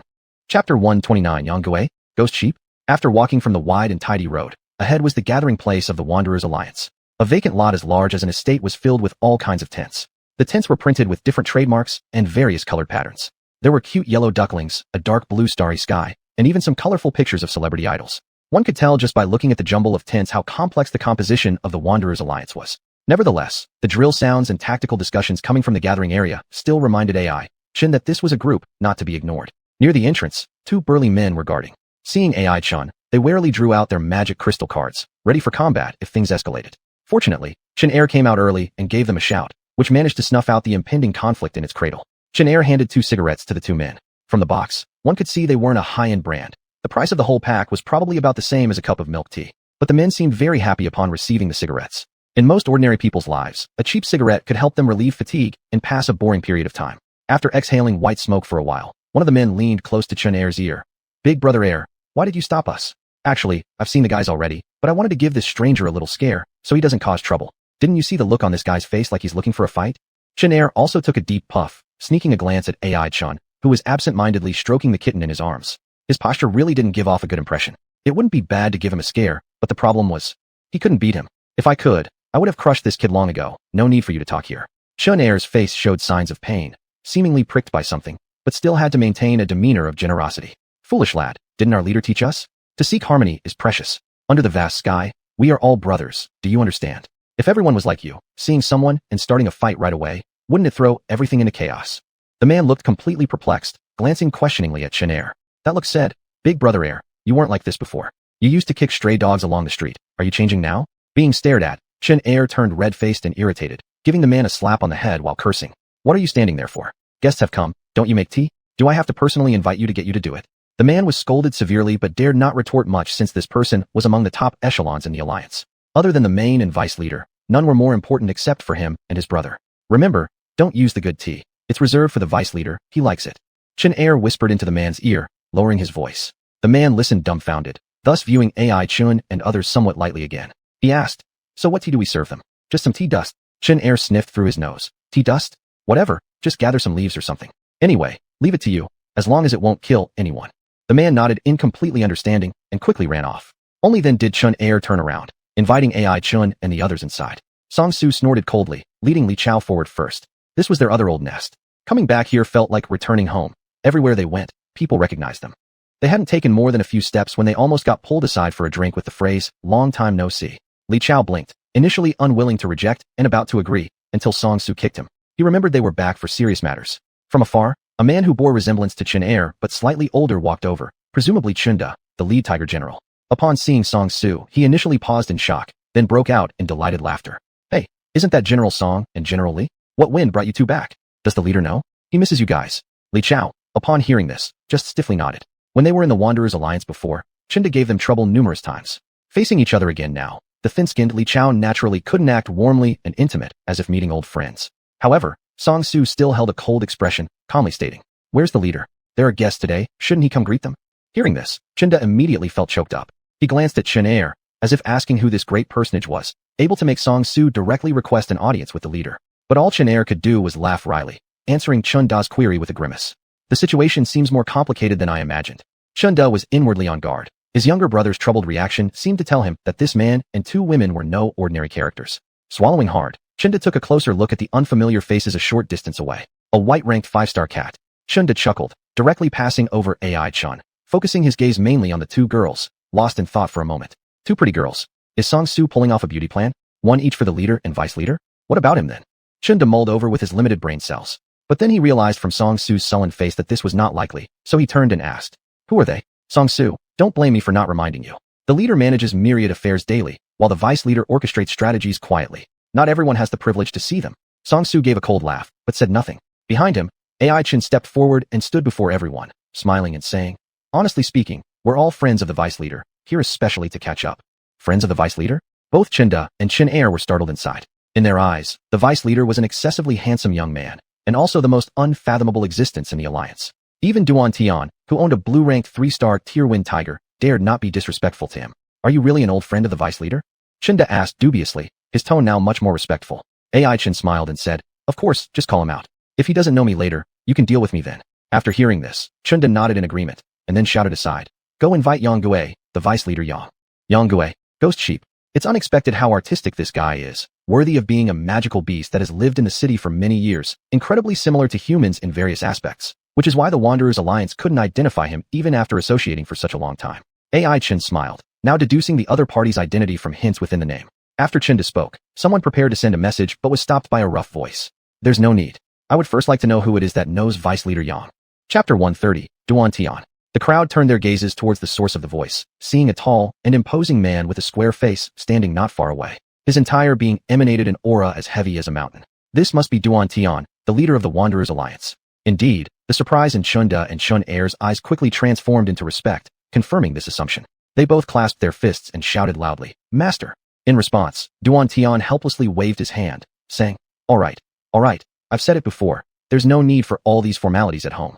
It only makes our guests laugh." As he said this, he was constantly scrutinizing Ai Chun and the others, seemingly familiar with every member of the alliance to the point that he could identify unfamiliar faces within the gathering area at a glance. "Master, they are." Chen Er was about to speak, intending to explain how he had brought Ai Chun and the others back to camp. But Duan Tian just raised his hand again. "I already know everything. They claim to be acquaintances of the Vice Master and have come here specifically to visit, right?" He gave Ai Chin a deep look, implying something as he continued. "I've known the Vice Master for some time now, but he has never mentioned his friends. Your appearance now surprises me somewhat." Stepping forward, Ai Chin stood opposite this towering man and smiled faintly. "If you, Master Duan, do not believe us, then why not let Brother Yang come out and meet us? Once the truth is revealed, there will be no further trouble." He deliberately emphasized the word truth, using it as a probe against Duan Tian. But the latter's expression remained unchanged, as if he truly did not know the identity of Giang. "The difficulty lies right here," Duan Tian shrugged, revealing a troubled expression. "Brother Yang Gue is currently out hunting with the team. He isn't in the alliance right now, and it's uncertain when he'll return, so I'm a bit unsure of what to do." Duan Tian's genuine words and flawless expression made it momentarily impossible to determine whether they were true or false. Hearing this, Ai Chin's expression also became slightly serious as he exchanged glances with Xianxia and the others behind him. "Hunting. Giang has taken people out hunting again, but are they hunting wild magical beasts or deceived card masters?" A chill suddenly rose in Ai Chin's heart. Gazing at Duan Tian, he gradually regulated his breathing, speaking calmly. "Your words, Master Duan, are mistaken. As the saying goes, a distant guest should be treated well. Even the Wanderers Alliance, so powerful and influential, cannot offer us 3 a cup of tea." At this moment, both Chinda and Chun Er also looked furiously at Ai Chun, apparently reproaching him for being disrespectful to Duan Tian. Yet Duan Tian smiled, unfazed, and instead regarded AI Chun with admiration. You're a good lad. Your words ring quite pleasingly. My allies in the alliance always grumble about my overly polite tone, though they won't say it outright, I can tell. Since you seem to care for me, even tolerating my peculiar ways, I, Duan Tian, will take you as a friend. He laughed aloud, the hairs on his chin trembling slightly. Where are my brave tiger generals? Chunda and Xianxia instantly knelt semi-prostrated, calling out loud. Tiger generals are here. Even Song Su and Li Chao, who were watching nearby, couldn't resist mimicking Chunda and Xianxia's actions, shouting the same line. However, their performance wasn't nearly as smooth as the Chun brothers, making them appear like amateurs trying to emulate professionals. Seeing Song Su kneel stiffly, his limbs frozen and his face twisted as if he'd eaten something dirty, AI Chun almost burst into laughter. This confirmed his earlier suspicion. Song Su and Li Chao really were put through their paces. Song Su suffers for nothing. AI Chun smirked, pretending to be sympathetic but actually amused by their misfortune. Look at young Master Song, always so proud and upright. And now? He has to kneel awkwardly on the ground and scream out the utterly embarrassing phrase, Tiger General is here. Fine, for Tiger Generals, bring out fine wine and dishes. Today we host esteemed guests. Duan Tian first looked curiously at Song Su and Li Chao, surprised that they had returned. Then with a flick of his wrist, he assigned them new tasks. His mannerisms truly exuded the demeanor of a leader. This astonished Song Su, because he was one of the original senior members of the Wanderers Alliance. He had joined early in its establishment, which allowed him to become one of the 4 Tiger Generals. Back then, Duan Tian certainly didn't possess such mastery over the tone of authority befitting an alliance master. Some of his commands even carried a trace of negotiation. And in just 3 or 4 days and nights, Duan Tian seemed to have firmly settled into the top seat, with every move and word carrying an unquestionable aura of dominance. Even Song Su had to admit that Duan Tian was now completely his superior. It's true, environment does change a person. Song Su sighed, recalling the former naive Duan Tian as he busied himself instructing subordinates to prepare a feast. Sneaking a sidelong glance at AI Chun, Song Su didn't understand why this young man was favored by Duan Tian at their first meeting. Could it be that there really is such a thing as a protagonist's halo? Pursing his lips, Song Su patted his shiny leather jacket, feeling a little better. After all, I have such a handsome outfit, and AI Chun doesn't. Subsequently, AI Chun and the others followed Duan Tian into a particularly enormous tent. On the way, they occasionally saw tree stumps green with moss, which made AI Chun suddenly realize, no wonder the Wanderers Alliance camp was such a vast level expanse of land. Originally, they had cut down trees. Perhaps it wasn't only cutting down trees. AI Chun glanced at the spotless ground and guessed that under Duan Tian's guidance, the members had not only meticulously crafted such a massive base, but also cleared away fallen leaves, branches, even possibly animals that lived here. How much manpower and resources must that have taken? AI Chun couldn't help but marvel and click his tongue. Noticing this, Duan Tian turned around and smiled, asking what was wrong. After explaining truthfully, Duan Tian burst into hearty laughter. What's the big deal? You wouldn't believe how amazing it was when we hunted high-star blue-grade magical beasts. Dozens, perhaps close to 100 card masters would strike together, attacking a 4-star blue-grade earth bear, and within less than a stick of incense's time, it met its demise.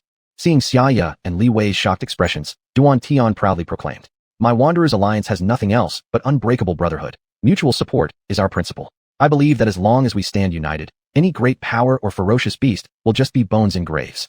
Hearing Duan Tian's passionate speech, nearby wanderers were moved, almost wanting to roar towards the sky. AI Chun, on the other hand, quietly sighed, thinking inwardly, what about the Giyang then? Chapter 131, Testing. Following Duan Tian, AI Chun found a seat near the main seat in the bright red giant tent. Li Wei carefully sat beside him and timidly looked around at the surroundings. Xianxia, who came in next, was not shy at all. She grabbed a pot of water, found herself a teacup, and drank it down mouthful by mouthful. Aren't we supposed to offer tea to our guests? What have I been saying all this time? Seeing this, Duan Tian frowned instantly and scolded them in a strict tone. Not far away, Xianxia quickly gave a glance. Soon, the man who had been guarding the gate earlier walked up slowly with a steaming pot of tea. AI Chen glanced at it and almost couldn't hold back his laughter.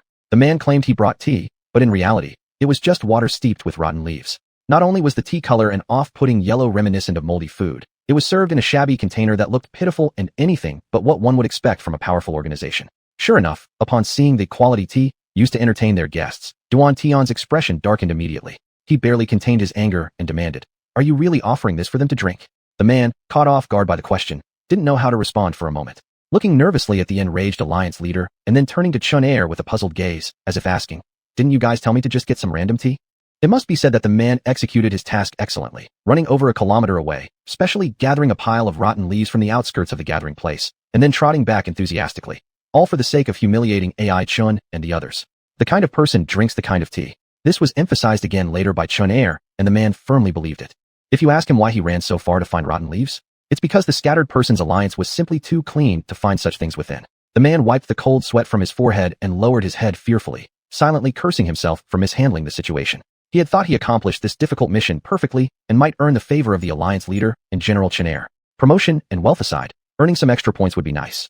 He wasn't dumb. Even from the awkward atmosphere at the scene, he could see he had messed up. Earning points seemed unlikely now, let alone whether he could continue staying in the scattered person's alliance. Biting his teeth, he prepared to fully disclose everything Xianxia told him. After all, 2 people being punished was surely better than one suffering alone, right? Just as he decided to go down fighting. However, he heard the young man holding the cat laughing heartily and saying, "Leader, this must be hand-washing water you're sending us. Indeed, we should clean ourselves before eating. After all, we're in the forest." Upon hearing this, the man froze on the spot, and even Xianxia beside him looked perplexed. Compared to ordinary people, Xianxia, this old fox, naturally reacted faster. He soon realized that AI Chun was giving them a way out, and thus smiled amiably, replying, "You are absolutely right, brother AI Chun. In the forest, we should pay attention to hygiene. After all, everyone fights and kills daily, inevitably accumulating bacteria on their hands. We considered this carefully and provided hand-washing before meals since you are honored guests." Finishing, he quickly signaled the man with a glance. At this point, even if the man were slow-witted, he finally understood. Bowing respectfully, he presented the water pot in front of AI Chun and his companions and lowered his head, saying, "Please wash your hands, honorable guests." AI Chun smiled, taking the pot and casually washing his palms. Nearby, Xianxia and Li Wei did the same. The warm water flowed like a gentle stream over their fingers. AI Chun shook it off, letting the last droplets fall from his skin. Grabbing the towel the man somehow produced from somewhere, he wiped his hands, said, "Thank you," and the commotion ended quietly. Xianxia breathed a sigh of relief and hurriedly dismissed the man. He really didn't expect their leader to value this young man named AI Chun so much, to the extent of inviting him into the main camp for hospitality. This was unprecedented in the scattered person's alliance. Could it simply be because this kid knew the vice leader? Xianxia shook his head, unable to make sense of it. "Can we serve the dishes now? I happen to be a little hungry and would like to try the skills of the talented individuals in the scattered person's alliance." AI Chun smiled and said. Duan Tian merely gazed deeply at him. Just a while ago, Xianxia's insult had nearly destroyed all pretense between both sides, yet the unremarkable-looking youth before him managed to handle it impeccably, avoiding direct conflict and even doing him a favor. Duan Tian admitted he could not have handled it any better himself, which further increased his regard for AI Chun. He waved a hand, signaling Xianxia to bring the dishes. He then fabricated an excuse to send the other people away. Only when the main camp remained with just him and AI Chun's group did he speak. "Are you friends with Song San and Li Si?" Upon hearing this, AI Chun was momentarily stunned, then realized Duan Tian was referring to Song Su and Li Chao. He smiled and said, "We happen to be classmates in high school." Nodding slightly, at this moment, Duan Tian seemed lost in thought. After a long pause, he spoke again. "So you and Yang Gui are also high school classmates or alumni?" The moment the words left his mouth, the atmosphere in the main camp grew heavy. The air that entered their lungs gave a faint sense of suffocation. Xianxia and Li Wei immediately became tense. They both realized this was Duan Tian's way of testing AI Chun, and this test would decide if the 3 of them could safely leave the scattered person's alliance. Exhaling deeply, AI Chun slowly began to speak. "Classmates? Alumni? I wouldn't say so. He just happens to live near me. We've met. We know each other. It's that simple." Hearing this, Duan Tian seemed convinced as he nodded and sighed lightly. "Ah, sounds like you're not very familiar with him." Perhaps realizing his statement was somewhat impolite, he added with a smile. "Don't take offense, that guy is always like this. He doesn't get close to anyone, like someone who seals themselves in a box. Without me, he definitely wouldn't interact with the outside world." Winking, he continued to look at AI Chun questioningly. "That's why I'm curious. How do you know him?" Turning his head, AI Chun fearlessly gazed at Duan Tian. Facing the man who commanded hundreds of card masters, whose orders could slay beasts, AI Chun calmly responded. "Yang and I are sworn brothers bound by life and death." Oh, this time it was Duan Tian who was surprised. Sworn brothers bound by life and death? That's quite a weighty term. AI Chun nodded without showing any trace of guilt. After all, he wasn't lying. On that night, when flames lit up the sky, amidst the scent of alcohol on the old street, he and Yang Gui had indeed come to know each other while teetering on the edge between life and death. As for whether their connection stemmed from shared struggles as friends or mortal threats as enemies, that remained unclear. Smiling faintly, AI Chun shifted the subject and asked pointedly in a sharp tone. "So how did the alliance leader come to know Brother Yang?" Chapter 132, Opportunity. As if certain sensitive topics had been mentioned, Duan Tian fell silent instantly. He carelessly picked up the neatly arranged fruits on the table, bit into one, and fresh tender juice slid down from the corner of his mouth. "More than just you have asked this question, but I wouldn't answer most of them." Duan Tian sighed and began to recount his encounter with Giang, or rather, Yang Gui. "You all know that before I entered the Sunset Forest, I wasn't anyone significant. In fact, quite the opposite. In the local middle school, I was a rather silly invisible presence, my trained magical beasts weren't impressive, and my social skills were somewhat peculiar, which led to me not being very well liked." He recalled the past, revealing a more delicate expression on his rough face.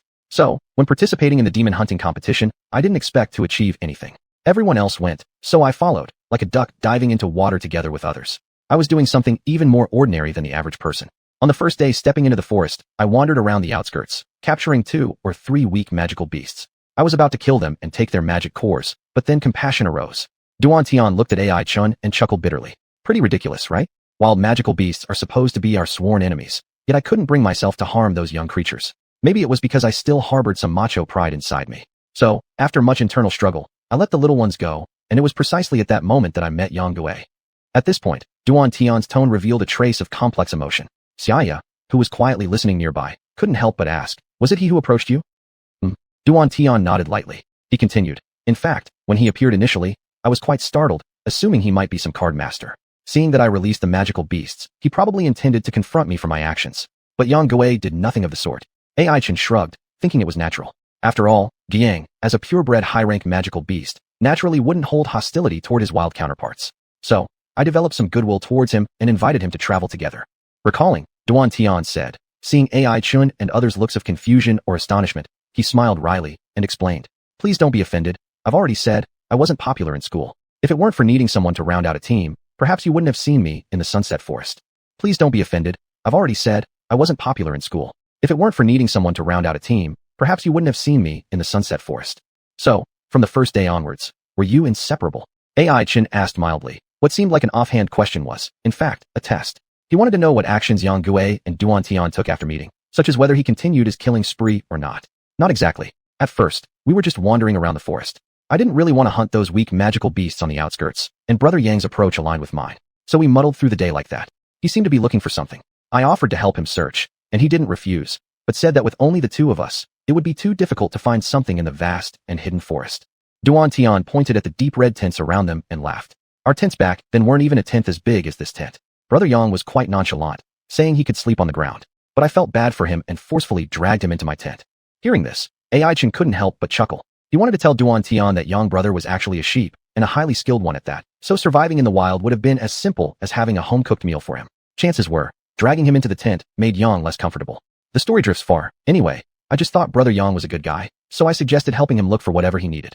He said, "If you really want to help me, why don't we form a larger organization? We can all search together later, which will improve efficiency."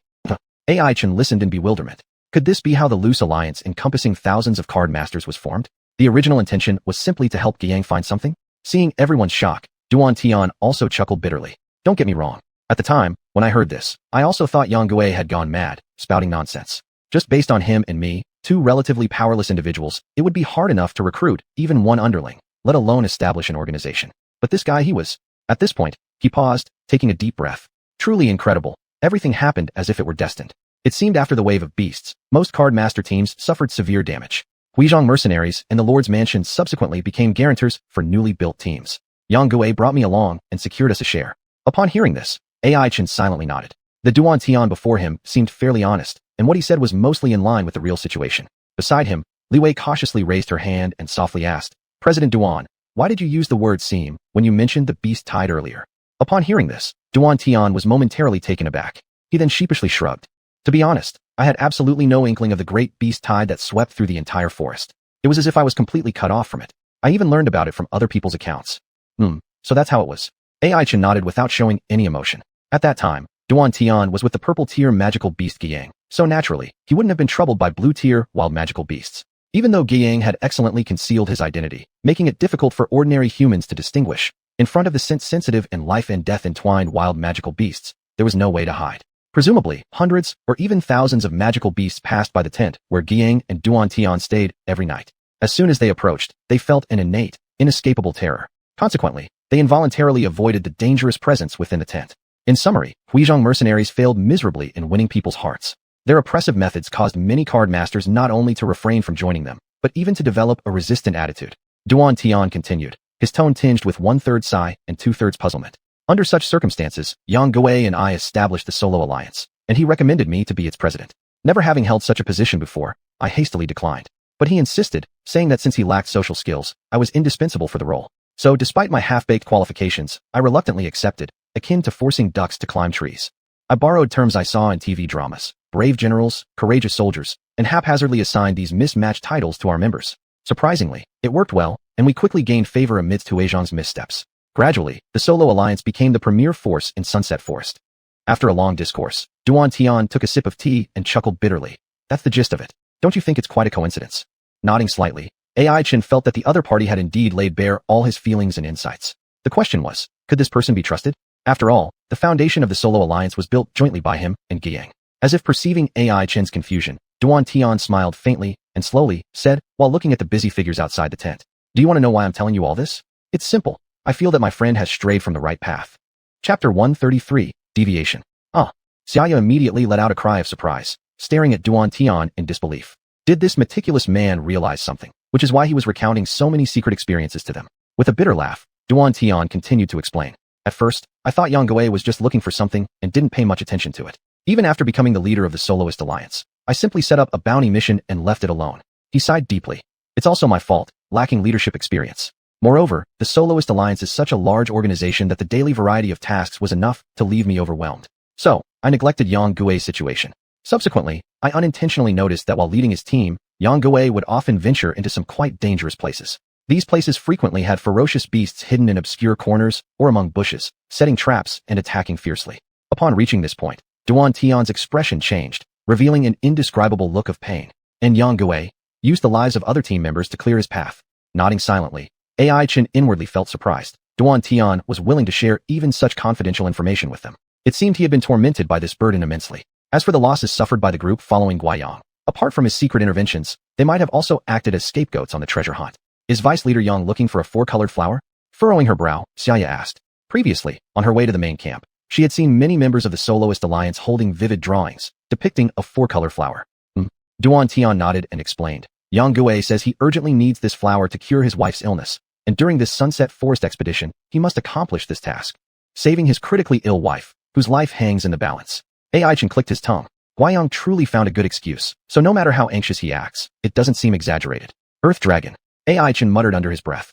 Recalling their conversation in the wasteland, the Earth Dragon, being orange rank, told him personally that the palm-sized four-color flower could easily take its life. What kind of immense power is that?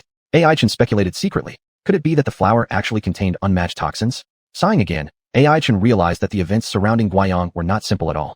Even Huirang mercenary group's retreat seemed strange. As one of the top forces in the magic capital, surely not all the card masters trained in their middle school are fools. Thinking back, the cold-faced Huangshan came to mind. Though not as calculating as his father, he was clearly no simpleton either, making it impossible for him to commit such a stupid act of antagonizing all the card masters in the demon hunt competition. Unless, at that moment, AI Chen suddenly understood. A possibility struck him, causing him to break out in a cold sweat. What's wrong? Duan Tian noticed AI Chen's unusual demeanor and couldn't help but ask. Shaking his head lightly, AI Chen did not respond, but instead redirected the question. Leader Duan, has the Soloist Alliance interacted much with the Huiyang mercenary group since its establishment? Shrugging his shoulders, Duan Tian replied bitterly. Of course not much. We've sheltered card masters who were targeted by Huiyang. Naturally, things weren't easy between us. Avoiding conflict was already considered a good outcome. How can there be any real contact? AI Chen nodded, and then continued questioning. Then how about the city lord's mansion? Faced with a similar question, Duan Tian pondered carefully before responding. It's a bit strange. There's an intermittent appearance of tension between our factions, especially recently over disputes regarding hunting grounds. Letting out another sigh, Duan Tian went on to say, you know everyone understands that with the demon hunt competition nearing its conclusion, the wild magic beasts in Sunset Forest have mostly become smarter. They now avoid card masters altogether. Only the ones confident in their own strength remain, hard nuts to crack. Thus, half the ways to gain points have been blocked, leading many to target other card masters. Hearing this, both Xianxia and others showed signs of agreement, indicating that this made sense.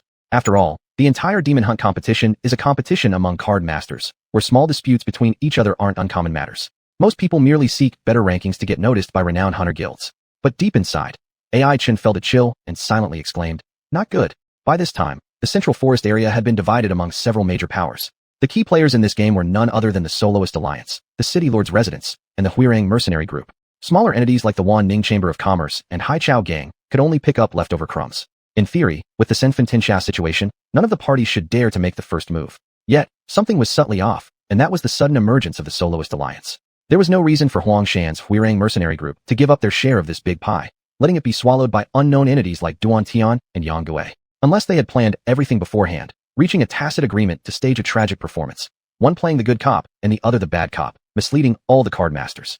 The ultimate goal? Diverting the city lord's mansion points in order to secure the top spot at the end. Now, the conflict between the Soloist Alliance and the city lord's residence, along with its ambiguous stance toward the Huirang mercenary group, verified AI Chen's suspicions. Thus, the speculation regarding Guiyang's origins became increasingly clear. All clues pointed towards Huirang mercenary group. AI Chen muttered to himself, as if all scattered pieces of evidence now coalesced into a key, unlocking the hidden doors behind the fog. He took a deep breath, striving hard to piece together the sequence of events in his mind. Guiyang established the Soloist Alliance to look for the four-colored flower, which could defeat the Earth Dragon acting as the subway in the magic capital. The ones who instructed him to do all this and coordinated with him were precisely the Huang brothers from the Huirang mercenary group. Thinking about this, it became apparent that the mysterious force collecting magic cores within the city and stirring up various conflicts involving magical beasts was also the Huirang mercenary group. They had even once targeted him as part of their hunting scope.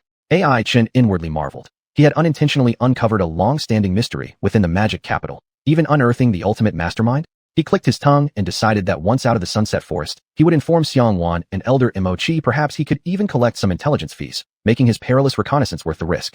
Upon further reflection, AI Chen realized his conversation with Duan Tian had been very fruitful. He not only understood the original purpose of the Soloist Alliance, but also peeked into its true underlying intentions. Stretching lazily, AI Chen revealed a confident smile. Now, he knew exactly how to handle Guiyang, who was determined to find the four-colored flower. Chapter 134, Feast. I understand. It means that Leader Duan found some less than admirable actions from Vice Leader Yang. So he hopes we can help persuade him, right? Li Wei said quietly. She seemed more active today than usual, not knowing whether the improvement in her abilities gave this cute little girl a bit of courage, or if she wanted to use her own strength to help AI Chen. Upon hearing this, Duan Tian nodded. That's pretty much the idea. After all, you guys are old friends of Yang Gui. Your words should carry more weight than those of someone who's only known him for less than a week. As he said this, a complicated look flashed across Duan Tian's rugged face. AI Chen was taken aback, finally understanding that even this seemingly carefree man had delicate emotions. He clearly regarded Guiyang as his true friend, which was why he worried about the latter going astray. Sighing, AI Chen didn't know what to do. What kind of coincidence was this? Guiyang had chosen his puppet among thousands of card masters, and the poor person selected just happened to regard him as his one real friend. One could only wonder how Guiyang would react upon learning of Duan Tian's current concerns. AI Chen helplessly shook his head, deciding to throw aside the chaotic thoughts filling his mind. He had more important things to take care of at the moment. That four-colored flower absolutely belonged to an invaluable treasure among natural resources, and the guarding beasts wouldn't be weak either. Guiyang led the freelance card masters, searching dangerous areas trying to find the flowers depicted on the paintings, but it resulted in the death of many card masters. Even worse, thinking darkly, perhaps Guiyang deliberately intended to let the card masters die consecutively in order to seize the leftover magic cores for himself at such an opportunity. After all, wasn't he the infamous magic core hunter ravaging the magical metropolis? Outside the tent, Chen Er respectfully came closer. His previous domineering demeanor in front of AI Chen completely vanished. Bowing formally to everyone, he asked, "Leader, the banquet is ready. Should we start now?"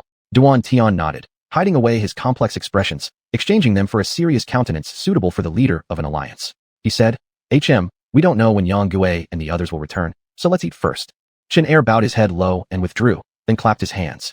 Soon after, two lines of servers walked over, each carefully holding a tray like they were dining in a grand hotel. Truly impressive. Never would I have imagined experiencing such sophistication in the Sunset Forest where ferocious beasts run rampant. AI Chen teased. To this, Duan Tian just chuckled bitterly. The members of the Alliance love putting on airs, though I personally dislike it. But I couldn't refuse, so I vaguely agreed. Nodding, AI Chen could indeed see that although Duan Tian possessed leadership qualities, there was no sign of being pampered from birth, suggesting he likely came from a rather humble background. People like Huangshan and Xianhuan, wealthy offspring, carried an air of nobility seemingly inherent since birth. Their every move could make others sense their differences. AI Chen, having somehow gotten involved with such individuals during his time in the magical metropolis, thus had gained a modicum of insight into discerning people's origins. Turns out these are wooden plates. Xianxia gripped the tray in a tone of realization. AI Chen took a look and only then realized the dishes were served on trays made from wood. It seemed the capable individuals of the Freelance Alliance specifically chose a smooth and white timber, hence making it appear indistinguishable from common porcelain. Once again, AI Chen marveled at the frightening power of large factions. Relying on the advantage of numbers, truly nothing could escape their careful handling, not even the selection of dinnerware. Chuckling, Duan Tian waved his hand. "I'm sorry for the inadequate reception, please forgive me. Everyone, please dig in." With the host's permission, AI Chen and the rest naturally refrained from further courtesies. Saying a simple, "thank you," they began stuffing food into their stomachs. During these days participating in the demon hunting competition, AI Chen and his group basically ate roasted meat every day, roasted lamb, beef, pork, etc., paired with specially brought barbecue spices for a good flavor. But no matter what, one thing couldn't always be eaten. Anyone eating it 5 days and nights straight, totaling 15 barbecue meals, would lose interest in meat grilled over campfires, permeated by smoke. Therefore, as soon as the stir-fried dishes in the trays entered their mouths, a refreshing taste instantly dominated their tongues. So delicious. Xianxia voiced her heartfelt agreement. Li Wei beside her barely noticeable nodding too. AI Chen didn't speak, afraid that talking would hinder his eating efficiency. All one could see was him swiftly transferring dish after dish into his mouth with chopsticks, decorum and etiquette long discarded behind him.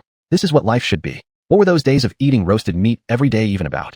As AI Chen kept eating, tears welled up in his eyes uncontrollably. On the large round table stood more than 10 dishes, and not one of them was bad. Especially the lush green vegetables, which no one knew where they were picked from, had an absolutely incredible taste. The chef's skills were impeccable, indeed worthy of being part of the Freelance Alliance. Within such a large organization, finding several culinary experts was nothing remarkable at all. Savoring his meal to his heart's content, AI Chen contemplated if he should negotiate with Duan Tian later, suggesting that he could come here more often to freeload on meals. If that didn't work out, perhaps taking away the chef would do just fine too. Seeing how much her master was enjoying his food, the little fire cat couldn't help herself anymore. She hopped onto AI Chen's knee, reaching for his bowl with her tiny paws. Noticing this, Duan Tian grinned and ordered one of his subordinates to bring another bowl, then carefully placed it right in front of the fire cat. The fire cat stared curiously at the bearded man before her black pearl-like big eyes filled with wonder. What a cute cat. Duan Tian laughed. AI Chen also gave a slight smile and picked some greens and stir-fried meat from his plate, placing it into the fire cat's bowl. Your pet seems to have considerable strength. Duan Tian went on. This left AI Chen stunned for a moment as he seldom met people who could discern the extraordinary nature of the fire cat at first glance. Most easily overconfident types would underestimate her due to her star rating. It seemed Duan Tian had a sharp eye after all. Why do you think I know? Duan Tian smiled and asked. AI Chen pondered but eventually failed to arrive at a satisfying answer. He decided to shake his head honestly. I can't guess. Duan Tian sighed, as if reminiscing about old times. I've seen you before, did you know? AI Chen was flabbergasted. Even Xianxia, who was previously engrossed in her meal beside him, looked up now, curiosity evident in her eyes. At the same time, Li Wei quietly perked up her little ears.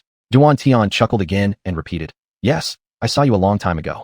Chapter 135, Seeking Help. A brief moment of silence fell over the main tent. AI Chen stared at Duan Tian, waiting for him to speak again. But as if deliberately creating suspense, Duan Tian picked up a glass of freshly squeezed juice placed by the bowl, took a small sip, smacked his lips while savoring the fragrance of the fruit. Xianxia, seeing no further words forthcoming, began to feel somewhat anxious. She glared at Duan Tian and started tapping her fingers incessantly on the edge of the wooden bowl. The muffled sound of finger bones tapping against wood spread through the main tent. Swallowing the juice slowly from his throat, Duan Tian finally smiled and said, Back at Huiyang Arena, I saw you. You achieved an astonishing 20 consecutive victories, stunning the entire crowd, weren't you? I was one of the spectators who bore witness to that legendary performance. Upon hearing this, AI Chen's expression relaxed in understanding. At that time, he had been tricked by Xianhuan into going to Huiyang, fighting in a so-called undefeated tournament. He nearly exposed all the secrets of the Huiyang arena, which provoked people like Huang Shan and Shi Gui to step in, with boss Huang himself eventually intervening to put an end to the chaos. It was also there that AI Chen contracted a deadly poison. Under Qiuqiu's guidance, AI Chen managed to control the toxins in his body using the blood of Thunder God, but even now, a dark black mark remained on the back of his left hand, resembling a coiled giant snake, as if it would erupt and devour him at any moment. Fortunately, next to the dark serpent, a grayish-white mark also existed, symbolizing the flow of Thunder God's blood within his body. The lingering power of the Thunder God's blood was akin to a true deity, subduing the poison that ordinary people could not resist, allowing AI Chen to escape from Huang Wan's clutches. That was the time. You have a good memory. AI Chen sighed, clearly recalling his rash actions of the past. Duan Tian sincerely praised. A scene like that, I doubt anyone would forget after witnessing it once. Brother AI Chen, everyone in the arena was shouting your title as the consecutive victory king, with all their might. I was one of them, do you remember? AI Chen paused. After achieving 20 straight victories, the venue indeed erupted with deafening cheers, but he had barely escaped from Huang Wan's hands then, so he wasn't paying much attention. As for whether Duan Tian's voice was among the crowd, he had no recollection at all. This really couldn't be blamed on him for being forgetful. It was just that there were too many onlookers. Trying to pick out a bearded man from them was akin to searching for a needle in a haystack. At that time, I wished how great it would be if I were standing on the stage, enjoying the shouts and praises of the crowd. As Duan Tian spoke, complicated emotions shone through his murky eyes. He sighed and laughed. I never imagined this dream would come true so quickly. Now, I am the esteemed master of an alliance, enjoying the respect of countless card masters, a contentment that I used to not even dare to dream of. However, everyone sat up straight, awaiting his next words. Even Fire Cat ceased its chewing motion and stood obediently with crossed paws. Duan Tian smiled, his expression carrying a faint, uncontainable sadness deep from within. However, I know that all of this does not truly belong to me. Just like this doesn't belong to me either. Xianxia voiced her confusion. Duan Tian sighed, and pulled out a deep blue magical crystal card. A brilliant blue light instantly illuminated the entire main tent. At the same time, the six-star hexagram formation nearby flickered, and a pale tiger emerged, standing proudly in the center. Its name is Seifing Tiger. I assume you've heard about its reputation as well, haven't you? Everyone says the leader of the Independent Alliance has unparalleled prowess, subduing the three-star blue-grade beast with mere human strength unmatched in history. But only I know that all of this is nothing more than a joke. With a helpless smile, he tossed the topic to AI Chun and others, seemingly anticipating their gasps of surprise. However, the expected exclamations of surprise did not arise. A death-like silence enveloped the entire main tent. AI Chun looked at him silently, as if already knowing the truth behind Seifing Tiger. You figured it out long ago, didn't you? Makes sense, considering you're Yang Gui's old friend. You wouldn't fail to understand his capabilities. Duan Tian exhaled heavily, saying these words. AI Chun neither confirmed nor denied. Duan Tian continued. That's why none of you ever respected me, or treated me as an equal. It's because you understood that what I'm most proud of is nothing but a deception. It was Yang Gui who helped you subdue it, right? AI Chun stared at the arrogant and fierce Seifing Tiger strutting around inside the main tent and asked. Duan Tian nodded, his gaze similarly fixed on the Seifing Tiger. As a still ferocious beast, it originally refused to submit to Duan Tian and certainly wouldn't listen to his commands. Only with Guizhong present could someone dare to rebuke it. If Guizhong were absent, Duan Tian wouldn't even dare release it briefly. What isn't mine will forever remain not mine, be it Seifing Tiger or this title of master. Hence, I've never dared take credit for the fruits of everyone else's labor. Neither the magic core nor the points have I touched, because I know that taking shortcuts brings no good results. Even if I were to join the best hunting demon team, my teammates would suffer due to my weakness, which might end up causing serious problems. Duan Tian slowly spoke, letting out words that had been pent up in his heart for a long time. After speaking, his expression visibly relaxed, like a traveler burdened with heavy luggage finally putting it down. AI Chun nodded understandingly and began to admire Duan Tian. This rough man indeed harbored an unblemished sanctuary in his heart, untouched by any evil influences. Whether it was tangible benefits or elusive fame, he paid no heed. What he sought after was merely the true self. So, I thank Yang Gui. It is him who let me experience a life completely different from before. Even if everything is just a dream, I am willing to wake up now with satisfaction. However, while he saved me, he still remains trapped in suffering. Looking at AI Chen's questioning gaze, Duan Tian sighed with pain. I can see that Yang Gui has something weighing on his mind. Be it the thing he wants to find or the person he wants to rescue. None of these are simple matters, right? I'm not a fool, and over these days, I've been the one closest to him. I understand many things clearly, but I am powerless to help.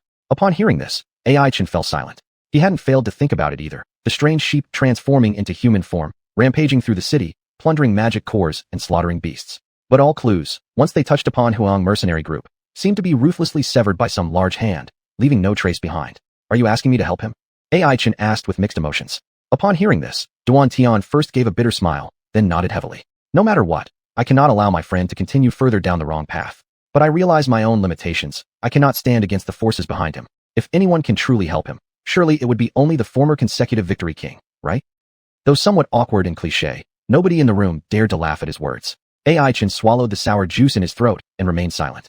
Then Duan Tian continued. In return, I could also provide something needed by everyone here. After all, nominally, I am still the leader of hundreds of card masters, am I not? Chapter 136. Is it okay? Help? Xianxia asked in confusion. In her eyes, AI Chun was an all-powerful presence. Though he occasionally became disoriented and fell from trees, aside from that, he was nearly flawless and didn't need anyone else's help. Li Wei beside her also expressed a similar question, sharing Xiaoya's thoughts. However, Duan Tian merely smiled faintly and looked at AI Chun. One person's energy is always limited, isn't it? Like a smooth wooden bowl and delicious food. Perhaps you could manage both on your own, but you might lose balance somewhere along the way. If you rely on the strength of the solo alliance, many trivial matters will be more convenient. AI Chen nodded, falling into deep thought. Duan Tian made sense. Ever since obtaining that mysterious earth attribute magic core, AI Chen had been drawn into numerous complicated whirlpools. Even now, he hasn't even glimpsed the water essence he promised Emochi Elder he would find. But if he entrusted this to the vast solo alliance with its multitude of card masters, there would surely be results sooner. AI Chen silently weighed the pros and cons, already having his answer in mind. A voice in his head seemed to tell him that Gui Yang must be hiding countless unknown secrets behind. If he could make him speak up, the intentions of Hui Yang mercenary group and the mystery of the Earth Dragon's life and death would gradually come to light. But this also meant enormous danger ahead. At present, AI Chun and Huo Miao could barely contend with a single blue-rank 4-star magic beast. How could they step into such a game as players? Even Gui Yang, who had long since advanced to purple rank, could only remain as a pawn in this long-drawn-out chess game, like a puppet controlled by some hidden power every step of the way. What could AI Chen do under these circumstances? Hui Yang mercenary group. This monstrous force dominating Magic City for 20 years could overthrow countless destinies with just a casual command issued by the Huang brothers. The only force opposing them was the City Lord's mansion. AI Chen knew that to contend with the Huang siblings, he had to rely on the Xiang family's strength. Therefore, the mission Mo Chi entrusted to him must be completed flawlessly. In a certain sense, it was his pledge of allegiance. AI Chen took a deep breath, feeling as though something indescribable was pressing down on his body, making it hard to breathe. But he persisted. He clenched his fists slightly, took another deep breath, and looked at Duan Tian, nodding to accept the other's request. Seeing this, Duan Tian breathed a sigh of relief, as if lifting a heavy stone off his chest. I'll do my best, but I can't guarantee anything. There's no assurance I won't get caught up in this myself. AI Chen said seriously. Duan Tian also wore a solemn expression, understanding full well that whatever issues involving Yang Gui would not be simple, just like the latter's ghost-like abilities. He smacked his lips, recalling that surreal scene from before. Not long after the demon hunting competition began, Yang Gui calmly told him that, as the leader of an alliance, he needed a worthy magic beast. In response, Duan Tian could only laugh helplessly and shake his head, thinking his new friend wasn't entirely lucid. But soon after, Duan Tian realized that Yang Gui wasn't just lucid, the man was insane. Yang Gui forcibly dragged a completely bewildered Duan Tian deep into the forest. Duan Tian cautiously moved forward step by step, fingering a white magic crystal card, palms sweating, the apprehension in his heart difficult to put into words. He assumed they wouldn't go far before being intercepted by any wild magic beasts or ambushes. However, they just kept walking further and further, unexpectedly unobstructed all the way. Duan Tian was instantly confused and began questioning whether he was actually participating in the competition inside the Sunset Forest. Why weren't there any magic beasts? Could he have wandered into an artificial site within the magic city instead? Of course, he didn't know that the aura emanating from Gui Yang scared off all the lower-ranked magic beasts along their path. After all, as the absolute apex of the food chain, apart from the earth dragon slumbering underground, Gui Yang was without question the king here. Thus, under such conditions, Duan Tian walked smoothly ahead, becoming increasingly anxious. He hoped a magic beast would appear to stop them, yet feared encountering one so powerful it would devour both him and Yang Gui in a single bite. With mixed feelings, Duan Tian followed Yang Gui to the entrance of a cave. Yang Gui smiled and simply said, "This one should do," before disappearing into the cave. Duan Tian was dumbfounded, unsure what Yang Gui meant by "this one should do." Was the cave size suitable for taking cover, or did he mean something else? But when a ferocious tiger emerged from the cave, Duan Tian realized he was overthinking things. What Yang Gui meant by "it's okay" was perhaps that it would be okay to die bitten by this tiger, or it would be fine to be buried in this soil. Swallowing his saliva, Duan Tian felt like crying without tears. He really had the worst luck ever. Being a nobody in middle school was one thing, but after finally participating in the demon hunting competition, he hadn't even taken a few breaths of fresh forest air before getting himself killed. Did he set a record for being the fastest card master to get annihilated? Duan Tian thought dismally, inhaling as much air as he could. Otherwise, when his stomach got torn apart by the tiger's teeth, he wouldn't have such privilege anymore. At this moment, Yang Gui emerged from the cave again and stood behind the fierce tiger, which seemed not to notice him and only glared directly at Duan Tian. Duan Tian became restless under its gaze but still tried to signal Yang Gui to run away with his eyes. Yet Yang Gui appeared completely oblivious, standing stiffly like a post. This fool. Duan Tian was anxious and flustered. If he weren't afraid of being swallowed by the tiger, he would have shouted curses already. Suddenly, Duan Tian watched in horror as Yang Gui didn't just stand there. He actually extended his hand toward the terrifying tiger, as if about to pet its head. Duan Tian's brain stopped working at this point. If his whole body wasn't paralyzed with fear, he would have at least closed his eyes to avoid being splattered with his companion's blood. However, what he feared did not happen. The next scene nearly dropped his jaw. He saw Yang Gui's hand reach halfway out, and instead of biting, the ferocious tiger nudged its head forward and let him touch it, even rubbing against him affectionately. What on earth was going on? Duan Tian's heart raced, and he started doubting whether his eyes were playing tricks on him. Yang Gui, whose clean-cut face showed no ripples, turned toward Duan Tian, who had become pale from shock, gave a faint smile, and asked, "How about this one? Little tiger, blue rank 3 stars. It should be enough, right?" Chapter 137, A Lesson. Is this the white tiger? Xianxia stared at the giant beast dozing in the center of the main camp and asked. AI Chen nodded, affirming, "Its aura is very strong. It's worthy to be a 3-star blue-tier magic beast. Because of this, it doesn't submit to me." Duan Tian's face revealed a hint of bitter smile. Taming the tier 1 tiger basically had nothing to do with him. It was all handled by Yang Gui. Even when it came time to place his 6-pointed star mark on the beast, he was completely dumbfounded and didn't know what was going on. It wasn't until the tier 1 tiger transformed into a streak of light and was contained in the space behind the magic crystal that Duan Tian, staring at the card in his hand glowing with brilliant blue light, realized what he had just done. The feeling at the time was hard to describe in words. Duan Tian looked blankly at Yang Gui, not knowing what to say. After being stunned for half a day, all he could mutter was, "Thank you." On the contrary, Yang Gui remained calm, as if he had just tamed an ordinary cat or dog instead of a terrifying 3-star blue-tier magic beast. Duan Tian thought that having the tier 1 tiger meant that his strength would skyrocket. At least making it into the top 10 in the demon hunting competition wouldn't be a problem. However, this beautiful dream shattered quickly. When he summoned the tier 1 tiger again, he discovered that the beast simply ignored his orders. It even bared its fangs, showing ferocious eyes, with every intention of swallowing him whole. If it weren't for the contract sealed by the six-pointed star, blessed by the thunder god, xuanhuan would have probably met an unfortunate end at the claws of the beast.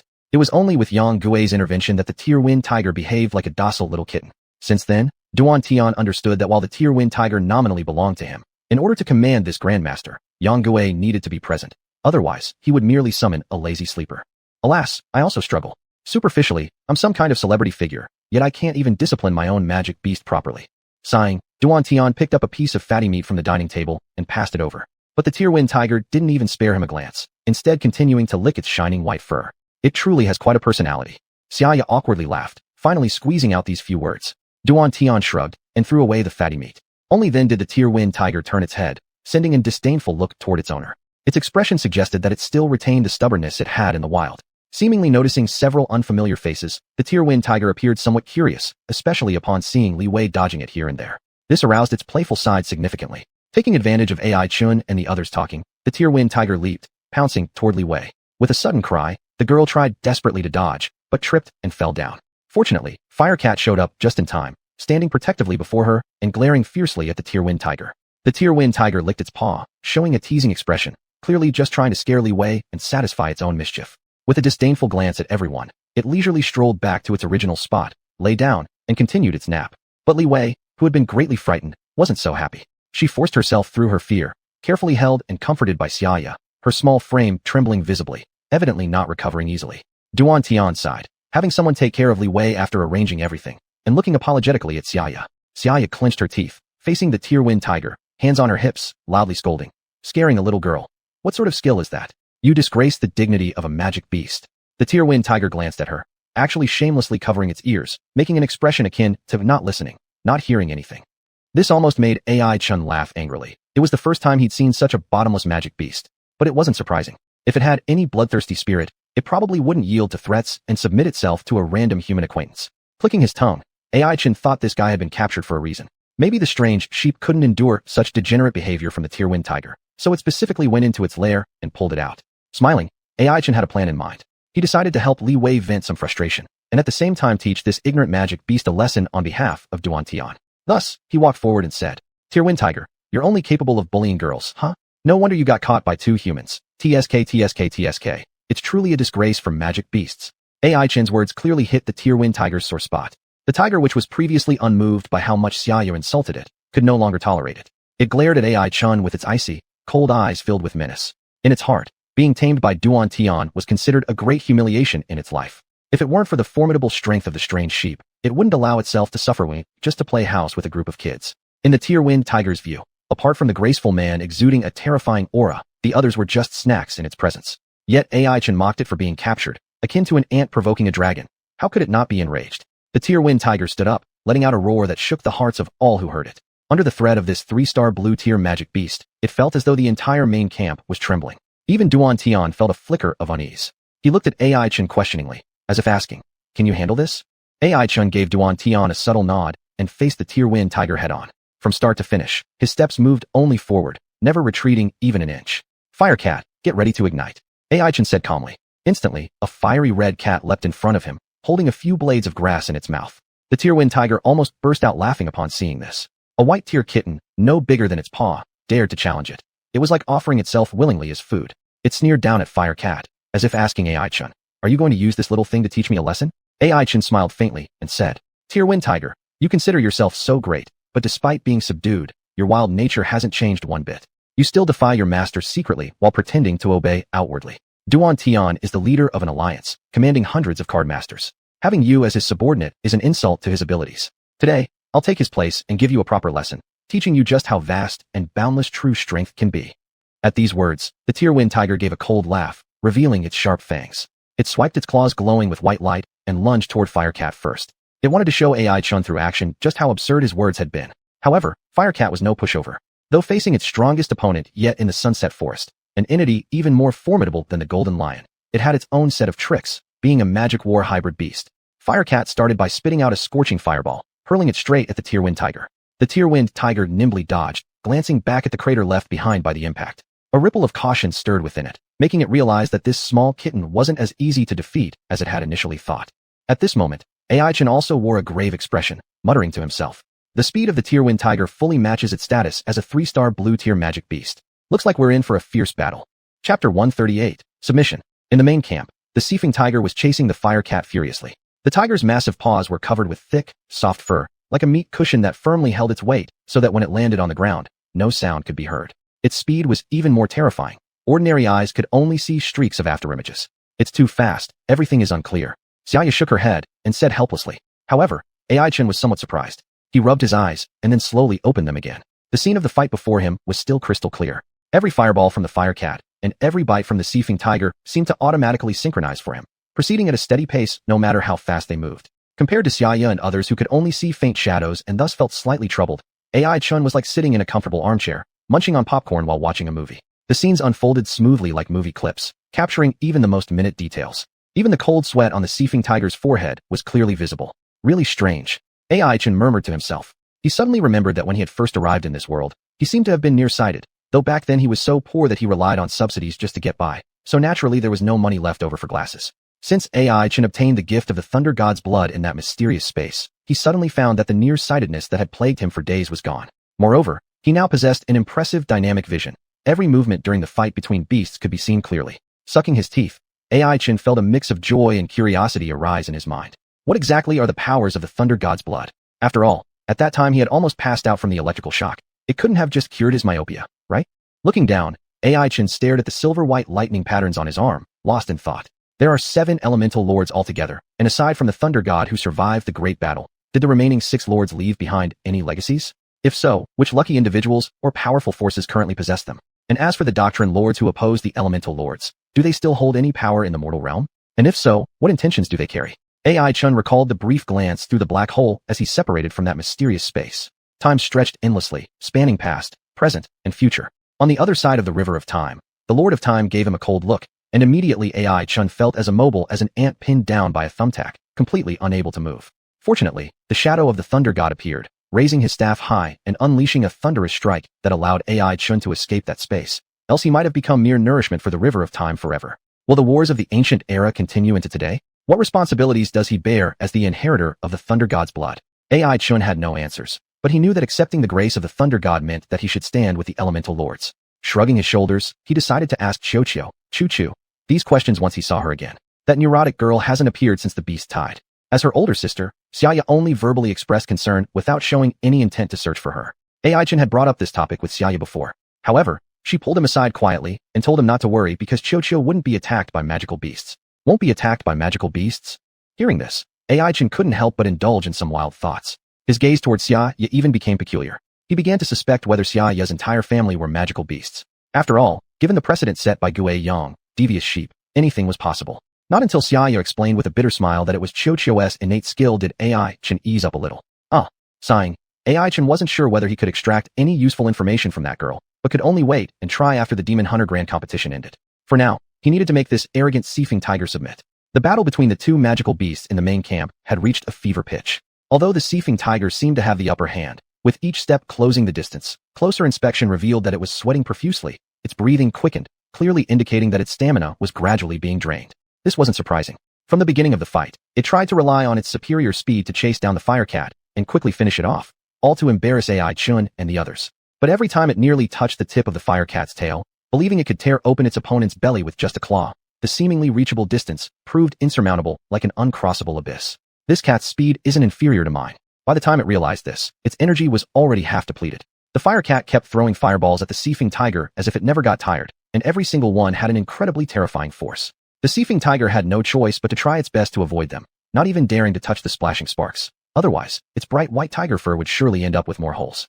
The Seafing tiger is about to run out of energy, Duan Tian said in surprise. In his opinion, as a blue-rank 3-star magical beast, the Seafing tiger's strength was undeniable. Now it was actually being pushed into a dilemma by a white-rank 5-star cat, which was simply unbelievable, despite the fire cat having won 20 consecutive battles on the arena. Of course, the Seafing tiger didn't know about the red kitten's astonishing achievements before entering the Sunset Forest. It only reminded itself that if it couldn't use the remaining energy for a fatal blow, then it would definitely lose. Breathing heavily, the Seafing tiger stared at the fire cat with murky tiger eyes, trying hard to predict its escape route.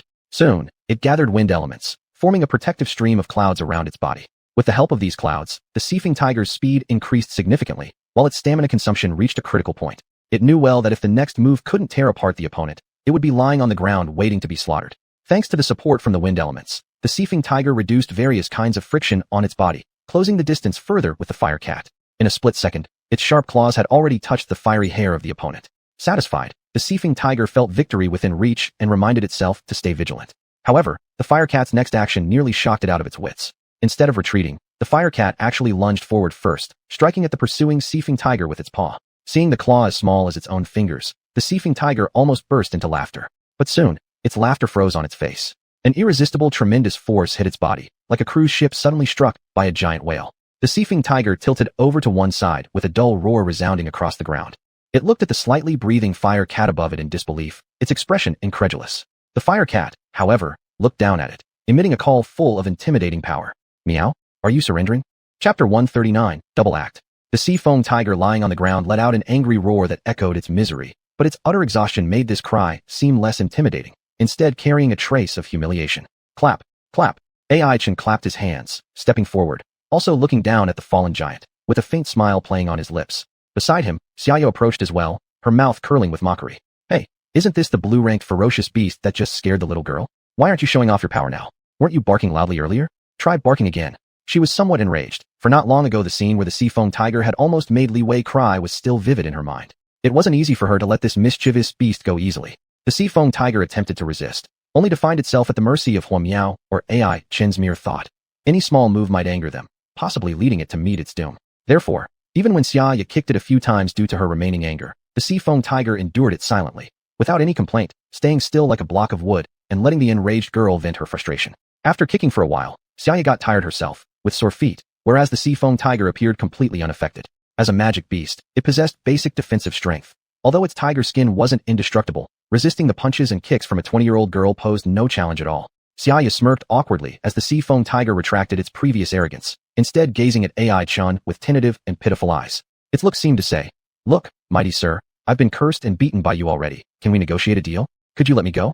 However, Ai-chan stood there, a faint smile on his face, without saying anything.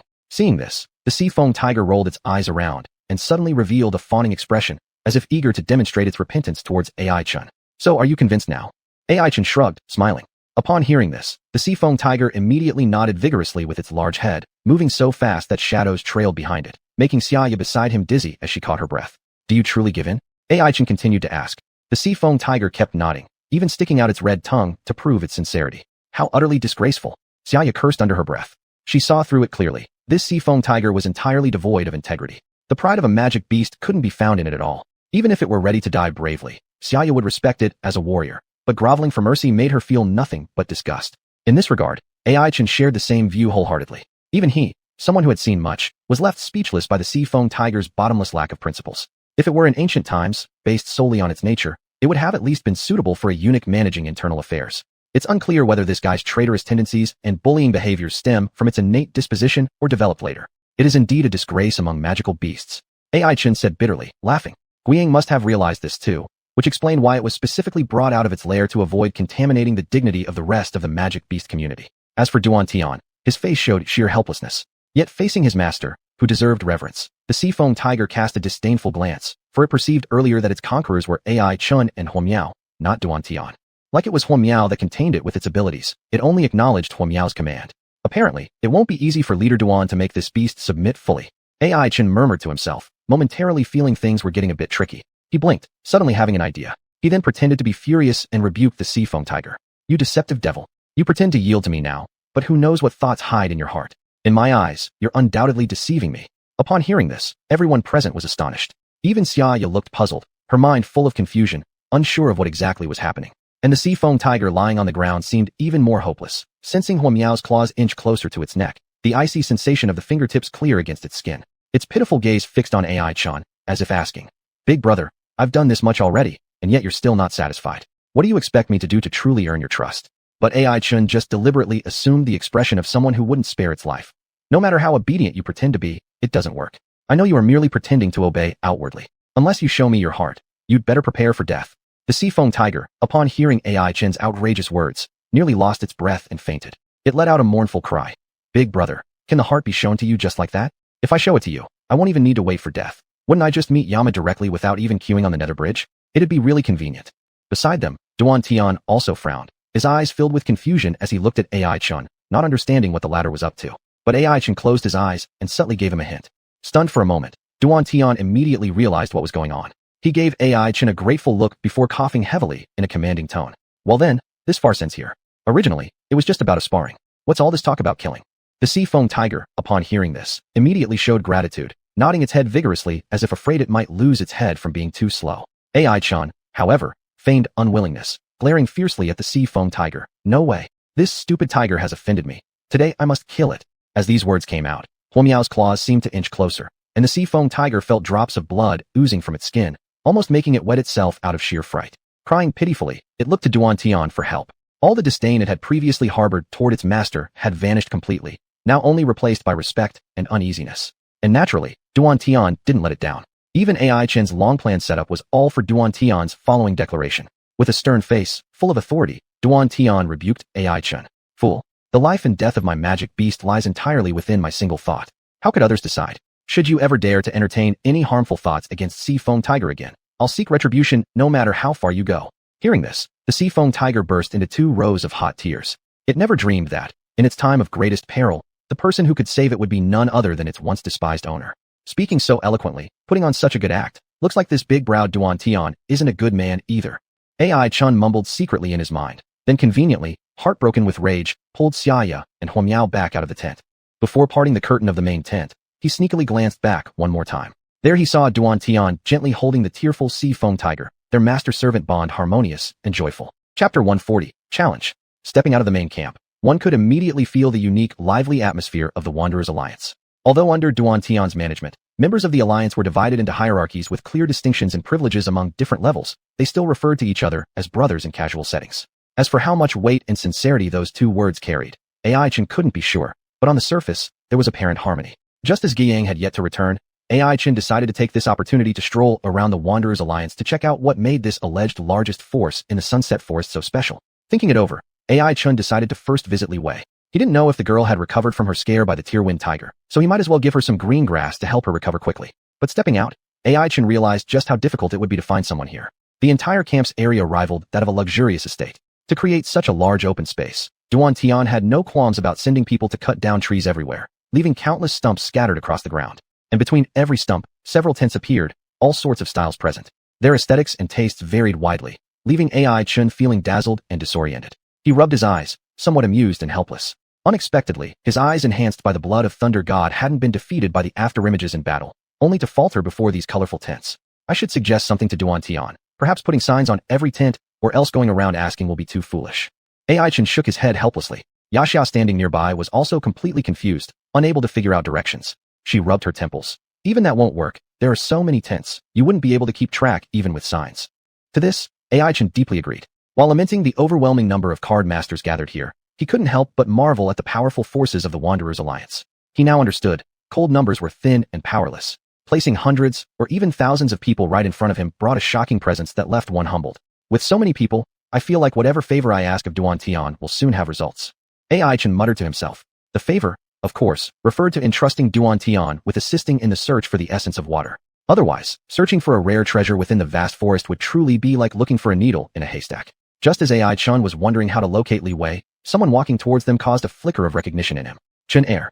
AI Chen called out with a hint of surprise. Not far away, a lean man was talking to a companion, none other than Chen Er. His interlocutor seemed to be of lower status, constantly nodding as if following some instructions Chen Er was giving. Hearing someone call him, Chen Er glanced up, paused for a moment upon seeing AI Chen, then approached with an awkward yet polite smile. What are you busy with? AI Chen asked casually, merely starting a conversation so he could find out where Li Wei was resting. However, Chen Er seemed nervous, hesitating whether or not to disclose the content of his previous discussion. After turning his eyes around thoughtfully, Chen Er seized the initiative and asked first, Hey, buddy, what was going on back in the main camp? I kept hearing a rumbling sound. Did it come from the leader? He looked intently at AI Chen, testing his reaction, using the answer to decide his next move. Oh, nothing much, just that leader Duan's Tearwind tiger was a bit unruly, so he asked me to discipline it. AI Chen nonchalantly responded. However, his words struck a thunderous shock in Chen Er's mind. Discipline the Tearwind tiger. Chen Er stammered, astonishment evident in his tone. He turned toward Xianxia beside him, hoping for a different answer, or perhaps an amendment of the word discipline, to exchange. Yet, Xianxia only nodded lightly. Yeah, he gave it a good beating. That tiger really was being naughty. It was what scared Li Wei. Upon hearing this, Xianxia stood there dumbfounded, nodding slowly. He'd indeed heard about a little girl getting startled in the main camp, but never imagined that it was due to the Tier-Wind tiger, nor that their leader had actually invited AI Chen to discipline the beast. What did that imply? Xianxia swallowed hard, finally understanding that this seemingly ordinary-looking young man before him had established good relations with their leader. Moreover, his own strength was enough to defeat a blue-rank 3-star ferocious beast. I wanted to ask you actually, where's Li Wei resting?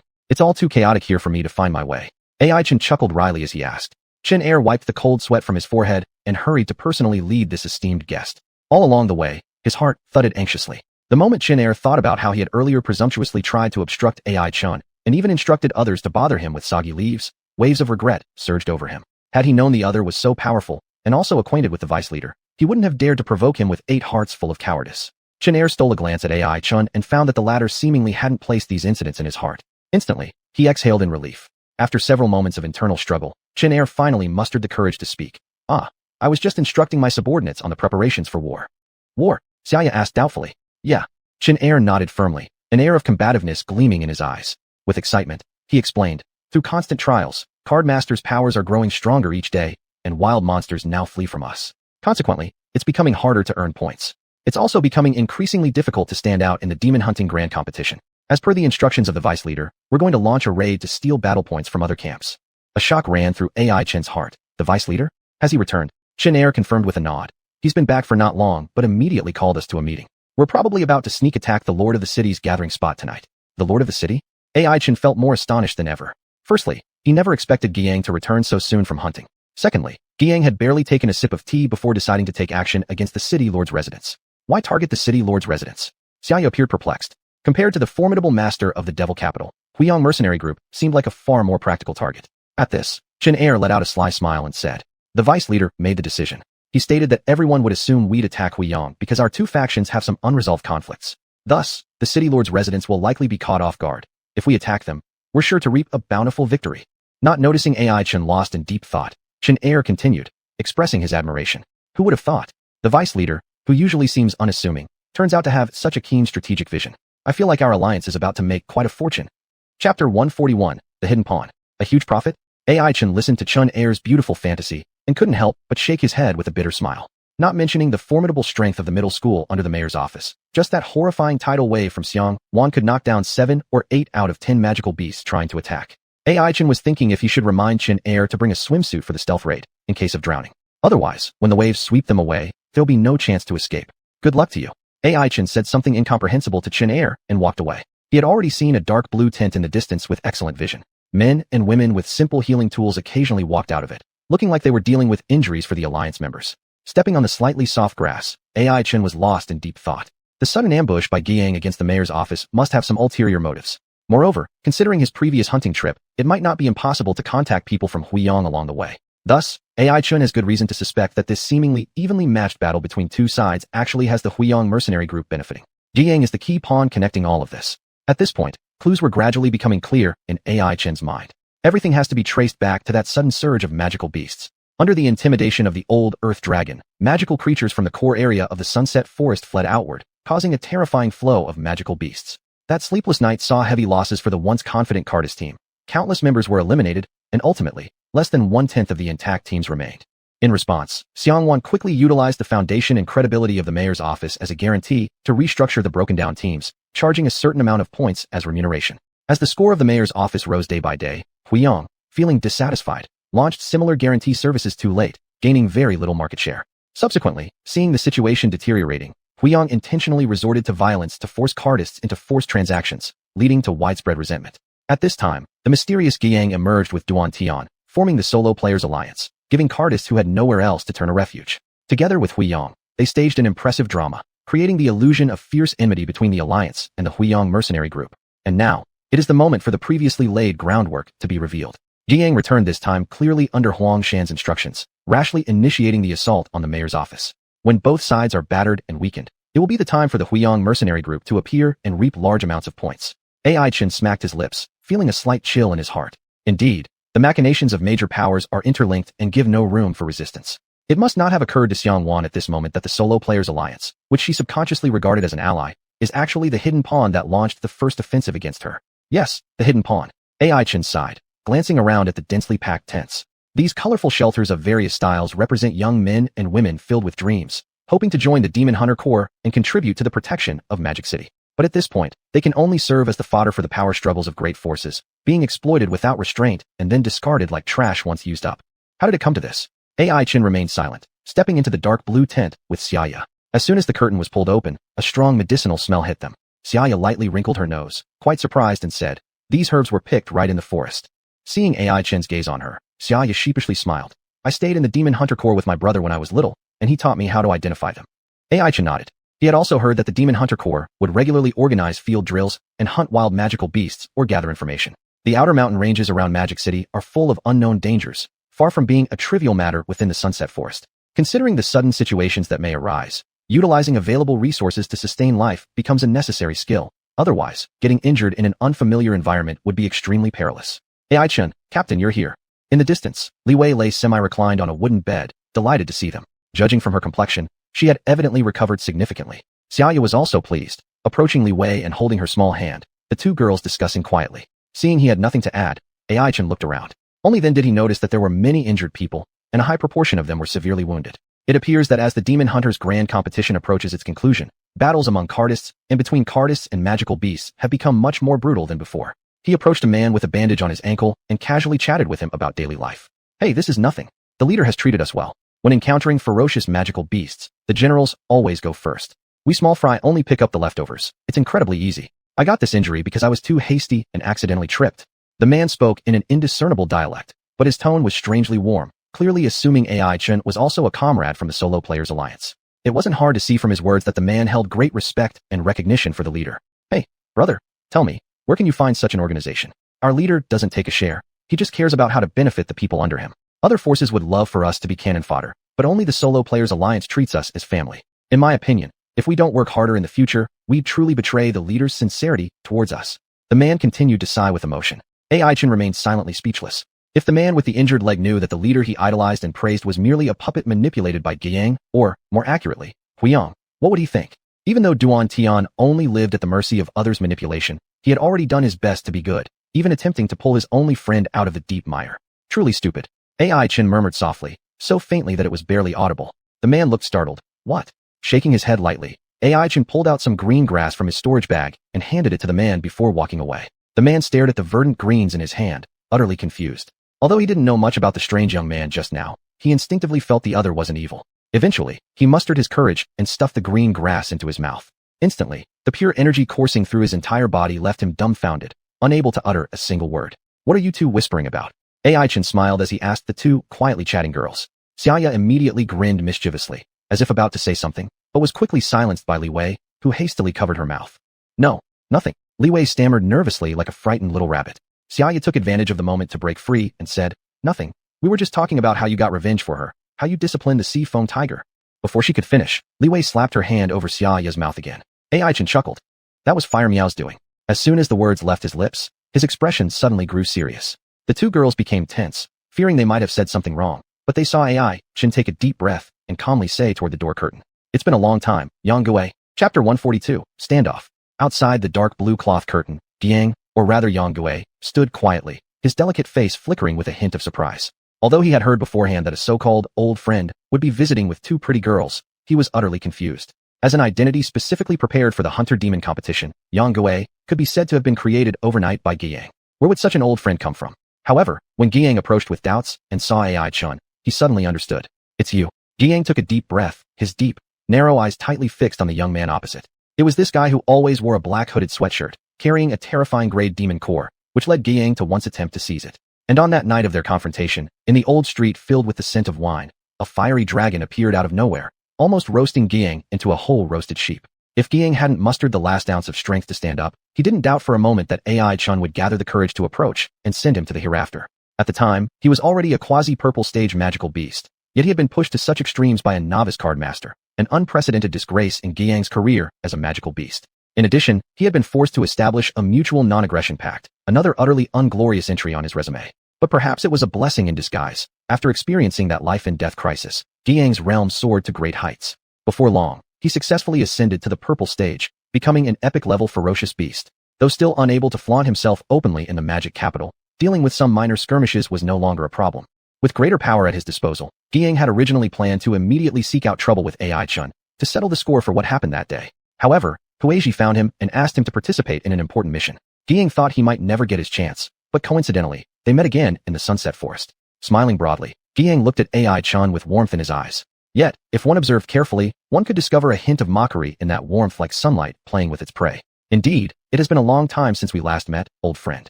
So said Guiyang, for even now he didn't know AI Chen's real name, and thus could only address him as old friend. Once was tolerable, but calling him that forever would definitely expose the truth. After all, there are no real friends in the world who don't know each other's names. Guiyang was well aware of this fact. Thus, after some deliberation, he gave AI Chen a big hug. The fire kitten on his shoulder immediately bristled its fur, going on high alert. Apparently, it had recognized the seemingly delicate man through its sharp sense of smell. The same night it had fallen unconscious due to the fake human beast. AI Chen gently rubbed the kitten's head and soothed it. Relax, there's nothing to worry about. I'll handle this. Hearing this, the fire kitten's tense nerves relaxed slightly, but still eyed Guiyang rather unfriendly. Shrugging his shoulders and smiling, Guiyang came closer and gave AI Chen a perfunctory embrace. His lips moved slightly. Kid, what should I call you? We should probably have a proper title, huh? But AI Chen just smiled mysteriously. Why don't you guess? Guiyang. Alright then, he got it now. This kid obviously had no intention of getting along with him properly. Perhaps he traveled a long way just to cause trouble. Taking a deep breath, Guiyang grinned amicably and asked, so what? Looks like you're quite confident today, meaning your preparation is very thorough too, isn't it? AI Chen also smirked slightly, pretending modesty. Not really, you're much different from before, and my old tricks pale in comparison now. But our teacher often taught me that preparation must keep up with the times. So, I've learned a thing or two. Guiyang's expression became more serious, feeling uncertain in his heart. If AI Chen was still counting on that blue stage skill card to win unexpectedly, then he'd probably leave here today defeated. However, judging by the confidence in this kid's eyes, it seemed like he really did have some hidden strengths. Squinting, Guiyang placed his bony hands on AI Chen's shoulders and said warmly, it's been such a long time. I assume you didn't come here today just to say these things. Just as these words left his lips, AI Chen felt a bone-chilling cold seep through him, originating from Guiyang's hand resting on his shoulder. AI Chen's expression changed slightly. He truly didn't expect that, in front of dozens of onlookers, Guiyang would dare to attack him under everyone's watchful eyes. And at this moment, Guiyang acted as if nothing were wrong, his face calm, not even blinking once, as though forcing AI Chen into a desperate situation wasn't his doing. AI Chen took a deep breath, trying his best to make the blood in his entire body flow to generate heat and resist the sweeping cold. Guiyang watched his performance calmly, as if judging how many cards the other party had up his sleeve. TSK. I didn't realize the vice chairman of the alliance and that kid were on such good terms.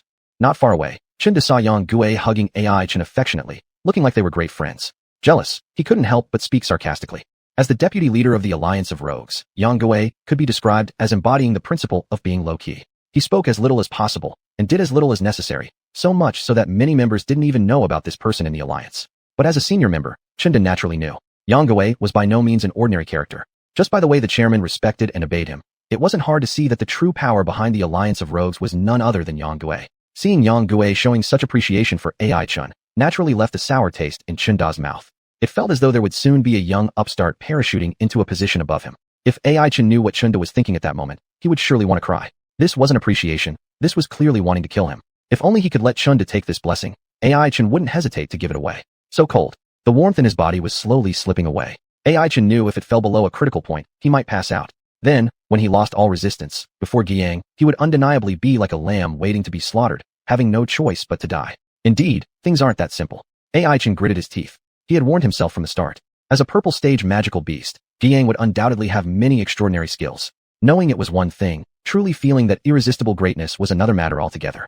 Beads of cold sweat continuously trickled down from AI Chen's forehead, converging under his chin, then dripping onto the cuffs of his hoodie. The fire kitten on his shoulder, sensing its master's predicament, stood its hair on end again, eyebrows raised, ready to unleash fireballs. Seeing this, Guiyang showed a trace of mockery. So, can't you handle it so quickly? Chapter 143, Equal Strength? Don't. AI Chun was gasping for breath, stopping Hongmiao's impending attack. He knew that if they were to fight here, it would definitely not be to his advantage. Regardless of what happened, this was the domain of the Solo Guild, surrounded by Guiyang's loyal supporters. One wrong move and both he and Hongmiao would be isolated, and without help. Xianxia and Li Wei also understood this clearly. At this moment, the two girls could only look at AI Chun with worried eyes, unable to provide any substantial assistance. And seeing there was no entertainment to watch, Guiyang shook his head with regret. Time ticked by second after second, and the medical tents had changed several waves of injured people. Yet, Guiyang showed no signs of letting AI Chen go. He was testing AI Chen. And until he found out something from these tests, or until AI Chen lost consciousness, he wouldn't stop. The onlookers nearby were growing more and more numerous, but Chunda finally couldn't help himself and spoke up. Deputy Guildmaster, we still have other matters to attend to, don't you think? Chunda's feelings were somewhat complicated, as he hadn't expected the Deputy Guildmaster to have such a good relationship with AI Chen. They had chatted away so casually for such a long time. Chunda, possibly fearing that AI Chen might threaten his position, noticed Yang Gui was silent and spoke again. Deputy Guildmaster, if you're really busy, then we'll leave first. We can wait for you. Upon hearing this, Guiyang's face turned dark immediately, flashing a look of anger, wishing he could gobble up this annoying fellow in one bite. On the contrary, AI Chen was overjoyed. If only he could get away, he would rush over to give this dim-witted tiger general a big hug. However, Guiyang clearly didn't want to let AI Chen off easily. Being in human form limited his abilities, and if he missed this chance, he wouldn't know when another opportunity like this would come around. Thus, Guiyang smirked at AI Chen, then turned his head and said sorrowfully, "My dear friend has suffered a relapse of an old ailment. Look at his complexion, isn't it unusually pale? But everyone, don't worry. It's just a chronic problem. I'll help him relieve it for a while. Just all continue with your respective duties." After hearing this, the members of the Solo Guild all felt relieved. Oh, so that's the way it is. I thought the Deputy Guildmaster wasn't someone who'd mix up priorities. Since there's a reason behind this, we will go ahead and wait. That's right, his old friend has traveled such a long distance. How could we not let them meet? Wow, truly worthy of being a Deputy Guildmaster. So righteous. When a friend is in trouble, he resolutely stays by their side. Brothers and sisters, we should all learn from the Deputy Guildmaster.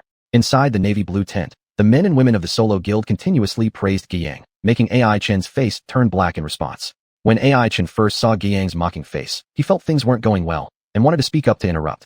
However, at that moment, the hand pressing on AI Chen's shoulder increased its force slightly, causing every bone in AI Chen's body to feel like it was being compressed by a tremendous force, on the verge of breaking at any moment.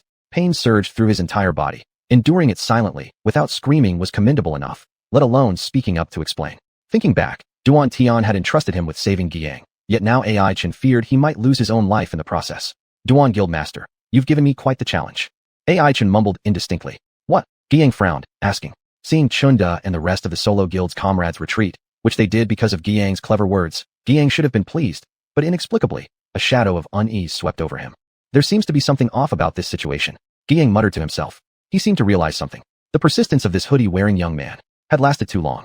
Guiyang suddenly grasped the issue. The chilling coldness emitted from his hands was a newly acquired talent skill upon reaching the purple rank. During the hunt in the Sunset Forest, even common blue rank magic beasts couldn't endure longer than a stick of incense burning before meeting their demise. Yet, the young human in front of him had resisted it for so long. Although Guiyang was currently unable to transform into his magic beast form and released a simplified version, it still shouldn't have been entirely harmless. Filled with amazement, Guiyang heard AI Chen gritting his teeth saying, "Almost to my limit." Really? Guiyang was elated and promptly tossed aside all sorts of wild speculations, concluding that AI Chen had simply been lucky today or that he was not in optimal condition, thus allowing this guy to hold on for so long. Now, seeing that AI Chen appeared unable to withstand it much longer and was about to surrender, Guiyang breathed a sigh of relief. "Are you okay?" Guiyang asked with a confident smile on his face, pretending to be concerned. Yet, the originally pale-faced AI Chen suddenly showed a bit more vitality, and his voice carried more conviction. "I can last a little longer." Speaking thus, he grinned and wiped away the last bead of cold sweat on his forehead under Guiyang's suspicious gaze. "The moment has come," AI Chen said softly. He could feel the force hidden deep within his body being activated. After a long time of restraint, AI Chen finally got the chance to retaliate. "I think I'm just fine." AI Chen said so, with a mocking look at Guiyang. "So how about you?"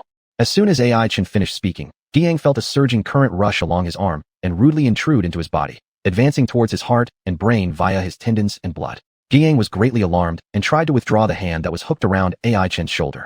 But how could AI Chen let him have his way? He saw AI Chen using all his strength, tightly gripping Guiyang's hand, as if it were one friend desperately holding another from parting. TSK, the Deputy Guildmaster sure has a great relationship with that kid. On the nearby sickbed, an injured man who was chewing grass chuckled teasingly. And in his dreams, he never imagined that these two brothers, seemingly inseparable, were actually locked in a life-and-death struggle. Fortunately, AI Chen's long period of endurance gave him a significant advantage. Guiyang could not possibly have dreamed that AI Chen, as a human, would hide such an enormous, almost boundless, thunderous power within him. Because he failed to transform into his magic beast form and acted hastily, Guiyang now found himself in a dilemma, unable to advance or retreat. Guiyang could only rely on his residual strength to consume the invading current. However, no matter how hard he tried, the source of that current seemed inexhaustible, as if determined not to stop until it had completely eradicated him. Guiyang's handsome face slightly contorted, clearly realizing his end was near. He gritted his teeth, with a sorrowful expression like someone released from shackles, as if in the next second his body would shatter entirely in the lightning. And AI Chen, who could have easily taken out this major enemy, withdrew his hand instead, sparing Guiyang a path to life. Bang! Guiyang fell limply on the ground, panting heavily, with a flash of relief from narrowly escaping death and a hint of confusion. Using his last bit of strength, he stood up and pressed down on AI Chen's shoulder, screaming at him in an almost accusatory tone. Why did you spare me? Humph. AI Chen similarly supported his body with difficulty, laughing and cursing. Who wants to spare you? It's just that even I can't hold on anymore. Chapter 144, Sharing. Seeing AI Chen sitting on the ground in a sorry state, Humiao anxiously paced around. Nearby, Xiaoya rushed over to help him up. I'm fine. The one opposite me is in even worse condition. AI Chen breathed heavily and in disorder. The state of the opposing Guiyang was indeed much worse as he leaned against the edge of the wooden bed, gasping for breath with large gulps. Sweat as big as beans slid down his handsome face, dropping onto his crumpled shirt. A few faint lines appeared on his forehead, and even his originally neat bangs were scorched into an afro. Vice Leader, your new hairstyle looks pretty good. On the hospital bed, the man who had previously injured his leg teased sheepishly. In fact, the most bewildered person right now was him. Originally, his leg was hurt, and he was recuperating properly in bed when suddenly a young man came in and shoved a large bundle of delicious grass at him. Next, Vice Leader arrived and started calling the earlier youth brother affectionately, acting so close. But in the end, they somehow ended up embracing motionlessly like two statues, which seemed to violate public decency. The man was about to turn his head away to avoid getting an eye sore when Vice Leader, with his afro, leaned against the side of his bed. It turned out these two had been busy curling their hair all this time. No, if you want to curl your hair, go to a barber shop, not the wounded soldiers camp. And what's more, both of you senior guys, aren't we supposed to focus on the tense and exciting Demon Hunter contest? Stop always thinking about your hairstyles, will you? If it weren't for the fact that this grooming-obsessed person was his Vice Leader, the man would definitely have made some sarcastic comments. But considering the possibility of being retaliated against subtly, he eventually kept quiet. He had heard that the Vice Leader was usually petty-minded. Seemingly because the wind tiger of the leader unintentionally offended him, the poor tiger was starved for a whole day and night, saying it was to punish this shameless guy. Whether the wind tiger was really shameless or not, the man didn't know, but now Vice Leader leaning against his bed with an afro was indeed true. For a moment, the man even considered whether to ask him to lie down next to him while he leaned nearby. But after taking a closer look at his wound, the man settled back in his bed. As long as I can't see him, he can't see me either, the man muttered silently with his eyes closed. However, his prayers did not work. Hey you, why are your eyes closed? I'm talking to you. Hand me the cup beside you so I can drink some water. Guiyang panted and spoke weakly. Realizing he couldn't escape, the man forced a smile. Why does Vice Leader's voice sound so feeble? Was styling his hair really that tiring? Or is he naturally in bad shape? Does this mean there'll soon be an opportunity to select a new Vice Leader? Do I have a chance? Hey, he actually wants to drink my water too? Isn't that unhygienic? Could his weakness be related to some infectious disease? Will I get infected? The man indulged in wild thoughts, staring blankly at the afro that Guiyang had just styled. He awkwardly smiled and hesitated for a long time before finally offering a bunch of grass. Hey, Vice Leader, would you like to eat some grass to recover? This grass is delicious and has miraculous effects. Upon receiving it, Guiyang gave the man a rather surprised look. What's going on here? How did everyone seem to already know my identity? Could this guy have seen through my disguise, refusing to give me water, deliberately handing me a bunch of grass to humiliate me?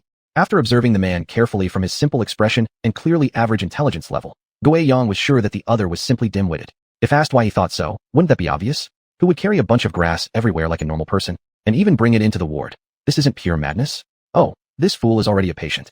Guiyang sighed, feeling the world was becoming increasingly difficult. As the Vice Leader of the Hermit Alliance, visiting the wounded soldiers' camp and being troubled by a patient with insufficient intelligence wasn't even worth mentioning. Being a purple-tier magic beast, he had repeatedly fallen victim to the same kid. That was completely unacceptable. Moreover, the opponent hadn't even used a magic beast this time.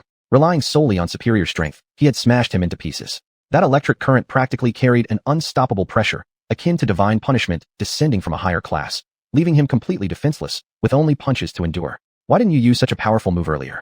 If I had known, I wouldn't have dared to provoke you 8 times over. Guiyang sighed again, feeling his confidence shattered. His gaze scattered as he intended to throw away the green clump of grass, randomly picked from somewhere. However, when his eyes fell upon it momentarily, they couldn't leave anymore. This is... Guiyang slightly opened his mouth, his tone filled with surprise. For a moment, he actually suspected whether he was suffering from fatigue. In this injured soldier's camp, could someone really find such high-quality treasures of the earth? You must know, these spiritual herbs full of pure energy aren't wildflowers and grasses that can be found just anywhere. Usually, the higher the quality of the treasure, the stronger the magic beasts guarding it will be. On top of that, magic beasts typically place their guarded treasures in incredibly concealed locations, places they might never reveal until death. Therefore, obtaining this bunch of green grass wasn't as simple as defeating the guarding beast. One needed plenty of good fortune as well. Otherwise, even if you left the beast battered and bruised, it would all end up like carrying water with a bamboo basket, futile. When Guiyang himself was searching for the 4-color flower, he endured no small amount of hardship.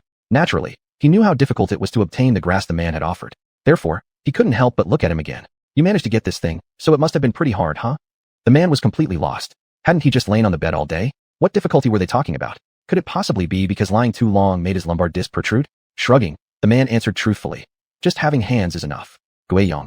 Alright then, now he saw it. This man was just like AI Chun, not a good guy, always looking to provoke others, or rather, irritate sheep. With gritted teeth, Guiyang bit into a large bunch of grass in one bite, imagining it as those two unpleasant fellows, while chewing powerfully to vent his frustration. Pristine energy spread throughout his mouth, nourishing his body that had been ravaged by powerful currents. Truly deserving of being called an earth's treasure, Guiyang muttered softly. During the search for the four-color flower, he had also come across some varied spiritual herbs nurtured by heaven and earth, most with different functions. Some were extremely poisonous. Just a single leaf could dissolve a blue-tier magic beast into liquid. Some were wonderfully fragrant, having the effect of calming the mind and nurturing the spirit. But ones like this grass, which could restore injuries within moments, were extremely rare. Assisted by this pristine energy, Guiyang regained a little strength. He immediately took a few shaky steps towards AI Chen. Huamiao instantly leapt up, arching its body, vigilantly watching the unexpected visitor ready to attack at any time. Xiaoyao also slightly gripped the magic crystal card in her hand, a cold sweat breaking out on her back. However, Guiyang merely sneered coldly and split the grass in his hand into half. Hey kid, want some? Chapter 145, Huiyang. The scene before him left the man standing by the sickbed speechless, not knowing how to make a snarky comment for a while. Even Xiaoya couldn't help but stare at the ball of green grass, feeling an eerie sense of familiarity. Guiyang, naturally, had no idea that the original owner of this clump of grass was AI Chun, and therefore felt he had done the other party a favor. It could be considered as a repayment for the younger one's mercy in not killing me. Guiyang thought to himself. AI Chun merely smiled and didn't expose the truth. After stroking the fluffy head of Fire Meow to assure it he was fine, he then wobbled on his feet to stand before Guiyang, taking back the tuft of grass which had originally been given by him. Both man and sheep looked at each other with probing eyes. After a long moment, they exchanged smiles. AI Chun, Yang Gui, or rather Guiyang. After exchanging names, AI Chun and Guiyang shook hands. They both understood that perhaps this was a form of acknowledgement, recognition of each other's ability to dialogue on equal terms. How about we talk outside? It's not convenient here, Guiyang said indifferently, while simultaneously glaring at AI Chun provocatively, as if to say, youngster, I can restore my full strength once we're outside. Do you dare to come? However, AI Chun seemed completely unbothered by this point. He just nodded, and quite gracefully and neatly pulled open the indigo curtain, walking towards the open space behind the curtain. The problem was instead left for Guiyang, who squinted his eyes as his brain raced. How can this kid be so confident? Is there something he's relying on, or is he just bluffing? Considering the near-death experience from the electric current earlier, Guiyang wasn't sure what to do for a moment. Ultimately, he sighed and followed AI Chen's steps into the distance. Guiyang realized that he had already fallen behind from the start of this conversation, because until now, he still didn't know what card the other side might have up his sleeve, whereas AI Chun was clearly well aware of his abilities. This kid, young as he may be, speaks and acts flawlessly, like a slick old hand. With a sigh, Guiyang knew that today's affairs wouldn't be easily resolved. On the periphery of the Soloist Alliance lay a silent forest thick with trees. The towering trees layered upon layers, and the road was piled high with thick leaves and dead branches, leaving almost no room for people to walk. Only agile wild beasts, accustomed to the environment here, were able to bound swiftly over such ground. Sure are a lot of trees, and everywhere you see rotten leaves and tree roots. AI Chen casually commented. Guiyang, following behind, picked up the topic with a cold laugh. Seems like you don't spend much time outdoors. Actually, this is the true face of a forest, because this place was never meant to be your human territory. Is that so? AI Chen laughed and turned around to ask. Then what about you, Mr. Guiyang? Do you belong to the forest, or to the city? Upon hearing this, Guiyang fell silent instantly. He stared sorrowfully at the speckled sunlight falling through the gaps between the leaves, and smiled peacefully. I don't belong anywhere. I'm just one of the unfortunate souls caught up in the flood. Perhaps death is my only refuge. The dense forest fell into silence, and all that could be heard was the faint wind carrying Guiyang's cryptic words. AI Chen sighed softly, recalling Duan Tian's warning. This talented beast capable of transforming into a human figure didn't seem as happy as one would imagine. He, too, carried a tragic tale within himself. What exactly is your purpose in coming to the Soloist Alliance? Could it be to zap me on purpose? Guiyang resumed his cold expression, lowering his voice to ask. But AI Chen merely laughed, offering no direct answer. Instead, he softly uttered two words, Huiyang. Guiyang did not speak, but AI Chen knew that inside his heart, a storm must have arisen. So what about Huiyang? It seemed Guiyang had fully calmed down, reopening the question. And this time, it was AI Chen's turn to stay quiet. Guiyang followed AI Chen step by step, wandering aimlessly in circles within the dense forest. Neither knew where they would go next, only that they must continue forward without stopping. He gazed at the slender back of the young man ahead, and a flicker of malice flashed in his heart. What if I struck now, and severely wounded him? Guiyang pondered in his heart, yet ultimately refrained from acting. AI Chen's total lack of defense made Guiyang uneasy. It was akin to a seldom appearing table tennis master. One never knows what kind of spin the next serve might have. Faced with AI Chen shrouded in invisible fog, Giang was clearly indecisive. Taking a deep breath, he decided, opening his mouth again. What do you know? Speak your thoughts. Huh. AI Chen exhaled deeply, wiping away the cold sweat that had risen on his palms with a fresh leaf, smiling. What makes you think I tell you everything? Are you trying to manipulate me? Giang was rendered speechless. Both of them understood that in this clash of the information war, whichever side spoke first would undoubtedly fall into a great disadvantage. For a behemoth like Huiyang, even a minor mistake could lead to an irreversible downfall. At this moment, AI Chen scrutinized Giang with sharp eyes, constantly pondering just how far the latter's connection with Huiyang went. Based on Duan Tian's judgment, Giang might be planning to latch onto Huiyang's influence after the demon hunting tournament, thus continuously and subtly guiding the Soloist Alliance into conflict against the Lord's Mansion. However, in AI Chen's eyes, the situation was much more complex. Giang was not merely a hidden pawn in the demon hunting tournament. He was also the notorious magic core hunter who had been wreaking havoc in the demon capital for a long time. Behind every bizarre disappearance of magic beasts and every raid on commerce guilds in the city, his shadow might lurk. As for why he did all this, whether it was driven by profit or some other reason, AI Chen had no way of knowing, and this was exactly what he needed to find out. At the same time, Giang harbored the same probing attitude. When AI Chen suddenly emerged, Giang initially didn't take him seriously, believing that this young man, whether past or present, couldn't stand against him who had already ascended to the purple rank. However, reality slapped him hard across the face. One should never underestimate a man separated by days. Not long after their last confrontation in the Old Street, AI Chen's power base had grown exponentially, even surpassing his rapidly increasing strength. Could this possibly have been due to Huiyang's involvement? For a novice card master to make such rapid progress, it would require a major force, and in the demon capital, only Huiyang and the Lord's Mansion could perfectly accomplish this. Could it be that AI Chen was xuanhuan sent eyes, dispatched to monitor whether Giang was faithfully carrying out assigned tasks? It was entirely possible. Giang let out a bitter laugh. For xuanhuan, he felt a bone-deep fear, as if xuanhuan was a demon in a white suit. Through 20 years of rise and fall in the demon capital, the Huang family had never suffered defeat. Even as a purple rank magic beast, Giang could only tremble under the shadow of xuanhuan day and night. Taking a deep breath, Giang asked with almost trembling voice, AI Chen, do you come from the Lord's Mansion? Chapter 146, The Venom of the Magic Python. City Lord's Residence. AI Chen's expression slightly tightened, then he shook his head. Seeing this, Gui Yang's face showed an unmistakable hint of disappointment, but soon, he returned to normal. He asked faintly, so are you here to supervise me on behalf of Mr. Huang? AI Chen was startled and couldn't help laughing. I didn't say that. What do you mean? Gui Yang furrowed his brows and wanted to grab AI Chen in front of him, but he was still wary of the dreadful thunder power radiating from the latter, so he did nothing. To put it another way, I don't belong to the City Lord's residence, nor do I belong to Huiyang mercenary group. Rather, I'm more akin to a hermit. So, as the vice chairman, have you ever considered recruiting such a mighty warrior as me? AI Chen joked. Gui Yang scowled and glared at him. If you keep dodging the topic, I will instantly die with you. Believe me or not. AI Chen shrugged his shoulders and realized how serious Gui Yang was.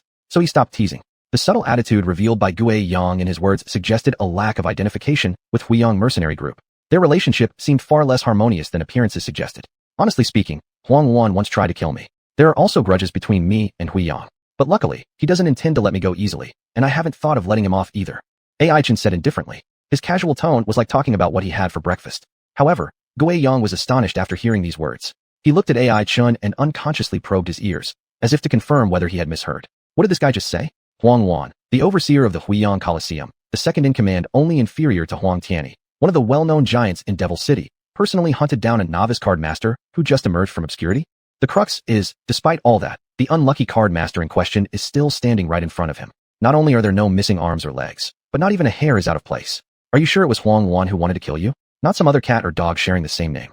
Gui Yang questioned suspiciously. In his mind, the flawless image of xuanhuan as invincible began to waver slightly. AI Chen nodded affirmatively. Seeing Gui Yang's continued disbelief, he stretched out his left arm. Here, if you know xuanhuan, you should be very familiar with this kind of toxin, right? I estimate it was released by a magic python. It has caused me quite a bit of trouble before. AI Chen said earnestly. And what he said wasn't false. Without Xiuchu's help finding that peculiar space, AI Chen would probably have been dissolved into a pool of pus by the intense snake venom by now. Gui Yang stared wide-eyed at the snake-like black marks on AI Chen's arm, feeling a deeply familiar presence. That chilling and malevolent force was something he wished never to encounter again in his lifetime. Recalling the night when he was captured by Huiyang, beside the white-suited xuanhuan, there coiled a clump of greenish meaty snakes. At that time, Gui Yang was still a 5-star blue-rank practitioner, yet his keen eyesight allowed him to discern immediately that the magic python by xuanhuan's side had successfully advanced to purple rank. Typically, wood element monsters display weaker fighting capabilities in their early growth stages compared to other elemental beings, especially relative to highly aggressive fire elementals or physically superior earth elementals. After ascending to purple rank, the situation reverses. The skill with which wood element monsters manipulate elemental forces significantly improves, along with a gradual increase in their innate abilities. This means their methods of poisoning grow more intricate, more unforeseen, and their effects become correspondingly more outstanding. Of course, heaven doesn't unjustly favor any one type of monster. Wood element monsters experience greater difficulty in their growth process, requiring more battle training than regular beasts, and having stricter demands for their living environment. Xuanhuan had once heard that most wood attribute monsters grew in damp and dark treasure lands, where many spiritual plants often flourished. With the nourishment of rare treasures, wood attribute monsters could quickly develop. Otherwise, advancing to the purple stage was nearly impossible. Therefore, those capable of domesticating wood attribute monsters and helping them ascend successfully were invariably wealthy elites. After all, natural treasures are rare and unpredictable encounters. Even in the wild, it's not easy to come across a few, let alone gather them together to form such a treasure land. Upon seeing that ink-green python, Xuanhuan was secretly amazed and came to understand that the foundations of Huiyang were indeed much deeper than he had imagined. Worthy of being a dominant force that ruled Devil City for years, even the second-in-command, xuanhuan, had both the time and wealth to cultivate a purple-ranked wood attribute beast. Very soon, Xuanhuan tasted firsthand the formidable power of that great serpent. Xuanhuan was naturally suspicious and took every step to ensure there would be no failures. He could never allow Xuanhuan to only feign obedience, and so he had let the magic python inject a slow-acting poison into Xuanhuan. The poison was lethally fatal but showed no traces in everyday life. Only on the full moon night of each month's middle did it painfully remind Xuanhuan, "You are a person who cannot control your own destiny." Xuanhuan still remembered the scene when the magic python administered the poison. Back then, Xuanhuan was a little younger than he is now, but still had a penchant for white suits and expensive cigarettes. With eyes devoid of any emotion, Xuanhuan stared at Xuanhuan while tapping lightly on the cigarette, sending ash spiraling to the ground like fallen snowflakes. Following this, the ink-green python began to writhe its massive coiled body, thrusting out its triangular head towards Xuanhuan. Its flexible tail scraped against the marble floor, producing an almost whisper-like sound, as if someone were breathing right next to his ear. Xuanhuan broke out in cold sweat, nearly transforming back into his original beast form. However, under Xuanhuan's watchful gaze, Xuanhuan was frozen in place and could only endure as the great serpent wound around his body. The stinking snake tongue expanded closer and closer to his eyes until Xuanhuan thought that he was about to be swallowed by the snake. Instead, Xuanhuan laughed and clapped his hands, stopping the rude behavior of the magic python. Shrugging, Xuanhuan perhaps believed Xuanhuan would thank him for his intervention. Instead, Xuanhuan wanted nothing more than to vomit. But he didn't have time to. With a hint of dissatisfaction, the magic python emitted a cold puff of air and then opened its blood-soaked jaws wide, fiercely biting down onto Xuanhuan's arm. Strangely, the whole process felt neither painful nor itchy, almost as if it were just a dream. Without the feeling of being strangled by the colossal snake, he might have even been somewhat joyful. Afterward, Xuanhuan wasn't sure how he got home, empty and alone, with only himself left in the house. Could this even be called a home? Perhaps it was more suitable to call it a room. He may have been carried back, or maybe he walked back himself. That didn't matter.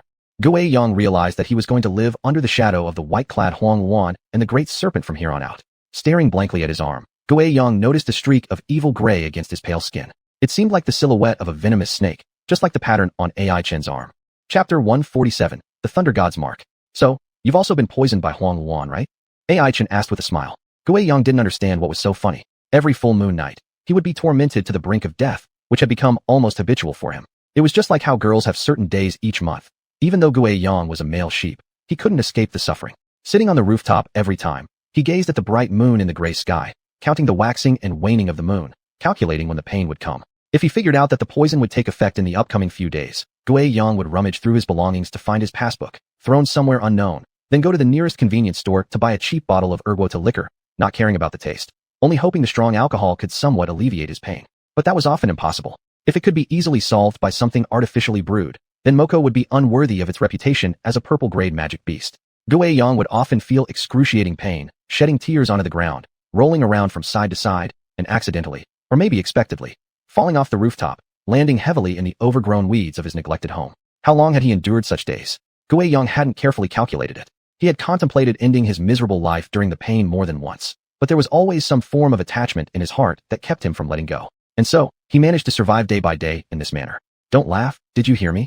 Xuanhuan said with an unprecedented serious tone, as if Ai Chen laughing further or curling his lips upward by just a millimeter would immediately make him lose control and fight to the death. Shrugging, Ai Chen said with a pained face, "Look, I'm not happy, alright?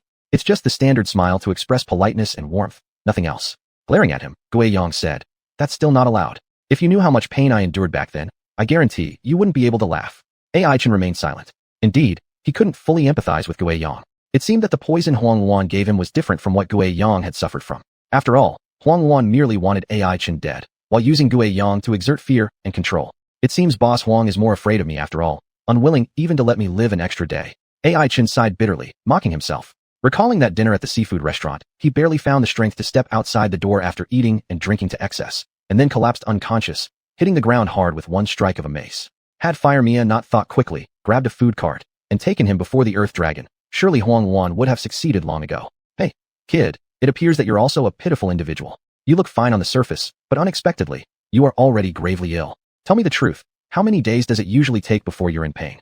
Yang asked sympathetically. AI Chun was startled, realizing that this person seemed to have mistaken him for a fellow sufferer who might want to exchange medical conditions. Not really, I've already recovered. Shaking his head, AI Chun replied indifferently. He felt puzzled. Did he appear like someone about to die? Wouldn't someone close to their end be busy dying instead of chatting aimlessly with others? Upon hearing this, Yang was shocked instantly, as if he had heard something unbelievable. You've recovered? What do you mean by that? Is it another way of saying you can't be saved? AI Chun was speechless, wondering how desperately this guy hoped for him to kick the bucket immediately. Biting his teeth, he responded, I meant that I've resolved the poison. Rest assured, living until 100 isn't a problem for me. Yang stared at him with disbelief. Had it not been for the rudeness of such action, he would have placed his hand on AI Chen's forehead to check whether this guy was feverish and talking nonsense. I'm not lying. If you don't believe me, take a look. AI Chen explained. Then he rolled up his sleeve, completely exposing his left arm to the air. Yang focused his eyes and saw a silver-white mark not far from the ink-black snake pattern. What is this? Yang was secretly astonished and couldn't help asking aloud. Subtly glancing at AI Chun, he wondered why this guy was always riddled with issues. How strange that he actually got a tattoo on his arm. Could it be left behind by Sunran? Judging by the situation, Boss Huang didn't play fair. He tried selling things like, buy one get one free, on others, seemingly making this young man's demise too slow for his liking. However, AI Chen's calm expression appeared to tell Yang that matters weren't as simple as they seemed. As a result, both human and sheep held their breaths, quietly waiting for the developments ahead, only to see AI Chen furrow his brows tightly, closing his eyes and activating his entire muscles, as if attempting to pry open something. At this moment, he could vaguely sense something that the blood of the Thunder God had brought him, and he was trying to utilize this gift bestowed upon him by the divine. Whether it was Li Chao's earlier electrocution, Xiaya's unconsciousness, or the nearly vanished Yang, all were related to that gift. However, this was after all his first time actively enduring this power, and he wasn't quite adept at it yet, so he found himself in a deadlock for a moment. Yang waited anxiously, watching AI Chen furrow his brows tightly, feeling the passing of each second as excruciatingly slow. Unable to contain himself, he cursed. Kid, are you done yet? What are you doing, summoning some deity here? If you succeed today, I, old goat, will wash my hair while doing a headstand. Before the words had even finished leaving his lips, AI Chen's furrowed brows suddenly relaxed, and with a laugh he said, just in time, then watch carefully now. Soon, everything proceeded smoothly, just like how water follows its course. Suddenly, thunderlight flashed on the left arm, only to quickly dissipate. Subsequently, the dull, evil gray spread along AI Chen's left arm like rampant corruption, clearly heading toward the life-related heart. Boy, what are you doing? Do you not want to live? Yang's expression shifted dramatically. He already recognized the decaying gray mass. It was none other than the snake venom that had made his life a living hell, and AI Chun was deliberately setting off this terrifying toxin. Swallowing hard, Yang could almost hear the agonized moans that would soon follow. If he were capable, he'd have rushed over to scatter that gray blob with one strike. But thankfully, the horrifying scene Yang anticipated didn't happen. AI Chun gave a confident smile before closing his eyes again. This time, controlling the energy became much smoother. Thus, the thunderlight, which had seemingly gone dormant after fading away, once again appeared, sweeping in like a storm, instantly shattering the gray mass about to reach his chest. Then, the wicked little gray snake, appearing terrified as if encountering some dreadful being, timidly crawled back to the edges of its territory on the arm, curling up fearfully. Yang stared speechlessly, unable to find words for a long time. AI Chen laughed and patted his shoulder, saying, Uncle Goat, how about it? When will you do the headstand hair wash? Need me to prepare the shampoo for you? Struggling painfully, Yang finally swallowed and said, definitely next time. Chapter 148, Detoxification? After spending the whole morning wandering through the dense forest with AI Chun, Giyang's stomach was growling. He had no idea this kid could walk so much. Was he a camel in his previous life, or something? However, fortunately for Giyang as a magical beast, he didn't need to worry about keeping up with him physically, but he still had tasks to complete. If he couldn't find the four-colored flower before the hunter-devil competition ended, xuanhuan would surely skin him alive. This thought made Giyang realize that he didn't have time to waste on this kid. He needed to hurry and search another sacred place. Maybe, just maybe, it would hold the shadow of the four-colored flower. But only maybe. Xuanhuan might not have fully trusted Giyang's information, as she had given too little. This caused Giyang's search efficiency to be extremely low. His only choice was to use the most primitive method, capturing each magical beast one by one for questioning, or raiding their dens directly. Hey, kid, I've got other stuff to do. You can wander around here all you want. Don't count on me to accompany you. After saying that, Giang gave a mocking laugh, turned away, and made a move to leave. Once Giang realized that AI Chen wasn't from Huiyang, but was merely a wandering individual seeking his own path, his interest waned completely. As an old hand who'd navigated the capital for many years, he knew well that only the city lord's residence could counteract Huiyang's power. Attempting resistance with personal strength alone would be like an ant trying to shake a tree. Are you just going to leave? Do you plan to live with the snake venom forever? AI Chen said nonchalantly. Upon hearing this, Giang froze mid-step, clenched his fists slightly, and turned around. Kid, are you asking for a beating? Don't think shocking me twice has scared me off. If it weren't for respecting my elders, I'd have sent you straight to the underworld already. Underworld? AI Chen smiled. Isn't there also the Oxhead and Horseface Guardian there? Quite a match for you, Giang. Have you ever considered applying there? Perhaps you could win Employee of the Month. Humph. Giang snorted, ignoring the humorous remarks from this boy before him, and continued walking away on his own. This time, he was determined. No matter what AI Chen said to anger him, he wouldn't look back. However, soon after, he realized how wrong his resolve was. Hey, Mr. Giang, I meant, don't you want to solve the issue of the snake venom in your body? AI Chen asked with a grin. Hearing this, Giang fell silent. He stopped in his tracks and quickly moved back to AI Chen, nearly knocking him over. AI Chen grinned again. So, interested? Faced with this question, Giang didn't immediately agree with excitement. Perhaps he doubted whether what AI Chen said was true and questioned how a young card master could possibly have the ability to resist Nai venom. But for some reason, a flicker of hope ignited in his heart, a feeling that hadn't surfaced during those long and painful years. He stared at AI Chen's face, which carried a teasing smile mixed with calm confidence. Then, shrugging, Giang did not blurt out his doubts and instead asked another question. What do you want if you help me? This was a question that truly caught AI Chen off guard. He originally thought that Giang would beg for his help without hesitation, freeing himself from suffering. But under immense temptation, this magical beast, capable of transforming into human form, remained clear-headed and restrained. With icy eyes, Giang scrutinized AI Chen, as though he were facing not someone about to deliver him from torment, but a fierce wolf that devoured men without spitting out the bones. AI Chen shrugged. He didn't feel particularly ferocious, but clearly, Giang had become wary through the darkness of years past and understood that every good and bad thing came with its intentions. Can't it just be because I want to help you, without expecting anything in return? AI Chen laughed. To this, Giang simply shook his head calmly. Impossible, we're not friends, are we? AI Chen nodded lightly. The other party was right. Just moments ago, they had a major conflict. Reaching an amicable agreement to sit down together had already been quite difficult. Alright then, let me state my conditions. If I manage to detoxify your body, you must reveal some secrets of Huiyang. AI Chen said. If Giang's complexion changed slightly, it seemed this kid actually had no full guarantee of solving his problem. Wasn't this making him a lab rat? However, AI Chen acted as if this were completely reasonable. Nonsense, that venom comes from a purple-class magical beast.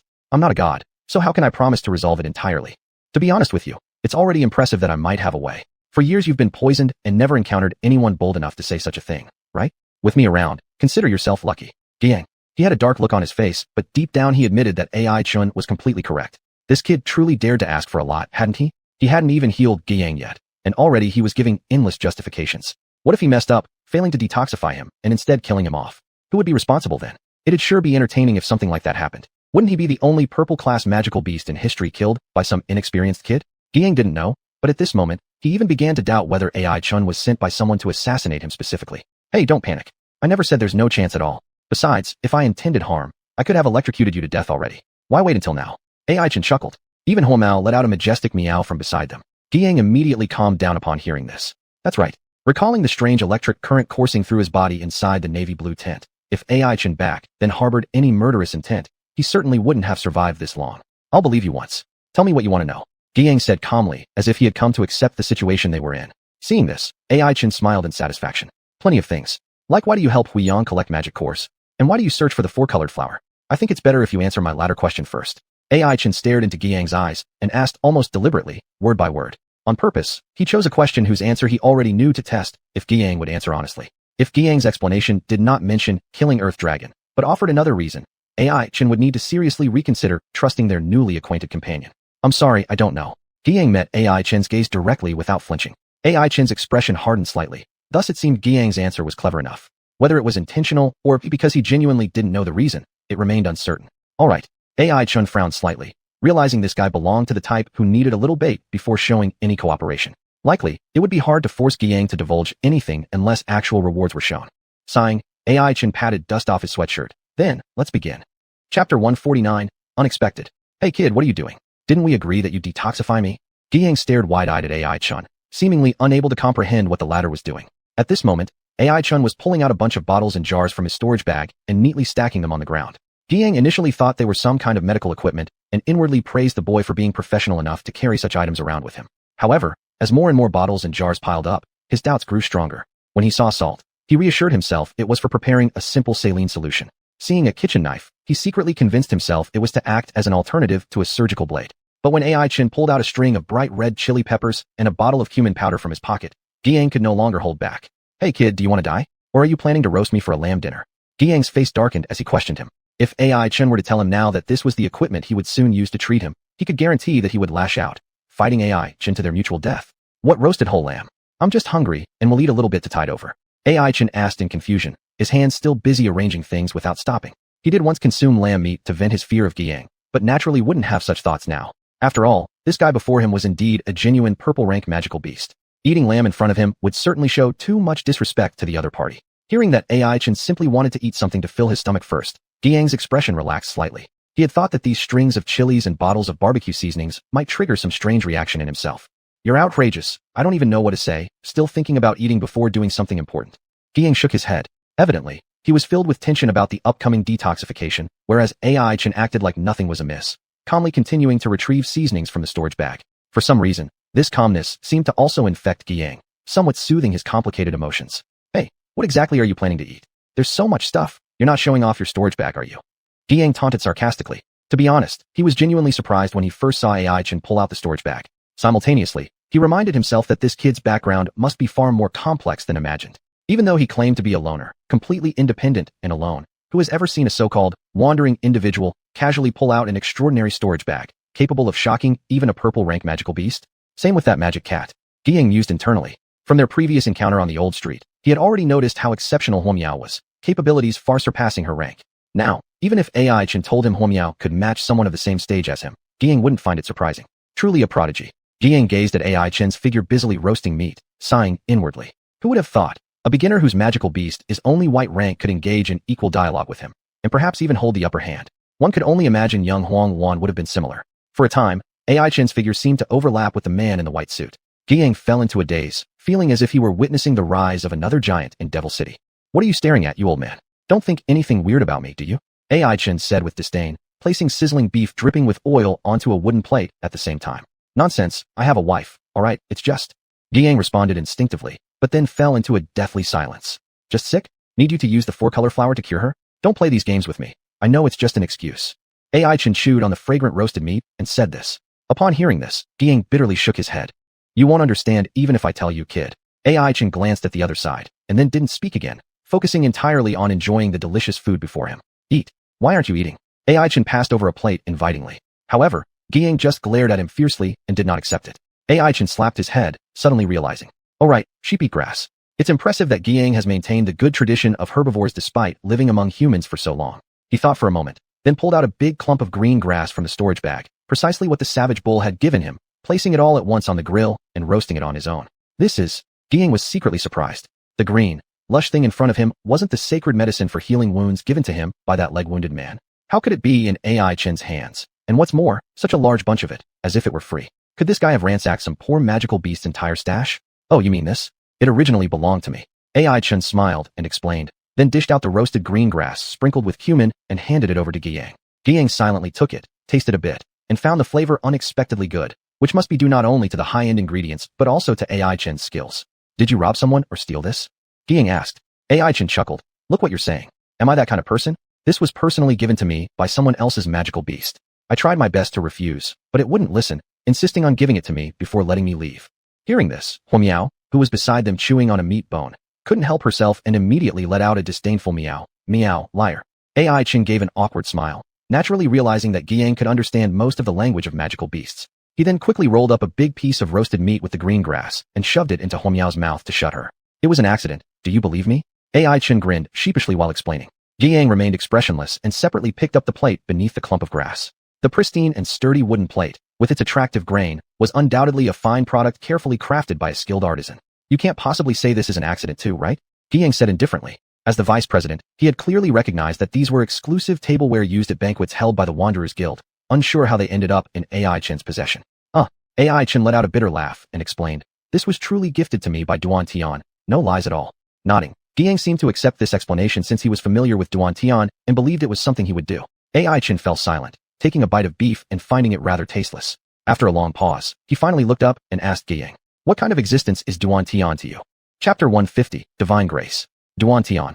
The Guiyang paused, even slowing down the chewing motion in its mouth. He had not expected AI Chin to mention that person. After all, in the Guiyang's eyes, Duan Tian was merely a pawn chosen on a whim. In that situation, he only needed someone suitable to put forward. After revealing this truth to AI Chin, both the man and the sheep fell silent. For a long time, AI Chin finally spoke slowly. "Though I had already guessed this answer, hearing it still makes me sigh. After all, Duan Tian truly considered you a friend." "Friend?" The Guiyang bared its sharp teeth. "I have no friends, nor do I need them." AI Chin shook his head. "It sounds very much like something a brooding teenager from a drama would say." Guiyang. Using the grass, he wrapped up some juicy roasted meat and fed it to the fire meow beside him. AI Chin seemed no longer concerned with the trivial matters of the two leaders of the unaligned alliance. However, Guiyang suddenly asked as if recalling something.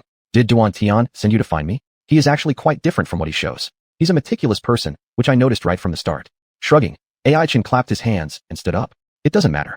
Actually, I've been watching you for a while now. Whether it's because of guild leader Duan's request or plea, I just did it conveniently." "Been watching me?"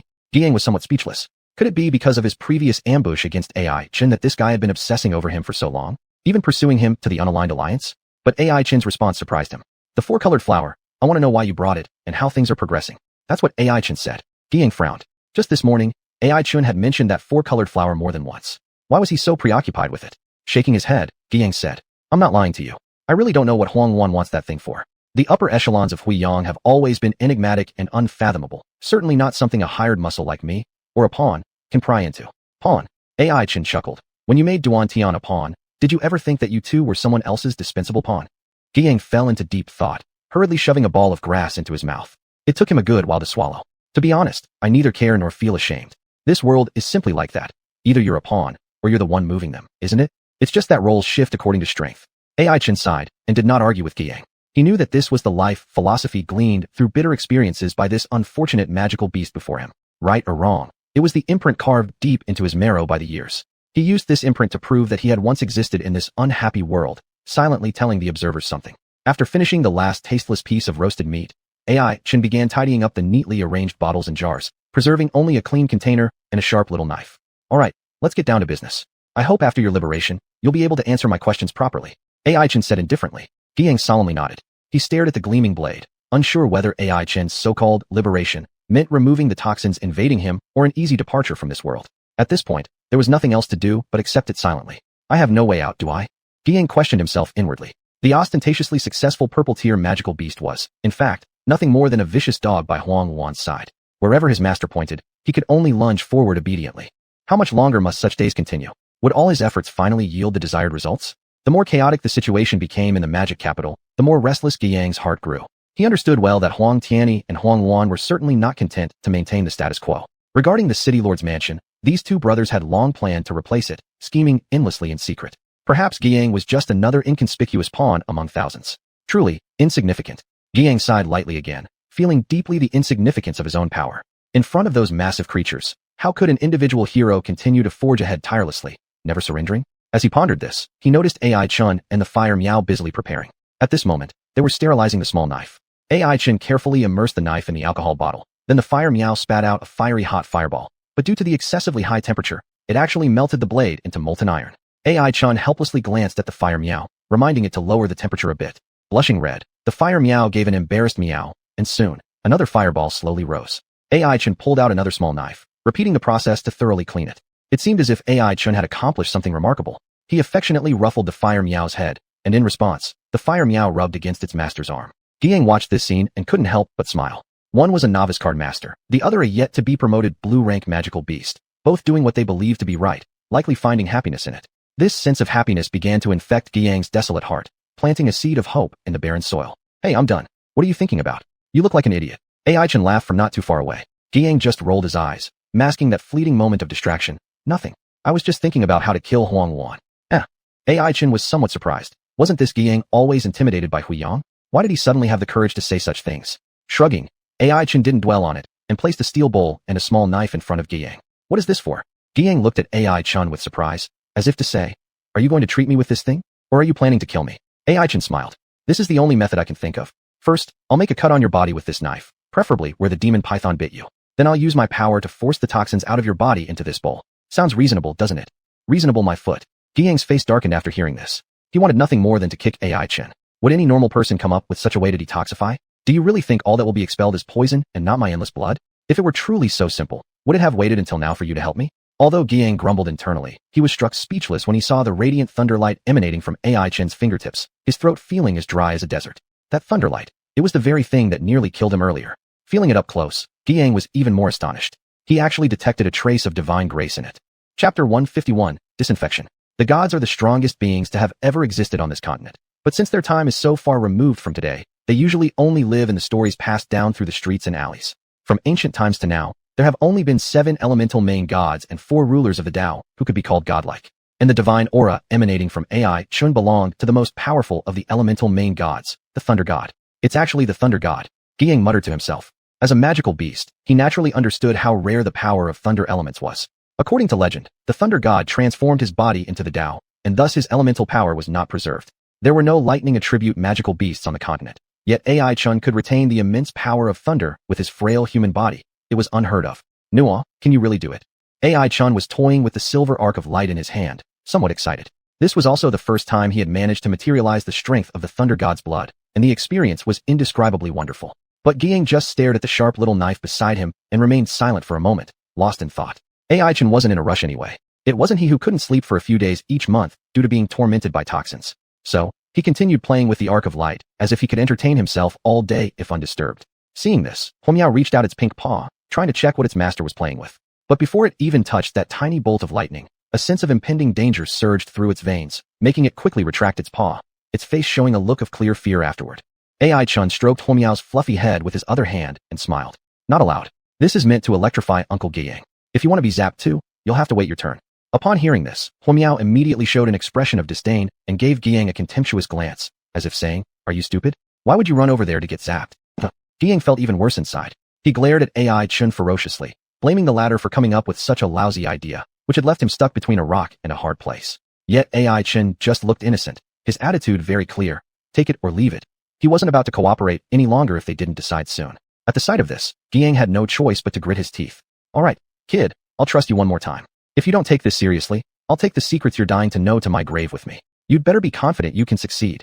That's more like it. AI Chin immediately broke into a broad grin, appearing as if the nonchalant expression earlier had been staged on purpose, suggesting how much he truly hoped Guiyang would cooperate. After disinfecting the small knife with alcohol, AI Chin put away his smile, becoming serious and stern. This made Guiyang feel relieved. He didn't want the one performing surgery on him to be some grinning young idiot. Where did the Mora bite? AI Chin asked calmly. Guiyang, however, got straight to the point, revealing the 6-pointed star array on his right forearm. AI Chun was quite surprised. You've got one of these too? Isn't this supposed to be granted during the awakening ceremony of a card master? To verify the authenticity, he deliberately took a portion of alcohol and smeared it on top, trying to rub it off. But the array on Guiyang's arm proved real, clearly not painted on. Seeing AI Chin's confusion, Guiyang let out a bitter laugh, taking out a bottle of dark green potion he carried with him. Using a leaf, he carefully wiped it clean, exposing his originally fair skin underneath. TSK, this skin quality is better than most people's. Who would have guessed that your true identity is that of an old man? AI Chin teased. With a grim face, Guiyang retorted. If you ate grass every day, you'd end up looking like this too. Pouting slightly, AI Chin said. That's not something a person should endure. While they conversed, the 6-pointed star array on the arm had completely disappeared, as if it had never existed in the first place. AI Chin inwardly marveled. It seemed that these magical beasts capable of transforming into human form indeed had their tricks. Not only did their natural talents allow them to accomplish such feats, but Guiyang's subsequent efforts shouldn't be underestimated either. Just this skill of disguise alone would be enough to surpass many professionals. Nuo bitten here. Guiyang pointed casually at a certain area where the 6-star mark had faded. In fact, even without his indication, AI Chun had noticed it. On the arm, 4 tiny yet deep black spots stood out vividly, resembling an irregular diamond shape on a map, deeply marked onto Guiyang's skin. Different from regular giant snakes, the Morin not only possesses a massive, even corpulent body, but also carries deadly venom. Guiyang explained calmly, as if the one bitten was someone else entirely. With the increase in rank, in order to differentiate the effects of various toxins, Moras grow more fangs, 2 for white class, 3 for blue class, and 4, purple class. Guiyang paused briefly, sighing. Back then, I was like a baby lamb in front of it, with no power to resist at all. By now, I've successfully reached the purple rank, and I reckon that Moras has also touched the threshold of the orange rank. After speaking, Guiyang also looked at AI Chun with great admiration, since the latter had actually managed to snatch back a life from the current Moras. Regardless of the process, just mentioning the result would be enough to make a bunch of people drop their jaws in astonishment. Still, be more careful. Next time might not be this lucky, Giang reminded him. Upon hearing this, Ai Chen solemnly nodded his head. He understood that the gift of the thunder god's blood may never happen again. In future confrontations with xuanhuan, he must be wary of the other party's unpredictable poisoning skills. Just bear with it for a moment. I'll make an incision. Ai Chen lifted the sharp little knife and said in an unprecedentedly serious tone. Giang nodded, strangely feeling a sense of peace in his heart, which was a feeling he hadn't known for a long time. It was hard to believe himself that he obediently sat down on the ground waiting for the knife to cut through his skin. Ai Chen took a deep breath, tightly grasped the handle of the knife, and made a slash toward Giang's arm with the blade. However, the edge that touched the skin seemed as if it were being resisted by something very hard, making it unable to advance even a bit. Not only did it fail to draw blood, but it couldn't even break the skin. Ai Chen slapped his head, finally coming to realize. Right, whether in human form or otherwise, Giang was indeed a real-life purple-rank magical beast. Even if strength wasn't his forte, Ai Chen definitely couldn't penetrate his defense with just a small knife. Your strength is really weak. Haven't you eaten anything? Giang couldn't help but chuckle, seeming to take pleasure in seeing Ai Chen's awkward moments. After a brief reflection, biting his lips, Ai Chen patted Huomiao's head beside him. Huomiao, go. Use your claws. Giang. He didn't have time to ask what's going on. Did you disinfect her claws? When Huomiao had already rushed over, extended her sharp claws, and slashed toward the 4 black spots where Giang had been bitten. All that could be heard was a strange sound like knives cutting through tofu, and several bloody scratches immediately appeared on Giang's skin. With his mouth wide open, ready to berate Ai Chen for being too shameless, all he saw was black-purple blood gushing out from the wounds. Chapter 152, Detoxification. Could it really be this color? Is it unique to your Giang family? Ai Chen asked with considerable curiosity. Giang, on the other hand, scowled darkly, as if writing, I'll explode right here if you ask one more question across his face. Ai Chen let out a hee-hee laugh, then stopped teasing him. He started toying with the silver-white arc of light in his hand, and at its most brilliant moment, pressed it tightly against Giang's back. What kind of tricks are you pulling now? Bestowing divine power. Giang couldn't help but snarkily comment in a feeble voice. It appeared that even though the toxin was torturing him until he had nearly no strength left, he still wanted to have the upper hand verbally. However, in the next moment, a familiar sensation of electric current struck again. Unlike before, this electrical impulse seemed not to target Giang, but rather the dreadful toxin lurking deep within his body. A feeling of being torn apart came from every single cell, causing Giang to grit his teeth and endure excruciating pain. He didn't want to show any weakness in front of this brash young man. Standing nearby, Ai Chen wore an expressionless smile, quietly watching all of this while never pausing the motions of his hands. He continued to guide the powers of the thunder god to cleanse the toxins. At this moment, he finally understood what sort of opportunity that peculiar space had truly afforded him. The blood of the thunder god meant far more than just being a bodily fluid. It also signified the inheritance of divine power. While pondering this, Ai Chen suddenly became aware of something. Could it be that Xianhuan, who could instantly form towering waves, also possessed divine power? What about Shiguai of the Huiyang arena? Did he also use divine power to summon mudcats? Ai Chen was slightly startled. It seemed like he had stumbled upon something quite significant. Doesn't the strange power exhibited by Xianhuan and others suggest that there might be other divine powers on this continent awaiting inheritance, or perhaps already inherited? Looks like I should find an opportunity to subtly ask about this. Ai Chen thought silently. The subject he intended to inquire about was naturally Xianhuan. After all, Shiguai's whereabouts were mysterious, and he was also affiliated with Huiyang. If he went to question him, he'd likely be torn into 2 pieces. However, a sudden memory of Xianhuan's incredibly sweet smile flashed through Ai Chen's mind. He realized that it had been several days since their last meeting. That girl was still helping him take care of Wang Xiaobang and Huang Xiaoxiao. Would she tear up in anger upon hearing about his appearance in the Lone Alliance? Ai Chen chuckled bitterly, believing that given her character, it was entirely possible for her to do such a thing. She's the type who won't budge unless offered a worthwhile deal. Ai Chen sighed, realizing that to dig up any secrets worth noting from Xianhuan would indeed come at a cost. He already imagined the scene where the girl smiled prettily as she extracted concessions from him. Hey, kid, what are you daydreaming about? I'm going to be electrocuted to a crisp. Just say it. You want some roasted lamb? Giang glared, clearly irked. It was only then that Ai Chen realized he had spaced out during someone else's treatment. Flustered, he managed to pull Giang's rapidly heating body back from the brink of being cooked. He scratched his head and chuckled sheepishly. Sorry, lost myself there for a second. Giang gave him a disdainful glare. Kid, thinking about a certain someone, aren't you? Your mouth's practically touching the sky. Tut tut tut. Teenagers these days, so enviable. No. Ai Chen quickly waved his hands. Misunderstanding. All misunderstandings. I wouldn't dare think anything improper about anyone. Misunderstanding? Giang's expression turned thoughtful, soon breaking into a meaningful smile. Was I wrong? Not thinking about some romantic interest, are you? Do you maybe have some special preferences? Ai Chen fell silent, saying nothing but letting the silver-white thunder arc reappear in his hand. Giang hurriedly gestured with his hands. Cough cough. Let's talk reasonably. I'm not someone who doesn't adapt. If you really like. Kid. You're serious. Giang began cursing loudly, dodging left and right to evade Ai Chen's attacks. This is for detoxifying, don't dodge. AI Chen declared solemnly. Giang, doubtfully looking at AI Chen. He seemed to confirm whether or not what he said was true. But in the end, he allowed the thunder arc to hit him. AI Chen smirked mischievously, but after letting out his frustrations, he became serious too. As the divine power flowed within his body, the wound on Giang's arm stopped bleeding and instead dropped some thick, pitch-black liquid.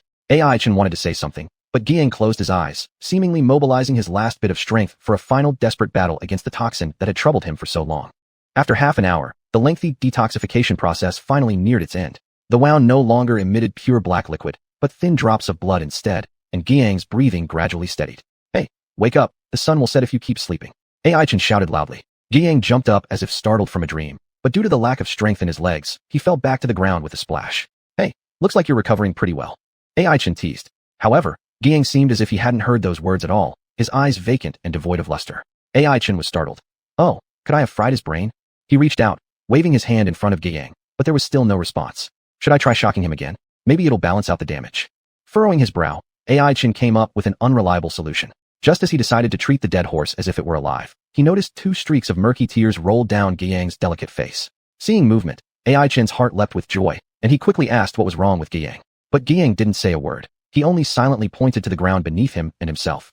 AI Chen looked down at the floor. Where the treatment had taken place earlier, a large pool of black-purple liquid had gathered, tainting the originally lush green grass so badly that even the deeper layers of soil appeared affected, emitting a silent cry of distress. Shrugging, AI Chen patted Giang on the shoulder.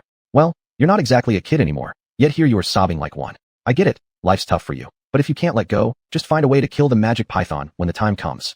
Given such off-the-wall advice, the usual Giang would have sneered coldly and told the speaker to get lost. But this time, he silently nodded. I will, Giang muttered under his breath. Wiping away the tear stains from the corners of his eyes, Giang felt quite moved inside. The toxin that had accompanied him for years had been resolved in such a dramatic manner. Neither his past self nor even his current self could believe it. Gripping his fists tightly despite his continued weakness, Giang felt an unprecedented sense of ease. The deeply buried yuan within him had largely dissipated. Staring at the nearby black-purple poison, Giang sighed, picked up a clump of dry leaves, carefully placed them over the puddle, bowed slightly, and only then did he step back. He turned to AI Chen and said calmly, What do you want to know? Ask away. Chapter 153, The Past. Upon hearing this, AI Chen was slightly surprised and laughed. I thought you might take the chance to go back on your word. Gui Yang disdainfully snorted, as if in his eyes, breaking promises was a disgraceful act for a magical beast. He was rather annoyed at AI Chen's malicious speculation. AI Chen smiled, and also recalled the time they shook hands and made peace in the old street, when both were at their wits' end, agreeing not to harm each other. After that, AI Chen had indeed never seen Gui Yang again. Come to think of it, you're quite a promise-keeping magical beast. AI Chen teased. Gui Yang gave a cold laugh. Of course, even though I live in the human world, I haven't picked up any filthy habits. Doing one thing and saying another is something I simply can't do. After pondering for a moment, AI Chen deliberately picked a flaw. If I ask you about Hui Yang's information, would that be considered betraying your employer? On hearing this, Gui Yang was startled and replied with evident anger. Not really. I am just a pitiful person who has been deceived by Hui Yang. Employer? Xuanhuan is no different from a devil who brings me nothing but pain. AI Chen nodded gently and asked with a smile. Could you conveniently tell me about the matter between you and Hui Yang? There shouldn't be any worry about telling me now, right? After all, if you want to run, with your disguise, there should be no one who could find you. Gui Yang sighed with a bitter laugh and said, if it were only that simple. He took a deep breath and began recounting events from many years ago to AI Chen. Seeing this, AI Chen immediately dug out a bottle of clear liquor and a plate of roasted peanuts as appetizers, almost like holding a bucket of popcorn. With a darkened face, Gui Yang tried hard not to associate the young man in front of him with an audience member at the cinema, then calmed down and started speaking. You know, recently in the Magic City, I have become quite well known. Whenever people talk about missing or stolen magical beasts and cores, they always think of me first. After sipping some clear liquor, AI Chen couldn't help but sarcastically say, Isn't that because you've caused so much trouble? Otherwise, why would anyone care about an old fart like you? Gui Yang was speechless and instantly realized that AI Chen wasn't just someone who came for entertainment. He was an ignorant rascal who interrupted whenever he pleased. However, since he had agreed, he still gritted his teeth and continued. I'm not that old. Our Gui Yang race usually considers marriage as the coming-of-age ceremony. Even now, I've only been with my partner for less than 2 years, which should be similar to the prime period of a human's life. Hearing this, AI Chen suddenly became curious. He had long heard Duan Tian say that Gui Yang searched for the four-colored flower to save his severely ill wife, but AI Chen hadn't taken it seriously back then, dismissing it as just an excuse. Could it possibly be true? Taking another sip of clear liquor, AI Chen curiously asked, Partner, didn't you say you lived alone? And when the toxins were acting up, you could only buy wine at convenience stores by yourself. Where was your wife at that time? Gui Yang sighed and showed a sorrowful smile. It's a long story. Whenever these things come up, my thoughts get disorganized. It's like not wanting to face a mirror because the reflection is ugly. It's truly hard to say. He gave a painful laugh, grabbing the bottle of clear liquor beside him and taking a hearty gulp. Our xuanhuan race can transform into human form, which is unparalleled across the entire continent. My wife had always grown tired of the survival of the fittest and natural selection within the magical beast world, wanting to come to the city and see how humans lived. Although I thought it dangerous, I couldn't argue her over. So finally, one day, she and I came to the magic capital. Xuanhuan said regretfully, and evidently, if given the choice again, he would stop at nothing to prevent his wife's romantic idea. Just like opening Pandora's box. Once inside the magic capital, bad things happened one after another, didn't they? Aichin quietly asked. Shaking his head, Xuanhuan disagreed. Not quite. Initially, everything went smoothly. We were like others, taking the subway to and from work, shopping at supermarkets, eating vegetable salads at restaurants. On holidays, we'd visit parks or amusement parks. She would save money to buy me shoddy razors, and after receiving my paycheck, I would take her to shop for clothes. When talking about these moments, Xuanhuan's tone was unusually gentle, as if the thoughtful woman he thought about every night was right beside him, retracing the beautiful times through memory's corridors. Even Aichin, who was listening nearby, couldn't help but let his lips curve into a smile. However, just like throwing stones into a tranquil lake, Xuanhuan's described happy life vanished instantly, and his tone also began to mix with emotions of resentment and melancholy. Happy times are always fleeting, aren't they? God will never always favor you, and it was at that time that I learned this truth. My wife and I entered the magic capital, living a simple human life. I thought this kind of life would last forever, but good times didn't last long. My wife became pregnant. Child. Aichin was startled. As far as he knew, it was extremely difficult for magical beasts to conceive. Giving birth to a new, healthy life from a body filled with elemental power was no less challenging than advancing to the next rank in strength. Sipping the bitter clear liquor, Aichin sighed softly, obviously already realizing something. Sure enough, Xuanhuan spoke with a tone that mixed both joy and pain. It was truly hard. Our Xuanhuan race is inherently infertile, with only a few remaining in this generation. But unimaginably, my wife managed to continue our lineage. This should have been an extraordinary cause for celebration, shouldn't it? Apparently not receiving a response from Aichin, Xuanhuan repeated loudly, isn't it? Seeing Aichin nodding silently, Xuanhuan collapsed onto the ground as if relieved. But due to the element fluctuations during her pregnancy, her aura as a magical beast accidentally revealed itself. Then, she was captured by a group of powerful individuals who seemed to want to extract her magical core. I fought back desperately, but they were too numerous and strong. I wasn't a match for them, do you know? Not at all. Not even close. With red eyes, Xuanhuan looked at Aichin and said in a tearful voice. So, they took my wife away, and I could do nothing about it. But she hadn't done anything wrong. She was just pregnant, doing what every devoted wife and mother hopes to accomplish. The one at fault was me. I was too weak to protect her. Even now, I keep regretting why I didn't practice harder when I had the chance, why I didn't accumulate more strength when I had the opportunity. Why did I only realize how powerless I was after losing the most precious thing in my life? By this point, Xuanhuan's face was distorted, his voice raw and crazed with the guttural cries of a magical beast. He roared towards the distant forest. I hate this so much. Aichin sighed softly and gently patted Xuanhuan on the shoulder, unsure of what words might console him. What comforting words could possibly be offered to someone who has lost their true love? Not knowing what to do, Aichin could only wait for Xuanhuan to recover himself. He sighed, slightly clenched his fist, and asked, was it Xuanhuan who abducted her? Chapter 154, Disguise. In fact, when this question came to mind, Aichin already had an answer. He just hoped that Xiang would say something in response, and not remain lost in the grief of losing his beloved. Indeed, upon hearing the words Xuanhuan, the sadness in Xiang's eyes faded slightly, replaced by a flicker of indescribable anger. He clenched his fists, with prominent veins on his arms. The ones who struck were merely lackeys of the Huang family. Their influence has quietly spread into every corner of the devil capital. And my wife, merely releasing a hint of unusual fluctuation during her pregnancy, faced calamity. Upon hearing this, Aichin nodded gravely. It seemed Xuanhuan's machinations had been going on for quite some time. From the moment they rose unexpectedly 20 years ago, the goal of the Huang brothers was never just to be one of the major forces in the devil capital. They intended to become the masters of the city and its millions of citizens. What happened next? Aichin asked. A look of reminiscence appeared in Xiang's eyes as he sighed and said, later, I returned home and found it empty, with all the locks broken. Panicking, I questioned the neighbors, but their gazes avoided mine, as if looking at a monster. At that moment, I understood everything was over. Our disguise had been exposed. Despite my frantic thoughts, I only wanted to find her. So, I began contacting the underground dark forces of the devil capital. Dark forces? Aichin was startled. This was the first time he had heard of such a term. Xiang nodded lightly. Yes, every city has its bright side. Clean streets in the morning, cozy restaurants at dusk. But at the same time, in places where the sun doesn't reach, in areas ordinary people cannot access, lies all the filth and ugliness hidden within the city. The force that governs these dark aspects is called night bats. They truly resemble bats hanging from rooftops, appearing and disappearing without form. It took me great effort to make contact, thanks to some luck. Aichin clicked his tongue, finding this name of the organization quite impressive, subtly exuding a sense of authority. He asked, "So, you relied on them to find Huiyang's whereabouts? Is Night Bats a professional investigation group?" Shaking his head, Guiyang explained. "Not only that, they do everything. Assassination, kidnapping, bodyguard services, escorting shipments. They take on everything and excel in everything. However, their fees are extraordinarily high. So impressive." AI Chen remarked. It seemed Night Bats was no small, insignificant force. Judging by their wide range of operations, probably within the Devil Capital, only the City Lord's mansion and Huiyang mercenaries could firmly surpass them.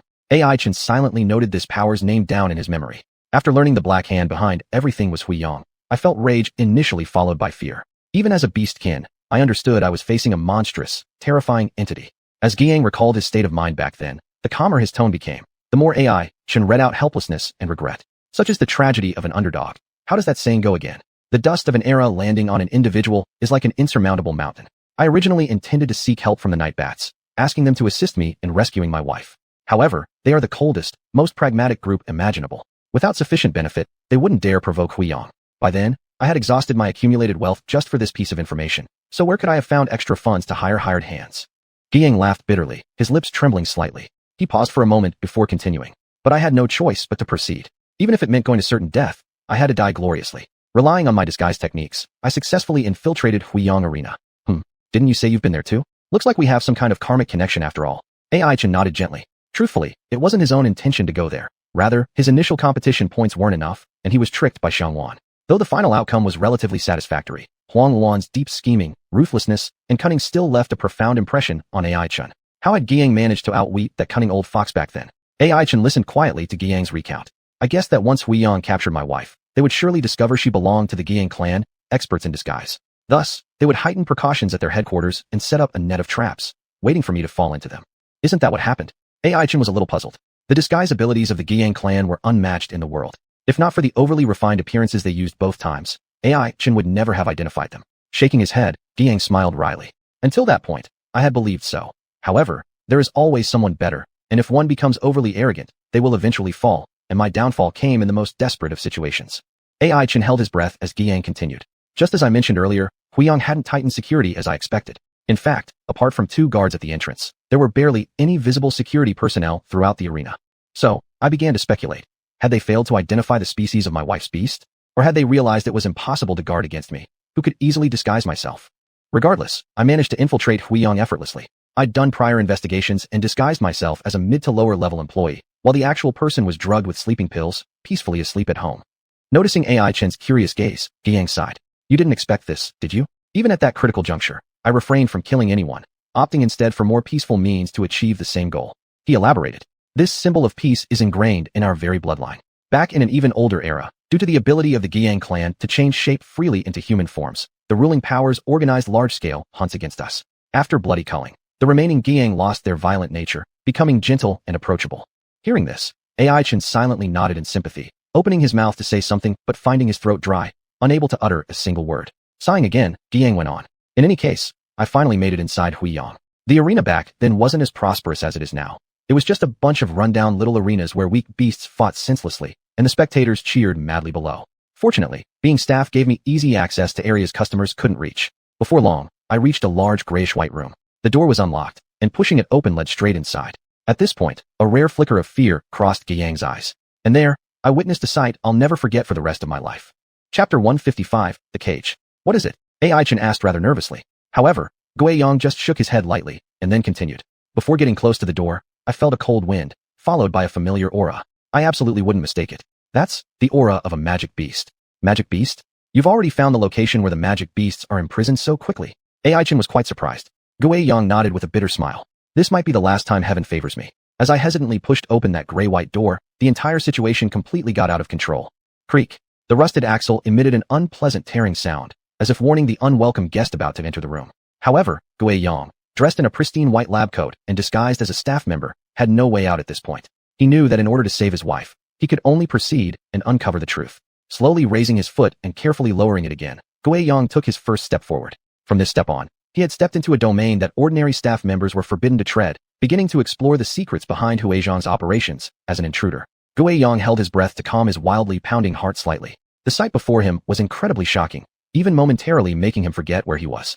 This is, Guiyang murmured, seemingly unable to believe what he saw. Behind that thin, fragile wooden door lay a massive cage. All four sides ended abruptly with walls, while the ceiling above remained dim without light. On the ghastly white walls, iron bars divided each space into smaller sections, confining magic beasts of various sizes within these narrow spaces like exhibits in a museum.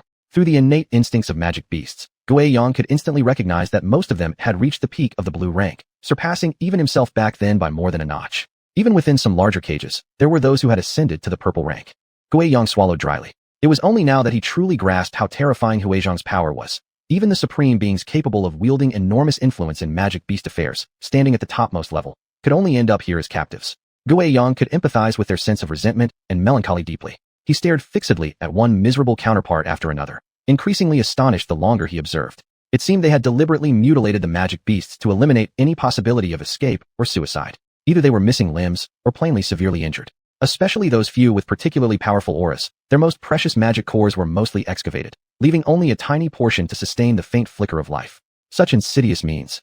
Xuanhuan couldn't help but mutter in astonishment. He swallowed again, the lingering kindness in his heart urging him to extend a helping hand to them. However, a rational voice told him there were more important matters at hand.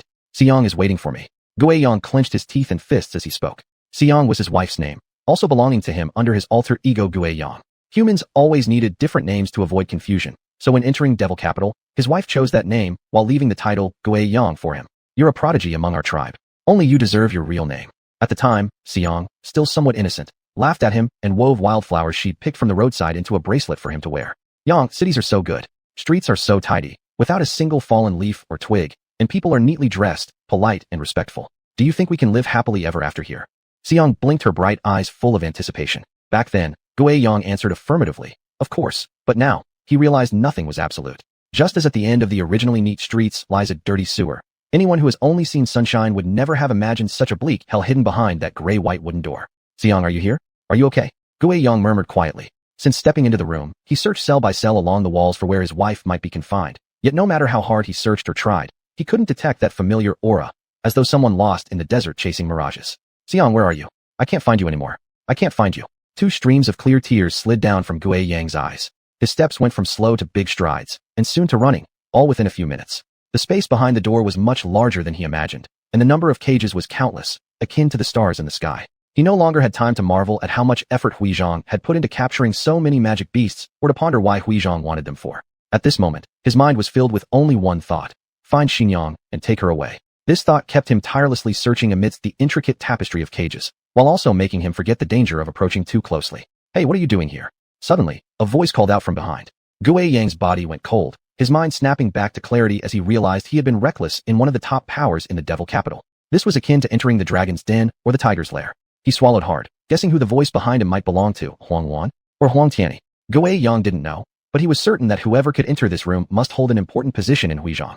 Taking a deep breath, Xuanhuan tried his best to feign panic. At this critical juncture, he did not forget the identity he was playing, and now he would use this guise to buy himself a sliver of survival. Hey, if you don't answer me, I won't be so polite anymore, got it? The figure behind took another step closer to Xuanhuan. It was then that Xuanhuan noticed how young and tender the voice was, belonging likely to a youth. He felt somewhat relieved. His luck wasn't so bad after all. It seemed he hadn't run into Xuanhuan or Huang Tianyi on his first try. Pretending to be terrified, Xuanhuan turned around and indeed found himself facing a teenager of about 16 or 17 years old. The boy exuded mischief, squinting at Xuanhuan and nonchalantly holding a colorful lollipop in his mouth. The boy seemed to have judged Xuanhuan's situation based on his reaction and attire, revealing impatience. Hey, did you wander in here by accident? How did you even end up here? Xuanhuan seized the opportunity with relief, nodding vigorously. He'd seen many people act humbly before authority, so mimicking them now posed no difficulty for him. Tisk, troublesome. People like you always lack brains and make mistakes. Anyway, I'm in a good mood today, so I'll lead you out. But next time, you may not be lucky enough to bump into me. Although brash, the young man's intentions weren't bad, as he began cursing and guiding Xuanhuan toward the exit. This, however, left Xuanhuan in a quandary. He had originally intended to reveal his true identity, threaten the boy to extract some information, or even kill him if he turned out to be the offspring of xuanhuan. But the sudden goodwill shown by the boy complicated matters further, leaving him uncertain whether to proceed or retreat. Xuanhuan trailed behind the youth, head down, moving forward. From time to time, his ears picked up the agonizing groans of the imprisoned magic beasts.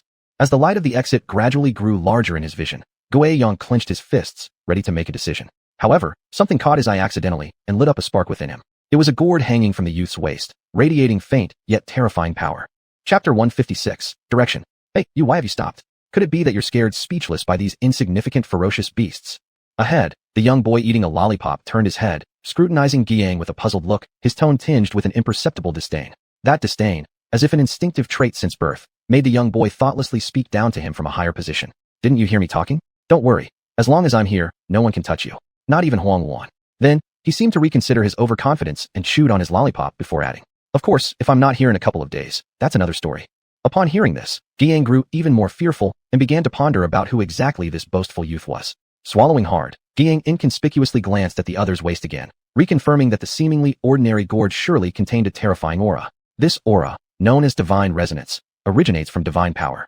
After the great battle of the ancient sunset forest, 6 elemental gods and 4 lords of principles successively perished, scattering their elemental and principal forces across the entire continent. The elemental force, easier for ascending spirits to absorb, diffused more quickly, causing most of the continent's magical beasts to mainly consist of metal, wood, water, fire, earth, and wind. The principal force, being harder to discover and even harder to master, quietly concealed itself, only accessible to beings of great fortune. The Xiang clan was such an example.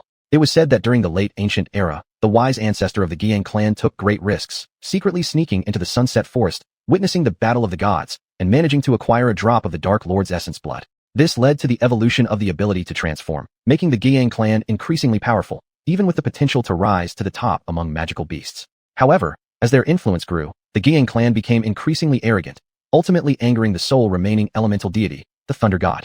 The Thunder God cast divine punishment, diminishing the reproductive abilities of the Xiang clan, leading them toward decline ever since. Looking back, the Xiang clan had faced many calamities. Not only were the clan members dwindling, but they were also nearly wiped out during the peak period of human civilization. Nowadays, their plight is dire. The only air in the city has been harmed by the Huyang arena. Nevertheless, the Xiang clan still held its pride. Within their bodies flowed divine blood, painstakingly preserved through countless generations across long epochs. Taking a deep breath, Xiang glanced once more at the ancient gourd, sensing the resonance within his body.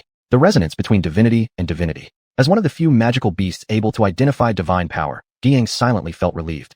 If today's encounter with the youth hadn't been him, but rather some unknowledgeable rookie who stumbled in, trouble would likely have ensued. It appeared that the identity of the youth wouldn't be simple. He even dared to compare himself to xuanhuan. Thinking this, Xiang no longer believed that the youth was a master son from the Huyang arena, nor would any son dare to criticize his father so brazenly. Xiang muttered mentally, despite not having spent much time in human society, yet understanding basic facts like these. The light ahead became more intense, indicating they were closer to the exit. Xiang grew anxious immediately. He still hadn't found Xinjiang here. How could he leave so easily? But relying on his current strength alone, he was certainly no match for the young boy in front of him. The terrifying divine aura emanating from the area around the gourd suggested that one clash would be enough to send him straight to meet the underworld ruler. What should he do now? While Xiang was contemplating, the young man up ahead had already grabbed the door handle. Hey, let's go. Be more careful next time, or you won't have such good luck again. A somewhat cocky sentence reached Xiang's ears. He gave a bitter smile, then just acknowledged with a yes, intending to make his escape first. In rapid thought, Xiang decided that after the other person left, he'd return inside and check things out. After all, that door wasn't particularly sturdy. Whether made of wood or forged from steel, it would shatter like foam in front of his beastly frame. Thus, stepping carefully, he sidestepped past the youth, planning to conceal himself somewhere nearby and return unobserved at an opportune moment. However, before his brilliant plan could begin, it crumbled. The young man, with the lollipop in his mouth, shot a curious glance towards Xiang and asked perplexedly, "Hey, aren't you heading in the wrong direction? The banquet should be on the other side, right?" Huh. Xiang paused, somewhat unclear as to what was happening. The youth shook his head with a sigh. "You really were scared stupid. Didn't I say there's no tomato sauce on the dining table? Go fetch it. Have you forgotten?" Xiang blinked, attempting to gather his thoughts. Following the information from the boy's words, it seemed like the Huyang arena was hosting some sort of gathering at this moment, perhaps even one specifically to entertain the youth before him. Then, Xiang promptly apologized sincerely to the boy, explaining that he had accidentally left the tomato juice in the dim dungeon. "Should I go look for it now?"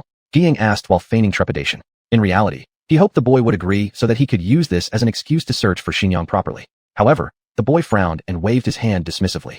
"No need. You're clearly no good at anything. It's just my bad luck. How can a big place like Huyang fail to handle such a simple task as fetching tomato juice?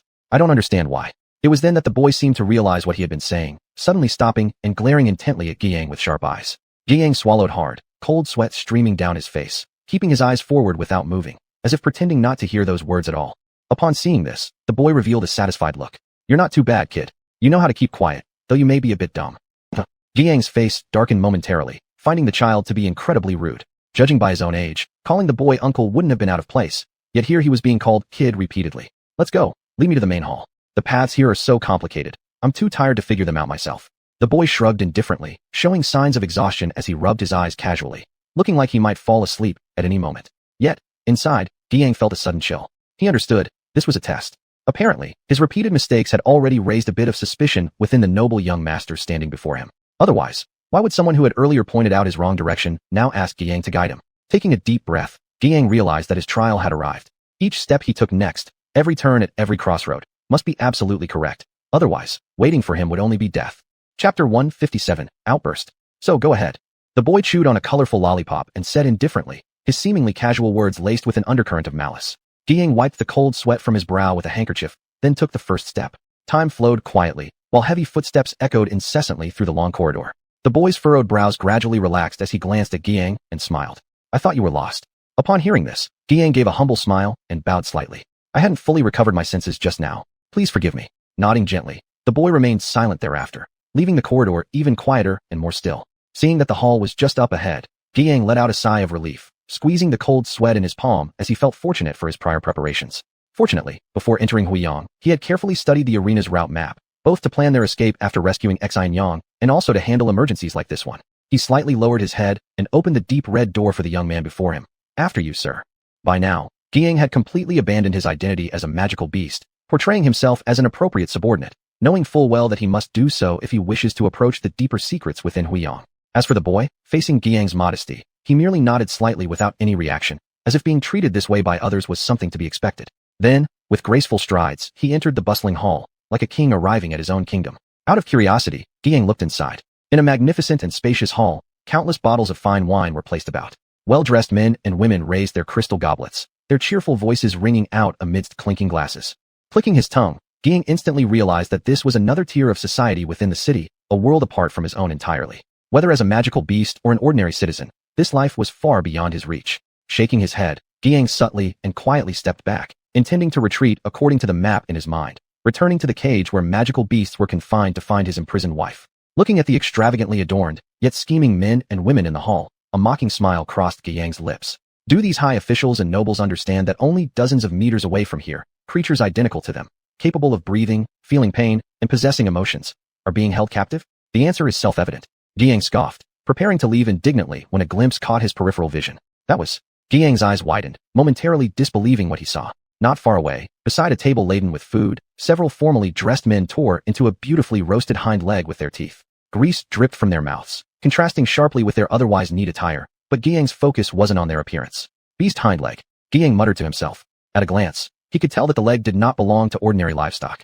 The faint glow emanating from it clearly indicated traces of elemental washing, and the subtle smell that wafted through was unmistakably the scent of mutton. Damn! With a hoarse voice, Xiang roared in anger. He immediately understood that this might be all that remained of his wife. Xianxia had been captured by the enforcers of the Huiyang arena, likely confined in the pitch-black prison cell he'd just passed. Alone and sorrowful, she leaned against the cold iron bars, counting the groans around her along with her tears to endure the torturous days. Their child, unaware of the impending danger, remained innocently nestled in her belly. Soon after, Xianxia may have been sent to fight other beasts in the arena, used merely as entertainment for the masses, or even worse, like this instance, simply processed as ingredients to be consumed. Two streams of clear tears slid down Xiang's cheeks. Clenching his teeth, he emitted a heart-wrenching howl. But in such a noisy environment, no one could hear this desperate cry of despair. Even if they did, nobody would care about the joys or sorrows of a mere servant. Thus, Xiang decided to act on his emotions. Without a word, under curious gazes, he strode straight toward those men, extending his hand and forcefully knocking the lamb leg off the table. Plop! The sound was that of bone hitting marble. You damn kid, are you asking for death? Startled initially, upon realizing that the person snatching from him was only a waiter, the man quickly turned livid. He stretched out his chubby hand, ready to strangle Xiang's neck. Xiang returned a cold laugh, fury flashing uncontrollably in his eyes. He executed a swift and precise elbow strike, landing squarely on the man's abdomen. A scream of agony was heard, and the man who had just been arrogantly chatting with his friends began foaming at the mouth before collapsing unconscious on the ground. Seeing the situation turn sour, the few standing nearby instantly backed off, keeping a safe distance from Xiang. Humph! Xiang let out a cold chuckle and made no move to chase them. He knew that pursuing these ignorant and foolish individuals would be futile. Those who would truly pay the price were still out there. Holding the lamb leg gently in his arms, he silently sat cross-legged at the center of the banquet and waited patiently. This bizarre scene quickly drew the attention of many guests. Hey, isn't that Huiyang's waiter? What is he doing? Acting crazy for no reason. I don't know. He was fine just now, but suddenly came over and attacked someone. Must have eaten something wrong. So weird. Why is he hugging that lamb leg like that? Whether eating it or not, this is hard to comprehend. Where are the security guards? What are they doing? Letting him roam free like this? What security? They're all outside. Who'd think someone would dare to cause trouble here? This is Huiyang's stronghold. You mean even Mr. Huang? In the face of all the chatter around him, Guiyang remained completely still, continuing to wait silently. Soon enough, his patience paid off. As the situation grew increasingly severe, the overseer of Huiyang finally stepped forward. The crowd stirred restlessly, then out walked a middle-aged man dressed in a luxurious white suit, holding a goblet high, radiating elegance. Friend, it seems you've gotten yourself into a bit of trouble. Thus spoke xuanhuan. When he said this, he shot Guiyang a glance, clearly recognizing him as one of Huiyang's own staff members. His gaze lowered slightly, showing some displeasure, but mindful of their statuses and given the setting, he refrained from losing control. A day for celebration calls for calm discussion rather than violence, doesn't it? Shrugging, xuanhuan took a deep breath, casually picking up another glass of red wine from the table, walking towards Guiyang. He swirled the crimson liquid inside the transparent glass. Drink this cup of wine, apologize to the guest from earlier, and we'll call it a new friendship. How does that sound? Xuanhuan smiled faintly. By now, he was standing right in front of Guiyang. Suddenly, without warning, Guiyang erupted into action, delivering a ferocious right hook straight toward xuanhuan's cheek. Chapter 158, Master Sure. Guiyang's sudden attack was completely unexpected by everyone present. In their eyes, a mere waiter dared to assault the boss of Huiyang Arena, which was tantamount to courting death. However, what happened next was completely unforeseen. Guiyang's swift and heavy right hook struck xuanhuan squarely on the side of his face, sending him flying several meters before crashing heavily to the ground. The crowd stood momentarily speechless, unable to believe that the man lying motionless on the floor, his life hanging in the balance, was none other than xuanhuan, a dominant figure in the magical capital city. Perhaps this is the weakness of card masters. Guiyang murmured to himself. Compared to their own powerful magical beasts, card masters usually need to rely on spirit cards. If they let down their guard and fail to prepare beforehand, they would expose themselves to vulnerabilities, ultimately reaping the bitter consequences. At this moment, xuanhuan was precisely such a case. He struggled to lift his head off the cold marble floor, gently shaking it, as if trying to even out his scrambled brain. His face throbbed with a searing pain. As he touched it, warm, bloody fluid oozed from his split lips, running through his fingers. His ears rang with a cacophony of sounds, filled with ringing and perhaps murmurs coming from another realm. He tried to rise up, but after a failed attempt, collapsed again. Spitting out a mouthful of blood, gritting his teeth, he lifted his head to stare furiously at Guiyang, standing some distance away. xuanhuan couldn't remember how long it had been since he last experienced such humiliation, and now he found that it came from nothing more than an audacious server? What's worse, moments earlier, he had still tried to reason kindly with him, and now this was the outcome. A glint of murderous intent flashed in his eyes. Before fully rising, he already extended his hand into his pocket, intending to immediately summon his spirit python, making this blind fool realize the price of crossing someone he shouldn't have. Still, xuanhuan obviously hadn't realized the disadvantage of his current situation. After years of living in human society, Guiyang understood well. If the opponent summoned his beast, there was little he could do given his blue rank capabilities. Attempting such would be like an ant trying to shake a tree. Unfortunately for you, Mr. Huang, you won't get the chance. With a wry laugh, Guiyang began to stride towards the man nonchalantly, yet focused intently. He watched xuanhuan's every move closely, determined to kill him before he retrieved the spirit card.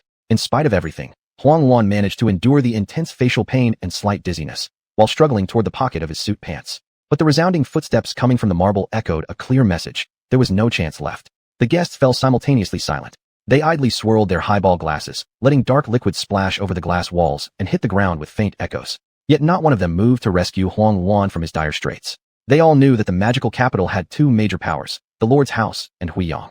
The former was deeply rooted and highly respected, while the latter rapidly rose to prominence, subduing others by force.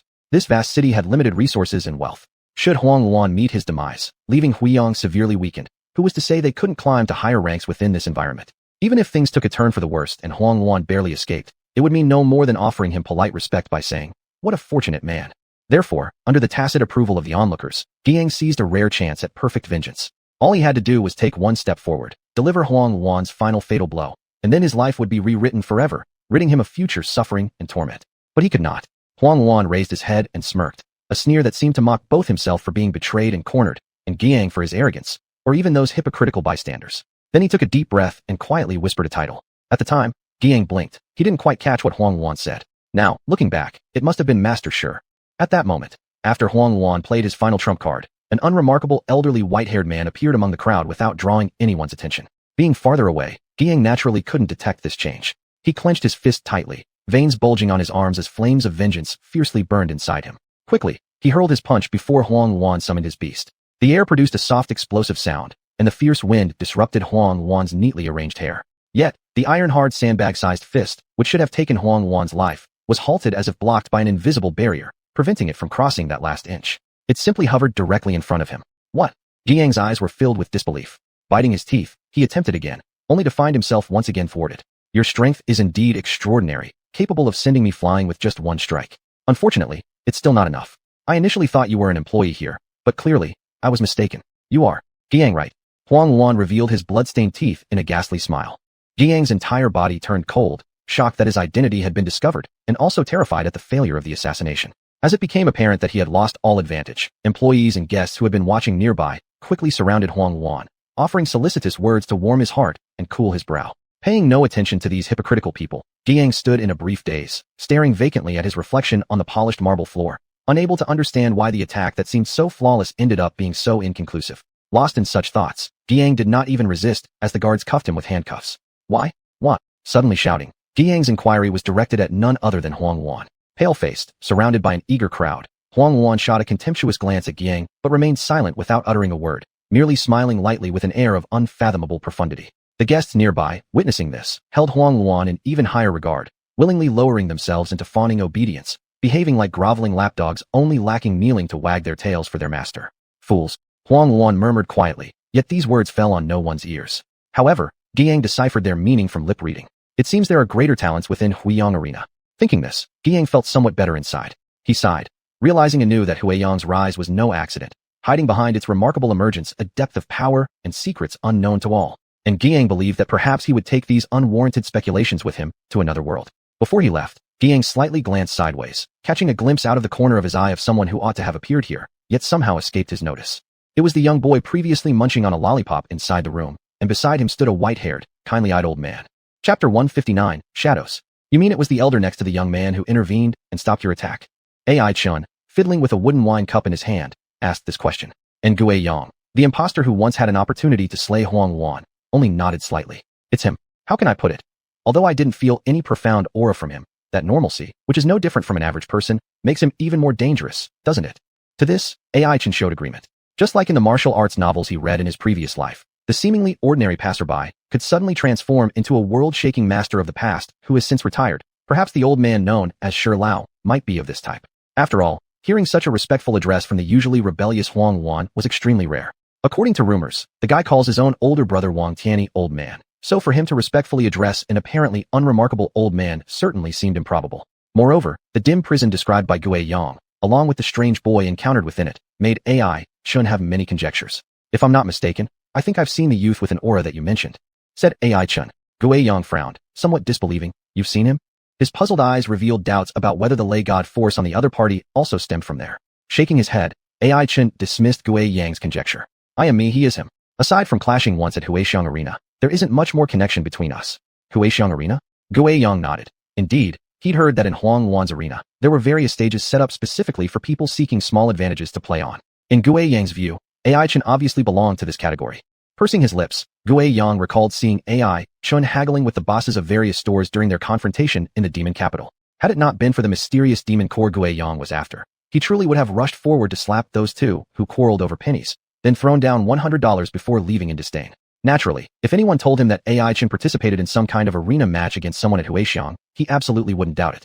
Thinking about it this way, Ai Chun and Xuanhuan seemed quite similar, one exhausting every effort to fleece the wool, the other using intricate schemes to lure card masters brimming with confidence into handing over their money. Both were cunning in accumulating wealth. Even after working for Xuanhuan for so long, Gue Yang hadn't received a single wage and was still tortured with poison. It seemed Firecat merely provided 3 meals a day. Recalling all this, Gue Yang threw Ai Chun a scornful look and cursed, "Idiot." Ai Chun stood dumbfounded, trying to think through Shi Gui's relationship with Huixiang. How had he unknowingly taken a verbal abuse? He rubbed Firecat's fluffy head and warned quietly, Uncle Gue Yang seems to have lost his mind, an old ailment left from years past. He's always unpredictable. Let's not follow his example. Upon hearing this, Firecat dazedly nodded its head. While it did not understand what losing his mind was, the tone of its owner indicated something less than good. Thus, it looked at the already beyond redemption Gue Yang with compassion, then displayed an alert expression. Its little paws subtly shifted to maintain some distance from the patient nearby. Hey, what nonsense are you teaching now? I saw how Firecat looks at me change. Gue Yang asked, darkening his face. Ai Chun calmly responded without turning red or breathing fast. Nothing. By the way, I still remember Shi Gui's appearance. Should I draw it, and you identify it? You can draw. Gue Yang was quite shocked. AI Chen snorted disdainfully, deciding to prove himself through action instead of words. With a picked-up branch and 2 pebbles, he began sketching on the grass, quickly creating a vivid portrait of a figure on the soil. This? Guiyang hesitated to ask. AI Chen smiled. What do you think? Not bad, right? After a period of silence, Guiyang glanced at the ground where the bizarre lines resembling exorcism symbols lay. He found it hard to associate them with the artistic behavior called painting.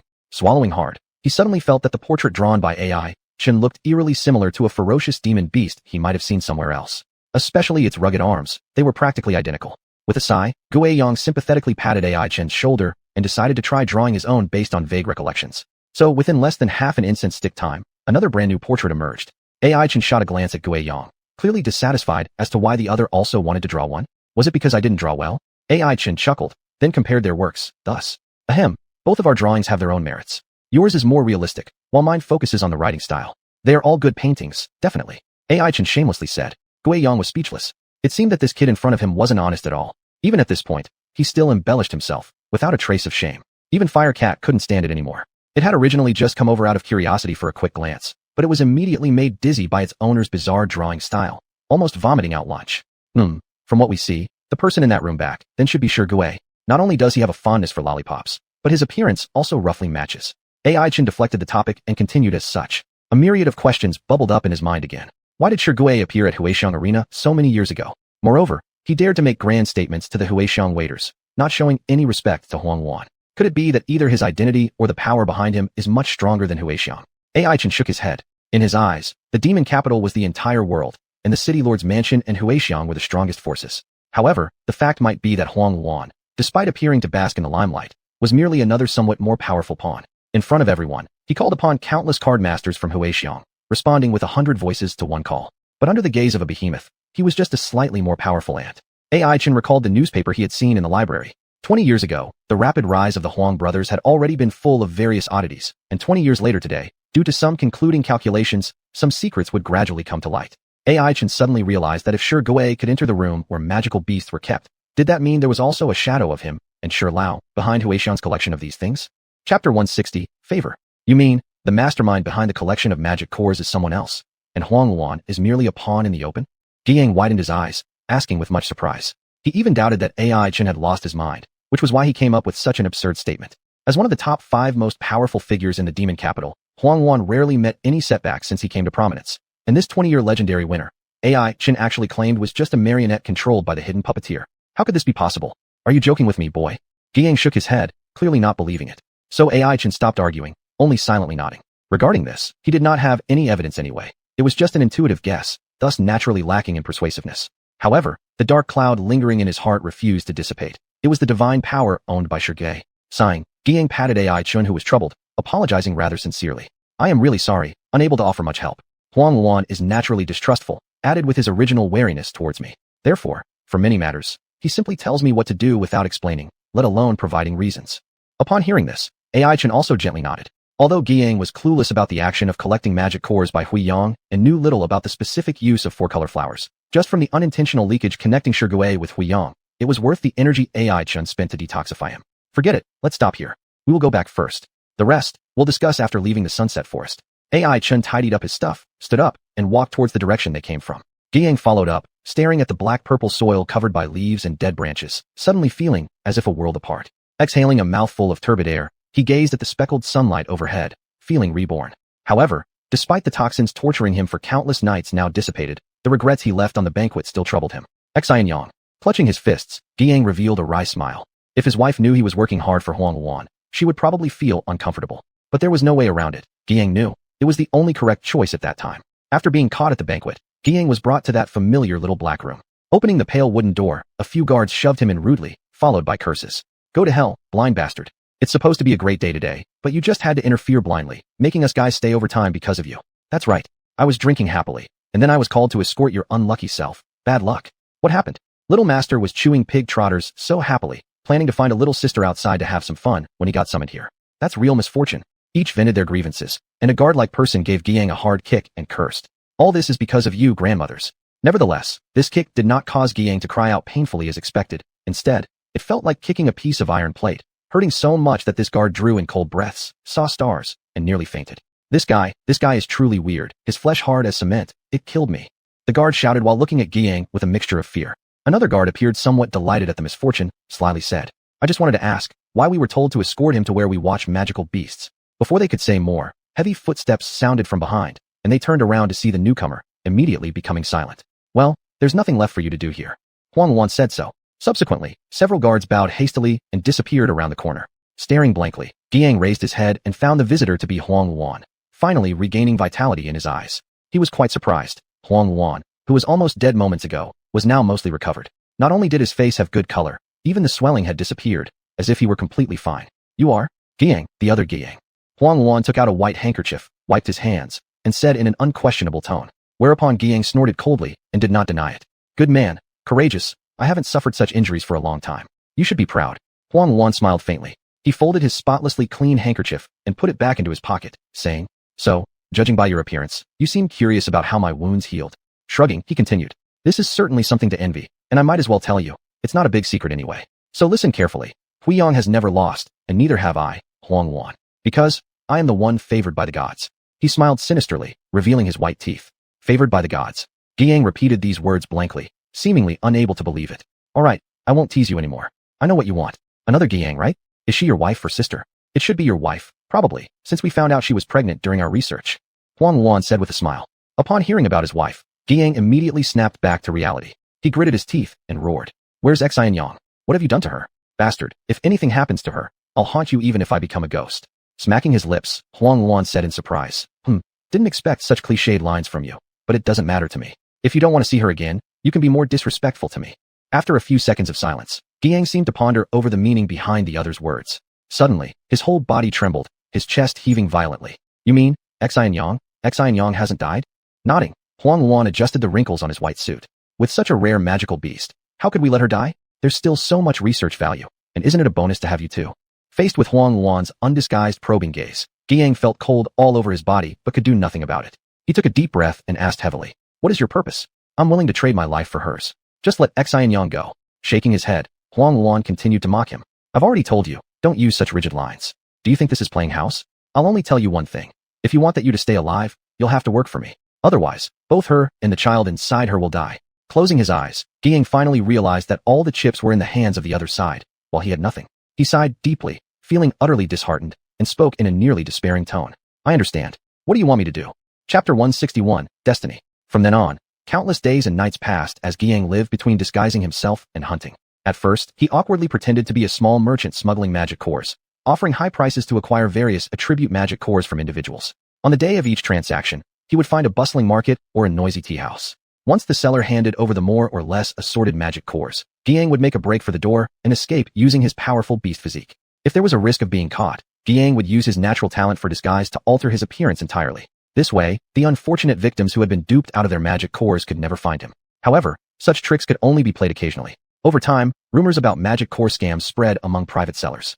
People no longer trusted the enticing offers made by these so-called merchants and instead turned to more official and legitimate trading grounds. Guiyang noticed that his business was getting worse and started to feel anxious, especially at the end of every month. This was the only time when he could see Xinjiang, but it was conditional upon his ability to deliver sufficient magic cores. This accursed rule, naturally set by Xuanhuan, was based on his effective management strategies as the overseer of the Huiji arena. He knew how to motivate subordinates and turn even the most unruly talents into tools for his use. To see his beloved wife, Guiyang strained every effort to collect magic cores to meet Xuanhuan's needs. However, Xuanhuan proved to be a greedy demon with a voracious appetite. No matter how hard Guiyang worked to gather more magic cores, it was always like trying to pour water into an endless abyss.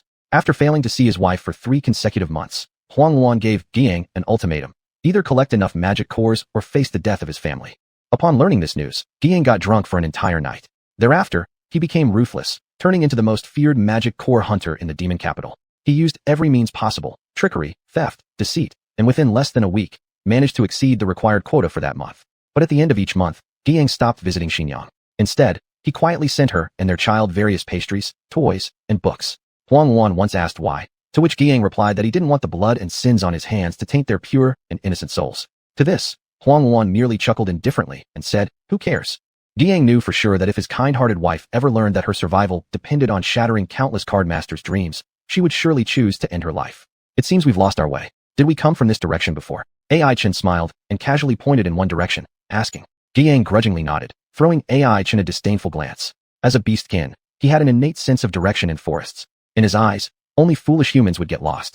AI Chen shrugged. He naturally understood that he wasn't as good as Giang in this regard. He resolved to make up for it in another conversation. Hey, do you know why Huizhi is looking for the four-color flower? Hearing this, Giang blinked, looking somewhat displeased. He'd already told AI Chen 2 or 3 times that he genuinely had no idea why xuanhuan had tasked him with finding the flower. So why did AI Chen keep pestering him? Didn't he believe him? Giang was just about to express his dissatisfaction when he saw AI Chen wearing a mysterious smile. The words forming in his throat froze. You know? Giang gritted his teeth and asked this question patiently. As he stared at AI Chen's meaningful smile, he grew more and more irritated. If the latter answered, I don't know, I'm just teasing you, Giang felt he'd lose control. However, AI Chen didn't joke around but rather nodded, indicating he really knew the answer. What is it? Giang swallowed nervously, all traces of anger replaced by eager curiosity. AI Chen's lips twitched slightly. It was hard to imagine how much curiosity remained in this middle-aged man standing before him. He sighed and said, the dragon, it's to kill the Earth Dragon. Dragon? Earth Dragon? Giang was shocked, quickly realizing that the Earth Dragon AI Chen referred to wasn't the one lurking in the Sunset Forest, but the legendary Metro Dragon guarding traffic intersections for 20 years. Kill it. Why? Then what will I do when I take the subway later? Giang asked absent-mindedly. AI Chen fell silent, baffled by Giang's thought process. The imminent death of an orange stage beast should have been a significant concern, yet Giang was preoccupied with whether there would still be subways available for travel. Realizing his own faux pas, Giang couldn't help but blush.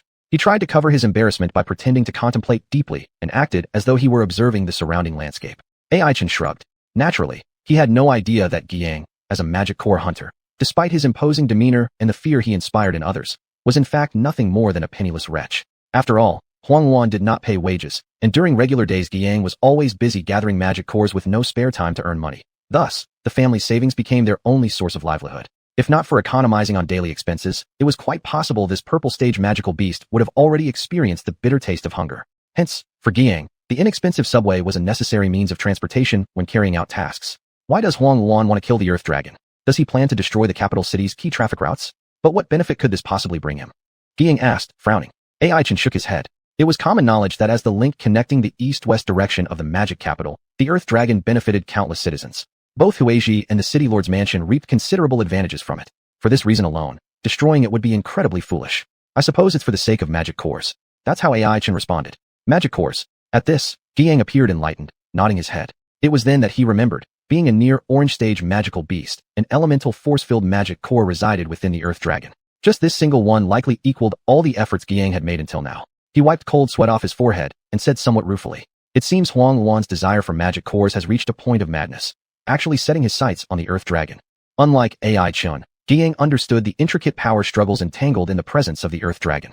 As a significant member of the Outer City magical beast factions, since the day it had been confined within the magic capital, the Earth Dragon had attracted the attention of countless powerful fierce beasts. Should it mysteriously perish within the magic capital, it would undoubtedly trigger a siege by magical beasts, inevitably leading to rivers of blood. Taking a deep breath, Giang realized the grand plans of Huiyang. Perhaps the Huang brothers intended to use the chaos stirred up by the Earth Dragon's demise to incite a revolution. He tightly grabbed AI Chen's arm, eager to share this terrible plan with the latter. However, at this moment, AI Chen himself was also overwhelmed by immense shock. Just moments ago, while revealing the truth to Giang, a sudden flash of insight struck his mind. I think I understand. Apparently, this was my destiny from the start. Under Giang's astonished gaze, AI Chen sighed faintly and spoke indifferently. Chapter 162, delivered to the doorstep. Yes, destiny. AI Chen gently rubbed the fluffy head of Huomiao, and its eyes, black as pearls, shone with innocence. It stared at AI Chen in a silly way, revealing a smile without a trace of impurity. Recalling that day when he took Huomiao away from the subway station, AI Chen then unexpectedly obtained a mysterious Earth attribute magic core.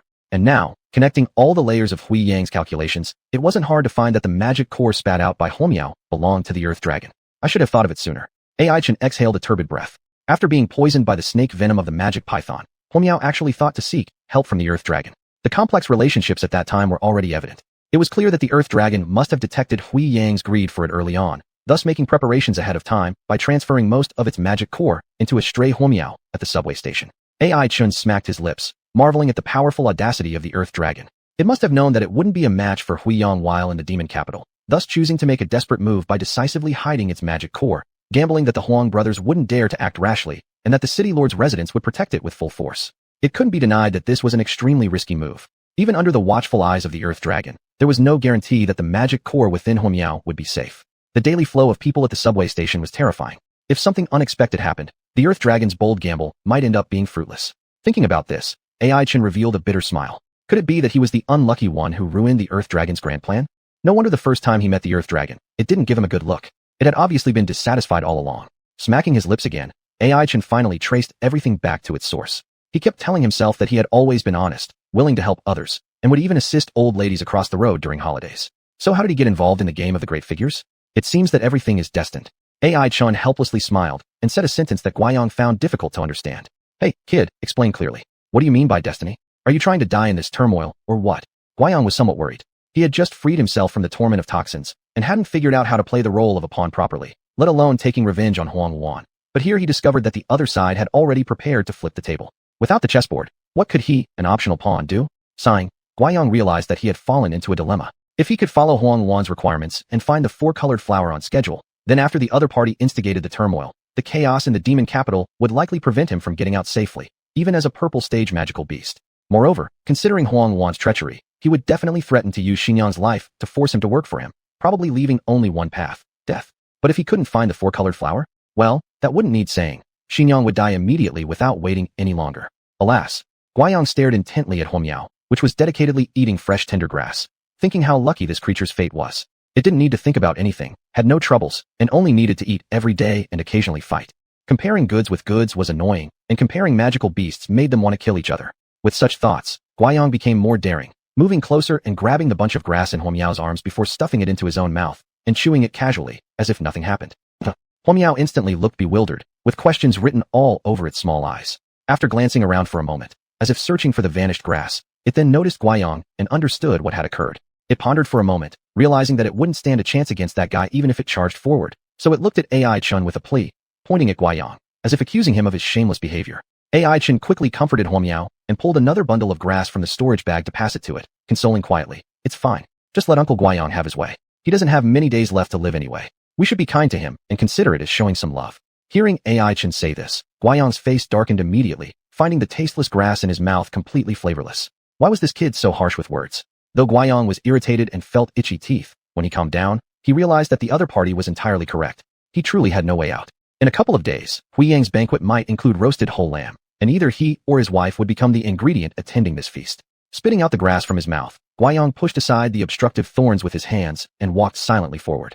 Hey, this is wasteful. You don't know how much effort I put into gathering these herbs, and now they're not even finished before spitting them out. It's truly wasteful. AI Chen followed up and complained. But Guiyang just coldly laughed in resignation. It doesn't matter.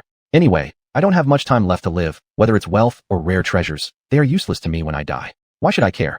Upon hearing this, AI Chen paused for a moment and then smiled, asking, do you really think so? Without hesitation, Guiyang replied, what else could I do? He turned around and saw AI Chen with an inscrutable expression on his face, as if he was about to say something. Do you have a better plan? Guiyang asked in confusion. He didn't think there was a way out of his current predicament, let alone that a bystander could offer any solution. However, sometimes the observer sees more clearly than the participant. AI Chen merely smirked slightly and said, the four-colored flower must not be handed over to xuanhuan. Otherwise, if he kills the Earth Dragon, it won't end well for any of us. But we can't refuse either, because Xinyan and her child depend on your contribution to survive. So what? Guiyang furrowed his brows impatiently, thinking the boy in front of him might just be silly, since saying both sides of an argument without coming to a conclusion seemed meaningless. Then AI Chen snapped his fingers and continued. So here's the thing. Give part of the four-colored flower instead of all of it. Half. This startled Guiyang. AI Chen nodded affirmatively. Yes, half will suffice. After all, with such a powerful treasure, no one can guarantee absolute possession. You can tell xuanhuan that you only found half, while the other part was eaten by a guarding beast or lost during battle. I don't think he would criticize you too much, considering you're still somewhat useful to him. He teased, adding, useful, but just barely. Guiyang hesitated briefly before understanding AI Chen's implication. Being a magical beast, he naturally understood these precious items better and possibly had ways to neutralize their power and thwart xuanhuan's plans, or at least cause some trouble. Nevertheless, he blinked and spread out his hands, questioning. I get it. So where is the four-colored flower? AI Chen blinked again, revealing a perplexed smile. Right? It seemed like they had never actually found that damned flower, not even catching a glimpse of its shadow. Just as they were glaring at each other silently, they suddenly heard rustling from the grass nearby. AI Chen tilted his head over and with a grin told Guiyang. Look, isn't it delivered right to our doorstep? Chapter 163, A Gamble. It's come knocking on the door? Guiyang paused momentarily, clearly not understanding what AI Chen was talking about. Could it be that not too far away, among the grasses, a four-colored flower had grown? Guiyang's lips twitched, If the genius-level treasure he had spent several days searching for, risking dragon pools and tiger lairs, could be so easily found by AI Chun, Giang would have immediately crashed his head into the tree beside him in frustration. Fortunately for Giang, the divine being still favored him, and no such dramatic scene transpired. AI Chin instead disappeared into the bushes. From inside, incessant murmurs came as if he were muttering something. Time passed, a whole instant's worth.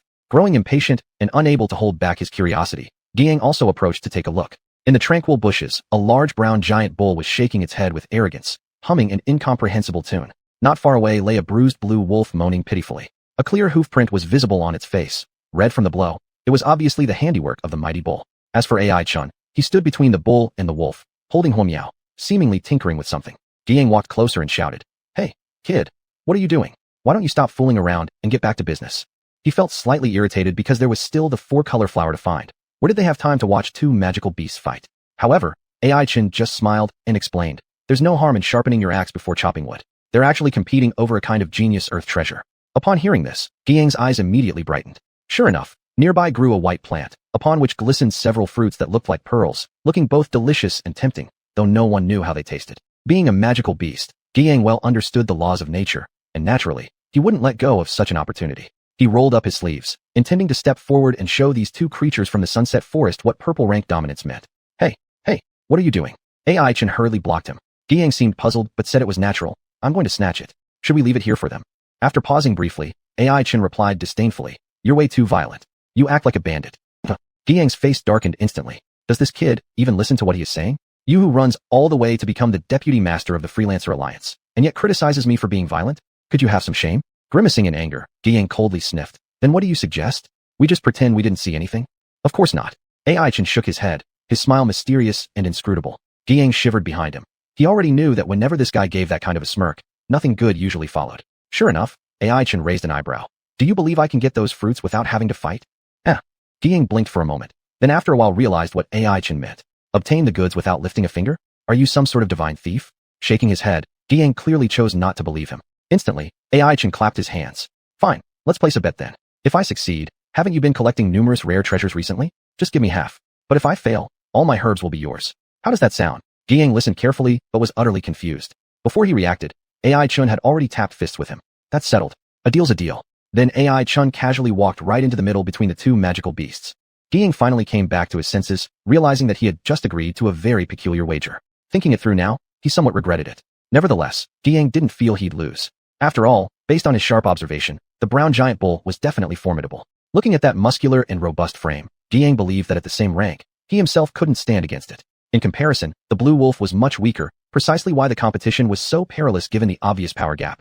If AI Chin planned to intervene as a mediator and try to gain something out of it, he'd have to deal with the winner, the immense pressure of the brown giant bull. It wasn't as though AI Chin wouldn't face trouble, it was just impossible for him to effortlessly obtain the treasure. "I want to see exactly what you'll pull off." Confident in his win, Giang calmly folded his arms, grinning, and spoke. Sure enough, from Giang's perspective, as soon as AI Chin got near the giant bull, the bull immediately stood up and started eyeing him cautiously. "Come on, little bull. Charge, charge." Giang silently cheered in his heart, already regretting not betting more heavily, or he could have really taken advantage of AI Chun. After all, this should be a foregone conclusion, isn't it? The giant bull, as the aggressor, had already gained an absolute advantage in the duel. It was just waiting to incapacitate the blue wolf and enjoy the fruits of victory. How could it allow an outsider to intervene and steal its prize? Then, under Giang's scornful gaze, AI Chin cleared his throat lightly, akin to a singer warming up before a performance. He paused for a moment, then spoke with heartfelt emotion. "The forest is so beautiful, the magical beasts so adorable. We should all help each other and live in harmony, not fight and kill, don't you think? What do you say about that, Mr. Bull?" Giang was utterly baffled, starting to wonder if this guy was stupid. Could it really be that a single word would make the giant bull obediently follow your command? But to his surprise, the bull really did stand still, staring at AI Chun with golden eyes. Following this, AI Chin smiled faintly, extending his hand while the giant bull lowered its head, affectionately nudging AI Chin's arm with its head.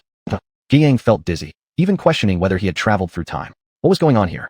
Could AI Chin be some divine spirit come to explore the human world? Otherwise, why would magical beasts obey his every word? Was this reasonable? At the thought of having to share half of the genius-level treasure he had worked so hard to find, Giang felt heartbroken and started pondering. Is it too late to back out now? Meanwhile, AI Chin slowly moved toward the white plant under the watchful gaze of the giant bull. Each step felt like a sharp needle piercing into Giang's heart. Just as AI Chin was about to pick the fruit resembling white pearls, the severely injured blue wolf, dragging its broken body, let out a desperate roar. At this sight, Giang nearly shed tears of gratitude. See, that's what we call bravery among our magical beast race. While that bull is clearly a bad example, how could such a fierce creature fawn over a mere human? However, in response to the menacing growl from the blue wolf, AI Chun hadn't yet reacted when the giant bull took action first. With a massive hoof, it stomped heavily on the grass in front of the blue wolf, instantly shattering the surrounding earth into pieces, then shot a disdainful look through its eyes, warning the wolf, "Behave, or your head will end up like this." Immediately, the blue wolf shriveled up, quaking like a leaf. "Traitor! Traitor!" On the side, Giang sighed in deep pain and sorrow at the scene. AI Chun, however, reached out, easily plucked a crystal-clear fruit, and fed it to the giant bull with a smile, saying, "It's been a long time, Mengen." Chapter 164, Separation. The figure in front of him was none other than Barbaric Ox, who had been separated from AI Chun for several days. Since defeating the gold lion and returning to its resting place, it had lost contact with AI Chun. It thought AI Chun might have encountered misfortune after being teleported to the mysterious space behind the giant rock. Now, seeing that he was still alive and well, it felt indescribably happy. It snorted through its nose and stretched out its hoof in front of AI Chun, seemingly wanting to say something, but stopping. AI Chun did not quite understand and looked at it with a confused expression. Then, beside him, Fire Mia came out to explain. She used her cat paws to mime for a while, conveying this meaning. "This dumb ox wants you to return the green grass." Already having understood, AI Chun feigned looking at the scenery around. Barbaric Ox. "Well, looks like you two know each other," I said. "How could such an unreasonable thing happen?" Behind them, Devious Goat caught up as well and naturally saw AI Chun and the ox winking and gesturing. He instantly realized that he had been deceived. AI Chun then acted clueless and shook his head. "Uncle, what are you talking about? I don't even know it. Do you know me?" After saying that, AI Chun showed an innocent smile. Upon seeing this, Barbaric Ox immediately thought of the days it had been tormented by this guy, swallowed saliva, and seriously shook its head. Devious Goat laughed and got angry upon seeing the humanized expression on the ox's face. "What's going on? Do you want to transform into human form too? That is the patent of my Devious Goat tribe." With a cold laugh, Devious Goat also went over and looked at Barbaric Ox with a faint smile. "So, you recognize him, but not me?" Barbaric Ox wagged its tail and was about to say, "Who are you?" Really unfamiliar. But then sensed the terrifying aura emanating from the other party. This was the oppressive presence of a high-ranked magical beast.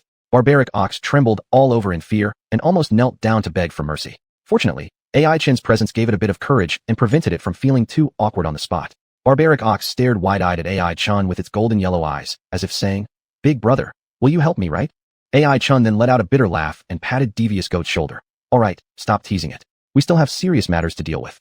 Devious Goat, scowling, glared at AI Chun. "Are you only thinking about the real issue now? Why didn't you think about it when you tricked me?" He disdainfully glanced at Barbaric Ox shivering on the ground and said, "Can this guy actually find the four-color flower? Kid, I'm not stupid. I've already tried the method of questioning local magical beasts. Do I look like I need your advice?"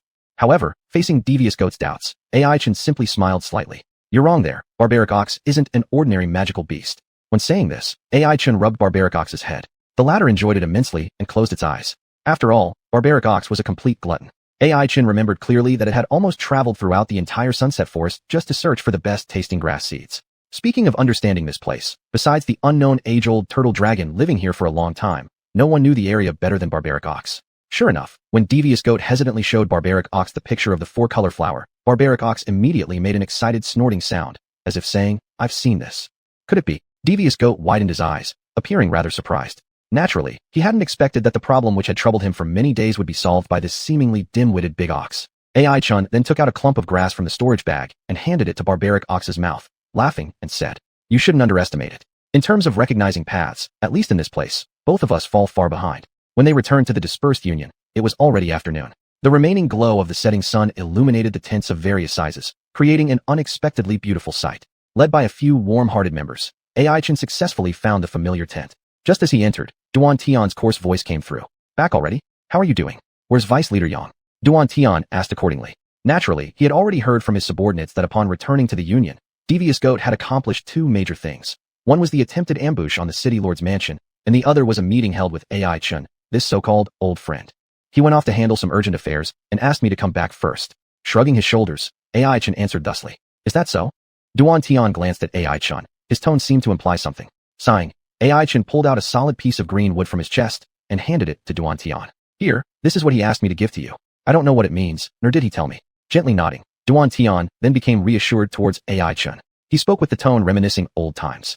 "This is the token we made when Yang and I established the union. Back then, our craftsmanship wasn't refined, so we didn't engrave any characters on it, nor did we feel comfortable mentioning it to others. Later, as the union grew larger, we even forgot about this matter." He smacked his lips and continued. "At the time, I said that seeing your order was like seeing you in person, and I didn't expect Brother Yang would remember it. At this moment, Duan Tian's tone sounded somewhat sorrowful, as if he had already foreseen something. Devious Goat's departure this time meant that, be it life or death, he wouldn't see him again. This separation would be forever for the two leaders of the dispersed union. Thinking of this, Duan Tian, who appeared big and burly on the outside, actually choked up a bit, with his eyes slightly moist. Seeing this, Ai Chen couldn't help but feel moved by the other party's treasuring of friendship, so he offered comfort. Ally leader Duan, there's no such thing as a banquet that never disperses. Let it go. Duan Tian nodded silently, and gradually returned to his usual stern self. He understood that he still bore the hopes of thousands of card masters, and carried the fates of countless people on his shoulders. Exhaling a breath, Duan Tian asked, does Brother Ai Chen know about our next move? What do you think? Ai Chen nodded, understanding that the other party referred naturally to the midnight ambush on the city lord's mansion. Looking deeply at Duan Tian, he said, to be honest, I don't want the dispersed union to fight with the city lord's mansion. Huiyang is actually more threatening. Shaking his head, Duan Tian replied gravely, unacceptable. This is an order left by Vice Leader Yang, which might help him to some extent. I won't give it up. Moreover, we are not afraid of the city lord's mansion, right? Upon hearing this, Ai Chen sighed, knowing further words would be futile, so he clasped his hands and said, in that case, forgive me for being straightforward. I have some connections with the city lord's mansion, and even my remaining two teammates are now in their camp. I cannot just sit back and watch. Duan Tian nodded without trying to forcefully stop Ai Chen. But he said in a rather mocking tone, Brother Ai truly is an opponent that makes enemies lose sleep over. Even Si Feng, who isn't your match. Fortunately, this grand play will probably catch you unprepared. What? Ai Chen furrowed his eyebrows, clearly not understanding what Duan Tian meant. Smiling faintly, Duan Tian tapped the map on the table edge, which was covered with dense black lines. This, Brother Ai, is the location of the water essence you've been longing for. And Huiyang's men are also heading there. Could it be that you're willing to let it go?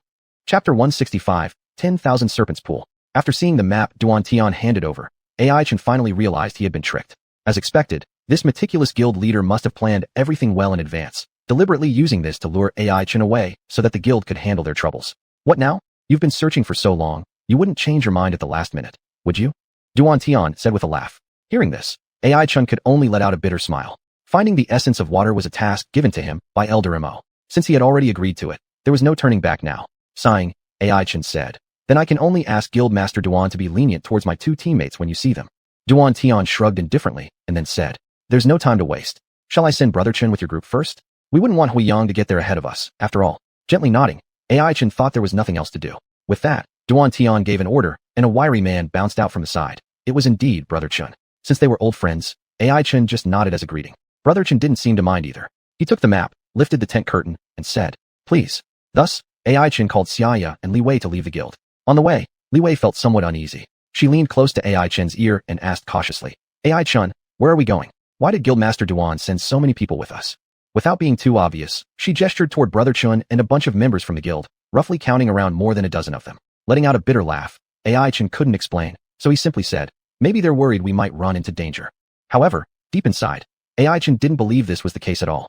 After all, Ai Chen had thoroughly reprimanded Sifeng Tiger right in front of Duan Tian. If Hu Miao were unable to deal with it, what good would summoning a large number of card masters from the guild do? Hence, Ai Chen immediately understood. This was Duan Tian's way of keeping tabs on him. Guildmaster Duan clearly still harbored doubts and concerns that Ai Chen might send someone ahead to warn the city lord's residents about the surprise attack tonight. Sighing again, Ai Chen realized that this journey wouldn't be as simple as he had imagined. Up ahead is the 10,000 Serpents Pool. Brother Chen cut down the thorny bushes spreading everywhere, as he said indifferently. Beside him, Ai Chen slightly nodded his head, a hint of gravity flashing in his eyes. He had heard that the location of the essence of water was actually a huge black pond. The reason why the pond was pitch black was due to countless black snakes gathering at its bottom. A light blue plant was growing on a tiny floating island at the center of the pond, swaying gracefully in the breeze. Hanging from its branches were star-like fruits, naturally the very essence of water that Ai Chen had yearned for. At this moment, through gaps between the tree shadows, everyone clearly saw a snow-white long snake coiling around the ice blue plant. This snake was exceptionally beautiful, not only perfectly white, but also adorned with pretty patterns on its back. Its pink tongue flicked, resembling soft whispers from a beautiful woman nearby. Is this the guardian monster Elder Mo mentioned as weak? Ai Chen raised an eyebrow, feeling a wave of frustration rising in him. That white stage rank 5 snake wasn't lying according to what Mo Chi had said. However, that snake was far from ordinary. Just one flick of the white snake's tongue caused the entire pool to boil. Male snakes began wriggling anxiously, filling the air with pheromones. Then, like a queen commanding her subjects, the beauty of a snake gently shook its tail, indicating with its slender tip towards a blue stage rank 3 black serpent. Thus, the chosen snake became thrilled, spitting foul-smelling tongues, emerging from the dense crowd of snakes. heading toward the river sand palace of the queen. Everyone silently watched the scene, exchanging glances with each other, none able to utter a word. It wasn't until much later that Xianxia stammered. We aren't seriously supposed to fight these creatures, are we? Upon hearing this, Ai-chan gently nodded his head. Xianxia immediately felt a bit dizzy, hurriedly covering her forehead. One must know, the likes of that blue stage rank 3 black serpent likely numbered in the tens of thousands. Yet, Ai-chan knew that the toughest problem wasn't dealing with the dense mass of water snakes at the bottom of the pool, but the continuously arriving other card masters. Someone must have leaked the news that there was some great treasure here. Hence, this originally ignored forest-prohibited area had drawn several factions. At a quick glance, among those were familiar faces such as the Wan Ning Chamber of Commerce. Their young president, He Yusin, was leading a group examining the terrain, showing obvious interest in the essence of water in the pond. When she noticed Ai-chan's gaze, her expression instantly turned ferocious, looking like she wanted nothing more than to bite him to vent her hatred. Ai-chan let out a sheepish laugh, recalling the scenes of being teased by Chiu and vying for broken bones together, which made him chuckle awkwardly once more. But as he glanced aside, his smile froze instantly. Not far away, a man in dark green camouflage cast a cold sneer at him. That person was xuanhuan. Ai-chan was slightly surprised. Reasonably speaking, at this time, xuanhuan should have been around Xianhuan's side, right? Why had he ended up here instead? And among his companions, there wasn't anyone from the city lord's mansion. They were all uniformly members of the Haichao gang. Had he been expelled? Ai-chan had no idea what Wang Xiaopeng and the others did to give him revenge on Xuanhuan. All he knew was that Xuanhuan clearly looked displeased now. Just looking at his face black as coal, it was evident that life hadn't been smooth for the young master of the Haichao gang since leaving the city lord's residence. As soon as Ai-chan saw how embarrassed Xuanhuan was, a feeling of happiness rose inside him. He even waved at him from afar with a grin, giving him a cheerful greeting. At this sight, Xuanhua's face immediately turned red as liver, glaring fiercely at Ai-chan. He then made a gesture across his throat with his hand. It seems there's no way I can resolve things peacefully with this guy. Thinking about this, Ai-chan smiled. The cunning deeds of Xuanhuan against him back in the beast arena were still fresh in his mind. Just thinking about having to lie on the back of a wild bull for an entire night left Ai-chan gritting his teeth in anger. He decided that he would definitely make Xuanhuan pay for betraying his comrades. Gently stroking Huo Miao's head, Ai-chan started planning. When he turned around, however, Xuanhuan, who had been standing dumbly beside him, was nowhere to be found. Perhaps he was plotting against Ai-chan too. With a shrug, Ai-chan seemed unconcerned. After all, most of Xuanhua's tactics were already exposed last time, and now Ai-chan possessed newly acquired divine thunder powers. This would surely leave everyone shocked. From a distance came a noise from the crowd, and Ai-chan curiously peered over. There he saw some familiar figures. The leader among them was none other than Huang Shan, the legitimate son of Huiyang Arena. Chapter 166, Fire Cat Ascension. Huang Shan learned his father's way of dressing, wearing a pure white coat, seemingly intentionally, to flaunt Huiyang's power. The pure white coat was spotless, looking like it had just been bought from a clothing store. He probably hadn't noticed Ai-chan yet, or else he wouldn't be wearing that spring-like smile on his face. Ai-chan remembered that Xuanhuan used to show off with similar smiles in the past. However, after he encountered some hardships, he put on a dark expression instead. Thinking of this, Ai-chan made up his mind silently. He would make Huang Shan unable to smile too. After all, smiles do not disappear, they only shift. If he let the other person keep smiling, wouldn't Ai-chan be left crying? In order to save his originally impoverished family a few tissue costs, Ai-chan decided he should try harder. With a light cough, he turned his gaze to the fire cat chewing grass nearby, his expression grave. It seems everything rests on you now, Fire Cat-san. Fire Cat. Then, Ai-chan took out a heap of magical cores by himself. They were colorful, with various attributes, mostly lingering at the blue tier. He had mooched these from Duan Tian. At the time, Duan Tian looked quite pained. Were it not for Ai-chan pulling out the Vice Alliance leader Yang flag, he might not have gained such a bounty. And now, all these magic cores were going to be spent on the Fire Cat, helping the Fire Cat achieve an ascension, entering the blue rank. Releasing a turbid breath, Ai-chan also felt an increase in pressure. Since arriving at the 10,000 snakes pool, various kinds of enemies had surged out one after another. Whether it was Xinran from the 10,000 Prosperity Chamber of Commerce, or even Xuanhuan, who already had grudges against Ai-chan, none of them were good individuals. It went without saying that the well-prepared and aggressively coming Huang Shan wouldn't be easy either. Swallowing hard, Ai-chan understood that relying solely on xianxia and Li Wei's help would never be enough. He must elevate the Fire Cat's strength further so that he could fight against all sorts of demonic spirits and snakes. Tightly gripping the icy magic core in his hand, Ai-chan stared solemnly at the opponents, each harboring their own intentions, and smirked. The show is about to begin. As more people arrived, the bushes around the 10,000 snakes pool became overcrowded, prompting many card masters to start complaining. Hey, you guy over there. I'm talking to you. Stop pushing. Are you some kind of creep? Always brushing up against me. You've got issues, huh? WTF? Someone just touched my butt. Is there a pervert around? Excuse me, sir. Did you drop that floral underwear on the ground, or the red one? Sorry, I'm not wearing any today. Impressive. In the distance, Huang Shan squinted his eyes and stared intently at the crowd of card masters who were packed together so tightly that water couldn't pass through. He shrugged and grinned slightly. Beside him, a servant spoke sarcastically. What a bunch of fools. All you have to do is spread the word that there are treasures around, and these guys flock over here like bees to honey. They don't realize this is just a little trick by us xuanhuan members. He lowered his head and stole a glance at Xuanhuan, hesitating a moment before asking, Master, do you really think it's necessary to make such a fuss, ignoring even the city lord's residence, just to find trouble with some young upstart? Frowning, Xuanhuan glared at him sharply. Are you questioning me? Or do you question my father's decision?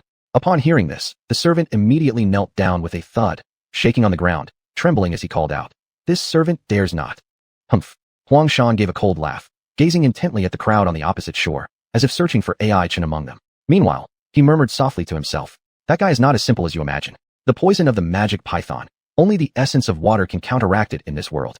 Yet, he has remained alive for several days, which clearly indicates something mysterious happening behind the scenes. Our job is to eliminate this unexpected factor before it grows too powerful. He then muttered under his breath, almost inaudibly. After all, Father's plan is imminent and absolutely cannot allow disruptions. Any disruption at all. Taking a deep breath, Xuanhuan recalled the fear he felt under AI Chen's control. Back during the tournament, he broke the wings of Miss Xianhuan's beloved pet without hesitation. However, he certainly hadn't anticipated that shortly afterward, an unknown youth would suddenly appear and destroy his pride with even sharper methods. And that youth was none other than AI Chen, the one whose very name caused sleepless nights even for his father. Thinking of this, a flicker of killing intent flashed in Xuanhuan's eyes. He was determined to make that guy die in the 10,000 snakes pool, destined to join the countless cruel and vicious water snakes there. At this moment, in the distance within the shrubbery, an intense blue light suddenly erupted, its brilliance surpassing even that of an ordinary 5-star blue-tier magical beast. Seeing this, Xuanhuan immediately straightened up, his sullen face showing a trace of seriousness. A faint sense of ominous foreboding rose in his heart. Wow, someone's magical beast has undergone an ascension? That momentum, it seems like it's about to ascend to the purple rank. Are you stupid? Ascending to the purple rank emits purple light. If you can't even distinguish colors, are you a pervert? Oh, you're right. The guy who just pulled down someone's pants was probably him. Shit, why didn't he come for me? Cough. I mean, everyone, quickly catch the pervert. Hurry up, and after catching him, bring him to my tent so I can properly teach him a lesson. What? Ignoring the cacophony of voices in the distance, AI Chen was fully focused on helping Firecat complete the ascension process. For magical beasts, undergoing an ascension is incredibly important as it often determines their upper limit and direction. And at this moment, as its master, taking on this responsibility was unavoidable. Taking a deep breath, AI Chen questioned his inner self. What exactly did he desire? Was it tens of millions of properties, countless treasures and banknotes? Was it ruling the world? No one dares to disobey. The power that countless people daydream about? Was it ruling the world? No one dares to disobey. The power that countless people daydream about? Or was it immortality, watching the floating clouds with detachment, sighing over the bustling world, all seeking profit? Closing his eyes tightly, AI Chen understood. He didn't want any of these. After idly wasting time in his previous life, he had resolved to make his life bloom into a splendid firework display. If he were to live, he would do so with integrity, and if he were to die, he would go out with a roar. He wanted to use his human body to fight against the astonishing forces behind the demon capital, to stand alone against the massive beings controlling the chessboard for over 2 decades. He wanted to give back to the countless warriors who bravely gave their lives to protect the demon capital and its citizens, a clear sky under a bright sun. He wanted the skies above demon capital to no longer be shrouded in dark mist. If possible, he wished to be that beam of light, piercing through endless darkness to herald the dawn. So, Firecat, feel my heart, bear my will, and complete the ascension. AI Chen opened his tightly shut eyes. At this moment, there was a brilliant flash of lightning in his gaze. And now, Firecat radiated a powerful presence, with fearsome fire elemental forces swelling within it. Chapter 167, Separate Schemes. Fire Meow. Rank, White Common Blue Excellent. Star Rating, 1 star. Attribute, Fire. Health Points, 100-190. Growth Health Points, 30-45. Strength, 140-160. Growth Strength, 50-60. Intelligence, 124-234. Growth Intelligence, 35-55. Agility, 112-222. Growth Agility, 35-55. Talent Skills, Meow Meow Fireball. Fire Meow gathers magic power and spews a highly threatening fireball toward the designated direction. Talent Skill, 9 Heavens Fire Dance. Fire Meow releases a vibrant surge of fire element within its body, summoning 9 fiery dragons to unleash devastating strikes. Summary, a feline with fire attribute, cute in appearance yet fierce in temperament. Typically, it has high magic attack and power but a fragile physique. Clutching the magic crystal card tightly in his hand, AI Chen wiped the sweat from his forehead and revealed a joyful smile. Judging by the looks of it, this spirit enhancement effect for Fire Meow was exceptional, surpassing not only AI Chen's expectations, but also bestowing an impressive talent skill. 9 Heavens Fire Dance. AI Chen murmured to himself. He wondered what kind of power lay behind such a seemingly majestic skill. With a laugh, AI Chen directed his gaze towards their old rival at 10,000 Snakes Abyss. Huiyong, Hai Chao Gang, and Wan Ning Chamber of Commerce. I wonder if you can handle the surprise I've prepared for all of you. As the time passed minute by minute, more and more card masters gathered around 10,000 Snakes Abyss. Facing the dense black sea of water snakes within 10,000 Snakes Abyss, however, not a single warrior dared to be the first to initiate an attack. The card masters who had reached this place were obviously not foolish. Unlike those rookies who perished after just a few episodes, they fully understood the danger ahead of them. They would not easily take the lead unless absolutely necessary. Hence, the situation turned somewhat awkward. Until the twilight started setting in, one card master finally lost patience, mustered up the courage, and approached Xuanhuan of Huiyang Arena. Young Master Huang, what is this all about? Are you planning to compete with us little shrimps for this rare opportunity? This man spoke cleverly, placing himself in an extremely humble position while tactfully voicing his grievance. It was true that you shouldn't hit someone with a smiling face, so naturally, Huangshan did not wish to provoke these elites from minor factions lightly. Moreover, he had more pressing matters at hand. With a cold snort, he said, "Why the rush? The timing hasn't arrived yet." Upon hearing these words, the men looked at each other, unsure of what to do next. As the sun began to set, some became anxious and jumped out shouting, "Just wait. Wait till when? Huiyang might be large and prosperous, but when dividing the spoils, they'll surely take the lion's share. If they won't step forward themselves, how can we be convinced?" Upon hearing this, everyone was shocked. Xuanhuan turned around and gave a sidelong glance at the man who spoke. "Young man, your tongue runs wild despite your tender age." Huangshan wore his usual dark smirk as he remarked thus. With a wave of his hand, several subordinates instantly sprang forward and seized the man. Amidst his struggling cries and screams of pain, they hurled him into the deep abyss swarming with black snakes. In less than the time it takes to burn a stick of incense, the once lively man was reduced to nothing more than a pile of bones. Everyone felt a chill run down their spine and fell silent as a grave. Satisfied by the sight, Huangshan chuckled cruelly, revealing a grin of satisfaction. "Leader, Huiyang has become too arrogant. What should we do?" A man wearing a vest in the Hai Chao gang group asked Zhanghua. Zhanghua merely furrowed his brow and coldly sniffed. "What should we do? That's Huiyang. What could we possibly do? At the moment, apart from the scattered alliance and the city lord's residence, who can challenge them?" After a pause, he reflected quietly for a while before saying, "However, this time Huangshan didn't bring many people. If we collaborate, there's no reason why we couldn't get our share of the pie. The question remains, where do we find someone bold enough and capable enough?" At this point, he inadvertently noticed xuanhuan barking orders at her subordinates nearby. Shrugging, Zhanghua suddenly realized he'd found a perfect teammate. The foolish girl didn't seem particularly bright, and her strength was only slightly higher than his sides. If handled properly, they might have a chance at wiping everyone else out. After pondering this for a moment, Zhanghua let out a wicked chuckle before returning to his usual expression. He signaled with a beckon of his finger, prompting a subordinate to approach. "Go to Miss He from Wanning Chamber of Commerce and tell her that we want to discuss cooperation," Zhanghua whispered carefully. Upon hearing this, the person froze, momentarily dumbfounded, and showed disbelief on his face. Infuriated by the scene, Zhanghua slapped him across the face without hesitation. "Idiot, it's serious cooperation. Where are your thoughts wandering off to?" Cupping his sore head in pain, the subordinate suddenly came to his senses, then headed toward Wanning Chamber of Commerce. As Zhanghua watched his subordinates retreating back slowly disappear into the distance, he stretched lazily, seeming to have regained a bit of his lost confidence. "Things are far from over, AI-chun. As long as I win this time, I might just keep winning from here on out. Just you wait and see." "What? Cooperation?" xuanhuan played absently with the beautiful manicure on her fingers, visibly surprised as she echoed the words.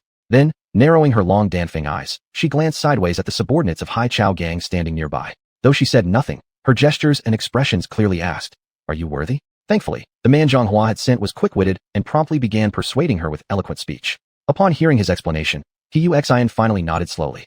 Huiyang's strength is formidable, so countering them would indeed be difficult with just one faction. But why should I trust you? The reputation of Hai Chao gang isn't exactly stellar, is it? Her eyebrows arched slightly, hinting at more unspoken accusations in her tone. At this, the underling of Hai Chao gang bent forward respectfully and grinned ingratiatingly.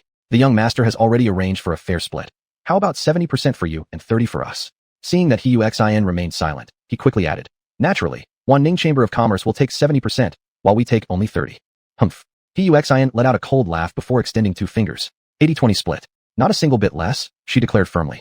Upon hearing this, the man from Hai Chao gang sighed deeply but silently nodded, as if reluctantly agreeing to her excessive demands. Then, without looking back, he departed. "Miss, aren't these people from Hai Chao gang going too far? How could they agree to such terms?" One of her attendants couldn't help but speak up, clearly disturbed. xuanhuan merely sneered lightly. "They're spineless types after all. People who made their fortunes through smuggling salt. What brainpower could they possibly have?" Hearing this, the attendant murmured softly, "Still, miss, beware of plotting with tigers. Relax." xuanhuan waved her hand dismissively, evidently confident in her judgment. There was good reason behind her confidence. After all, the Wanning Chamber of Commerce held significant influence in the demon capital, not something Hai Chao gang could easily offend. If Zhanghua dared to betray her, then he'd better prepare to face her father's fury. The attendant, upon seeing her complacent attitude, could only sigh softly. He had a foreboding feeling. Miss xuanhuan was probably setting herself up for failure. Chapter 168, An Old Friend. As dusk approached, one of the card masters finally gave in to their impatience and made a move for the rare treasure at the center of the lake. This individual summoned a 1-star blue-rank sparrowhawk and then pulled out about half a caddy of fresh meat, feeding it to the hawk. Gently smoothing the white feathers on the sparrowhawk's forehead, he murmured continuously under his breath, as if plotting something. Onlookers stood dumbfounded, unsure what this man was up to. Soon enough, after a pat on its forehead, the sparrowhawk spread its wings and took off. The yellowed grass scraps and dry branches around were scattered in every direction by the strong airflow. Soaring into the air, the sparrowhawk unfurled its wingspan that stretched roughly 2 meters. It let out a clear and resonant cry, using its talons to lightly grasp its master's arms before lifting off into the sky. The spectators gasped in astonishment as they watched the man soar through the lush tree shadows directly toward the rare treasure at the heart of the lake, admiration ringing among them. What a remarkable young man, to own a flying magic beast. Even in the magic capital, such creatures must be quite rare. Indeed, excellent horse for a capable rider. He's clearly no ordinary character to come up with this plan. Damn, looks like today's prize will go to this guy. No problem, I'll just rob him once he lands. You're awfully honest. Nearby, Ai-chan simply shook his head quietly and whispered to Xianxia beside him. This person is in trouble. Xianxia felt somewhat perplexed, but Ai-chan only instructed her to watch closely. Sure enough, as the sparrowhawk carrying the man neared the center of the pond, the black snakes in the water grew increasingly agitated. However, oddly enough, not a single black snake attacked them. Encouraged, the man believed his aerial tactic had worked. He urged the sparrowhawk on, full of joy as they flew towards the ice blue plant at the center. Before long, the rare treasure was within arm's reach. Overjoyed, the man could hardly wait to pluck it and make his escape. With this, my worries are over for life, he thought happily to himself. After checking all around and seeing no danger, he eagerly reached for the ice blue plant. At that moment, a snow-white and slender beautiful serpent emerged from the sandy ground below, eyeing him carefully with pitch-black eyes. The man chuckled lightly, paying no heed to the mere white-stage magical beast. His thoughts were solely fixated on the soon-to-be his water essence. But just as his fingertip nearly touched the fruit of the plant, something unexpected happened. Suddenly, the snow-white beauty snake fixed its gaze on the man, and a chilling terror became apparent in its eyes. The sparrowhawk and the man on its back were startled and froze momentarily, caught unprepared by the sudden dread. Their movements slowed significantly for several seconds.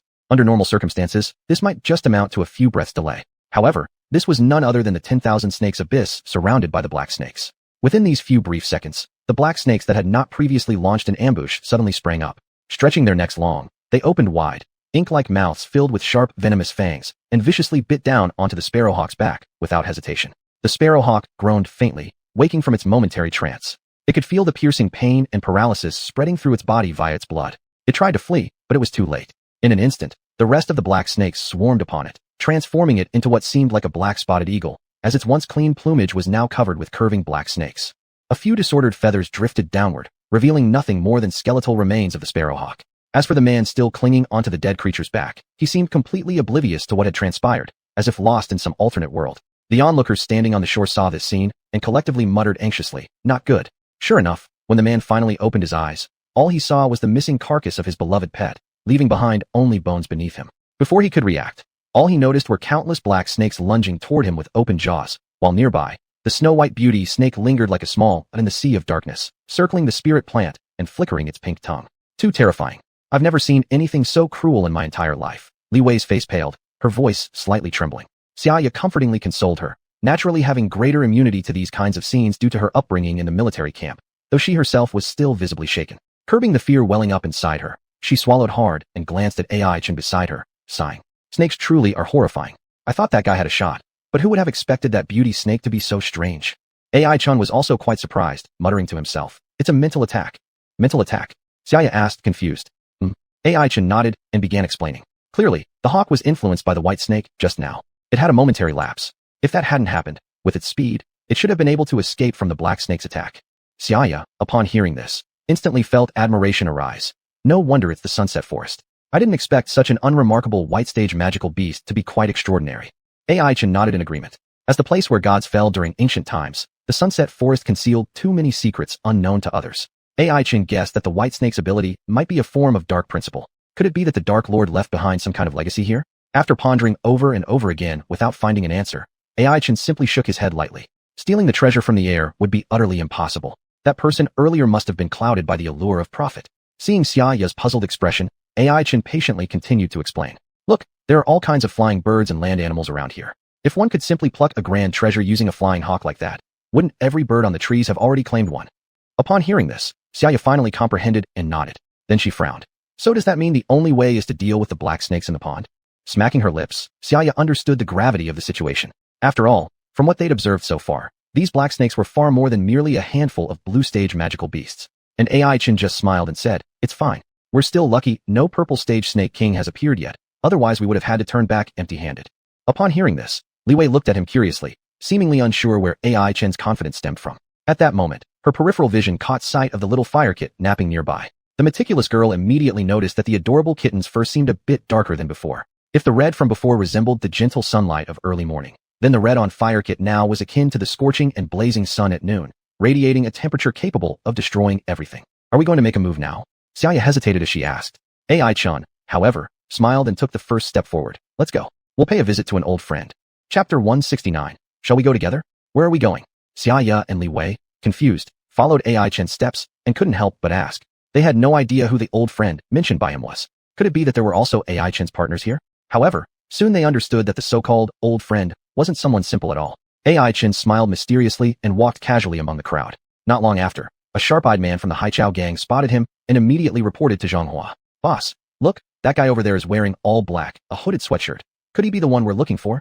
Xuanhuan turned his head and saw that the guy loitering not far away was none other than AI Chun, the person he hated so much. Without hesitation, he called his subordinates and hurried over, fearing that he would run away. "Kid, it's your own fault for walking into hell instead of heaven."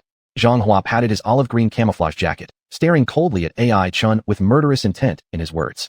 As he recalled the tragic ordeal at Beast Dawn where Wang Xiaobang had given him a hard time, even up until now, he still couldn't understand why xuanhuan, as the captain, hadn't helped him but aided this group of outsiders from Luching No. 1 High School instead.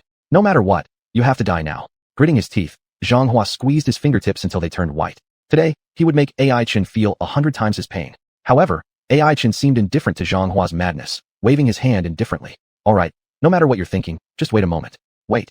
Xiaoya and Li Wei were completely puzzled, unsure what AI Chin was talking about. Clearly, an enemy had arrived seeking revenge. Given the threatening appearance, it seemed like today, some blood would have to be shed for the dispute to end. And yet, AI Chin asked them to wait. Are they really supposed to? Xuanhuan was infuriated, perplexed as to why AI Chin continued to be arrogant. Judging by numbers alone, their Haichao gang side had more than 10 card masters, of which 7 or 8 possessed combat strength equal to quasi-blue tier fighters. Even outnumbered, AI Chin's group could be overwhelmed. With that thought in mind, Xuanhuan chuckled sardonically and mocked AI Chun for his underestimation. "Hey, boyfriend of Miss Xiang, looks like you haven't figured out the situation yet. Who will save you now?" However, before Xuanhuan could finish his sentence, a haughty female voice interrupted. "Excuse me, please move aside." Xuanhua's smile froze momentarily. Turning back, he saw that people from the Ning Chamber of Commerce surrounded them, led naturally by He Yusen. "What's going on?" Xuanhuan frowned and asked. They had already agreed on cooperating with the Ning Chamber of Commerce against Huiyang. So why did they appear here now? Could they be allies of AI Chen's? Xuanhuan gritted his teeth in frustration. This kid certainly had good luck when it came to meeting attractive women who saved him, but this time he guessed wrong. Li Wei also guessed incorrectly. She nudged AI Chen's shoulder cautiously and whispered, "Are they here to help us?" Shaking his head lightly, AI Chen smiled and said, "Nope, they're also here to beat us." Li Wei. Xiaoya, however, took a deep breath, looking worriedly at AI Chen. Apparently, she recognized He Yusen as the bad woman who had trapped her in Xiao. "It seems things are getting complicated today," Xiaoya said bitterly. Indeed, as expected, He Yusen twirled her manicured nails and looked down at AI Chun and the others, speaking slowly. It's you I see. The sunset forest must not be as big as you imagined. Can you hide forever?" Upon hearing this, Xuanhuan paused, never expecting AI Chen's protection umbrella to become his own ally. What a stroke of unexpected luck. But just as he was flashing his characteristic smile, trying to greet He Yusen politely, she spoke coldly. "The matter today involves only our Ning Chamber of Commerce. Please stay clear if you're irrelevant parties. Otherwise, you'll bear the consequences yourself." This left Xuanhuan utterly embarrassed. His menacing arrival proved futile, having encountered an interloper taking the credit. Of course, Xuanhuan didn't know that He Yusen still harbored resentment over the treasure that AI Chen had snatched from her. How could she let anyone else interfere? So, full of great resolve, the men of Haichao gang came, only to prepare to return dejectedly without a fight. Just as He Yusen thought everything was under control, another interrupting voice emerged. She furrowed her brow slightly annoyed, preparing to curse whoever lacked eyesight enough to challenge the Ning Chamber of Commerce. However, upon seeing the person approaching, her mouth closed immediately. "Who?" "Huiyang." She struggled to speak those two words. Upon encountering Huiyang, He Yusen's temper disappeared instantly. As the legitimate daughter of a major chamber of commerce in the metropolis, she naturally understood how powerless the other forces were in front of Huiyang.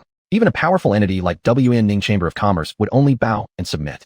She glanced deeply at AI Chan, unable to comprehend why this seemingly ordinary young man had ties with Hui Yang. Could it be that Huang Shan was specially here to protect him? If so, then the next time He Yusin encountered Ai Chen, she would only turn around and leave. Fortunately, everything did not proceed that way. Huang Shan, walking towards them, gave a smile, his expression showing a casual demeanor, but his words were chillingly cold. What a coincidence, isn't this our Lin Shengwang, consecutive victor? So, after hiding for so long, you finally decided to show your face? Looks like things aren't going well for you in the Sunset Forest, I wonder what kind of state you're in now. Will you be as lucky as before? Upon hearing this, both Xuanhuan and He Yusin were stunned, quickly displaying expressions of smug satisfaction. They hadn't expected Hui Yang to also be Ai Chen's rival. Exchanging glances, they confirmed with each other, this kid is doomed. However, Ai Chen, who had been silent all along, finally spoke up to Huang Shan. If you think you can definitely beat me, then go ahead and try. Just don't end up like last time, being chased off the stage like a stray dog. As soon as these words left his mouth, the entire area fell into silence. No one had expected Ai Chen to dare provoke under such circumstances. Even Xianxia and Li Wei were astonished. After all, this was Hui Yang, the proclaimed absolute ruler of the metropolis, whose dominance remained undiminished even in the distant Sunset Forest. They let out a bitter laugh. It seemed that Ai Chen was more trouble-prone than they had anticipated. Considering the enemies surrounding them, hunting a quasi-purple level magic beast wouldn't seem impossible. Now, they had gone through all this effort just to confront a lowly card master without any background. Xianxia sighed, taking a subtle look around to seek any possible gaps in their watertight encirclement. But Ai Chen smiled, then glanced sequentially at the gloomy Zhang Hua, the domineering He Yusin, and the arrogant Huang Shan, announcing clearly, "So, will you come at me one by one or all at once?" Chapter 170, Brazen. Zhang Hua let out an exaggerated, comedic scream as if he had just heard a joke. He eyed Ai Chen up and down, unsure what ailment the latter had contracted. After all, considering only the forces he had brought along, they were enough to kill a 3-star blue rank magic beast 10 times over, let alone with the addition of Wan Ning Trade Company and Hui Yang. Really asking for death. Zhang Hua shook his head, then flatteringly looked at Huang Shan and smiled. "Mr. Huang, this fellow has lost his mind, thinking he's something special. I reckon Hui Yang doesn't even need to intervene. Our Hai Chao gang and Wan Ning Trade Company are more than sufficient to make him regret deeply." Haha. Huang Shan coldly chuckled, glaring at Ai Chen as if looking at a corpse, then fixed Zhang Hua with a mocking gaze. "And just what are you, who dares to speak ill of our Hui Yang?" Zhang Hua, who was planning to say some good words and show off in front of the Huang family, instantly flushed a deep red, having not anticipated that Huang Shan would be so domineering, showing no face-saving grace even to teammates on the same side. In truth, it was his own delusion. Huang Shan hadn't intended to collaborate with anyone else. He had learned long ago from his father that Ai Chen needed to collect water essence. So, upon hearing that there was movement at the 10,000 Snakes Abyss, he immediately gathered elite soldiers and rushed over. If not for the inconvenience, he would have liked to take care of the likes of Hai Chao Gang and Wan Ning Trade Company too. Therefore, when facing Zhang Hua's sycophancy, Huang Shan found it merely laughable, then further probed by asking, "What's the matter? Do you have any objections?" As soon as these words were spoken, several card masters from Hui Yang instantly revealed their magic crystal cards, and a few ferocious magic beasts emerged from a 6-star light array, among which the weakest was a 1-star blue rank beast, and the strongest reached 3-star blue rank level. Not unworthy of Hui Yang. Even He Yusin felt secretly surprised inside, knowing this might happen, but not expecting the dominant force of the magical city to have such an overwhelming lead. Letting out a light sigh, she glanced at the expressionless Ai Chen, thinking how well this guy could act, unaware that a great calamity was about to befall him. Shaking her head, He Yusin figured that within the area around the 10,000 Snakes Abyss, no power would stand a chance against Hui Yang. This was the ruling dominance of the magical city's master. In any place, as long as the name was mentioned, it represented absolute combat capability. Zhang Hua also understood this clearly. Therefore, despite Huang Shan giving him not a scrap of face, he still had to swallow the insult without complaint. Taking a deep breath, forcing himself to calm down, he plastered on a forced smile and said, "You're right, Mr. Huang. Whatever Hui Yang does, why should they consider us?"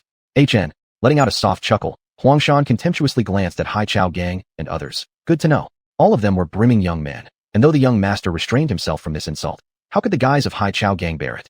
Thereupon, one fearless individual jumped out, pointing a finger at Huang Shan and scolding. "Why do you pretend like that? Others may fear you, but I don't. So what if we close our eyes and lie down? I declare this. You, Huang Shan, are nothing but a complete fool." Upon hearing these words, everyone in the venue was shocked, including Huang Shan, who was shaking with rage, not believing that someone present didn't know it was taboo to meddle with a tiger. Zhang Hua's complexion turned pale as paper, muttering that things weren't going well. He was about to kick the man who spoke out to clear the association, when suddenly Huang Shan darkened his face and gestured his subordinates forward. Soon enough, before the man could even summon his magic beast, he was subdued and dragged to Huang Shan. The underlings attempted to force the man to kneel, but he refused steadfastly, simply glaring at Huang Shan with fiery yellow eyes. "Damn it, gouge this kid's eyes out. I'd like to see him keep his bravado." An enraged Huang Shan ordered harshly. However, just as the henchmen were about to act, a faint voice came from a distance. "Hey, hold on. Everyone looked over, seeing only AI Chen looking helplessly around. I say, isn't everyone here because of me? How come after all the arguments, I got forgotten? At this remark, Yusin smirked coldly, saying, what? Eager to die quickly? Not. AI Chen shook his head, glancing at the sky where dusk was approaching. The sunset was already slowly sinking, leaving behind half a sky painted crimson. I'm short on time, so I called everyone together, so as not to waste time hunting individuals. Perhaps in gaming terms, this is known as aggro gathering? AI Chen chuckled softly and took out a blue-colored magic crystal card. Only now did people notice the card in his hand was unusually bright blue, even faintly tinged with purple. Xuanhuan and Yusin exchanged a glance, sensing impending trouble. Even Huangshan, confident in his certain victory, was now holding his breath, his heart pounding rapidly. Subsequently, a dazzling 6-star ray of light flashed, naturally followed by the fire kitten jumping out. However, compared to before, its size seemed to have increased, now nearly matching that of a cheetah. Is this that damn fire kitten? Yusin covered her mouth and muttered under her breath, clearly astonished. She obviously already sensed the terrifying elemental fluctuations from the other party, which even made many of the magical beasts present instinctively assume a dormant posture. Huangshan also showed a slight change in expression. He recalled that day when only the 3-star white-rank fire kitten beat his beloved pet until it was beyond recognition. Now, a blue-rank magical beast would be even more terrifying. He clenched his teeth as if wanting to dampen AI Chen's rising momentum. Thus, he angrily shouted at his subordinates. Hurry, attack. Since he wants to save people, gouge this fool's eyes right in front of him. The subordinates hesitated momentarily, then trembling with fear, they stretched out their cruel hands toward the captured man. Upon seeing this, AI Chen gave a faint smile, snapped his fingers, and immediately, the fire kitten emitted an authoritative roar and rushed towards Huangshan and his followers. Horrified, Huangshan hastily summoned his magical beasts for defense. However, the fire kitten's strength and speed had reached the pinnacle of a blue-rank magical beast, leaving the intercepting creatures shattered within just a few breaths' time. Facing the charging fire kitten, several of Huangshan's men were terrified to their cores, instantly abandoning the man about to have his eyes gouged, and fled in panic. AI Chen calmly strolled over, helping the man get up. The man's face flushed red. Damn, strange indeed. I came here to kill you, but instead got saved by you. Hearing that, AI Chen chuckled, patting the man on the shoulder. You've got true emotions and a spirit of righteousness. People like you shouldn't die at the hands of villains. After the demon hunt competition ends, find a good demon hunting group to join and dedicate your blood and sweat to the Magic City. The man nodded fervently, then looked deeply at AI Chen once more before disappearing into the crowd. Sighing, AI Chen redirected his gaze toward those who had surrounded him. Everyone, before I take action, is there anyone else who wishes to withdraw? Chapter 171, Fire Dance of 9 Heavens. As AI Chen's voice fell silent, it immediately caused a stir among the surrounding card masters. Seeing the incomparable fire kitten, Zhang Hua's expression changed. Then he blustered. AI Chen, you are far too arrogant. Do you truly think you're some kind of divine being descended from heaven?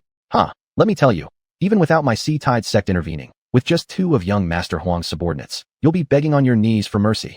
Having said this, he stepped back as if magnanimously giving others the chance to shine. In response, Yusin felt utter disdain. She knew that salt merchants who had started their business in private trading were despicable and shameless, but she didn't expect them to stoop this low. It was so clear, they were scared to fight themselves, and were putting on an act to look generous instead. How utterly disgusting. Thus, Yusin gave a cold laugh, while bowing slightly towards Huangshan. So, I hand over this short-sighted little boy to you, Master Huang. Surely, with Hu Yang's prestige and strength, you wouldn't tolerate interference from other parties, would you? Huangshan. He shot a sharp glare at Zhang Hua, hiding behind Yusin. Eventually, though reluctant, he still stepped forward. However, AI Chen paid no attention to this successor of the Hu Yang arena, loudly threatening again. This is your final warning. Stay or leave, think about it carefully. After hearing this, many individuals looked around nervously, whispering among themselves as if weighing the pros and cons of staying versus leaving. Hey, Freckles, should we withdraw? Or stay here? Nonsense, stay here and die? Haven't you seen how powerful that big red cat is? The summoned beast I conjured dare not move a muscle due to its overpowering aura. Oh, then it seems like there's nothing left to do but quietly slip away. What else? Who knows how this guy trained his beast to cultivate it into such a terrifying monster? It's like he has a cheat code enabled. Sickening. Now if we run, will the boss catch us? If caught, isn't that game over? No issue. By the time the boss catches up, he might not be alive himself. As long as we run fast enough, danger always lags behind. As various panic-ridden sentiments spread, not a few card masters quietly exited the besieging ranks, slipping into the crowd of onlookers nearby and pretending to be innocent tourists. Even mighty Hu Yang saw at least 20% of its card master forces dwindle. Enraged, Huangshan gritted his teeth and shouted toward the back. My grandma's wrath. All those leaving shall be registered. Once outside the magic capital, you'll all suffer dire consequences. Let's see who's reckless enough to defy this. True enough, after this threat, the number of those secretly sneaking away diminished significantly. Everyone watched Huangshan fearfully, behaving like docile little lambs. Upon witnessing this, Zhang Hua brightened visibly, hastily mimicking Huangshan's tone. Hear me well, men of the Sea-Tide gang. Anyone daring to desert will have. We'll have. He hesitated for a moment, ultimately unable to come up with any real deterrent. Finally, under everyone's watchful eyes, he blurted out, I'll raise their family's salt prices. Upon this declaration, the entire scene froze in shock. Subsequently, even more members of the Sea Tide gang deserted. Even previously loyal card masters, seeing their leader as a foolish person, turned tail and fled without looking back. Joking aside, compared to dying gloriously in battle, none of them wished to perish senselessly under xuanhuan. Yusin clearly was much smarter. She avoided confronting the immediate problem head-on, and instead shifted the focus of conflict toward AI-Chen. A smirk appeared on her face as she redirected her attack. AI-Chen, you actually think you can resolve the present predicament merely through a few clever words? I see now. You're utterly cornered, hence putting up a front and pretending to be grandly composed. Since AI-Chen did not respond, she grew more confident, tossed her hair arrogantly, and pushed further. What? I'm right, am I not? In reality, you lack the ability to deal with so many card masters, forcing you to take risky moves and try to intimidate without a fight. Yusin shook her head, her eyes revealing a glimmer of supposed wisdom. Unfortunately for you, your scheme has been uncovered by me. However, considering we are all card masters of the same city, if you surrender yourself now, I can personally ensure that only your gain since the demon hunting tournament will be forfeited. What do you say? Having spoken, she glanced subtly at Huangshan and Zhanghua. Noticing these two maintained stone-cold expressions devoid of reaction, she felt a peculiar sensation arise within. This lady living in luxury did not realize that neither man was interested in the so-called treasures AI-Chen carried, but purely wanted his life. Hence, naturally, their intentions did not align with Yusin's. Still, listening to this young woman's words, many of the card masters who hadn't fled yet indeed paused their steps, wearing skeptical expressions, seemingly beginning to doubt whether AI-Chen was indeed bluffing. What? Have I hit a nerve by seeing through your plan? Scared to speak? Heron Su said with great satisfaction and a grin. AI-Chen sighed helplessly, remaining silent. It wasn't because his plan had been exposed, but because he was trying hard not to laugh. He stared at Yusin with a peculiar look, pondering if the girl had watched too many palace drama series. Why did she talk in such a systematic manner, producing so much rhetoric without saying anything on point? Must one person intimidating an entire crowd necessarily be bluffing? Can I simply be confident with everything under control? Shaking his head in helplessness, AI-Chen still decided to give these guys a warning, lest they delude themselves and meet their end pointlessly. After a brief thought, he directed his gaze towards the wand snake bog not far away. Gently stroking Fire Kitten's furry head, the sensation felt different from before, probably due to its increased size. Chuckling slightly, AI-Chen snapped his fingers, signaling the start of action. Immediately afterward, terrifying energy radiated out from Fire Kitten's deep crimson fur. What's going on? I'm feeling hotter around me. My waist and legs hurt, my spirit is weary. It seems this fellow has kidney deficiency. Oh really, any treatment available? Certainly, our family heritage kidney treasure pills. Clearance sale price only 998. Bullcrap, you two imbeciles, there's a fire starting over there. Fire starts?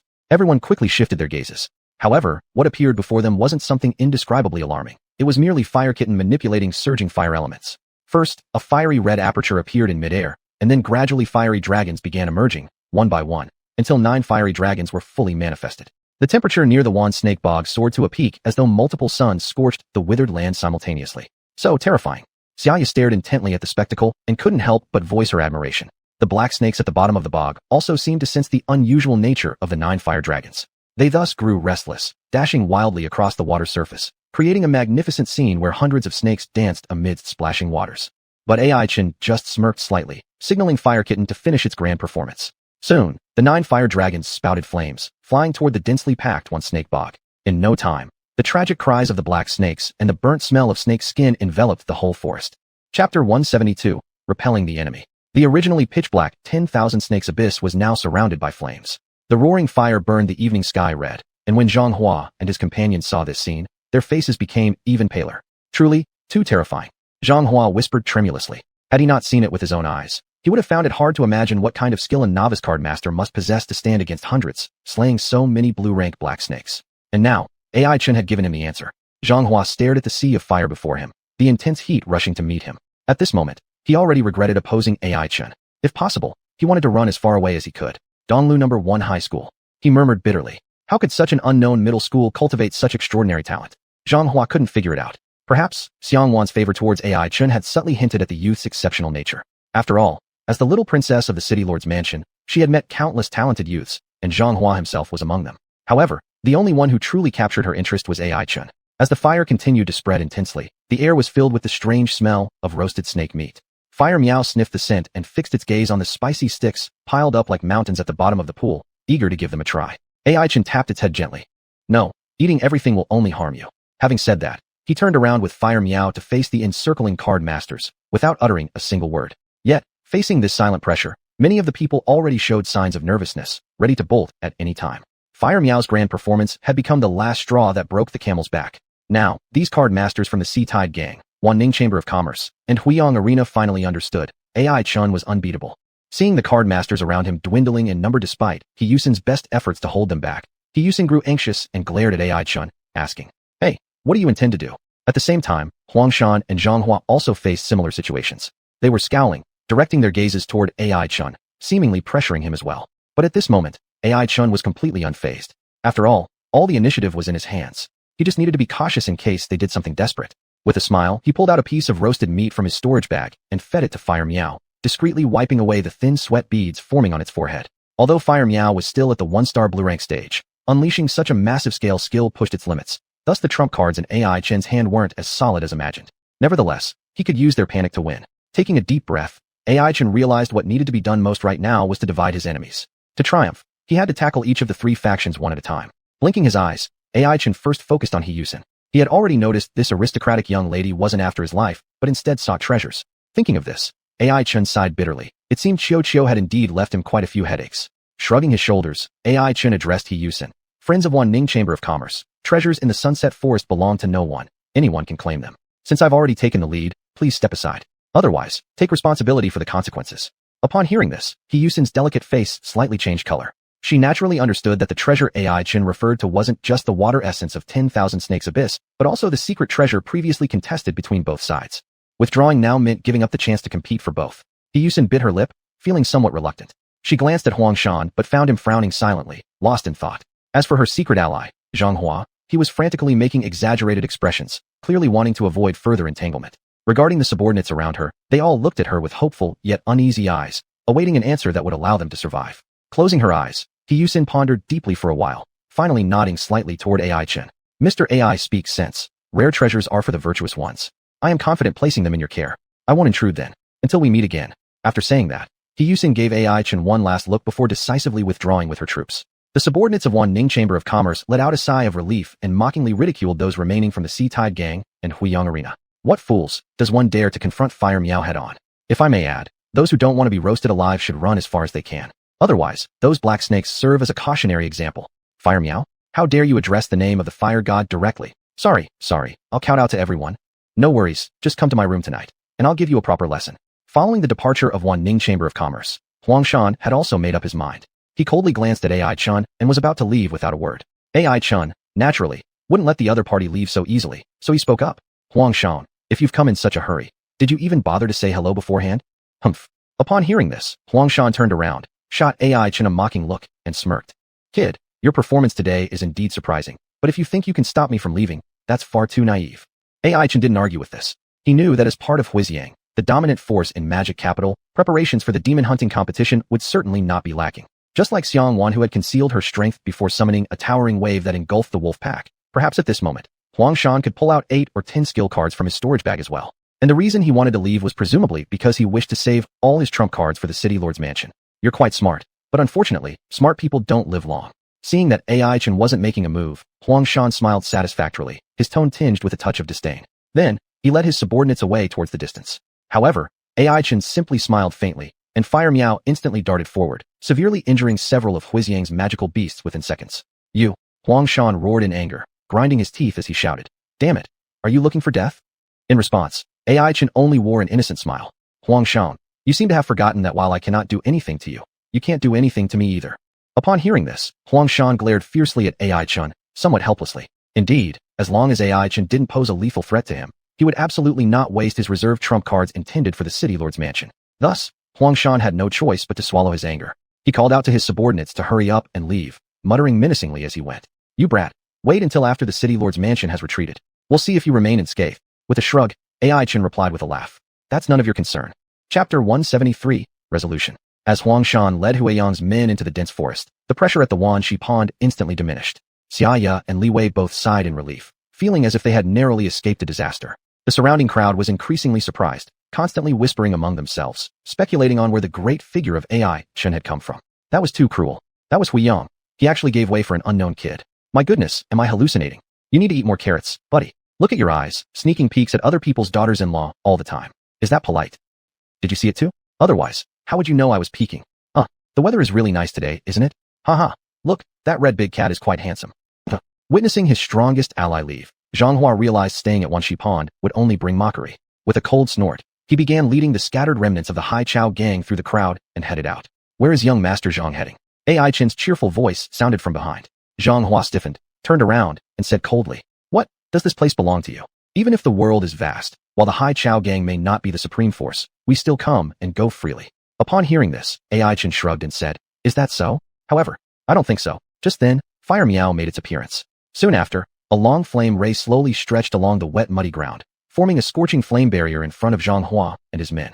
Xuanhua's heart sank as the horrifying heat radiating from the barrier clearly suggested even a blue-rank beast would find it impossible to cross without incinerating itself. He clenched his teeth, shouting with outward bravado despite inner fear, "AI Chun, do you really think you can crush my Hai Chao gang?" Shrugging again, AI Chen slightly narrowed his eyes and grinned. "Otherwise what?" Coldly scoffing, he continued. At the time when the animal wave occurred, young Master Zhang wasn't brimming with confidence and full of clever plans. So now, why does this cunning coward feel afraid when circumstances have reversed? Hearing this, Xianhua's face turned liver-colored. Of course, he remembered very well how he had publicly accused AI Chen in front of a group of card masters back at the gathering place, condemning him to a boundless flood of wild beasts. And now, all he could hate were those incompetent wild monsters who failed to kill AI Chen. "You bastard, want to take my life? Then try." In a rage, Xianxia screamed and summoned a dark green toad. Seeing this, AI Chen remained expressionless and remarked, "Seems like these days haven't been wasted on you." Compared to just a short while ago, Xianhua's beast had undoubtedly made significant progress, now having ascended to the second star of the blue rank, and showing signs of potentially breaking through to the third star. However, before the current Fire Meow, it was nothing more than just another weakling compared to the black snakes at the bottom of the Wanxi Pond. At AI Chen's indication, Fire Meow swiftly understood and launched an attack with thunderous speed. Xianxia tensed his face, hurriedly commanding the toad to spray green and red poison mists. At this moment, he had exhausted all his means, hoping to snatch a thread of life from AI Chen's grasp.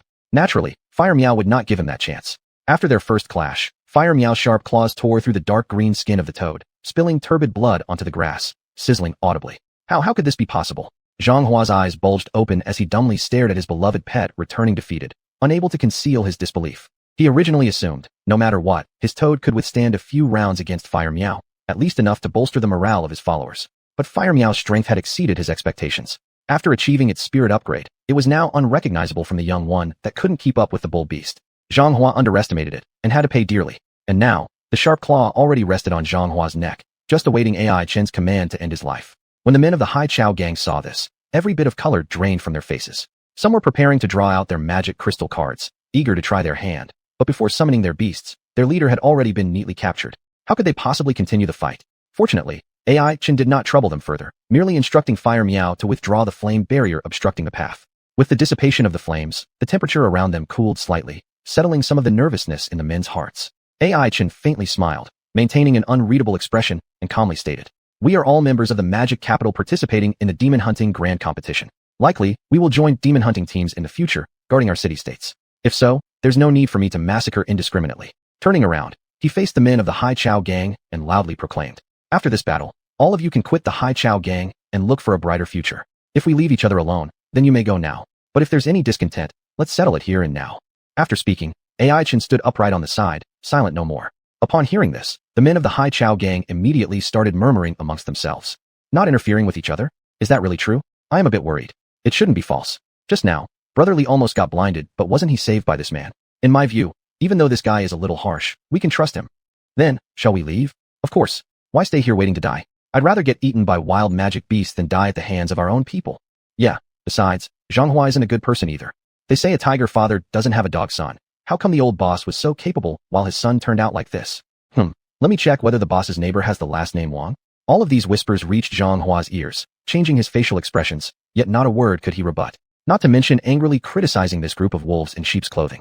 Around his neck still hung Fire Meow's sharp claws. Xianxia struggled to breathe as his green camouflage clothes were drenched with sweat. But what upset him the most were the Hai Chao gang men leaving one after another.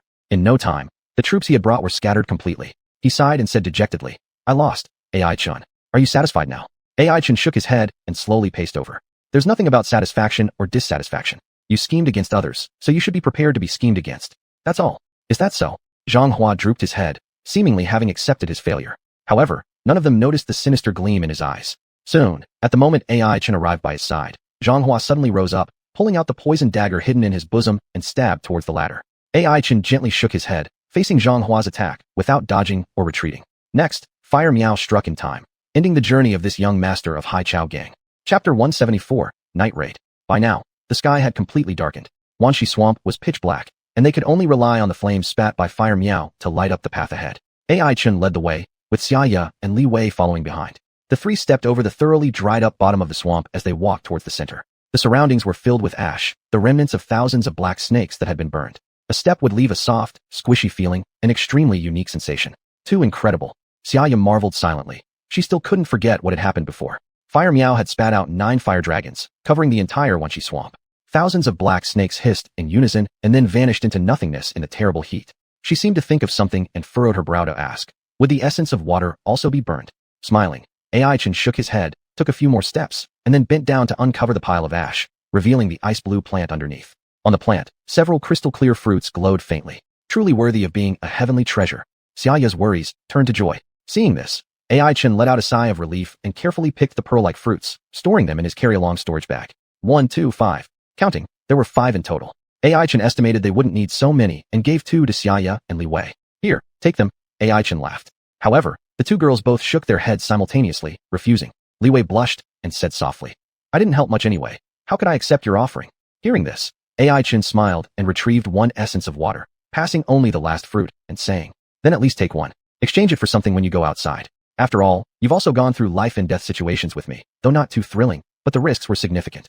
Upon this, Xianxia understood she shouldn't decline anymore and thus expressed her thanks, accepting the fruit. The cool, ice-blue touch conveyed through her palm, leaving Xianxia momentarily speechless. This whole journey, she had truly received much kindness from Ai Chen. I can only repay later. With a gentle sigh, Xianxia secretly resolved. At the same time, Ai Chen was equally moved. Gazing at the distant starry galaxy, he realized that in another corner of the Sunset Forest, the City Master's residence and the Solitary Alliance were about to engage in a fierce battle.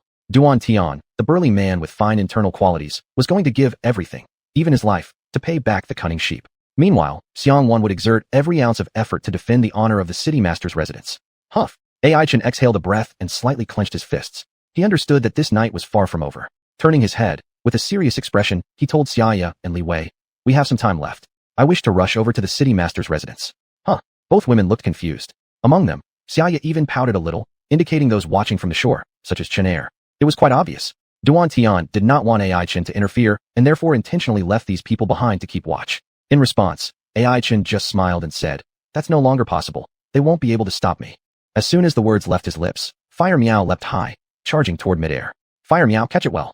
Ai Chen called loudly and threw a piece of water essence into Fire Miao's mouth. Xianxia was stunned, only now realizing that the small, cute kitten had grown into a spotted, ferocious tiger. In one bound, Ai Chen landed on Fire Miao's sturdy back, and together, man and cat sped across Wanshi Swamp. In the distance, starlight shone brilliantly. Fire Miao swung its thick fiery tail, sprinting forward. Those who were observing nearby immediately went on alert, with numerous card masters pulling out magical crystal cards, ready for combat.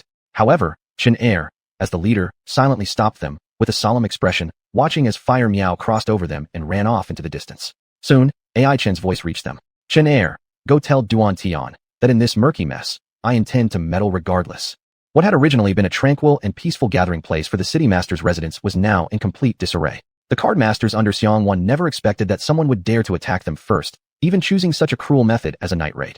Therefore, when the card masters of the Solitary Alliance revealed themselves, the people of the City Master's residence were basically dumbfounded. Some even mocked jokingly, from which mountain village do these wild villagers come? But until the moment when the war beasts appeared and used their sharp claws and fangs to tear open his skin, he finally realized that this was an enemy ambush. Enemy ambush. Enemy ambush. Seeing comrades fall one by one in the bloodbath, only then did someone cry out in panic. The card masters of the Solitary Alliance, however, had stern expressions, seemingly long accustomed to life and death. Compared with the noble sons born to privilege and comfort, they naturally had their own pride. Among them, Chinda was leading by example. As a tiger general of the Solitary Alliance, in just a short period of time, his pet had already rendered several card masters from the City Master's residence unable to fight. Brothers, this is our chance for glory, Chinda shouted with wide eyes.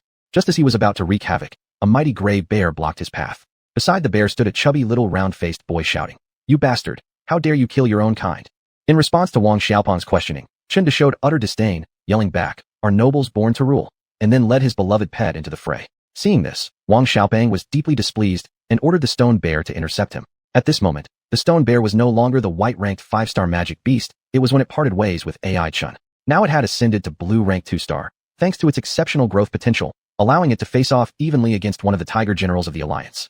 What a stubborn little fatty. Chunda was secretly surprised at where the city master's residence had found such an able fighter. I thought all you pampered ones were nothing but useless wine sacks and food bags. I didn't expect there would be a handful of experts among you. Chunda sneered. Wang Xiaopeng responded with a cold laugh. Do you even deserve to say that? In my eyes, you're not even comparable to a single hair of our leader. Our leader? That girl Xianhuan. Chunda scoffed back.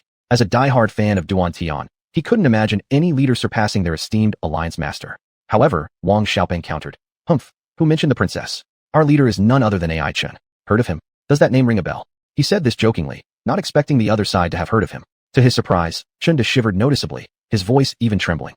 AI Chun.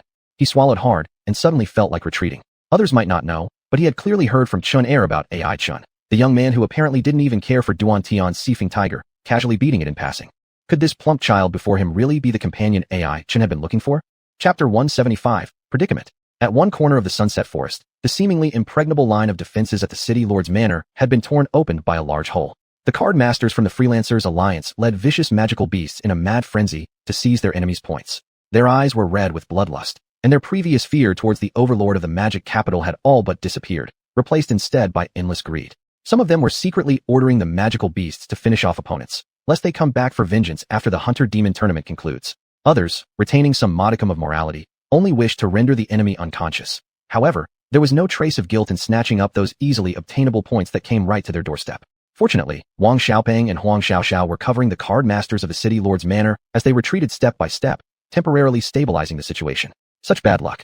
I thought we'd hitched onto someone powerful, but turns out we still have to depend on ourselves. As he directed his savage stone bear to drive away the attacking wolves, Wang Xiaopeng couldn't help but grumble. Huang Xiaoxiao sighed. There's nothing we can do about it. Unexpected things happen, and Princess Xiao has just realized this too. This is likely to be a fierce battle. As she spoke, her wind-chasing hound spewed out a tornado, blowing the enemy's formation into chaos. TSK, what a strong mass-killing skill. Seeing this, Wang Xiaopeng couldn't help but exclaim. After extensive training, her wind-chasing hound also advanced to blue rank level 2 stars, even nearing the level of 3 stars. Compared to the savage stone bear, the wind-chasing hound was equally powerful or even stronger, especially excelling in chaotic combat situations. All because of AI Chen's efforts. Huang Xiaoxiao shook her head slightly and said so. She understood well that if it weren't for AI Chen's intervention that completely transformed her magical beast, then today's wind-chasing hound would merely be among the countless cannon fodder. Hey, I wonder where Brother Chen is.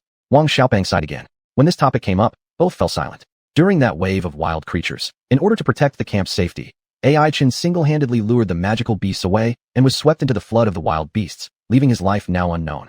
Although in Wang Xiaopeng's eyes, AI Chun could accomplish anything, yet his absence for so many days still filled him with anxiety. That guy with the surname Chen earlier, he seemed to know something about Brother Chen. Wang Xiaopeng muttered darkly. Just a short while ago, Chen Dashuan was one of the few fierce warriors within the Freelancers Alliance who Wang Xiaopeng had encountered, yet upon hearing Wang Xiaopeng mention AI Chun, he ran away instantly. This made Wang Xiaopeng speculate unconsciously. Could it be that Brother Chen has some sort of connection to the Freelancers Alliance? Xiaopeng, stop daydreaming. What's important is the present moment. We must quickly handle this wave of enemies. Huang Xiaoxiao gently reminded him. Sighing, she wiped the beads of sweat from her forehead, sighing. This time, the City Lord's Manor truly has more dangers than fortunes. Princess, something bad has happened. Night raid. Night raid. Within the campsite, twin sisters Ku and Ro rushed over hurriedly. Xianhuan sat calmly on her seat, furrowing her eyebrows slightly as if not hearing their words. Ku grew anxious and continued. Princess, what should we do? The Freelancers Alliance broke their promise and didn't care about our cooperation request. They launched an ambush in the middle of the night. The front lines suffered heavy losses, and many card masters are even thinking about surrendering. With a wave of her hand, Xianhuan indicated for Ku to stop. I know everything you've said, Xianhuan said softly. Her expression remained calm without anger, as if her troops hadn't taken such a heavy blow. Seeing this, Ku and Ro gradually calmed down. They exchanged glances, each feeling the rapid growth of their princess. Not long ago, Xianhuan was merely a mischievous yellow-haired girl, but now, she could sit majestically and command armies without changing her color. Should we retreat? Ro asked cautiously. Xianhuan shook her head. There's nowhere left to retreat. The Hunt Devil tournament has entered its final phase. Now is the time to rely on tenacity. If we keep retreating and give others an opportunity to find flaws, we'll only be eaten away bit by bit. Then she commanded sternly.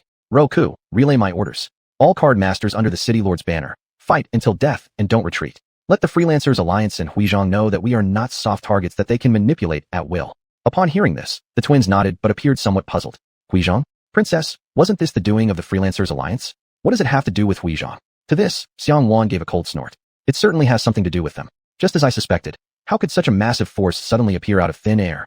It turned out to be backed by Huizhong. Pausing briefly, she continued. When we told the Freelancers Alliance to attack Huizhong before, they refused every excuse possible. And now the truth is revealed. Turns out these two organizations have been in cahoots. Ku and Ro jumped in surprise, only realizing the implications. Alright, it's your turn to join the battle. This fight, we may lose, but absolutely cannot retreat. Xianhuan waved her hand, shooing everyone away. Ku and Ro were puzzled but obediently retreated from the main tent. On their way out, Ku couldn't help but ask in confusion. What's wrong with little princess today? She seems a bit strange. Ro nodded lightly in agreement. What's this? You've been eavesdropping for so long and still refuse to show yourself.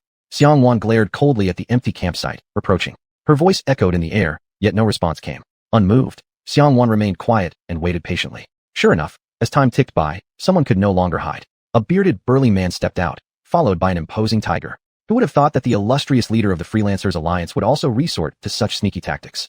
Xianhuan mocked sarcastically. However, facing the elegant girl before him, Duan Tian didn't display a hint of arrogance. He bowed slightly first, and then smiled. When it comes to the daughter of the city lord, one must not be careless.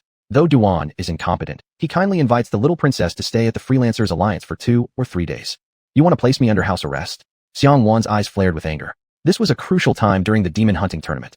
If she were to disappear, the city lord's manor would be left without leadership, and countless card masters would naturally become stepping stones for the Freelancers Alliance and Huizhong. Never, never. After all, this is just a competition.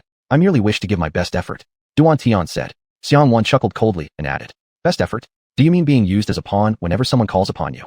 Duan Tian sighed, his smile now slightly bitter but firm and respectful. Princess, growing up privileged, you wouldn't understand.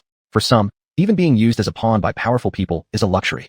He paused briefly and continued. And this powerful figure has treated me well. I, inevitably, must repay him. Soon after, his searing wind tiger emerged beside him, exuding overwhelming pressure. Duan Tian stretched out his hand and said, Therefore, I'm afraid the princess will have to suffer some inconvenience. Chapter 176, Relief. Ho! Xianhuan let out a cold laugh, seemingly not taking the xuanhuan tiger seriously. In her pale hand, there was also a blue magic crystal card. As the 6-star brilliance flickered, an ice-blue water mew emerged from it. At this moment, the water mew also possessed the strength of a 2-star blue grade. If enhanced by Xianhuan's skill card, it might not be unable to fight against the xuanhuan tiger. And Duan Tian had come prepared and would not give up easily. Then he clapped his hands, and 2 figures emerged from the shadows behind him. One of them was wearing a leather coat. With a cold expression, it was Song Su. Needless to say, the other one was naturally Li Chao. They summoned the fighting mouse and would spirit deer, instantly reversing the situation. Princess, you should stop your futile struggles and surrender peacefully. Duan Tian's eyes flashed with an indescribable light as he said so. So it is really like this, huh? Xianhuan sighed lightly. She had already anticipated that the independent union, coming with such momentum, would not be so simple. As expected, Duan Tian was extremely confident in capturing her and wouldn't have come alone. You're not easy to deal with. Xianhuan quietly glanced at the magical creatures of Song Su and Li Chao, sensing their terrifying aura emanating. Clearly, they were no easy opponents. Their prowess even slightly surpassed her water mew. Only then did Xianhuan truly feel the horrifying strength of the independent union.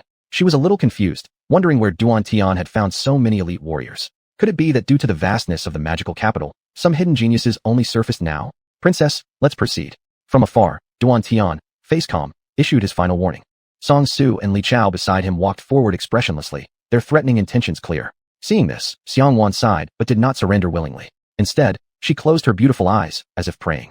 What is she doing? Song Su frowned, sensing a flicker of unease. Li Chao, standing nearby, broke into cold sweats. The surrounding air became slightly damp, foretelling something unusual. Li Chao recalled the day before Aichen, when he felt utterly paralyzed, and the circumstances back then were exactly the same as now. If forced to use one word to describe this inexplicable terror, he would call it divine power. Leader, shall we make our move? Gritting his teeth, Song Su tried to act first, breaking this uneasy atmosphere. But Duan Tian shook his head silently. You two retreat a bit, leave me alone to face this. After finishing speaking, he tightly closed his eyes too, as if waiting for divine judgment. Before setting out, he understood very well that as the daughter of the city lord, Xianhuan must possess extraordinary trump cards. This was precisely what Huiyang feared. Now, Duan Tian intended to force Xianhuan to play her ace on himself. Yang Gui, if I do this, then I owe you nothing, right? Duan Tian exhaled softly, murmuring fearlessly as though facing death. Right now, there wasn't any panic or unrest in his heart, but rather a sense of subtle relief. That feeling was akin to being a lucky man who obtained mysterious benefits, spending his entire life repaying this opportunity. Duan Tian knew that perhaps he wouldn't have a future lifetime, but through this opportunity, he would repay everything. He remembered how Yang Gui led him to subdue the xuanhuan tiger back then. At that time, the inexperienced and timid him tasted the flavor of fame for the first time. And now, he would use his life to express gratitude for this favor. Sorry to burden you. He tenderly rubbed the xuanhuan tiger's head with a bitter smile. He guessed he didn't count as a good owner, unable to even let his beloved pet bow down in admiration. However, at this point, the xuanhuan tiger unexpectedly nudged its head affectionately against Duan Tian's arm, as if expressing its final respect to this brave and sincere man. You still have time to leave. Far away, Xianhuan opened her ice blue eyes, saying coolly. But Duan Tian merely smiled liberally without responding, his unwavering steps answering for him. Ho! Xianhuan smiled faintly, accelerating the concentration of water elements further. In a corner, Li Chao, his face full of panic, whispered to Song Su. Big brother, what's happening? Song Su just shook his head gravely. I'm not sure, but judging by appearances, the guild leader seems treated as expendable material. This Xianhuan can't be taken down after just 1 or 2 attempts. Too many hidden cards as the city lord's daughter. Phew. Li Chao gasped sharply, his voice trembling. Then isn't the guild leader going to die? Song Su paused for a moment and nodded solemnly in silence. After a long while, he spoke again. Perhaps not only the guild leader will be in peril, even Xianhuan may face danger. Li Chao looked puzzled. Stupid, think about it. After this battle, Xianhuan will be severely weakened. Do you think Hui Yang, watching like a tiger nearby, will let her off? Definitely not. When that happens, even the independent union won't be a match, and we'll just wait for the Huang family to reap all the benefits. Upon hearing this, Li Chao was immediately dumbfounded. In his wildest dreams, he hadn't expected such calculations. Aren't we all adorable and honest card masters? Why do I seem to be the only fool? Alas. Sighing, Song Su worriedly said, it's bad. It looks like Hui Yang is going to wipe everyone out. But isn't there AI Chun? Li Chao asked in confusion. Song Su immediately dismissed the thought with disdain. AI Chun? That guy is probably still somewhere eating mud and playing with snakes. If he can make it here, I'll wash my hair with beer on the spot. Li Chao felt somewhat embarrassed as he had just spotted a familiar figure. Should he tell the boss? At this moment, riding atop a fiery meow beast, dusty and worn out from a long journey, AI Chun finally arrived at the lord's residence. He looked at Xianhuan and Duan Tian, standing against each other tensely, and said, Hey, what are you guys doing? Playing don't move stick figure? AI Chun. Duan Tian abruptly opened his eyes and indeed saw that familiar silhouette. Instantly, dizziness overwhelmed him, and he collapsed helplessly onto the ground. Leader, Song Su and Li Chao were startled and rushed over to support him. But Duan Tian waved them off, stopping their movements, and painfully pulled himself up using table chairs. He stared at AI Chun, chuckled bitterly, with an indescribable expression of mixed emotions, muttering to himself. You've come after all. So does this mean I've failed? Or have I somehow clung on to life for a while longer? Alas. In response, AI Chun merely smiled faintly. Brother Duan, life and death are fated. You've already given your utmost effort and responsibility. There's no need to be overly critical. If you can let go, I'm sure Brother Yang would feel consoled too. Nodding lightly, Duan Tian silently turned away and left. He understood well that with AI Chen's appearance, all his plans had fallen through. After all, he could not possibly overlook such a formidable enemy and recklessly take action against Xianhuan. Stay behind. The independent union is hereby dissolved. Lifting the curtain, Duan Tian delivered his final words. Song Su and Li Chao exchanged glances, remaining silent. Both knew that those last words were meant for them to hear. Chapter 177. Risking life to accompany a gentleman. Are you alright? AI Chen asked while patting Xianhuan's shoulder. Even with the lightest touch, AI Chen still felt her body was as stiff as stone, as if all the courage in the girl had been drained from facing the previous predicament. After a long while, the water elements swirling in the sky finally dissipated. Upon seeing this, Song Su and Li Chao couldn't help but sigh in relief. Hey, don't just stand there like an idiot. Go deal with those guys fighting outside first. AI Chen bluntly told the two of them. Song Su and Li Chao exchanged glances, both grimacing. What exactly is going on here? Duan Tian unexpectedly resigned from his position as the leader. Does the Freelancer Alliance even exist anymore? Boss, it seems we've been sent out. We're now under AI Chen's command. Li Chao said at an inconvenient time with a low voice. Song Su immediately shot him a glare. Who asked you? Subsequently, in front of AI Chen, he smoothed his beloved leather jacket and arrogantly walked out of the door with Li Chao. Both naturally understood what kind of task AI Chen entrusted to them. As the Tiger Generals of the Freelancer Alliance, they definitely found it easier to resolve the current dispute. Maybe we can persuade some card masters to join the City Lord's camp. AI Chen thought secretly by himself. Meanwhile, Xianhuan had already recovered from her strange state. The girl quickly returned to the mischievous spirit AI Chen was familiar with. She blinked her shiny big eyes and stared at AI Chen strangely, smiling. Handsome, who are you? AI Chen was momentarily speechless, then let out a bitter laugh. Your Highness, stop joking around. The crisis isn't over yet. Is that so? Xianhuan smiled playfully, extending her long, fair fingers, shaking them while saying, I'm not so sure about that. Some people seem to have unknowingly colluded with the Freelancer Alliance already. TSK. I saw those two Tiger Generals follow your every command. Crises or predicaments. Aren't they all small issues for you? While saying this, there was a dangerous gleam in Xianhuan's eyes, implying she'd make AI Chen suffer if they didn't see eye to eye. AI Chen was stunned for a moment, realizing it was a misunderstanding, and hurriedly explained. Mistaken, All mistaken. Those two are just my high school classmates. There's some overlap between us. Seeing Xianhuan still seemed a little skeptical, he continued.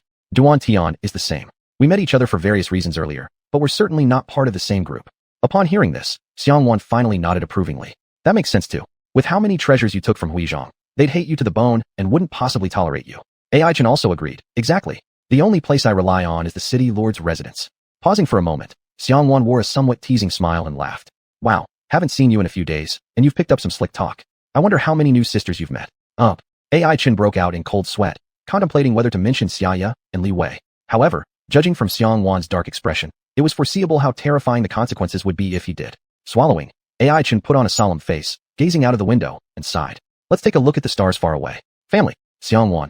When the next day's morning sun rose, the battle finally came to an end.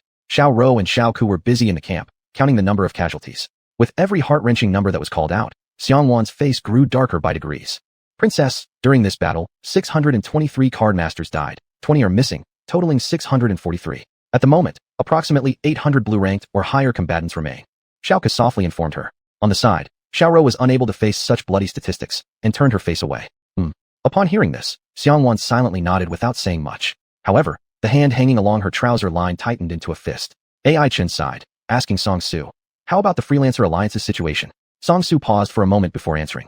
Their losses are greater, perhaps exceeding 4 digits. Many more have disappeared since they found out their leader was gone. Everyone scattered like rats. By the side, Li Chao added. Currently, the ones left and still maintaining fighting power probably number around 500 people. At this point, the two tiger generals could not help but sigh. The Freelancer Alliance, reputed to be the largest force in the Sunset Forest, originally had a chance to compete against the veteran rulers, the city lord's residents, and Huiyang, but now vanished quietly into the annals of history. Leader Duan, why must you endure this pain? Even Song Su, someone as ruthless as he is, couldn't help but emit a sorrowful sigh. Ai-Chen remained silent. After a long pause, he finally spoke. Based on this, after last night's battle, the city lord's residents suffered heavy losses, the Freelancer Alliance completely disintegrated, and only Huiyang profited like a fisherman, still retaining all its combat strength. Although very reluctant, Xiao Ke did not deny this harsh truth. She scribbled on her notebook and said, according to estimates, Huiyang likely has about 2,000 blue-rank capable cardmasters. If Huangshan intends to absorb the remaining forces of the Freelancer Alliance, that number will only be greater. 2,000. Hearing this number, Li Chao couldn't help but inhale sharply. Even if there were 2,000 pigs, each one slaughtered continuously day and night, it would take several weeks, let alone 2,000 cardmasters or blue-rank magical beasts. In this upcoming demon hunting competition, Huiyang is going to claim the championship. Whether it's the city lord's residence or us, we're just here for show. With a sigh, Song Su expressed this thought. Upon hearing this, the others could only nod slightly in agreement. At this point, Ai-Chen fixed his gaze upon Xianhuan. Still unable to come out from the blow of failure, Xianhuan hung her head lowly, her tall ponytail looking somewhat disheveled. Ai-Chen blinked and suddenly said, there's still an opportunity. Xianhuan lifted her head, hope gleaming in her eyes. Facing the puzzled crowd, Ai-Chen continued. Can everyone swallow this humiliation? For me, I can't. So many people have been played around as pawns by Huangshan, whether it's the city lord's residence or the Freelancer Alliance. Their stories shouldn't end here. Her eyes glistening with tears, Xiao Rou cried. What else can we do then? They have 2,000 men, and they can also recruit more scattered remnants of the Freelancer Alliance. Smiling faintly, Ai-Chen asked back. If they can do it, why can't we? With Song Su and Li Chao, both tiger generals here, our influence should be sufficient enough to bring back enough members of the Freelancer Alliance. We might not necessarily lose to Huiyang. But they're Huiyang. Li Chao showed signs of fear. He was just an ordinary civilian. To be where he is now is due to his past good fortune. Asking him to raise a banner once again to rebel against Huiyang was nothing short of seeking death. On the side, although Song Su did not outright reject, from his silence, similar thoughts could be inferred. Taking a deep breath, Ai-Chen locked eyes on them and firmly declared, do you remember what you promised me? Upon hearing this, both became silent. On that night, Ai-Chen helped the fighting mouse emerge from its shadow and rejuvenated the wood spirit deer. Both Song Su and Li Chao made an agreement to support him at crucial times. And now, it was Ai-Chen's time of need. Taking another deep breath, Song Su stood up, exchanged glances with Li Chao, then stepped forward loudly declaring, so my buddy and I will risk our lives to accompany a gentleman. Chapter 178, The Trump Card. The gathering location of the Huiyang Arena was on the west side of the setting sun forest, with thousands of tents spread out here. Seen from a high vantage point, it looked like a fierce and wild dragon. Unlike the various styles of tents belonging to the Independent Alliance, all tents under Huiyang's banner were uniformly earthy yellow. Why does it have to be this color? It's so dull and ugly. One fashion-conscious girl complained thusly. Hearing this, her companion quickly pulled her aside. Speak softer. I heard that yellow is Huiyang's lucky color. If others hear us offending it, we'll surely get into trouble. Upon hearing this, the female card master reluctantly nodded, although she wanted to ask why it had to be yellow. However, seeing her companion's serious expression, she decided not to raise the question. Lying on the hard cushion, everything in sight seemed yellow. The tent above her head, the flag at its top, even the soil beneath her feet. Wait, soil. The female card master suddenly started, and her keen perception led her to some suspicions. She gazed at the rising sun in the distance, muttering to herself. Seems like Huang Tianyi, the boss of Huiyang, has a ground elemental beast as his magical creature. Report. A sudden cry came from outside the door. Then, a burly man rushed hurriedly into the main camp and knelt before Huangshan. Trouble, master, something big happened. Something big. At this moment, Huangshan was still having breakfast. Different from ordinary people eating 3 meals of compressed cookies daily, this extraordinary young lord enjoyed quite a lavish meal, even in the midst of the setting sun forest. Just looking at the purple grapes shining in his hand reveals their rarity. Facing the sweating subordinate who came to report, Huangshan calmly plucked a translucent grape, popped it into his mouth, wiped his hands, and only then stood up. Don't panic, just speak. Following this, the man began reporting the news of the battle between the Independent Alliance and the City Lord's Mansion. A night raid? TSK. Looks like Duan Tian isn't such a stubborn blockhead after all. As Huangshan listened, a smile gradually crept onto his face. Upon learning of the heavy losses incurred by the City Lord's Mansion, he happily picked another grape, placing it in his mouth. However, master, the messenger hesitated. Huangshan waved his hand, indicating impatience. Speak quickly. The man slightly bowed his head and solemnly said. However, after suffering significant damage, the City Lord's Mansion immediately began recruiting soldiers early this morning, seemingly planning a major move. Recruiting soldiers? Huangshan appeared confused. He scoffed coldly, daydreaming. Where are their soldiers or horses now? Unless Wanning Chamber or other small factions don't value their lives and dare provoke our Huiyang. Although these words sounded overblown, they weren't entirely wrong. After all, the demon hunting competition is merely an extension of disputes in the capital of magic. Before Xuan Changzhu and Huang Tianyi resolved their differences, the remaining medium and small forces remained hesitant, none daring to place bets because nobody can bear the consequences of failure. With this thought, Huangshan grew even more confident, questioning. Tell me, where's the City Lord's Mansion recruiting people? The messenger hesitated but ultimately steeled himself to answer. It's the Independent Alliance. Even though the Independent Alliance is now broken remnants, they aren't a trivial force. If absorbed by the City Lord's Mansion, their strength will be replenished and may become stronger. Pausing for a moment, the man continued. In fact, Princess Xiao has already begun working on this and achieved some success. Idiot. Huangshan's mood changed abruptly, losing control of his emotions as he swept the breakfast off the table, angrily saying. What about Duan Tian? What use is that little guy? I just praised him, and now he screws things up. Didn't Guiyang explain things properly to him? Actually, master. Sweat dripped down the man's forehead as he carefully explained the ins and outs of the matter. It roughly went as follows. Before Guiyang set out to search for the 4-color flower, he instructed Duan Tian to attack the City Lord's Mansion. After doing so, Duan Tian became disillusioned and dissolved the Independent Alliance, vanishing himself without a trace. So it's that fool acting recklessly, and it has nothing to do with Guiyang? Huangshan suspiciously remarked. In his view, Guiyang was a piece planted by his father, yet one whose loyalty couldn't be guaranteed. Yes, master. Mr. Yang currently braves great danger searching for the 4-color flower. He didn't interact with Duan Tian after issuing the order for the night raid. Therefore, this result must stem from Duan Tian's unilateral actions. The man truthfully replied. After hearing this, Huangshan let out a cold laugh. Excellent. Duan Tian actually duped all of us. You better watch out. If I can't find you here, back in the capital of magic, I'll certainly make you pay dearly. Then soon, he shifted the topic and asked, how many blue-tier combatants does the City Lord's Mansion have now? Hearing this, his subordinate quickly began to nervously calculate. Originally, we estimated their number of card masters to be about the same as ours.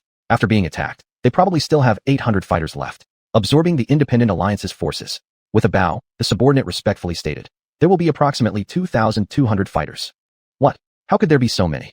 Huangshan was greatly startled, and then angrily said, don't those members of the Independent Alliance learn from beatings? They were disbanded by the City Lord's Mansion, but now rejoin them willingly. Are they asking for trouble? The subordinate hesitated for a moment before cautiously explained. It's like this.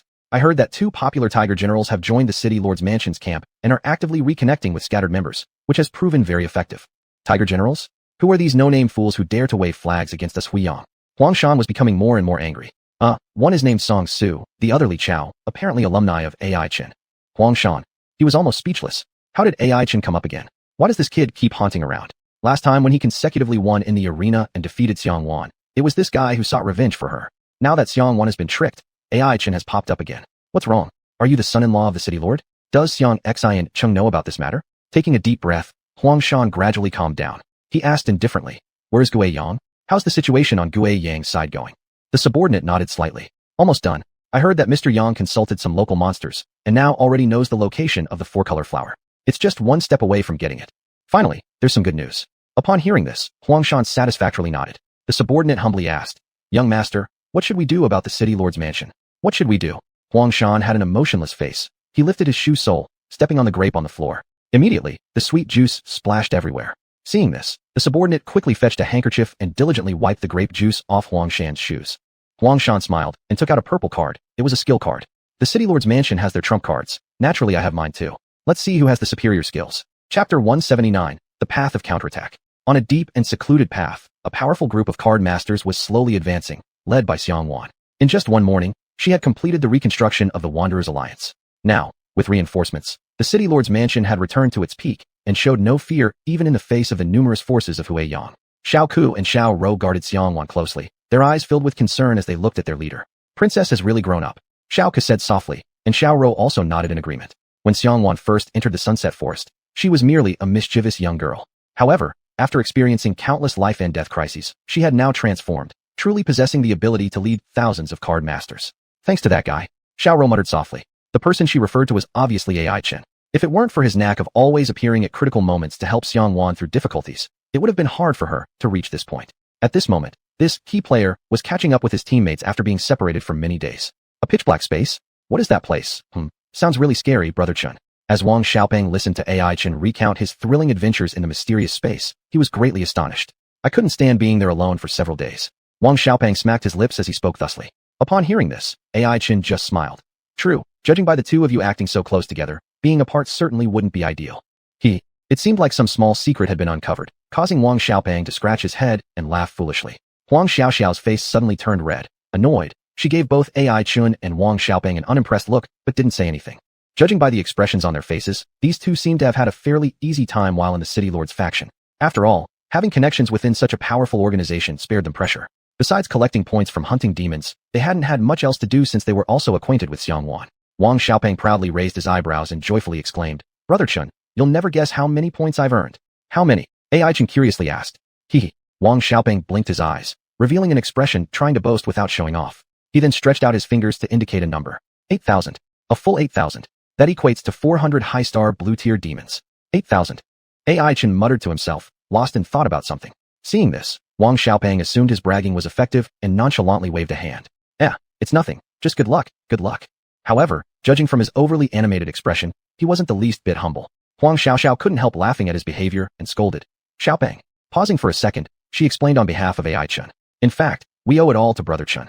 During the previous wave of beast attacks, when you didn't receive your share of demon cores, Xianhuan graciously allocated us more because of you. Add to that various hunts and raids, which is why our scores are so high."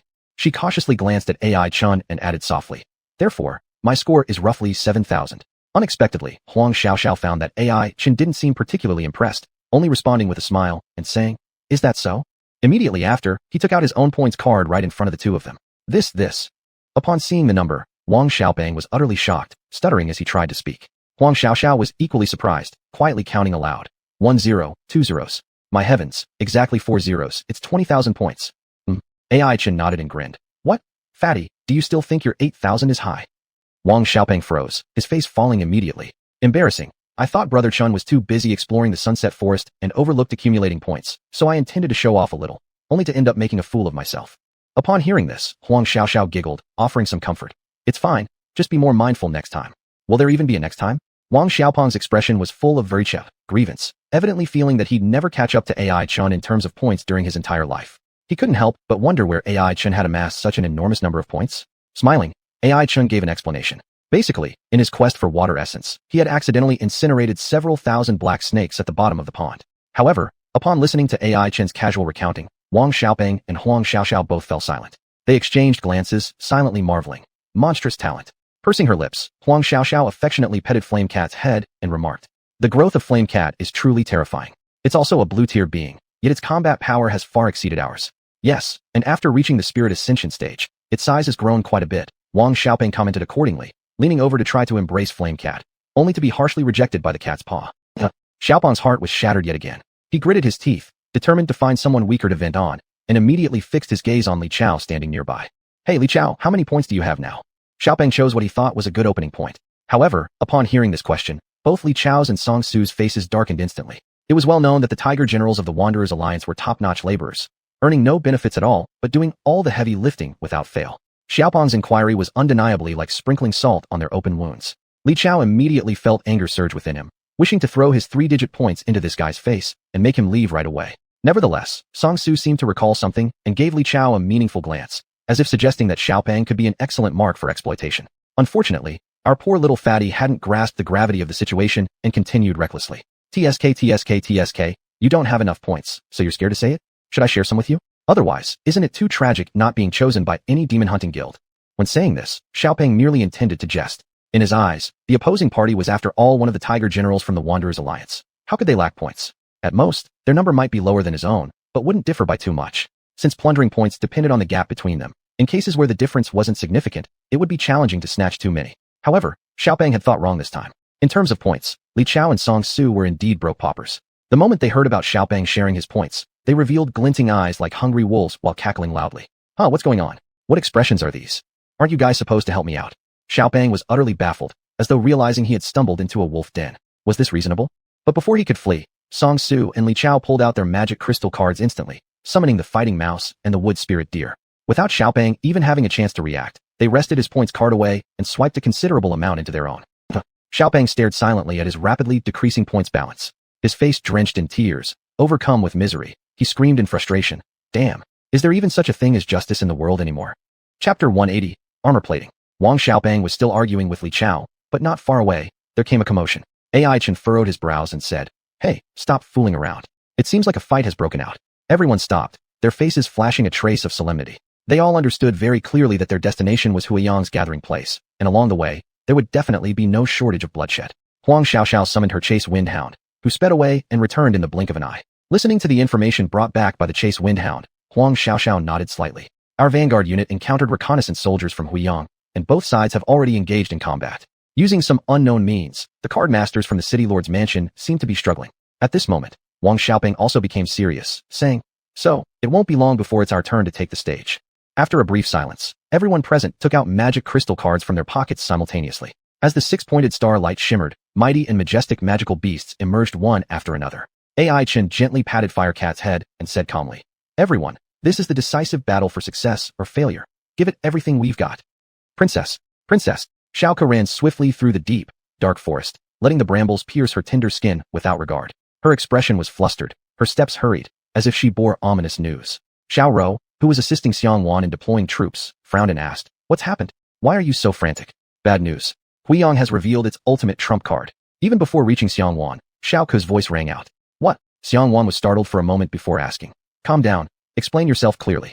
As she spoke, Xuanhuan took a bottle of mineral water from her storage pouch and handed it over. Xiaoke accepted it, but didn't drink, panting as she explained.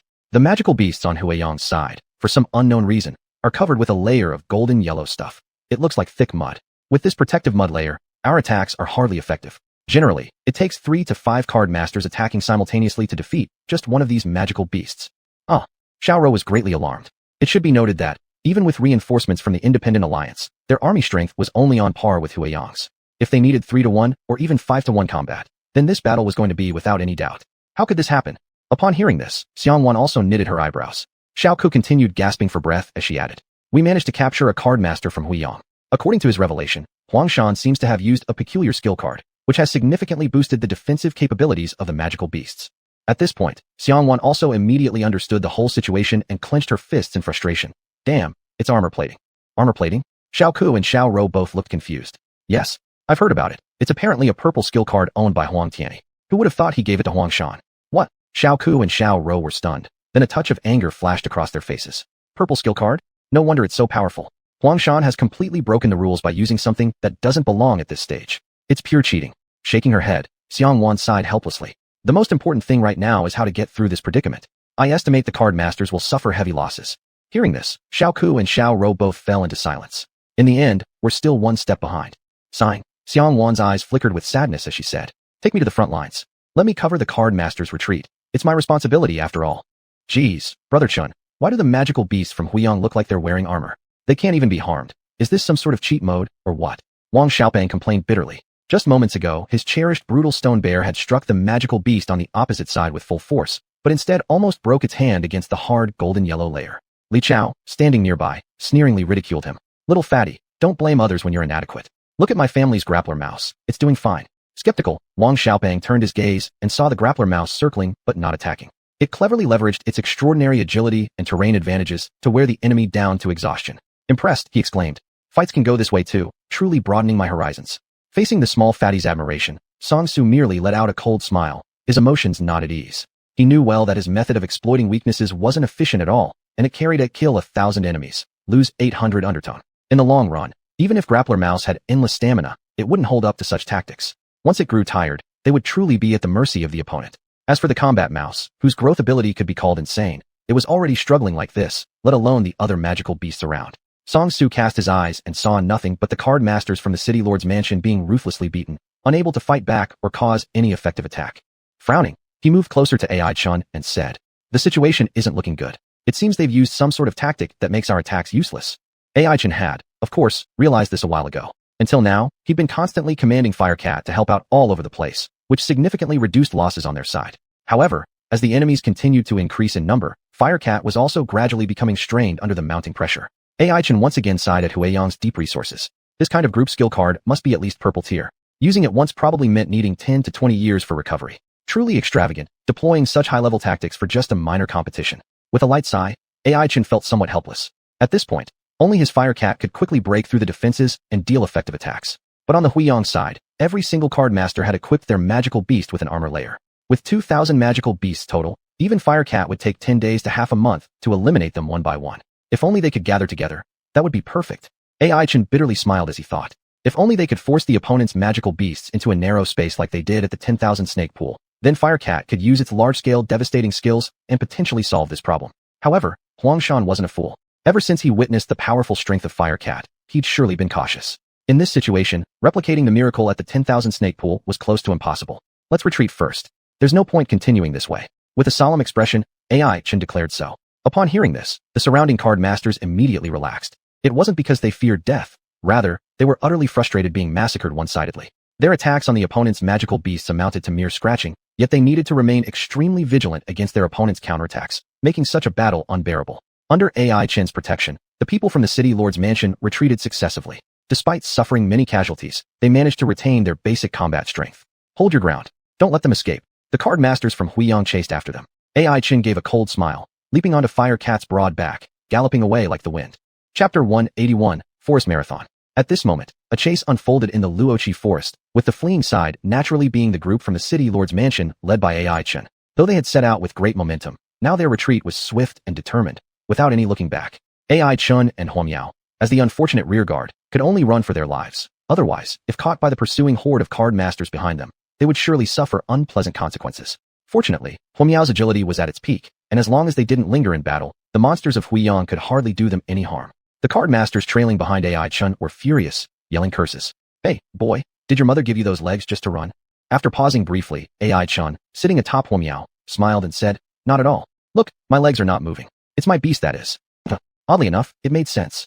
Flushed red in anger, the pursuing card master quickened his pace further, but no matter how hard he tried, there remained a fixed distance between him and Huomiao. When they sped up, so did Huomiao. When they slowed down, Huomiao slowed too, almost taunting them on purpose. Damn. In the Huiyang group, someone became anxious and then came up with an idea. "Hey, everyone, why don't we just ignore him and go after his teammates?" This suggestion immediately caused AI Chun much distress. Although he was tasked with covering the retreat, many card masters from the city lord's mansion were not adept runners. If they were caught up with, the casualties would likely be significant. With a twinkle in his eyes, AI Chun directed Huomiao to turn around and fire a fiery ball. Taking advantage of their enemies dodging, he turned back and mocked them. "TSK, TSK, TSK. Take a look at your pitiful selves, heads of dust and dirt. Don't even bother chasing others. You need to get a life." Then, Huomiao deliberately slapped its rear end with its paw as a mocking gesture. "Damn it, this guy has the audacity to provoke us. My grandma. I will show him today why flowers are so red. Charge, brothers. Let's take down this guy." The Huiyang card masters, filled with rage, rushed forward toward AI Chun en masse. So many of them. Wiping a cold sweat off his brow, realizing he was outnumbered, AI Chun quickly signaled for Huomiao to speed up. Along the way, they occasionally encountered some wild beasts. Seeing AI Chun and Huomiao fleeing, these creatures assumed they had come across easy prey, ready to open their mouths to demonstrate jungle law to this wretched soul. However, the scorching fireball that greeted them was enough to sober the wild beasts up. "Don't block our path." Drenched in sweat, AI Chun urged the wild beasts to run away quickly. knowing well that he was followed by hundreds of ferocious card masters who wanted nothing more than to rip him into pieces. Thus, under the threat of AI Chun and Huomiao, the frightened wild beasts also began running forward. An unusual sight emerged in the Luoqi forest. Card masters of Huiyang with protective armor coatings pursued AI Chun mounted on Huomiao relentlessly. AI Chun, feeling enormous pressure, chased the wild beasts hoping they would find hiding places. The wild beasts cried in anguish, not understanding why they were caught up in this calamity. Somewhere amidst all this chaos, AI Chun thought he heard a peculiar broadcast announcement. Welcome to the second annual Luoqi Forest Marathon. Hell, these guys really won't let me alone. AI Chun looked back at the Huiyang card masters and complained. Hell, this little brat just doesn't quit. The wild beasts looked back at AI Chun on Huomiao's back and grumbled similarly. In just one morning, they had inexplicably covered half of the Luoqi forest. If next year's demon hunting competition were held here, AI Chun felt confident enough to apply as a guide. Until when do I have to keep running? AI Chun licked his lips, then pulled out a bottle of cool mineral water from his storage pouch, taking a sip. Huomiao gave a cry. In response, AI Chun took out half a roasted pig leg, giving Huomiao a bite. Behind them, all the Huiyang card masters were astonished. What a surprise. Everyone else was struggling to run, yet here he was enjoying a feast. Grandma Sake, brothers, catch up fast. Don't let this guy have it easy. Someone in the crowd shouted with indignation. Immediately, the Huiyang card masters accelerated further, seemingly determined to capture AI Chun. Holy crap, Huomiao, run faster. AI Chun was shocked and immediately dismissed any feelings of ease, signaling Huomiao to accelerate. This acceleration brought disaster to the wild beasts ahead. For the quicker ones, it wasn't much of an issue. But for those lagging behind, if they happened to obstruct Huomiao's path, they met with a fireball straight away. No matter how arrogant, before the horrifying temperature of flames, all creatures were equal. In the blink of an eye, a slower-moving wild beast was instantly reduced to ash. The other demons swallowed hard, nearly wetting themselves in fear. They stared at AI Chun, feeling both amazed and terrified. Big bro, if you're this powerful, why are you running? Can't you just fire off a fireball to kill those chasing you from behind? While mocking AI Chun for picking on the weak and fearing the strong, the demons had no choice but to continue running forward for the sake of survival. Pursued by death itself, the demons ran faster and further, leaving no corner of the sunset forest untouched. Even areas rich in natural treasures were revealed to everyone's view. Some guardian demons guarding these treasures didn't even have time to react before they were either swept away by the torrent of demons or sent to heaven by a single fireball. Gradually, the demons grew exhausted and fell behind. Seeing this, AI Chun let Huomiao casually hurl a few fireballs, allowing him to bypass them. Thus, the wild demons met the eyes of the card masters from Huiyang, both falling into deep thought. AI Chun finally managed to escape and was about to take a rest when a familiar figure by the stream caught his attention. Isn't that Guiyang? AI Chun was startled. Then he signaled Huomiao to turn around and head towards Guiyang. As they got closer, AI Chun realized that Guiyang was also fleeing. The look of panic on his face suggested something dreadful was following him. AI Chun was perplexed. What could Guiyang possibly be running from? Could it be that he is also being chased by the protective coding card masters of Huiyang? But that doesn't make sense since Guiyang belongs to Huiyang. So what does he have to fear? Moreover, as a purple stage demon, who in the Sunset Forest, aside from an earth dragon, can defeat him? Curious and a bit uneasy, AI Chun moved closer for a peek. He soon noticed something rabbit-sized following closely behind Guiyang. That looks like an ant. Could there really be ants this big? AI Chun murmured in confusion to himself. Nevertheless, despite its large size, the ant seemed quite ordinary in power. Judging by its strength, it appeared to be only quasi-blue stage, and Huomiao's single fireball could probably wipe out 10. With that in mind, AI Chun teasingly shouted, "Hey, you're not much better, are you? Running from such a small ant. Hilarious." Guiyang heard AI Chun's voice and instantly became overjoyed, moving toward him like finding a lifeline. AI Chun stopped momentarily, ready to remind Guiyang that he too was being pursued, when suddenly he spotted what was following Guiyang.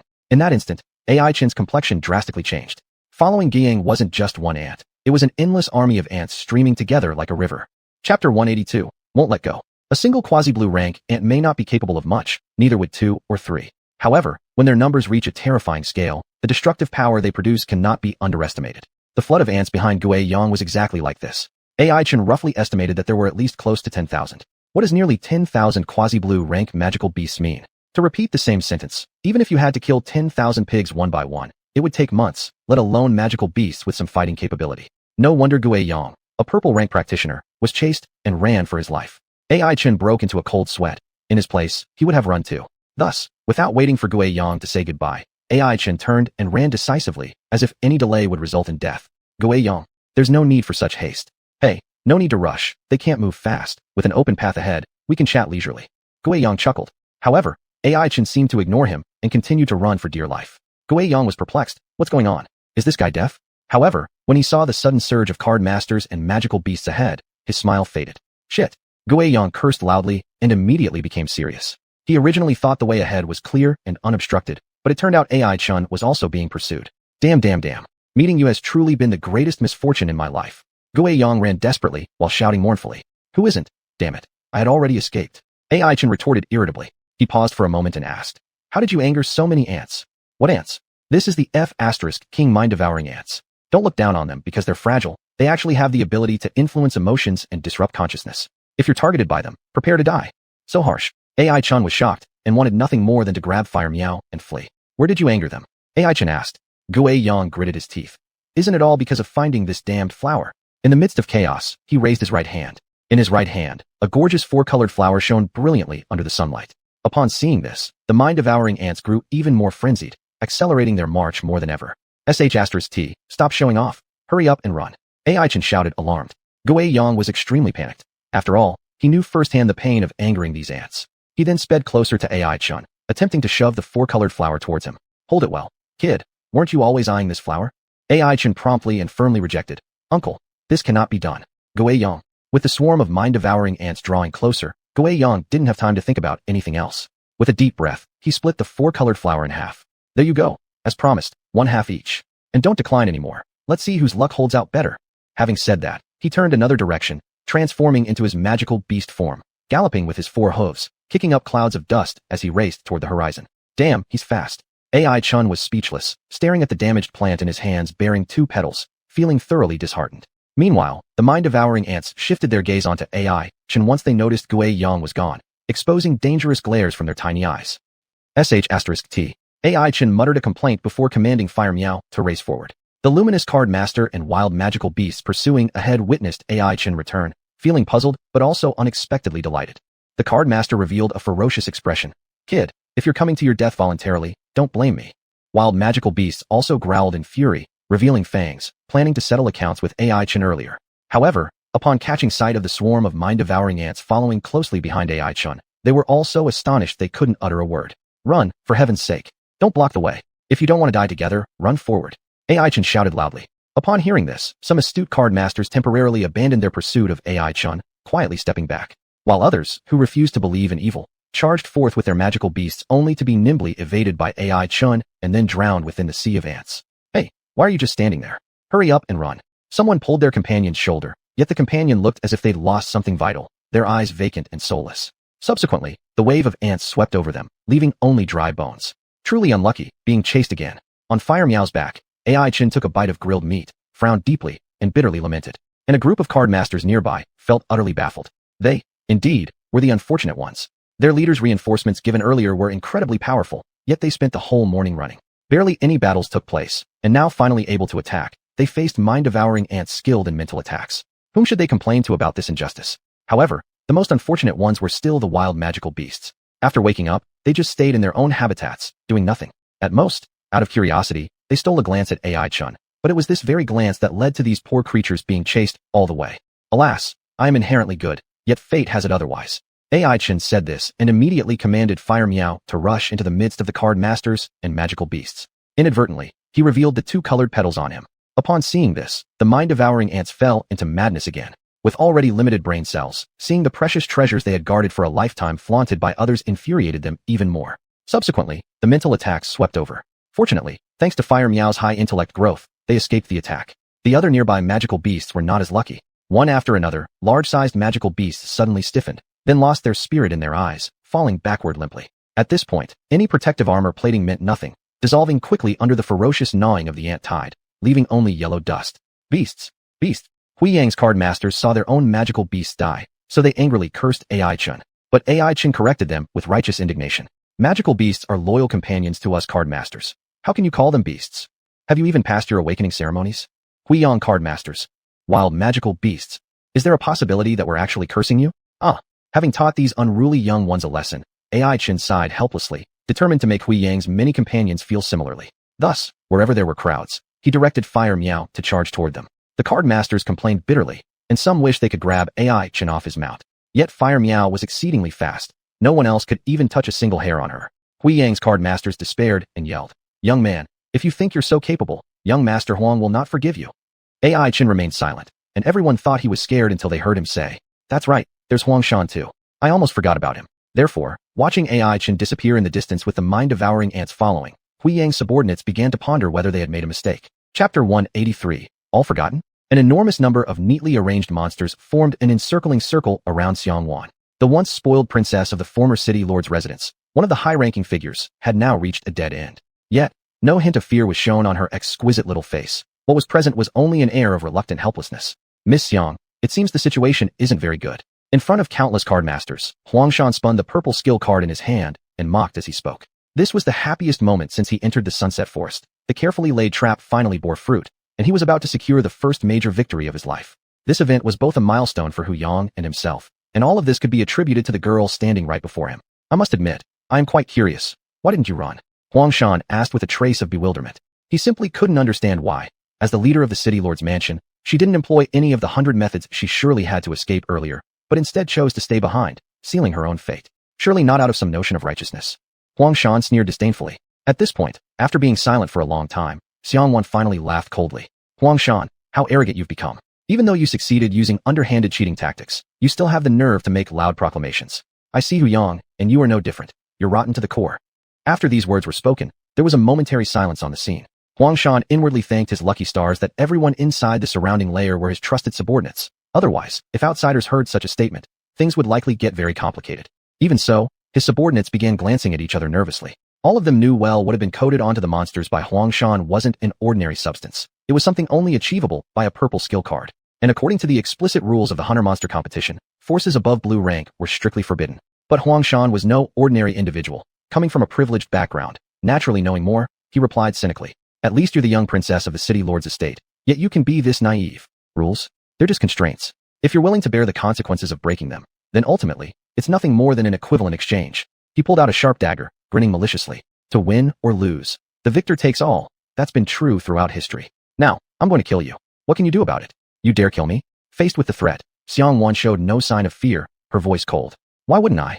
Huangshan chuckled, waving his hand as the surrounding beasts lunged forward, clearly intent on overpowering Xianhuan at the slightest provocation. Xianhuan, of course, wouldn't sit idly by. Furrowing her brows slightly, a tidal wave of water vapor gathered around her body, trying to coalesce into a mighty wave to sweep through her enemies. Upon seeing this, Huangshan merely shrugged indifferently. Xianhuan, I know full well that you're not an ordinary person, just like your mother. However, Huangshan pointed with the tip of his blade towards his confidants, saying, all these people here belong to me. If I want you dead, you won't live, do you understand? You kill me, my father won't let you off the hook either. It's a fair trade of lives.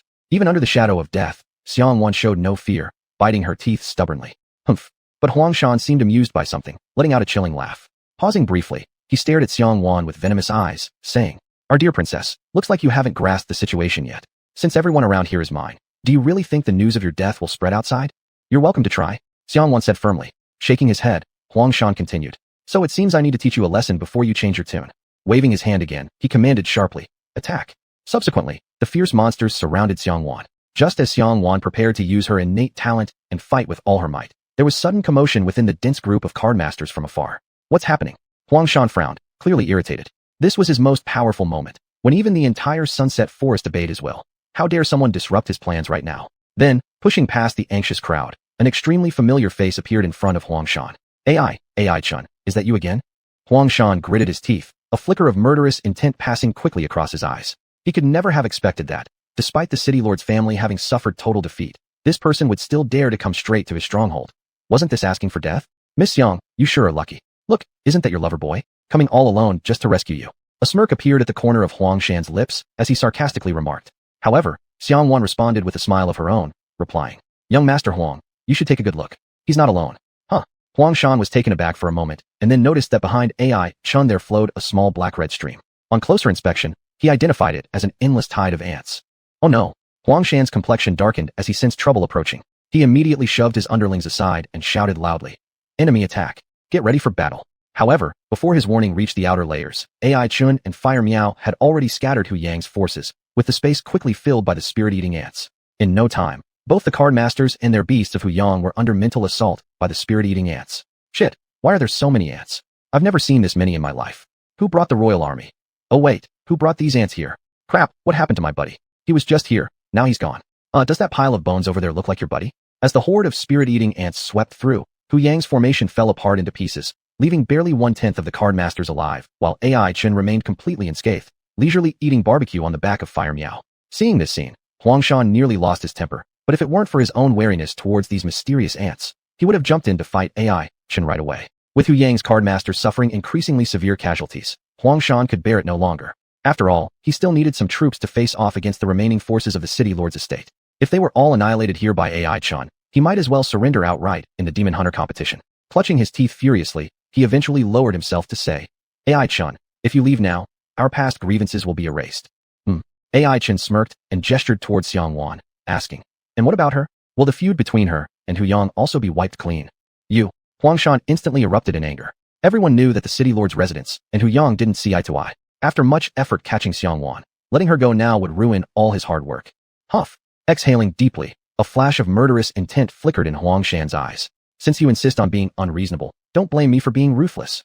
Chapter 184, Seal. After saying this, Huangshan's face remained expressionless as his hand rummaged through the storage bag. What's wrong? Are you showing off that you have a storage bag too? AI Chen laughed while dodging the chase of the spirit-eating ants. Humph. Huangshan smirked coldly, and soon another purple skill card appeared in his hand. Seeing this, AI Chen's complexion changed slightly, internally ridiculing Hui Yang for being rich. Are these skill cards free or something? He keeps throwing them out one by one. Humph. Your current expression is truly satisfying. Huangshan cracked a smile, the irritation in his heart diminishing somewhat. This skill card was originally intended as a means to confine Xianhuan, but he never expected it to be used on AI Chen. Don't blame me. This is all because of yourself. A glint of killing intent flashed in Huangshan's eyes before he immediately spun the purple card in his hand. Seeing this, AI Chen quickly directed Fire Meow to dodge everywhere. However, the skill card seemed to have targeted him. No matter how much he tried to escape, he could not evade its tracking. Did you install a GPS on me? AI Chen weakly joked. As the skill card drew closer like a blood drop chasing after his soul, AI Chen had no choice but to leap from Fire Meow, landing unsteadily on the ground. Hurry, this thing is looking for me. Fire Meow, go save Xianhuan and see what trump card she has. AI Chen spoke with the fastest speed possible. Only magic can defeat magic. Similarly, only the wealthy can counteract wealth. To resist Huangshan's trump card, only if Xianhuan also revealed her ace would they stand a chance. He couldn't believe that City Master didn't prepare anything good for Xianhuan. But Xianhuan, who had been saved, sat atop Fire Meow, thoroughly confused. Trump cards? What's that? Wasn't there a rule against using powers above the blue rank? AI Chen felt utterly despondent. Miss, do you really need to be so honest at a time like this? Look at him. He's practically tossing the purple skill cards around like grenades. You're still here acting cute. Seeing that the spirit-eating ant army had caught up and that the purple stage skill card was watching closely nearby, AI Chen realized that this might be where he met his end. Seeing this, Huangshan also showed a smug grin. Boy, just wait to die. Just as AI Chen fell into despair, Xianhuan suddenly seemed to remember something and pulled out a scroll-like item from her pocket, throwing it far to AI Chen. At this moment, AI Chen felt just like a gamer who'd stumbled upon a cheat code in a single-player game. Tears welling up, he opened it with hopefulness, only to see a bunch of incomprehensible text. What is this thing? He asked curiously. Xianhuan then blinked and shouted across. This is the scroll that taught me to awaken my talent skills when I was young. Learn it quickly. Let's team up and take them all down. Dark lines appeared on AI Chen's forehead as he exclaimed inwardly, Sister, what are these crooked writings even about? How am I supposed to learn it? Wasn't this girl sharp earlier? What happened now? While AI Chen was lost in thought, Huangshan sneered and activated the purple skill card again. Soon after, powerful earth element forces burst forth from the card, transforming into swirling sandstorms that swept toward AI Chen. Fire Meow let out an anxious roar. However, AI Chen was already unable to avoid any further. After taking 2 steps forward, his legs became stuck in the mud, exerting all his strength, yet moving nowhere. Looking back, he saw that the thick mud had already passed his knees. Don't waste your energy. Boy, this is a purple stage skill card. My father once used this card to seal a force-cast purple stage savage beast, which couldn't break free either. So, just accept your fate. In the distance, Huangshan clicked his fingers and sneered. And as AI Chen struggled deeper into the mire, he realized that the more he resisted, the deeper he sunk. Once his head submerged, he wouldn't escape suffocation. Realizing this, AI Chen took a deep breath, held the scroll given to him by Xianhuan, and focused completely on studying the strange text inscribed on it. But, what does this even say? I don't understand a single character. If you want me dead, just say so. AI Chen helplessly criticized, and Xianhuan solemnly said, Don't rush. Focus and feel it deeply. This isn't ordinary writing. It's normal for regular people to have trouble understanding it. You need to approach it from a different angle, an angle unlike a regular person. An angle unlike a regular person? What did that mean? AI Chen could not make heads or tails of it. At this moment, Huangshan no longer gave him time to keep questioning. The skill card rotated again. The mud covering AI Chen's head slowed its flow and quickly solidified, forming a substantial earthen ball appearing in midair. In the dense forest, such a huge earthen ball was indeed rare, and no one would have thought that it contained a young man in his early 20s. AI Chen. Xianhuan blankly stared at this scene, seemingly unable to believe her eyes. And Fire Meow was anxious, leaping up and down. If not for being still entangled with the spirit-eating ants around it, it would have pounced on the ball without hesitation. Seeing this, Xuanhuan satisfactorily clapped his hands and revealed his ghostly white teeth. He walked over, lightly tapped the earthen ball with his knuckles, and said, "Kid, didn't expect yourself to end up like this, did you? Is there still much air inside? Take advantage of these final few minutes of your life to reflect properly in the darkness." Then, without caring whether AI Chin had heard him or not, he bellowed to the remaining forces around him. "Crossing me, Huiyang, ends up just like this. Everyone, follow my orders. Let's capture Xianhuan again, and make our achievements." Upon hearing this, the originally scattered card users under Huiyang gathered once more, commanding their beasts to pursue Xianhuan with renewed ferocity. Facing countless numbers of beast armies, Fire Meow expended its last ounce of strength, eventually collapsing beside an old tree, almost falling asleep. Actually, with its exceptionally high agility, it could have escaped if it wanted. However, since AI Chin was trapped, Fire Meow refused to leave. Similarly, Xianhuan stood steadfast as well. The final ambush by Huiyang's men hadn't even exhausted much effort before they easily captured this treasured pearl of the city lord's mansion. "So, Miss Xiang, who is the winner now?"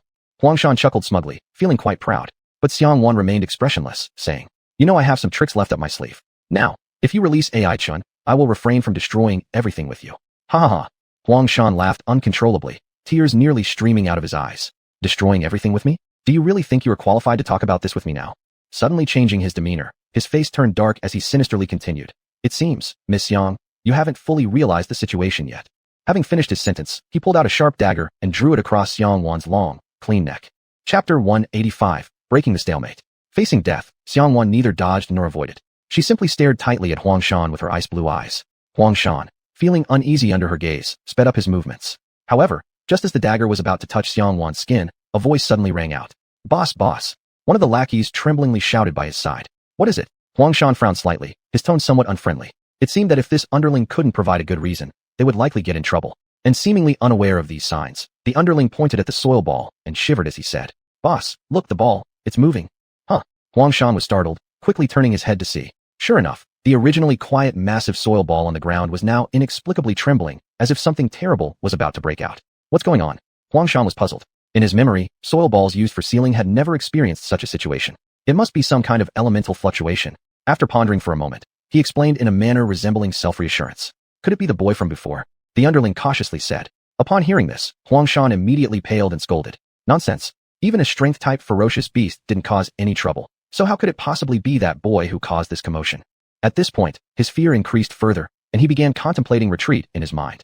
"We shouldn't stay here too long," Huangshan thought to himself, then waved his hand to indicate that the card masters should bypass the Xuanhuan ants and temporarily retreat to avoid the sharp edge. "For now, I'll let you live." He swallowed hard and said to Xianhuan who was being held captive. But Xianhuan showed no fear and retorted, "I think it's you who is scared, isn't it?" "Afraid?" Huangshan instantly became furious and embarrassed, once again pulling out the dagger.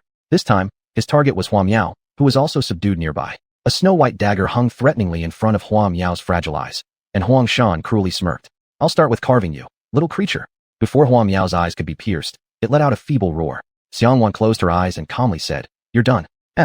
Huangshan frowned slightly. Just at that moment, the previously intact soil ball exploded with a deafening sound. Following that, a solid mud block flew like a sniper bullet and precisely struck Huangshan's wrist.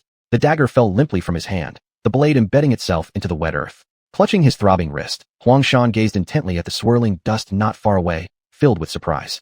"You, Mr. Huiyang, knowing only how to bully the weak and fear the strong, doesn't seem quite right, does it?" From within the dancing sandstorm emerged AI Chun with a faint smile, saying so.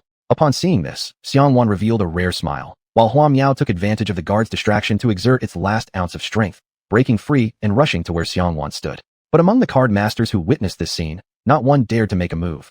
All were stupefied by what they saw as a divine miracle. At this moment, AI Chin no longer resembled his previous form. His body radiated brilliant lightning, every word reverberating with thunder, his gestures accompanied by flashes of electric light. "You, are you human or ghost?" Huangshan, suppressing the fear in his heart, asked aloud. AI Chin paid him no attention, merely watching quietly as his partner returned from the brink of death to his side. He then affectionately patted Hua Miao's head and said, "You've worked hard these days." Hua Miao then gently rubbed against its master's arm. Xianhuan noticed that wherever Hua Miao touched, AI Chin carefully withdrew the lightning spiraling on his surface. "It seems your mastery of this power has already far surpassed mine." Upon seeing this, Xianhuan sighed. Smiling, AI Chin made no denial, then waved his hand. Thunder appeared, slicing through the ropes binding Xianhuan like a precise blade. "Here, take it back." AI Chin pulled out a scroll and handed it to Xianhuan. Shaking her head, Xianhuan replied, "Right now, You deserve it more than I do. What is this? AI Chen asked curiously. Xianhuan also shook her head. I don't know, but it definitely can give people strength. Nodding, AI Chen remained silent. He understood that this scroll wouldn't arbitrarily increase one's strength. Instead, it helped someone already possessing treasure unleash their potential. And AI Chen's own potential, of course, came from a drop of blood left by the Thunder God. Apparently, Xianhuan's body might have similar bloodline powers. Thinking this way, he redirected his gaze toward Huangshan. What do you plan to do? Huangshan was somewhat panicked now, but still put on a tough face. He said with a ferocious voice but inner weakness, AI Chen, don't think that just because you escaped, you can do anything. My Huiyang family is wealthy and powerful. We could seal you once, and we can do it again. If you know what's good for you, you'll leave early. Otherwise, don't blame me for being rude. AI Chen's face showed a mocking look as he said, What? Does that mean you were nice to me earlier? Upon hearing this, Huangshan was instantly stunned, his facial expression quite comical. Before this, he had used every single skill card against AI Chen, both group enhancement cards and individual sealing cards. Everything had been used on the opponent. If that counted as being nice, how could one define being rude? Realizing his dire situation, Huangshan gritted his teeth and said, All right, AI Chen, today I admit defeat. If you let me go, I will surely repay you in the future. Repay. With a smile, AI Chen glanced at Xianhuan, seemingly asking for her opinion. Xianhuan then revealed her signature sweet smile, making AI Chen feel uneasy inside. Cough cough. Clearing his throat, AI Chen decided not to mess with this little demoness anymore. So he turned his gaze back to Huangshan and smiled, saying, Your repayment doesn't interest me. Right now, I just want to return your earlier kindness. After saying this, he stepped onto Thunderlight and rushed towards Huangshan. Huangshan's expression changed instantly, showing a fierce light as he said, Brat, refusing my olive branch means asking for trouble. Do you really think I'm afraid of you? He waved his hand and ordered, Everyone attack. However, this time, only Huiyang's loyal followers obeyed the order. The other card masters didn't move a finger. Damn it. Cursing, Huangshan had no choice but to lead the few loyalists forward himself. At this moment, Shunshin ants appeared as if on cue, providing great confidence to Huangshan. Ha ha ha. Boy, heaven wants you dead. Just wait there and accept your fate. Huangshan roared with laughter. But AI Chen only furrowed his brows slightly. Facing the overwhelming tide of ants, he did indeed find it somewhat difficult to handle. Just as he was thinking about it, a cool hand grabbed his shoulder. Xianhuan blinked her ice blue eyes and said, Together? Chapter 186, Divine Authority, the Grand Finale. AI Chen was a bit surprised, but still nodded. Immediately, water elements gathered from the sky into an overwhelming tidal wave, rushing towards Huangshan's forces and the god-eating ant army. Then, AI Chen made his decisive move. He gripped his right fist tightly and struck the ground, instantly forming a torrent of lightning into howling thunder dragons that rode on the giant waves, flying off into the distance. The Pangan Kasur Panganjira all gaped in astonishment. What's going on? Am I dreaming? Are these two human-shaped beast monsters? How can they use skills? Damn, it's a good thing I ran fast. Otherwise, I would have died with young Master Huang. Ungrateful bastard. Although we were hired, we should share the honor and disgrace with Huiyang. Young Master Huang, rest assured, I will burn incense for you every year at this time. In just a few breaths, the god-eating ant army was swept away by the massive waves. Any attempts to re-emerge were met with electricity, disintegrating them into ash.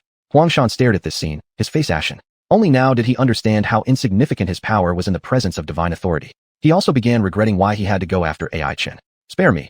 I swear by Huiyang's honor, I will never cause you trouble again. Huangshan said through gritted teeth. However, before AI Chen could speak, Xianhuan lightly waved her hand, and immediately a tidal wave came rushing forward, engulfing Huangshan and the surrounding confidants. Then, electricity surged over their bodies. Staring at the vast river, AI Chen sighed. Xianhuan asked, What's wrong? Shaking his head, AI Chen said, I'm thinking about why we, a group of card masters, have to fight to the death when there are so many ferocious beasts lurking outside the city. Wouldn't it be better to focus our efforts on them? Upon hearing this, Xianhuan smiled faintly and replied, It's always like this, there's no reason behind it.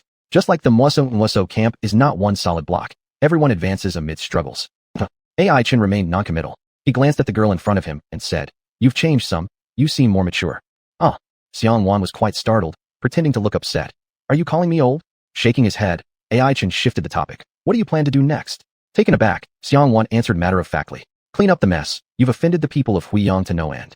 If Elder Huang Tian finds out, you're surely in for a tough time, so I'll take the fall. She patted AI Chen on the shoulder, continuing. But still, commendable bravery.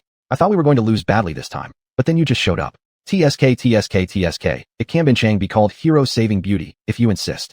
Chuckling wryly, AI Chen said, We weren't that pitiful, were we? Humph, who knows who was stuck inside that dirt? As the sun set, the demon hunting competition held in the Sunset Forest finally drew near its conclusion. Wang Xiaopeng and Huang Xiaoxiao, under the guidance of Xiao Rou and Xiao Ku, completed the cleansing of the remaining members of Huiyang.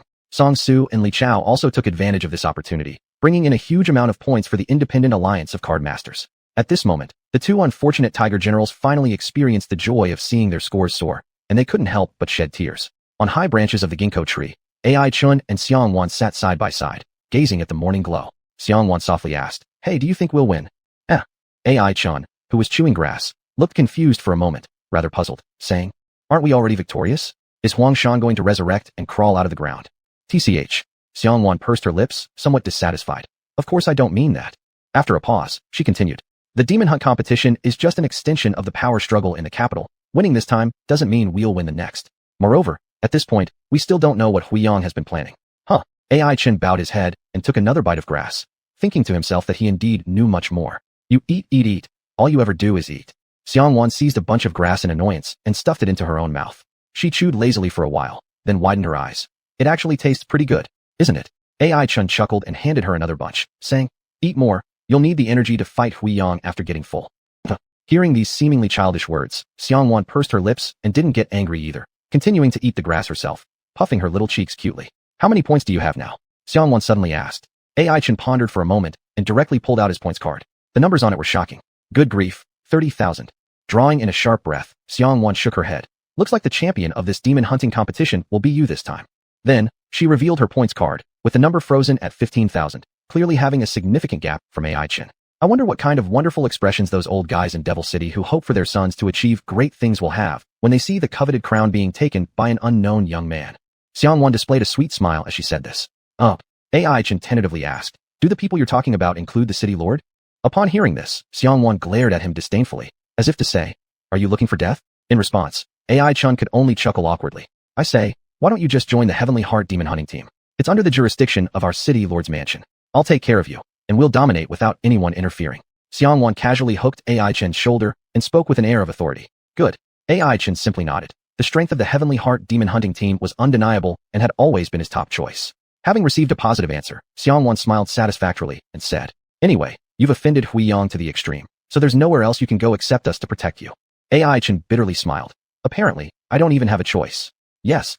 Xianhuan displayed a cunning smile like a little fox. "It doesn't matter. Following the city lord's mansion is beneficial, and from now on, you're one of us." Underneath the ginkgo tree, Wang Xiaopeng was excited by the impressive battle performance earlier, while Huang Xiaoxiao watched him with a smile. Far away, Li Chao calculated the accumulated points with satisfaction, whereas Song Su planned to use the competition-winning prize money to purchase a set of leather cleaning tools from the flea market. The afterglow of the setting sun fell on everyone, nurturing the moment of serenity with its remaining warmth. Sighing softly, Xianhuan rested her head on Ai Chen's shoulder and whispered, "Remember, you can't back out." Nodding firmly, Ai Chen was about to say something when he heard a shout from afar. Ai Chen, I've been found by sister, and everyone's coming to find you." The speaking girl hopped around enthusiastically, appearing slightly eccentric, none other than Xiaoyu in her black dress. After being missing for many days, Xiaoyu became even more mysterious. By her side, Xiaoya looked helpless, while Li Wei blushed and timidly waved at Ai Chen. Xianhuan immediately sat up straight and switched to combat mode. "Who are they?" Xianhuan asked with a disapproving tone. Those, friends, newly made friends in the Sunset Forest." Ai Chen stammered to explain. "Oh." Xianhuan ambiguously nodded, then kicked Ai Chen off the ginkgo tree and gritted her teeth to say, "Then gather with your good friends." Ai Chen fell into the soft mud, sniffing the fragrance of the grass, and looked utterly baffled. "What's going on here?" From a distance, Xiaoya quite sentimentally said to Li Wei, "Look, he still loves falling off trees." The end.